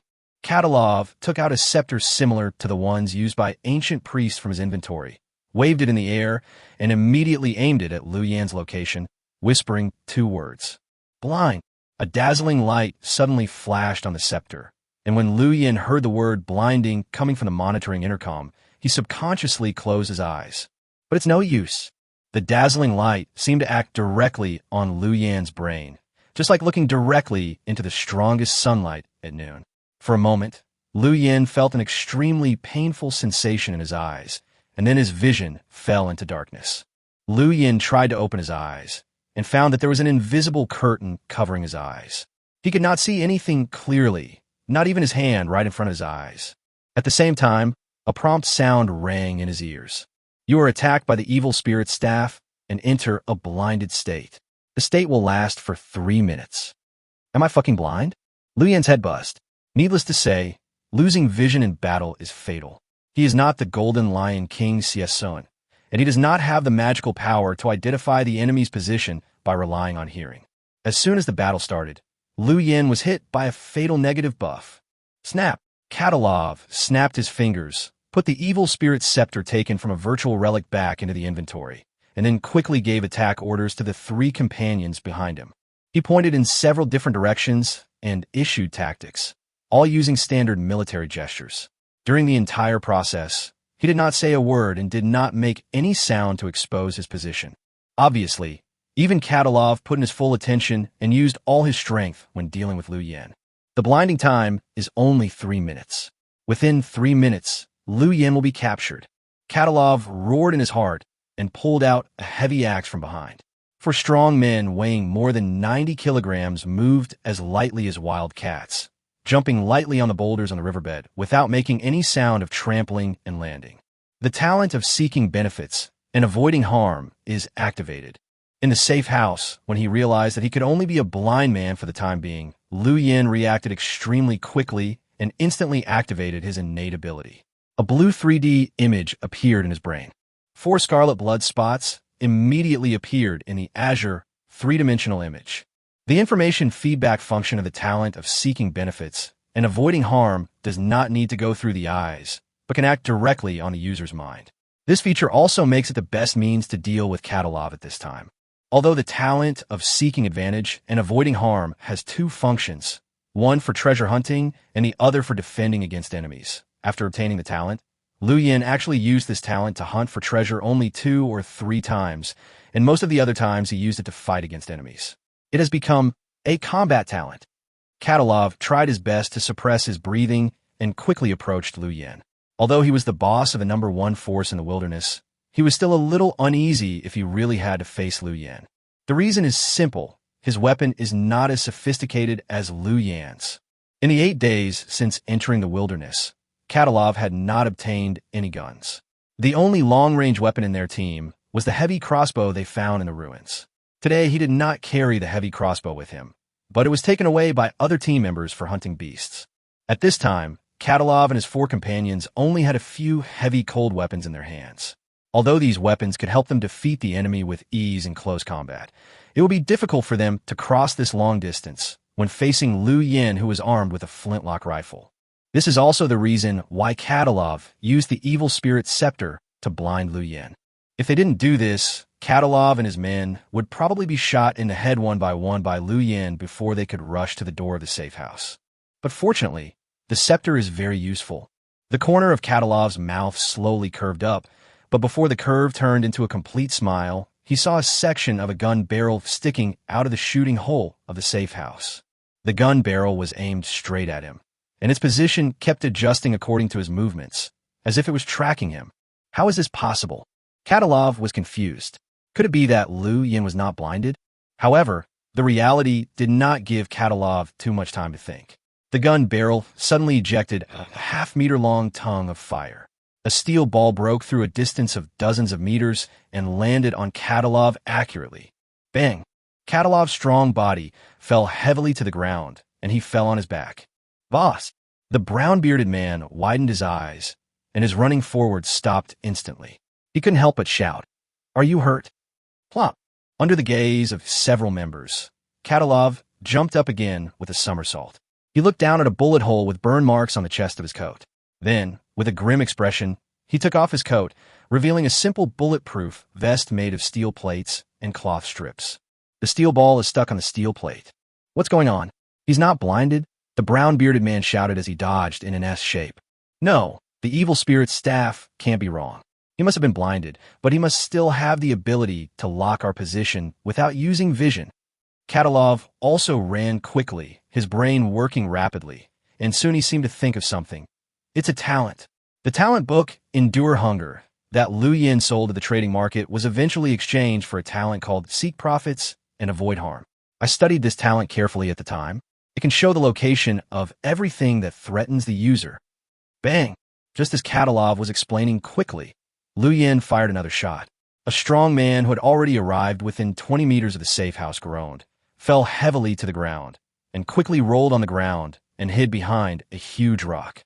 The sturdy man tore open his coat, only to see that the 2 layers of hardwood boards in front of his lower abdomen that served as a simple bulletproof vest had been completely cracked. The hardwood board blocked the steel balls, but it couldn't stop the impact. Although the sturdy man's lower abdomen was not pierced by the steel ball, it was already bruised and blood was slowly overflowing. This guy's a bit tricky. We can't charge head-on. Katalov frowned. He immediately made an emergency retreat gesture, while his brain was working rapidly. Seek benefits and avoid harm. Show the threat location. Got it. This method might work. Chapter 140 Special Method. Liu Yin closed his eyes tightly, holding a flintlock rifle tightly in his hand. He had just fired 2 shots to knock down Katalov and a strong man, but did not cause much damage to the other party. Each of the opponents was wearing homemade armor. Although the performance could not be compared with the bulletproof vests in civilized society, it was still no problem to defend against basic firearms from dozens of meters away. The opponent's legs and head had no protection, but due to the lack of accuracy of the flintlock rifle, Liu Yan's marksmanship could only be considered mediocre. In order to prevent missing the target, his first 2 shots could only be aimed at larger targets such as the chest and abdomen. Although these 2 shots did not kill anyone, they were not completely ineffective. The armor on the sturdy man was pierced, and he himself was severely injured by the impact force carried by the steel balls. At this time, he hid behind a huge rock and dared not show his head at all. Blindness is not that scary. Liu Yin breathed a sigh of relief. With his talent, he could determine the location of Katalov and others even without using his eyes. In the 3-dimensional image, Kadyrov and others retreated quickly out of the range of the flintlock rifles. Boss, do you have any new tactics? The brown-bearded, burly man stood under the shade of a tree, wiping the sweat from his forehead, and asked softly. Katalov said nothing. He took off his coat, then removed the steel plate armor on his body, threw away the steel axe in his hand, and finally left only a pair of shorts around his waist. Apart from this, he had no other equipment on him. Several big men were stunned, not knowing what their boss was up to. At the same time, in the 3-dimensional image of Liu Yin seeking advantages and avoiding disadvantages, the blood-red spot that originally represented Katalov was now obviously fading slowly. In the end, the originally very strong blood-red light spot representing Katalov turned into a light orange-red. Compared with the dazzling blood of the other 3 men, the faint orange-red in the 3-dimensional image seems so inconspicuous.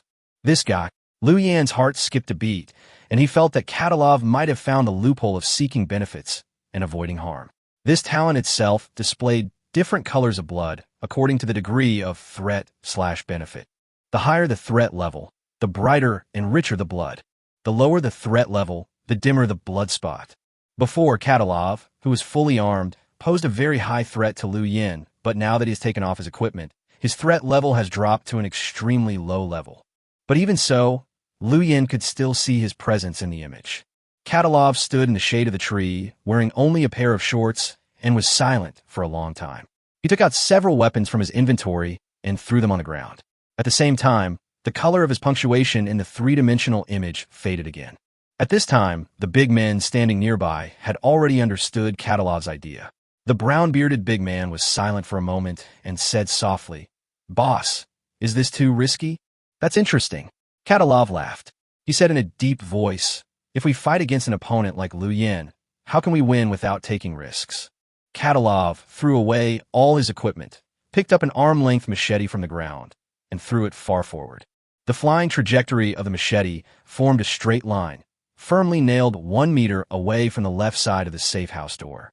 At the same time, Katalov took out the evil spirit scepter that blinded Lu Yin, waved it in the air again, then suddenly aimed at himself and shouted, "Blind! Brush!" A dazzling white light flashed, and Katalov's eyes turned white in an instant. The scene in front of him became chaotic, and he completely lost his vision. Katalov actually blinded himself. Just as his vision turned into chaos, the light spot representing Katalov completely disappeared in the three-dimensional image in Lu Yan's mind. Katalov threw the evil spirit staff to the brown-bearded man and said in a deep voice, "Report the location to me in the private message later and guide me towards the knife. When I pick up the knife, remove the blinding effect for me."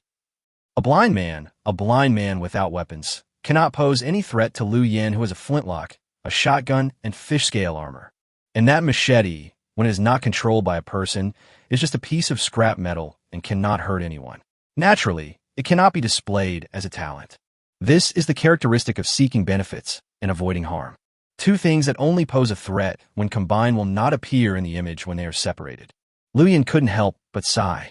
Who would have thought that Katalov, who looks big, strong, and violent, could think so quickly and find the blind spots in his talent in such a short time? It seems that the other party's ability to become the #1 boss on the power list is definitely not based on pure force. Katalov took a step forward. At the same time, the brown-bearded man kept reporting the location to him in the private chat interface. 3 from the front, 2 from the left, 30 centimeters diamond stone. Be careful to dodge. Front 5, right 1, thorn branch. Front 5, right 5. The brown-bearded man looked at Katalov's back with a complicated look. He held the evil spirit staff in his hand, and his feet were filled with weapons and supplies. All he needed to do now was to pick up a steel knife and run 2 steps quickly. With one sword, he could kill the strongest man who was ranked first on the power list. As long as he could kill Katalov, he would instantly become famous in the wilderness, and could also naturally take over everything left behind by the other party. Resources and status. Just one knife. There was a hint of struggle in the brown-bearded man's eyes, but in the end, that struggle and madness disappeared, replaced by a sincere admiration.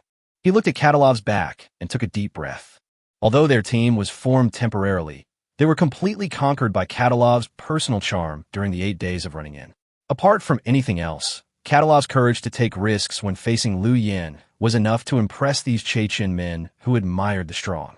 As a #1 boss on the power list, when it was necessary to take risks, Katalov did not push his subordinates and team members out as cannon fodder, but instead stepped forward himself. This courage and responsibility are worthy of his identity as a leader. People admire the strong, but are more willing to follow those who are brave, responsible, and accountable. During these 8 days, the impression Katalov left on his subordinates was undoubtedly a combination of these 2 precious qualities. Who wouldn't want to follow such a boss? The brown-bearded man smiled and continued to report the location, while Katalov was slowly and accurately approaching the safe house. The distance between them was less than 50 meters. Bang! A gunshot was heard from the safe house and flames spurted out, but no one was hit. A layer of cold sweat broke out on Lu Yan's forehead.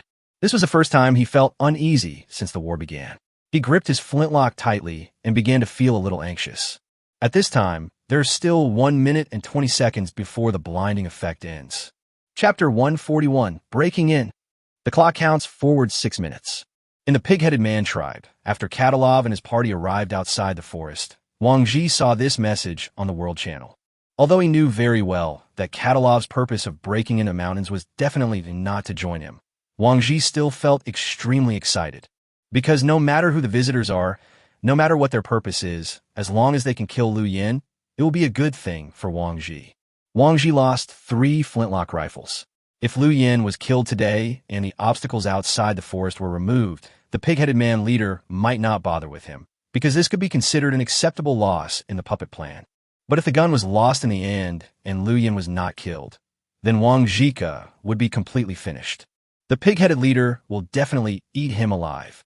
The arrival of Katalov was undoubtedly a shot in the arm for Wang Ji. This group of Chechen men were very powerful. Even if they wanted to plunder the pig-headed man forest after killing Lu Yin, Wang didn't need to worry about it, because his mission had been completed. He had already guided the players to kill Lu Yin.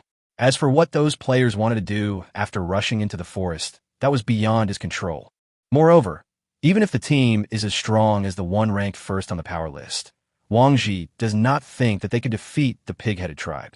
After all, this group of monsters is no weaker than the Wilderness Squad in terms of size, weapons, and numbers. If Katalov and his men really wanted to plunder after killing Lu Yin, then their outcome would be predictable. It's absolutely certain that you will die. Damn it! Why should I care about what happens next? The life and death of Katalov and other players have nothing to do with me. Only Lu Yin's life is closely related to me. If he lives, I must die. Wang Ji's eyes flashed with anxiety. Although he felt that Lu Yin had no chance of winning against Katalov, he was always worried and uneasy. He always wanted to see the war with his own eyes to calm down. No, I have to see it with my own eyes. What if Lu Yin has any tricks up his sleeve and finally repelled Katalov's attack at the cost of serious injuries? I can also look for an opportunity to give Lu Yin another blow. Driven by a strong sense of uneasiness, Wang Ji told the pig-headed leader his thoughts, expressing his desire to go to the entrance of the forest to observe the latest battle situation and look for an opportunity to kill Lu Yin. After his repeated requests, the pig-headed leader agreed to his request and gave him a large crossbow. In order to prevent Wang Ji from escaping quietly after leaving the forest, the leader took out a pitch-black fong and stabbed him in the arm, claiming that this was the fong of a poisonous python passed down from generation to generation in the pig-headed people's tribe. Once stabbed, one must take special medicine every 3 days, otherwise the poison will explode wildly and melt the flesh and blood. And this special medicine is only possessed by the leader himself. Wang Jiqiang endured the pain and watched the veins bulging on his arm that was pierced by the poisonous fangs. Several black things like little snakes were moving wildly under the skin, which was extremely hideous and terrifying. He cursed in his heart, but appeared extremely respectful on the surface and slowly backed out of the camp. A strong pig-headed man came over, picked up Wang Ji very easily, and threw him into the bamboo basket behind him. Then he spread his legs and ran towards the exit of the forest like a powerful off-road vehicle. The tree branches, the mountain paths, all the scenes before my eyes were rapidly receding as if the fast-forward button had been pressed. This huge monster can run so fast when it is running at full speed. Wang Ji silently calculated in his mind that at this speed, he would reach his destination in 5 minutes at most. Time goes back to the present. Following the instructions given by the brown-bearded man, Katalov slowly approached the direction of the Lu Yin safe house. His speed was slow, but his steps were unusually steady, and he had already walked within 30 meters of the safe house. Just now, Lu Yin fired a shot based on his intuition, but it had no effect. At this time, he only had a flintlock rifle and a shotgun in a loaded state, and there was still 1 minute and 10 seconds left before the blinding effect was lifted. Bang! Lu Yin picked up the shotgun decisively, loaded the bullets skillfully, and took out the blood-stained imperial sword from the inventory. He blew the whistle, trying to call the little white dragon back to help him locate Katalov. But at this moment, in his three-dimensional image of seeking benefits and avoiding harm, 2 extremely dazzling spots of light suddenly appeared from the opposite direction of Katalov and from inside the forest. Threat 1, a pig-headed man in his prime, unarmed, unarmored. Threat 2, a male holding a heavy crossbow, 30 years old, medium build, high threat level. After seeing these 2 spots of light in his brain, Lu Yin immediately realized that the man holding the heavy crossbow might be Wang Ji, who had been recruiting players in the World Channel. Yichuan's previous plan caused him to lose 3 flintlock rifles. Now he could no longer hold back and decided to take action himself? Lu Yin cursed in his heart. This is simply adding insult to injury. Katalov and his group are already difficult enough to deal with, and now there's Wang Ji. He is now in a situation where he is attacked from all sides. If he is not careful, he might die on the spot. But there's a saying that goes, how can you see the rainbow without going through the storm? How can one survive in this cruel wilderness without going through a few life-and-death battles? Liu Yin gritted his teeth and stopped thinking about recalling Xiao Beilong. If Wang Ji really wanted to attack him from behind, then Xiao Beilong would be an ambush. Perhaps it would be a little difficult for the little white dragon to deal with the thick-skinned and tough pig-headed man with its body size. But if it wanted to kill a human, as long as its sharp claws and pointed beak could accurately hit the carotid artery, killing would be very easy. Outside the safe house, Katilov had walked to the location of a knife he had thrown away before. He gently touched the blade with his foot to determine the location of the handle, and then quickly groped for the wall of the safe house. At this time, the distance between Liu Yin and Katilov was less than 3 meters. Separated by a wall, the two blind men could not determine each other's position.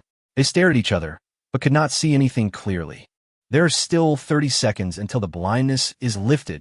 Liu Yan's personal information interface showed that the negative status bar of blindness was almost disappearing. But at this moment, he suddenly heard a rough voice coming from the monitoring intercom. Remove Kadirov's blinding status. As the roar sounded, in the three-dimensional image in Liu Yan's brain, a blood-red light spot suddenly lit up like the sun 3 meters in front of him. Katilov grabbed the machete, roared, broke through the door of the safe house, and rushed in. Chapter 142 Fighting. Katilov was like a ferocious lion, bravely breaking through the door of the safe house. As the heavy cracking sound of the wooden door was heard, Liu Yin could clearly see the location of the dazzling blood-red light in his mind. The muzzle of the shotgun, which had been loaded for a long time, turned in an instant. Liu Yin aimed at the direction where the bloody light and the sound of the door bursting came from, and pulled the trigger directly. Arrogant. A dull gunshot completely different from that of a flintlock rifle was heard, and a shotgun bullet was fired. Dozens of steel balls were fanned forward under the powerful propulsion of gunpowder. But after the gunshot, Liu Yin did not hear the sound of flesh being torn by the steel ball entering the body or the screams of the person being shot. He reacted instantly, and the shot missed. However, before Liu Yin could make any remedial moves, he felt his legs being hit hard by an irresistible force. His whole body suddenly lost balance and fell forward. At this time, Katilov, in a prone position almost lying on the ground, hugged Liu Yan's legs and knocked him down. This action also explains why he was able to dodge Liu Yan's fatal shot just now. Before Liu Yan fired, Katilov had already lowered his body to the ground and used a frog-like posture to jump low and break through the door of the safe house. His entire body was parallel to the ground, less than 50 centimeters above the ground. When Liu Yan fired the shot just now, he was standing with the muzzle at least 1.7 meters away from the ground. Although the spray area of the shotgun was large enough, within 3 meters, its diffusion range was not enough to reach Katilov, who was 50 centimeters above the ground. This move of Katilov is somewhat similar to the Toad Kung Fu in ancient Yanwang. Although the shape and posture are ugly, it is very practical. Liu Yan's talent of seeking advantages and avoiding harm can display the location, equipment, and even the age and size of the threat, but it cannot display the specific posture of the creature. Katilov once again bet on the blind spot of seeking advantages and avoiding harm, and completed a perfect assault. Boom! Liu Yin felt dizzy, and before his head hit the ground heavily, he twisted his arms forcefully and placed them in front of his chest. 0.1 second later, his elbows made close contact with the ground. With a loud collision sound, Liu Yin felt pain and numbness in his arms. Grass! Liu Yan's legs were restrained, and shooting at such a close distance would easily hurt himself, so he simply used the shotgun as an iron rod and hit Katilov on the back again and again. After being enhanced by the title and the aura of a hero, his strength has become nearly twice as strong as that of an ordinary adult. Every attack he makes is powerful and heavy. The hardwood butt of the shotgun falls on Katilov's back with great force, and each time it seems to break his bones. Katilov's eyes were wide open. He held the machete in his hand, but was unable to cause any harm to Liu Yin, because until the moment he broke open the door just now, he discovered that Liu Yin was wearing a layer of solid fish scale armor. This set of armor wrapped Liu Yin tightly from shoulders to calves, from top to bottom, leaving no limbs exposed. He even wore a camouflage helmet on his head. It can be said to be fully armed. Catalov's original plan was to break into the safe house and stab Lu Yan's thigh, shoulder, or arm with a knife. These areas are far away from vital points and have a great impact on a person's combat effectiveness. This would not harm Lu Yan's life, but would subdue him. But now it seems obvious that this plan is not feasible. Facing Lu Yan, Catalov would not be able to break through the defense of this armor unless he had a dragon slaying sword in his hand. The severe pain in his back made Catalov feel unbearable. He picked up Lu Yan again violently and threw him heavily to the ground. Then, while Lu Yan was still unable to get up, he aimed his knife at his neck and chopped it down. The machete landed accurately on Lu Yan's neck, but the imagined scene of blood gushing out did not appear. Only a very dull bang sounded. Lu Yan felt an irresistible feeling of dizziness rushing up at him. Only then did he realize that Catalov had slashed his neck with the back of the knife instead of the blade. He wanted to knock himself out. Lu Yan bit the tip of his tongue hard, and the stinging pain overcame the dizziness, making his brain clear again. When Catalov saw that his attack had no effect, he simply dropped the machete and clung to Lu Yan like a smart ape. He clamped his legs around Lu Yan's waist, and at the same time, he strangled Lu Yan's neck with his arms, forming the most famous naked choke in martial arts.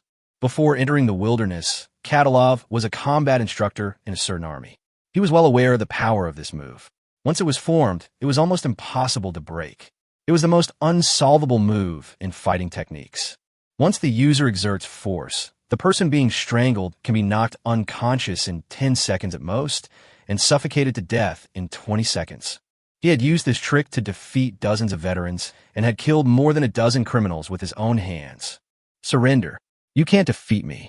Catalov's strong arms tightly strangled Lu Yan's neck, and he gasped and said, "My companions will rush in soon. You have no chance of winning."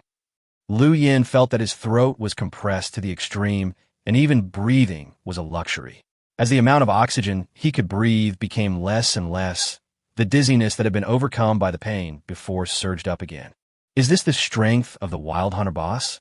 Can't you even withstand a confrontation with the opponent? Compared to these masters, I am still far behind. Can't defeat. I can't beat him. Some complicated and noisy negative emotions and fragments of thoughts began to run wildly in Lu Yan's mind, trying to make him surrender. Surrender. Say that, and you won't have to endure this pain anymore. I can't win. Others are fighting masters, and I'm just an ordinary person. How can I fight them? Give up. Give up. The light in Lu Yan's eyes began to fade, and his arms began to weaken. But suddenly, among the fragments of thoughts running through his mind, a figure with dyed, yellow hair suddenly appeared. It's Hichuan. He was thin and had nothing, but he still dared to shout. Let others see that I, Hichuan, am no longer a waste. He is the lowest player in the wilderness, but he still dares to challenge the powerful fate and successfully gets what he wants from the game between Lu Yan and Wang Ji. Each of the 3 goals that Lu Yan set for him seemed so difficult and impossible to achieve, but Hichuan never gave up and kept working hard to achieve them. Am I not even as good as him? A hint of violence gradually emerged between Lu Yan's brows, and all the negative emotions were burned away by the fire that surged in his heart. His arms became strong again. He opened his mouth, took a deep breath with all his strength, and roared, Badge of Fury. A brilliant light bloomed on Lu Yan's wrist, and terrifying power instantly surged into his limbs and bones. Lu Yan loosened his hands, letting the shotgun fall to the ground, and then he grabbed Catalov's arms with his 2 big hands and pulled them out. An irresistible force came, and Catalov felt as if his arms were clamped by steel pliers. As Lu Yan moved, his arms were pulled up little by little. The naked choke that was said to be unbreakable in history was actually broken by Lu Yan in the most violent and direct way at this moment. Chapter 143, One Shot. From the time Catalov broke open the door of the safe house and a series of battles ensued between him and Lu Yan, less than 10 seconds had passed. Although the 2 sides fought fiercely, everything happened in a flash. After turning on the Angry Badge special effects, Lu Yan instantly entered a real man state for 30 seconds. The muscles on his arms bulged exaggeratedly, and his originally ordinary figure became as strong as a bodybuilder. Even the blue veins on the 10 fingers were bulging obviously, looking like old tree roots and vines, full of explosive power. Under Lu Yan's violent pulling, Catalov felt that his arms were bearing extremely terrifying force, and his wrists and elbows made a sound of bones rubbing against each other under the heavy load. The strength that he had always been proud of was actually completely suppressed in front of Liu Yan.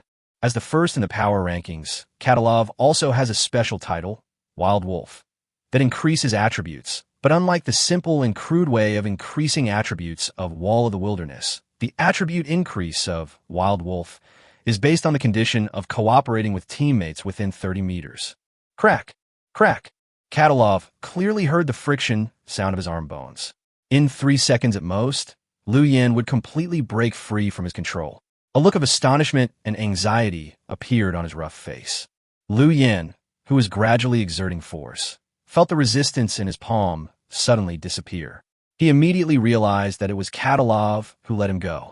The opponent's voluntary giving up of the naked choke did not mean that he had given up attacking him, but that he was going to change tactics. Katalov retracted his arms, and the next moment, he raised his right elbow high and smashed it into the back of Liu Yan's neck like a steel knife.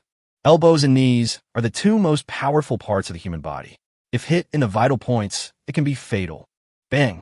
Katalov's fierce elbow hit Liu Yan on the back of the neck, but the imagined situation of Liu Yan instantly collapsing and fainting did not happen. The heavy and solid touch from Katalov almost made Katalov think that he had hit a cow. Damn it! This guy's defense is so amazing. Liu Yan did not give Katalov time to be shocked. A blood-stained scimitar appeared in his hand. It looked rusty and very old. What kind of killing power can a knife like this have? The next moment, the scimitar did not stab at Katalov, but was swung forward by Liu Yan in the air and slashed towards Katalov's companion, who was running towards here. As the blade fell, the shrill sound of ghosts crying instantly filled the entire safe house. Although Katalov did not see anything, he could clearly feel that at this moment, dozens of ghosts squeezed out from the rusty knife. The eerie and cold breath of death made his skin break out with goosebumps. The fierce and ferocious ghost soldier screamed and pounced on Katalov's 3 men. The ghost soldier in this scimitar seemed to be more ferocious and violent than those Liu Yan encountered in the secret realm. He discovered this when the last warrior team besieged Liu Yan. Soon, the 3 sturdy men who were rushing towards them with murderous intent became stiff. Their eyes turned red, and they were either terrified or angry. They fought with each other as if they were facing sworn enemies. Boom! After temporarily suppressing the 3 reinforcements, Liu Yan bent his arm and hit behind him with his elbow without even turning his head.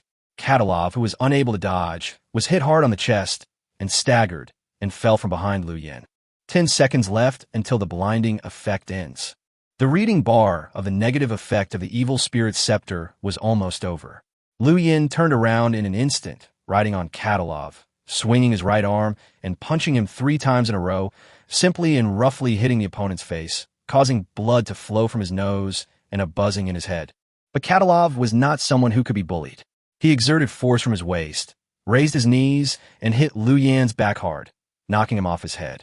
Liu Yan hit the wall of the safe house with such great force that the whole safe house shook violently. Katalov casually picked up the machete he had just dropped on the ground and used it as an iron rod, hitting Liu Yan's knees and elbows again and again. Although the fish-scale armor blocked the fatal blade, it could not withstand the heavy force. Liu Yan felt that the part that was hit was almost cracked. The pain stimulated his anger. He suddenly lunged forward and hugged Katalov's body tightly, while tilting his head back. 0.1 second later, a heavy headbutt smashed down. Boom! Liu Yan's head hit Katalov's forehead heavily. For a moment, Katalov felt a golden star appear in front of his eyes. At the same time, he felt dizzy and nauseous and almost vomited on the spot. Boom, boom, boom. Liu Yan was risking his life and used headbutts as his means of attack. At this moment, he was like a tank-type warrior with high attack, high defense, and high speed. Although his fighting skills were not as good as Katalov's, his basic stats were high and his body was strong. He could use brute force to overwhelm you. 3 seconds left before the blinding effect ends. A prompt sounded in Liu Yan's ears, and the final countdown began. 3, 2, 1. As the countdown progress bar ended, the vision returned to Liu Yan again, and everything in front of him became clear. At this time, Katalov had already been hit by Liu Yan's headbutt 8 times, and all of them were in the same position. A big horn-like bump appeared on his forehead, and his eyes began to become unfocused. Katalov's fighting ability is actually very strong, But from the beginning, when he promised not to kill Liu Yin, he became cautious and reserved in his attacks. In addition, after Liu Yin activated the 30 seconds of Real Man, his offense and defense were so explosive that some of his fighting skills were completely useless, which led to his current decline. After regaining his vision, Liu Yin headbutted Katalov again and let go of Katalov's body. He rolled on the ground and grabbed a shotgun that fell to the ground next to him. Vomit! After being released, Katalov vomited with a wow. When he raised his head again, he saw the muzzle of a black shotgun held in Liu Yan's hand, only half a meter away from him. Katalov was about to speak when he saw Liu Yan's finger pulling the trigger mercilessly. For a moment, his pupils constricted. Flames spurted out, and steel balls flew. The sky is filled with smoke. A muffled groan was heard. Katalov stood there blankly. He looked down at his body and found that he was unharmed.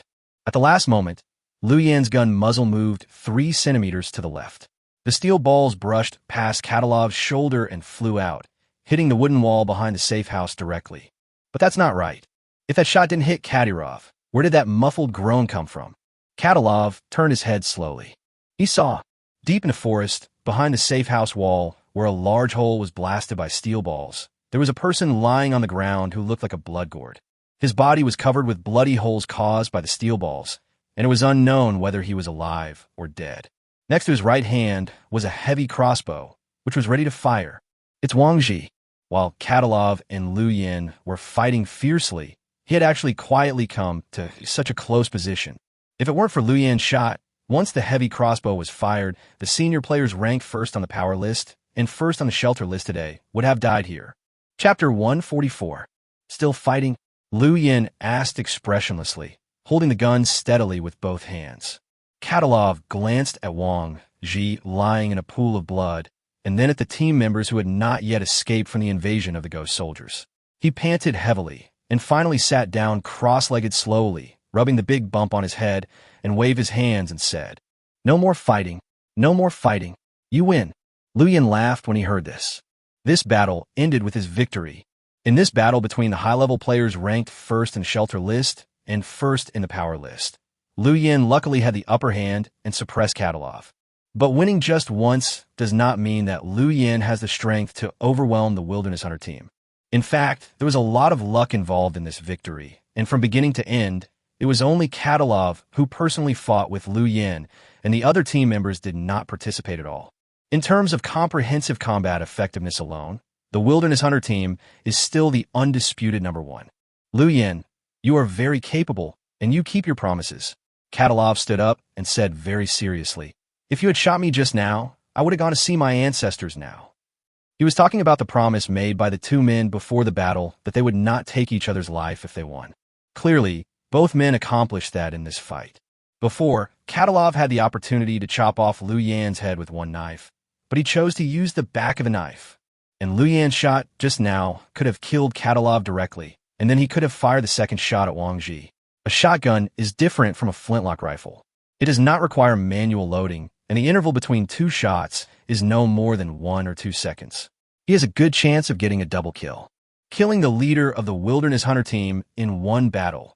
What a glorious achievement. But Liu Yin did not do so. It's just a matter of reciprocity. Liu Yin touched the bruise on his neck caused by Katalov. As the effect of the rage badge gradually faded, the pain began to surge up. The most important principle we Yan Huang people believe in is that if you respect me 1 foot, I will respect you 10 feet. Katalov burst into laughter upon hearing this. He stretched out his big furry hand to Liu Yin and said in a loud voice, "I like your personality. I want to be friends with you. Do you have the honor to do so?" In response to Katalov's invitation, Liu Yin stared at the other party's face for a long time, wondering whether this seemingly generous man would launch a surprise attack while shaking his hand, but he quickly rejected his guess. If the other party wanted to kill me, he would have had several chances just now and wouldn't have had to wait until now. Bang! Liu Yin stretched out his right hand and shook hands with Katalov's big hand. There was no endless hatred between them, and Katalov had been very interested in Liu Yan's arms sales business. Before the war, he expressed his desire to make friends with Liu Yin, so after the outcome was decided, he had no reason to continue fighting with Liu Yin. In the eyes of this Chechen man, the resources in a mountain forest are far less valuable than the Liu Yin itself. There was no reason for him to become a mortal enemy with Lu Yin just for some prey and some inferior weapons. Is this guy the leader of the Hill King Sanctuary? He is the one who has been recruiting members. After Katalov and Lu Yin stopped fighting, he turned to look at Wang Ji lying in a pool of blood and said in a deep voice, "This guy looks thin and small, not like the kind of tough guy who can get a lot of resources. Could it be that the resources in this mountain forest are so rich that even an ordinary player can become a tycoon?" At this time, Wang Ji was covered in blood and his body was hit by more than 20 steel balls, several of which penetrated into his internal organs. He was already breathing out more than breathing in and was about to die. Naturally, he was unable to answer Katalov's questions. Lu Yin walked up to Wang Ji with a gun in his hand. Just now in the battle with Katalov, he used his talent of seeking advantage and avoiding harm to sense the opponent's approach. The little white dragon, who had been staring at the road out of the mountain, was discovered by the pig-headed man who accompanied him when he attacked Wang Ji, and the sneak attack ended in failure. Although the little white dragon, which has the ability to fly, performs well in reconnaissance, surveillance, and hunting small prey, its combat effectiveness is still somewhat weak when facing larger enemies. Violent! A sharp cry was heard, and the little white dragon fell from the sky and landed on Lu Yan's shoulder. There was a neat break on the feathers on the tip of its left wing, and there were some bloodstains on its body, as if it had been cut by some sharp weapon. It was chirping softly and rubbing its head against Lu Yan's neck, as if it was ashamed of its failure in the battle. Lu Yan raised his head and looked into the depths of the forest. At the end of the animal path leading into the forest, he saw a pig-headed man holding a machete standing there. His face was ferocious, and he held a few white feathers in his hands. After noticing Lu Yan's gaze, he threw the feathers into the air provocatively. Just now, it was at that try to stop Little White Dragon from attacking Wang Ji and injured Little White Dragon. "Be good, it won't be long. I will skin it and avenge you." Lu Yan comforted him softly. He noticed that the pig-headed man was missing one of his fangs, which was a very obvious feature. "What is that?" Katalov followed Lu Yan's gaze and saw the pig-headed man, and immediately frowned. "That's the real master behind the Hill King team." Lu Yan touched his chin and whispered to Katalov about the situation of the pig-headed man forest that he had learned about. "This Wang Ji is just a puppet pushed to the front by them. If they were not unable to leave the forest, I'm afraid we would have been killed by these monsters long ago." Katalov looked at the pig-headed man deep in a mountain path with a look of astonishment on his face. "This ghost thing is actually intelligent? No wonder you have been blocking here and refusing to let other players in.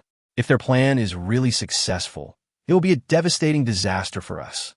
You prevented a terrible incident from happening." Lu Yan smiled. He stopped other players from entering only because he was worried that his own interests would be violated. He was not as great as the other party said. Chapter 145 Rules. Katalov frowned, stroked his beard, and said in a deep voice, "In fact, 3 days ago, my team members and I also encountered similar intelligent creatures in a valley 20 kilometers away from here. It was a goblin-like creature with green skin, pointed ears, and fangs. We saw them hunting with bows and arrows. The hearing of these ghosts seems to be very developed. After sensing our presence, they quickly fled. We also found some campfires and sheepskin tents nearby. They should be the temporary camps they set up." Katalov whispered his experience to Lu Yan. The two looked at each other and realized that there was a serious problem. It seems that the indigenous intelligent creatures in this wilderness are not limited to the pig-headed people. There are many similar creatures in other places.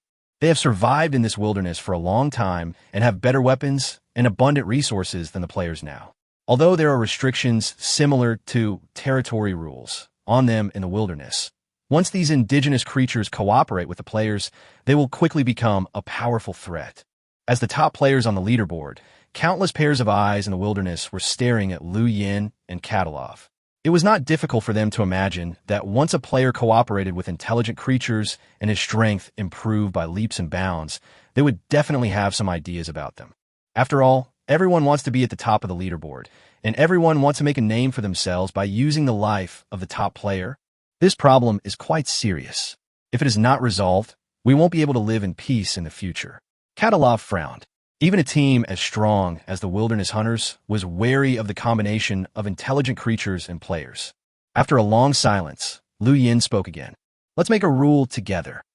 Lu Yan raised his head and looked at Katalov and said in a very calm tone, "Actually, to be precise, it is the law of the wilderness." Katalov raised his eyebrows, surprised by Liu Yan's suggestion. Make rules? This seems to be a power that only the emperor who controls everything has. Are they okay? Rules are made by the strong to consolidate their positions, and you and I are now 2 of the 3 strongest people in the wilderness, so we are certainly qualified. Liu Yan said very bluntly. We will release information on the World Channel as the top of the ranking list. No human player may cooperate with the native intelligent creatures in the wilderness for any reason or in any way. Otherwise, they will be hunted by you and me. At the same time, starting from today, we will work together to eliminate all the indigenous intelligent groups within the detectable range. When Liu Yan said this, Katalov's eyes widened. This rule is full of blood and tyranny, and it is likely to cause a huge wave of uproar among the player community. But there is no doubt that this is the most direct and effective method, which can nip the thread in the bud. But doing so will likely cause a strong reaction from the players. We might become the target of public criticism and become the villains. Many people will regard us as enemies. Katalov smiled bitterly. Liu Yan's proposal was a bit excessive even for him, a member of the Chechen tribe who was known for his brutality and ferocity. Faced with the pressure of survival, players might have a glimmer of hope by relying on indigenous intelligent creatures, but Liu Yan's rule is equivalent to abruptly cutting off their way of survival. I don't care what other people think of me, or even their lives. I only care about myself. Liu Yan grinned. Isn't it a bit too extravagant to talk about fraternity and kindness in this wilderness? The strong make the rules. Of course, they want to make rules that are beneficial to themselves. As for the interests of other people, they should of course come second or even third. From ancient times to the present, the rules set by those in power have always been implemented in accordance with this standard. Ancient monarchs implemented centralized power, the throne was hereditary, and the children of aristocratic families were appointed as officials. The Qing dynasty implemented the 8-legged essay, which restricted thought, made students' thinking rigid and old-fashioned, and prevented scholars from learning truly world-changing knowledge that would affect their rule. Without exception, these superiors make rules for their own benefit. Even in a highly civilized society, the standards of rules are like this, let alone in the wilderness where barbarism, violence, and force are supreme. Civilized, honest, gentle, and loving people cannot survive for long in this cannibalistic world. Katalov knew very well that Liu Yan was correct. He came from military and had experienced war. When it comes to the issue of attitude toward survival, he has more experience than Liu Yan. At this time, Katalov's 3 team members had also broken free from the entanglement of the ghost soldiers. They strode into the safe house and wanted to fight Liu Yan's opponent, but were stopped by Katalov. In 3 minutes, we will announce this rule on the World Channel together. Katalov took a deep breath. For survival. Liu Yan showed a brilliant smile and nodded. For a better survival. Chapter 146 Wang Yu. World Channel. Liu Yan. On the 8th day of the wilderness calendar, I, as the number 1 player on the shelter list, formulate the first player rule.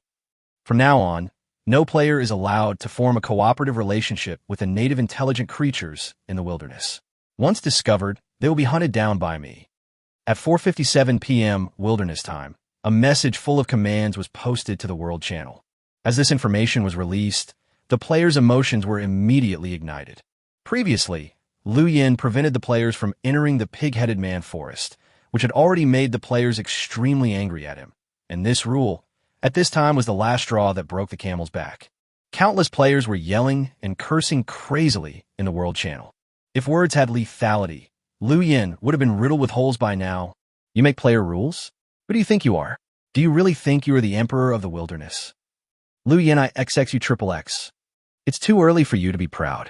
You're just a number 1 on the shelter list. You haven't become the true king of the wilderness yet, but you're already making rules.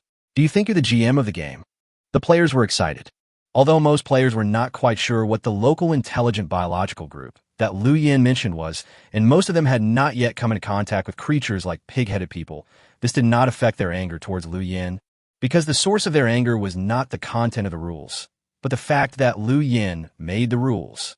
They were all players who came to the wilderness from Blue Star. Their initial status was equal, but now, after 8 days of development, a huge gap had opened up between the classes of the players. The players were unwilling to accept this fact. They found it hard to accept that their fellow players, who were at the same starting line a few days ago, had now become the superiors who could dominate and command them. This huge psychological gap is the source of their emotional out of control. Even if the rules Liu Yin made today had nothing to do with intelligent creatures, but were a rule of no peeing allowed, the players would still curse like a cat with its tail stepped on. Catalov. On the 8th day of the Wilderness Calendar, as the leader of the power list, I respond to the first player rule formulated by Liu Yin. The Wild Hunter Squad unconditionally supports the regulations proposed by Liu Yin to prevent players from having close relationships with local intelligent creatures. If they violate the regulations, they will be wiped out by the Wild Hunter Squad. Regarding indigenous intelligent creatures, this is a kind of creature that existed in the wilderness earlier than us. Just when the players were very excited, Catalov's remarks were like a bucket of cold water poured on their faces, chilling the players to the core. Even the Wilderness Hunter team supports Liu Yin. Did they join forces? The players were desperate. They were not too afraid of Liu Yin, because although Liu Yin had an outstanding record, most of it was due to the strength of the safe house, and he had always been alone, so he posed less threat to the players in the wilderness. But the Revenant Squad is different. This team is notorious. All its members are brave and good at fighting. They are tough and fierce, and there are 7 of them. Players may not be afraid of Liu Yin, the lone wolf, but they are definitely wary of being targeted by the Wilderness Hunter team. Catalov's speech not only showed his support for Liu Yin, but also explained the whole story of Wang Zhi's recruitment of members, the origins and background of the pig-headed people and the goblin tribe in the World Channel. Although players are still full of resentment after this explanation, they dare not continue to curse in the World Channel. Major League Sanctuary. Wang Yu and several young disaster victims cleared out the debris in the drainage ditch, wiped the sweat from their foreheads, and sat on a large rock nearby for a short rest. Ever since he secretly sold the defective design drawings to the samurai team and obtained a large amount of resources and weapons, Wang Yu's mentality has changed. He looked at the increasingly complete Grand Alliance shelter that had been built, and a glimmer of greed appeared in his eyes. More than a dozen safe houses, drainage ditches, fences, specially reclaimed reservoirs, simple toilets, and observation towers. With the hard work of nearly 100 members, this shelter has even taken shape as a tribe. As the owner of this shelter, Mu Qianqian was walking in her own kingdom at this time, carefully checking for gaps, inspecting fortifications, and distributing food and water. If this trend continues, I'm afraid one day we will surpass Liu Yan's shelter and become number 1. A young disaster victim said with a hint of excitement. I'm really looking forward to that day. Yeah. Hard work always pays off. Listening to the voices of his companions behind him, Wang Yu sneered. He took out a pack of cigarettes from his inventory and distributed them to a few people. Then, he casually said, "What? Even if it becomes the number 1 shelter on the list, what does it have to do with us? The title will belong to Miss Mu, and the authority of the high-level player will also be hers. Even the reward materials will not be given to us much. And most importantly, I don't think we can surpass Liu Yin at all." After hearing Wang Yu's words, several young disaster victims were stunned for a moment. Someone raised his eyebrows and asked, "What do you mean? Don't you think there's something wrong with the current model of the Major Alliance shelter?" Wang Yu lit a cigarette, turned his head, and looked at several young disaster victims, and pointed to several older members in the distance who were no longer able to do heavy physical labor. "Look, those old guys, their daily job is just to cook and wash clothes, while we not only have to mine our every day, but also dig ditches and hunt." Even though both sides have made serious disparities in their contributions, the resources they receive every day are the same. We even have to risk our lives to get medicine to treat the chronic diseases of these old guys. In other words, we're the backbone of the Major League shelter. We pay a lot, but get very little in return. Is this fair? Wang Yu's words made several young victims fall into deep thought. Should we strive for more resource allocation? But if we do that, the resources allocated to others will be reduced, and Miss Mu will definitely not agree, said a young disaster victim with some concern. Hearing this, Wang Yu knew that his chance had come. He shook his head and said, "No, instead of expecting the superiors to give us fairness, it is better for us to fight for it ourselves. We are the hardest working and most important members of this shelter. We deserve more resources. If the one in power is unfair, we will overthrow her." Chapter 147 No negociación. After hearing Wang Yu's words, several young victims showed expressions of shock and anxiety on their faces. Although they were indeed dissatisfied with the current allocation of resources in the Grand Alliance shelter, after all, Mu Qianqian was the one who took them in when they were in trouble and was grateful to them. If they were to repay kindness with hatred just because of such a small matter, wouldn't it be too much? When Wang Yu saw the expressions of several people, his heart skipped a beat, and he thought to himself that something was wrong. He knew that he spoke a little too hastily. The young victims in front of him were obviously a little resistant to his proposal.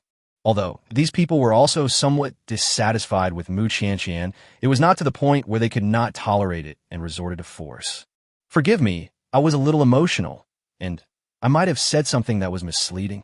Wang Yu immediately made amends, and he changed the subject in a very casual tone. Actually, I didn't mean to do anything to Miss Mu. I just think that the policies she implemented were a little wrong. When I say overthrow her, I don't mean overthrowing her as a person, but her policy. No, to be precise, it shouldn't be overthrow, but ban. Repeal this unfair distribution rule. Wang Yu was a man who was very good at observing people's words and expressions. With just a few words, he immediately diverted the attention of several young victims from the ambition that he had accidentally exposed before to the issue of interest distribution that was closely related to them. Are you willing to drag your exhausted bodies back to safety all day long, watching those old guys who are like a burden eating the same food as us and sleeping in the same bed as us? Several young victims were silent. After a long while, someone put out the cigarette in his hand and said through gritted teeth, "Let's go find Miss Mu. We can't go on like this. We have to fight for our rights." A bright smile appeared on Wang Yu's face. This was exactly what he wanted. A few people dropped their hoes and shovels, and, led by Wang Yu, walked towards Mu Qianqian, who was distributing resources at the time, full of resentment. "Ms. Mu, we want to reformulate the distribution rules."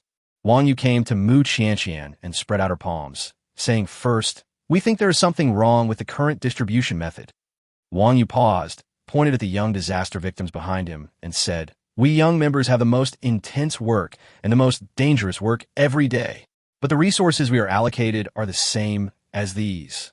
Wang Yu turned to look at the elderly or female members who were sitting cross-legged on the reclaimed land to dry food, with a gloomy look between his brows. "Exactly the same as these idle people. This is too unreasonable." His words were like a stone thrown into a calm lake, instantly causing thousands of waves. "What do you mean by idlers? Don't think you are the only ones who work hard. We are also busy from morning till night every day. Don't always think that you are working hard, but don't see the efforts of others. Wang Yu, didn't I sew the clothes you were wearing for you? Your stinky shoes are almost stinking, and it was I who patched the soles for you." As soon as Wang Yu spoke, he was immediately besieged. Those idlers, he called, instantly jumped up and spit on his face. As these people cursed, the faces of several young victims standing behind Wang Yu became increasingly gloomy. "Okay, stop arguing." Mu Qianqian frowned to stop the increasingly fierce conflict. She looked up at Wang Yu and said in a deep voice, "Everyone is doing what they can for the Grand Alliance shelter. If the resource allocation is determined by function and value, then it goes against my original intention of establishing the Grand Alliance shelter.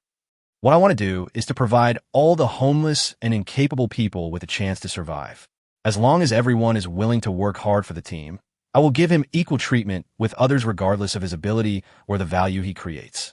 Because ability can be improved through learning, but attitude is determined by nature and difficult to change." Hearing this, Wang Yu was stunned. He was silent for a long time and then asked, "Miss Mu, may I ask, what job did you do before you came to the wilderness?" "I haven't started working yet, and I won't graduate from university until next year." Mu Qianqian replied calmly. "Do you believe in religion?" Wang Yu asked again. "My parents are both Buddhists." Mu Qianqian paused and continued, "My mother and I often participate in community relief activities. I have seen many recipients who are unable to work and cannot support themselves, and we have never given up on them. But this isn't a civilized society." Wang Yu roared in his heart, but did not say it out loud. This kind of behavior, which seems very loving in civilized society, is almost synonymous with stupid saint, brain-dead, and ignorant in the wilderness. In other words, there is no room for negotiation.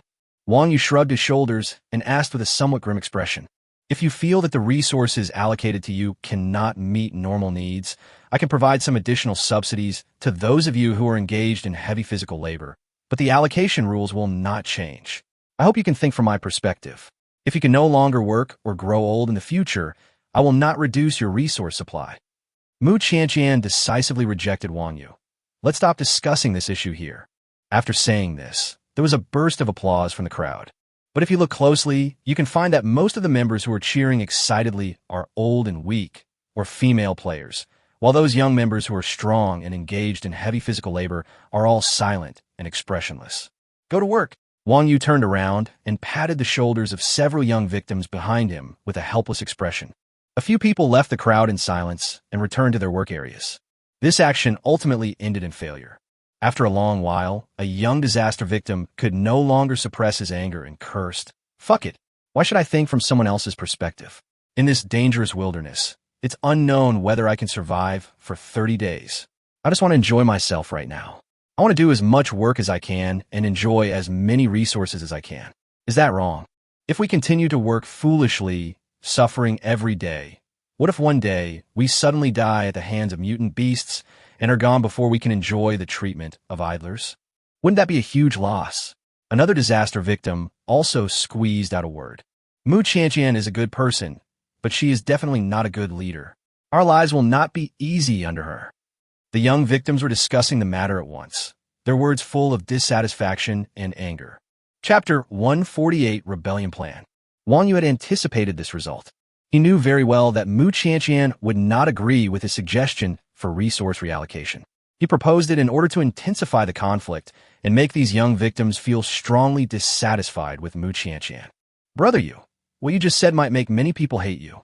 "Hey," a young disaster victim recalled that Wang Yu had just spoken on their behalf, but was attacked by many people. He said with some regret, "I'm afraid your future life will not be easy." Wang Yu's mouth curled up slightly. This is exactly what he wanted to see.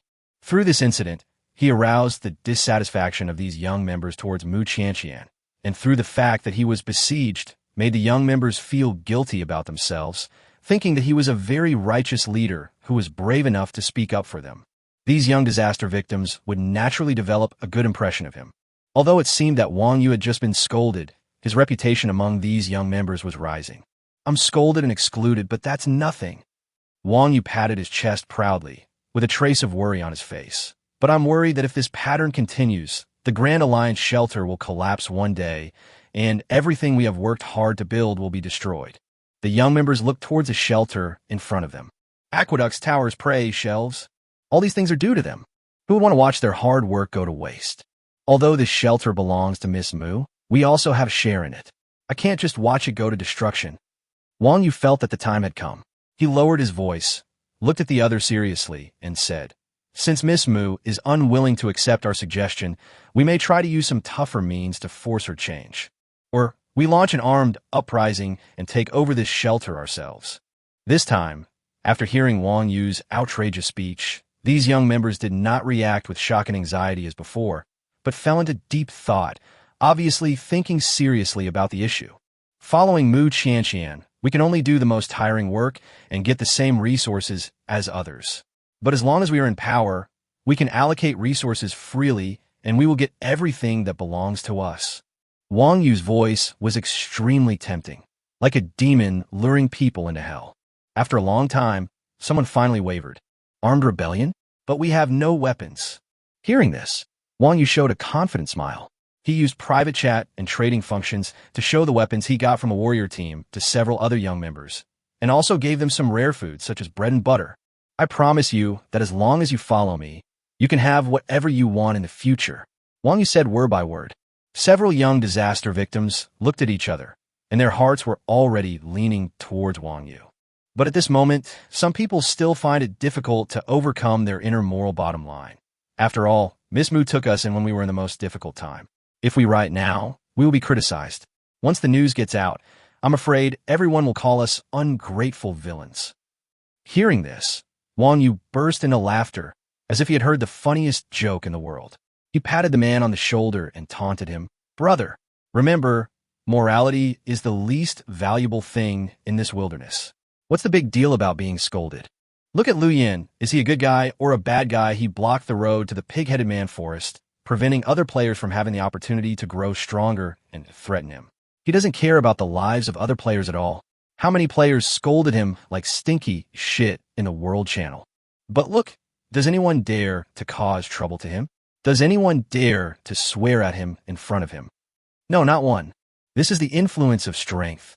If you have strength, no matter how bad your reputation is, others will be polite to you in front of you. Wang Yu was very excited. Let me tell you, when I heard Lu Yin formulate the player rules, I was also angry.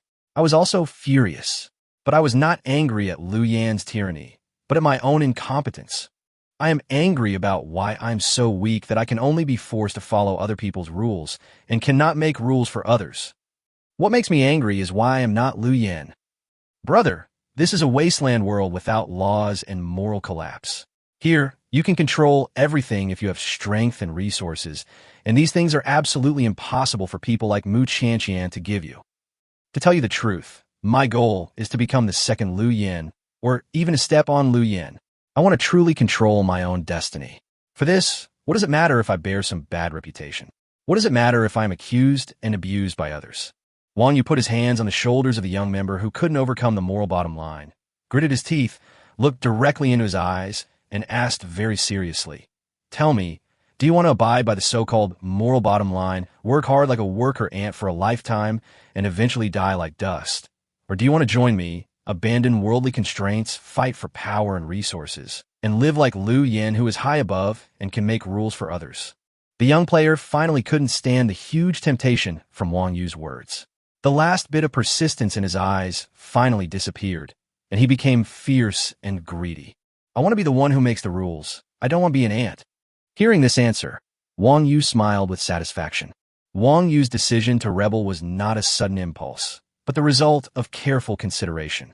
He had communicated with Mu Qianqian several times before and proposed several profitable schemes to her, but they were all rejected. Apart from other things, if Mu Qianqian followed his advice on Lu Yan's shelter design, she could also make a fortune. It's a pity that this naive and innocent saint is so stubborn that she is determined not to earn this dirty money. From that moment on, Wang Yu knew that he and Mu Qianqian were not the same kind of people at all, so he began to think about replacing her. Someone like Mu Qianqian simply could not survive for long in the wilderness. The distant mountains are silent, and the scorching sun shines on the earth. A conspiracy rebellion quietly took shape in a major league sanctuary. 8th day in the wilderness. Lu Yin and the Wild Hunter team formulated the first player rules.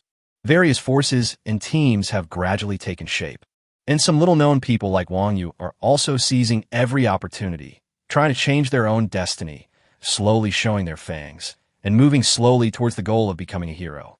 It is a hopeless wasteland, but also a paradise full of opportunities and rewards. Various forces and various characters have appeared on the stage one after another, performing a cruel struggle for survival on this land.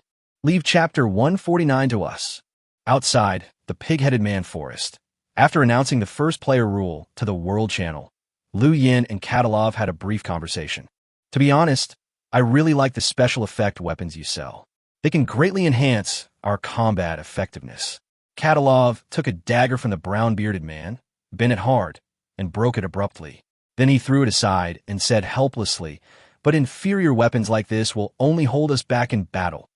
The excellent grade, cold weapons produced by Lu Yan's manufacturing system should be the only weapons with special effects in the wilderness." The excellent grade steel axe that he put on the shelf when he publicly purchased the shelter design drawings made many players, including Katalov, envious.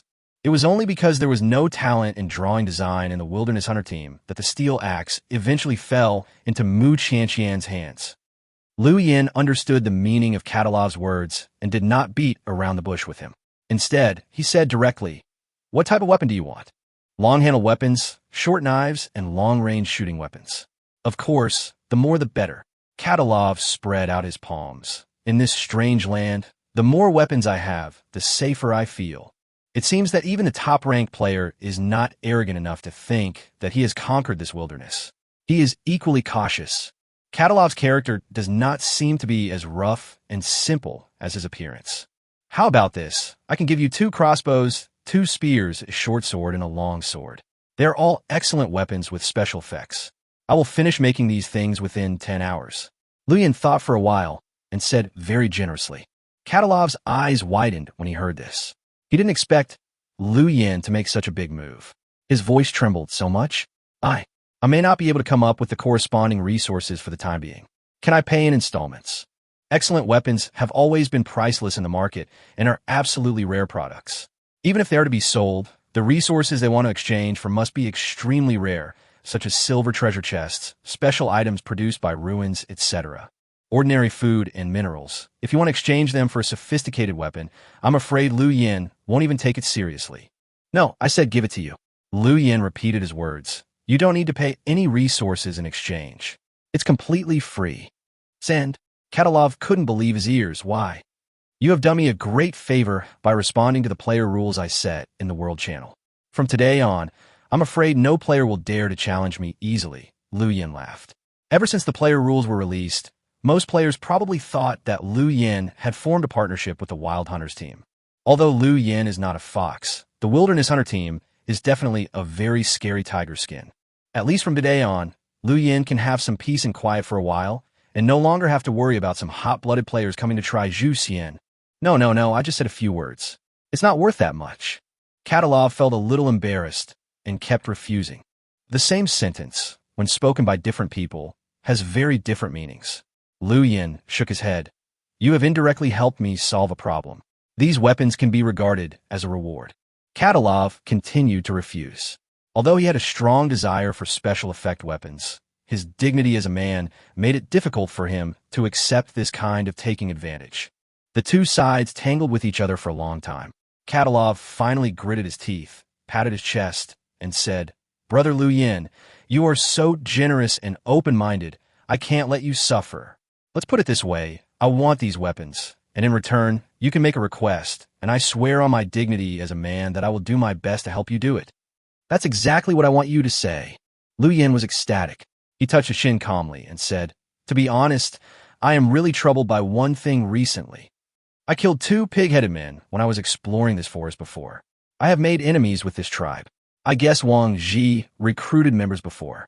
Once he becomes strong enough, he will be assigned by the pig-headed men to kill me immediately. Although we killed Wang Ji today and issued the player rules, we can't stay here forever, and we can't guarantee that every player will abide by them. Once a player sneaks in and slowly grows his power, it will be a huge threat to me. As long as the pig-headed man tribe in this forest still exists, I will not be able to sleep or eat peacefully. After hearing this, Katalov already understood what Liu Yin meant. Liu Yin wants the Wilderness Hunter team to join him in destroying the pig-headed man tribe. Kadyrov had an embarrassed look on his face. Just now, Liu Yin had talked to him about some information about the pig-headed man forest. This group of monsters were strong, intelligent, and resistant to poison. They also had weapons such as flintlock rifles, and there were dozens of them. Fighting against such a monster is too dangerous. But I've already boasted about myself just now. Wouldn't it be too embarrassing to go back on my word now? Looking at Katalov's reaction, Liu Yan's expression just revealed a hint of disappointment. Not much, but it was definitely enough for the other party to see clearly. Actually, I also know that this is a bit too much to ask. After all, it is really difficult to deal with those monsters, and it is normal to be afraid of not being able to do it. Let me think of other ways. Don't worry, I will trade the weapons to you on time, so don't have any psychological burden. Liu Yin waved his hand, and a hint of helplessness appeared in his smile. At worst, I will move away from the original place and build a new shelter. Fear. Can't do it. Don't have any psychological burden. These few words dealt a direct blow to Kadyrov's heart. What is the greatest humiliation for a man? That means no. This isn't a difficult matter. Kadyrov suddenly raised his head and patted his chest hard. Don't worry. We will take care of those monsters.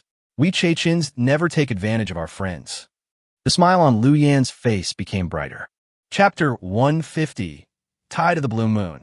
You should treat people in a way that suits your situation. Although Liu Yin and Kadyrov had only met once and spent less than an hour together, he had basically figured out each other's temperament and character. Generous, frank, and with strong self-esteem. Taking advantage of Kadyrov's character, Liu Yin used a method that the other party could not refuse and easily brought in a powerful helper for his attack on the pig-headed man forest. I will conduct reconnaissance on the pig-headed tribe, determine their exact number and the location of their lair, and then formulate a simple attack plan as soon as possible. Liu Yin described his plan. I will hand over the weapons to you before tomorrow morning. Katalov and his group listened quietly and suddenly asked, "Aren't you afraid that we will break our promise and cut off contact with you after taking the weapons?" Of course, I have considered this possibility, but I think my friendship, or value, should be far greater than a few special effect weapons. And for you, if the reputation of your team is not even worth these weapons, then it would be too cheap. Liu Yin laughed and said confidently, "Of course you can break your promise after taking the weapons. Although it seems that I have suffered losses in the short term, in the long run, you have lost a friend like me who has unlimited potential and is willing to trust you.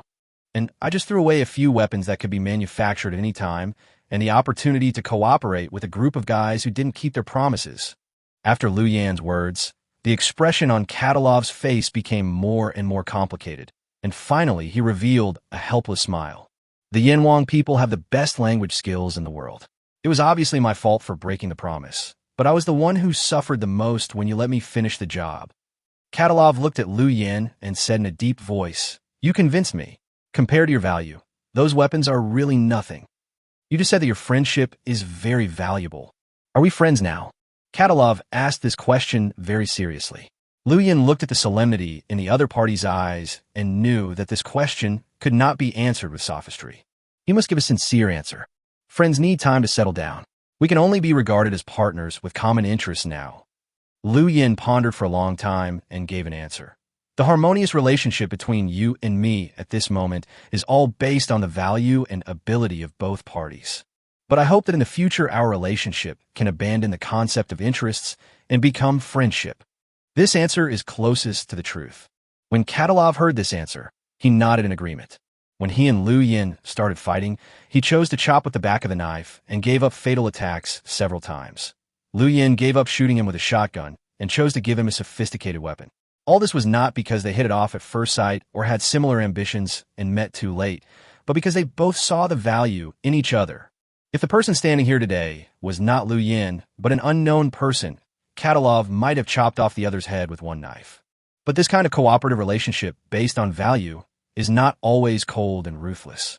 In fact, many great friendships are based on value interests, because many times, only two parties with equal interests and equal strength will get to know each other. And in the process of getting to know each other, they will slowly experience some things together and slowly transform these cooperative relationships into so-called friendships. Otherwise, how could a beggar, who doesn't even have the chance to come into contact with a business tycoon, become a tycoon's friend? In front of something like friendship, things like interest value are not all derogatory words, because adults value these two things the most. Only these two things can touch the hearts of two strangers at the beginning and lay the foundation for the future development of friendship. Your answer is very sincere. Katalov took a deep breath and said, "True friends are able to provide help to each other, and you and I happen to meet this condition at the same time. Perhaps we could become truly close allies in the future." Katalov extended his hand to Liu Yan, and the two gently shook hands. This handshake represents an alliance between two top players in the wilderness. They come together because of common interests, but in the future, perhaps they will be able to transcend the limitations of interests, abandon the concept of value, and become the most sincere friends. Time passes. Night falls. The Wilderness Hunter team has already left under the leadership of Katalov, and Liu Yan is the only one left outside the entire pig-headed man forest. This afternoon, after finishing the negotiations with Katalov, Liu Yan asked Xiao Bailong to conduct a careful investigation inside the pig-head man forest. At this time, a hand-drawn sketch had appeared in front of him, which clearly marked the distribution of the pig-head man tribe's fortifications. This is a rough sketch of the fortifications of the pig-headed man's camp. Liu Yan sat cross-legged in the safe house, carefully reading the blueprint. Outside the window, a full moon has risen in the sky, but unlike usual, this time the moon is not the normal blood color, nor the purple color before acid rain, but a color that is almost azure blue. Around it, there are ripples spreading like tides, tied to the blue moon. What kind of disaster will this abnormal astronomical phenomenon bring to the wilderness? Chapter 151 Blue Moon, Heavy Snow. The azure moonlight shines on the earth, accompanied by the cool night breeze, dispelling the last trace of heat. The temperature in the wilderness slowly dropped. Liu Yan walked out of the safe house. At this time, the pebbles on the dry riverbed were shining under the blue moonlight like a galaxy. It's already night. Lu Yin glanced at the time. It was almost 9 o'clock in the evening.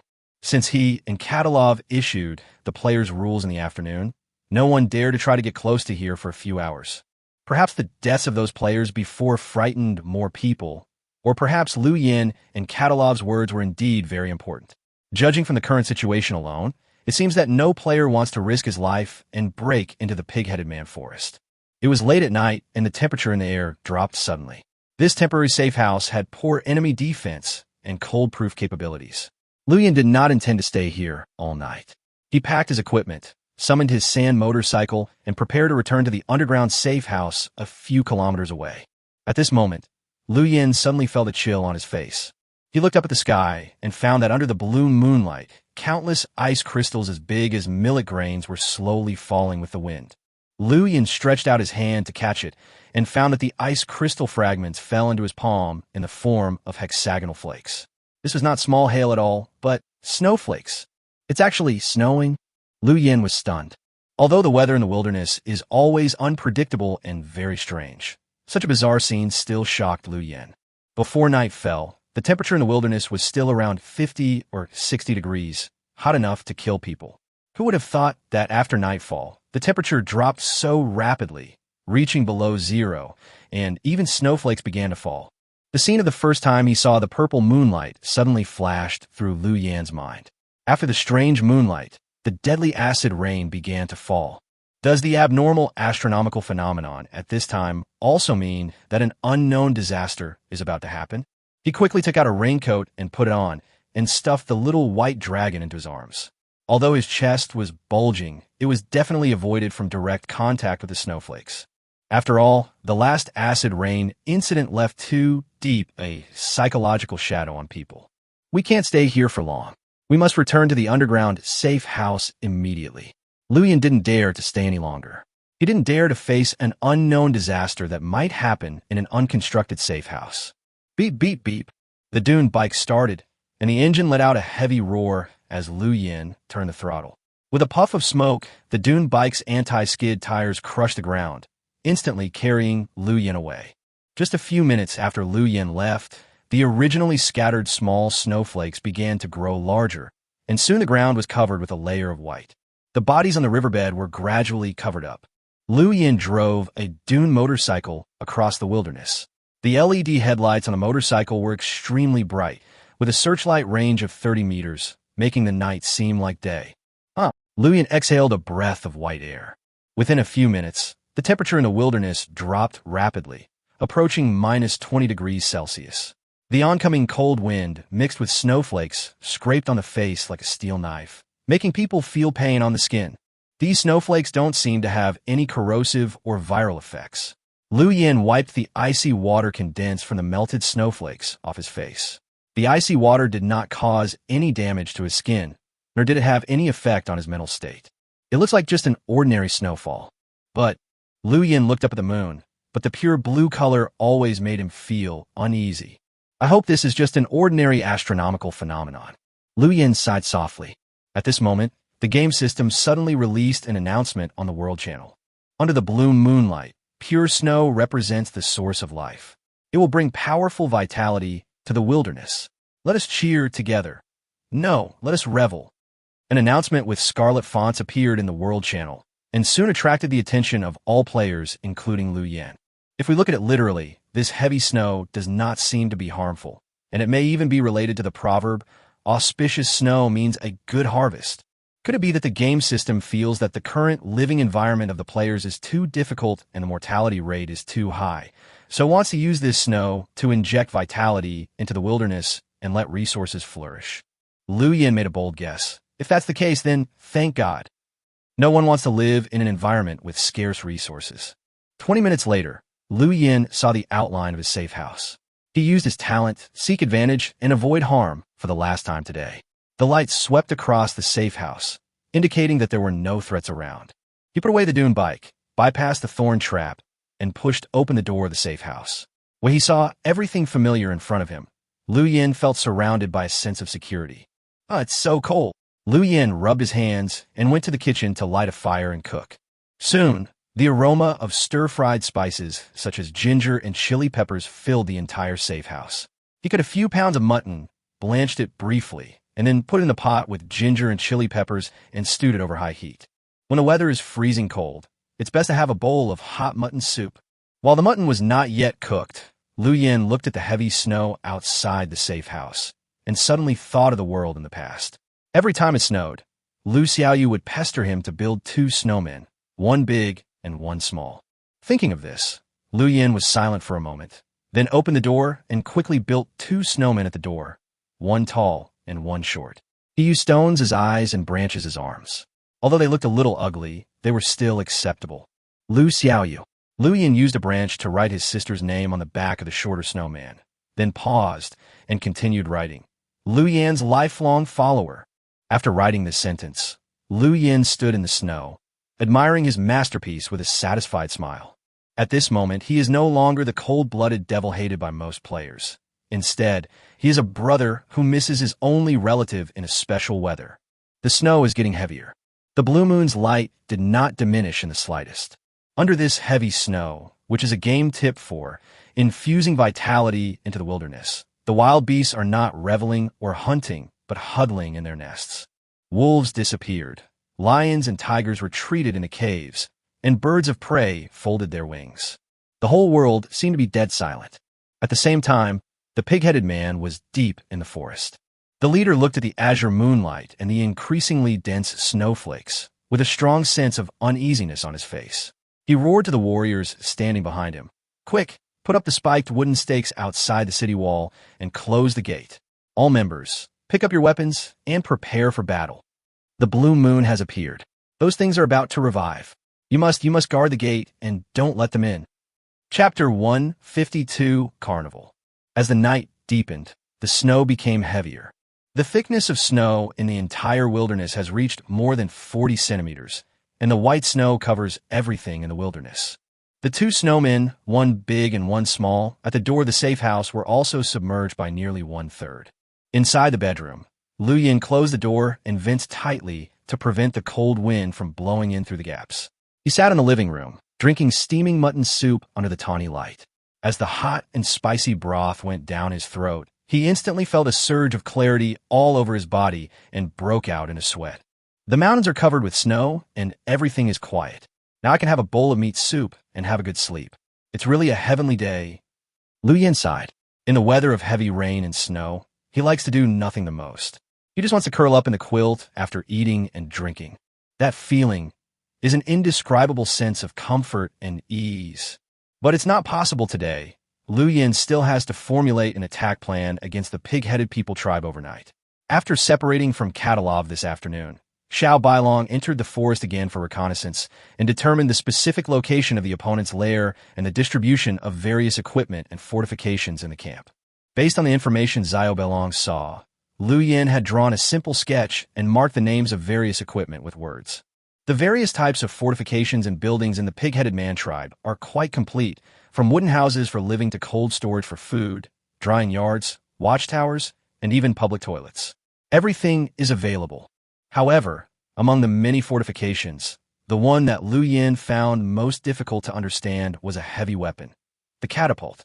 Yes, in the pighead tribe, there are 3 heavy catapults about 10 meters high, fixed near the city wall. What Lu Yin finds difficult to understand is that such heavy weapons are usually used in sieges or large-scale battles. While in that forest, the pighead people should be the undisputed overlords. They have no enemies at all, so who is worthy of them preparing such weapons? Moreover, according to Xiao Bailong's observation, these catapults are not abandoned or dilapidated, but are well-maintained and can be put into use at any time. That's strange. Given the strength of the pig-headed tribe, what kind of creatures do they need to use catapults to deal with? A herd of bison? Wolf pack? Lu Yin was puzzled and finally gave up on researching the catapult. Although this thing had great lethality, it posed little threat to him because this heavy equipment was fixed to the ground and could not be moved at will. As long as Lu Yin avoided the main gate of the enemy's city wall during the attack, this thing would be useless to him. Pig-headed man in the forest. The heavy snow has covered the lush trees. From time to time, the sound of branches being broken by the snow can be heard, and it can be heard far away in the silent night sky. The azure moonlight sprinkled on the earth. Under the illumination of this strange moonlight, A layer of ripples like waves seemed to appear on the snow. The ripples continued to spread in all directions, permeating everything like the source of life. Snap! Suddenly, a very loud sound was heard among the woods, sounding a bit like branches being broken by the weight of snow, but the sound was louder, and if you listened carefully, you could hear some differences from the latter. Snap! Snap! Snap! As the first sound rang out, similar sounds continued to ring out in the woods, as if firecrackers were lit. This sound was very strange. If you had to say what tone it was similar to, that should be the sound of bones rubbing against each other. Brush lala. In the snow-covered woods, a dead tree suddenly began to shake violently, and countless snow fell from the top of the tree like a waterfall. As the frequency of the tree shaking became stronger and stronger, spiderweb-like cracks appeared on the ground near its roots, as if something was about to squeeze out from the ground. The next moment, countless thick roots and vines broke out of the ground, wriggling wildly like octopus tentacles, and forcibly supported the big tree and began to move forward. At the same time, several relatively thick branches on the tree trunk moved like human arms and pushed away the comparable ones, blocking their way in a very brutal manner. Under the heavy snow, this tree is still alive. This scene is as terrifying as the appearance of the tree demon in a Chinese ghost story. But what is even more terrifying is that there is more than one tree that has come to life.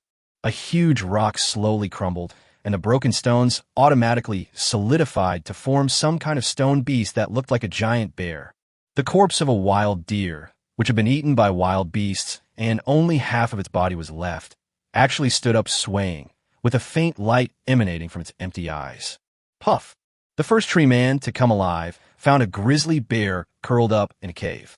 It waved its branches and mercilessly pierced the grizzly bear's body, ripping it open. After killing the grizzly bear, it did not gnaw on the carcass, but continued to move forward, looking for its next kill. Soon, the originally dead silent forest was filled with terrifying roars of beasts. At this moment, it was as if hundreds of ghosts were wandering at night, and many dead things came back to life at this moment, but they did not seem to have any intelligence, and they just relied on instinct to kill, like the walking corpses. In the pig-headed tribe, the leader listened to the roars and howls of the beasts in the distance, and said with a trembling voice, "They are alive. Prepare the ammunition for the catapults." It's late at night. Liu Yin was still sitting in front of the table in his bedroom, formulating his own attack plan. He looked at the sketch in front of him, his brain working rapidly, trying to find the shortest attack route. At this moment, he suddenly heard an extremely heavy knock on the door. Boom, boom, boom. Boom, boom, boom. Liu Yin was stunned. It was the dead of night, and the road was blocked by heavy snow. Who would knock on the door at this time? Is it an intruder? He became alert. The knocking sound became clearer, and the person knocking seemed to become a little impatient, with the knocking frequency increasing and the sound getting louder. Liu Yin frowned. He turned to look at the surveillance computer screen and adjusted the view to the door of the safe house. Soon, a clear image appeared in front of Liu Yin. But when he saw the picture on the screen clearly, Liu Yin felt a chill rushing from his heels to the back of his head. In the picture, the two snowmen, one big and one small, that were originally located on both sides of the gate suddenly appeared in the center of the gate, knocking on the stone gate again and again with their arms made of tree branches. Liu Yin rubbed his eyes to make sure he was not experiencing any visual confusion. Those two snowmen were actually knocking on his door. Suddenly, as if noticing Liu Yin's gaze, one of the snowmen suddenly raised its head, and the pair of eyes made of stone instantly looked at Liu Yin across the screen. In an instant, a variety of negative emotions such as madness, violence, killing, and cruelty flooded into Liu Yin's mind. Grass. This thing is so fucking weird. Liu Yin closed his eyes and cursed loudly. He suddenly thought of the announcement from the game system before the heavy snow. Pure snow represents the source of life and will bring great vitality to the wilderness. Let's party together. This heavy snow did bring vitality, but brought life to dead things. And the carnival does not represent the carnival of the players, but the carnival of dead things. Chapter 153 Active Attack. Under the pure blue moonlight, a strange and terrifying scene emerged in the wilderness. It was not known whether it was due to the moonlight or the heavy snow, but many dead things that had no life at all suddenly came to life like living things. They began to wander in the snow, attacking any living thing they could come into contact with. Wild beasts, birds, players, and intelligent creatures are all targets of attack by these strange beings. The tragic howls echoed in the wilderness. Looking down at the earth from the sky, you can see that there are already sporadic blood-red plum blossoms blooming in the white snow. That is the blood flowing from the creatures killed by the strange creatures. A bison was running wildly in the snow, with a stone bear chasing after it. At the corner, the bison fought back by taking advantage of the terrain and pushed the stone bear off the cliff. However, before it had time to catch its breath, a hideous vine that broke out of the ground pierced the bison's chest in the next second, throwing it into the air and causing it to fall heavily. A peacock flapped its wings and flew high into the sky, but before its wings were fully spread, it was instantly pounced on by a black shadow, and then there were sounds of flesh being torn and bones being broken. The peacock fell in the snow, and what was biting it was actually a monkey corpse that had turned into a skeleton. An antelope tried to cross the mountain stream, but was wrapped tightly by the mud gushing out from the swamp below and was dragged straight down. The swamp was like a wriggling snot monster, and after a few surges, it completely swallowed up the antelope. A horrific massacre took place in the wilderness. It's definitely not just the wild beasts that are affected. Many players' safe houses have also been invaded by strange creatures. What the hell? Am I going insane?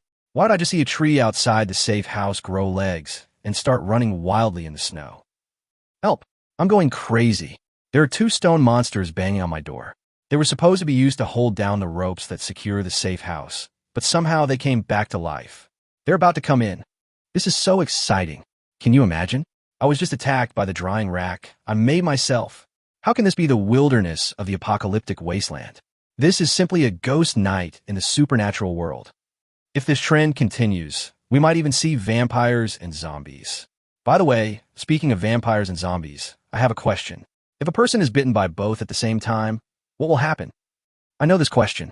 They will turn into vampires, because zombies are from the Qing dynasty, and they have an unequal treaty with the West. Haha, what a joke from hell. Wait, something's wrong. This is a national humiliation. In the World Channel, the worldviews of the players who witnessed the strange events almost collapsed. It was hard for everyone to imagine that the dangers in this land included not only the scarce resources and the wild beasts, but also the intelligent creatures, as well as a third type of strange power. If the players still have ways to deal with the threats from resources and other creatures, then the strange resurrection incident that happened tonight has almost everyone in a state of anxiety and confusion. Most players don't know how to deal with this power that can revive dead things. With a knife or a gun? With fire? Who knows how to deal with this weird thing? There's a tree spirit running towards my safe house. If anyone can provide a way to deal with it, I'm willing to use all my resources. God, please save your people. Great Brahma. Many players prayed to the gods in despair. For a time, Buddhist scriptures, the Bible, Taoist mantras, exorcism spells, and other spells were flooding the World Channel. But soon, as the first safe house was breached, the players discovered that these strange creatures had no reaction to the spells at all. The gods that the players believed in did not bestow their power at this desperate moment. Boom, boom, boom. The knocking sound was still ringing outside Lu Yan's safe house. The difference from before was that the sound was becoming more frequent and intense, as if the two snowmen outside the door had begun to become hysterical. Lu Yan frowned. He had also seen the comments of the players in the World Channel and knew that this was not an isolated case. In this heavy snow, many strange creatures had revived and were wandering in the wilderness. To be honest, Lu Yan was a little scared at this moment. With the firepower and weaponry he currently possesses, he is not afraid of the invasion of any creature, nor is he afraid of a head-on battle with any force. But facing this strange creature, he doesn't know whether his guns and cannons can work. The unknown is the source of fear. Based on the current situation, these two snowmen can't break through my gate at all. Although they are weird, they don't have the ability to pass through walls like ghosts. Lu Yan observed the movements outside the door through the monitoring screen. The upgraded stone gate was unusually heavy. No matter how the two snowmen hit and tore it, they couldn't shake it at all. But no one can guarantee that there will be no bigger and more powerful monsters to find my location in the future. If a giant tree spirit appears as mentioned in the World Channel, my gate may not be able to stop it. After pondering for a moment, Lu Yan felt that he must now be prepared for danger and cannot hide in the safe house like an ostrich. Otherwise, once the door is breached, he will be helpless. The two snowmen in front of us look relatively weak. If you want to find a way to kill this kind of monster, it is most appropriate to start with these two guys. He doesn't want to passively defend, he wants to actively attack. Liu Yin picked up the shotgun and walked towards the gate, but after hesitating for a moment, he put it on his shoulder and picked up a spear and a flintlock. Although he also wanted to solve everything with high firepower, the problem was that he only had less than 15 bullets left. Once they were used up, the shotgun, this powerful weapon, would lose its effect, so he had to save them now. Liu Yin put on fish scale armor, put on a helmet, and came to the gate fully armed. He adjusted his breathing, took a deep breath, and suddenly opened the door. The biting cold wind mixed with snowflakes blows in my face. Chapter 154 Crystal. The moment the door of the shelter was opened, the two snow demons, guarding outside the door, rushed in frantically, like sharks that smelled blood. Let's just use the word snow demon to describe them for now, since Liu Yin couldn't find a suitable name for them. Bang! Liu Yin did not give them a chance to break in. The moment he opened the door, he handed over the flintlock and pulled the trigger instantly. Tongues of flames spurted out, and the sound of gunpowder exploding was extremely loud in the night sky. The head of the larger snow demon, standing in the front, was pierced through instantly, and the steel ball easily passed through its body, leaving a fist-sized hole. Boom! Immediately afterwards, Liu Yin raised his right leg and kicked out with all his strength, kicking the two snow monsters back 2 or 3 meters and causing them to fall heavily into the snow. He noticed that at the moment when the soles of his shoes touched the snow monster's body, the soles felt very slippery and sticky, as if he was stepping on a fish covered with scales and mucus. Moreover, this powerful kick did not directly break the two snowman-shaped snow monsters into pieces, which showed that the opponent's body structure and strength had undergone some changes after it came back to life. It's like a human turning into a zombie, and the body strength has increased a lot. My kick could at least break a 5-centimeter thick wooden board, but couldn't break a fragile body made of snowflakes and ice crystals. The power that brings dead things back to life is really terrifying. Liu Yin stared at the two snow monsters lying in the snow, muttering to himself, "If that power brings a mountain back to life, I'm afraid all species in the wilderness will be extinct overnight."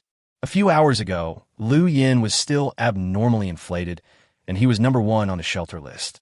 He was stationed alone in the pig-headed man forest, and one man could block the passage of 10,000.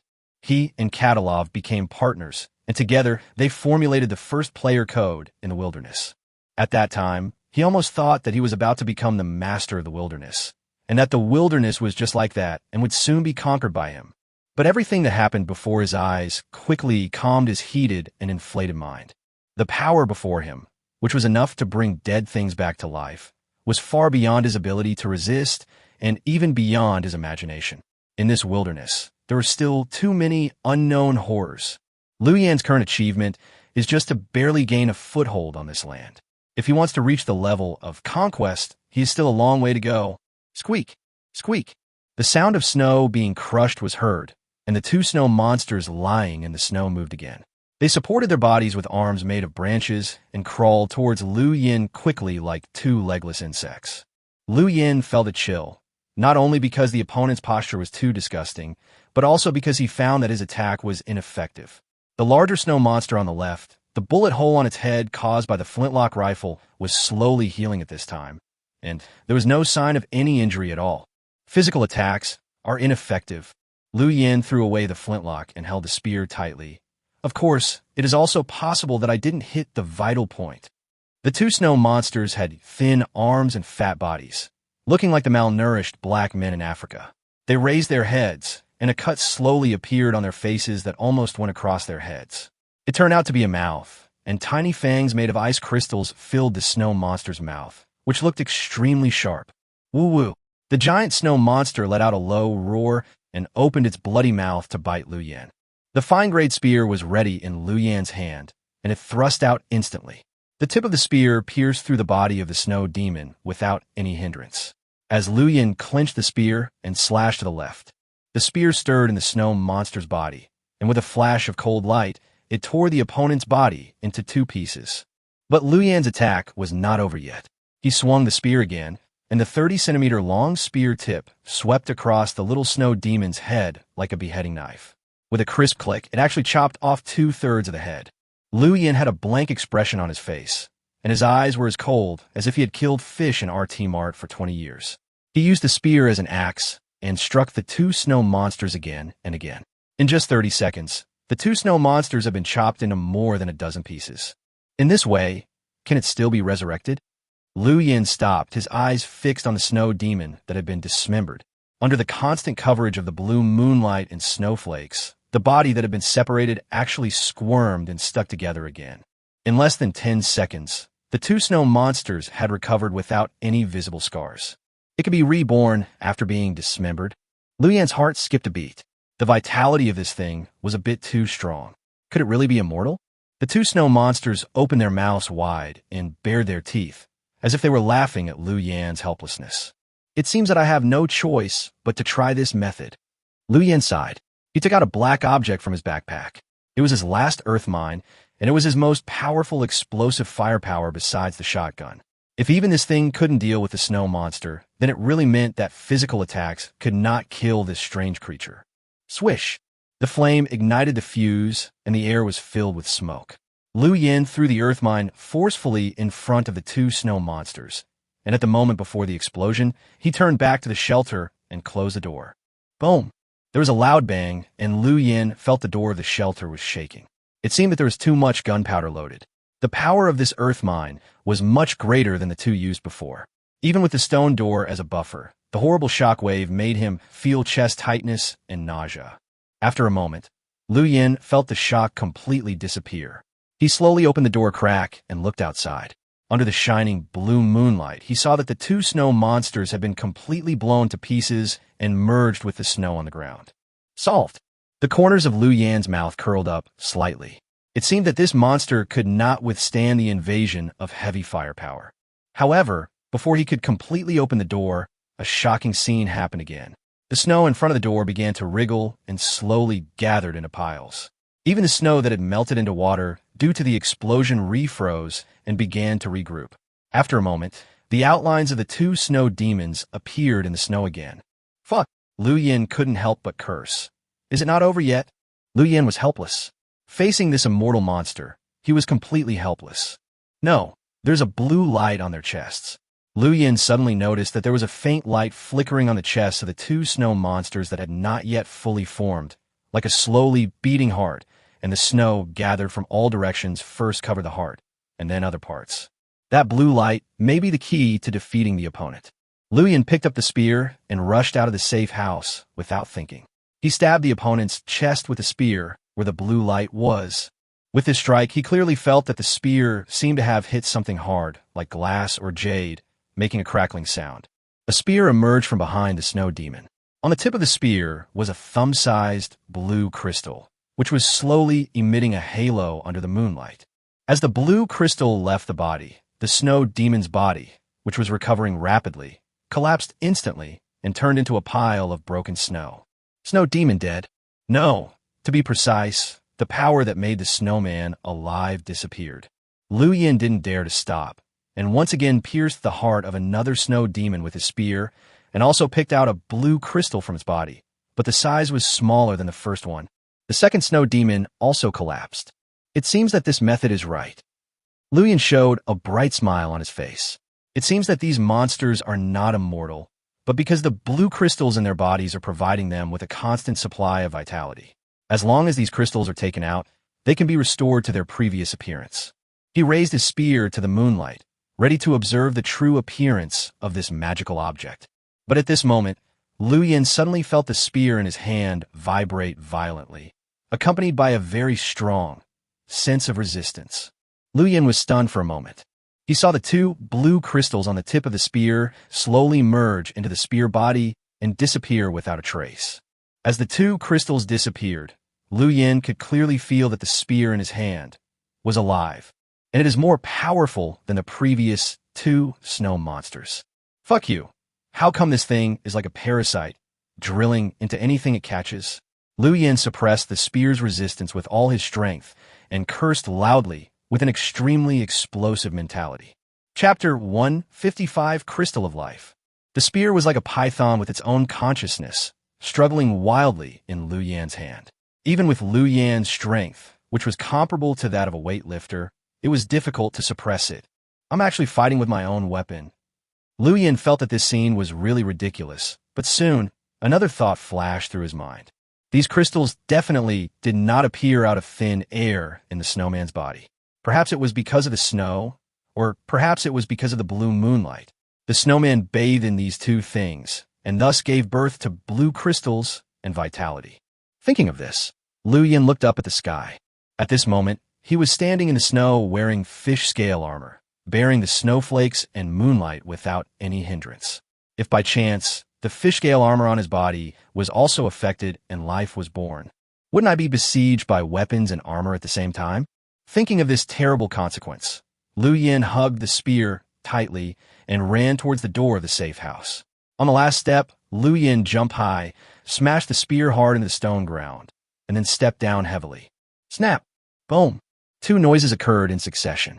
The first was the sound of the spear hitting the ground, and the second was the sound of Liu Yin's feet stepping heavily on the spear. This spear is a product of the excellent grade. In addition to being sharp, it is also very tough. Liu Yin's heavy trampling did not leave any scars on it, and even the wooden spear handle did not have even the slightest crack. Liu Yin sat down on the spear, putting all his weight on it, then opened the manufacturing interface and quickly made an ordinary grade iron hammer using 2 units of iron blocks and 1 unit of wood. The next moment, he swung the hammer and hit the wooden handle of the spear mercilessly. 1 time, twice, 3 times. The muscles in Liu Yin's arms bulged in an exaggerated manner, full of violent beauty. When his 4th hammer fell heavily, the wooden spear handle finally broke open with a crack running through the top and bottom. Through this crack, Liu Yin saw the blue crystal at the bottom of the spear handle that was glowing faintly. Having learned the lesson from last time, he did not dare to use tools this time.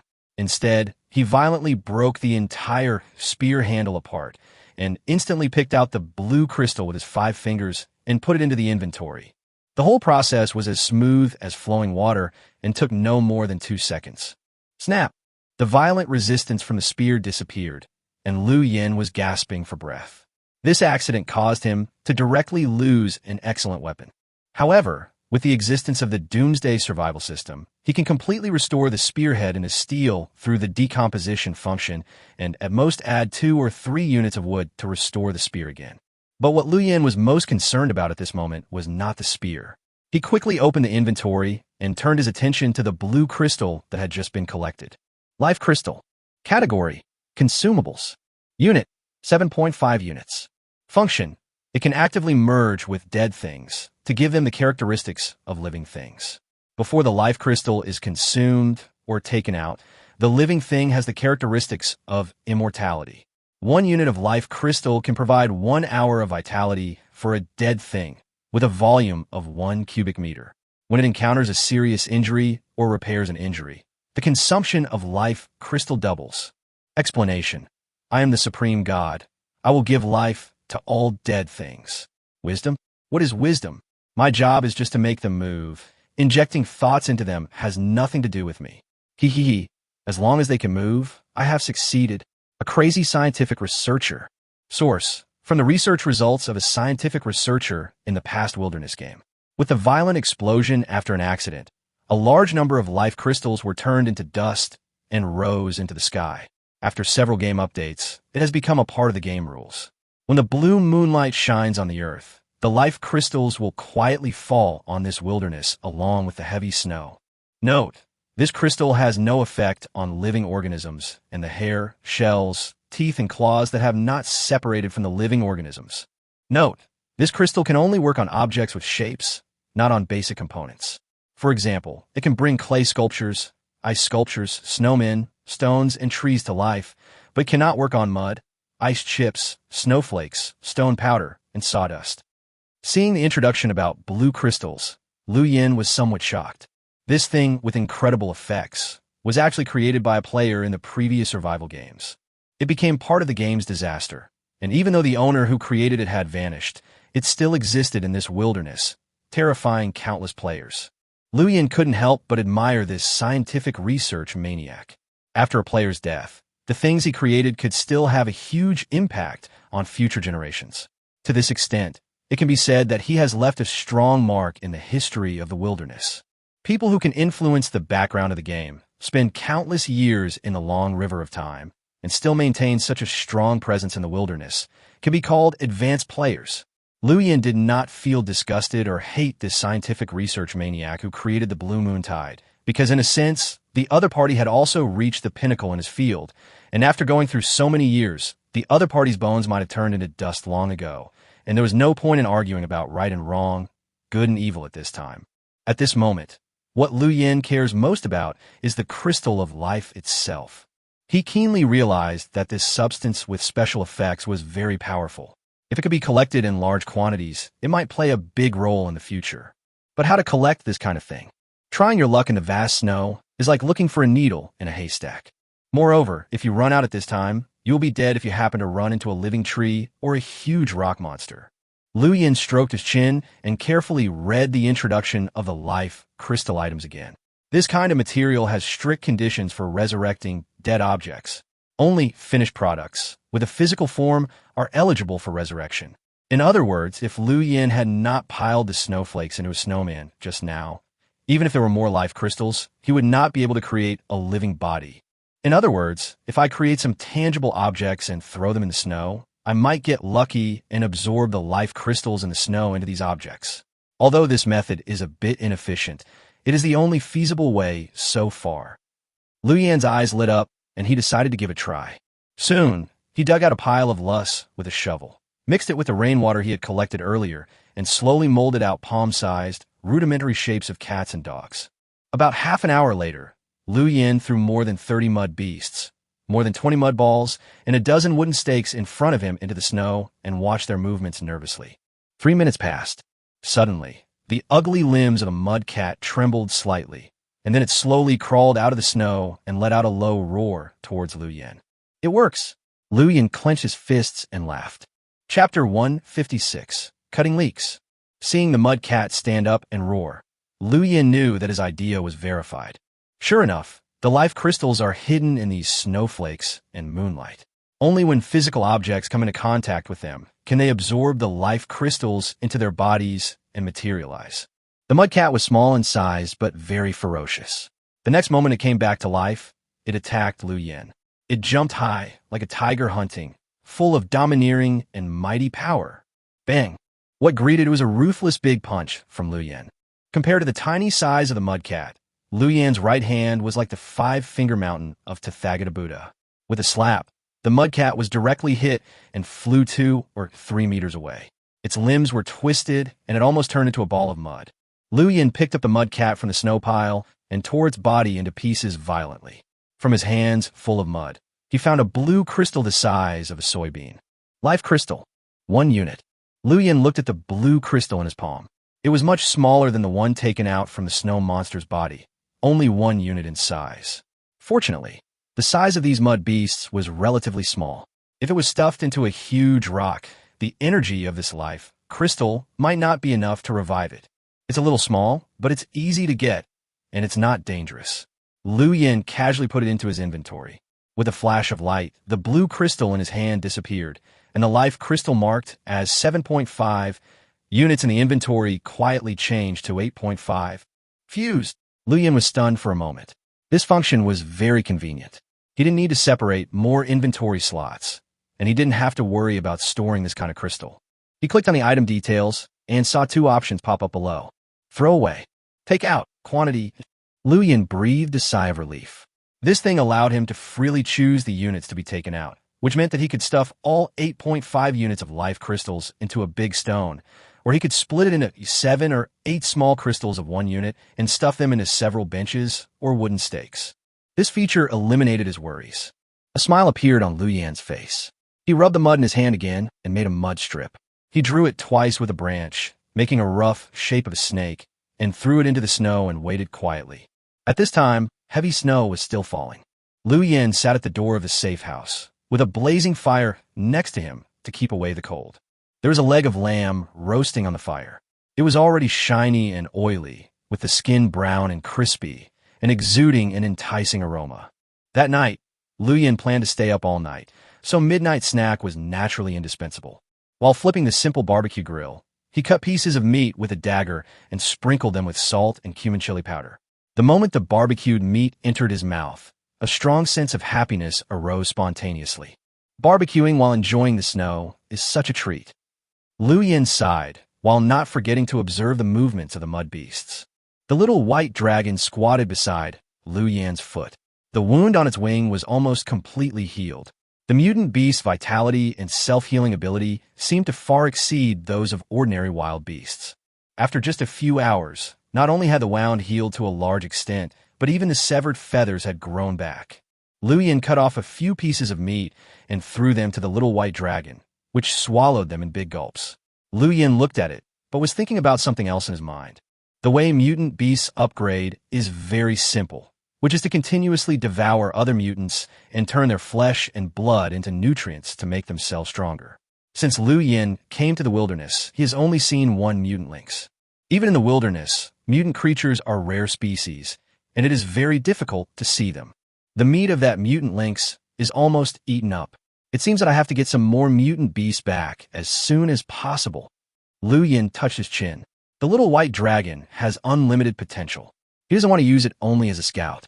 He wants it to become a helper with combat power similar to his own, a true overlord of the sky. However, in order to achieve that point, it would probably require a huge amount of mutant beast flesh and blood. The saying, "one general success is built on the sacrifice of thousands of men," probably means this. Lu Yin sat there with a lot of thoughts in his mind. Time passed, and 3 hours went by quickly. During these 3 hours, Lu Yin harvested another 12 units of life crystals, and he seemed to have found a rule. Among all objects, the more complete the shape and the clearer the type, the greater the chance of being parasitized by life crystals. During these 3 hours, 10 mud beasts were parasitized by life crystals, and the remaining mud balls and wooden stakes that were randomly needed had only one record of resurrection, which was much lower than the probability of mud beasts. After realizing this, Lu Yin did not dare to stop. He dug out a large basin of mud again and rubbed out a large number of mud snakes, probably hundreds of them, and threw them all into the snow, waiting for the other party to revive. At this moment, Lu Yin looked at these mud beasts with a fanatical look, as if he was looking at a group of thriving Chinese chives. Chapter 1, 57 Weapon Prices. Hiss! A sharp hissing sound was heard, and a mud snake in the snow squirmed its body and leaped high like a spring, biting towards Lu Yin's face. The little white dragon flapped its wings, and its sharp claws accurately grabbed the mud snake. It tore its body into several pieces with great force. A bean-sized life crystal fell to the ground and was caught by Lu Yin. Life crystal. Quantity, 46 units. Lu Yin's sea of beast tactics was obviously very effective. After throwing those mud snakes into the snow, within just 1 hour, the number of life crystals in his hands had reached nearly 50 units. After the crystal was taken out, its volume was almost the same as an apple. It can almost revive a big tree now. Lu Yin roughly calculated that with the help of this thing, the difficulty of attacking the pig-headed man forest might be reduced a lot, but it is far from enough to revive a big tree. The pig-headed man tribe has a full range of weapons and heavy catapults. Although the resurrected tree man has strong vitality, I am afraid it can't withstand this kind of attack. I need more life crystals. Lu Yin originally planned to make a plan to attack the pig-headed man forest tonight, but when he was interrupted by the 2 snow monsters knocking on the door, discovered the crystal of life, he completely overturned his previous plan. In his opinion, these life crystals can be used as a trump card. If they're used to create some living dead near the pig-headed man tribe, then the invasion of the pig-headed man tribe will be much better than if he and Katalov and a few others just charge head-on, and there's absolutely no risk involved. However, this plan requires a large number of life crystals, at least 10 times the 46 units that Lu Yin currently has, in order to create chaos that can shake the pig-headed man tribe. Although the Sea of Beasts tactic is indeed effective, Lu Yin thinks its efficiency is still a bit low. After all, no one knows when the blue moon tide will disappear. Perhaps in another hour, the weather in the wilderness will return to normal, so Lu Yin must seize every moment to find a way to get as many crystals as possible. I wonder if other players have it. Lu Yin touched his chin, and the first thing he thought of was the other players in the wilderness. After several disasters, the number of players in the wilderness of the East Continent has dropped sharply from 12,000 at the beginning to about 1,000. However, for Lu Yin, 1,000 people is still a large base number. Among these players, someone might have killed a larger dead creature and obtained a large number of life crystals. While thinking, Liu Yin opened the world channel. Liu Yin, who has the crystal of life? I will buy it at a high price. Liu Yin, 10 units can be exchanged for an ordinary weapon. The type can be customized. 100 units can be exchanged for a non-ranged elite weapon other than bows and crossbows. Liu Yin, price of long-range weapon arrows, 2 per unit. Liu Yin's method of purchasing life crystals was still very simple and violent. He directly used the most scarce resource in the wilderness at that time, weapons. In this blue moon tide, many players were attacked by dead things. Some players were killed, while others were struggling to survive in underground safe houses. Not all players have the dual attributes of the hero's aura and the wilderness wall like Liu Yin, and not everyone has large caliber weapons. Most players cannot kill the immortal dead things as easily and cleanly as Liu Yin when facing an attack. Perhaps some players, after a tough battle, manage to kill the dead creatures and obtain the crystal of life. However, during the battle, their weapons might have already become badly damaged and unable to support their next battle. Under such circumstances, it is the best time for Liu Yin to sell weapons. In this blue moon tide, Liu Yin wants to harvest not only the leeks of the mud beasts, but the players are also one of his targets. Johnson, Wang Defa, 10 units of life crystals for a common weapon? Am I seeing that? Do you know how much trouble it takes to kill a monster? Li Xiao, I laughed. You are the most evil-hearted person in the wilderness. You used your hegemony to make a rule this afternoon, and you turned into a black marketeer to reap our profits in the evening. I destroyed 3 daggers and 2 machetes to kill the monsters that attacked me, and only got 11 units of life crystals. Now you dare to ask for 10 units for an ordinary weapon. Are you crazy? Koizumi Jiro, this is naked extortion. I have every reason to suspect that this blue moon tide was caused by Liu Yin. He took advantage of the chaos to sell weapons. We must unite to resist this behavior. If the weather is controlled by umbrella sellers, there will be no more sunny days. Wang Yin, the Japanese upstairs are creating chaos and selling weapons. Isn't this a tactic that your country often uses? Why haven't we seen your country speak out against hegemony in the international arena before? Wang Dongchuan at Liu Yin, I don't have life crystals. Can I exchange them with other resources? Liu Yin, the flesh and blood of mutant beasts can also be exchanged for weapons.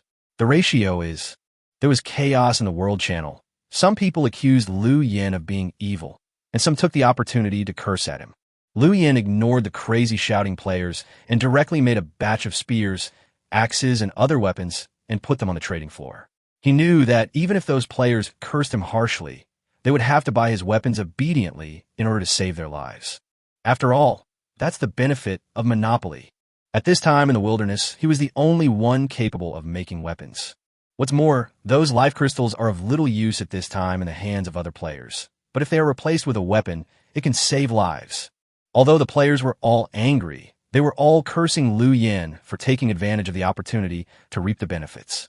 But no one would really put themselves in danger just for the sake of a gamble. No one knows how long this blue moon tide will last.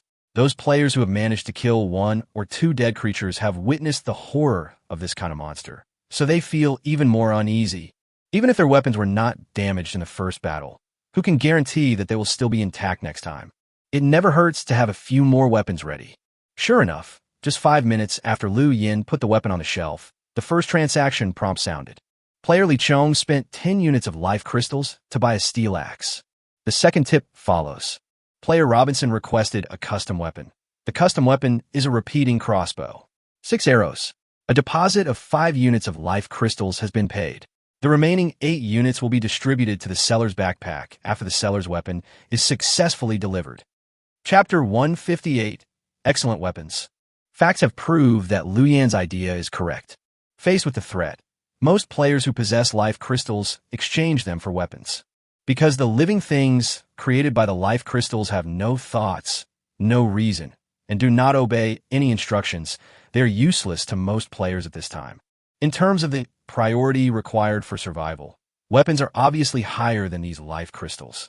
With the sound of the first transaction reminder, in less than half an hour, all 20 weapons that Liu Yin had posted on the trading floor had been sold out, and he also received more than a dozen orders for customized weapons. This caused the number of his life crystals to surge to over 300 units. The time now is already 3 o'clock in the morning. In the next 5 hours, Liu Yin kept repeating the 4 events of purchasing materials at the trading field, making weapons for sale, completing customized weapon orders, killing the resurrected mud beasts to obtain life crystals. This process brought Liu Yin a lot of benefits, until the morning sun rose and the blue moon gradually disappeared in the sky. Liu Yin opened his inventory and found that the life crystals had reached an extremely terrifying 1065 units.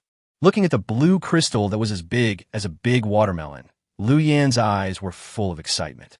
Such a terrifying number of life crystals was enough to create a huge army of dead things in the pig-headed man forest. Even if the enemy has catapults, it will be absolutely difficult to resist such a special army. Catalov, brother Liu Yin, have you finalized the attack plan for the pig-headed man forest? We are ready and can set off at any time. At this moment, Liu Yan's private message rang, and Catalov was ready to attack. Although the wilderness was covered with heavy snow last night, as the sun rises, the snow on the ground will soon melt and dry up, and will not cause any obstacles to travel. Kadylov, In addition, have those special effect weapons been completed? After all, they are new weapons, and we need to debug them. If there is any accident caused by improper use on the battlefield, it will be troublesome. If it is completed, let us see it quickly.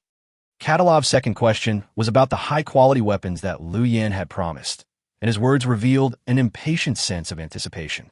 Liu Yin smiled. In fact, when completing the customized weapon orders for other players last night, the high-quality weapons promised to Catalov had already been produced, but because it was the middle of the night, Liu Yin did not trade it to the other party. He waved his hand, and 6 weapons of different types appeared in front of him, including 2 crossbows, 2 spears, a short knife, and a long knife. These weapons were shining with a dark and sharp luster.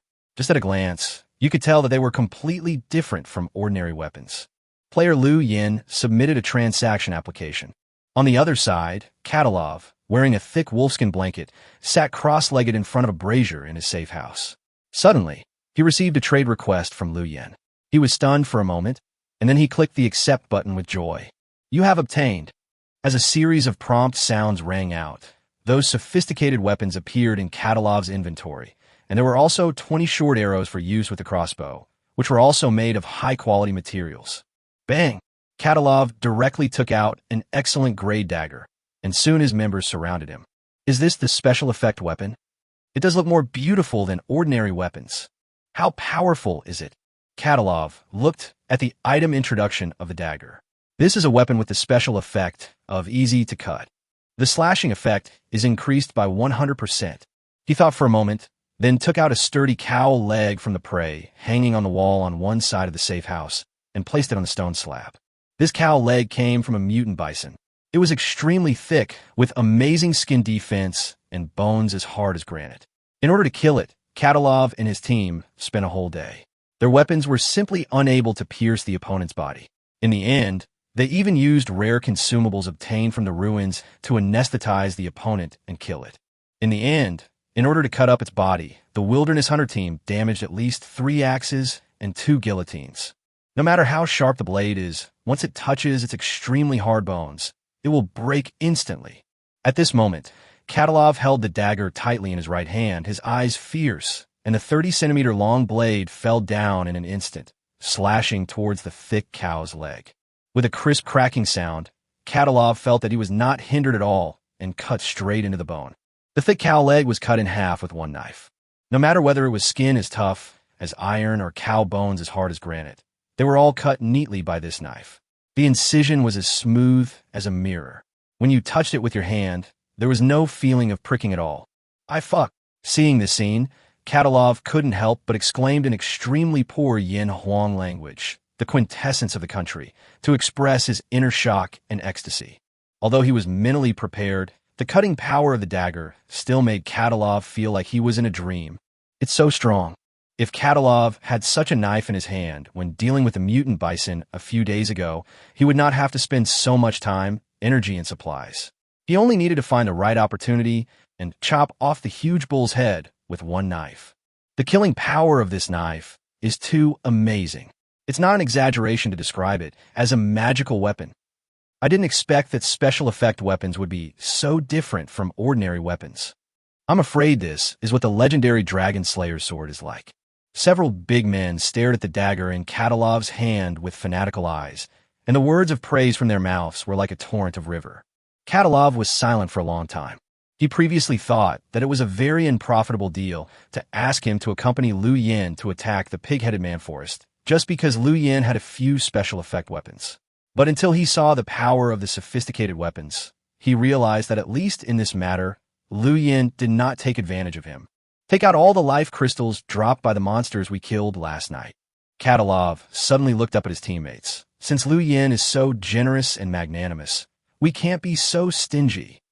Although from the perspective of cooperation, these sophisticated weapons were the reward for Katalov and his men's attack on the pig-headed man forest, and they did not need to continue to give Liu Yin anything in return.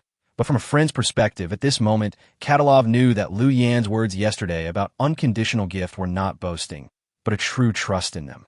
At this moment, Katalov's heart was filled with the satisfaction of being recognized, and at the same time, he also recognized Liu Yin as a generous and magnanimous partner. He also wants to continue this relationship and make it more harmonious. Therefore, he felt that he needed to give something back to Liu Yin. Player Katalov requested a trade. Liu Yin looked at the prompt that popped up on the game interface and raised his eyebrows. Katalov traded himself? Is there something wrong with a weapon and it needs to be modified? With this thought in mind, he clicked the Accept button, and the next moment, 168 units of life crystals from Katalov appeared in the transaction column. Chapter 159. Within 3 months. Hint: you get 168 units of life crystals from Katalov. The prompt sound from the system surprised Liu Yin. A life crystal as big as a dragon fruit appeared in Liu Yan's palm. The cold and smooth touch made him react instantly. Katalov, I saw you collecting this stuff last night, so I hunted a few monsters, but because time was too tight and it was midnight, I only got a little over 100 units. If it's not enough, I'll take people out to see if I can encounter a few more monsters. In the private chat interface, Katalov sent a message. A smile appeared on Liu Yan's lips. Although the truth of this sentence remained to be verified, at least Katalov really gave him more than 100 units of life crystals. This action proves that Katalov obviously also wants to make the relationship between the Wilderness Hunter team and Liu Yin closer. The relationship between friends gradually deepens in the process of constant interaction. Liu Yin did not bother to be polite with Katalov and directly put these life crystals into his pocket.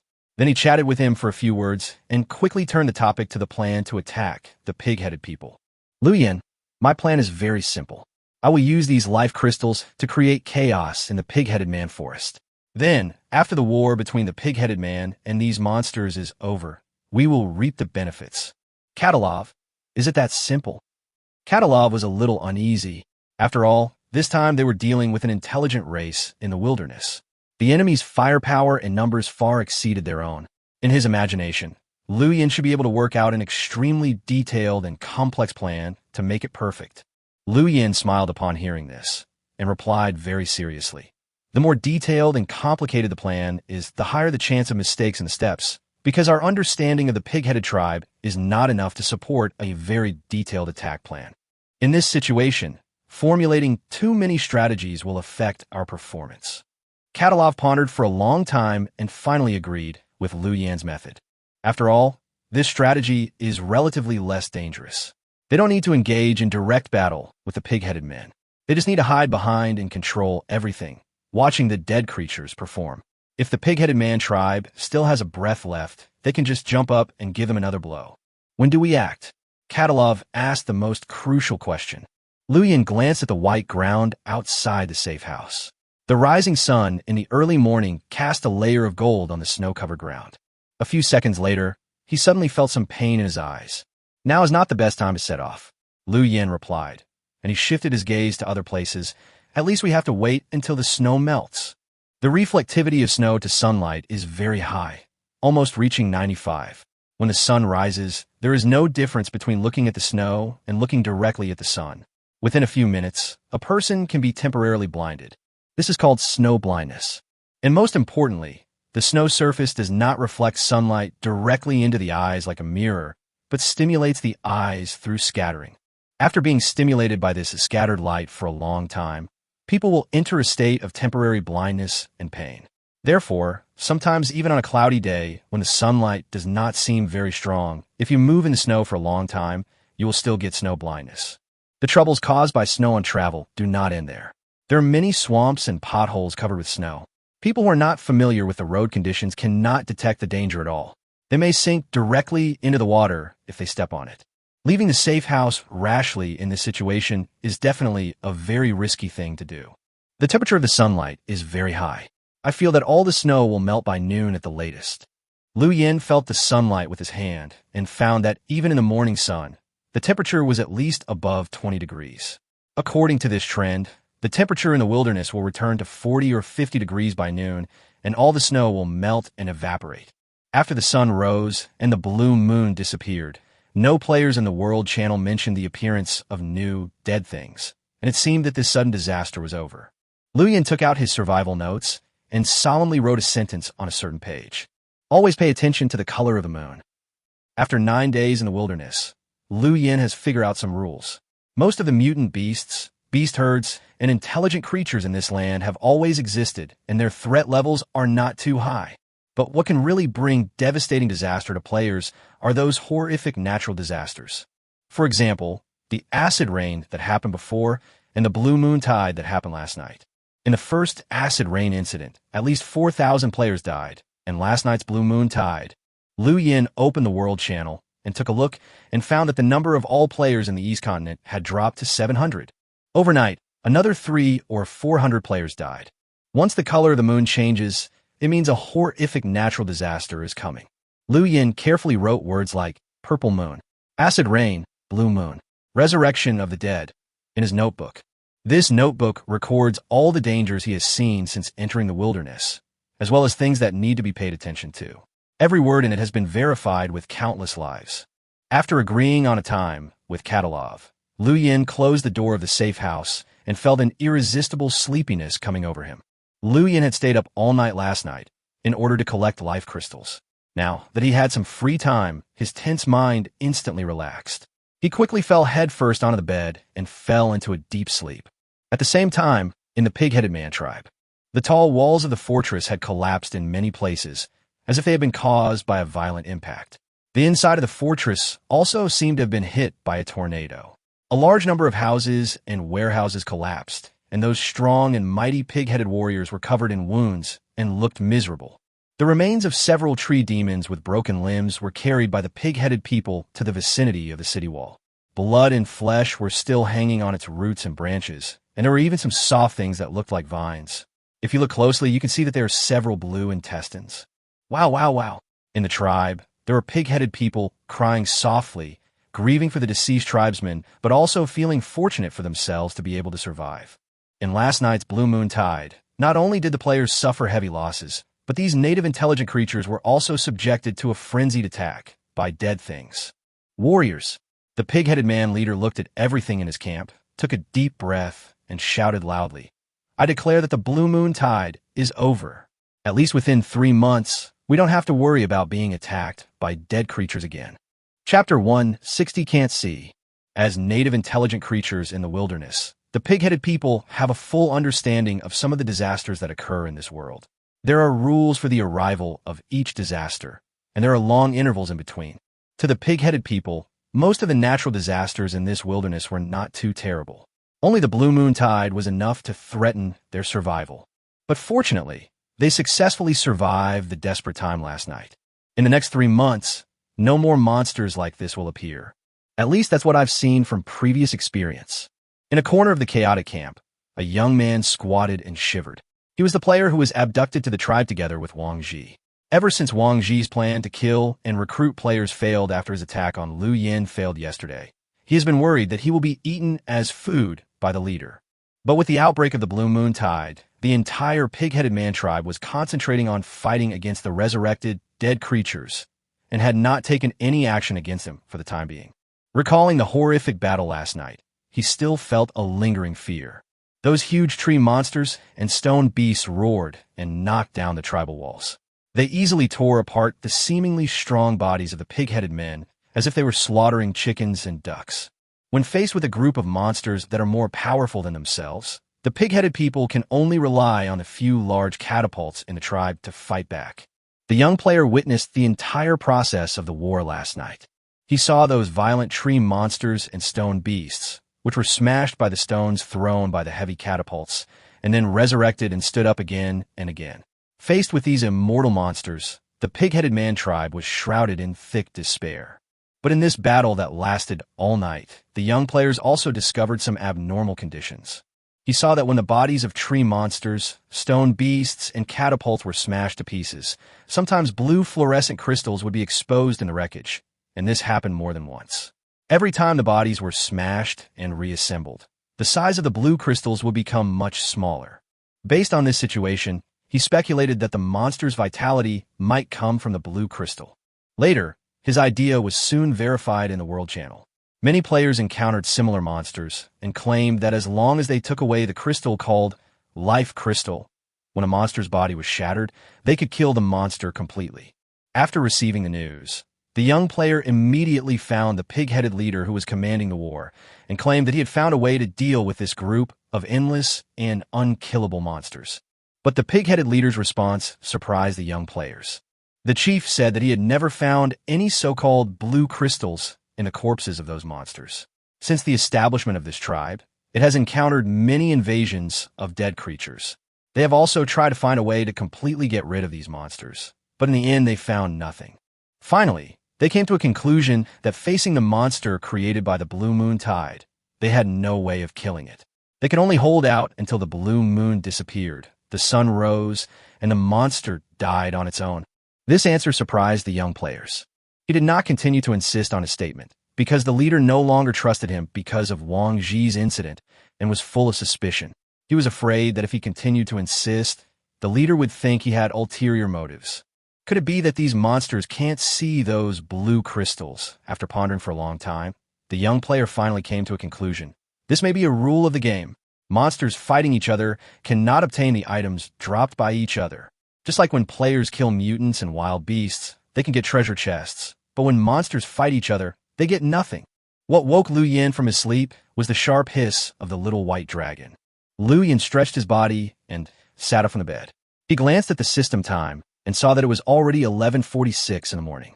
The chill brought by the heavy snow last night had been completely dispelled by the scorching sun at noon. Crash! Lu Yin opened the door of the safe house, and strong sunlight mixed with hot air hit his face. It took him 3 seconds to adapt, and then Lu Yin faced the sunlight and saw everything clearly in front of him. In the wilderness, the 50-centimeter thick snow had disappeared, having long since melted into ice water under the strong ultraviolet rays and then quickly evaporated. The ground seems to be still a little muddy, but judging by the situation, it will be completely dried in 2 hours at most. Lu Yin rubbed the wet soil on the ground with his feet and made an accurate judgment. It's back to the high temperature of yesterday. Lu Yin agreed with Katalov in the private chat interface to set off in 2 hours and then opened the daily assessment function in the Doomsday survival system. Yesterday, I formulated the first player code in the wilderness, which made a lot of headlines. I wonder what the level of this evaluation result will be. What kind of high-end items will be rewarded? Lu Yin rubbed his hands, full of anticipation. Chapter 161. Of course, it's worth it. The 9th day of Doomsday. You explored a treasure chest and obtained the most valuable treasure inside. Survival points plus 30. Your shelter now has monitoring capabilities. Survival points plus 50. You killed 12 players who wanted to break into the pig-headed man forest, successfully eliminating the possibility of them becoming a potential threat. Survival points plus 80. You have made a powerful new friend. Survival points plus 30. You have formulated the first player rule in the wilderness, but whether the players will strictly abide by it remains to be seen. Survival points plus 200. You killed the dead creature. Survival points plus 20. This rating, A. Special item reward, Puppet Clown. This survival point statistics, 410. Total survival points, 1,400. The overall score is only A. Lu Yin was a little surprised. He took another look at the comment about formulating player rules. According to previous estimates, the reward for this should be at least 400 survival points, but now, only half. Perhaps the key point lies in whether the players will strictly abide by it. Lu Yin quickly found out the problem. It is true that he did formulate player rules, but how many players would actually abide by them at this moment? Liu Yan's influence has not yet spread to the entire wilderness.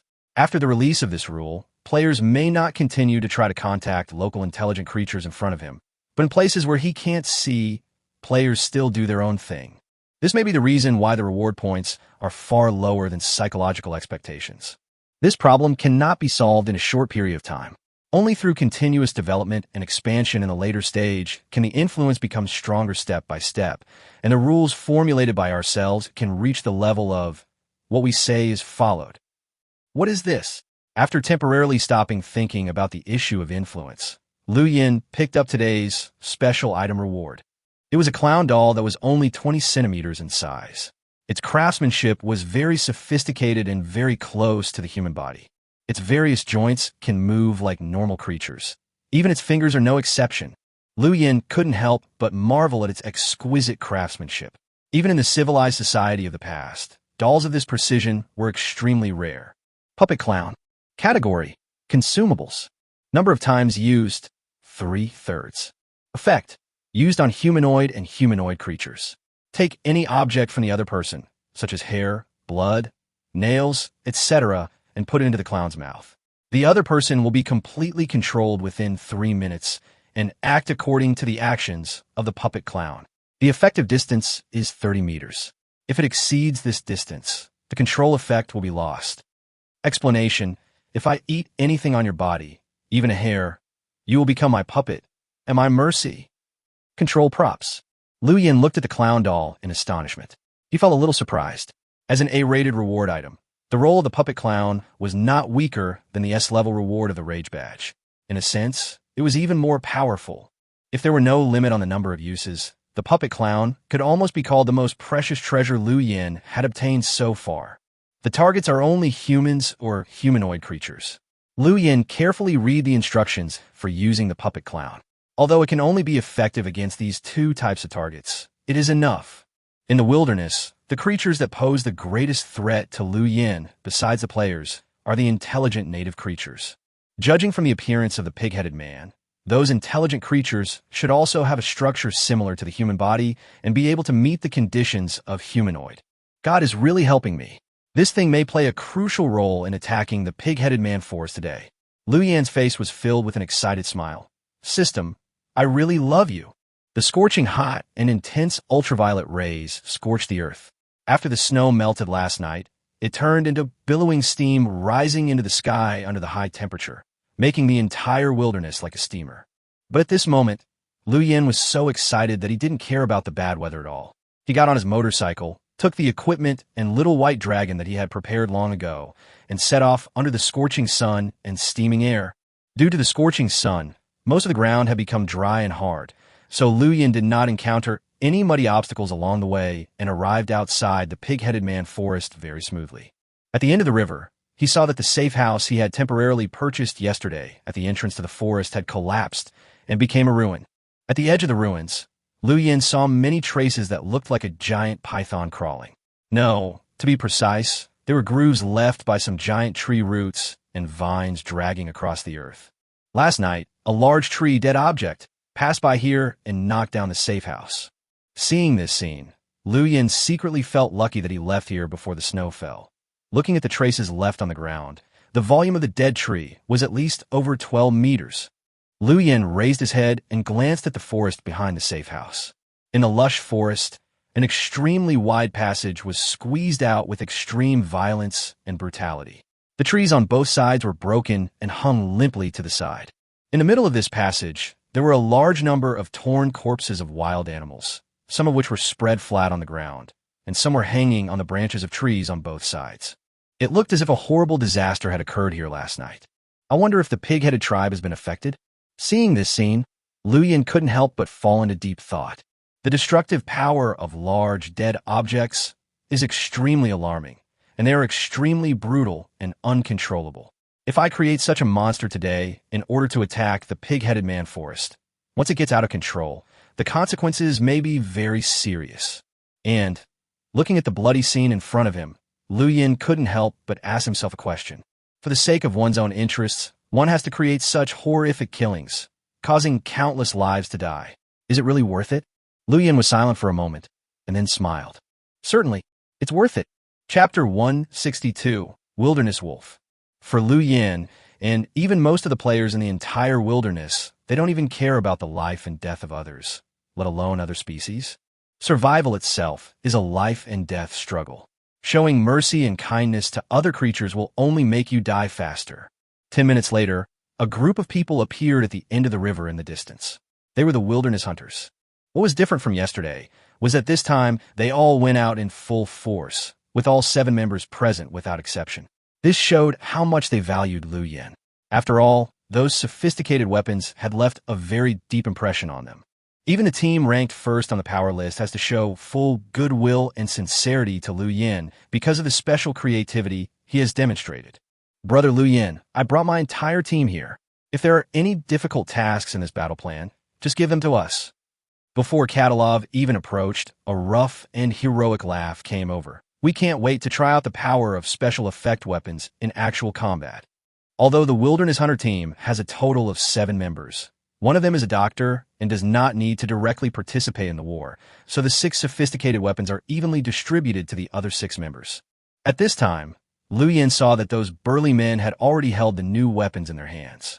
From the smiles on their faces, it could be seen that they were very satisfied with these sophisticated weapons. Our mission this time is to act as a jackal. We don't need to face those monsters directly. After Lu Yin met with Katalov, he reiterated his plan. I will use the life crystals to create an army of dead things and let monsters attack monsters. We just need to follow behind, and if the pig-headed tribe still has the strength to resist, we can jump up and finish them off. Lu Yin glanced around and said, I have asked my pet to investigate the situation. There will be results soon. 5 minutes later, the little white dragon flew out of the forest and landed directly on Lu Yin's shoulder. After Lu Yin had a brief conversation with it, a smile appeared on his face. How lucky! The pig-headed tribe was also attacked by the dead last night. Their walls collapsed, and their members were killed. They're at their weakest now. This is the best time for us to attack. Lu Yin turned to look at the Wilderness Hunter squad next to him and said, Let's go and try to end the battle before dark. The road leading into the pig-headed man forest became unusually wide after the giant dead creatures wreaked havoc last night. Under the guidance of the little white dragon, Lu Yin, Katalov and his party slowly approached the pig-headed man tribe. On both sides of this road flattened by dead things, 1 or 2 wild animal corpses would appear from time to time, covered in blood. Violent. Suddenly, the little white dragon, which was more than 20 meters away from Lu Yin and others in front and had its camouflage ability turned on, let out a sharp hiss. Lu Yin immediately reacted and realized that this was the little white dragon issuing a warning that it had discovered the enemy. There are enemies, and they're most likely not wild beasts, but probably pig-headed men. Lu Yin said softly. As a mutant creature, the little white dragon also has intelligence. Although it is not as intelligent as humans, it can also distinguish the minimum level of threat. Lu Yin, Katalov, and his group are almost the top combination of players in the wilderness. Even if they encounter tigers or wolves, they can fight well. But at this time, the roar of the little white dragon is full of vigilance and uneasiness, which means that the enemy it discovered is far more threatening than the wild beasts. After hearing Lu Yin's words, Katalov quickly entered combat state. He snapped his fingers and quickly made several tactical command gestures to his team. Within 2 seconds, the Wilderness Hunters team quickly dispersed and entered the leafy woods on both sides of the road. They kept a distance of about 10 meters from each other, which ensured that they could provide support as soon as possible when a team member was attacked, and also ensured that they would not be discovered by the enemy in advance, because their target was too large. Lu Yin noticed that after the Wild Hunter team entered combat mode, each of their members seemed to become like a kind of ferocious beast. Whether in terms of demeanor, facial expression, or the feeling they gave, it was as if they had transformed from emotional people into the calmest wolves when entering hunting mode. No, that's not an illusion. Lu Yin narrowed his eyes. He keenly noticed that at this moment, Katalov's eyes turned from brown to green and were emitting a faint light like a wolf's eyes in the dark night. Found it. Katalov turned his head and gestured to Lu Yin, pointing to a deep forest more than 10 meters away. The target is in that direction. Lu Yin looked in the direction the other person's finger was pointing. He saw that the tall treetops completely blocked out the sunlight. There was only a lush and dark forest there. Apart from that, he could not see anything clearly. Is this the ability of the title, Wild Wolf? Liu Yin speculated silently in his heart. There is a special title reward at the top of each ranking list, but so far, the system has not announced the attributes of the 3 special titles. This has made many people very curious, and Liu Yin is no exception. There was no need for Liu Yin to take action. After determining the enemy's position, Katalov and a team member moved towards that direction with extremely agile movements. Their sturdy bodies, which definitely weighed more than 90 kilograms, stepped quickly on the ground without making any sound. 10 seconds later, Liu Yin heard an extremely dull and painful roar, and then he saw the woods in the direction where Katalov disappeared slowly surging, and 2 big men walked out of it, one of them holding 2 huge heads in his hands. The threat has been eliminated. Katalov wiped the blood off his face, smiled with his white teeth showing, threw the head in his hand to the ground, and said, "There are 4 pig-headed men in total, and the last one is a little far away from us, otherwise it would not have had the chance to scream." 4 pig-headed human heads were thrown on the ground, 2 of which still had excited and ferocious smiles on their heads. It was obvious that they did not notice the approach of Katalov and others at all, and their heads were chopped off with a knife. They are out to pick up the corpses of wild animals killed by the dead creatures. I wonder if there are any of their companions nearby. We must leave here as soon as possible. Katalov glanced at the long knife in his hand that was still dripping with blood. The lethality of special effect weapons is really extraordinary. I feel that chopping off those ugly heads is not much more difficult than chopping off a piece of cheese. As the threat fades, Katalov's laughter rings out, and the Revenant team seems to relax. Liu Yin noticed that at this moment, the cold and beast-like temperament in them disappeared without a trace. Chapter 163, Attack. The Chaotic Pig-Headed Tribe. After this little episode, Liu Yin had a better understanding of the strength of the Wilderness Hunter team. They did not stay here for too long. They just took away the weapons from the pig-headed man and continued moving forward. The weapons equipped in this corpse-collecting team were a stone axe, a spear, and a flintlock rifle. Liu Yin did not take any spoils of war, and the extremely poorly made firearms made by the pig-headed men did not arouse his interest at all. When using this thing, you have to worry about it exploding at any time. The group went deeper and deeper into the mountains and forests, and apart from the unlucky corpse-collecting team, before, Liu Yin and his group did not encounter any enemies, not even a single wild beast. Half an hour later, they arrived smoothly near the pig-headed man tribe. It was a fortress surrounded by steep mountain walls on 3 sides. Relying on the natural barrier, it only had a gap on the east side, and the tall wooden pile walls of the fortress were built in that direction. Although the wall had collapsed in many places at this time, many pig-headed men were already carrying out repair work. I believe that it won't be long before this wall will be repaired. The terrain of this fortress is very clever. It is surrounded by natural dangers on 3 sides, and we only need to allocate a small part of the troops to defend the city gates to achieve the effect of 1 man blocking 1,000. If it weren't for the blue moon tide that came yesterday, I'm afraid our success rate of breaking into this fortress by force would only be 1%. Liu Yin touched his chin and was actually somewhat grateful for the natural disaster that came last night. Pig-headed people are creatures with strong vitality and strong resistance to poison. They're also well-equipped and numerous. If Liu Yin did not have the life crystal in his hand, he really would not be able to think of how to deal with this group of monsters for a moment. Surrounded by natural barriers on 3 sides, this terrain has both advantages and disadvantages. The advantage is that when they are attacked, they don't need to bear huge pressure, and they only need to guard against enemies in one direction. The disadvantage is that when they can't resist the enemy's attack, they can only be blocked in the fortress and can't escape at all. Katalov smiled. They will be wiped out in one wave. Liu Yin and Katalov looked at each other and smiled knowingly. Soon, they found a high ground a few hundred meters away, from which they could observe the entire picture of the pig-headed man tribe. Then, Liu Yin carefully took out the life crystal that was as big as a watermelon. His movements were very gentle, for fear that he would accidentally drop it to the ground and cause an out-of-control accident. Split into 50 units. Liu Yin split more than 1,000 units of life crystals into 20 small crystals of 50 units each, the size of an orange, and then stuffed 2 of them into the claws of the little white dragon, pointing to the pig-headed man tribe in the distance, and said, "Go."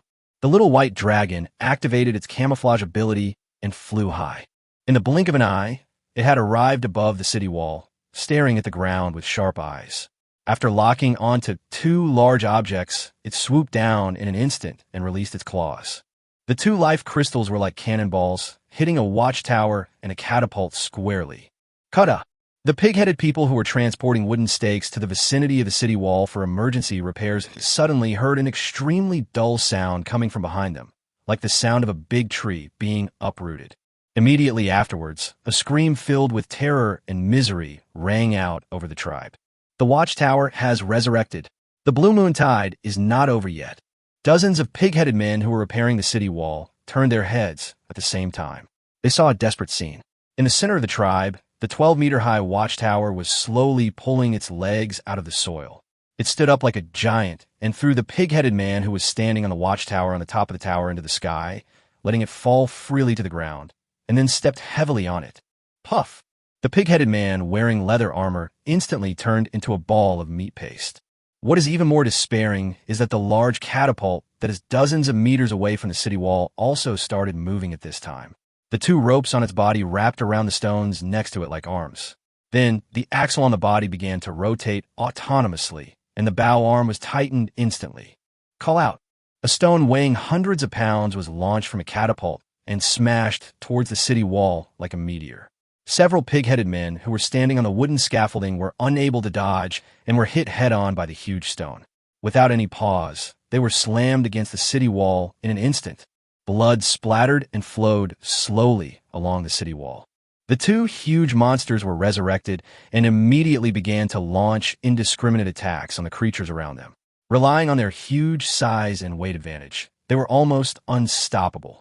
Those pig-headed people who were like small tanks were as fragile as bugs in front of them. The unrest in the tribe soon attracted the attention of the leader, who moved his bloated body out of the castle. When he saw the two dead creatures wreaking havoc in the tribe, an expression of extreme shock, uneasiness, and fear suddenly appeared on his face. He looked up at the sky, but did not see the blue moon. It immediately trembled and said, "The blue moon has disappeared. Why are there new dead things resurrected? Have the rules changed?" The leader could hardly believe his eyes. Based on decades of experience, when the blue moon disappeared, those dead things would also die completely. But now, the sun was shining brightly and the snow was melting, but two monsters jumped out of his camp again. No, not two. A sharp eagle cry was heard from the sky. 3 seconds later, a sturdy fruit tree and a wooden house were resurrected in the huge pig-headed tribe. The four monsters were rampant, and the pig-headed warriors who tried to resist them were easily pierced and torn into pieces. A dozen pig-headed warriors used sledgehammers to knock down the watchtower, but in the blink of an eye, its broken body reassembled and stood up unscathed. The leader was shaking all over, his eyes turned bloodshot, and he suddenly looked at the trembling young player in the corner. He grabbed the other player by the collar and roared angrily, "It's all your fault. It's all your fault, you maggots. Since you came to this land, even the previous disaster rules have changed. You deserve to die." The young player was being shaken crazily by the leader. He felt like his body was about to fall apart, and his spirit was close to collapse. When he saw the hideous pig head that was less than 5 centimeters away from his face, his psychological defenses completely collapsed. I can help you solve this disaster. I can help you kill these monsters," the young player screamed. Lu Yin looked at the chaos in the pig-headed man tribe, and once again asked the little white dragon to take away 2 life crystals. 10 seconds later, the tall city gate of the pig-headed man tribe collapsed, and 2 stone beasts rushed in extremely savagely and violently, making earth-shaking roars. Chapter 164 players who can see where the life crystal is. After the 2 stone beasts joined the battle, the chaos in the pig-headed man tribe escalated again.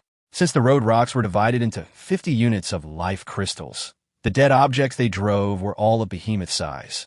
The 2 stone beasts rampaged in the tribe like the heads of heavy trucks, and nothing could withstand their impact. There were more than a dozen pig-headed warriors lined up in a row, holding hard wooden shields that were 20 to 30 centimeters thick and surrounded the stone beast. However, as the stone beast charged, the wooden shields were broken on the spot, and more than a dozen pig-headed warriors were knocked 7 or 8 meters away, vomiting blood on the spot and suffering serious injuries. This tribe had been badly damaged by the invasion of dead creatures last night. It was obviously difficult for them to fight against the 6 giant dead creatures that appeared at the same time. And the most important thing was that every time these pig-headed people took great pains and risked death to knock down a monster, within 20 seconds, the monster would stand up again and appear in front of them unscathed. Immortal. This is the most despairing thing. You said, you have a way to kill these monsters? The pig-headed leader grabbed the young player's collar, his voice full of anger and madness. Do you know the consequences of deceiving me? I will pry open your skull and eat you bite by bite. What good would it be for me to lie to you if I can't kill these monsters? I'll die too. The young player trembled and screamed. It's easy to kill them. There's a blue crystal in their bodies. Just smash their bodies and take out the blue crystal, and then we can kill them completely. The pupils of the pig-headed leader constricted. This tribe had been fighting against dead things for countless years before it was born. The experience left by our ancestors is that dead things cannot be killed in one go. Only by smashing their bodies and reassembling them many times can the death process be accelerated. For countless years, the leader of the pig-headed people has been following the teachings left by his ancestors and has never had any doubts about it. He has been using the lives of his people to consume the vitality of dead things in order to achieve the goal of outlasting the opponent. But at this time, someone told it that the method to kill this monster is actually very simple. You'd better pray that this method works, otherwise. The leader's face was ferocious. He turned around and roared to give orders to his subordinates. Besiege the watchtower and smash its body.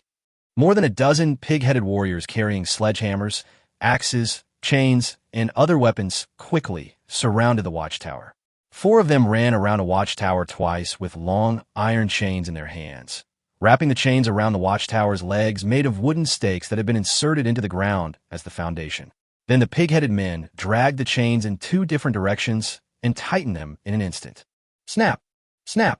Several pig-headed men immediately gathered around and frantically attacked the legs of the watchtower like a group of ants besieging a mantis. A rope hung from the watchtower instantly entangled the 2 pig-headed men, threw them high into the sky, and smashed into the distant mountain wall like a cannonball. Only 2 shrill screams were heard, followed by the sound of something heavy falling to the ground. On the distant mountain wall, 2 bright red blood flowers bloomed. The tragic death of their companions aroused the rage of the pig-headed people. They smashed the weapons in their hands on the legs of the watchtower without hesitation. Soon, with a sound of wood breaking under the weight, this 12-meter-tall, dead thing finally fell down heavily under the siege. DDD. The pig-headed people roared madly, venting all the fear, anxiety, and anger in their hearts into attacks. Under their siege, the watchtower was finally shattered into pieces, becoming wooden debris scattered all over the ground. Look for the blue crystal immediately. The leader shouted to the soldiers, "It's in the dead body." Upon hearing this, the pig-headed warriors immediately began searching, but soon they looked at each other in bewilderment because the so-called blue crystal was not found inside the watchtower at all. Crash! The body of the watchtower trembled again, as if trying to reorganize itself. Upon seeing this, the young player standing next to the leader strode out instantly, ignoring everyone's obstruction, and slid under the crotch of Stone Beast, came to the remains of the watchtower, and reached out to dig out the shrunk-life crystal from a rotten wooden stake. As he moved, the remains of the watchtower, which had been ready to move, suddenly paused, and with a crash, it completely stopped moving. The leader and the pig-headed warrior, standing next to him, widened their eyes when they saw this. This is the crystal of life, the driving force that keeps them resurrected. The young player raised the blue crystal in his hand, panting, and said to the pig-headed people around him, as if to show it off, "As long as you take it, you can kill this monster." The leader stared at the empty palm of the young player. He could not see any trace of the existence of any object in the other's hand, and he could not even touch it. But the watchtower was really killed, and this strange sight forced it to believe that everything the other party said was true. Even if it can't see anything, the death of a monster is the best proof. Master Chief, I feel that the invasion of these monsters may not be caused by the influence of the blue moon tide. The young player looked at the chief and said in a deep voice, "I found out that Liu Yan was buying this kind of crystals. At first, I didn't know his intention, but now I understand. He just wanted to create chaos and take the opportunity to attack us. That means he's probably watching all this nearby." After hearing the young player's words, the leader's brain started spinning rapidly. He made a judgment within 3 seconds, and with a wave of his hand, he summoned 5 warriors to stand guard beside the young player as bodyguards. For the entire pig-headed tribe, the young player is their only hope at this moment. Only he can see the location of those life crystals. As long as he is alive, the pig-headed tribe can resolve this disaster at the lowest cost. Soon, with the participation of young players, the giant catapult was also killed and completely lost its life. There was a cheer among the tribe. In the distance, Liu Yin watched this scene with a frown on his face. He saw the young player surrounded by the pig-headed men.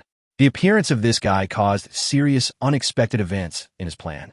If he was not killed, those dead things would find it difficult to exert their full strength and would be killed. But the other party is under the close protection of the pig-headed man. How can we kill him? After thinking for a moment, Liu Yin slowly took out the puppet clown from the inventory. Chapter 165 Puppet Clown. The only way to kill the player under the layers of protection of the pig-headed man is to use the puppet clown. At this time, the player was protected by a meat shield consisting of 5 burly pig-headed men as big as a hill. There was no room for attack at all, and he could not kill the opponent even with a flintlock rifle. Moreover, the accuracy of the flintlock rifle is not very high. Once the gun is fired, it is likely to expose one's position and cause unnecessary trouble. After much thought, only the puppet clown can kill people from a distance and silently. But the problem arises again. The condition for activating the puppet clown is to eat anything on the target's body, including hair, nails, flesh and blood, and even dead skin. But how to obtain these things? The other party is closely protected by the pig-headed man. If you want to take the risk to take something from him, it will be as difficult as killing him directly. After a moment of silence, Liu Yin suddenly remembered the corner where the other party had been squatting. Little white dragon. Liu Yin blew a whistle and pointed to a location in the pig-headed man tribe and said, "Let's look for it there." Generally speaking, ordinary people lose hair every day, and the player was extremely frightened last night, so he might have made some subconscious movements, such as scratching his head, sitting slumped, and becoming incontinent. These movements would leave something belonging to this person on the ground. The little white dragon flapped its wings and flew away. Its body quickly faded away and merged with the surrounding environment. The pig-headed people tribe was in a state of extreme chaos. No one paid attention to anything other than the dead objects. Some pig-headed people just felt a gust of wind blowing by their side. When they looked back, they found nothing. Liu Yin is very fortunate that his pet is a camouflage bird of prey with the ability to fly. Although the little white dragon may not be as powerful as tigers, leopards, and other beasts, the role it plays today is much greater than that of the beasts. It can be said that up to now, the entire operation to attack the pig-headed man tribe has been led by Xiao Bailong, and Liu Yin only provided logistical supplies and plans. During the search phase for the little white dragon, cheers broke out again in the pig-headed man tribe. At the cost of 3 pig-headed men's lives, they killed another stone beast. 5 pig-headed guards surrounded the young player and came to the scattered corpse of the stone beast and took out the life crystal that was emitting a bright light. A bright smile appeared on the young player's face. He clenched the crystal of life and held it high up, just like a commander leading his army to capture a position and cheering for victory. Liu Yin watched all this with an expressionless face. The more than 100 life crystals he had painstakingly collected last night had not yet fully taken effect and were eliminated by the other party in just a few minutes. This made him very unhappy. Very unhappy. After killing the 3 dead creatures, the pressure faced by the pig-headed tribe was instantly reduced a lot. Under the command of the leader, the warriors gradually formed a formation. They began to launch an effective counterattack against the dead creatures, and with the help of their familiarity with the terrain, they gradually showed their advantages. The 3 dead creatures were beaten back step by step. "What's your name?" The leader finally smiled as he watched this scene. He turned to look at the young player and asked, "You saved our entire tribe. From today on, I can make you the high priest of the tribe. Your status will be second only to mine." The young player's heart was pounding. He had been worrying about life and death, but suddenly the situation changed drastically. Not only did he not have to die, but he could also become a powerful figure in the entire pig-headed tribe. That was completely different treatment from Wang Ji, who was previously controlled as a puppet. He has even begun to look forward to the future.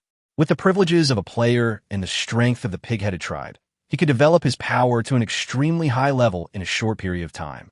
Even stepping on the rocks under your feet is no longer a dream. My name is Wong Kai, and I'm honored. The young player suppressed his inner ecstasy and spoke softly. Crash! With the sound of rubbing branches and flapping wings, the little white dragon fell from the sky and landed directly on Liu Yan's shoulder, holding a blood-stained cloth and a few hairs in its mouth. Liu Yan took the two things. He was very sure that these things belonged to the young player and not the pig-headed man. Because the pig-headed people were all wearing animal skins and linen clothes, and there were no cloth products in the entire tribe, this piece of cloth should have been left behind by the player when he was treating his own wounds. And those few hairs are easier to identify. Liu Yan once killed 2 pig-headed men with his own hands. The hair on this kind of monster was long, hard, and mainly brown like needles, while the hair in his hand was soft and thin, obviously human hair and sweat. I'll make you laugh. Liu Yan looked at the excited young players in the tribe in the distance, and gently stuffed the blood-stained cloth and hair into the mouth of the puppet clown. As a strange music sounded, the puppet clown's mouth moved, and after swallowing both things into its stomach, it began to make singing sounds. You do whatever I do. I'm the strictest clown teacher, and you're my imitator. Come and wiggle your body with me. I'll give you points based on your performance. The puppet clown showed a weird smile on his face. Liu Yan estimated the distance between himself and the other party. He crawled on the ground silently and approached the pig-headed tribe. Finally, he stopped at the foot of the opponent's collapsed wall and curled up his whole body in the lush bushes. Snap! Liu Yan twisted the puppet clown's left arm. Wong Kai was talking excitedly with the leader of the pig-headed people when suddenly his arm twisted out of thin air and was pulled into an incredible state like a twist. In an instant, the sounds of breaking bones and bursting flesh rang out at the same time. After being stunned for 3 full seconds, Wong Kai's shrill scream rang out. The severe pain almost made him faint instantly, but even more intense than the pain was the fear of the unknown. He didn't know who attacked him. The pig-headed leader was also stunned. Wong Kai was still seriously injured under his strict protection. He looked around and did not find any enemy at all. Snap! Wong Kai's left leg also twisted. Next is the right leg. Next is the right arm. Within a few seconds, Wong Kai was defeated. He fell to the ground, twitching like a puddle of mud. The smile on his face had completely disappeared, leaving only the most intense fear. He looked at the pig-headed leader and said in a trembling voice, "Save me, save me." But the next second, his voice stopped abruptly. Under the astonished gaze of the pig-headed man leader, Wong Kai's head suddenly turned 180 degrees. With the crisp sound of bone cracking, he completely lost his life. Chapter 166, Asking the Ancestral God for Protection. Your imitation is complete. Every move is 100% identical to the clown teacher. I give you a score of 100. Detected that the target is dead. Do you want to continue to force the action to be imitated? At the moment Wong Kai died, the puppet clown also let out a shrill laugh and asked Liu Yan a question. After death, can the mimicry effect still be applied to the corpse? Liu Yan had no interest in this kind of whipping the corpse behavior and decisively chose to end the use. The weird smile on the puppet clown's face disappeared, and the column representing durability in its item description also became 2/3. On the other side, the pig-headed man leader, who witnessed Wong Kai's death in an extremely horrible way in front of him, felt an indescribable sense of fear surging from the bottom of his heart to his mind at this moment. He let out a terrified howl, retreated repeatedly, and wiped off the blood that Wong Kai had splashed on him with animal skins. Its fear had reached its peak. Under the heavy protection of the pig-headed guards, the enemy was able to kill Wong Kai, so killing himself would not be too difficult. It trembled and looked around, and suddenly roared, "Liu Yan, is it your name? We don't need to fight to the death. I can give you whatever you want. We can cooperate, and we can win together. You can replace Wong Kai and become the high priest of the tribe. No, if you want, we can be equals." The leader's roar echoed through the jungle, his voice filled with despair. After losing Wong Kai, they no longer had the ability to kill these dead things with one blow. It was imaginable how dire their situation would be. If they wanted to kill a dead thing, they had to use the lives of the pig-headed warriors. The pig-headed man leader is indeed a very smart guy. He has a vision and foresight. After discovering the special existence of the player, he immediately came up with a series of strategies to use the players to gain benefits for himself. But the problem was that Liu Yin discovered its idea too early, and the location of its tribe was too close to Liu Yan's camp. Its plan to use players to expand its kingdom had just been implemented when it was interrupted by Liu Yin in an extremely violent and decisive manner, and now it has suffered a devastating disaster. Liu Yin hid in the bushes outside the city wall. He listened to the other parties shouting without any emotion in his heart. The conditions offered by the pig-headed leader were not attractive to him at all. He could not possibly trust such a group of violent monsters. Likewise, he did not believe that these monsters would really be willing to become partners with the butcher who had destroyed most of their tribe. Besides, there was really no use for Liu Yin to have them. If local intelligent creatures are also divided into levels, then the civilization level of this group of pig-headed people should belong to the lowest level. The help they can provide to Liu Yin is very limited. Their weapons and construction capabilities are much worse than Liu Yan's. Their only advantage is their large size and great strength. However, in the face of hot weapons, what is this advantage?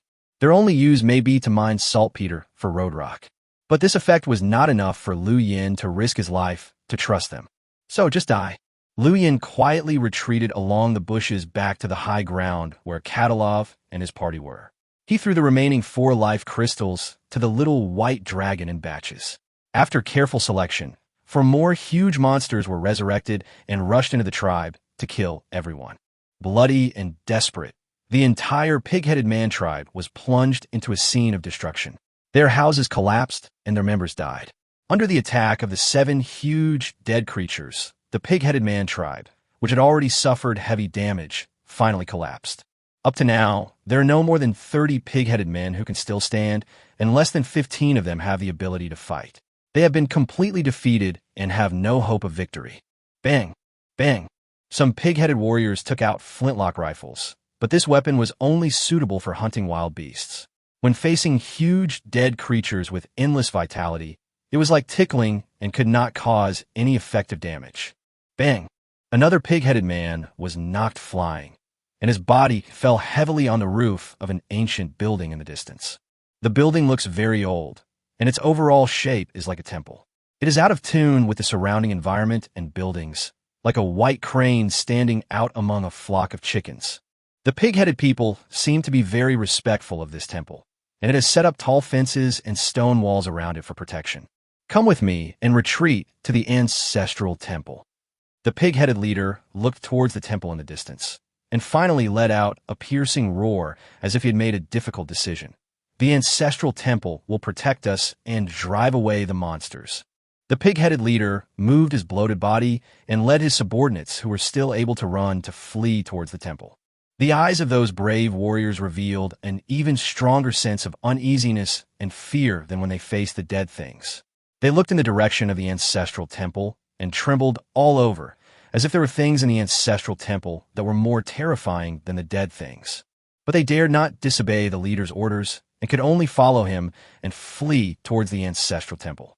Liu Yin watched the actions of the pig-headed people, and a strange emotion surged in his heart.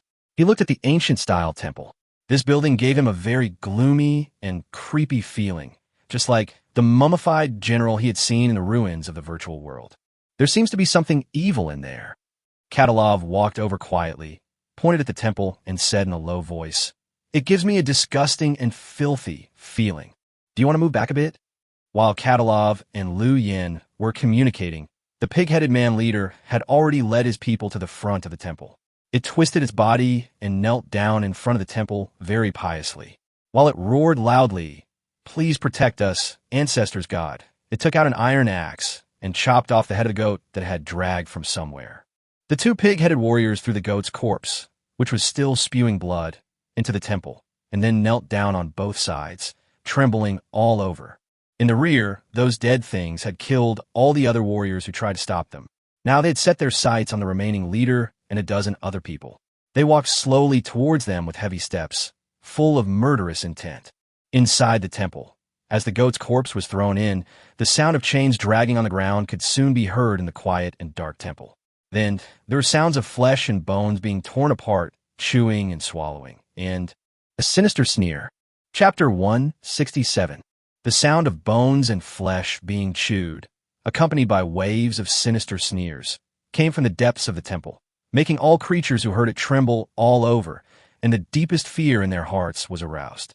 Including the chief, all the pig-headed people knelt down devoutly on both sides of the temple, with their foreheads close to the ground, expressing their humble submission and awe to the dust. Boom, boom, boom. 7 giant dead creatures walked towards the temple with uncaring steps.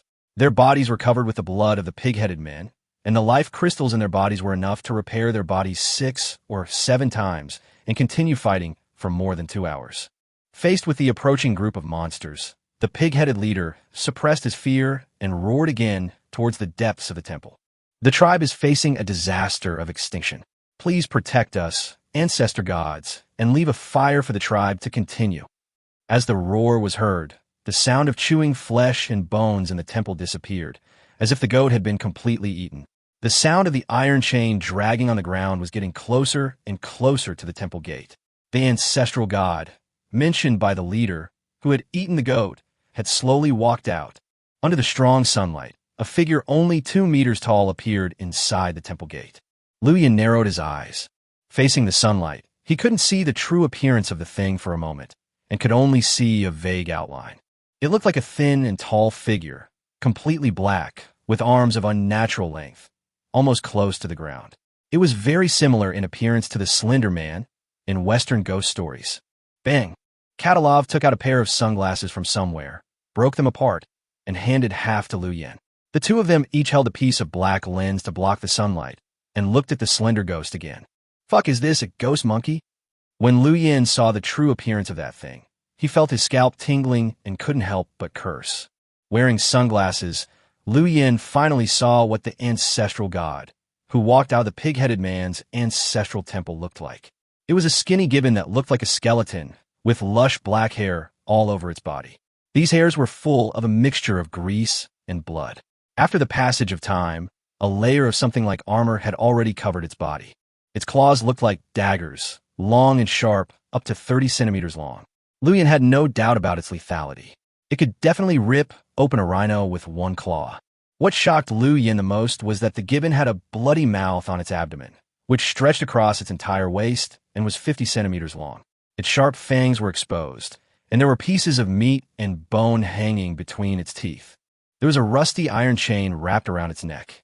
It looked very old, and the chain had already cut deep into its flesh. Through the gaps in the chain, one could see the black and rotten scars inside.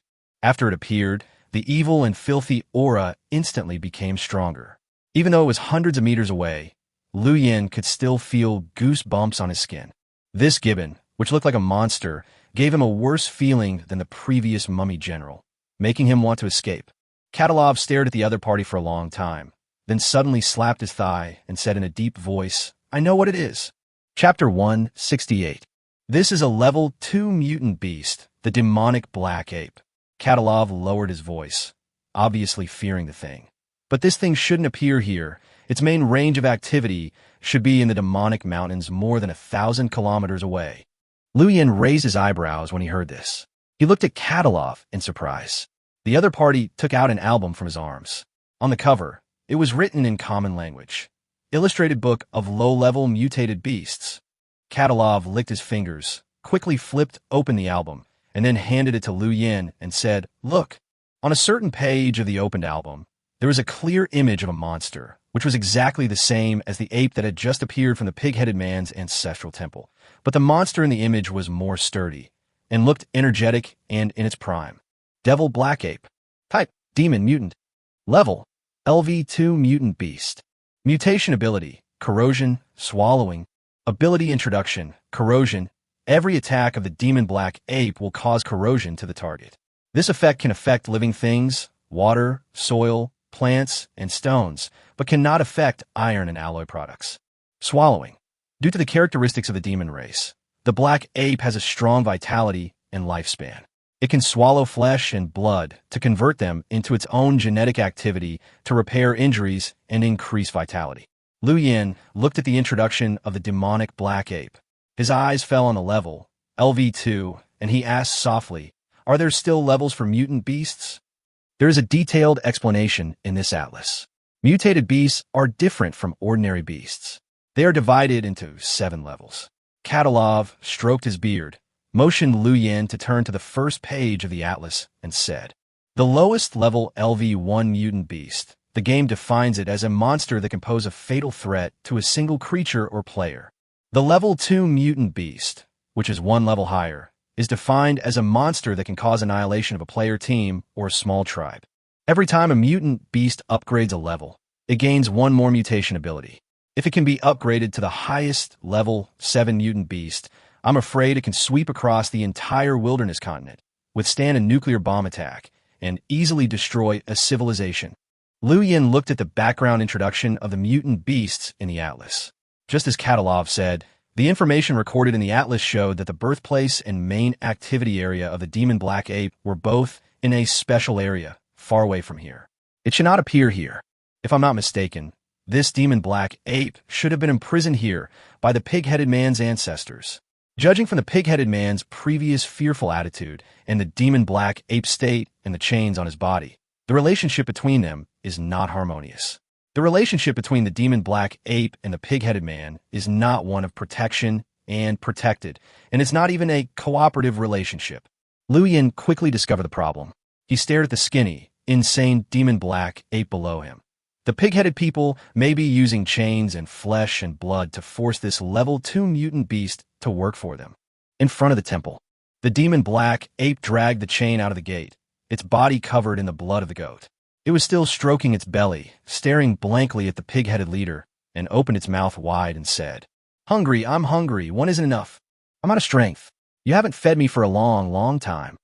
Chapter 169. After the black ape walked out of the temple gate, the fear of the pig-headed people became obviously more intense. Their bodies, which were kneeling on the ground, unconsciously moved slightly backwards, as if they wanted to stay away from this monster. "Ancestor God, please kill the monsters that invaded our tribe. A goat is enough to sustain your physical strength for a battle." The leader of the pig-headed men mustered up the courage to look up into the black ape's eyes and said in a trembling voice, "After killing them, I will give you more flesh and blood." Faced with the black ape's demands, the pig-headed man leader chose to respond with conditions, which was a form of rejection. And this behavior made Liu Yin even more certain that his guess was correct. The pig-headed tribe has been using this method of quantitative feeding to keep the black ape in an extremely weak but not dead state, so that it will not break free from its restraints. Only when the tribe encounters a crisis will it give it enough food to sustain a battle. Hearing that its request was rejected, the black ape instantly fell into a state of rage. It roared madly, its eyes turned red, and it showed its fangs at the pig-headed man leader, as if it wanted to pounce on him and tear him to pieces. But at the same moment, the rusty chain began to turn red and hot at a speed visible to the naked eye, and instantly burned the black ape's neck like a branding iron, causing the skin to be torn and blood to flow. "Ah!" The black ape let out a shrill scream. It tried desperately to dig at the iron chain with its sharp claws. However, the old chain was extremely strong. Instead of breaking free, it burned large wounds on its palms. After a moment, the chains returned to their original state, and the black ape stood there gasping for breath. The anger and violence in its eyes had disappeared, replaced by a kind of resigned numbness and despair. It raised its head and looked at the 7 dead creatures that were running towards the temple, as if it wanted to vent all its pain on them. After a shrill roar, it jumped high and pounced over in an instant. The chain seemed to be endlessly long, extending outwards as the black ape moved. Although the black ape is a level 2 mutant beast, its body size is not that big. Not to mention, compared with the dead objects that are more than 10 meters tall, even the pig-headed men are taller and more powerful than it. So when it actively attacks the dead objects, it looks like a mouse charging at a cheetah. The scene looked ridiculous. But the next moment, a 14-meter-tall tree demon was knocked down by it, as if it was hit by a cannonball, and the entire crown and half of its body were shattered. What the hell?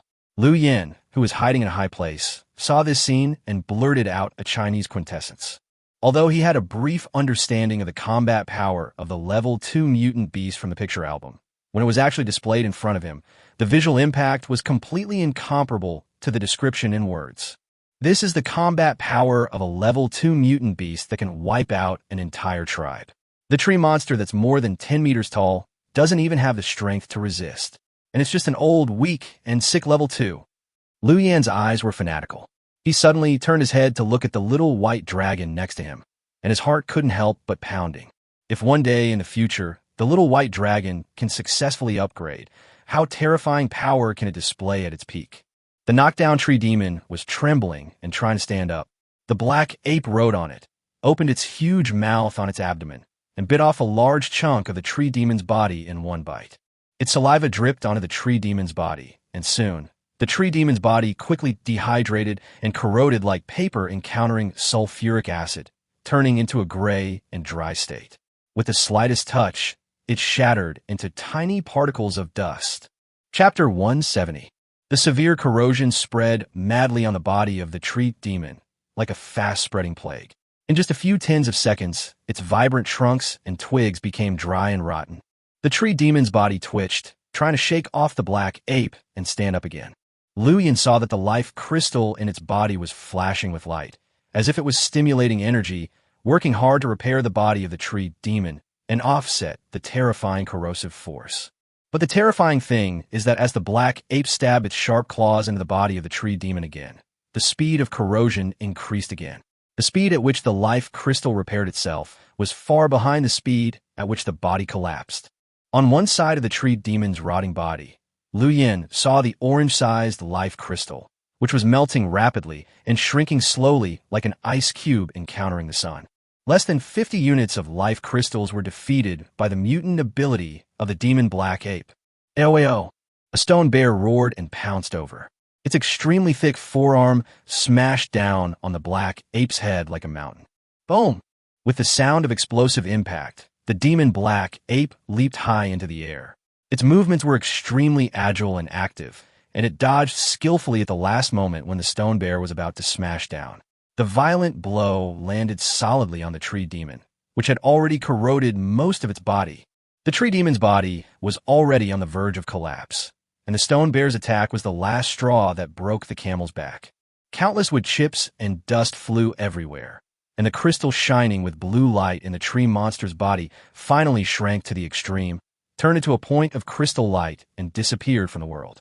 There were 7 huge dead creatures, and the demon black ape easily killed one of them with just one move.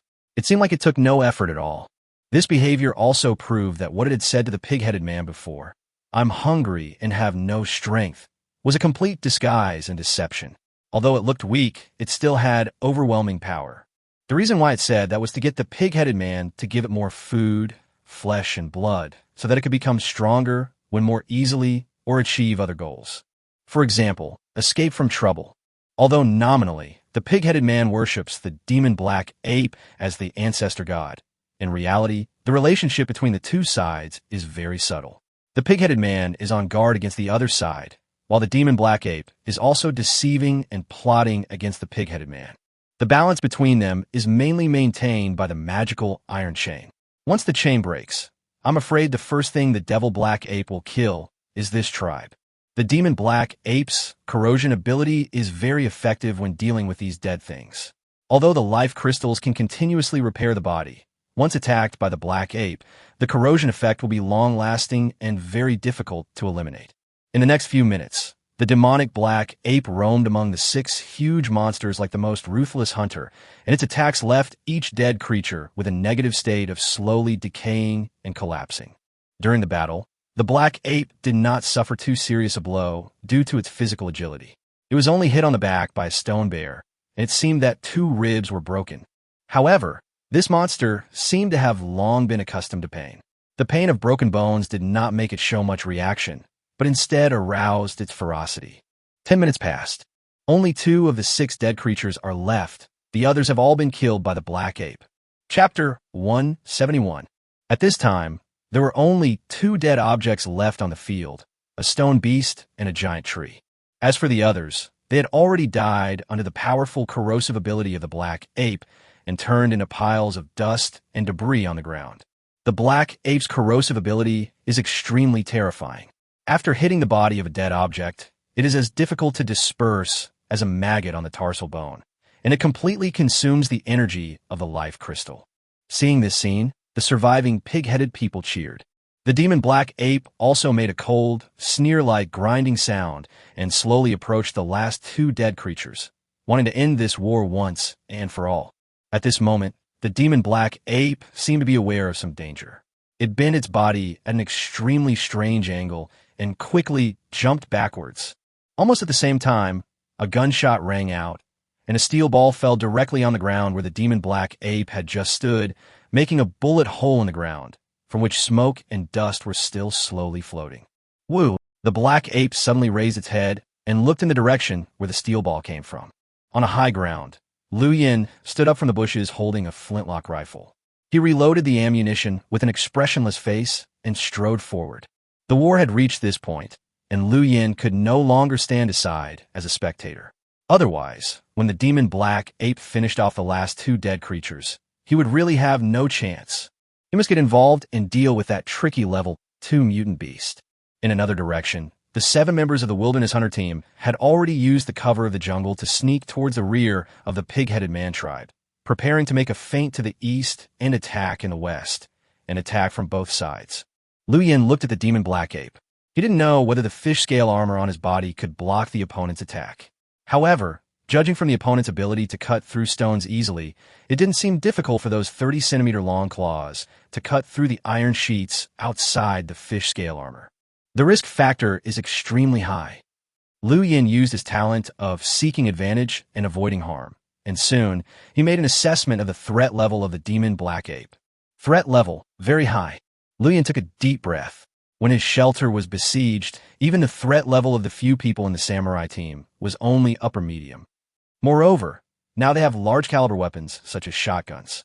Their strength is much stronger than before, but facing this thing, if they are not careful, their lives will be in danger.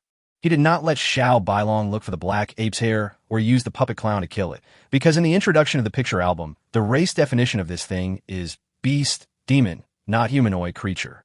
The humanoid creatures recognized in the game system refer to ordinary creatures like pig-headed people who are intelligent and civilized, and mutant creatures are obviously not included in this category. Seeing Lu Yin walking in this direction, the pig-headed people seemed to realize something. They roared angrily, especially the leader, whose eyes were red. He shouted to the black ape, "Ancestor God, please kill this filthy human. It was because of him that our tribe was invaded." Hearing the leader's order, the black ape slowly bared its fangs towards Lu Yin and made an attacking gesture. Although Lu Yin was also a little frightened when facing this terrifying monster, he did not stop. "I invaded their tribe." Lu Yin raised his hand and pointed at the pig-headed man hiding in front of the temple, then turned to look at the black ape and said, "It's not yours." The black ape was stunned for a moment. "Do you want freedom?" Lu Yin continued to speak loudly and seriously. "I can give you freedom." Chapter 172. As soon as the word freedom came out, the black ape was like a shark that smelled blood, with greed and desire in its eyes. It stared at Lu Yin motionlessly, its throat panting like an old bellows, and slowly uttered a sentence. "Can you cut the chains?" Hearing these words, Lu Yin's heart, which had been tense all the time, finally relaxed. His previous guess was finally confirmed by the devil black ape. It is indeed a captive, vicious dog. For it, freedom is more precious than anything else. On the other side, the pig-headed leader's face suddenly changed. His expression was ferocious, and his brows and cheeks twitched with anger. He stared at Lu Yin, almost unable to control his emotions, and screamed hysterically, "Filthy maggots, lowly garbage. You think you can conquer my tribe? Kill him for me." The pig-headed leader stretched out his fat hand and pointed at Lu Yin.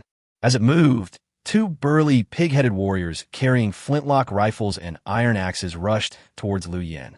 Just as Lu Yin was about to raise the gun in his hand to fight back, he saw a black shadow passing by at a very fast speed, so fast that the naked eye had no time to react. 2 shrill screams were heard. Lu Yin looked over again and saw that the 2 pig-headed warriors who had responded to the call had been disemboweled, their limbs twisted, and they were lying on the ground wailing. Their internal organs were all over the floor, and the edges of the wounds were quickly turning black and rotting. The demonic black ape was now standing next to the 2 pig-headed men, with blood still dripping from its sharp claws. Obviously, it was it that stopped the pig-headed man from attacking Lu Yin. Buzz!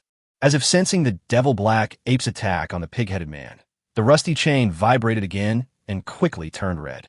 This time the chain's reaction was even more violent than before. Raging flames ignited on the high-temperature chain, and the iron chain wrapped around the black ape's neck continued to shrink into the flesh and blood.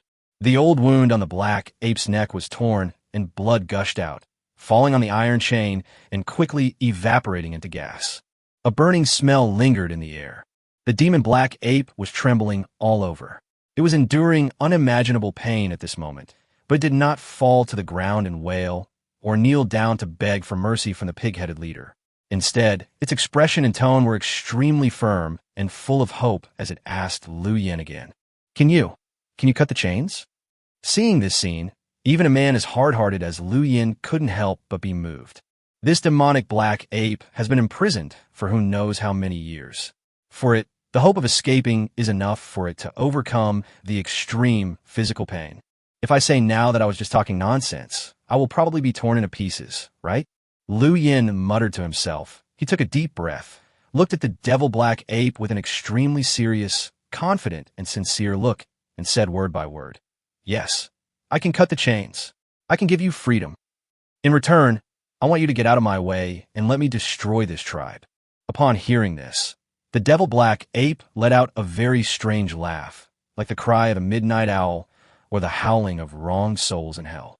After a long while, it stopped, looked at Liu Yin, and said, "If you can let me go free, I will send all these filthy, pig-headed people to meet their ancestors without you having to do anything." Chapter 173. Liu Yin was very satisfied with this answer. A very bright smile appeared on his face, and he looked at the shivering, pig-headed man behind him. "It looks like you're going to die today." Liu Yan's cold voice came out of his mouth, and along with these words, an icy arrow shot out from behind the temple and landed directly on the head of the pig-headed man leader. Puff! The arrow pierced into the flesh with a dull sound, and almost at the same time, the leader's scream of severe pain rang out. "Ah!" The leader screamed while holding his head, which was bleeding profusely. The arrow was about 15 centimeters long, and only half of it was exposed. Katilov's figure appeared from the back of the temple. He was reloading the ammunition for the crossbow. The arrow just now was shot from the excellent crossbow in his hand. However, due to the special effect of the crossbow being accuracy instead of piercing, and the distance was a bit far, the lethality was greatly reduced, which resulted in the failure to be a fatal blow. Swish! As Katilov appeared, the members of the Wilderness Hunter team who were responsible for flanking him launched attacks on the pig-headed man one after another. For a moment, arrows flew like a heavy rain. Although there were only 2 long-range weapons among the sophisticated weapons Liu Yin gave to the hunter team, Katilov had also collected some bows and arrows before. Although they were only the most common longbows, their lethality was enough to kill ordinary wild beasts. Even when facing creatures with thick skin and huge bodies like pig-headed men, the arrows flying in the sky were enough to pierce their bodies. Boom! The pig-headed man was attacked by surprise and immediately took out his flintlock and began to fight back.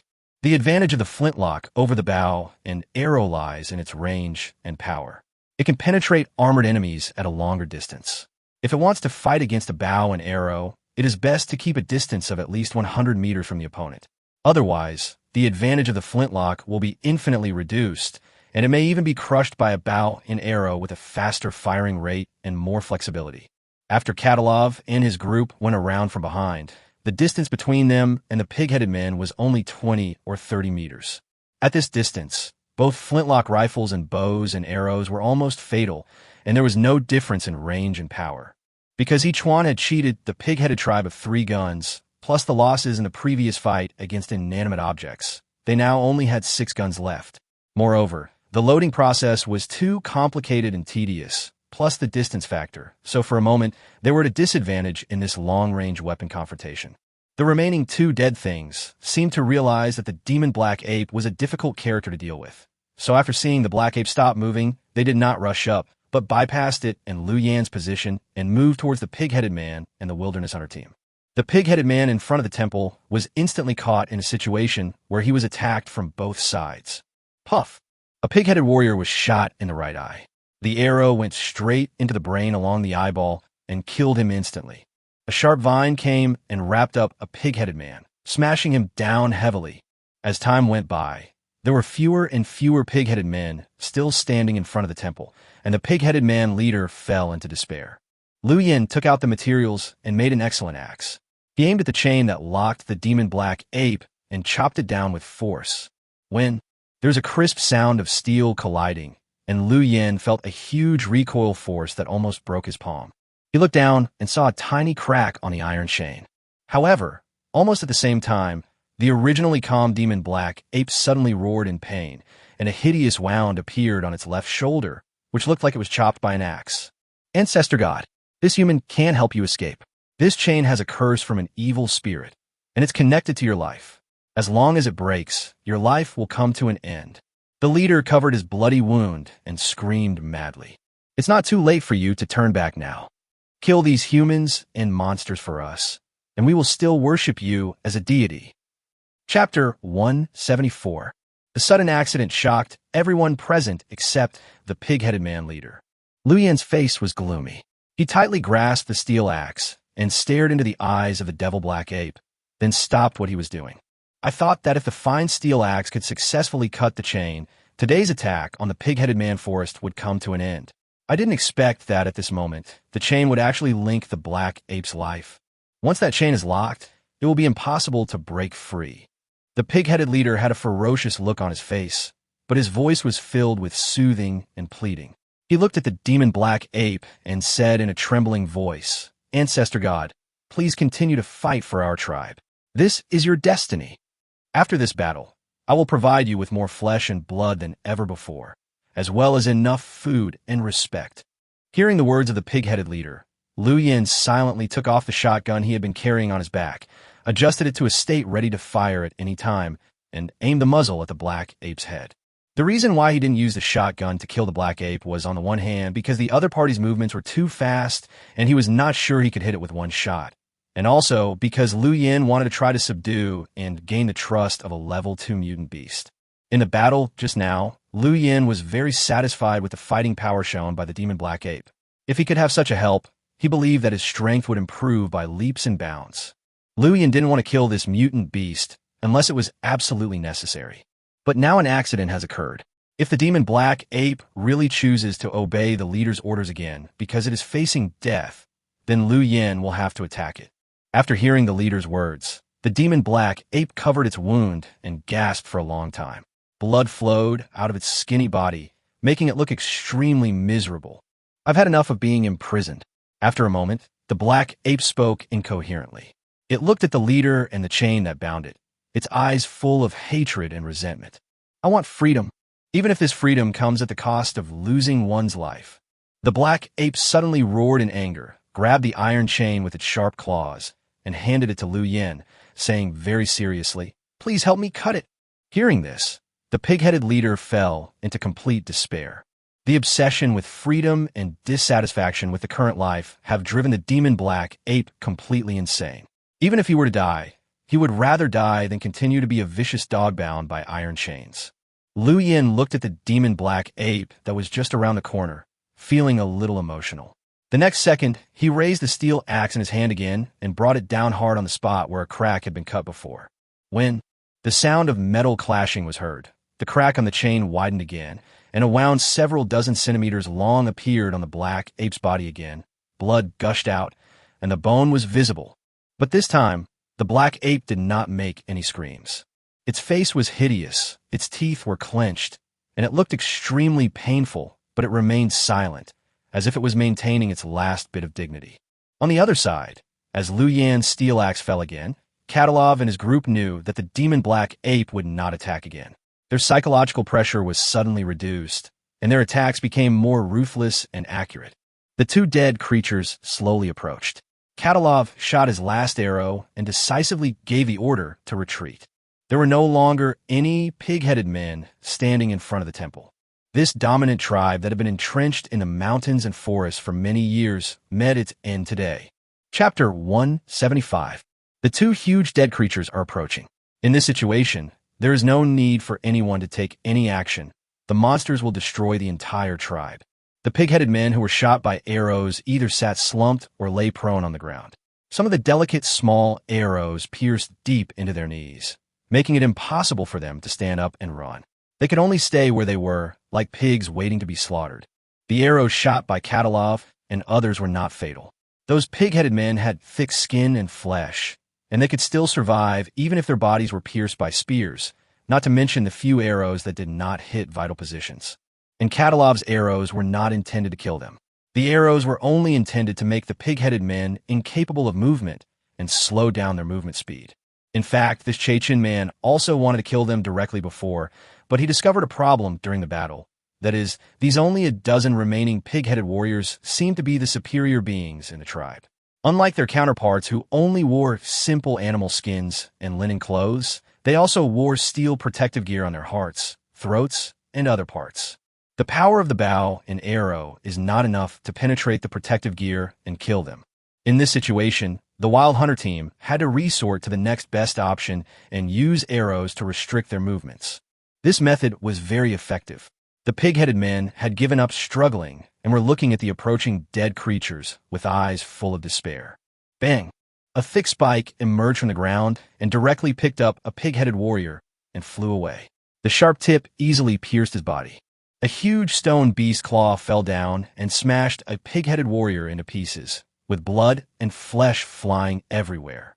It was a massacre. Those huge dead creatures can almost crush all other creatures except for enemies like the black ape, which have flexible bodies and attacks with restraining attributes.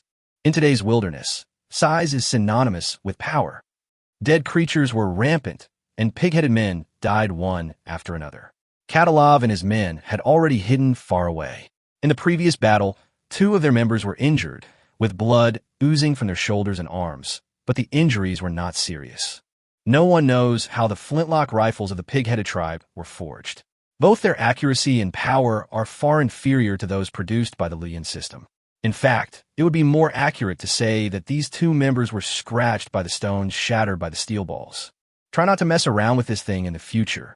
Katalov looked at the 2 dead creatures that were rampant in the pig-headed tribe with lingering fear. If an uncontrollable large monster attacks its creator, the consequences will be extremely serious. Because of the existence of the demonic black ape, the destructive power of dead creatures was reduced to a minimum, and their numbers were reduced to 2. But even so, they could still easily massacre a tribe.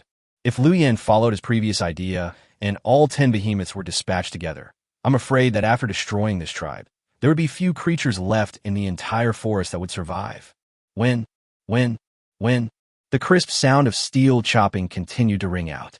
Under Liu Yan's violent swing, the iron chain that bound the demon black ape was only left with a narrow layer of iron sheet as a connection and would soon break. The black ape, whose life was connected to the iron chain, was now tortured to the point of being on the verge of death. Its body was covered with hideous wounds, and its eyes gradually became unfocused. Chapter 176. Liu Yan looked at the black ape's condition and knew that if he struck with his axe, the opponent would surely die. In fact, he did not have much sympathy and love for this mutant beast. In this wilderness, the law of the jungle was a very normal thing. Being imprisoned and used as a thug, at best it could only be considered bad luck. In this wilderness, there are too many cattle, sheep, and small animals that have been eaten by wild beasts until nothing remains. The fate of each of them may be much worse than that of the black ape. Do you have any last words? Liu Yan finally asked, holding the axe. It wasn't because he was kind, but he felt that this demonic black ape, which shouldn't be here, seemed to have some hidden story behind it. Maybe there was some hidden mission or something. If he could trigger the conditions, he might even get some rewards. Hearing these words, the black ape's originally distracted eyes suddenly glowed with a light of hope, and it growled in a hoarse voice. Hometown, I want to go home. After I die, please send my body back to the Devil Mountains, okay? Ding! Triggering Devil Black Ape's request. Quest reward. Demon Tribe favorability plus 15. No penalty for mission failure. As a pleasant prompt sound rang in Liu Yan's ears, a clear golden font appeared in the void. It's true. Liu Yan raised his eyebrows and said to himself in surprise. He looked at the task in front of him, checked it carefully, and soon lost interest. This task is very difficult. First of all, the Demon Mountains are more than 1,000 kilometers away from here. The journey is very long, and there are dangers everywhere along the way. Most importantly, the Demon Mountains, the name doesn't sound like a good place. It might be a special map with an extremely high risk factor. If I rashly enter with my current strength, I might not even know how I died. Besides, This reward is not attractive enough. Demon tribes, favorability plus 15. Seriously, what is this favorability thing? What is its use? Lu Yin touched his nose, turned his head and looked into the black ape's eyes, and refused very honestly. I can't do it. I can't send you back to your hometown. I'll even cut off the last piece of the chain after I kill you. Lu Yin held the steel axe, but did not deliver the final blow to the already broken chain. Instead, he took out a spear and pointed it at the black ape's heart. Sorry, I have to kill you first before I give you freedom. The black ape's eyes were full of confusion. It was difficult for Lu Yin to explain to it the existence of players, and he didn't want to explain it either. No treasure chests will be produced from monsters fighting each other or dying naturally. Only when players kill creatures in the wilderness will there be rewards. Lu Yin didn't know whether the game system would count the kill as part of his own victory if he killed the black ape by cutting the chain. He was unwilling to gamble on this probability. After all, the black ape was the highest level mutant beast he had ever seen. The slaughter of the pig-headed man tribe was done entirely by dead objects, so no items dropped. Faced with the only remaining boss-level monster, Lu Yin didn't want to miss it. I wiped out the entire pig-headed man tribe in front of you, which can be considered as revenge for you. Lu Yin tightly grasped the spear, slowly thrust the tip of the spear into the black ape's heart, and said very gently, "So, in return, please don't resist and die quietly." Chapter 177. Lu Yin didn't care whether the black ape could understand his request. Anyway, the other party was about to die and had no right to express any objections. The spear in his hand slowly pierced into the black ape's heart, while he carefully observed the movements of the two dead objects in the distance. Perhaps it was because the restraint displayed by the black ape before was too strong, which caused the two remaining dead creatures to not dare to rush up and attack, even though they saw that the black ape was already dying. When Lu Yin saw this situation, he couldn't help but have some more guesses in his mind. Although the dead things driven by life crystals are mainly violent and bloodthirsty and seem to have no thoughts or thinking ability, the two dead things in front of him clearly showed fear. Does this mean that his previous understanding of dead things was wrong? Perhaps it is because the more life crystals there are in dead matter, the richer the states that the dead matter can express. Are inanimate objects also divided into different levels according to the number of life crystals? Lu Yin touched his chin and couldn't help but whisper to himself, the lowest level of inanimate objects only have the ability to move and kill. And at a higher level, one can have a simple instinct of fear and uneasiness about death. If you reach a higher level, you may be able to possess simple wisdom like that of a wild beast. Lu Yin was thinking and observing the movements of the two dead objects at the same time. As he stabbed the spear deeper and deeper into the black ape's chest, the dead object that had been standing motionless in front of the temple suddenly moved its body, as if trying to move closer in this direction. Really, they have simple instincts. When the black ape was alive, they sensed a huge threat, so they didn't dare to get close. But now, as the black ape's vitality gradually disappeared, they seemed to realize that the threat was slowly weakening, so the violent emotion of destroying everything and slaughtering everything in their hearts once again occupied their bodies, and they prepared to launch an attack on Lu Yin, who was closest to them. After realizing this, Lu Yin instantly stabbed the spear in his hand forward, piercing the black ape's heart. He couldn't wait any longer and had to resolve it as soon as possible. He couldn't drag the dying black ape until the life crystals in the dead object were exhausted, because that would take at least 2 or 3 hours. Therefore, a quick victory is the best option. As Lu Yin stabbed forward with his spear, the black ape's breath was completely cut off. At the same time, the already dilapidated iron chain made a cracking sound and broke. The black ape, who had been imprisoned for countless years, finally got the freedom he had always dreamed of at the moment of his life's end. You have killed the LV2 mutant beast, Demon Black Ape. As the first person to kill the Demon Clan, 2 prompt sounds sounded in succession in Lu Yin's ears. He only had time to hear the first sentence clearly. As for the second sentence, he only heard half of it. Then he saw the dead creature that had been ready to move, let out a roar, and suddenly pounced on him. Brilliant golden light burst out from the body of the Demon Black Ape, and a golden treasure chest quietly floated above the black ape's corpse, looking very exquisite and luxurious. Golden treasure chest. Lu Yin had no time to be ecstatic. He stretched out his hand and put the treasure chest into his pocket. Then he spread his long legs and ran out of the tribe at full speed. Badge of Fury, activate. As he felt a burning sensation coming from his wrist, Liu Yin felt that his running speed increased again. His movements were so fast that even the rabbit spirit would shout, "Living Ancestor," when seeing him. Chapter 178. A deafening roar came from behind, and the ground was shaking violently.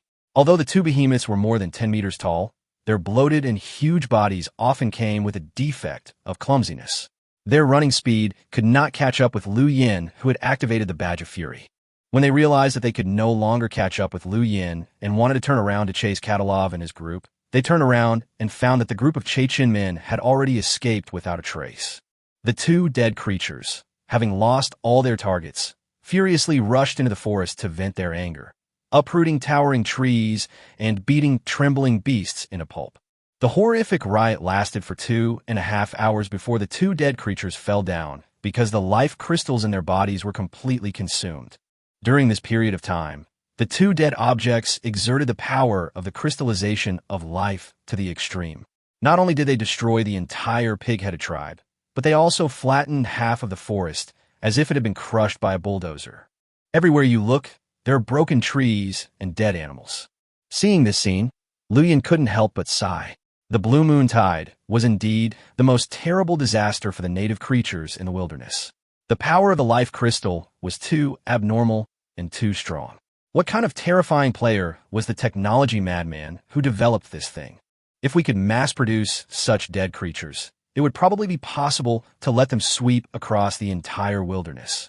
Although there are creatures like the demonic black ape here, as long as the number of life crystals in the dead objects is large enough, the corrosive ability of the black ape will be greatly weakened. Could it be that the technological madman who created the crystal of life is the king of the wilderness of a certain era?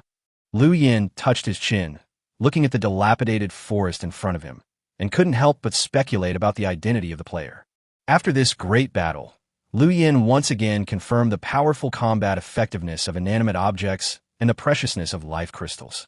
He did a simple calculation and found that apart from the 1,000 units of life crystals consumed in this war, he still had more than 200 units left in his backpack, enough to create 5 more large dead objects over 10 meters in length, and enough to support another war. But this thing cannot be controlled. If you have a choice, it's better not to use it or use it with caution. Liu Yin looked at the blue crystal in the backpack and thought of the scene of desperately escaping before. He still felt a lingering fear. In order to avoid being chased by the dead creatures, he had been running all the way. When the effect of the Badge of Rage wore off, he had to hide in a cave abandoned by a bear, and thus he escaped. But finally a threat has been eliminated. This forest belongs to me from now on. Liu Yin looked around, and his voice became gradually excited. Now the pig-headed man tribe was destroyed, the dead creatures fell, and the black ape was killed. Except for some surviving wild beasts, there was nothing else in the entire forest that could pose a threat to him. This forest has become his trophy. The saltpeter mines, the resources collected by the pig-headed man in the past, the prey and fruits in the mountains and forests, everything now belongs to Liu Yin. Speaking of spoils, I have one more thing. Liu Yin snapped his fingers. He thought of the system prompt when he killed the black ape before, and the golden treasure chest. The situation was dangerous just now, and he didn't have time to take a closer look. Now the danger has been completely eliminated, and it's time to count the harvest. Chapter 179. A golden treasure chest shining with bright light lies quietly in the backpack grid. Compared with it, all other items in the inventory seem to be overshadowed. Do you want to open the gold treasure chest? Facing the system prompt, Liu Yin took a deep breath, calmed his excitement, and said calmly, "Turn it on."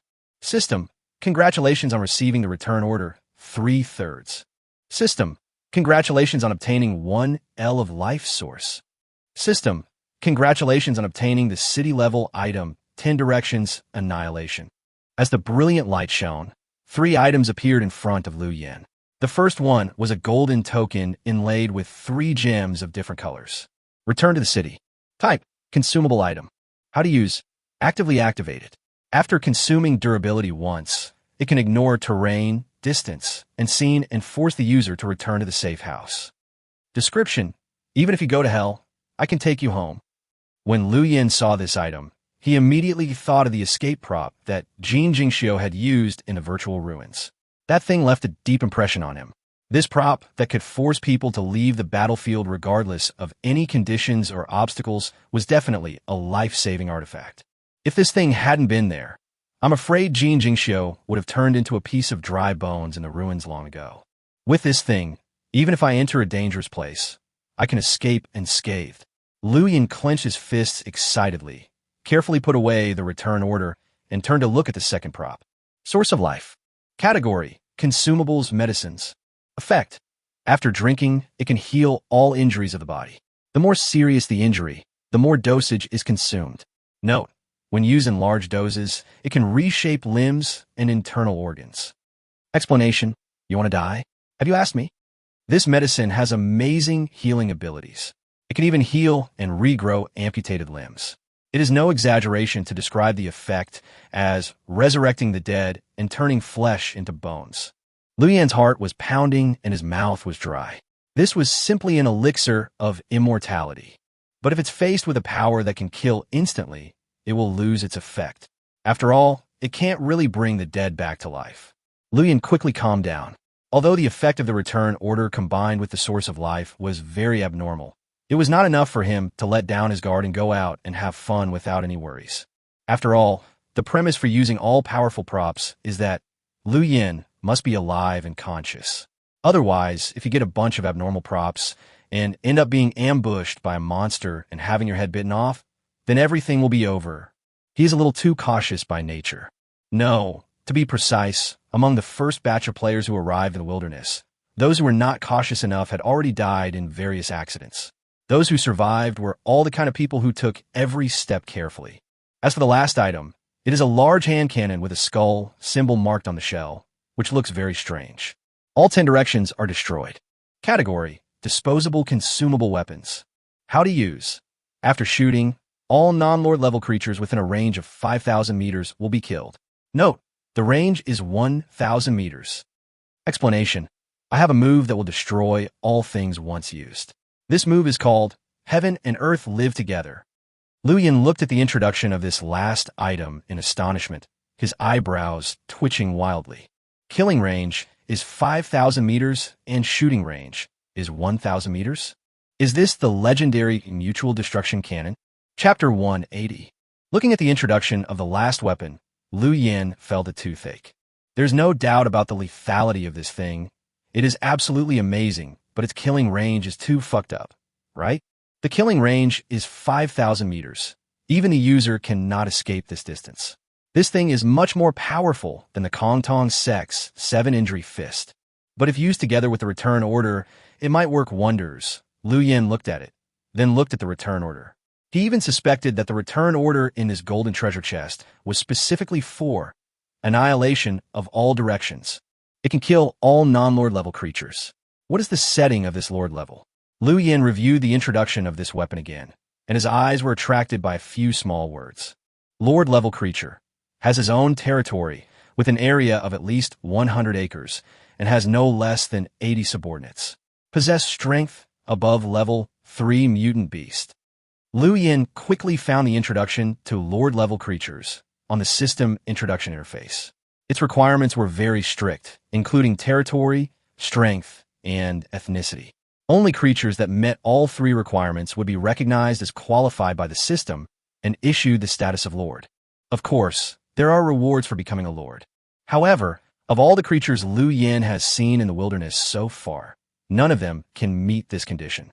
The territory and tribe of the pig-headed man leader can barely meet the standard, but its own strength is too weak. Let alone reaching the power of a level 3 mutant beast. Even if it faces a level 2 demon black ape head-on, it will be torn to pieces by it in 2 encounters at most. As for Lord-level creatures, I estimate that there is basically no possibility of encountering them in the early stage of the wilderness. This means I may be able to temporarily achieve a small invincible state by carrying this thing in the future. Liu Yan's mouth corners raised uncontrollably. This attack on the pig-headed man forest was much easier than he had imagined, and the harvest was more abundant than previously expected. A golden treasure chest directly pushed his power to a short-term peak. No, I seem to have overlooked something. Liu Yan scratched his head. He put away the 3 treasures, opened the previous system prompts, and found the 2 reports when he killed the demon black ape. You killed the LV2 mutant beast demon black ape. As the first player to kill the demon tribe, you have successfully unlocked the achievement Demon Tribe's Deadly Enemy. Demon Tribe's Deadly Enemy. All your attacks will cause 1.5 to 2 times the damage to demon creatures. At the same time, you will be hated by the demons, and the chance of being attacked by the demons will increase by 200%. Liu Yin looked at the tip, but didn't take it too seriously, because he had just read Catalov's Monster Encyclopedia. There were very few demon-like creatures in the wilderness, and most of them were active inside the demon mountains and would not leave easily. As long as you don't get involved there easily, it won't have much impact. Next, it's time for the highlight of this trip, my saltpeter mine. Liu Yin opened his resource atlas and found the coordinates of the saltpeter mine in the pig's nest on one of the pages. About half an hour later, Liu Yin appeared at the foot of a low mountain 4 or 5 kilometers away from the pig-headed man tribe. He looked up at the mountain and saw large traces of chiseling and mining on the mountain. In some of the mountain's soil, there were a large number of gray-white ores with a crystal-like texture. Chapter 181. Liu Yin looked up and estimated that this small mountain was about 50 meters high and covered an area of about 3 square kilometers. According to the grade of the mine, this could only be regarded as a microscopic mineral vein. But Liu Yin took out a shovel and dug a few holes in the mountain. Soon, he dug out several pieces of grayish-white saltpeter or from the pits. Sodium nitrate. Weight, 5.22 kilograms. Sodium nitrate content, 19%. Gray high. Liu Yin picked up a piece of saltpeter ore, and neat data appeared in front of him. Generally speaking, natural saltpeter is divided into sodium saltpeter and potassium ore. The chemical properties of sodium saltpeter are more stable, and it will not decompose or explode easily. Both can be used to make materials for gunpowder, so for Liu Yin now, discovering that this mine is a sodium saltpeter mine is undoubtedly a good thing. Moreover, the sodium nitrate content inside the ore is very high. Take the ore in hand as an example. It can at least extract about 1 kilogram of pure saltpeter, which is close to 1/5 of the content, which is already very terrifying. The distribution of ore in this low mountain is very dense. 3 or 4 pieces of saltpeter or can be dug out from almost every cubic meter of land. The high output far exceeded Liu Yan's expectations. Although it can only be regarded as a micro mine in terms of area, but if we consider the final output, its output may be higher than that of some small and medium-sized mines. At the foot of the mine, there are several simple shacks, which were temporary resting places for the pig-headed people when they mined ore. There is a relatively flat transportation channel leading out from this low mountain. The road is 10 meters wide and the ground is very hard, comparable to granite. I don't know how many times it was crushed by carts full of ore and how many times it was reinforced by the pig-headed tribe to reach its current level. A mine like this is enough to completely change my life. But if I want to mine it completely, it will probably take me forever. I need to find more people to help. Liu Yin touched his chin, and a bold idea came to his mind. If I wait until the second batch of players arrive, can I use my current advantages to recruit a group of people and become a black-hearted foreman? I can use violence, food, and other means to control a large number of the second batch of players. I can provide them with a relatively safe living environment to prevent them from being attacked by dangers in the wilderness, but they need to pay a high amount of working hours in return. Liu Yin was silently calculating in his mind. This is one of the advantages of being one of the first players.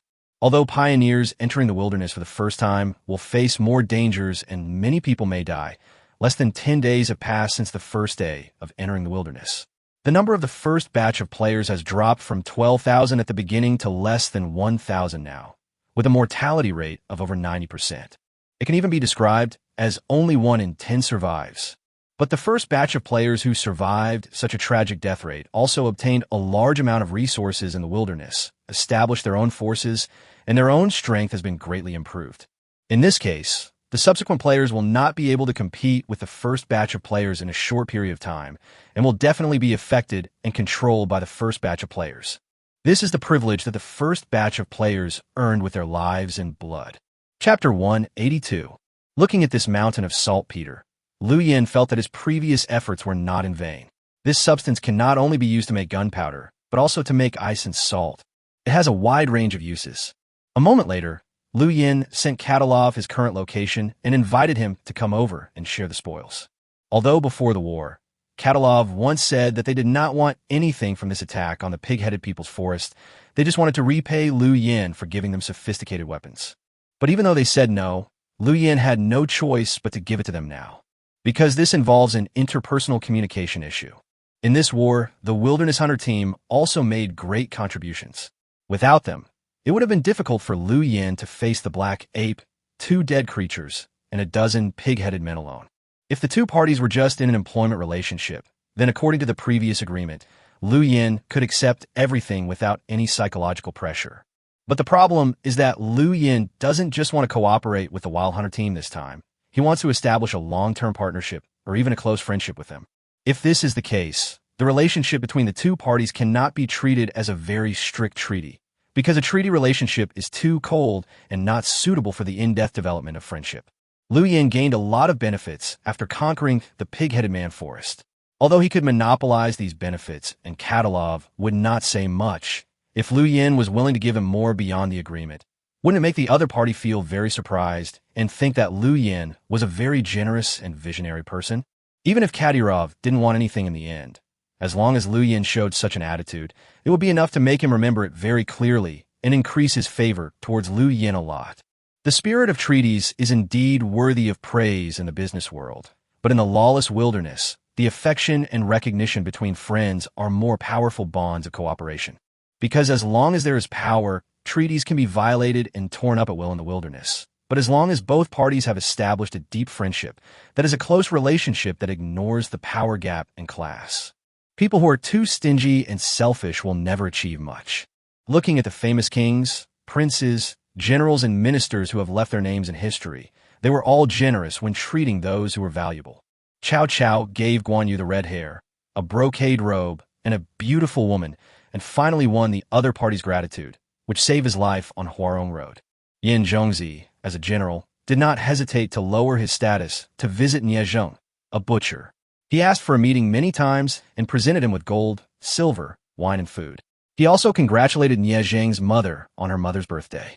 In the end, Nie Zheng responded by dying. He killed Yin Zhongzi's enemy with a sword, and then peeled off his own skin, dug out his eyes and intestines, just to avoid being recognized by others and implicating Yin Zhongzi. There are countless examples like this in the history of China and the world, both ancient and modern. If I were to describe it simply in one sentence, it would be to put yourself in their shoes. Only if you're kind to your friends will they treat you sincerely. If the relationship is just a cold execution of the treaty, then the relationship between the two parties can only be maintained at the level of cooperation. Cooperation is usually for the sake of benefits. During the cooperation process, if you have problems and cannot provide benefits to the other party will immediately and ruthlessly abandon you. Chapter 183. Not long after, Katalov and his group arrived. These Chechen men were almost all from military backgrounds and had knowledge in various fields. They recognized at a glance what the minerals in the low mountain in front of them were. It's actually saltpeter, and the storage quantity is so huge. A big man with brown beard stared with astonishment. His voice was full of excitement, and he could hardly speak clearly. As a retired soldier, he knew very well how powerful saltpeter was. When the West had just entered the era of firearms, the plate armor they were once so proud of could be easily penetrated by guns. Their towering castles also became vulnerable to artillery fire. It can be said that the emergence of gunpowder brought an end to the era of chivalry in the West. After countless years of improvement, the West developed granular black powder, which was far more powerful than primitive gunpowder powder. From that time on, the West entered an era of heyday of military power. At that time, the Qing dynasty did not attach much importance to the research and development of gunpowder. Therefore, when Westerners later opened the door to the Qing dynasty with strong ships, powerful cannons, and incredibly powerful muskets, the Qing dynasty had no room for resistance at all. It can be said that in the course of human history, the emergence of gunpowder is of great significance. It represents the transition of people's wars from the era of cold weapons to the era of hot weapons. As the focus of all this, the production technology and raw materials of gunpowder are extremely important. In the past, due to the inherent shortage of minerals in the West, people could only turn their attention to every corner of the people, such as stables, public toilets, pig pens, and in short, any place with a strong smell would have saltpeter produced. In order to obtain enough raw materials, Some kings even monopolized the toilets in their territories, asked the church to call on believers to urinate more, and even began to collect bird droppings from some deserted islands. At that time, countries often fought over guano. The reason why these countries attach so much importance to saltpeter is because it is the most widely used and most important material in gunpowder. If it is used as a propellant for bullets, the amount of saltpeter in its material ratio needs to reach 75%. The terrifying effect of gunpowder, coupled with the terrifying amount of saltpeter used in the material mix, determines the preciousness of this material. In the wilderness at this time, when most players are still using cold weapons such as bows, crossbows, and swords, if anyone can master the material of saltpeter first, it means that he will become the first person to enter the era of hot weapons in all aspects in the future. In other words, relying on gunpowder, he might become the first man in the wilderness. Advantage itself is like a snowball, which gradually expands when it has a little bit of priority and eventually reaches the point where it completely crushes others. At this time, Liu Yan already had the advantage of manufacturing level 2 weapons. If he was equipped with enough gunpowder, it was very likely that from now on, no one in the wilderness would be able to compete with him. Thinking of this, several members of the Wilderness Hunter team looked at Liu Yan, and the emotions in their eyes seemed a little complicated. "Do you see the saltpeter mine?" Liu Yan smiled and pointed at the low mountain in front of him and asked Katalov, "This is the most important reason why I attacked the pig-headed tribe." Katalov was also shocked. He knew very well that once Liu Yan took away the saltpeter, his future development would definitely surpass his own quickly. Perhaps it won't be long before the gap between you and the other party will become bigger and bigger, and this feeling will make people feel very uncomfortable. However, if there's 7 people on my side now, if they turn against each other, Liu Yan should not be a match. Katalov had a lot of thoughts in his mind, and his expression was sometimes fierce and sometimes calm. Congratulations. Katalov had a fierce psychological struggle in his heart. In the end, reason and the life creed he had always believed in defeated greedy desires. He patted Liu Yan on the shoulder and said, "With it, your development in the wilderness should be rapid. You will soon stand at the top of the wilderness." Liu Yan took a deep breath and corrected very seriously, "No, it's not me. It's us." Everyone was stunned for a moment after hearing this, and Katalov asked in confusion, "What did you say?" "I will share this saltpeter mine with you. If there's a chance to stand on the top of the wilderness in the future, I hope that it will not only be me who will stand there, but also my friends." Liu Yan looked at Katalov and said word by word.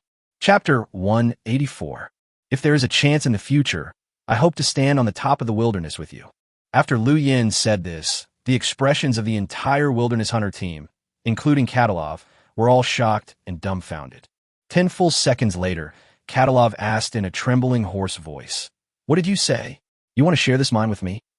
Isn't what I said clear enough?" Liu Yan smiled and asked, "Or do you not want it?" No, of course I want it. No, I just think that this is not in our agreement." Katalov's face flushed. His expression was full of joy, but also a bit of embarrassment, like being flattered. He waved his hands repeatedly and sorted out his words. "If it is because of our participation in this war, then you don't need to pay us at all. You have already paid in advance." Katalov was also eager for saltpeter, but at this moment, he ignored the hints from the players behind him that he should agree to it, and refused decisively. "I won't take any extra compensation." He worked as a mercenary for a while after retiring from the army. In their line of work, reputation is often the most important thing. It is not in line with his philosophy to ruin his reputation for a little benefit. This is not a reward, but a gift. Liu Yan said very seriously, "It is a gift between friends, just like a greeting card or a piece of cake." "A gift? But this is too expensive." Katalov's cheek twitched unconsciously. He had seen many generous customers before, but none of them was as generous as Liu Yan. This made him feel a little unreal for a moment. "I have a question." At this moment, the brown-bearded man who had been silent all of a sudden stood up, stared at Liu Yan, and asked in a deep voice, "You are saying this. Aren't you afraid that we will suddenly turn against you and compete with you for resources, and you're worried that you can't beat us, so you use this method to stabilize us?" Hearing the question from the brown-bearded man, several members of the wilderness team showed solemn expressions. Even Katalov opened his mouth, and after a moment of silence, he said to Liu Yan, "If this is true, brother Liu Yan, you don't have to do this, because I am a person who absolutely keeps my promises and will not draw a knife against my friends for the sake of profit. Do you think I'm afraid of you?" Liu Yan laughed. He took out his shotgun, called Little White Dragon to his side, and took out the wolf god horn again. If a war really breaks out, you may have the upper hand temporarily, but it will only take 15 minutes for the wolves to arrive and chew you into bones. To be honest, I am not afraid of going to war with any force in the wilderness now. When Katalov saw the information about the wolf god's horn, he realized that Lu Yin was not lying. A group of huge wolves was indeed not something they could resist at the moment. Well, since it wasn't fear, there was only one explanation for Lu Yan's behavior. He really regarded the Wilderness Hunter team as his friends. Even if it's a gift given out of friendship, this gift is too expensive. Katalov hesitated for a moment, then sighed. I also want to use this gift to announce something to the entire wilderness. Lu Yan took a deep breath and said slowly, "Be my enemy and you will die. Being my friend brings you all the benefits." Chapter 185. If you want to survive in the wilderness for a long time, build your own power, and stand firm, it is definitely not something that can be done by one person alone. Human beings are inherently social animals. And no matter how strong Lu Yan is, it is impossible for him to be comprehensive and proficient in all fields. So, it is very important to develop some friends. Just like in the society of the past, whether in the workplace or in official circles, if you want to stand firm, you must make sure that your network of relationships connects many people, making yourself like a towering tree, and those networks of relationships are the tangled roots of the tree. In this case, whoever wants to bring me down needs to clean up this huge network of relationships first. Lu Yan's idea at this time is to rely on his current advantages to win over and establish a group of loyal partners of his own. In the early stage, he will build relationships through friendship. In the later stage, when all parties in the wilderness are present, the rules are on track, and it develops to a similar level to the tribal era in the past. He can make his position in this network irreplaceable and unbreakable through resource cooperation and mutual transfer of benefits. As long as you build a large enough network of relationships and your position in this network is important enough, many problems will be solved in the future. He no longer had to worry about Lu Yan's safety, because those friends who have received his favors and are still benefiting from him will eliminate all threats in the cradle for him. Because once he dies, this network of relationships will collapse instantly, and many forces will be greatly affected. And any resources Lu Yan needs in the future can be easily obtained through this network of relationships. Of course, if you want to build this network of relationships, you need a lot of investment in the early stages. In many fields, some people clearly have the opportunity to build this network of relationships, but because they lack the courage, their ultimate achievement is only that of a low shrub, and they can never grow into a big tree. Lu Yan was very clear about the principle of giving and taking, and the Wilderness Hunter team in front of him was the first participant he had prepared for his network of relationships. These Chechen men are brave, united, and trustworthy. Making friends with such people is worth paying a high price. I understand. You are very ambitious. Katalov laughed and sighed after hearing what Lu Yan said. At this point, it would be a bit unkind for him to refuse. So, he nodded and said, "In this case, I will accept this gift. From today on, Brother Lu Yan, I swear in the name of my family that you will be the Wilderness Hunter team's closest friend. If you're in danger, just send me a signal. No matter where I am or what I'm doing, I will immediately drop everything and come to you as quickly as possible to fight alongside you." Katalov's expression was serious and earnest, his right fist clenched on his chest, as if he was taking an oath. Behind him, 6 members of the Wilderness Hunter team made similar movements as he did, looking like they were holding some kind of ceremony. Lu Yan smiled, and he smiled very happily. Today should be the happiest day for him since he entered the wilderness, because from today on, he is no longer alone in the wilderness. His network is slowly taking shape. Chapter 186. After Lu Yan and Katalov reached a consensus, the two sides divided the resources in the Pig-Headed Man Forest. Although Lu Yan said that he wanted to split the saltpeter mine equally with the Wilderness Hunter team, Katalov refused to accept this ratio. After some discussion, the two sides finally decided on a 7:3 split, with Lu Yan taking the majority and Katalov taking the smaller share. The Pig-Headed Man tribe had been ravaged by dead things and had already been destroyed into a mess. But after investigation, everyone found that most of what was destroyed were buildings and heavy equipment. There was also a considerable amount of resources, such as dried food, collected ores, and various daily tools. These things were buried under the ruins of the collapsed houses. Only a small part was seriously damaged, and the others were in intact condition. Liu Yan accepted all of these things without any hesitation. I plan to rebuild a shelter on the ruins of the pig-headed man tribe. Liu Yan looked at the jungle in front of him and said softly, "The resources in this forest are too rich, and if we want to mine in the future, we must choose a camp nearby." In fact, since Liu Yan first entered the forest, he has been amazed by the rich resources and excellent living environment here. Compared to the wilderness where his refuge was located, this forest was undoubtedly a paradise. There were enough wild animals, fruit trees, herbs, and rich minerals here. Moreover, after Liu Yan's search, he also found a gurgling river in the northwest of the pig-headed man tribe. You know how important a river is in a wilderness with such a chaotic and changeable climate? Perhaps all the wild animals in the entire forest would go there to drink water, and the area near the river would be a natural hunting ground. As long as it was there, Liu Yan would not have to worry about the shortage of meat. Food, water, minerals, these elements of survival combined have made Liu Yan extremely excited. Besides, the pig-headed tribe has lived here for many years. They have helped Liu Yan open up many roads and have chosen a relatively safe location for the tribe. Liu Yan only needs to rebuild on their basis and can achieve twice the result with half the effort without having to spend too much effort. The only downside to building a shelter in this forest is that when the blue moon tide comes, the resources in the forest are too abundant, which may cause greater chaos than when Liu Yan built a shelter before. But regarding this point, Liu Yan does not think that this is an unsolvable problem. The main purpose of him building a shelter here was to prepare for the mining of saltpeter mines. Once the ore was mined and the powerful black gunpowder was produced, in the face of this kind of hot weapon, dead objects over 15 meters in size would be nothing more than larger targets. In addition, players can see the advantages of life crystals. If Liu Yan wants to deal with the blue moon tide, it will be much easier than dealing with the pig-headed people tribe. Compared with the advantages of building a shelter in this forest, this problem can be completely ignored.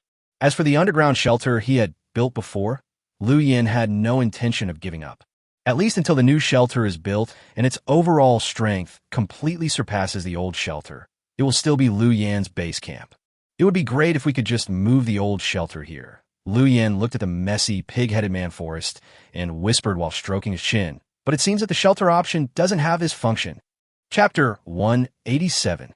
Liu Yan opened the shelter option, but did not find any related functions such as transfer or relocate among the many pieces of information.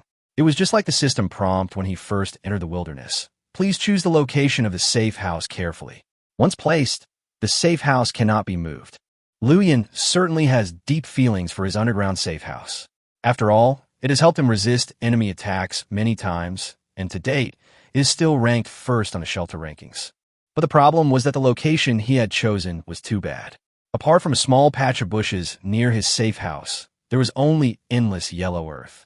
It was very desolate, and there was no shelter at all. In this situation, it is a huge problem whether you want to get food, minerals, or reclaim wasteland for planting. But it's different in the mountains and forests. After countless years of construction by the pig-headed tribe, this place has become the most suitable habitat for long-term living. In comparison, Liu Yan naturally prefers to build his own base here. Throughout history, people who wanted to accomplish great things naturally had to make choices. His previous underground safe house was indeed very good and had taken a lot of effort to build. But if he wanted to develop at a faster pace in the future, its location would seriously hinder him. Even though there is nothing here for now, as long as Liu Yan starts to work hard, it won't take long to build a new shelter with comprehensive data that surpasses all others. The ruins of the pig-headed man tribe are almost cleared. We have dismantled all the usable things, such as the ropes and nails on the catapults. Katalov walked over from a distance, stood in front of Liu Yan, pointed at the ruins of the tribe that were almost cleared, and said, "The rest of the construction work will depend on you." In this wilderness, although the players are at an inherent disadvantage in strength compared to those ferocious mutant beasts and native creatures, they also have some advantages that the native creatures do not have. For example, players can see the crystals of life. The blue moon tide, which is considered a natural disaster by native creatures, players can clearly know that it was a scientific research accident created by humans and can relatively easily resolve the threat of dead objects. For example, players have a system inventory, which allows them to easily put heavy items into the item grid and transfer them to other places, thus simply and crudely omitting the transportation process. The mess in the pig-headed man tribe was quickly cleaned up by Katalov and his companions using this method. It took only 2 or 3 hours to basically finish the cleanup. I have several damaged shelter cores here, both above and below ground. The most serious damage is no more than 17. They can be put into use after a little repair. Katalov took out a few spheres that shone with mechanical luster from the inventory and handed them to Lu Yin. "You can use them." Lu Yin didn't hesitate and took it. For him, it was extremely easy to repair some damaged safe houses. After a simple count, Lu Yin now has nearly 20 safe house cores in his hands. If all of them are placed here, they can form the prototype of a small tribe. He opened a resource atlas and found the interface of the saltpeter mine and discovered that changes had occurred in the column of pig nest forest to which it belonged. Rona Forest. Owner, Lu Yin. In the future, I will build a magnificent city here.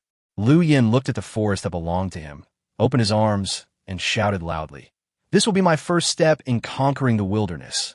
Chapter 188. This thing may be useful to you. Just as Lu Yin was looking forward to the future with surging emotions, a brown-bearded man came over dragging a bloody thing. As the sound of chains colliding rang out, Lu Yin saw clearly that the thing was actually the corpse of the demon black ape that he had killed before. After Lu Yin killed it, the dead creature went out of control, and he and the wilderness hunter team fled the place in a hurry and had no time to care about other things. The corpse of the demon black ape had been severely deformed by being trampled by dead creatures. This was because the level 2 mutant beast had relatively high body strength. If it were any other beast, even a huge bear, it would have been trampled into the most minced mud by a dead creature that was more than 10 meters tall. Lu Yin didn't expect that the black ape's body could be preserved so intact. He had always thought that the angry dead creature would tear it into pieces. This is a good stuff. Lu Yin was a little surprised, and his heart was beating uncontrollably. According to the system settings, the way to upgrade mutant beasts is to devour the flesh and blood of their own kind. The corpse of the level 2 mutant beast in front of him definitely contains enormous power that is enough to transform the little white dragon. If he could swallow and absorb it all, the little white dragon would completely get rid of the title of scout and become a real aerial thug. Although this pile of twisted limbs and rotten flesh does not look good visually and makes people feel extremely nauseous, it is actually a genuine tonic, and its effect is definitely much better than 1,000-year-old ginseng or 100-year-old Ganoderma lucidum. Lu Yin took out a knife and quickly cut off a finger-sized piece of meat from the black ape's body, then waved to the little white dragon. As the strong wind blew towards him, the little white dragon landed on Lu Yin's arm and swallowed the bloody piece of meat into his stomach in one gulp. Lu Yin opened its information interface and observed the changes in the little white dragon's data very carefully. Soon, as the piece of meat went into its stomach, the little white dragon's body began to heat up.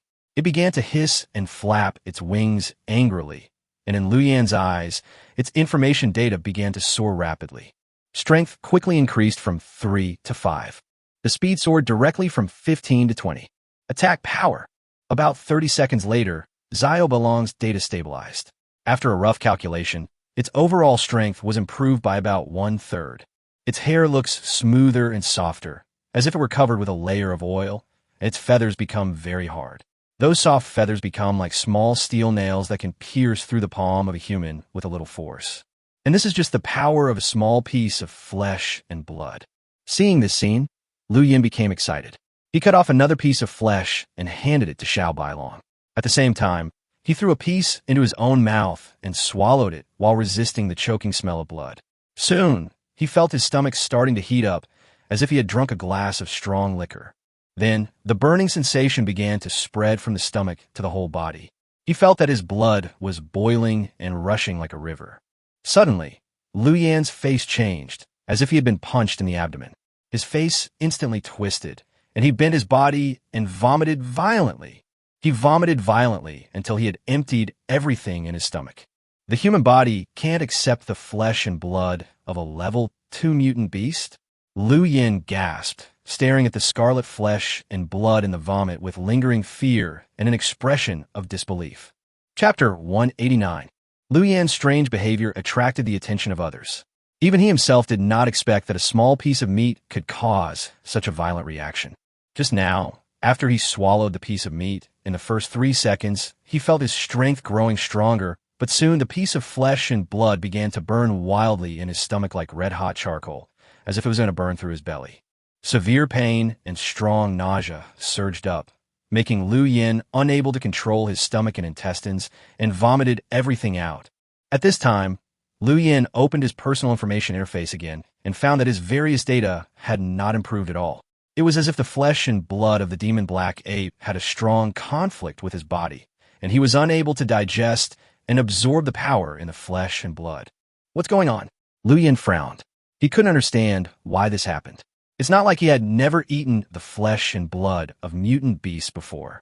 That mutant lynx had also been his meal. Nothing unusual happened after he ate it. Brother Liu Yin, you dare to eat raw meat. You must be a tough guy. Ha! It's just that your physical fitness is not up to standard. The brown-bearded man laughed. He took out a dagger and seemed to demonstrate the process of eating raw meat to Liu Yin. Raw meat is too bloody. If you eat it for the first time, you can add some pepper and salt.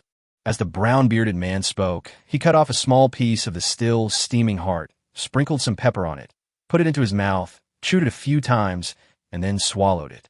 Soon his face turned livid, his beard trembled, and he fell to his knees under a tree with a thud, vomiting violently. Liu Yin looked at this scene and thought to himself that he was now basically certain that it was not due to his physical condition. The flesh and blood of the devil black ape seems to have a strong rejection reaction to humans. Liu Yin touched his chin, took out his notebook, and wrote some words very seriously. The player's body cannot accept the flesh and blood of the LV2 demon black ape, and will cause severe vomiting after eating it. The possible reasons for this result are: 1.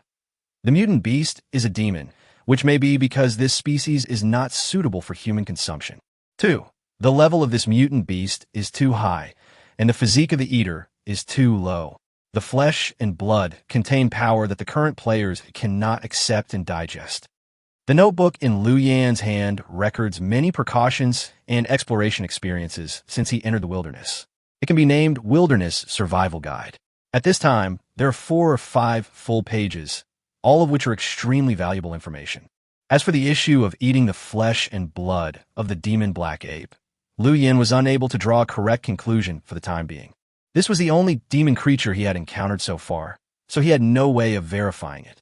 Liu Yin is more inclined to the second guess. The level of the demon black ape is too high, and he has not yet digested the physique of absorbing its flesh and blood.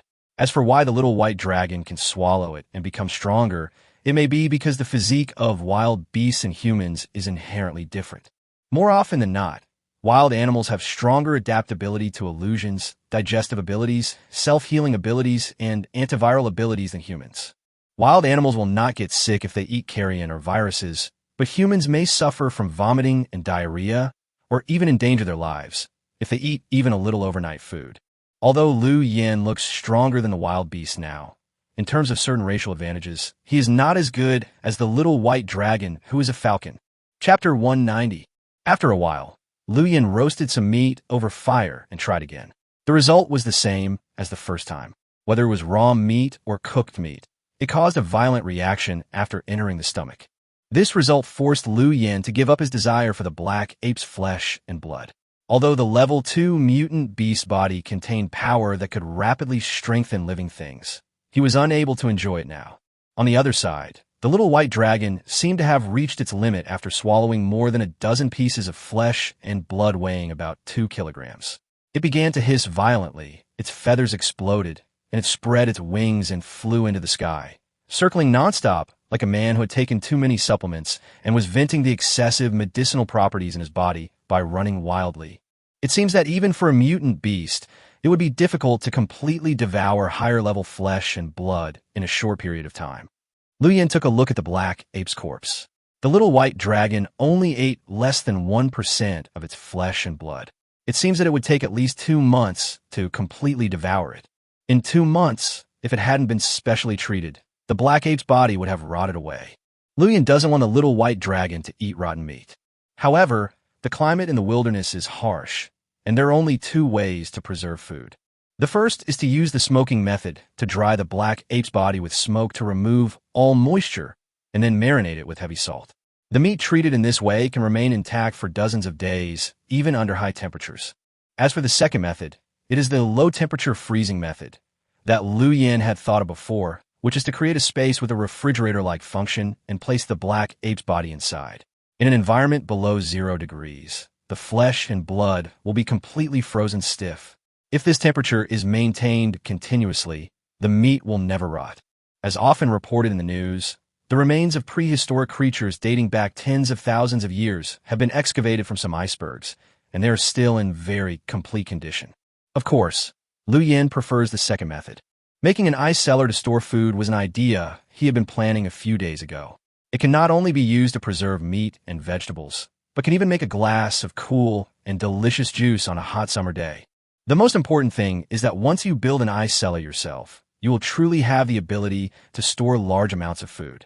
In the future, you don't have to worry even if you encounter heavy snow and continuous high temperatures in the mountains and cannot leave the shelter. The method of making an ice cellar is also very simple. He has now successfully conquered the pig-headed man forest and has obtained the saltpeter mine. Now he only needs to mine some saltpeter, crush it, put it in water, and stir it to blend it. Soon the water temperature will drop and slowly condense into ice. This is the most basic and simplest method of making ice, and it can even be traced back to 2,000 or 3,000 years ago. In the feudal era, some people used this method to cool off. The ice cellar bears the important task of storing food, so the selected location must be the safest. Liu Yin stood up and looked around. Finally, his eyes fell on the temple where the black ape had hidden before. In the pig-headed man tribe, after the rampage of dead creatures, the temple was the only relatively well-preserved building. It was located in the deepest part of the entire tribe and was surrounded by huge rocks on all sides. It looked very solid and as indestructible as a strong pass. Chapter 191. That temple doesn't look like it was built by the pig-headed people. Liu Yin looked in the direction of the temple and said softly, "It looks like a product of another civilization." The temple located in the deepest part of the pig-headed people's tribe has an architectural style and sophistication that is far superior to the surrounding houses. Although the pig-headed people are a race with simple wisdom and powerful strength, the houses and equipment they build reveal a rough and crude style. Their homes are simply built with wood and nails. They look unaesthetic, just like the shacks built randomly in the countryside in the 1980s. The castle where the pig-headed leader lives is the only building in the tribe that looks relatively impressive, but it is at best just a little bigger and stronger, and has no advantages at all in terms of architectural techniques. The temple was built entirely of stone materials. The walls looked like they were made of fired blue bricks, and the gaps were filled with something like cement, which tightly bonded them together, making it extremely strong. There are also brightly colored ink paintings on the gates and outside walls of the temple, which look quite 18th century impressionist in style. If other buildings in the pig-headed man tribe are shacks, then this temple looks like a work of art, which is out of tune with the simple and inferior style of the surrounding areas. Perhaps it was left behind by earlier players. Katalov walked over. He was not interested in the fancy building. Moreover, judging from the attitude of the pig-headed people towards the demon black ape, they would not hide anything valuable in the temple, so this building was most likely used as a nest for the black ape. Liu Yin strode into the temple. The furnishings in the temple are very simple, even pitifully small. In a room of approximately 30 square meters, there are no statues of gods or ancestor sculptures, only a huge stone in the corner. A chain extended outward from the boulder, but it had already broken and was scattered on the ground like a lifeless snake. Liu Yin turned his eyes over, and a whole row of information immediately appeared. Life chain damaged. Consumables confinement items. Effect can be used actively to confine a non-lord creature. When the creature is locked, the creature's vitality cannot be higher than 30%. Once the confinement is successful, the creature will never be able to break free. After breaking the chain, the confined creature will also lose its life. Note, the chain has an extension range of 150 meters. If the imprisoned creature attacks the imprisoned creature, it will be punished. After seeing the description of this chain, Liu Yin touched his chin. Its properties were very abnormal. If it could lock up a young dragon, it could be enslaved forever. Unless it wanted to die, it would not be able to break free from control. After what he had seen and heard over the past few days, Liu Yan's ability to accept things had already increased several times.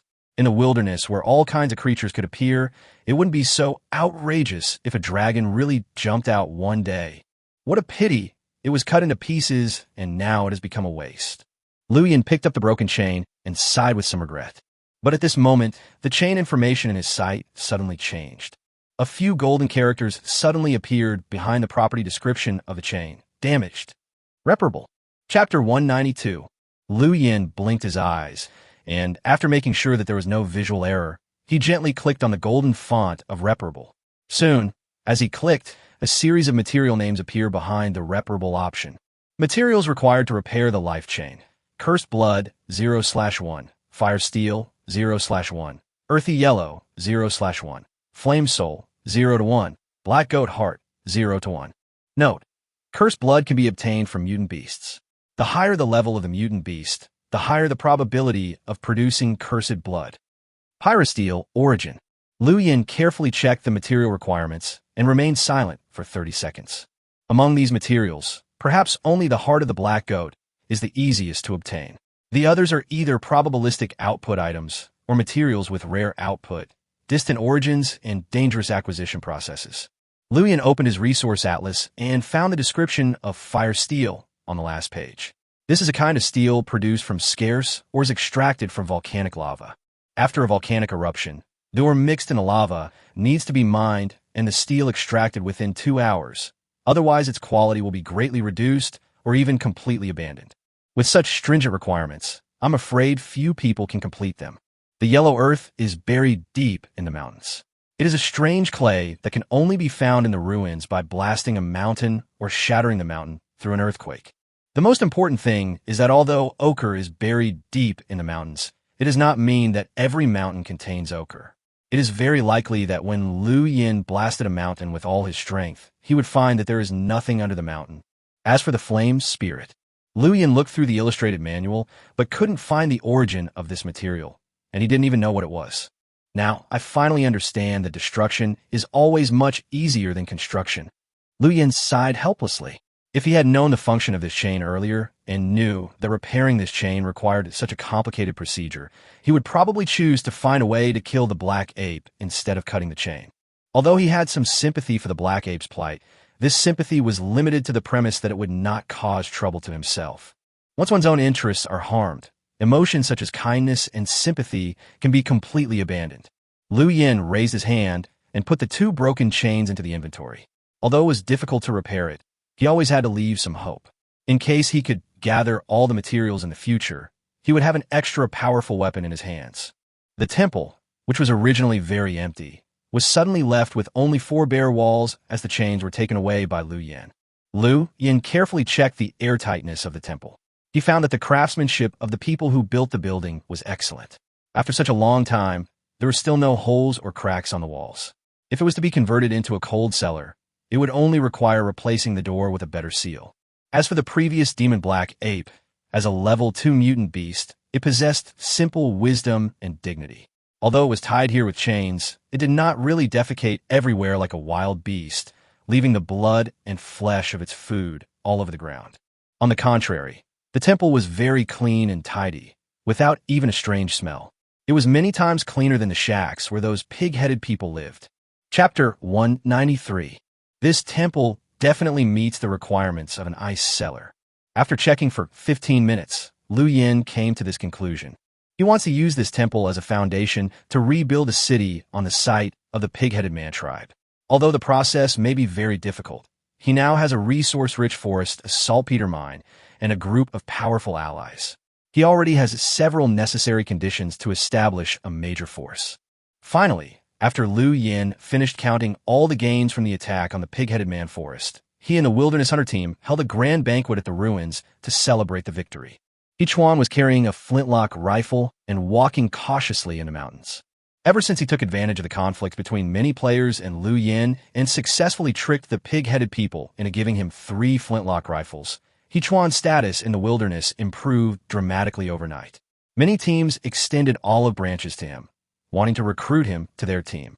Faced with the threats and inducements from these teams, Chuan was very determined and chose to reject them all decisively. In his opinion, no team in the wilderness at this moment had a stronger commitment than Liu Yan. Although the conditions offered by Liu Yan were very harsh, there was an essential difference between him and these teams.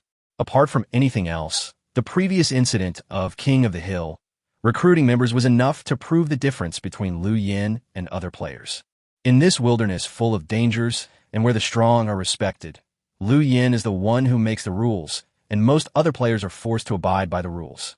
Under such circumstances, how could Chuan, who had once fought side by side with Liu Yan and witnessed Liu Yan's domineering and overbearing behavior, be willing to join other teams and become a second-rate character? At this time, Chuan was walking in the mountains. All the muscles in his body were tense, and his spirit was tense to the extreme. He gripped the gun tightly, and his palms were sweating. He did not forget the conditions Liu Yan offered him.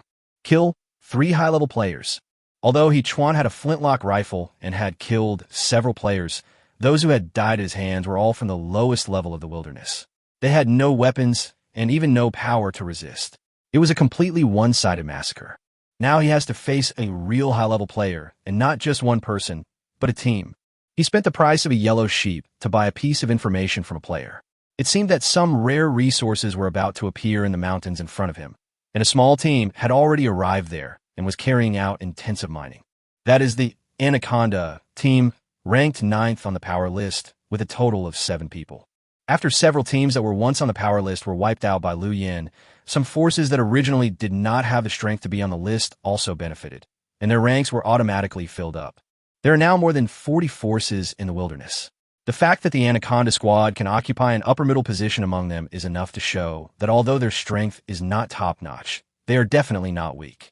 Facing Liu Yan, they might not have any chance of winning, but facing Chuan, gurgle. Chuan swallowed his saliva, his heart beating wildly. The closer he got to the center of the mountains, the more uneasy he became. Suddenly, he stopped and fell to the ground in an instant. He saw a tall man on a hill a few hundred meters ahead, patrolling the surroundings vigilantly like a hound. Chapter 194. Chuan bent down, tried his best to blend into the surrounding bushes, and slowly moved forward. He was wearing an old camouflage uniform, and his face was smeared with grass juice and black ash. For this operation, he even cut off all his conspicuous yellow hair. If he didn't get closer and take a closer look, it would be difficult to spot him from hundreds of meters away. Chuan moved forward in the bushes like a bug. His speed was very slow, and the movement caused severe wear and tear on his arms. He endured the pain and fatigue, and it took him about 20 minutes to reach a position 100 meters away from the opponent. At this distance, he could see the other person's physique, posture, and weapons more clearly. The other person was probably over 1.87 meters tall and had a strong physique. He was only wearing a pair of shorts, and his exposed muscles looked full of power. He held a steel knife in his hand, and a crossbow hung on his waist. Chuan looked at this scene, and his brows slowly furrowed. According to the intelligence, there are at least 7 people in the mountains in front of him. If he uses a flintlock rifle to kill the sentry in front of him, the gunshot will definitely attract the attention of others. Facing 5 or 6 enemies at the same time, Chuan has no confidence that he could defeat the opponent head-on.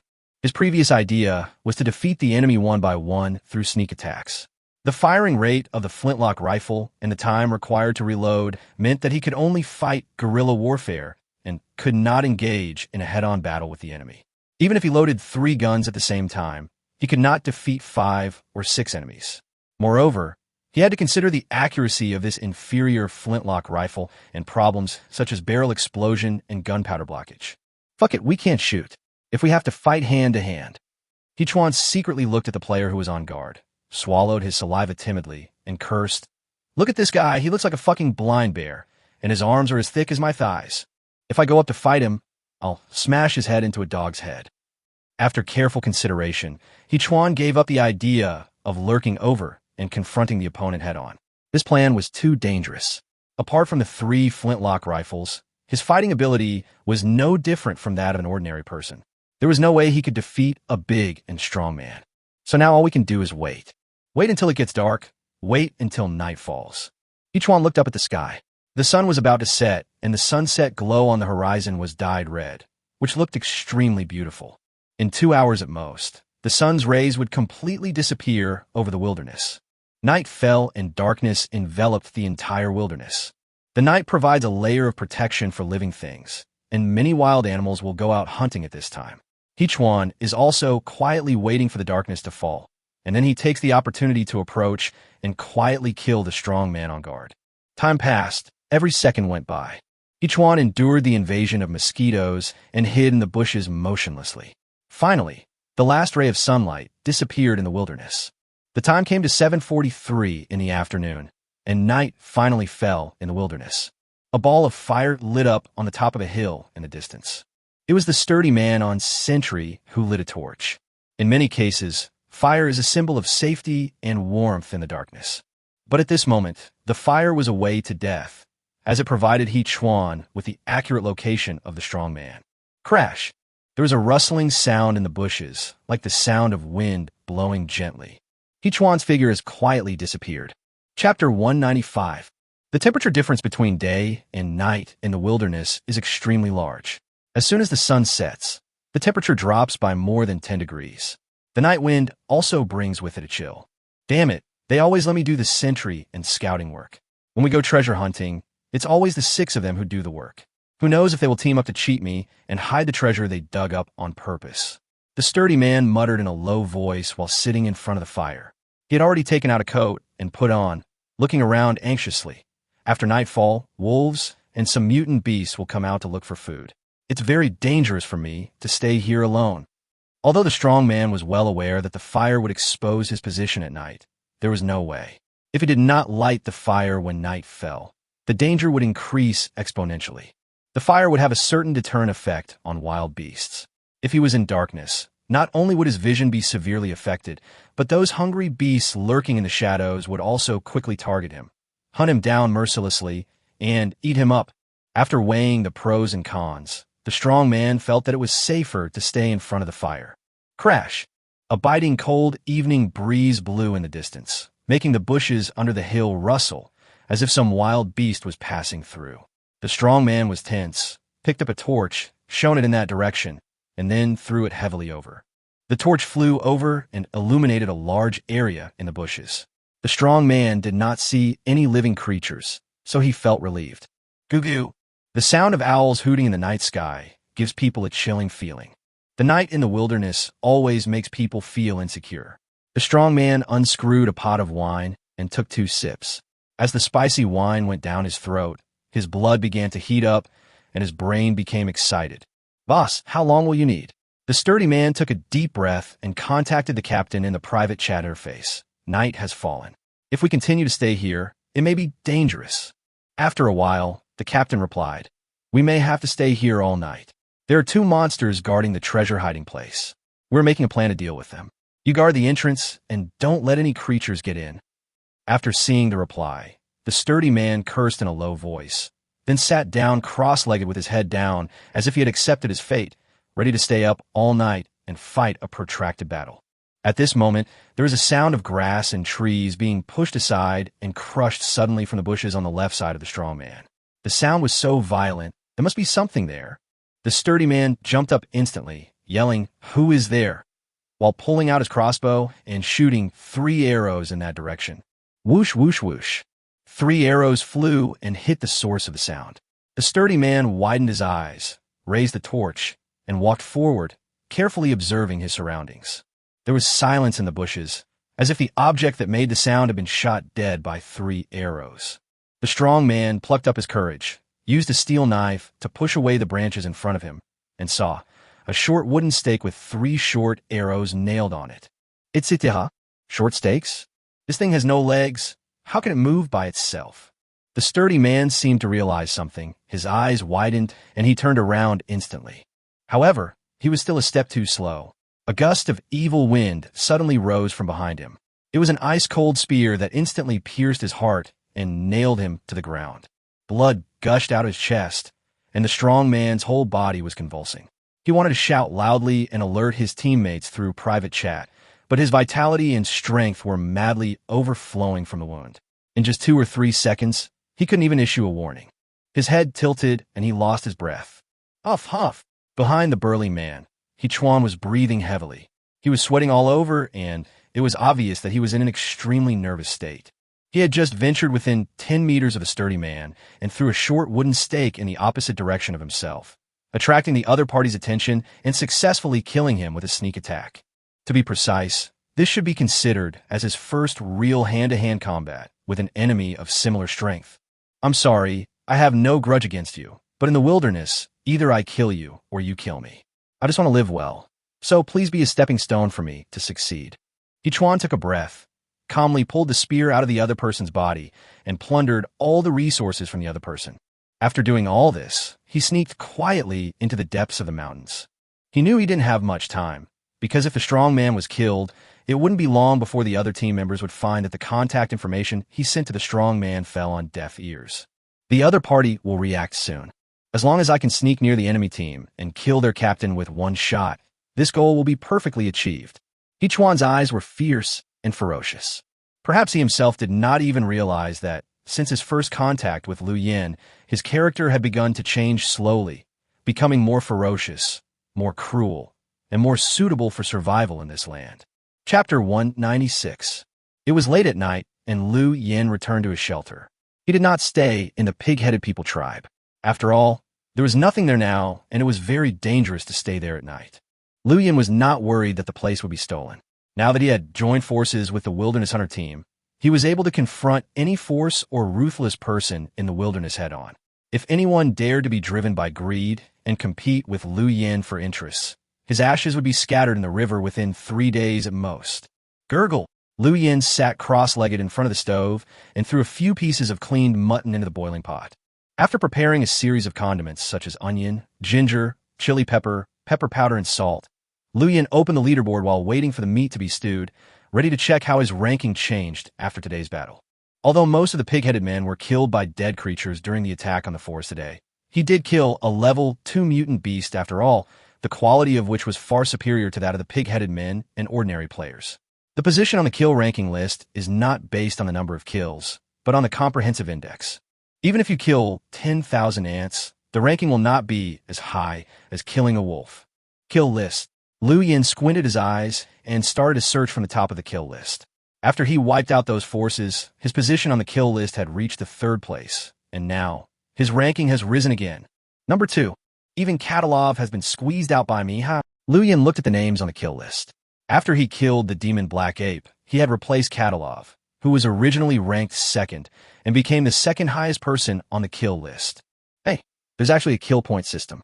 Killing an ordinary player gives 2 points, a high-level player gives 5 points, and a mutant beast. Liu Yin continued to look through the rankings and found that a new kill point setting was added below the original kill list. Different points were obtained by killing enemies of different strengths. At this time, his kill points were 142 and Katalov's kill points were 138, only 4 points apart. The demon black ape killed today increased his kill points by 10 points, comparable to 2 high-level players. First place, the kill points are 288. Damn, this is too abnormal. Is this guy a murderer?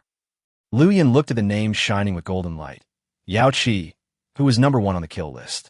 This person usually didn't speak on the World Channel, and there wasn't much news about him, but such a seemingly unknown person had been sitting firmly on the throne of number 1 on the kill list. Since entering the wilderness, Liu Yin has thought that his hands are covered in blood, and he has killed countless people.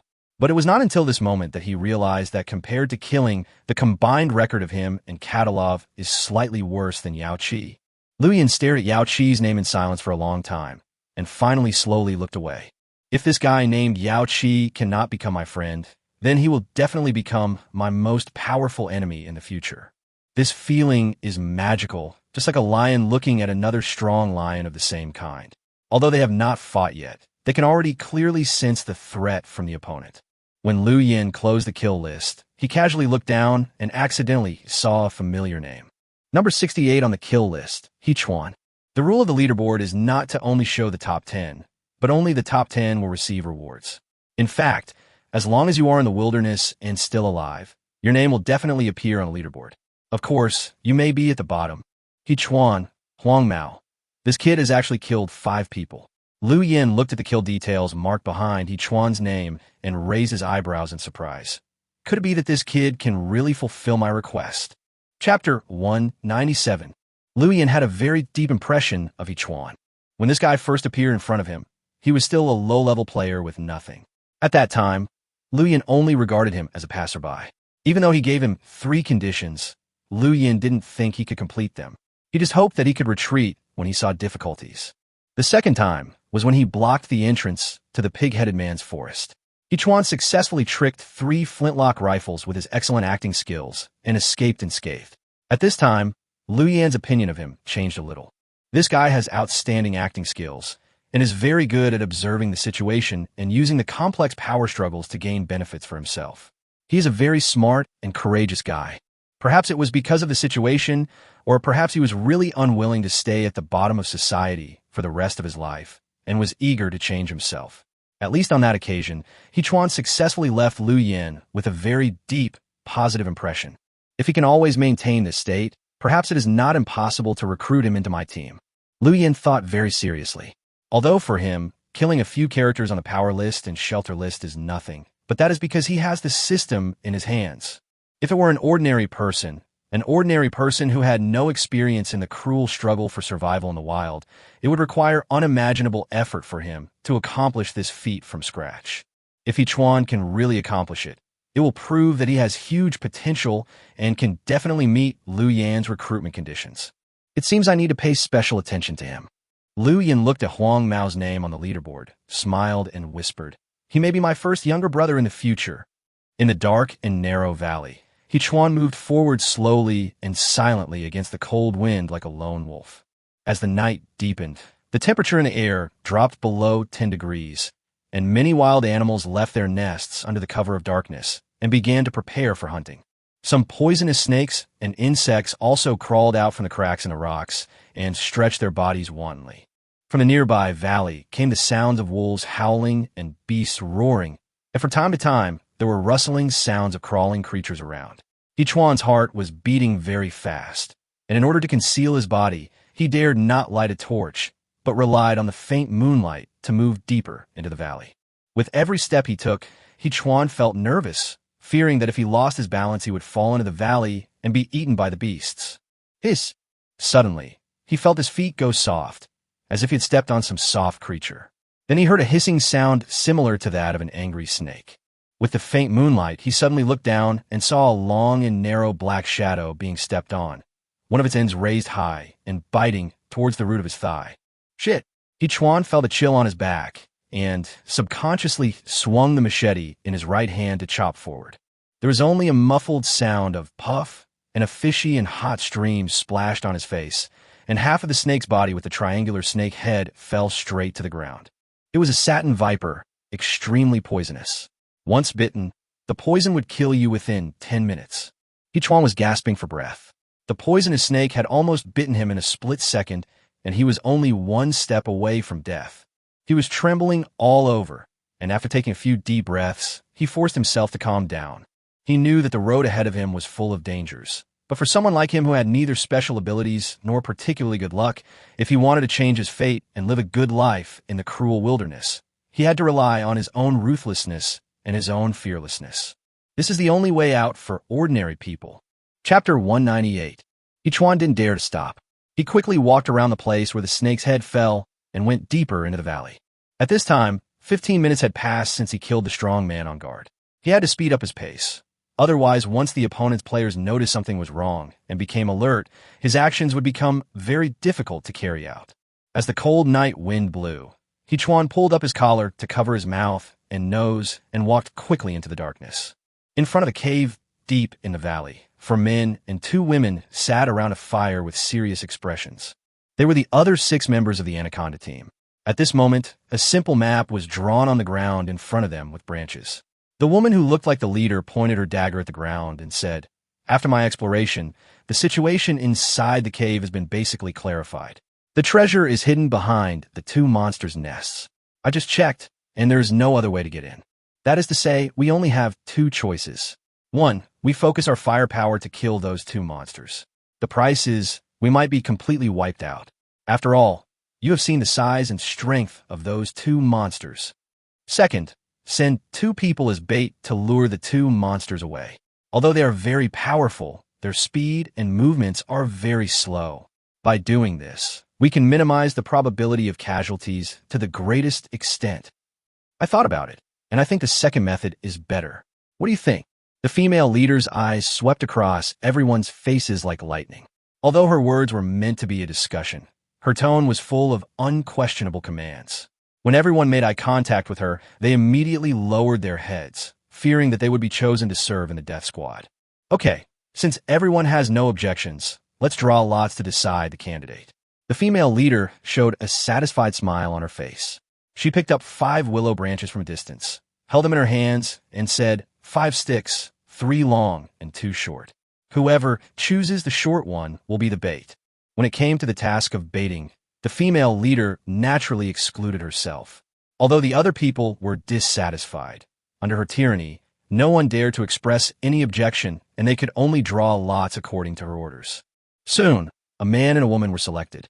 With sad faces, they held the short sticks in their hands and walked slowly into the dark cave with torches in hand at the urging of their teammates.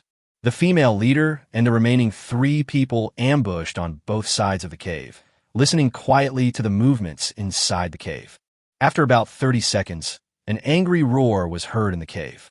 Everyone held their breath and huddled there like stones, trying to blend in with the surrounding environment. Ouch! The shrill roar became louder and louder, and everyone felt the ground beneath them shaking slightly.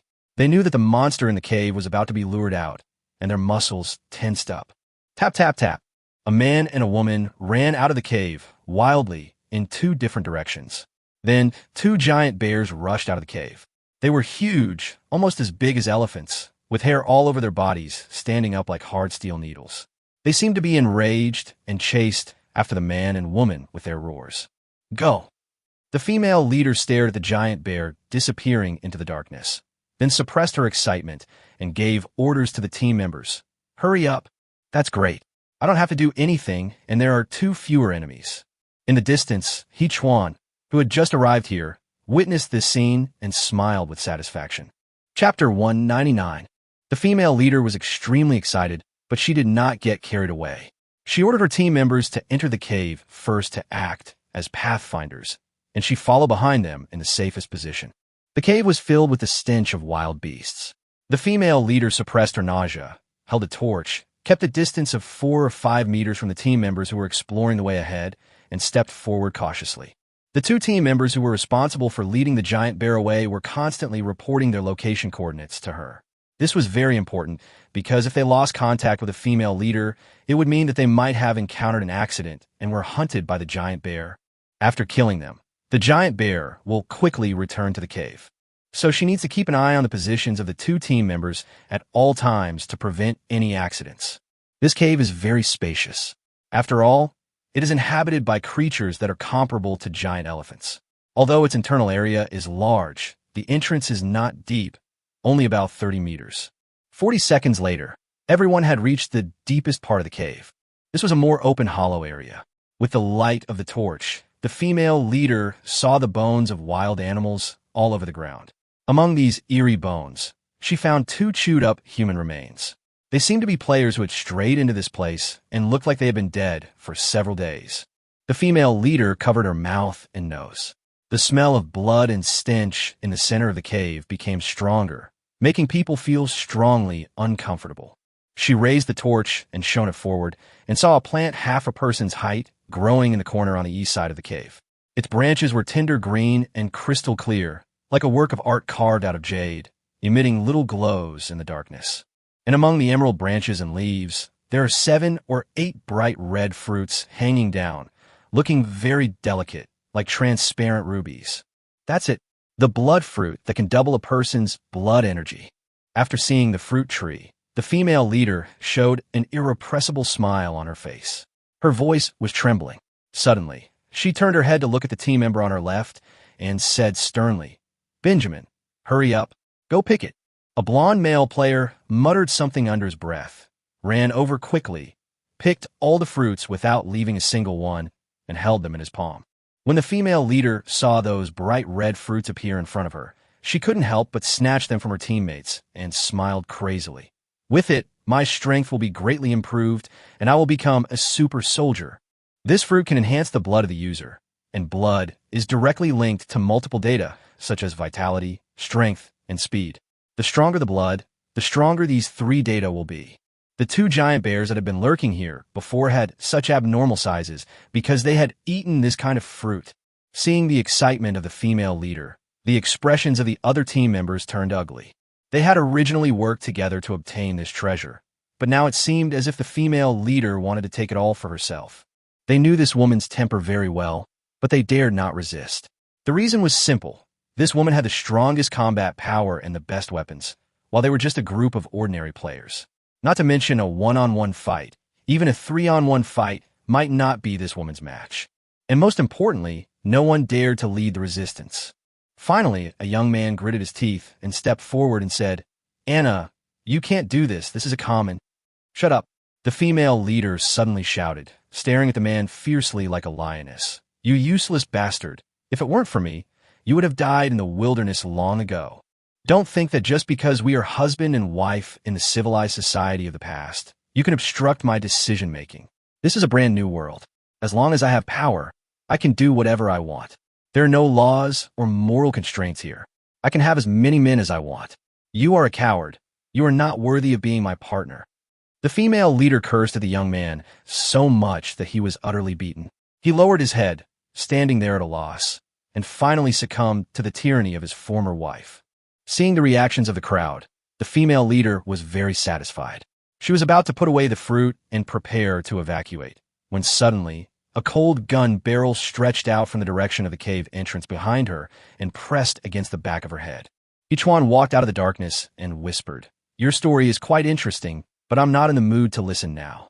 Now, listen to my instructions and slowly put the things in your hand on the ground." Ichuan had seen this group of people enter the cave and immediately followed them in. He witnessed everything that happened in the cave with his own eyes and stood up at the most appropriate time, acting as the Oriole that reaped the rewards. The female leader froze. She didn't expect that there was an outsider in this valley, and she didn't expect that the other party would follow her quietly. At this time, her life was in Ichuan's hands, so she naturally began to get nervous. "What do you want? Do you want the fruit in my hand? I can give it to you. Not only that, I can also give you something more. I'm the leader of the Anaconda Squad. I have 6 subordinates. As long as you don't kill me, I can help you. We can work together, or I can make you the leader." Although the female leader was very nervous, she remained calm and kept using words to seduce Ichuan, trying to make him give up his intention to kill her. Ichuan said nothing, but just poked the female leader's back with the barrel of his gun, asking her to speed up the process of putting the fruit on the ground. The female leader swallowed. In the wilderness, most people have no mercy or compassion. If you want to survive in the hands of the enemy, you must show that you are valuable to them. But it was obvious that the identity of the leader of Anaconda that he had shown before seemed to have no appeal to the guy behind him. "I have to show something new." The female leader suddenly laughed. As a woman, especially a young and beautiful woman, she was very aware of the advantages she had. "If you want, I can give myself to you. I can satisfy any perverted request of yours. I can be your AI at any time, any place, and any environment. Look at my body. I've been exercising all the time. I am in good shape." The female leader took off her coat, revealing her curvy and tight body and slender thighs. She bit her lip lightly, slowly turned her head to look at Ichuan, and suddenly seemed to remember something. She pointed at the young man in the crowd and said with a smile, "You may not know yet, this man is my husband. If you want, I can serve you in front of him. I know that all men have this perverted habit. They always like other people's wives, especially playing with his wife in front of others. It will give you an incomparable sense of satisfaction. This is not only physical pleasure, but also the pleasure of trampling on the man's dignity." The female leader seemed to be very good at figuring out men's psychology. She was full of confidence. "Under the double stimulation, you will definitely feel like in heaven." "Shut up, shut up." Ichuan suddenly widened his eyes, which were full of bloodshot. His face was distorted as he stared at the female leader. The anger in his eyes seemed to burst out of his body. He roared in a voice that was almost crying, "Fuck you, what on earth did this man do wrong that you treat him like this? I'm gonna fucking kill you." Chapter 200. The female leader was stunned by Ichuan's sudden rage. She had no idea what she had said wrong that caused the other party's emotions to suddenly get out of control. Ichuan has lived for more than 20 years, and the only thing that broke his heart is his wife's betrayal. He had already prepared to forget everything in the past and wanted to throw that unbearable past into the wind. But at this moment, with the words of the female leader, the painful picture once again emerged in his mind. The female leader's words were very vivid and detailed. She wanted to use this method to stimulate Hechuan. But the more detailed her description was, the more Hechuan wondered whether his wife had done the same thing before. As a result, Hechuan's defense was completely broken. His eyes were bloodshot with anger, and his right index finger was pressed tightly on the trigger of the flintlock, as if he would pull the trigger at any time. Upon seeing this, the female leader fell to her knees with a plop, and with a trembling voice, she pushed all the bloody fruits in front of Hechuan and said, I was wrong. I shouldn't have said such things. Please forgive me once. Hechuan's brows were trembling. He was breathing heavily, and he wanted to pull the trigger several times to smash the woman's head. But after calming down, he still didn't do it. Gunpowder was precious, as were steel balls, and most importantly, he didn't want to make too much noise and attract the two giant bears back. Brush! Hechuan took out the spear that had killed the sentry from his inventory and stabbed the female leader without hesitation. When the female leader saw this, a hint of ferocity flashed in her eyes. At the moment when the spear fell on her, she held the tip of the spear tightly with both hands like steel clamps, allowing the sharp spear tip to pierce her palm and cause blood to flow. Almost at the same time, she jumped up from her kneeling body on the ground, and her long thighs kicked Hechuan's chest heavily like a long snake. Boom! Hechuan was unable to dodge and was kicked hard, as if he had been kicked by a stone. His mind went blank. He never expected that a woman could have such strong fighting ability. Her speed and strength far exceeded his own. Snap! At the same time, the female leader had a large, old-fashioned, three-barreled revolver in her hand, aiming directly at Hechuan. The moment he saw the pistol, Hechuan's heart sank. He began to regret why he didn't just shoot her to death. A ferocious smile appeared on the female leader's face, and her fingertips slowly pressed down, and the fatal bullet was about to fly out of the barrel. At this moment, the cave, which was originally brightly lit, suddenly fell into darkness. The few team members who were holding torches behind the female leader suddenly put away their torches at the same time. In an instant, darkness enveloped everything, and everyone was like blind people, unable to see anything. Hechuan reacted immediately and rolled on the ground. He heard a gunshot like thunder. Then he felt a burning pain in his scalp and a hot stream flowed down his cheek. He didn't dare to reach out and touch it, and relied on his memory to fire a shot at the place where the female leader had stood before. I only saw a flash of fire, followed by a scream of pain, as if someone fell heavily to the ground. The fire lit up again, and the female leader was seen lying on the ground in the center of the cave with a bloody hole in her abdomen. She covered the wound with one hand, and the revolver also fell to the ground. Beside her, several of her team members were holding torches, knives, axes, and other weapons, looking at her expressionlessly. Fuck! Hechuan couldn't help but sigh in a low voice when he saw this scene. This is a fucking internal conflict. He couldn't help but feel fortunate. If there hadn't been conflicts within a group, he would probably have been shot to death by this woman. You bastards! The female leader's shrill and resentful voice rang out. She howled like a besieged she-wolf. How dare you betray me? You don't even consider us as teammates, so we don't need to respect you as a leader. The blonde player stood up and said through gritted teeth, You treat us as cannon fodder and use us at will. Do you still expect us to serve you sincerely? You bitch, you deserve it. The female leader's former husband was extremely angry at this time. He stared at his wife lying in a pool of blood. There was no pity in his eyes at all, only endless resentment and joy. Puff! Someone, without saying a word, raised the axe in his hand and chopped at the female leader. He was so cruel that he chopped off her right hand with one axe. The screams of the female leader hardly sounded like a human voice. Even the evil spirits in the deepest reaches of hell would feel ashamed when they heard them. The team members surrounding her all raised their weapons, as if they wanted to vent some of their anger and resentment of being oppressed. Hechuan suddenly realized that this woman was his target. If she died at the hands of this group of team members, then wouldn't his trip be in vain? Thinking of this, he immediately took out another flintlock rifle that was fully loaded with ammunition and shouted sternly, Stop it! I have to kill this woman. I won't do anything to you. Get out of the way. Hechuan shouted loudly. He was holding a flintlock rifle, and blood was flowing all over his face. Coupled with his ferocious expression, he looked as scary as a devil. Seeing this, the team members surrounding the female leader looked at Hechuan with some fear and made way for him. He Chuan knew that he had already fired the gun, and the gunshot would soon attract the two giant bears back, so he had to fight quickly and decisively. He stared at the female leader's face and asked quickly, "What's your name?" The female leader stared and said nothing. "Don't be a fucking bitch in your next life." He Chuan gritted his teeth and pulled the trigger. Fire exploded, tongues of flame spurted out, and the female leader's head was pierced by a bullet on the spot. At the same time, the team members surrounding the female leader immediately pounced on her like beasts, wanting to kill He Chuan and seize his resources. Click!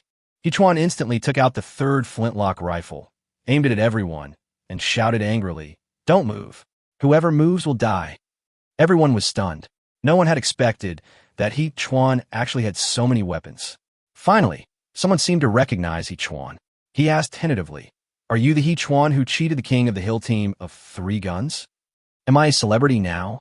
He Chuan smiled and admitted his identity generously. After hearing this, everyone lost the courage to compete with He Chuan. After all, they were just a group of ordinary players at the bottom, and He Chuan, ever since the incident with the pig-headed man in the forest, he has become somewhat of a famous guy. Seeing this, He Chuan raised his gun and slowly retreated, picked up the bloody fruit on the ground, turned around, and fled into the darkness, and soon disappeared.